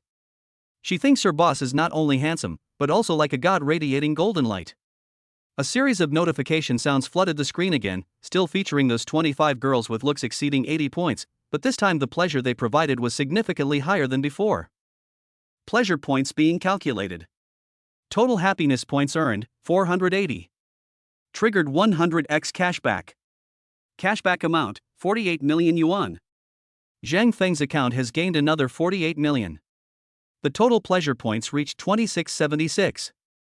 Looking at the group of beautiful female anchors in front of him who were completely crazy about him, he felt a surge of pride. That 100 million was totally worth it. This is no longer a backyard, it's practically his own private money printing factory. Chapter 114 Super Medical Skills. Just as Zhang Feng was filled with boundless pride, the system interface in his mind suddenly refreshed, radiating a brand new golden light. Ding! The host's accumulated pleasure points have exceeded 2,000 points. The system has entered the 3rd stage. For every 300 happiness points accumulated, you can draw a random mystery reward. Zhang Feng's heart skipped a beat. A new way to play is here. He immediately checked his points. Current happiness points, 2676. After breaking the 2,000 point mark, there were still 676 points left. According to the rule of a lottery draw every 300 points, this means he now has 2 chances to win a prize. Zhang Feng's breathing quickened slightly. We're rich. This is the real windfall. Host has been detected to have 2 chances to draw a prize. Begin now? Start. Zhang Feng silently chanted in his mind without hesitation. On the virtual panel in front of him, the familiar golden wheel reappeared, but this time, the light on the wheel was more dazzling than ever before, and the flowing light it created as it spun almost overflowed his mind. First giveaway in progress. The pointer spun rapidly, eventually coming to a stop slowly in a soft white light area. Ding! Congratulations, host, you have drawn a special skill, super medical skill. The next second, an unimaginably vast torrent of knowledge, like a river bursting its banks, instantly flooded into Zhang Feng's brain. The human body has 365 acupoints, 12 regular meridians, and 8 extraordinary meridians. From the 4 diagnostic methods of traditional Chinese medicine: inspection, auscultation, inquiry, and palpation, and acupuncture and massage, to Western medicine's anatomical structures, pharmacological reactions, and surgical procedures. At this moment, countless profound and mysterious medical knowledge merged seamlessly into his memory, as if he were already a master of traditional Chinese medicine who had been immersed in this field for decades, and also a world-renowned surgical expert. Zhang Feng subconsciously looked up and glanced at the female anchor in front of him, whose face was flushed with excitement. At a glance, the information automatically came to mind: deficiency of both qi and blood, excessive liver fire, endocrine imbalance caused by long-term staying up late, and the bluish discoloration under the eyes was a sign of insufficient kidney qi. Holy crap! Zhang Feng was shocked. This was practically a human CT scanner. In the future, when Wei Wei got tired from dancing, wouldn't he be able to give her the most professional massage and physiotherapy? He suppressed his shock and immediately proceeded with the second draw. Continue. The golden roulette wheel spun wildly once more. This time, the pointer flashed with a sharp bolt of lightning and finally landed on a square flashing with a thunder symbol. Ding! Congratulations, host. You have drawn a body enhancement, speed enhancement plus 10. Note, the peak speed for an average adult male is 1 point. Boom! An indescribable electric current instantly surged through Zhang Feng's limbs and bones. He felt every muscle fiber and nerve ending in his body being reforged and rewoven under the impact of this force. His body seemed to break free of some invisible shackles, becoming lighter than ever before, and his legs contained a terrifying explosive power. He even felt a strong urge that if he just pushed off with his toes, he could take a step that would take him more than 10 meters away, so fast that he could leave a trail of afterimages. Zhang Feng clenched his fist without making a sound, feeling the terrifying power hidden within his body and the vast medical knowledge in his mind. With medical skills at his disposal, he possesses extraordinary speed. This is no longer just about being rich, it's about racing towards an inhuman level. Looking at the vibrant scene before him, Zhang Feng felt a sense of satisfaction. These female anchors, who were usually aloof and superior in the live broadcast room, now had flushed cheeks and burning eyes, like a group of believers who had seen a god. Very good. That's exactly the effect he wanted. In my mind, the final happiness score was 2,676. This is just the beginning. He raised his hand and gently pressed down. A simple gesture instantly silenced the noisy conference room, and nearly 100 pairs of beautiful eyes stared at him, filled with anticipation and awe. Alright, that's all for today's meet and greet. Zhang Feng's voice wasn't loud, but it clearly reached everyone's ears. From now on, everyone should give it your all in the live streams and strive for even better results. He glanced around, a slight smile playing on his lips.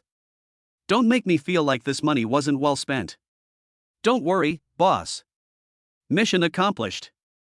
Someone shouted out, and the girls immediately perked up as if they'd been injected with adrenaline, puffing out their chests and making solemn vows.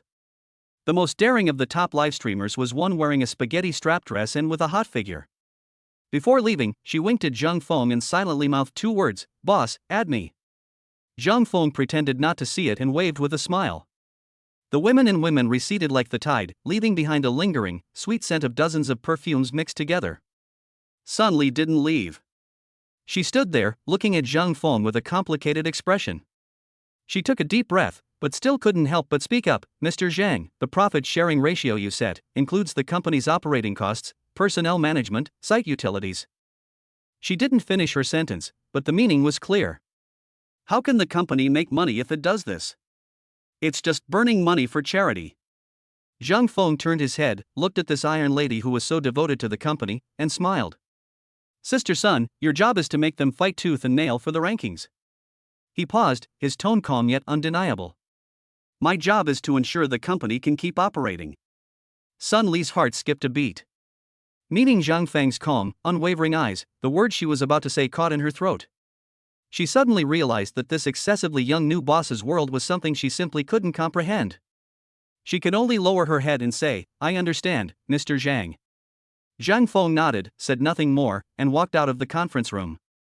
The corridor was deserted, a stark contrast to the hustle and bustle of the conference room, as if they were in 2 different worlds. Wang Jinbiao and his assistant stood straight outside the door, like 2 guardian deities. Upon seeing Zhang Feng emerge, Wang Jinbiao's haggard face immediately plastered with a fawning smile as he hurried forward, his back almost bent at a 90-degree angle. "Mr. Zhang."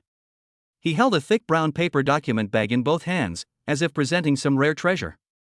"The equity transfer agreement, and all the company's accounts, asset lists, personnel information, it's all here. The lawyer has already checked everything, and we can sign and transfer the shares at any time." His assistant behind him nodded repeatedly and added, "Mr. Zhang, as long as you sign, all the business registration changes can be completed today." Zhang Feng's gaze swept over Wang Jinbiao's obsequious face and finally landed on the file bag in his hand. This thing represents a media company worth hundreds of millions, and even more so, a happy backyard where one can continuously generate pleasure points. He reached out and took the heavy file bag. "That's very efficient." Wang Jinbiao couldn't wait to sell the company to Zhang Feng with 100 million yuan in cash, otherwise he would have a hard time getting out of the situation once Brother Long came looking for him. Upon hearing this praise, Wang Jinbiao was so moved that he almost burst into tears on the spot, repeatedly saying, "It's my duty, it's my duty." Zhang Feng ignored him and walked straight to the elevator. As he walked, he casually opened the file bag and pulled out the top document. Equity Transfer Agreement of New King Star Media Group. He turned to the last page, where Wang Jinbiao's signature was flamboyant, and next to it was a bright red handprint. The signature field for Party B was completely blank. Chapter 115: The Pretend Boyfriend Plan. Zhang Feng weighed the heavy file bag in his hand again, his gaze shifting from Wang Jinbiao's obsequious and anxious face before finally settling back on the documents themselves. Instead of signing on the spot, he took the document bag and walked straight to the largest office at the end of the corridor. Wang Jinbiao was stunned for a moment, then jogged to catch up, not daring to even breathe loudly. Click. The door was pushed open. This general manager's office, which once symbolized all of Wang Jinbiao's hard work and status, is now quietly welcoming its new owner. Zhang Feng walked behind the large mahogany desk, pulled out a genuine leather executive chair, and sat down leisurely. He casually tossed the file bag onto the table, pulled out the agreement that Wang Jin had already marked, and took a Parker pen from the pen holder. The pen tip hovered over the signature bar for Party B for a moment. Wang Jinbiao's heart was in his throat. He nervously watched Zhang Feng's movements, afraid that this man might suddenly change his mind. Zhang Feng didn't look at him, but simply spoke in a calm tone. Your money will arrive in your account today. After saying that, he didn't hesitate any longer. With a slight flick of his wrist, two powerful characters Zhang Feng appeared on the paper. The handwriting is clean and neat, without any sloppiness. When Wang Jinbiao saw the signature fall, he felt as if all his strength had been drained away, and he instantly slumped down, his back already soaked with cold sweat. He looked at the young man sitting in his chair, a mixture of immense loss and a sense of relief contorting his expression. Go on, take your money and pay off Brother Long's debt. Don't come back again. Zhang Feng threw the signed agreement back into the file bag, not even glancing at Wang Jinbiao again. Yes. I'll go right away. Wang Jinbiao felt as if he had been granted a pardon. He scrambled out of the office as if a demon was chasing him. He didn't even dare to go back to his workstation to pack his things. He just wanted to leave this building that no longer belonged to him as soon as possible. In the office, only Zhang Feng remained. He leaned back in his chair and slowly closed his eyes. The system's notification sound was still echoing in my mind. A cash gain of 537 million. Superb medical skills. Speed boost. All of this took him less than an hour. He opened his eyes, his gaze sweeping across the spacious office before finally settling on the bustling city skyline outside the window. This place is his now. The hundreds of beautiful female live streamers in this building will all be working together to create endless pleasure for him, in accordance with the rules he sets. This is no longer a backyard. This is a private money printing factory that lays golden eggs. In high spirits, Zhang Feng got up and left the office, preparing to go home. Just as I reached the elevator, I heard a suppressed murmur coming from the tea room around the corner. Have you heard? The beauty section is in an uproar. The new boss called a meeting and gave everyone a 10,000 yuan red envelope as a welcome gift. Holy crap! 10,000? Really? Why is there no news in our gaming section? Our game streamers aren't bad looking either. A female game streamer's voice was filled with jealousy. That's not all, a woman's voice murmured excitedly. My best friend works in the beauty section, and she said the boss announced a new revenue split. The top 10 on the list get 70%. 70%. You can't find anything higher in the entire industry. Damn it. Is this some kind of joke? We're all making money for the company, so why do they get bonuses and higher commissions? I have to go ask Manager Zhao about this. What's the point of asking? I think this new boss just likes pretty girls. We game streamers have no chance. That's not necessarily true. The ladies in the talent area are just as good, so why haven't they made a move? The discussions grew increasingly heated, filled with envy, jealousy, and resentment. Zhang Feng listened, a slight smile playing on his lips. Very good, the pond has been stirred up, and the fish are starting to get restless. No rush, take your time. Bite. The elevator doors opened, and Qian Dihai and Zhao Guangji were standing inside. They were both taken aback when they saw Zhang Feng. Qian Dihai reacted the fastest, his face instantly spreading into a wide, chrysanthemum-like smile. While pressing the door open button, he bowed deeply and said, Mr. Zhang. Are you going downstairs? Please come in, please come in. Zhao Guangji seemed a little flustered. He pushed up his glasses and nervously called out, "Hello, Mr. Zhang." "Mr. Zhang." Zhang Feng stepped into the elevator, nodded to the two of them, and said nothing. Chen Dihai and Zhao Guangji both wanted to ask Zhang Feng for benefits for their respective game streamers and talent streamers, but they were too embarrassed to do so. The atmosphere in the elevator was a little awkward. Chen Dihai tried to make conversation several times, but when he saw Zhang Feng's calm and expressionless face, he swallowed his words. When the elevator reached the first floor, Zhang Feng was the first to step out. "Take care, Mr. Zhang." Chen Dihai's voice came from behind. Zhang Feng didn't even turn his head, he walked straight to the parking lot. As night deepened, Zhang Feng drove his BMW X7 back to Daijinghao Yuan. The neon lights outside the window cast blurry streaks of light and shadow on the car window, and his fingers tapped unconsciously on the steering wheel. Everything that happened today felt like a bizarre and fantastical dream. The company was acquired, with a staggering nearly 1 million in cash, and in return, a cash bonus of over 500 million and two extraordinary abilities. Super medical skills, enhanced speed. He could clearly feel that his body and mind had reached an unprecedented peak. This feeling of being in control of everything made him feel extremely comfortable. Thinking about his duel with Ji Chuan tomorrow, a playful smile appeared on Zhang Feng's lips. A rich second generation who was trained in combat sports for a few years? Compared to him, who possesses super fighting skills and 10 times speed enhancement, Ji Chuan's paltry skills are probably not even enough to tickle him. Winning is inevitable. But figuring out how to win is a skill. Winning too easily would expose his strength and attract unnecessary trouble. Winning too poorly would be a loss of face and would fail to establish his authority in front of Wu Ruoshi. You must strike the right balance and put on a perfectly timed performance. To act, you need a partner. His current relationship with Wu Ruoshi, if they were just pretending to be a couple, wouldn't even fool a simple-minded guy like Ji Chuan. When acting, you have to go all the way. Zhang Feng parked his car on the side of the road, took out his phone, and dialed Wu Ruoshi's number directly. The phone rang a few times before being answered. Wu Ruoshi's voice, tinged with uncertainty and surprise, came from the other end. "Zhang Feng? It's me. You're still awake, aren't you?" Zhang Feng's tone was relaxed. "No, I was just about to go to sleep." "Is there something you need so late? Are you free tomorrow?" "I'd like to ask you out for a day as your pretend boyfriend," Zhang Feng said directly. There was a moment of silence on the other end of the phone, then Wu Ruoshi's voice was filled with deep worry. But aren't you supposed to be with Ji Chuan tomorrow?" "Precisely because we're going to see him, we, as a fake couple, have to work on our relationship a bit more and make our act even more convincing," Zhang Feng interrupted her, his voice laced with amusement. "Otherwise, if I'm too fake as his boyfriend, he'll see right through me, and that will be even more troublesome."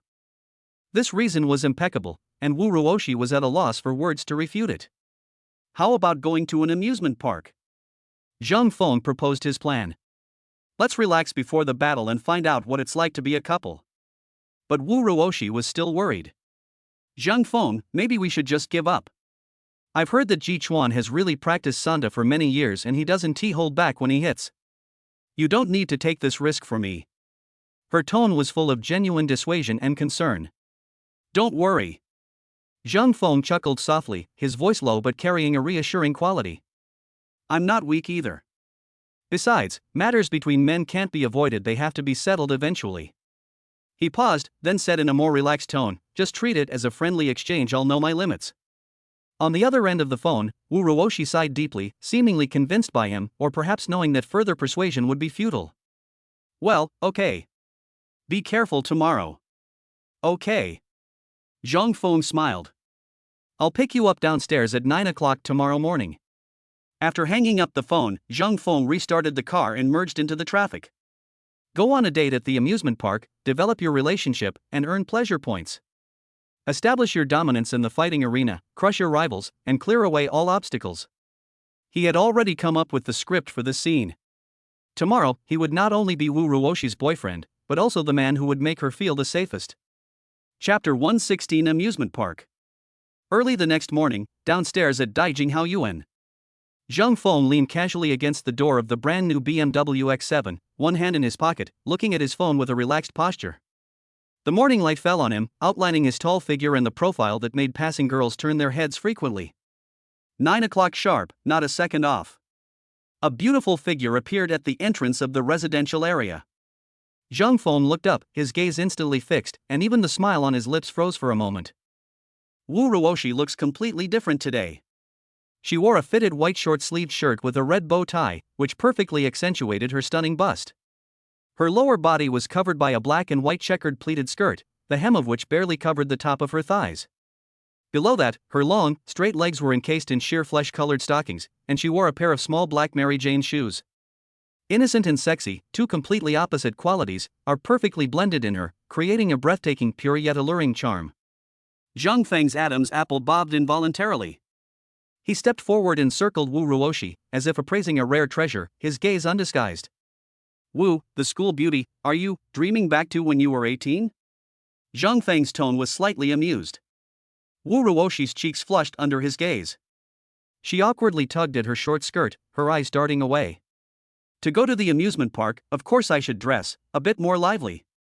Her voice trailed off, almost blurting out what was on her mind. I can't always dress so mature and ladylike. What if you don't like it at all? Lively? Zhang Feng raised an eyebrow, took a step closer, lowered his voice, and his warm breath almost brushed against her earlobe. Why do I feel like you've carefully prepared this battle armor for me? Wu Ruoshi's heart skipped a beat, and her cheeks instantly turned bright red, like a ripe apple. She instinctively raised her hand to push Zhang Feng, but it was weak and powerless. You, what nonsense are you talking about? Let's go. Alright, let's go. Zhang Feng laughed and gentlemanly opened the car door for her.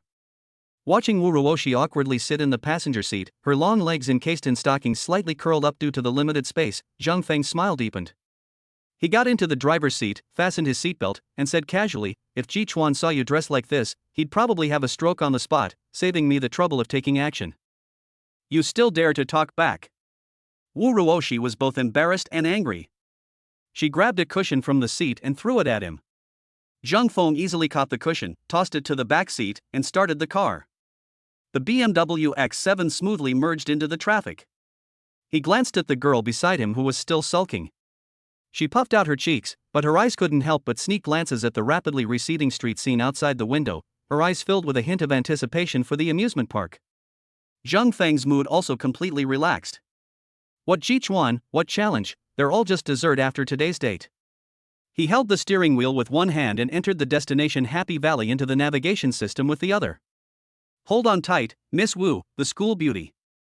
Zhang Feng's voice carried an air of confidence that suggested he was in complete control. Before we go watch Ji Chuan get beaten up, let's have some fun first. The BMW X7 came to a smooth stop in the amusement park's parking lot.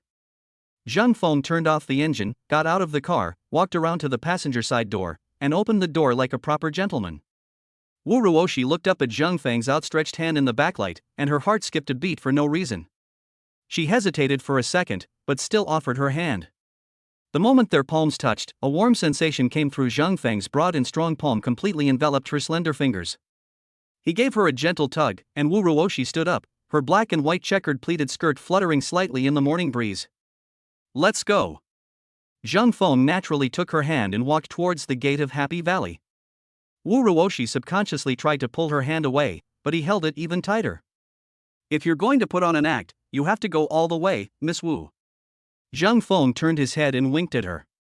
What if Ji Chuan sends someone to follow and monitor us? This reason is irrefutable. Wu Ruoshi's lips moved, but in the end she gave up struggling and let him lead her into the bustling amusement park. The amusement park was packed with people. The carousel at the entrance was playing cheerful music, and the air was filled with the sweet aroma of cotton candy and popcorn. Couples, families, and groups of young people were everywhere, their laughter and screams echoing throughout the place. Zhang Feng took out his phone, scanned the QR code to buy 2 all-day passes, and led Wu Ruoshi straight to the most exciting attraction area. What should we play first? He asked, turning around. Wu Ruoshi's gaze swept over the towering roller coaster track in the distance, which drew several thrilling spirals and inverted arcs in the air, making one's legs go weak just looking at it. She swallowed hard. How about something light and easy first? Like the carousel or something. A carousel? Zhang Feng raised an eyebrow. Wu, the school beauty, you're 24 this year, not 4. So what? Wu Ruoshi blushed. Who says adults can't ride the carousel? Sure, of course, Zhang Feng laughed. But we have to finish that first. He raised his hand and pointed to the steel behemoth in the distance. Wu Ruoshi followed his finger and saw a roller coaster plunging down from its highest point, accompanied by the heart-wrenching screams of the passengers. She froze instantly. No. No. I'm afraid of heights. Perfect timing, I have a special way of treating acrophobia. Without saying another word, Zhang Feng pulled her towards the roller coaster. Wu Ruoshi struggled as he dragged her along, crying out, Zhang Feng. You let me go. I really can't. It's okay, I'm here. For words, light and airy, yet they inexplicably weakened Wu Ruoshi's struggle. By the time she realized what was happening, Zhang Feng had already pulled her into the roller coaster queue. Surrounded by eager and impatient young people, Wu Ruoshi felt like a prisoner about to be sent to the execution ground. She turned to look at Zhang Feng beside her. He was leisurely scrolling through his phone, completely unaware of any tension. Zhang Feng. Wu Ruoshi's voice carried a hint of pleading, how about we go do something else? Really, I'll throw up. No. Zhang Feng looked up at her earnestly. I promise you won't throw up. How can you guarantee that? Because Zhang Feng took a step closer and lowered his voice, you'll be so scared you won't even have the strength to throw up. Wu Ruoshi. She glared at him fiercely, but there was nothing she could do about it. The line moved forward little by little, and soon it was their turn. The staff gestured for them to sit down, and Zhang Feng naturally chose the front row seats. Wu Ruoshi was pulled to sit next to him. The safety bar slowly pressed down, gripping their shoulders and waist tightly. Wu Ruoshi felt her heart pounding in her throat, her hands gripping the safety bar so tightly her knuckles turned white. Chapter 117. Thrilling and exciting. Scared? Zhang Feng turned his head to look at her. Nonsense, Wu Ruoshi bit her lip, her voice trembling. Zhang Feng reached out and placed his hand on the back of her hand, which was gripping the safety bar tightly, and gently patted it. Arrest me, he said. What? I said. Zhang Feng lifted her right hand, placed it in his palm, and interlocked their fingers. Hold on to me tightly. Wu Ruoshi was stunned. Before she could react, the roar of the roller coaster starting up filled her ears. Ah! The train began to slowly ascend, climbing little by little along the steep track towards the highest point. Wu Ruoshi felt as if her internal organs were sinking. She instinctively gripped Zhang Feng's hand tightly, so tightly that her nails almost dug into his palm. Zhang Feng, however, seemed completely unaffected by the pain and instead gripped the handle even tighter. Look ahead, he whispered in her ear. Wu Ruoshi dared not look and kept her eyes tightly closed. Look ahead, Wu Ruoshi. Zhang Feng's voice was even lower, carrying an undeniable force. Wu Ruoshi opened her eyes with trembling hands, her vision filled with blue sky, white clouds, and the distant, continuous city skyline. Is it pretty? Zhang Feng asked. Good. Before the words were even finished, the train had already reached its apex, and then... boom! The whole world is spinning. Wu Ruoshi's screams were almost ear-piercing. She felt as if her soul was about to be thrown out. The wind howled and rushed into my mouth, and my heart felt like it was going to jump out of my chest. Spiral, upside down, dive, sharp turn. Every movement challenges the physiological limits of human beings. Wu Ruoshi was completely stunned. She could only instinctively grab Zhang Feng's hand, holding it tightly as if it were her only lifeline in this crazy world. After an unknown amount of time, the train finally came to a slow stop. The surrounding crowd got off the bus one after another. Some were pale-faced, while others shouted excitedly, one more time. Wu Ruoshi sat stiffly in her seat, her eyes vacant and her lips slightly pale. Wu Ruoshi. Zhang Feng called out to her. No response. Wu, the campus bell? Still no response. Zhang Feng laughed and waved his hand in front of her eyes. Has your soul returned? Wu Ruoshi slowly turned her head to look at him, her eyes filled with accusation. I hate you. Her voice was so hoarse it was unbelievable. Hate me? Zhang Feng raised an eyebrow. Then why were you gripping me so tightly just now?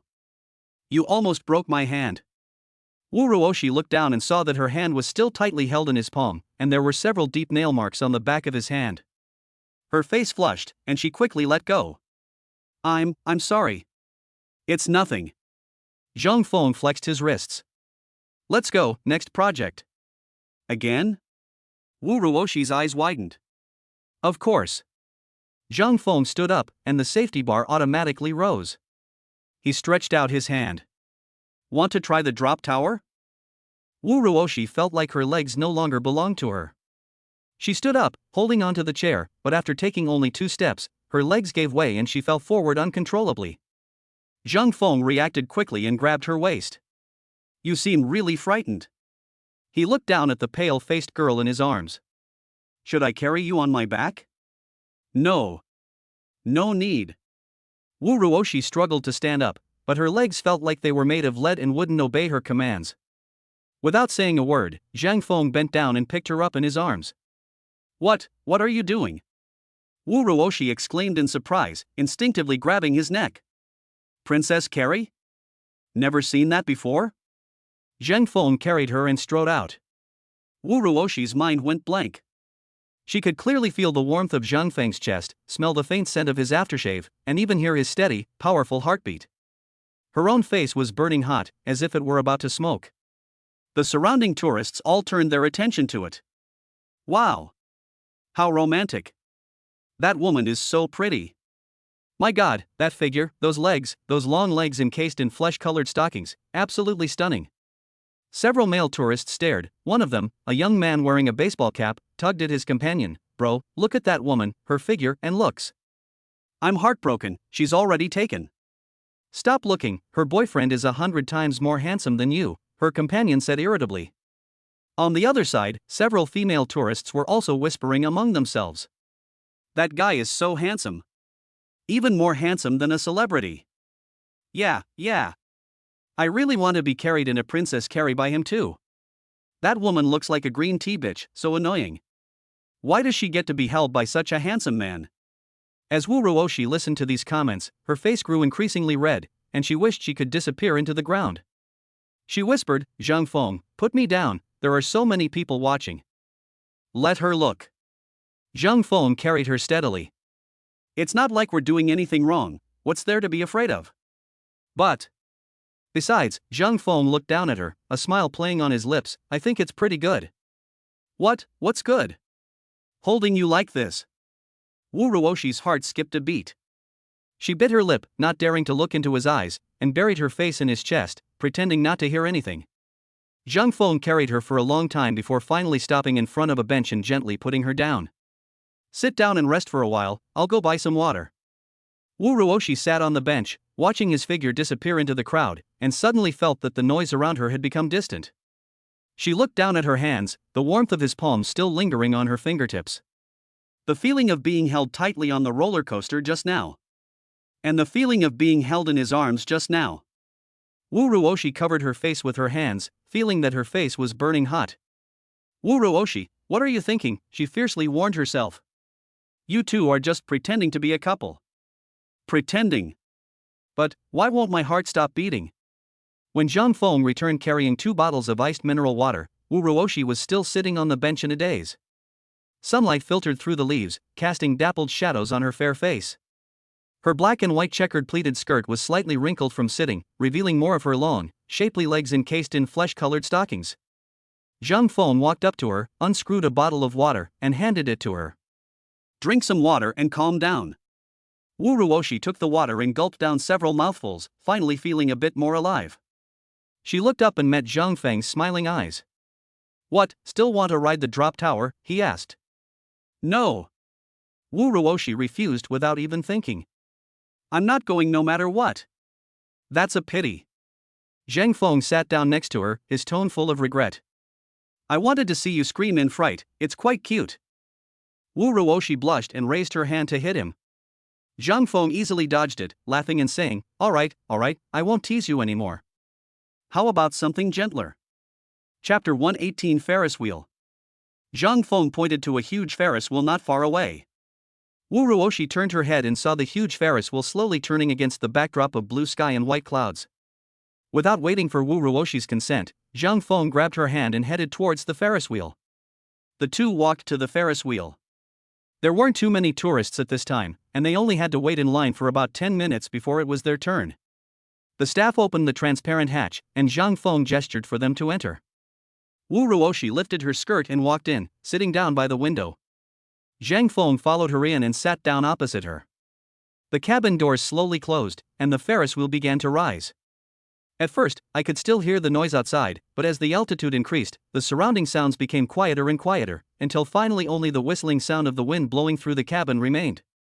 Wu Ruoshi gazed out the window, the entire amusement park below shrinking smaller and smaller. The roller coaster track resembled a coiled steel dragon, while the carousel transformed into colorful specks. Is it pretty? Zhang Feng asked. Yes. Wu Ruoshi nodded. It's much better than the last one. Of course, this won't scare you out of your wits. Wu Ruoshi rolled her eyes at him and turned back to look at the scenery. Sunlight streamed through the transparent bulkhead, casting a pale golden hue on her fair cheeks. The folds of her black and white checkered skirt were sharply defined in the light and shadow, her legs, encased in flesh-colored stockings, were slightly pressed together, and the heels of her Mary Jane shoes gently touched the floor. Zhang Feng just stared at her, then suddenly said, "Do you know, there's a legend about the Ferris wheel?" Wu Ruoshi turned her head. What legend? Legend has it that if a couple kisses when they reach the highest point of a Ferris wheel, they will stay together forever. Wu Ruoshi was stunned for a moment, her cheeks instantly flushing red. Who wants to be with you forever? What's the rush? I didn't say it was you. Zhang Feng laughed. Wu Ruoshi was speechless, too angry to know what to say. The Ferris wheel continued to rise, and it was almost at the top. Zhang Feng suddenly dropped his joking expression and stared directly at Wu Ruoshi, something stirring in his eyes. Wu Ruoshi. If only this weren't acting. These words were like a pebble thrown into a calm lake, causing Wu Ruoshi's heart to skip a beat. She looked at Zhang Feng, at the man who had only agreed to pretend to be her boyfriend to help her out of a predicament. After spending these past few days together, his image was clearly etched into her mind. His smile, his voice, the strength of his embrace, the warmth of his hand holding hers. Wu Ruoshi discovered that she had the same thoughts. If only it weren't acting. The air inside the cabin seemed to freeze. The two men stared at each other, neither looking away. Zhang Feng slowly stood up, walked to her, and sat down beside her. The cabin was very small, and he was very close, so close that Wu Ruoshi could see the curve of his eyelashes. Zhang Feng. Her voice was so soft it was like breathing. Us. Before she could finish speaking, Zhang Feng raised his hand and gently cupped her face. Wu Ruoshi's heart was pounding so hard it felt like it was going to explode. Their faces drew closer and closer, so close that they could feel each other's breath. Just as their lips were about to touch. Ding dong. Attention passengers, this Ferris wheel experience is coming to an end. Please prepare to disembark. Thank you for your ride. The broadcast suddenly blared out, like a bucket of cold water being poured over one's head. The two froze simultaneously. Wu Ruoshi shoved Zhang Feng away and turned around, her ears burning red. Zhang Feng leaned back in his chair and let out a soft breath. The Ferris wheel slowly descended, the cabin door opened, and a staff member greeted us with a polite smile. "Gentlemen, we have arrived at our stop." Wu Ruoshi rushed out as if her life depended on it, with Zhang Feng following behind her, a smile on his lips. The two walked along the path in the amusement park, neither of them speaking. A subtle awkwardness, or rather, an unspoken ambiguity, filled the air. After walking for a while, Wu Ruoshi's stomach suddenly started rumbling. She clutched her stomach, her face flushing again. Zhang Feng laughed out loud. "Hungry?" A little, Wu Ruoshi said softly. "Let's go get something to eat." There's a row of food stalls at the entrance of the amusement park, offering everything from fried chicken and hamburgers to ice cream and popcorn. Zhang Feng bought 2 fried chicken sets and 2 cups of milk tea, and handed one to Wu Ruoshi. The two sat on a bench, and Wu Ruoshi took the food and ate it in small bites. Zhang Feng looked at her and suddenly laughed. "Beautiful Wu, you don't look like a beautiful CEO at all now." With fried chicken in her mouth, Wu Ruoshi glared at him and mumbled, "Eating can't shut you up." "I couldn't stop it," Zhang Feng admitted frankly. "It's because you look so cute when you eat." Wu Ruoshi choked and coughed desperately. Zhang Feng quickly handed over the milk tea. "Slow down, no one's going to take it from you." Wu Ruoshi took a big gulp of milk tea before she recovered. She turned to look at Zhang Feng and suddenly asked, "Do you regret it?" "Regret what?" "You pretended to be my boyfriend." Wu Ruoshi lowered her head. "You pretended to be my boyfriend and got into trouble with someone like Ji Chuan." Zhang Feng was silent for a moment, then said, "No regrets." Wu Ruoshi raised her head and looked at him. "To be honest, I've been quite happy these past few days." Zhang Feng smiled. Even though it's fake, at least for this period of time, I felt pretty good. Wu Ruoshi's heart started beating erratically again. She looked away and whispered, "Me too." The two of them sat there and finished their food. Tourists came and went, laughing and making noise, but they seemed to be enveloped by an invisible bubble, isolated from all the noise. After finishing their meal, Zhang Feng stood up and said, "Let's go see Ji Chuan and show him how sweet we are." Upon hearing this name, Wu Ruoshi's romantic atmosphere vanished instantly. She stood up too, a look of worry on her face. "Zhang Feng, are you really sure?" "Don't worry." Zhang Feng reached out and ruffled her hair. "I told you, I'll know what I'm doing." The two walked towards the parking lot, with Wu Ruoshi following behind Zhang Feng, watching his tall and straight back. She suddenly felt that this man possessed a reassuring power. Perhaps today's outcome won't be as bad as she thought. Once in the car, Zhang Feng started the engine, and the BMW X7 slowly drove out of the parking lot. Sunlight shone on the car, reflecting a dazzling light. Wu Ruoshi sat in the passenger seat, watching the scenery rushing past the window, her fingers unconsciously touching her lips. They almost kissed on the Ferris wheel just now. If the broadcast had been a few seconds later. She shook her head, banishing the thought from her mind. Soothing music played in the car. Zhang Feng held the steering wheel with one hand and rested the other on the window, looking relaxed. "Zhang Feng," Wu Ruoshi suddenly spoke. Thank you." Zhang Feng turned his head to look at her. "What are you thanking me for?" "Thank you for spending the whole day with me." Wu Ruoshi smiled. "I haven't been this happy in a long time."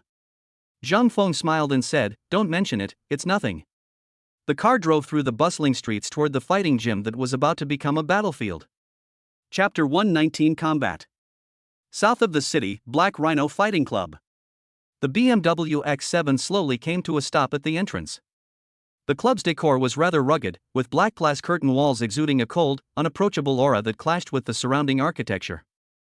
"This is Ji Chuan's home turf." Zhang Feng turned off the engine and turned his head to look at the passenger seat.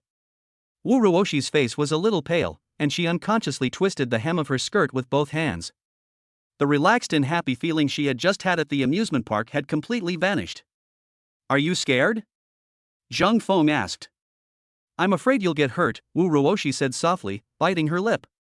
"Don't worry," Zhang Feng smiled and unbuckled his seatbelt. "Today's main character isn't me, it's Ji Chuan. We're here to enjoy his performance."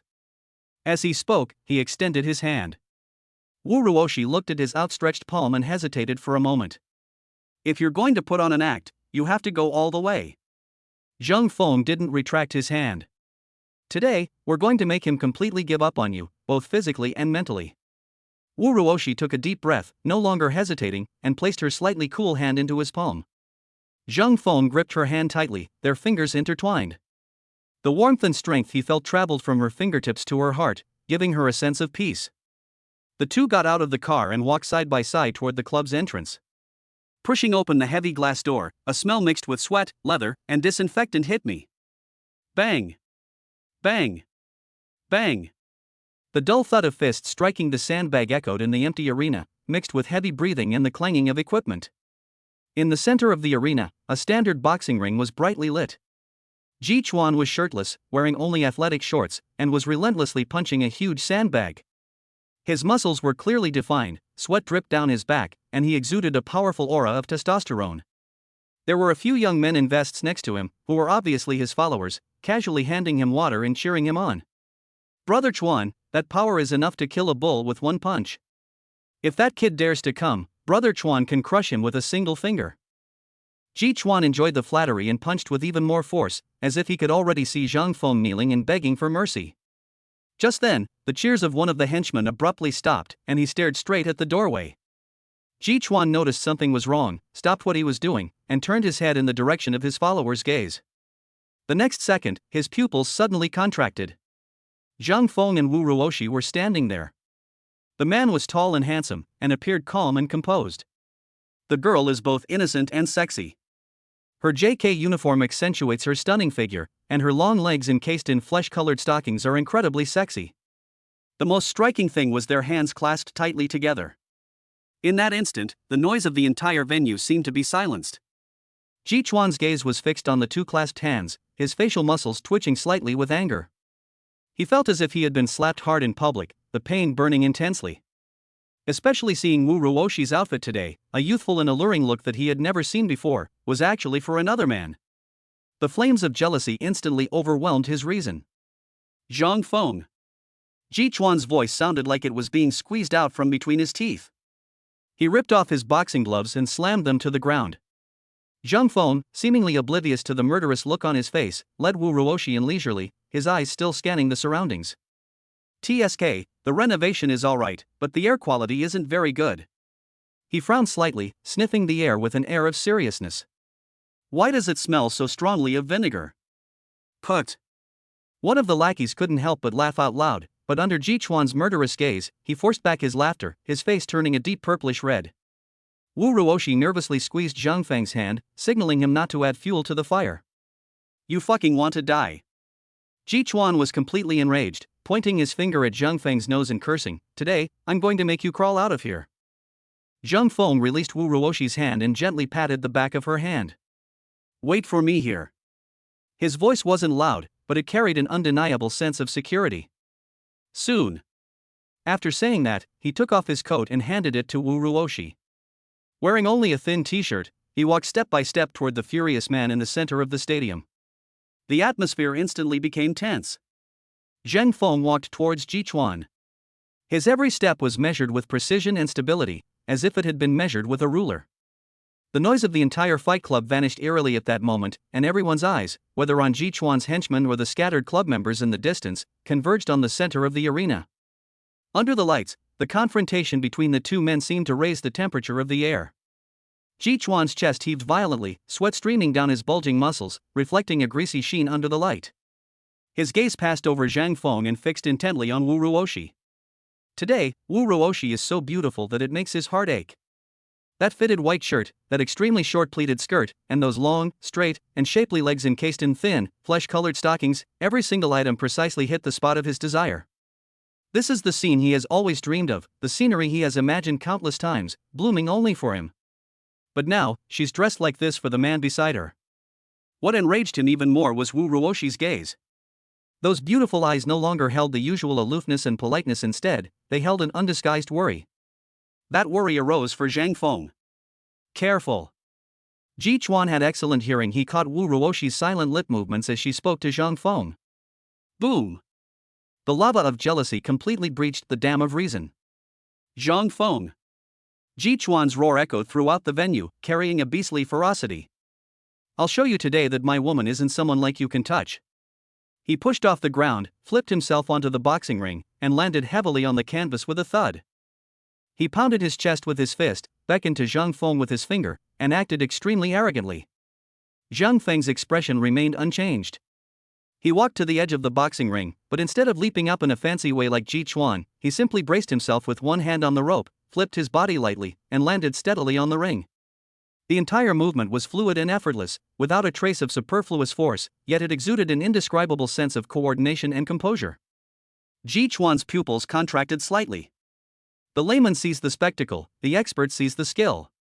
Just that one move of his hand onto the stage demonstrated astonishing body control. But this surprise was quickly replaced by an even stronger surge of anger. "Brother Chuan is awesome. Kill him, Brother Chuan." The followers below the stage immediately erupted in deafening cheers, trying to dispel the stagnation of the moment with their sound. Two henchmen immediately surrounded him. One massaged Ji Chuan's shoulders to relax his muscles, while the other handed him a towel. "Brother Chuan, this kid seems pretty good at putting on an act. Don't hold back later, beat him to a pulp. Yes. Let him know who's the boss in Zhangzhou." Ji Chuan enjoyed the adoration and praise he received. He twisted his neck, making a cracking sound, and his eyes grew increasingly fierce. A young henchman with blonde hair leaned close to his ear, lowered his voice, and offered his clever advice. "Brother Chuan, don't worry about fighting. Just in case. Just in case, if you can't win, I'll immediately take the brothers and kidnap that girl in the audience as a hostage. I think that guy really cares about her." Chapter 120 Showdown with Ji Chuan. Before he could finish speaking, smack! A crisp, loud slap. Ji Chuan slapped the blonde-haired man hard across the face with a backhand slap. The force was so great that the blonde-haired man spun halfway around on the spot, and blood instantly appeared at the corner of his mouth. The entire atmosphere of shouting came to an abrupt halt. All the followers fell silent, staring at Ji Chuan in terror. Ji Chuan's face was so dark it looked like it could be wrung out of water. He grabbed the blonde-haired man by the collar, pulled him in front of him, and his voice was squeezed out from between his teeth, low and dangerous. "What the hell did you say?" The blonde-haired man was so frightened that he couldn't even finish his sentence. "How the hell could I not beat him?" Ji Chuan's eyes were bloodshot, a fury born from a challenge to his dignity. "Was all that fighting training I've done these past few years for nothing?" He leaned closer, each word carrying a chilling killing intent. "Also, listen carefully. That's my goddess.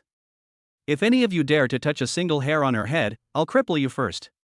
After saying that, he shoved the blonde-haired man to the ground and didn't look at him again. In the audience, Wu Ruoshi's heart clenched even tighter. On the other side, Zhang Feng seemed completely unaffected by the farce unfolding here. He stood in one corner of the boxing ring, casually stretching his arms and legs.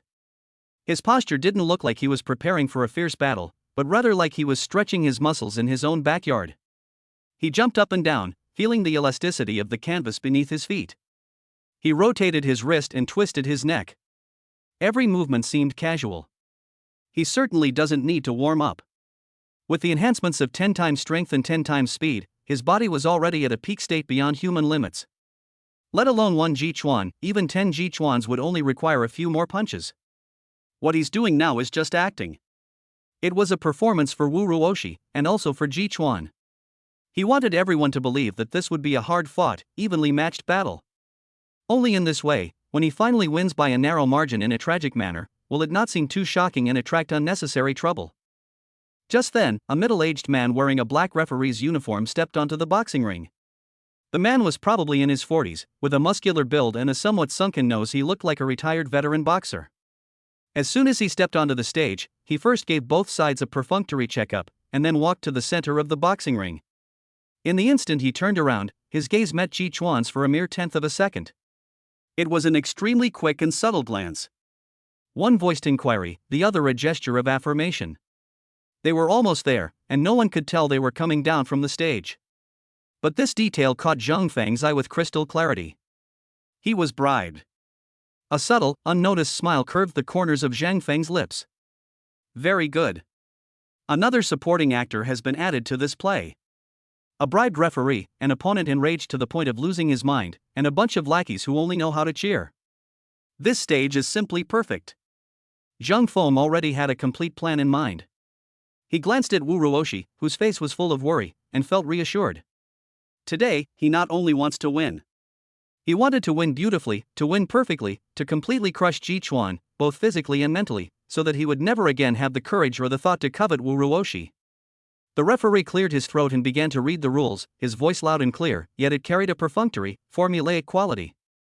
Zhang Feng didn't listen at all. These rules meant nothing to him. He's now completely preoccupied with how much effort he should put in and in which round he should narrowly win. He's already planned it all out. After all, I have so many skills to rely on.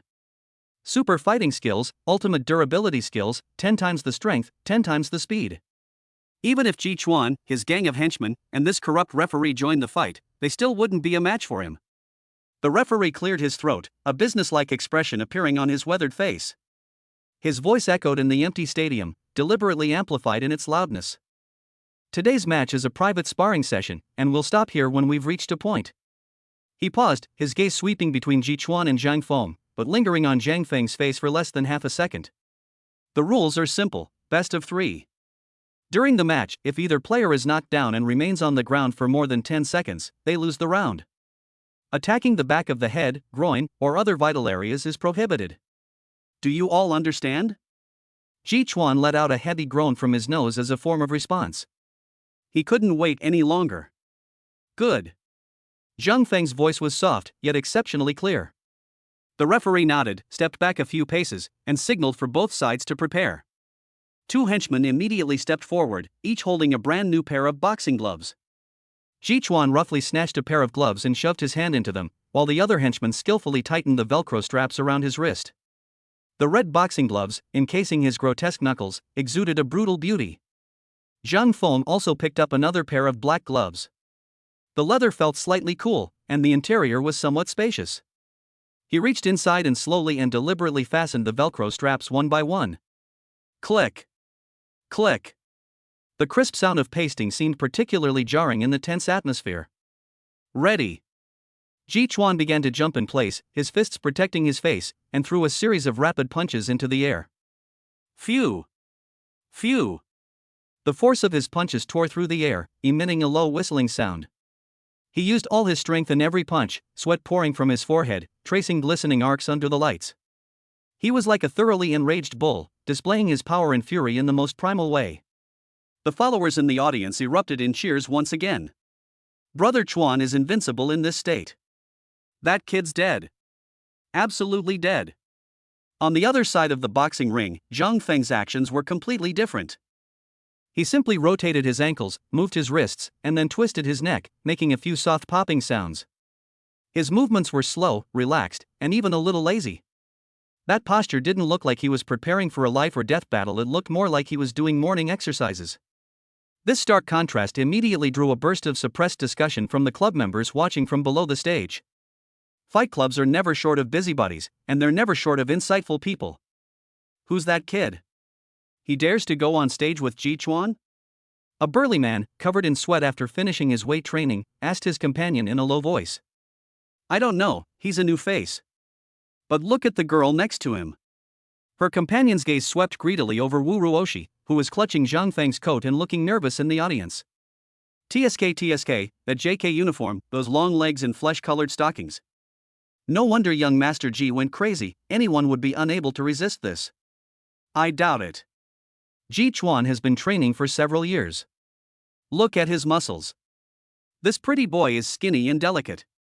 He probably can't even withstand a punch. He's probably just a hothead who impulsively jumped in to show off in front of his girlfriend. What a waste of that handsome face, he's probably going to get beaten to a pulp later. Ha, this is going to be good. The murmurs were not loud, but they were clear enough. Chapter 121 We Can't Win Too Easily. Hearing these words, Wu Ruoshi's heart clenched even tighter. She gripped Zhang Feng's coat, which still held his body heat, so tightly that her knuckles turned white and her palms were covered in cold sweat. She stared at the almost excessively calm figure on the stage, her heart pounding in her chest. Zhang Feng, who was at the center of the storm, was oblivious to everything around him. His world became incredibly pure the moment he put on the gloves. The clamor from the outside world, Ji Chuan's roar, and the discussions from below the stage all became blurred background noise. His consciousness sank into a state of tranquility. A thought flashed through my mind. System. Activate the durable king skill.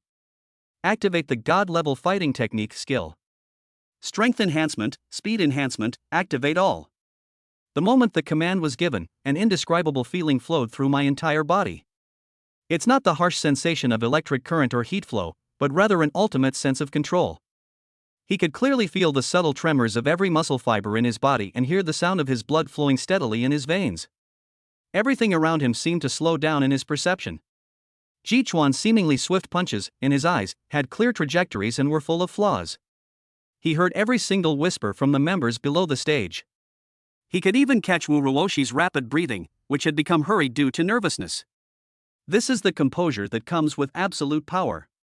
A smile, enigmatic, curved Zhang Feng's lips.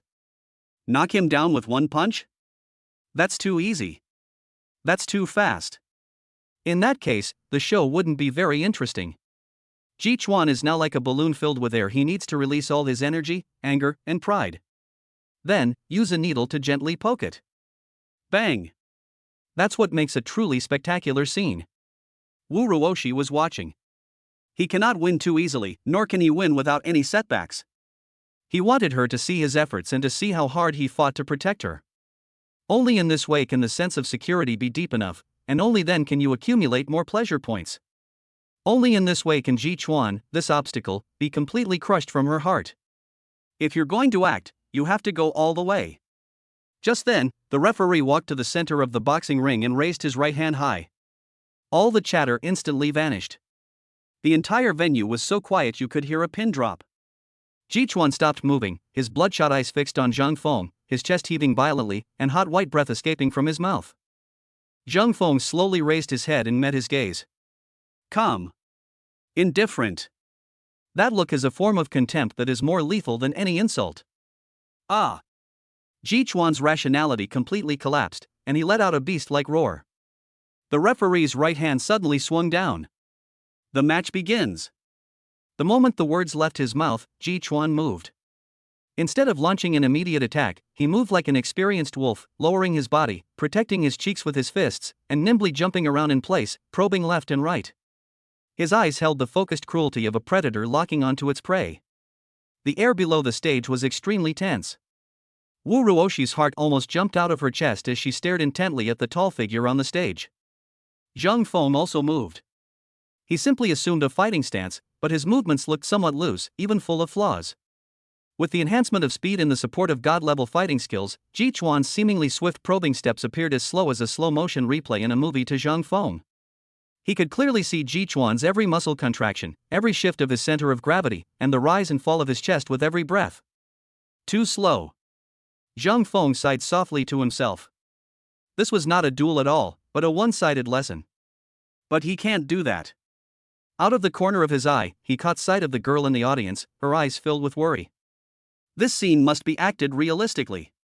So Zhang Feng deliberately moved his left side forward slightly, creating a gap that would be fatal to an expert, thus exposing it wide to Ji Chuan's attack path. Chance. Ji Chuan's pupils suddenly contracted. He was still testing the waters, trying to find out more about this pretty boy. But the opponent was so arrogant that they gave away such a huge opening right from the start. This is an insult to me. Anger and ecstasy instantly overwhelmed his last shred of caution. Court death.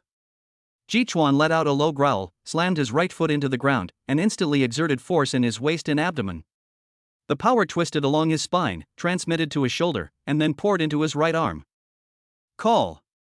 A standard right hook, accompanied by a whistling sound as it tore through the air, drew a fierce arc and struck precisely at Zhang Feng's exposed temple.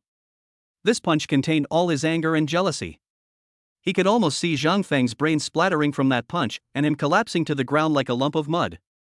The followers below the stage instantly erupted in a frenzied roar. Brother Chuan! That's it! Kill him! Ah! Wu Ruoshi's scream was suppressed in her throat, and she only let out a short gasp. Her eyes were wide open, and the rapidly enlarging red gauntlet was reflected in her pupils. Time seemed to stretch out infinitely at that moment. Bang! A dull thud echoed throughout the entire fighting arena. Ji Chuan's fist slammed solidly into Zhang Feng's temple. The immense impact caused Zhang Feng's head to snap to one side, and his body swayed slightly. Wu Ruoshi's face turned deathly pale in an instant, completely devoid of color. Her legs went weak, and she could barely stand. She was only able to support herself by tightly clutching Zhang Feng's coat. It's over. Only those two words remained in her mind. The temple is one of the most vulnerable parts of the human body, and to be hit by such a powerful punch. She dared not think any further. Her heart felt as if it were being gripped tightly by an invisible hand, the pain making it hard to breathe. The club members in the audience, who were waiting to see a good show, burst into laughter and expressed their regret. It's over. TSK, I thought I could last a few more seconds, but I couldn't even withstand one punch. What a pity about that face, it looks like he'll have to be sent straight to the hospital now. On the boxing ring. Ji Chuan, panting heavily, felt the solid sensation from the boxing gloves, and an extreme pleasure surged through his body. You hit it. And it hit the target squarely. He grinned maliciously, ready to enjoy Zhang Feng's pathetic fall. However. 1 second. 2 seconds. Zhang Feng swayed slightly, but instead of falling, he slowly turned his head back. His face showed no pain, no contortion, not even the slightest change in expression. Those eyes remained calm, remained indifferent. It was as if that earth-shattering punch had only been brushed aside by a gentle breeze. How is that possible? Ji Chuan's sinister smile froze. He knew very well how much force he had used in that punch. Even a bull would be stunned on the spot. How could he be completely unharmed? What he didn't know was that in the 0.01 second that the fist touched his skin, Zhang Feng remained completely unmoved. His king of endurance skill has already elevated his body's resistance to blows to an inhuman level. That punch, which others would have considered fatal, felt to him less like being hit by a pillow. The only feeling is that it's a bit noisy. He even had the leisure to complain to himself. That's it? Is that all the strength you have? It's like scratching an itch. Chapter 122 Getting Beaten. Looking at the look of disbelief on Ji Chuan's face, Zhang Feng knew that the time wasn't right yet. He had to appear injured. His eyes began to glaze over, and he staggered, as if he had been knocked dizzy by the punch and lost his ability to defend himself. Ji Chuan immediately noticed this subtle change. So it turns out nothing was wrong after all. He was stunned by the beating. He's just putting on a brave face. Ji Chuan's doubts vanished instantly, replaced by an even more turbulent rage. He wanted to completely destroy this man who dared to provoke him. Down! Ji Chuan roared and charged forward like a tiger descending a mountain. Left straight punch. Right hook. Uppercut. In an instant, a storm of attacks poured down on Zhang Feng's head and body. Bang! Bang! Bang! Bang! The dull, resounding blows rose in rapid succession, like the pounding of war drums, striking the hearts of everyone present.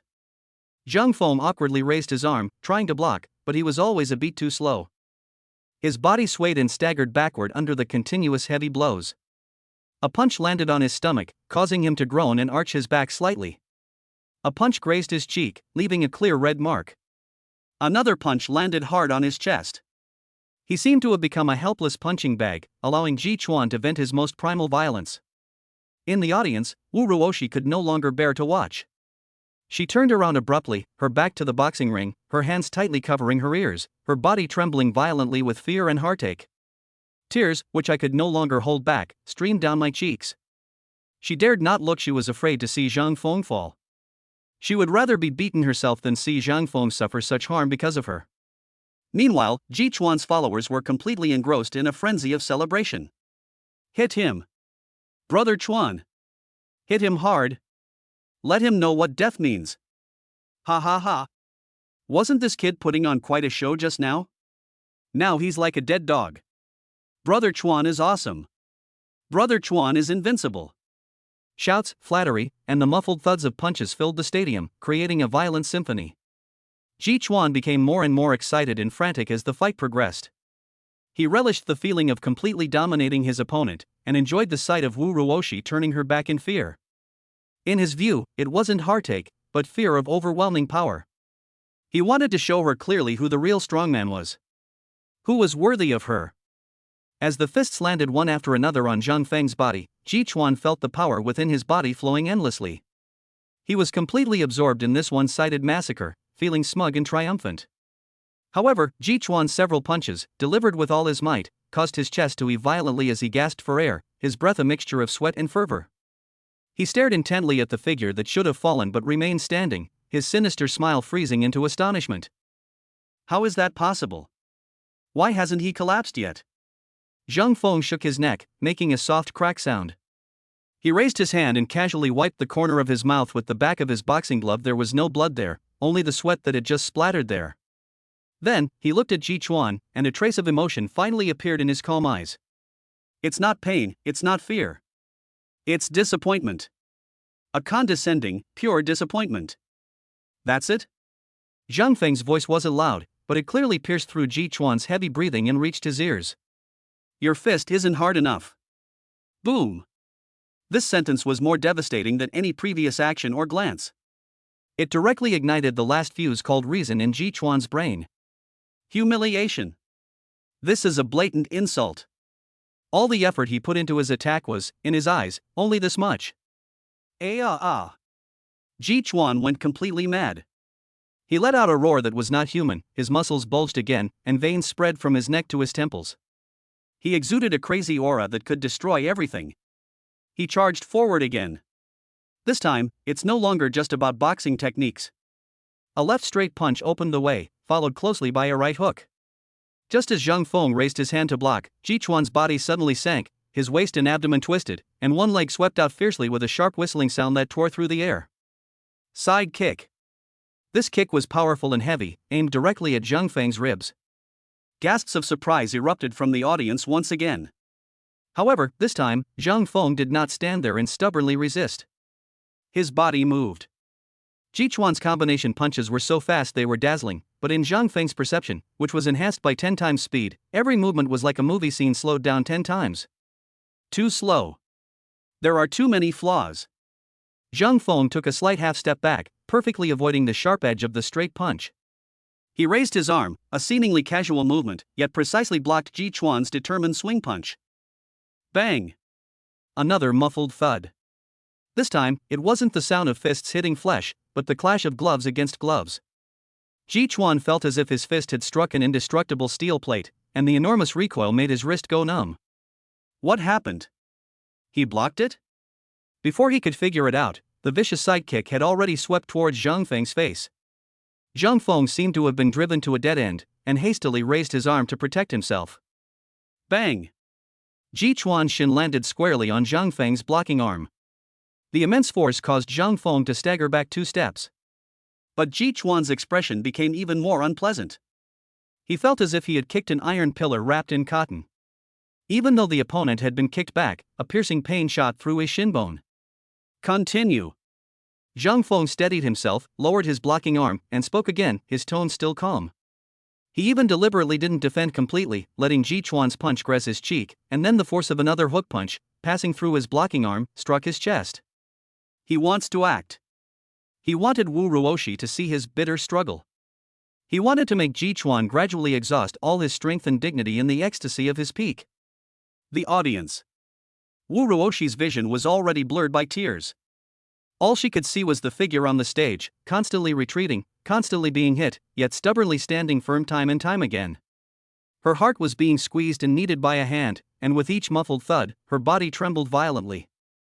Stop hitting! Her voice finally broke free of the sob in her throat, trembling with tears and filled with desperate pleas. Zhang Feng! We surrender! Stop fighting! Ji Chuan! I beg you! Stop! However, her voice sounded so insignificant amidst the deafening cheers and sycophants in the stadium. Chapter 123 Slightly more force. Ji Chuan's followers were overjoyed. Ha ha ha! Did you hear that? That girl is begging for mercy. Brother Chuan is awesome. He beat her man like a dog, and she'll know who the real boss is. One of the blonde-haired men covered his still swollen face and laughed the loudest. He was trying to curry favor with Ji Chuan in this way. A hero saving a damsel in distress? I think it's a coward saving a damsel in distress. That pretty boy is a complete waste. What can he do besides get beaten up? Brother Chuan, don't stop. Cripple him. Make him lie in bed listening to Sister Ruoshi scream. The language was foul and offensive, and it was unbearable to hear. The club members who were watching were also discussing it. It's no use, that kid is being completely dominated. The gap in technology and strength is too large, they are not even in the same league. It's already quite impressive that he's managed to hold on this long. Look at him, he can only defend himself now, he can't fight back at all. What a pity. I was hoping to see a fierce battle, but it turned out to be a one-sided massacre. Everyone believed that Zhang Feng's defeat was only a matter of time. He was like a small boat in a raging storm, always at risk of being swallowed up by the next giant wave. Hearing these words, Wu Ruoshi was overwhelmed by despair. Looking at that precarious figure on the stage, she felt so heartbroken she couldn't breathe. It's all because of me. If it weren't for me, he wouldn't be standing here, wouldn't be humiliated like this, and wouldn't be injured like this. Tears fell silently, dripping onto the coat that belonged to Zhang Feng, which she was tightly clutching in her arms. On the boxing ring, Kikawa's attack continued. He was blinded by rage, and the only thought in his mind was to completely defeat this damned man in front of him, smash him to pieces, and turn him into a pile of mud that no one could recognize. Another combination of punches, followed by a vicious knee strike. Zhang Feng once again scrambled to block, and his body was knocked back a step. He took a sidekick from Ji Chuan, and a dull thud came from the outside of his thigh. The script is unfolding perfectly, just as he envisioned. He could feel that Ji Chuan's punches were losing power with each strike. His breathing, which had started off heavy, had now become rapid and labored. His physical strength is being rapidly depleted. And what about myself? The king of endurance skill makes him ignore the pain of all attacks, and 10 times strength and 10 times speed put his body at an absolute peak. What others saw as a brutal beating was, for him, nothing more than a light activity that barely counted as a warm-up. He even had the leisure to analyze Ji Chuan's punch trajectory. The left straight punch was thrown too forcefully and the recovery was too slow, leaving too much opening.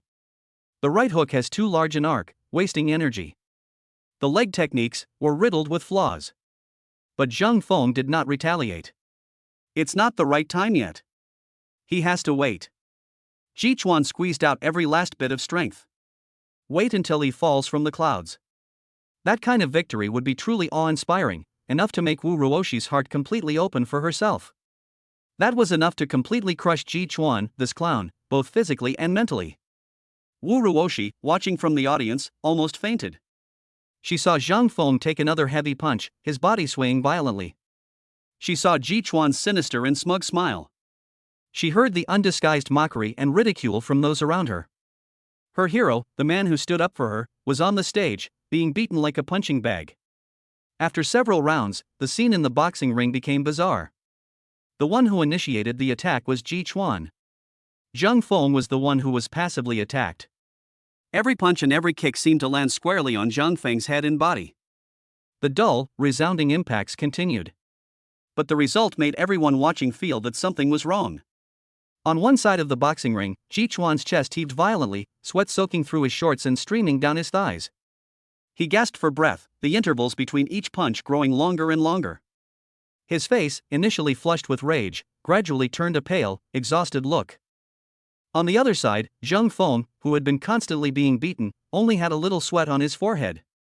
His breathing was steady and long, without even the slightest disturbance. He simply stood there, occasionally raising his hand to block, his steps seemingly staggering backward, but from beginning to end, his posture never truly became disordered. He didn't seem to be getting beaten up, it was more like he was taking a low-intensity walk. What's going on? Is that kid made of iron? Ji Chuan has thrown dozens of punches already, why is he still standing? Look at Ji Chuan, he's almost out of strength. The murmurs resumed, but this time, there was less sarcasm and more suspicion and uncertainty in the words.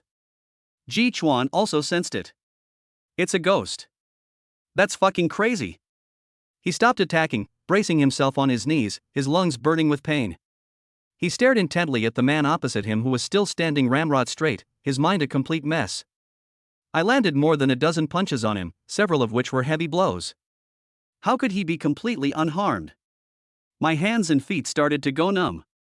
The feeling coming back from the boxing gloves wasn't like being hit on a person, but more like hitting a steel plate covered with a soft layer of leather. Why is he still so calm? Ji Chuan's gaze swept across Zhang Feng's face. There was no pain, no fear on that face, only a calmness that drove him crazy. Did I knock his brains out? Right. That must be it. His brain must have been damaged by the shock, losing the ability to feel pain and react. He was only standing on instinct. This thought gave Ji Chuan's chaotic mind a reasonable outlet, and he grinned maliciously again. Since you're stupid, I'll beat you into a complete cripple. Ji Chuan took a deep breath, squeezing out the last bit of strength from his body, and let out another beast-like roar as he charged towards Zhang Feng. After a series of feints and punches, came his killing move. This time, he poured all his strength, all his anger, and all his resentment into his right leg. His body suddenly sank, his waist and abdomen twisted, and his entire leg drew a powerful arc in the air. A powerful side kick. This kick, accompanied by a sharp whistling sound that tore through the air, fiercely swept towards Zhang Feng's ribs. He's going to use this kick to put an end to this damn farce. Down in the audience, Wu Ruoshi's heart stopped beating at that moment. She couldn't bear to look anymore. Young Master Ji Chuan, I beg you, please stop hitting him. Wu Ruoshi cried and jumped up. Hearing Wu Ruoshi pleading for Zhang Feng only fueled Ji Chuan's rage. However, just as the leg was about to hit the target, Zhang Feng, who had been passively taking hits, finally made a move. The opportunity has arrived. A glint of light flashed in his eyes. He didn't dodge. Faced with that powerful and fatal blow, he simply raised his left arm and held it horizontally at his side. The movements were slow, even somewhat casual. It's not a block. It is a welcome. Bang! A muffled thud. The next second. Bang! A sharp, teeth-grinding cracking sound, like bones dislocating, clearly echoed throughout the silent venue. Immediately afterwards. Ah! A blood-curdling scream, so shrill it was inhuman, burst from Ji Chuan's throat. Time seemed to stand still at that moment. Everyone saw that Ji Chuan's fiercely sweeping right leg landed squarely on Zhang Feng's blocking arm. Then, his calf bounced back at an odd angle. The excruciating pain, like the most venomous snake, instantly burrowed from his shin bone into his brain. The ferocity and rage on Ji Chuan's face were instantly replaced by extreme pain and disbelief. He clutched his right calf and fell straight backward. Thump! His heavy body slammed onto the canvas of the ring with a loud thud. He lay on the ground, his body curled up in a ball, convulsing violently from unbearable pain, emitting hoarse, leaky howls. Chapter 124 Utterly Vulnerable. Dead silence. The entire fight gym fell into an eerie, suffocating silence. 1 second it was deafening shouts and roars, the next second, the world's sound seemed to be instantly sucked away by an invisible hand. Everyone's actions, expressions, and thoughts were all paused with that crisp crack sound. Time stands still. On the boxing ring, Zhang Feng slowly lowered his left arm. That arm, which had just endured a vicious side kick powerful enough to break an iron bar, was now completely unharmed, without even a single red mark. At his feet, Ji Chuan's body was curled up. That face, twisted by rage and ferocity, was now consumed by extreme pain. His features were contorted in agony, and sweat mixed with tears streamed wildly from the corners of his eyes and forehead. He clutched his right calf, his body convulsing violently on the canvas table, his throat emitting a wheezing, leaky sound like a broken bellows. That wasn't a human voice. That sounded more like the mournful cry of a wild beast on its deathbed. Thump! With a heavy thud, Ji Chuan's massive body crashed heavily onto the canvas of the arena. The muffled sound broke the stillness. It seemed like a signal. The chaos and uproar in the entire venue were instantly ignited. What just happened? His leg, what happened to Ji Chuan's leg? Am I seeing things? Ji Chuan kicked himself down? No. Did you hear that sound? The sound of bones breaking. A bone broke. The club members watching from below the stage stared wide-eyed, their faces filled with incredulous horror. They whispered to each other, their voices trembling with disbelief. They watch boxing, they watch fighting, they've seen knockouts, they've seen blood flowing freely, but they've never seen such a bizarre and outlandish scene. A person who initiates an attack kicks with all their might, but the person being attacked is unharmed, while the attacker himself is on the ground clutching his leg and howling in pain. This completely overturned their understanding of strength and fighting. Ji Chuan's group of followers still had their fanatical smiles frozen on their lips, their muscles unable to retract in time. They stood there blankly, as if they had been collectively frozen in place. The blonde guy who had just been yelling for Zhang Feng to lie on the bed and listen to Wu Ruoshi moan was now gaping, his mouth agape, and his eyes practically bulging out of their sockets. Waste? A dog that got beaten up? Their own foul language echoed in their minds, and when they looked at the figure on the stage who was still standing straight and breathing steadily, a chill ran from the soles of their feet to the top of their heads. Wu Ruoshi was also stunned. She covered her mouth, tears still clinging to her long eyelashes, her pretty face, streaked with tears, filled with bewilderment. She was just heartbroken by Zhang Feng's miserable state and was ready to shout that she would admit defeat no matter what. But in the blink of an eye, the situation took a dramatic turn. How did Ji Chuan, who was so arrogant and beat Zhang Feng like a punching bag, suddenly fall down? She looked at the overly calm figure on the stage, her heart still pounding, but now it was no longer driven by fear and heartache, but by a more complex and intense emotion. It was shock, bewilderment, and the confusion of surviving a catastrophe. Zhang Feng, at the eye of the storm, was oblivious to everything around him. He looked down at Ji Chuan, who was writhing in pain on the ground, his eyes still holding that condescending indifference. This kick was exactly what he expected. With his physical strength exhausted and his mentality collapsing, Ji Chuan will inevitably unleash his strongest attack, which will also be his most vulnerable. What Zhang Feng had to do was welcome them. Arms enhanced with tenfold strength enhancement and king of durability skills were used to meet the challenge. He didn't even use his full strength. If he really used all his strength, Ji Chuan's leg would be more than just a dislocation or a fracture. Instead, it will shatter on the spot. That wouldn't be fun. This is just right. It's extremely painful, but it can be cured. Humiliation, yet unable to retaliate. This is the best way to completely destroy a person's spirit. A few seconds passed. 10 seconds or so passed. Ji Chuan was still convulsing on the ground, showing no sign of getting up. Zhang Feng's gaze shifted from Ji Chuan and slowly landed on the referee, who was also in a daze. He didn't speak. He simply raised his hand, pointed to Ji Chuan on the ground, then pointed to his own ear, and finally made a counting gesture. That look in his eyes was calm, yet it carried an undeniable pressure. The meaning is very clear. The person collapsed. It's your turn to get to work. The referee shuddered, snapping out of his shock. He glanced at Ji Chuan, who was screaming in agony on the ground, and then at Zhang Feng, who remained expressionless. A fine layer of cold sweat instantly broke out on his forehead. He knew what he had to do. He took a deep breath, forced himself to walk to a spot not far from Ji Chuan, and raised his hand high. But he didn't start counting down immediately. He is waiting. He was buying time for Ji Chuan. Zhang Feng's brows furrowed almost imperceptibly. He looked up again at the referee. This time, there was a hint of cold warning in his eyes. The referee's heart skipped a beat. He dared not delay any longer and had no choice but to bite the bullet and open his mouth. 1. His voice was loud and clear, echoing throughout the stadium. But everyone sensed something was wrong. The word 1 was drawn out extremely long, as if he had used up all his lung capacity. After calling out a number, he paused for several seconds before reluctantly calling out the next one. 2. The murmurs from the audience rose again, this time filled with sarcasm and disdain. What's going on? Is this referee timing himself by the minute? Isn't this too obvious? They're practically ready to help Ji Chuan up. Corrupt refereeing. Utterly corrupt refereeing. Zhang Feng, of course, heard it too. He didn't care at all about the referee's delaying tactics.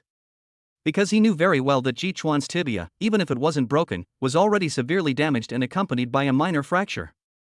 Even if you gave him 10 minutes, let alone one, he still wouldn't be able to stand up.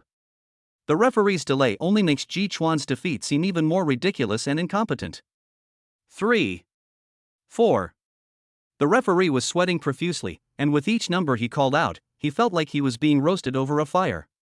He could feel the contemptuous gazes coming from all directions, almost piercing his back. He dared not look Zhang Feng in the eye. Time passed second by second. Ji Chuan's screams gradually weakened, turning into suppressed groans, his body still trembling slightly from the intense pain. Finally, the countdown, which felt like an eternity, came to an end. 9. The referee's voice was already trembling slightly. He looked at Ji Chuan, who was still lying on the ground, and felt a chill in his heart. 10. The last word that came out of his mouth carried both a sense of relief and a sense of judgment. He straightened up, took a deep breath, turned around to face the entire audience, his weathered face filled with resentment and humiliation. He had to lift Zhang Feng's arm and, with all his might, announce in a hoarse voice. Zhang Feng wins the first round. The words fell. Ji Chuan's henchmen snapped out of their daze and rushed onto the boxing ring in a flurry of activity, trying to help Ji Chuan up. Brother Chuan. How are you? Quick. Call an ambulance. They carefully helped Ji Chuan to a corner of the boxing ring. Ji Chuan leaned against the railing, his face as pale as paper, looking as if he had been pulled out of the water. He lowered his head, staring intently at his calf that was dangling at an odd angle, his eyes no longer filled with the previous ferocity and savagery. Instead, there was a deep-seated fear and an incomprehensible bewilderment. Did he really lose like that? In his area of expertise, using the strength he was most proud of, he suffered a humiliating and bizarre defeat. The referee walked over to him and asked in a low voice whether he wanted to continue. Ji Chuan's followers all advised him to give up. But Ji Chuan suddenly raised his head, his bloodshot eyes fixed on the calm figure in the opposite corner. Ji Chuan's roar, squeezed out from between his teeth, echoed in the empty stadium, carrying a crazy, reckless determination. Rest, prepare for the next round. Chapter 125. Fighting can make money. This statement is like a boulder thrown into a calm lake, creating not ripples, but towering waves. He's gone mad. He must be insane. His legs are already like that, and you're still hitting him? Is this some kind of suicide attempt? The club members who were just moments ago still reeling from the shock now looked at Ji Chuan with disbelief, as if he were a monster. In a corner of the boxing ring, Ji Chuan's henchmen were in a panic, completely losing their composure. A blonde-haired guy tore open the cap of a sports drink bottle, his hands shaking so badly he almost couldn't put it in Ji Chuan's mouth. The other person was holding a bottle of pungent-smelling medicinal spray and spraying it frantically onto Ji Chuan's swollen calf. The cool mist mixed with the strong smell of medicine filled the small corner. Brother Chuan, stop fighting. Let's admit defeat. Yeah, Brother Chuan, your legs are more important. If you keep fighting, you'll be crippled. They offered their advice all at once, their voices filled with genuine fear. But Ji Chuan turned a deaf ear. He leaned against the ring railing, letting his henchmen manipulate his body. His bloodshot eyes, however, seemed to pierce through the entire ring, fixed intently and venomously on the figure opposite him. He cannot lose. We must not lose in this way, especially not in this way. Zhang Feng was completely unconcerned about the gaze that seemed to pierce through him. He even found it somewhat laughable. Courage? No, this isn't courage, it's a fool's last struggle. He looked away, turned around, and walked towards his corner. The noise of the whole world seemed to fade away from him at that moment. The referee's hesitation, the audience's discussion, and Ji Chuan's henchman's frantic activity all became blurred background. All he could see was the girl clutching his coat, her body still trembling slightly. Wu Ruoshi was still standing there, stunned. Her face was still wet with tears, and her beautiful almond-shaped eyes still held the fear and heartbreak from just now tinged with a deep sense of bewilderment and confusion. She watched Zhang Feng approach step by step. The back of him, who had just been passively beaten on stage, causing her heartache to the point of being unable to breathe, now appeared so calm and upright. Zhang Feng stopped in front of her. He didn't speak. He simply raised his hand and began to unfasten his combat gloves. Click. Click. The sound of the Velcro being torn open was crisp and clean. He took off his black gloves and tossed them on the ground, revealing his clean, slender hands with well-defined knuckles. Then, he reached out and gently and tenderly stroked Wu Ruoshi's cheek with his hand, which was still warm from being wrapped in a boxing glove. His fingertips carefully wiped away the wet tear stain from the corner of her eye. The movements were so gentle, as if touching a rare treasure. Wu Ruoshi's body trembled violently. The warmth emanating from his fingertips instantly shattered all her strength and confusion. Zhang Feng. Her voice was thick with nasal tone, and as soon as she opened her mouth, new tears welled up uncontrollably. Are you all right? Are you hurt? She was incoherent, grabbing Zhang Feng's hand and examining it over and over, as if trying to confirm if he was missing some part. Let's not fight anymore, okay? I'm afraid you'll get hurt. She looked up, her pretty face streaked with tears, filled with pleading. I watched you get beaten by him, my heart is breaking. Her words were broken and intermittent, each one uttered with a sob in her voice. My heart aches so much. The last three words were almost choked out from his throat, filled with the purest, most unreserved heartache and lingering fear. Zhang Feng's heart was gently touched by these choked words. He took Wu Ruoshi's cold little hand in his own and pulled her a little closer to him. He looked into her eyes, which appeared exceptionally clear and bright because of her tears, and whispered words of comfort. Fine. His voice was soft, yet it possessed a calming power. He bent down. Before Wu Ruoshi could react, a warm kiss, still carrying the scent of sweat, gently landed on her forehead. Not the lips. It's the forehead. This kiss was devoid of any lust, containing only the purest comfort and tenderness. Wu Ruoshi's body froze instantly, and she forgot to shed tears. She could clearly feel the warmth of his lips and the incredibly reassuring masculine scent emanating from him. Zhang Feng straightened up and gently stroked her cheek with his thumb again. He gazed into her eyes and spoke clearly, word by word. What's a few punches to me for you? Boom. This statement is even more impactful than the earth-shattering kick he delivered on stage just now. It pierced through all of Wu Ruoshi's defenses and crashed into the deepest part of her heart. She looked at the handsome, flawless face so close to her, and at her own disheveled yet moved reflection in his deep eyes. All the fear, all the worry, all the heartache, at this moment, all transformed into a surging warm current that swept over her entire body. Joy, emotion, and a feeling called love were growing wildly in her chest, almost overflowing. Just then, a clear voice, which only Zhang Feng could hear, rang out in his mind. Bite. Immediately afterwards, a pale blue virtual screen appeared in front of his retina. Detected intense emotional fluctuations in target person Wu Ruoshi. Extreme heartache, peak joy, sublimation of love, emotional value reached peak. Enjoyment points plus 200. Congratulations, host. You have triggered a high-value emotional reward. System reward, 20 million yuan in cash. Cumulative pleasure points, 2,876 points. 20 million. Zhang Feng's breath caught in his throat for half a second as he stared at the long string of zeros. A tremendous surge of joy exploded from the depths of his heart, instantly washing over his entire body. On the surface, he maintained that affectionate and comforting demeanor, but deep down, he was overjoyed.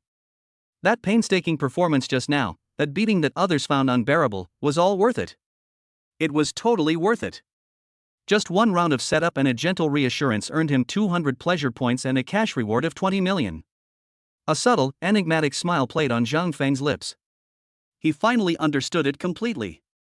The key to this system's point farming function is not simply making the target happy. It lies in the emotional investment. The deeper the emotional investment, the greater the range of emotional fluctuations, and the more astonishing the pleasure points it brings. At this moment, Wu Ruoshi's heartache and love for him had reached an unprecedented level. That's why the system gives such a generous reward. Chapter 126. The victory or defeat is over. The rest periods between rounds were so short they felt like an illusion. The referee glanced at Ji Chuan, who was leaning against the railing in the corner, supporting himself on one leg, and then at Zhang Feng, who was calm and composed on the other side, not even panting. He then gritted his teeth and walked over. Ji Chuan's followers were in complete disarray. One was pressing an ice pack firmly against his swollen calf, while another had sprayed an entire bottle of pungent-smelling medical spray. The cold mist mixed with the strong smell of medicine couldn't hide the contorted pain on Ji Chuan's face. He was able to stand up entirely thanks to his willpower and his intact left leg. "Brother Chuan, stop fighting. Just admit defeat," the blonde-haired guy pleaded, his voice trembling with tears. "Your legs are important. If you keep fighting, they'll really be ruined." Ji Chuan ignored him, staring intently at Zhang Feng with a look that seemed to want to devour him alive. The referee hesitated, looking at Ji Chuan's obviously abnormal right leg, but seeing Ji Chuan's murderous gaze, he still raised his hand and announced that the second round was about to begin. Zhang Feng turned around and walked to the center of the boxing ring. Zhang Feng, Wu Ruoshi sobbed, her voice soft but incredibly clear, "Please don't let him hit you again, please." She no longer dared to say keep going, she only hoped that he would be safe and sound. Zhang Feng turned around and smiled at her, a smile that gave her a sense of reassurance. When the bell rang for the second round, the entire venue was completely silent. "Ah!" Ji Chuan let out a roar, dragging his injured leg, like a wounded beast that became even more frenzied, and limped over. He looked at Wu Ruoshi's tear-streaked face below the stage, and saw that all the worry in her eyes was directed at that man. The flames of jealousy and humiliation burned away the last bit of his reason. All his anger was concentrated in his fists. Left straight punch. Right hook. He abandoned all defense and channeled all his remaining strength into a storm of attacks, hurling them at Zhang Feng. However, this time, the expected dull thud did not occur. Instead, a series of crisp snap, snap, snap sounds were heard. Zhang Feng stood still, his feet not moving an inch. He raised his arms, his movements slow and even somewhat freehand, yet they acted like two insurmountable barriers, precisely intercepting every heavy punch from Ji Chuan. Ji Chuan's fist could no longer touch Zhang Feng's body. One punch, 2 punches, 10 punches. Each punch felt like hitting a red-hot iron plate, the immense recoil traveling along his finger bones and wrists all the way to his shoulder. First came the stinging pain, then the tingling numbness, and finally, complete numbness. After several rounds, Ji Chuan's offensive visibly slowed down. His arms felt like they were made of lead, and each lift was incredibly difficult. He was breathing heavily, sweat and tears blurring his vision. All he saw was Zhang Feng's calm, expressionless face, and those eyes, filled with a hint of boredom and pity. The discussion erupted again from the audience, but this time, the tide had turned completely. "Holy crap! What's going on? Why can't I hit anything?" It's not that he couldn't hit them, it's that they were all blocked. Look at his movements, it's so effortless. Ji Chuan is out of strength. He's finished. The blonde henchman's face was as white as a sheet of paper, his mouth agape, but he couldn't utter a single word. Only one thought remained in his mind: that's not a human, that's a monster. On the boxing ring, looking at the man in front of him who could barely lift his fist, Zhang Feng felt that this farce should come to an end. "I've played along with you for so long, and made you feel good for so long. Now, it's my turn." Just as Ji Chuan mustered his last strength and threw a weak, feeble hook punch, Zhang Feng made a move. He watched the fist, encased in a glove, hurtling towards his face. With his perception amplified tenfold, it moved as slowly as a slideshow playing frame by frame. Too slow. Too weak. A hint of weariness flashed in Zhang Feng's eyes. This one-man show is about to come to an end. He neither dodged nor blocked. Under the gaze of hundreds of eyes, he made a move that left everyone speechless. He went to meet him. It's the same right fist. There are no fancy techniques, no pre-launch preparation. He simply, even casually, raised his fist and met Ji Chuan's incoming punch head-on. Fist against fist. A head-on confrontation. This is the most primitive, barbaric, and destructive method. Has he gone mad? Someone in the audience gasped in surprise.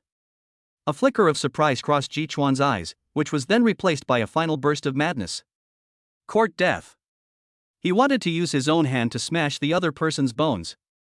Time stretches out infinitely at this moment. Two black boxing gloves traced two paths in the air as they rapidly approached each other. Then, a collision. There was no earth-shattering noise as expected. Bang. A dull, eerie impact sound. Immediately afterwards. Snap. A crisp, sharp, teeth-grinding cracking sound, like a scalpel slicing through the silent air, clearly pierced the eardrums of everyone in the stadium. The next second. A blood-curdling scream, inhuman and utterly shrill, erupted from deep within Ji Chuan's throat, tearing apart the entire space. Everyone saw it. The moment Ji Chuan's right fist, which held all his anger and dignity, made contact with Zhang Feng's fist, the entire glove, along with the palm inside, collapsed, twisted, and deformed inward at an angle that violated human anatomy. The excruciating pain, delayed for half a second, then surged into his brain like a flood bursting its banks. The ferocity and madness on Ji Chuan's face were instantly replaced by a blankness, which was then filled with endless pain and fear. He felt as if all his bones had been removed, and he fell straight backward. Thump! His heavy body slammed onto the canvas of the ring with a loud thud. The match is over. Zhang Feng slowly withdrew his right fist. His hand was completely unharmed, without even a trace of redness. He simply watched calmly as Ji Chuan curled up on the ground, clutching his completely deformed right hand, convulsing violently from unbearable pain. He didn't even use his full strength. He used less than 50% of his 10 times the power. Otherwise, that hand wouldn't just be broken, it would have turned into a pile of minced meat. The referee stood frozen in place, staring at Ji Chuan's dangling, grotesquely shaped arm, his stomach churning. He had been a referee for 10 years and had never seen such a horrific scene. One punch. It only took one punch. They crippled a professional boxer's entire hand. He felt a chill rise up his spine, and the look in his eyes as he looked at Zhang Feng was no longer one of resentment, but pure fear. This young man is not human. It's a monster. He dared not delay any longer and rushed to Ji Chuan's side. Seeing the twisted wrist, he knew that the outcome of the match was no longer in doubt.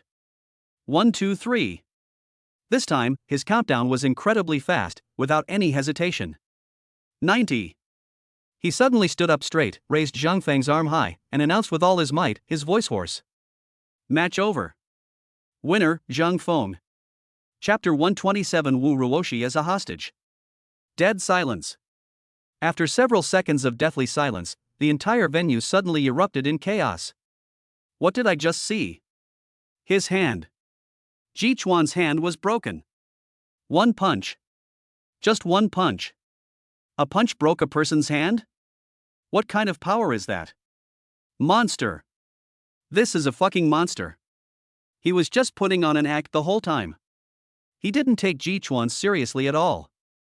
The gasps, whispers, and gasps of surprise merged into a massive sound wave that nearly blew the roof off the fight arena. Those club members who had been mocking Zhang Feng were now ashen-faced, staring at the calm figure on the stage as if they were looking at a god who had emerged from hell. As for Ji Chuan's group of followers, the color had long since faded from their faces. The blonde-haired man's legs went weak, and he almost collapsed to the ground. They finally realized just how terrifying the target they had threatened to cripple was. Amidst the chaos and noise, only one scene stood out as exceptionally beautiful. Wu Ruoshi stood below the stage. She still kept her hands covering her mouth, and tears continued to stream down her beautiful almond-shaped eyes. But this time, it wasn't out of fear or heartache. She looked at the unharmed, godlike figure on the stage, and at Ji Chuan on the ground, twitching like a dead dog. The stark contrast brought a tremendous sense of security and a powerful impact. All her worries and fears vanished at that moment, replaced by an unparalleled joy and pride that almost overwhelmed her. The corners of her mouth couldn't help but turn up in a smile. Tears were still flowing, but she smiled.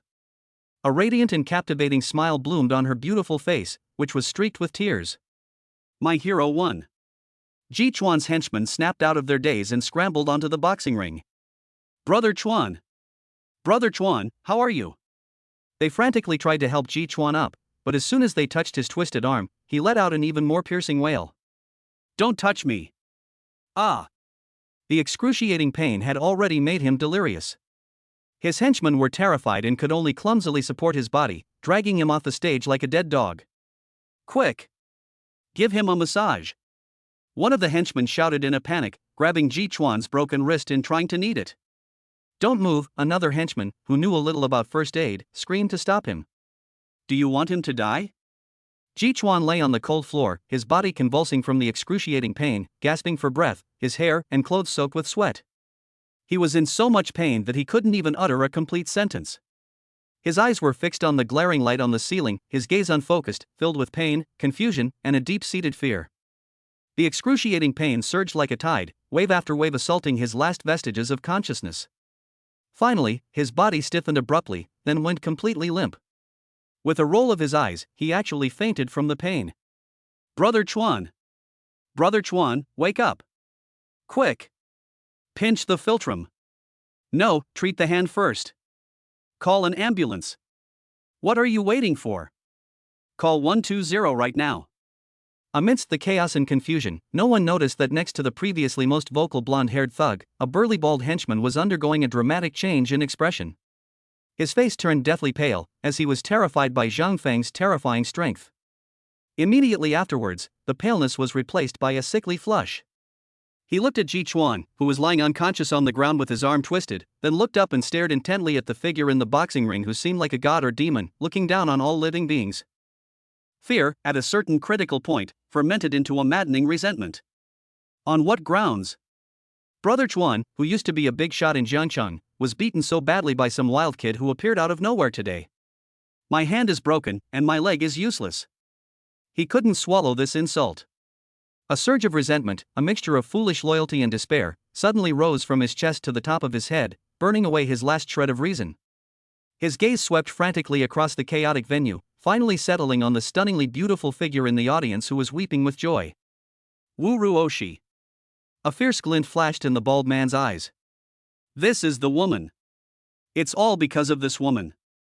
A wicked thought took shape in his chaotic mind. Taking advantage of everyone's attention being focused on the unconscious Ji Chuan and Zhang Feng on the stage, he quietly squeezed through the gaps in the crowd. He circled around like a venomous snake lurking in a ditch, quietly getting behind Wu Ruoshi. Wu Ruoshi was completely unaware of this. All her attention was focused on the man who had just won everything for her. She looked at Zhang Feng, tears still streaming down her face, but a sweet smile graced her lips. She wanted to rush up to him, hug him, and tell him how amazing he was. At that very moment, a thick arm suddenly wrapped around her from behind, like an iron hoop, tightly constricting her neck. Wu Ruoshi's breath was instantly cut off, her smile froze on her face, and her almond-shaped eyes widened. She didn't even have time to scream. Because the next second, a cold, sharp chill was already pressed against her slender, fair carotid artery. That was a dagger. The blade reflected a chilling, white light under the stadium lights. This sudden scene was like a bomb exploding in the silent heart of the lake. Ah! The female member who was closest to the knife saw it clearly and let out a scream that pierced the eardrums. That scream was a signal. The chaos in the entire venue froze instantly, and everyone's eyes were drawn to that deadly glint of cold light. Oh my God! A knife! What is he going to do? Murder! The crowd exploded with a boom and then retreated like a tide, instantly creating a large vacuum around Wu Ruoshi and the bald man. Fear replaced all the shock and discussion from before. On the boxing ring, Zhang Feng had just turned around, preparing to step off the stage and walk towards Wu Ruoshi. The scream made him pause in his tracks. He turned around abruptly. His gaze pierced through the panicked crowd and precisely locked onto the eye of the storm. He saw it. Seeing Wu Ruoshi's pretty face flushed red with suffocation and fear. I saw the fear and pleading in her eyes. She also saw the dagger pressed against her neck, swaying slightly as the wielder's arm trembled. Boom! Something seemed to explode in Zhang Feng's mind in an instant. In a mere 0.01 seconds, all the gentle, calm expression on his face vanished. Instead, there is an absolute chill that can freeze everything. That wasn't anger. Anger is scorching and raging. The emotion he exuded at this moment was icy, deathly still, a murderous intent from the abyss, devoid of any feeling. The temperature in the entire fight gym seemed to drop several degrees because of his gaze. The bald man felt that gaze. That gaze sent a shiver down his spine, a chill running from the soles of his feet straight to the top of his head. But he had no way out. He tightened his grip on Wu Ruoshi's arm, pushing the tip of the dagger a little deeper into her delicate skin. A trace of blood appeared instantly. "Don't come any closer." The bald man mustered all his strength and let out a fierce but cowardly roar at Zhang Feng on the stage. His voice was distorted by extreme tension and fear, becoming sharp and shrill. "You fucking brat." The bald man's bloodshot eyes stared intently at Zhang Feng, spitting as he spoke. "You broke our boss's hand. And crippled his leg. You'll pay for this." He was like a mad dog driven to the brink, only able to use the most frantic barking to mask his fear. Zhang Feng remained silent. He simply stood on the edge of the boxing ring, looking down at him. That look in his eyes was terrifyingly calm. It's like looking at a dead person. This calm terrified the bald man more than any angry roar. This feeling was driving him crazy. His only bargaining chip was the delicate woman in his arms. He roared out his conditions to Zhang Feng. "You cut off your own arm. You cut off your own arm. Otherwise, I won't be polite to your woman." Chapter 128. Dare to touch my woman. The bald man's roar, filled with a desperate madness, echoed throughout the entire fight gym. He cut off his own arm. These 4 words, like a poison key, pierced through a forbidden door. Zhang Feng remained motionless at the edge of the boxing ring. But in his perception, the whole world had changed. The surrounding clamor of voices, terrified screams, and chaotic discussions all faded away in that instant, turning into meaningless background noise. His field of vision narrowed to its limit. All that remained was that tiny, cold glint of light shimmering under the lamplight. That dagger.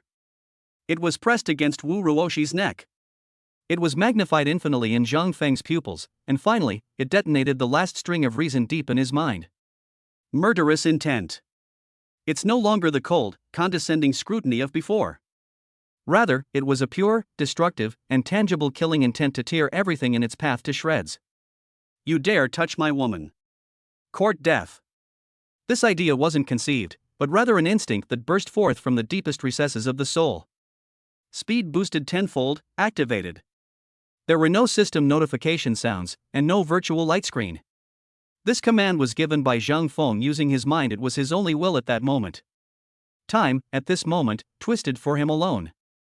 Zhang Feng, who was standing on the edge of the boxing ring just a second ago, suddenly became blurry. It didn't disappear. It is a kind of motion blur that cannot be captured by the visual senses, like a poor signal.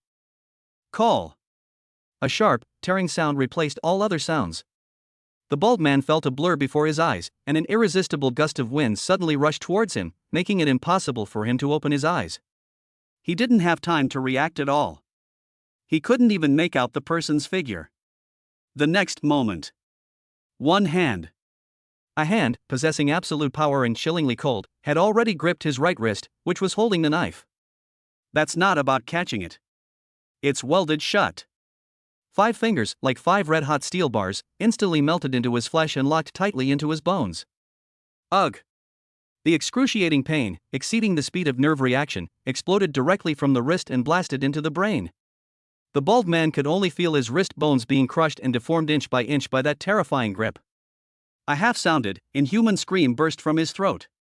The excruciating pain in his wrist instantly drained all his strength, and his fingers involuntarily loosened. Clang! The gleaming dagger slipped from his limp fingers and fell onto the polished floor with a crisp, almost jarring sound. The sound was still echoing. Zhang Feng's movements did not stop at all. He didn't even glance at the fallen dagger. The hand gripping the bald man's wrist suddenly tightened its grip. It twists violently in the opposite direction at an angle that violates human anatomy. Snap! A bone-cracking sound, clearer, more terrifying, and more chilling than the sound of the dagger hitting the ground, resounded throughout the entire venue. That was the sound of a hand bone being snapped in two. The bald man's thick arm hung limply in a strange less-than-sign shape. "Aya-aya-wa." This time, it was a complete and piercing scream. The bald man's face, contorted with madness, was instantly filled with extreme pain and horror, and his entire face lost all color. Zhang Feng let go of her hand. He didn't look at the man who was rolling on the ground clutching his severed arm again. He turned around and immediately pulled Wu Ruoshi, who was still in shock, behind him, using his body to separate her from this filthy world. The bald man slumped to the ground, the excruciating pain causing his body to convulse violently, and cold sweat instantly soaking his back. Zhang Feng then lowered his eyes and looked down at this useless person who had completely lost his threat. His voice wasn't loud, but it carried absolute coldness and contempt, clearly reaching the ears of everyone in the venue. "Who do you think you are? How dare you touch my woman?" In short, it pronounced the bald man's fate, and like an invisible hammer blow, it slammed hard into the hearts of Ji Chuan's few remaining followers. They stood frozen in place. Looking at the bald man on the ground, almost fainting from the pain, looking at his twisted and deformed arm, and then looking at Zhang Feng, who was protecting Wu Ruoshi like a god or demon. A chill emanating from the depths of their souls shot from the soles of their feet straight up to the tops of their heads. Monster! This man is not human. He's a complete monster. Escape! We must escape from here immediately. This thought simultaneously exploded in their minds.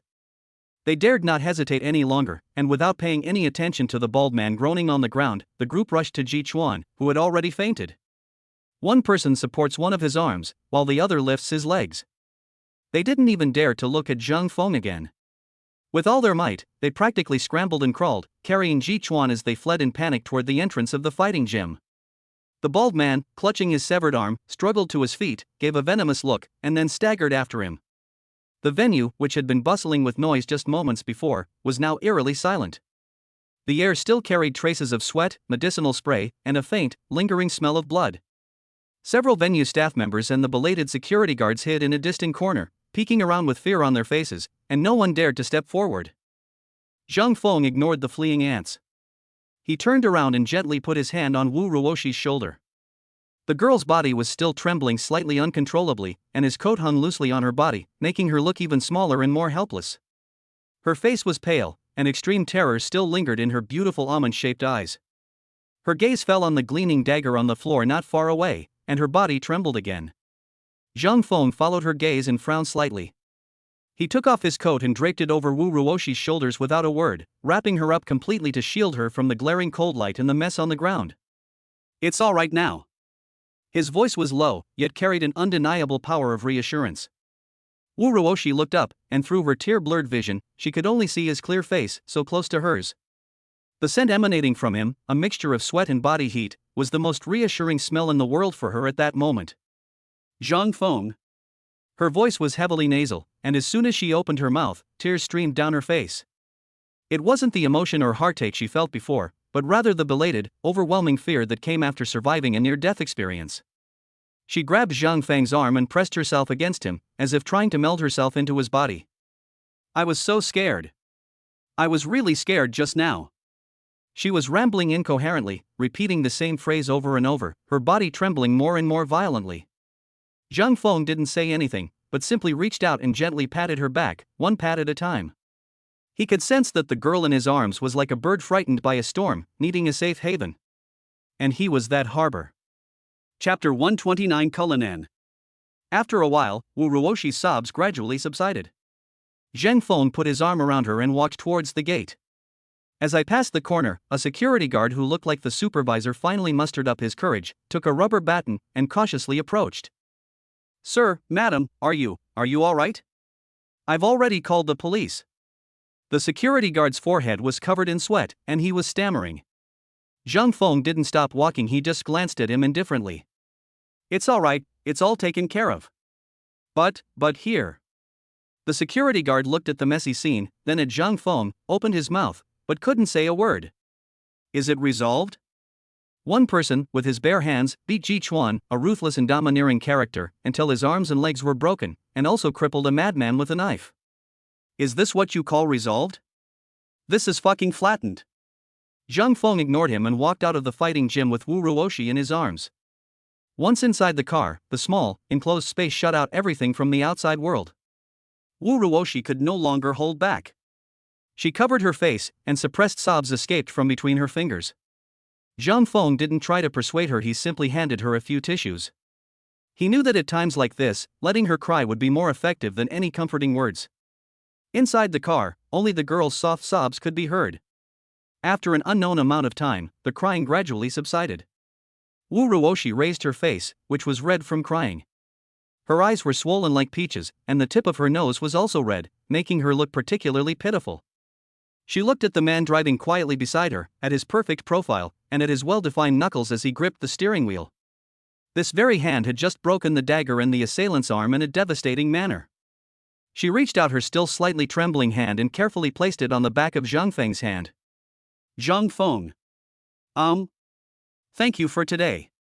I really thought I wouldn't make it through the day. Her voice was soft, hoarse from crying, yet it carried a sense of desperate seriousness. Zhang Feng turned his head and looked into her eyes, which were clear and bright, washed by tears.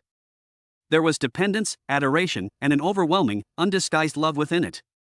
He freed the hand she was holding and turned it around to interlock his fingers with hers. Don't worry, it's all right now. Just then, a clear voice, which only Zhang Feng could hear, rang out in his mind. Bite. Detected strong emotional fluctuations, extreme dependence, absolute sense of security in target person Wu Ruoshi, emotional value continues to rise. Happiness points plus 60. Congratulations, host. You have triggered emotional feedback. System reward, 6 million yuan in cash. Cumulative pleasure points, 2,936 points. 6 million in hand. Zhang Feng felt completely unmoved, he even felt a little like laughing. Compared to the previous 20 million, this 6 million is just dessert. Just as he was about to regain his composure, the system notification sounded again. Ding! Host has been detected to have triggered high levels of emotional feedback consecutively, demonstrating excellent performance. A reward of 1 chance to win a prize is hereby given. Want to enter the prize draw now? Lottery? Zhang Feng raised an eyebrow. This is the first time. As he gripped the steering wheel, he silently chanted in his mind, "Screw it." Instantly, a huge virtual roulette wheel made up of countless points of light appeared in his mind and began to spin rapidly. The roulette wheel is divided into countless squares, with a wide variety of prizes inside. Thank you for your patronage. Buy another bottle. 100,000 renminbi in cash. These account for the vast majority. Interspersed among these ordinary rewards are a few rare squares that shimmer with golden light. Private yachts, Gulfstream G650S, Super Hearing. Zhang Feng's gaze finally settled on one of the squares, a black, imposing SUV icon. Rolls-Royce Cullinan. The roulette wheel's pointer spun wildly, flashing light and shadow, until it finally slowed down. The pointer slowly moved across the words, "Thank you for your patronage," and Zhang Feng didn't even lift his eyelids. It slid past the edge of the "win another bottle" sign again. Finally, under Zhang Feng's watchful gaze, the pointer, trembling slightly, stopped precisely on the black SUV icon. Bite. Congratulations, host. You have won a reward, a Rolls-Royce Cullinan black top of the line version. The vehicle has been purchased. Please pick it up at the dealership. It's done. Zhang Feng's lips finally couldn't help but curl upwards. I've been driving this BMW for so long, I'm really tired of it, now I can finally change my ride. What are you laughing at? Wu Ruoshi asked curiously, looking at his sudden smile.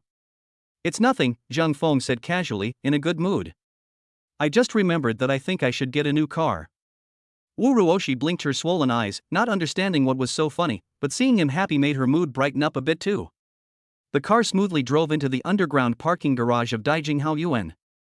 Zhang Feng parked the car and turned around to see Wu Ruoshi still sitting in her seat, hugging her knees with her hands, her eyes somewhat unfocused. I was fine in the car, but now that I'm in a relatively open space, the fear of being held hostage has come back. Zhang Feng unbuckled his seatbelt, got out of the car, walked around to the passenger side, and opened the car door. He didn't urge her, he just reached out his hand to her. Wu Ruoshi looked at that clean and slender hand and grasped it without hesitation. Zhang Feng helped her out of the car, then put his arm around her shoulder, half embracing her as he escorted her toward the elevator. Even as she stood at Wu Ruoshi's doorstep, her hand was still trembling as she reached for her keys, failing to align them with the keyhole despite several attempts. Zhang Feng took the key from her hand and easily opened the door. The room was pitch black.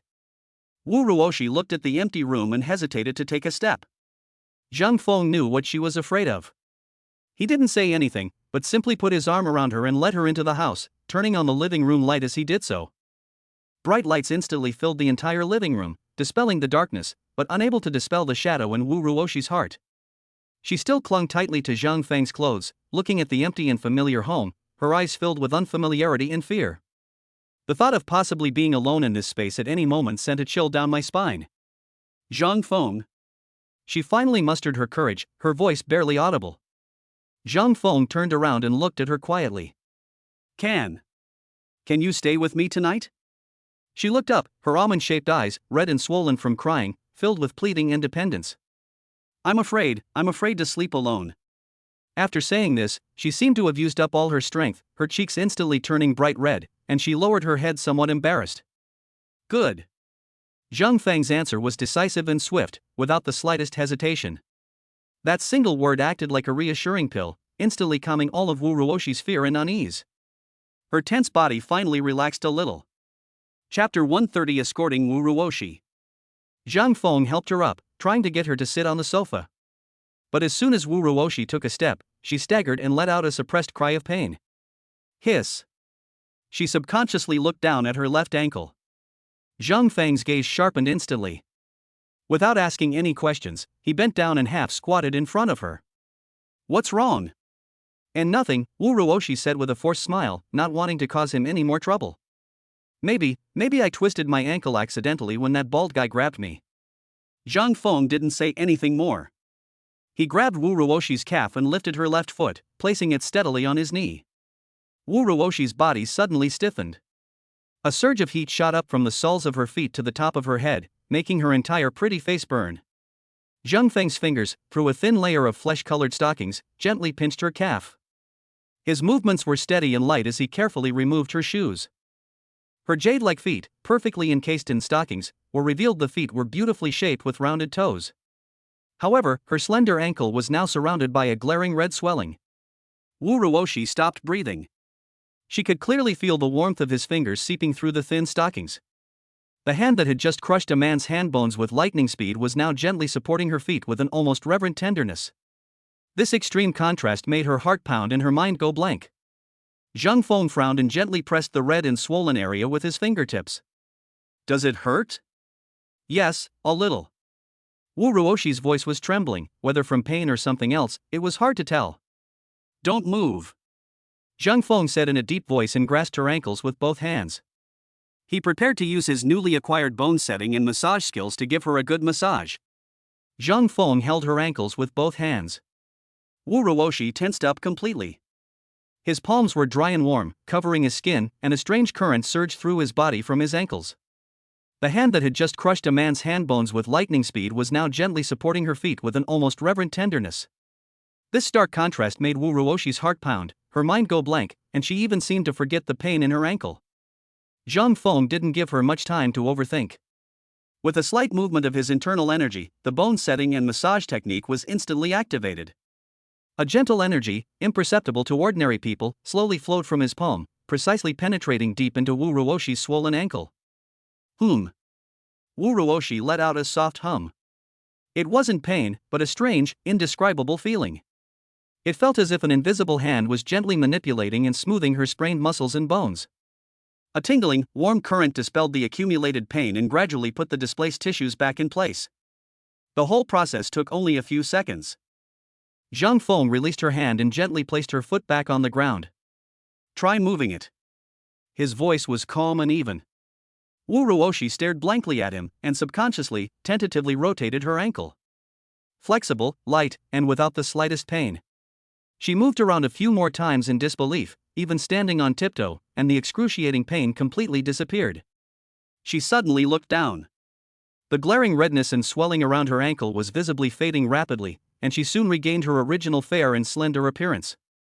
What is this? Magic? No, even the world's most skilled magician couldn't conjure such a miracle. Wu Ruoshi suddenly raised her head, her almond-shaped eyes, which had just been crying, widened and stared straight at Zhang Feng, her eyes almost overflowing with shock and admiration. No. It doesn't hurt anymore. And the swelling isn't there anymore. Her voice trembled, and she spoke incoherently. Zhang Feng, how did you do that? I only know a little massage, Zhang Feng said casually, bending down to pick up her shoes. He knelt on one knee, lifted her feet, and prepared to put them on for her. Just then, a familiar notification sound rang in his mind. Bite. Detected intense emotional fluctuations, extreme worship, sublimation of faith in target person Wu Ruoshi, emotional value has reached its peak. Pleasure points plus 50. Congratulations, host. You have triggered a high-value emotional reward. System reward, 5 million yuan in cash. Cumulative happiness points, 3,026 points. 5 million in hand. Zhang Feng remained completely unmoved. This amount of money no longer stirred much emotion in him. However, the system notification sounded again the next second, and it was completely different from before. The host's accumulated pleasure points have exceeded the critical threshold of 3,000 points. New phase update: for every 400 happiness points the host accumulates, they will be able to participate in a mystery roulette random prize draw. The prize pool includes cash, skills, items, cutting-edge technology, and all sorts of possibilities. Good luck, host. Zhang Feng paused slightly as he put shoes on Wu Ruoshi. Lottery? Every 400 points? This system really knows how to make things interesting. He looked up and met Wu Ruoshi's incredibly bright eyes. Wu Ruoshi stared blankly at the man who was kneeling in front of her and putting her shoes on. His movements were so natural, as if he had done them 1,000 times. My heart was filled with a burning, bittersweet emotion. Zhang Feng. Thank you for today. Her voice was soft, hoarse from crying, yet it carried a resolute seriousness. Zhang Feng stood up and looked into her eyes, which were clear and bright, washed by tears. There was dependence, there was worship, and there was an overwhelming, undisguised emotion within. He reached out and gently ruffled her hair. Go take a shower, get a good night's sleep, and you'll forget about it tomorrow. Wu Ruoshi bit her lip, nodded, and like a startled fawn, quickly ran into the bathroom. Soon, the sound of rushing water could be heard. Zhang Feng stood in the living room for a while, listening to the sound of water, and then he felt that everything that had happened today had finally come to an end. He took a shower and came out in his own clothes when Wu Ruoshi also came out of the master bedroom. She changed into a loose silk nightgown, her long, wet hair, freshly washed, draped over her shoulders. Her unadorned face was as white as jade under the light, with a faint pink tinge. The nightgown was a conservative style, but it still accentuated her full bust, and her long, straight legs were faintly visible beneath the hem. Zhang Feng's gaze lingered for 2 seconds longer than usual. What are you looking at? Wu Ruoshi's face flushed red instantly. She crossed her arms over her chest, stiffened her neck, and regained some of her usual fiery temper. I made you stay here to protect my safety, not for you to take advantage of me. How annoying.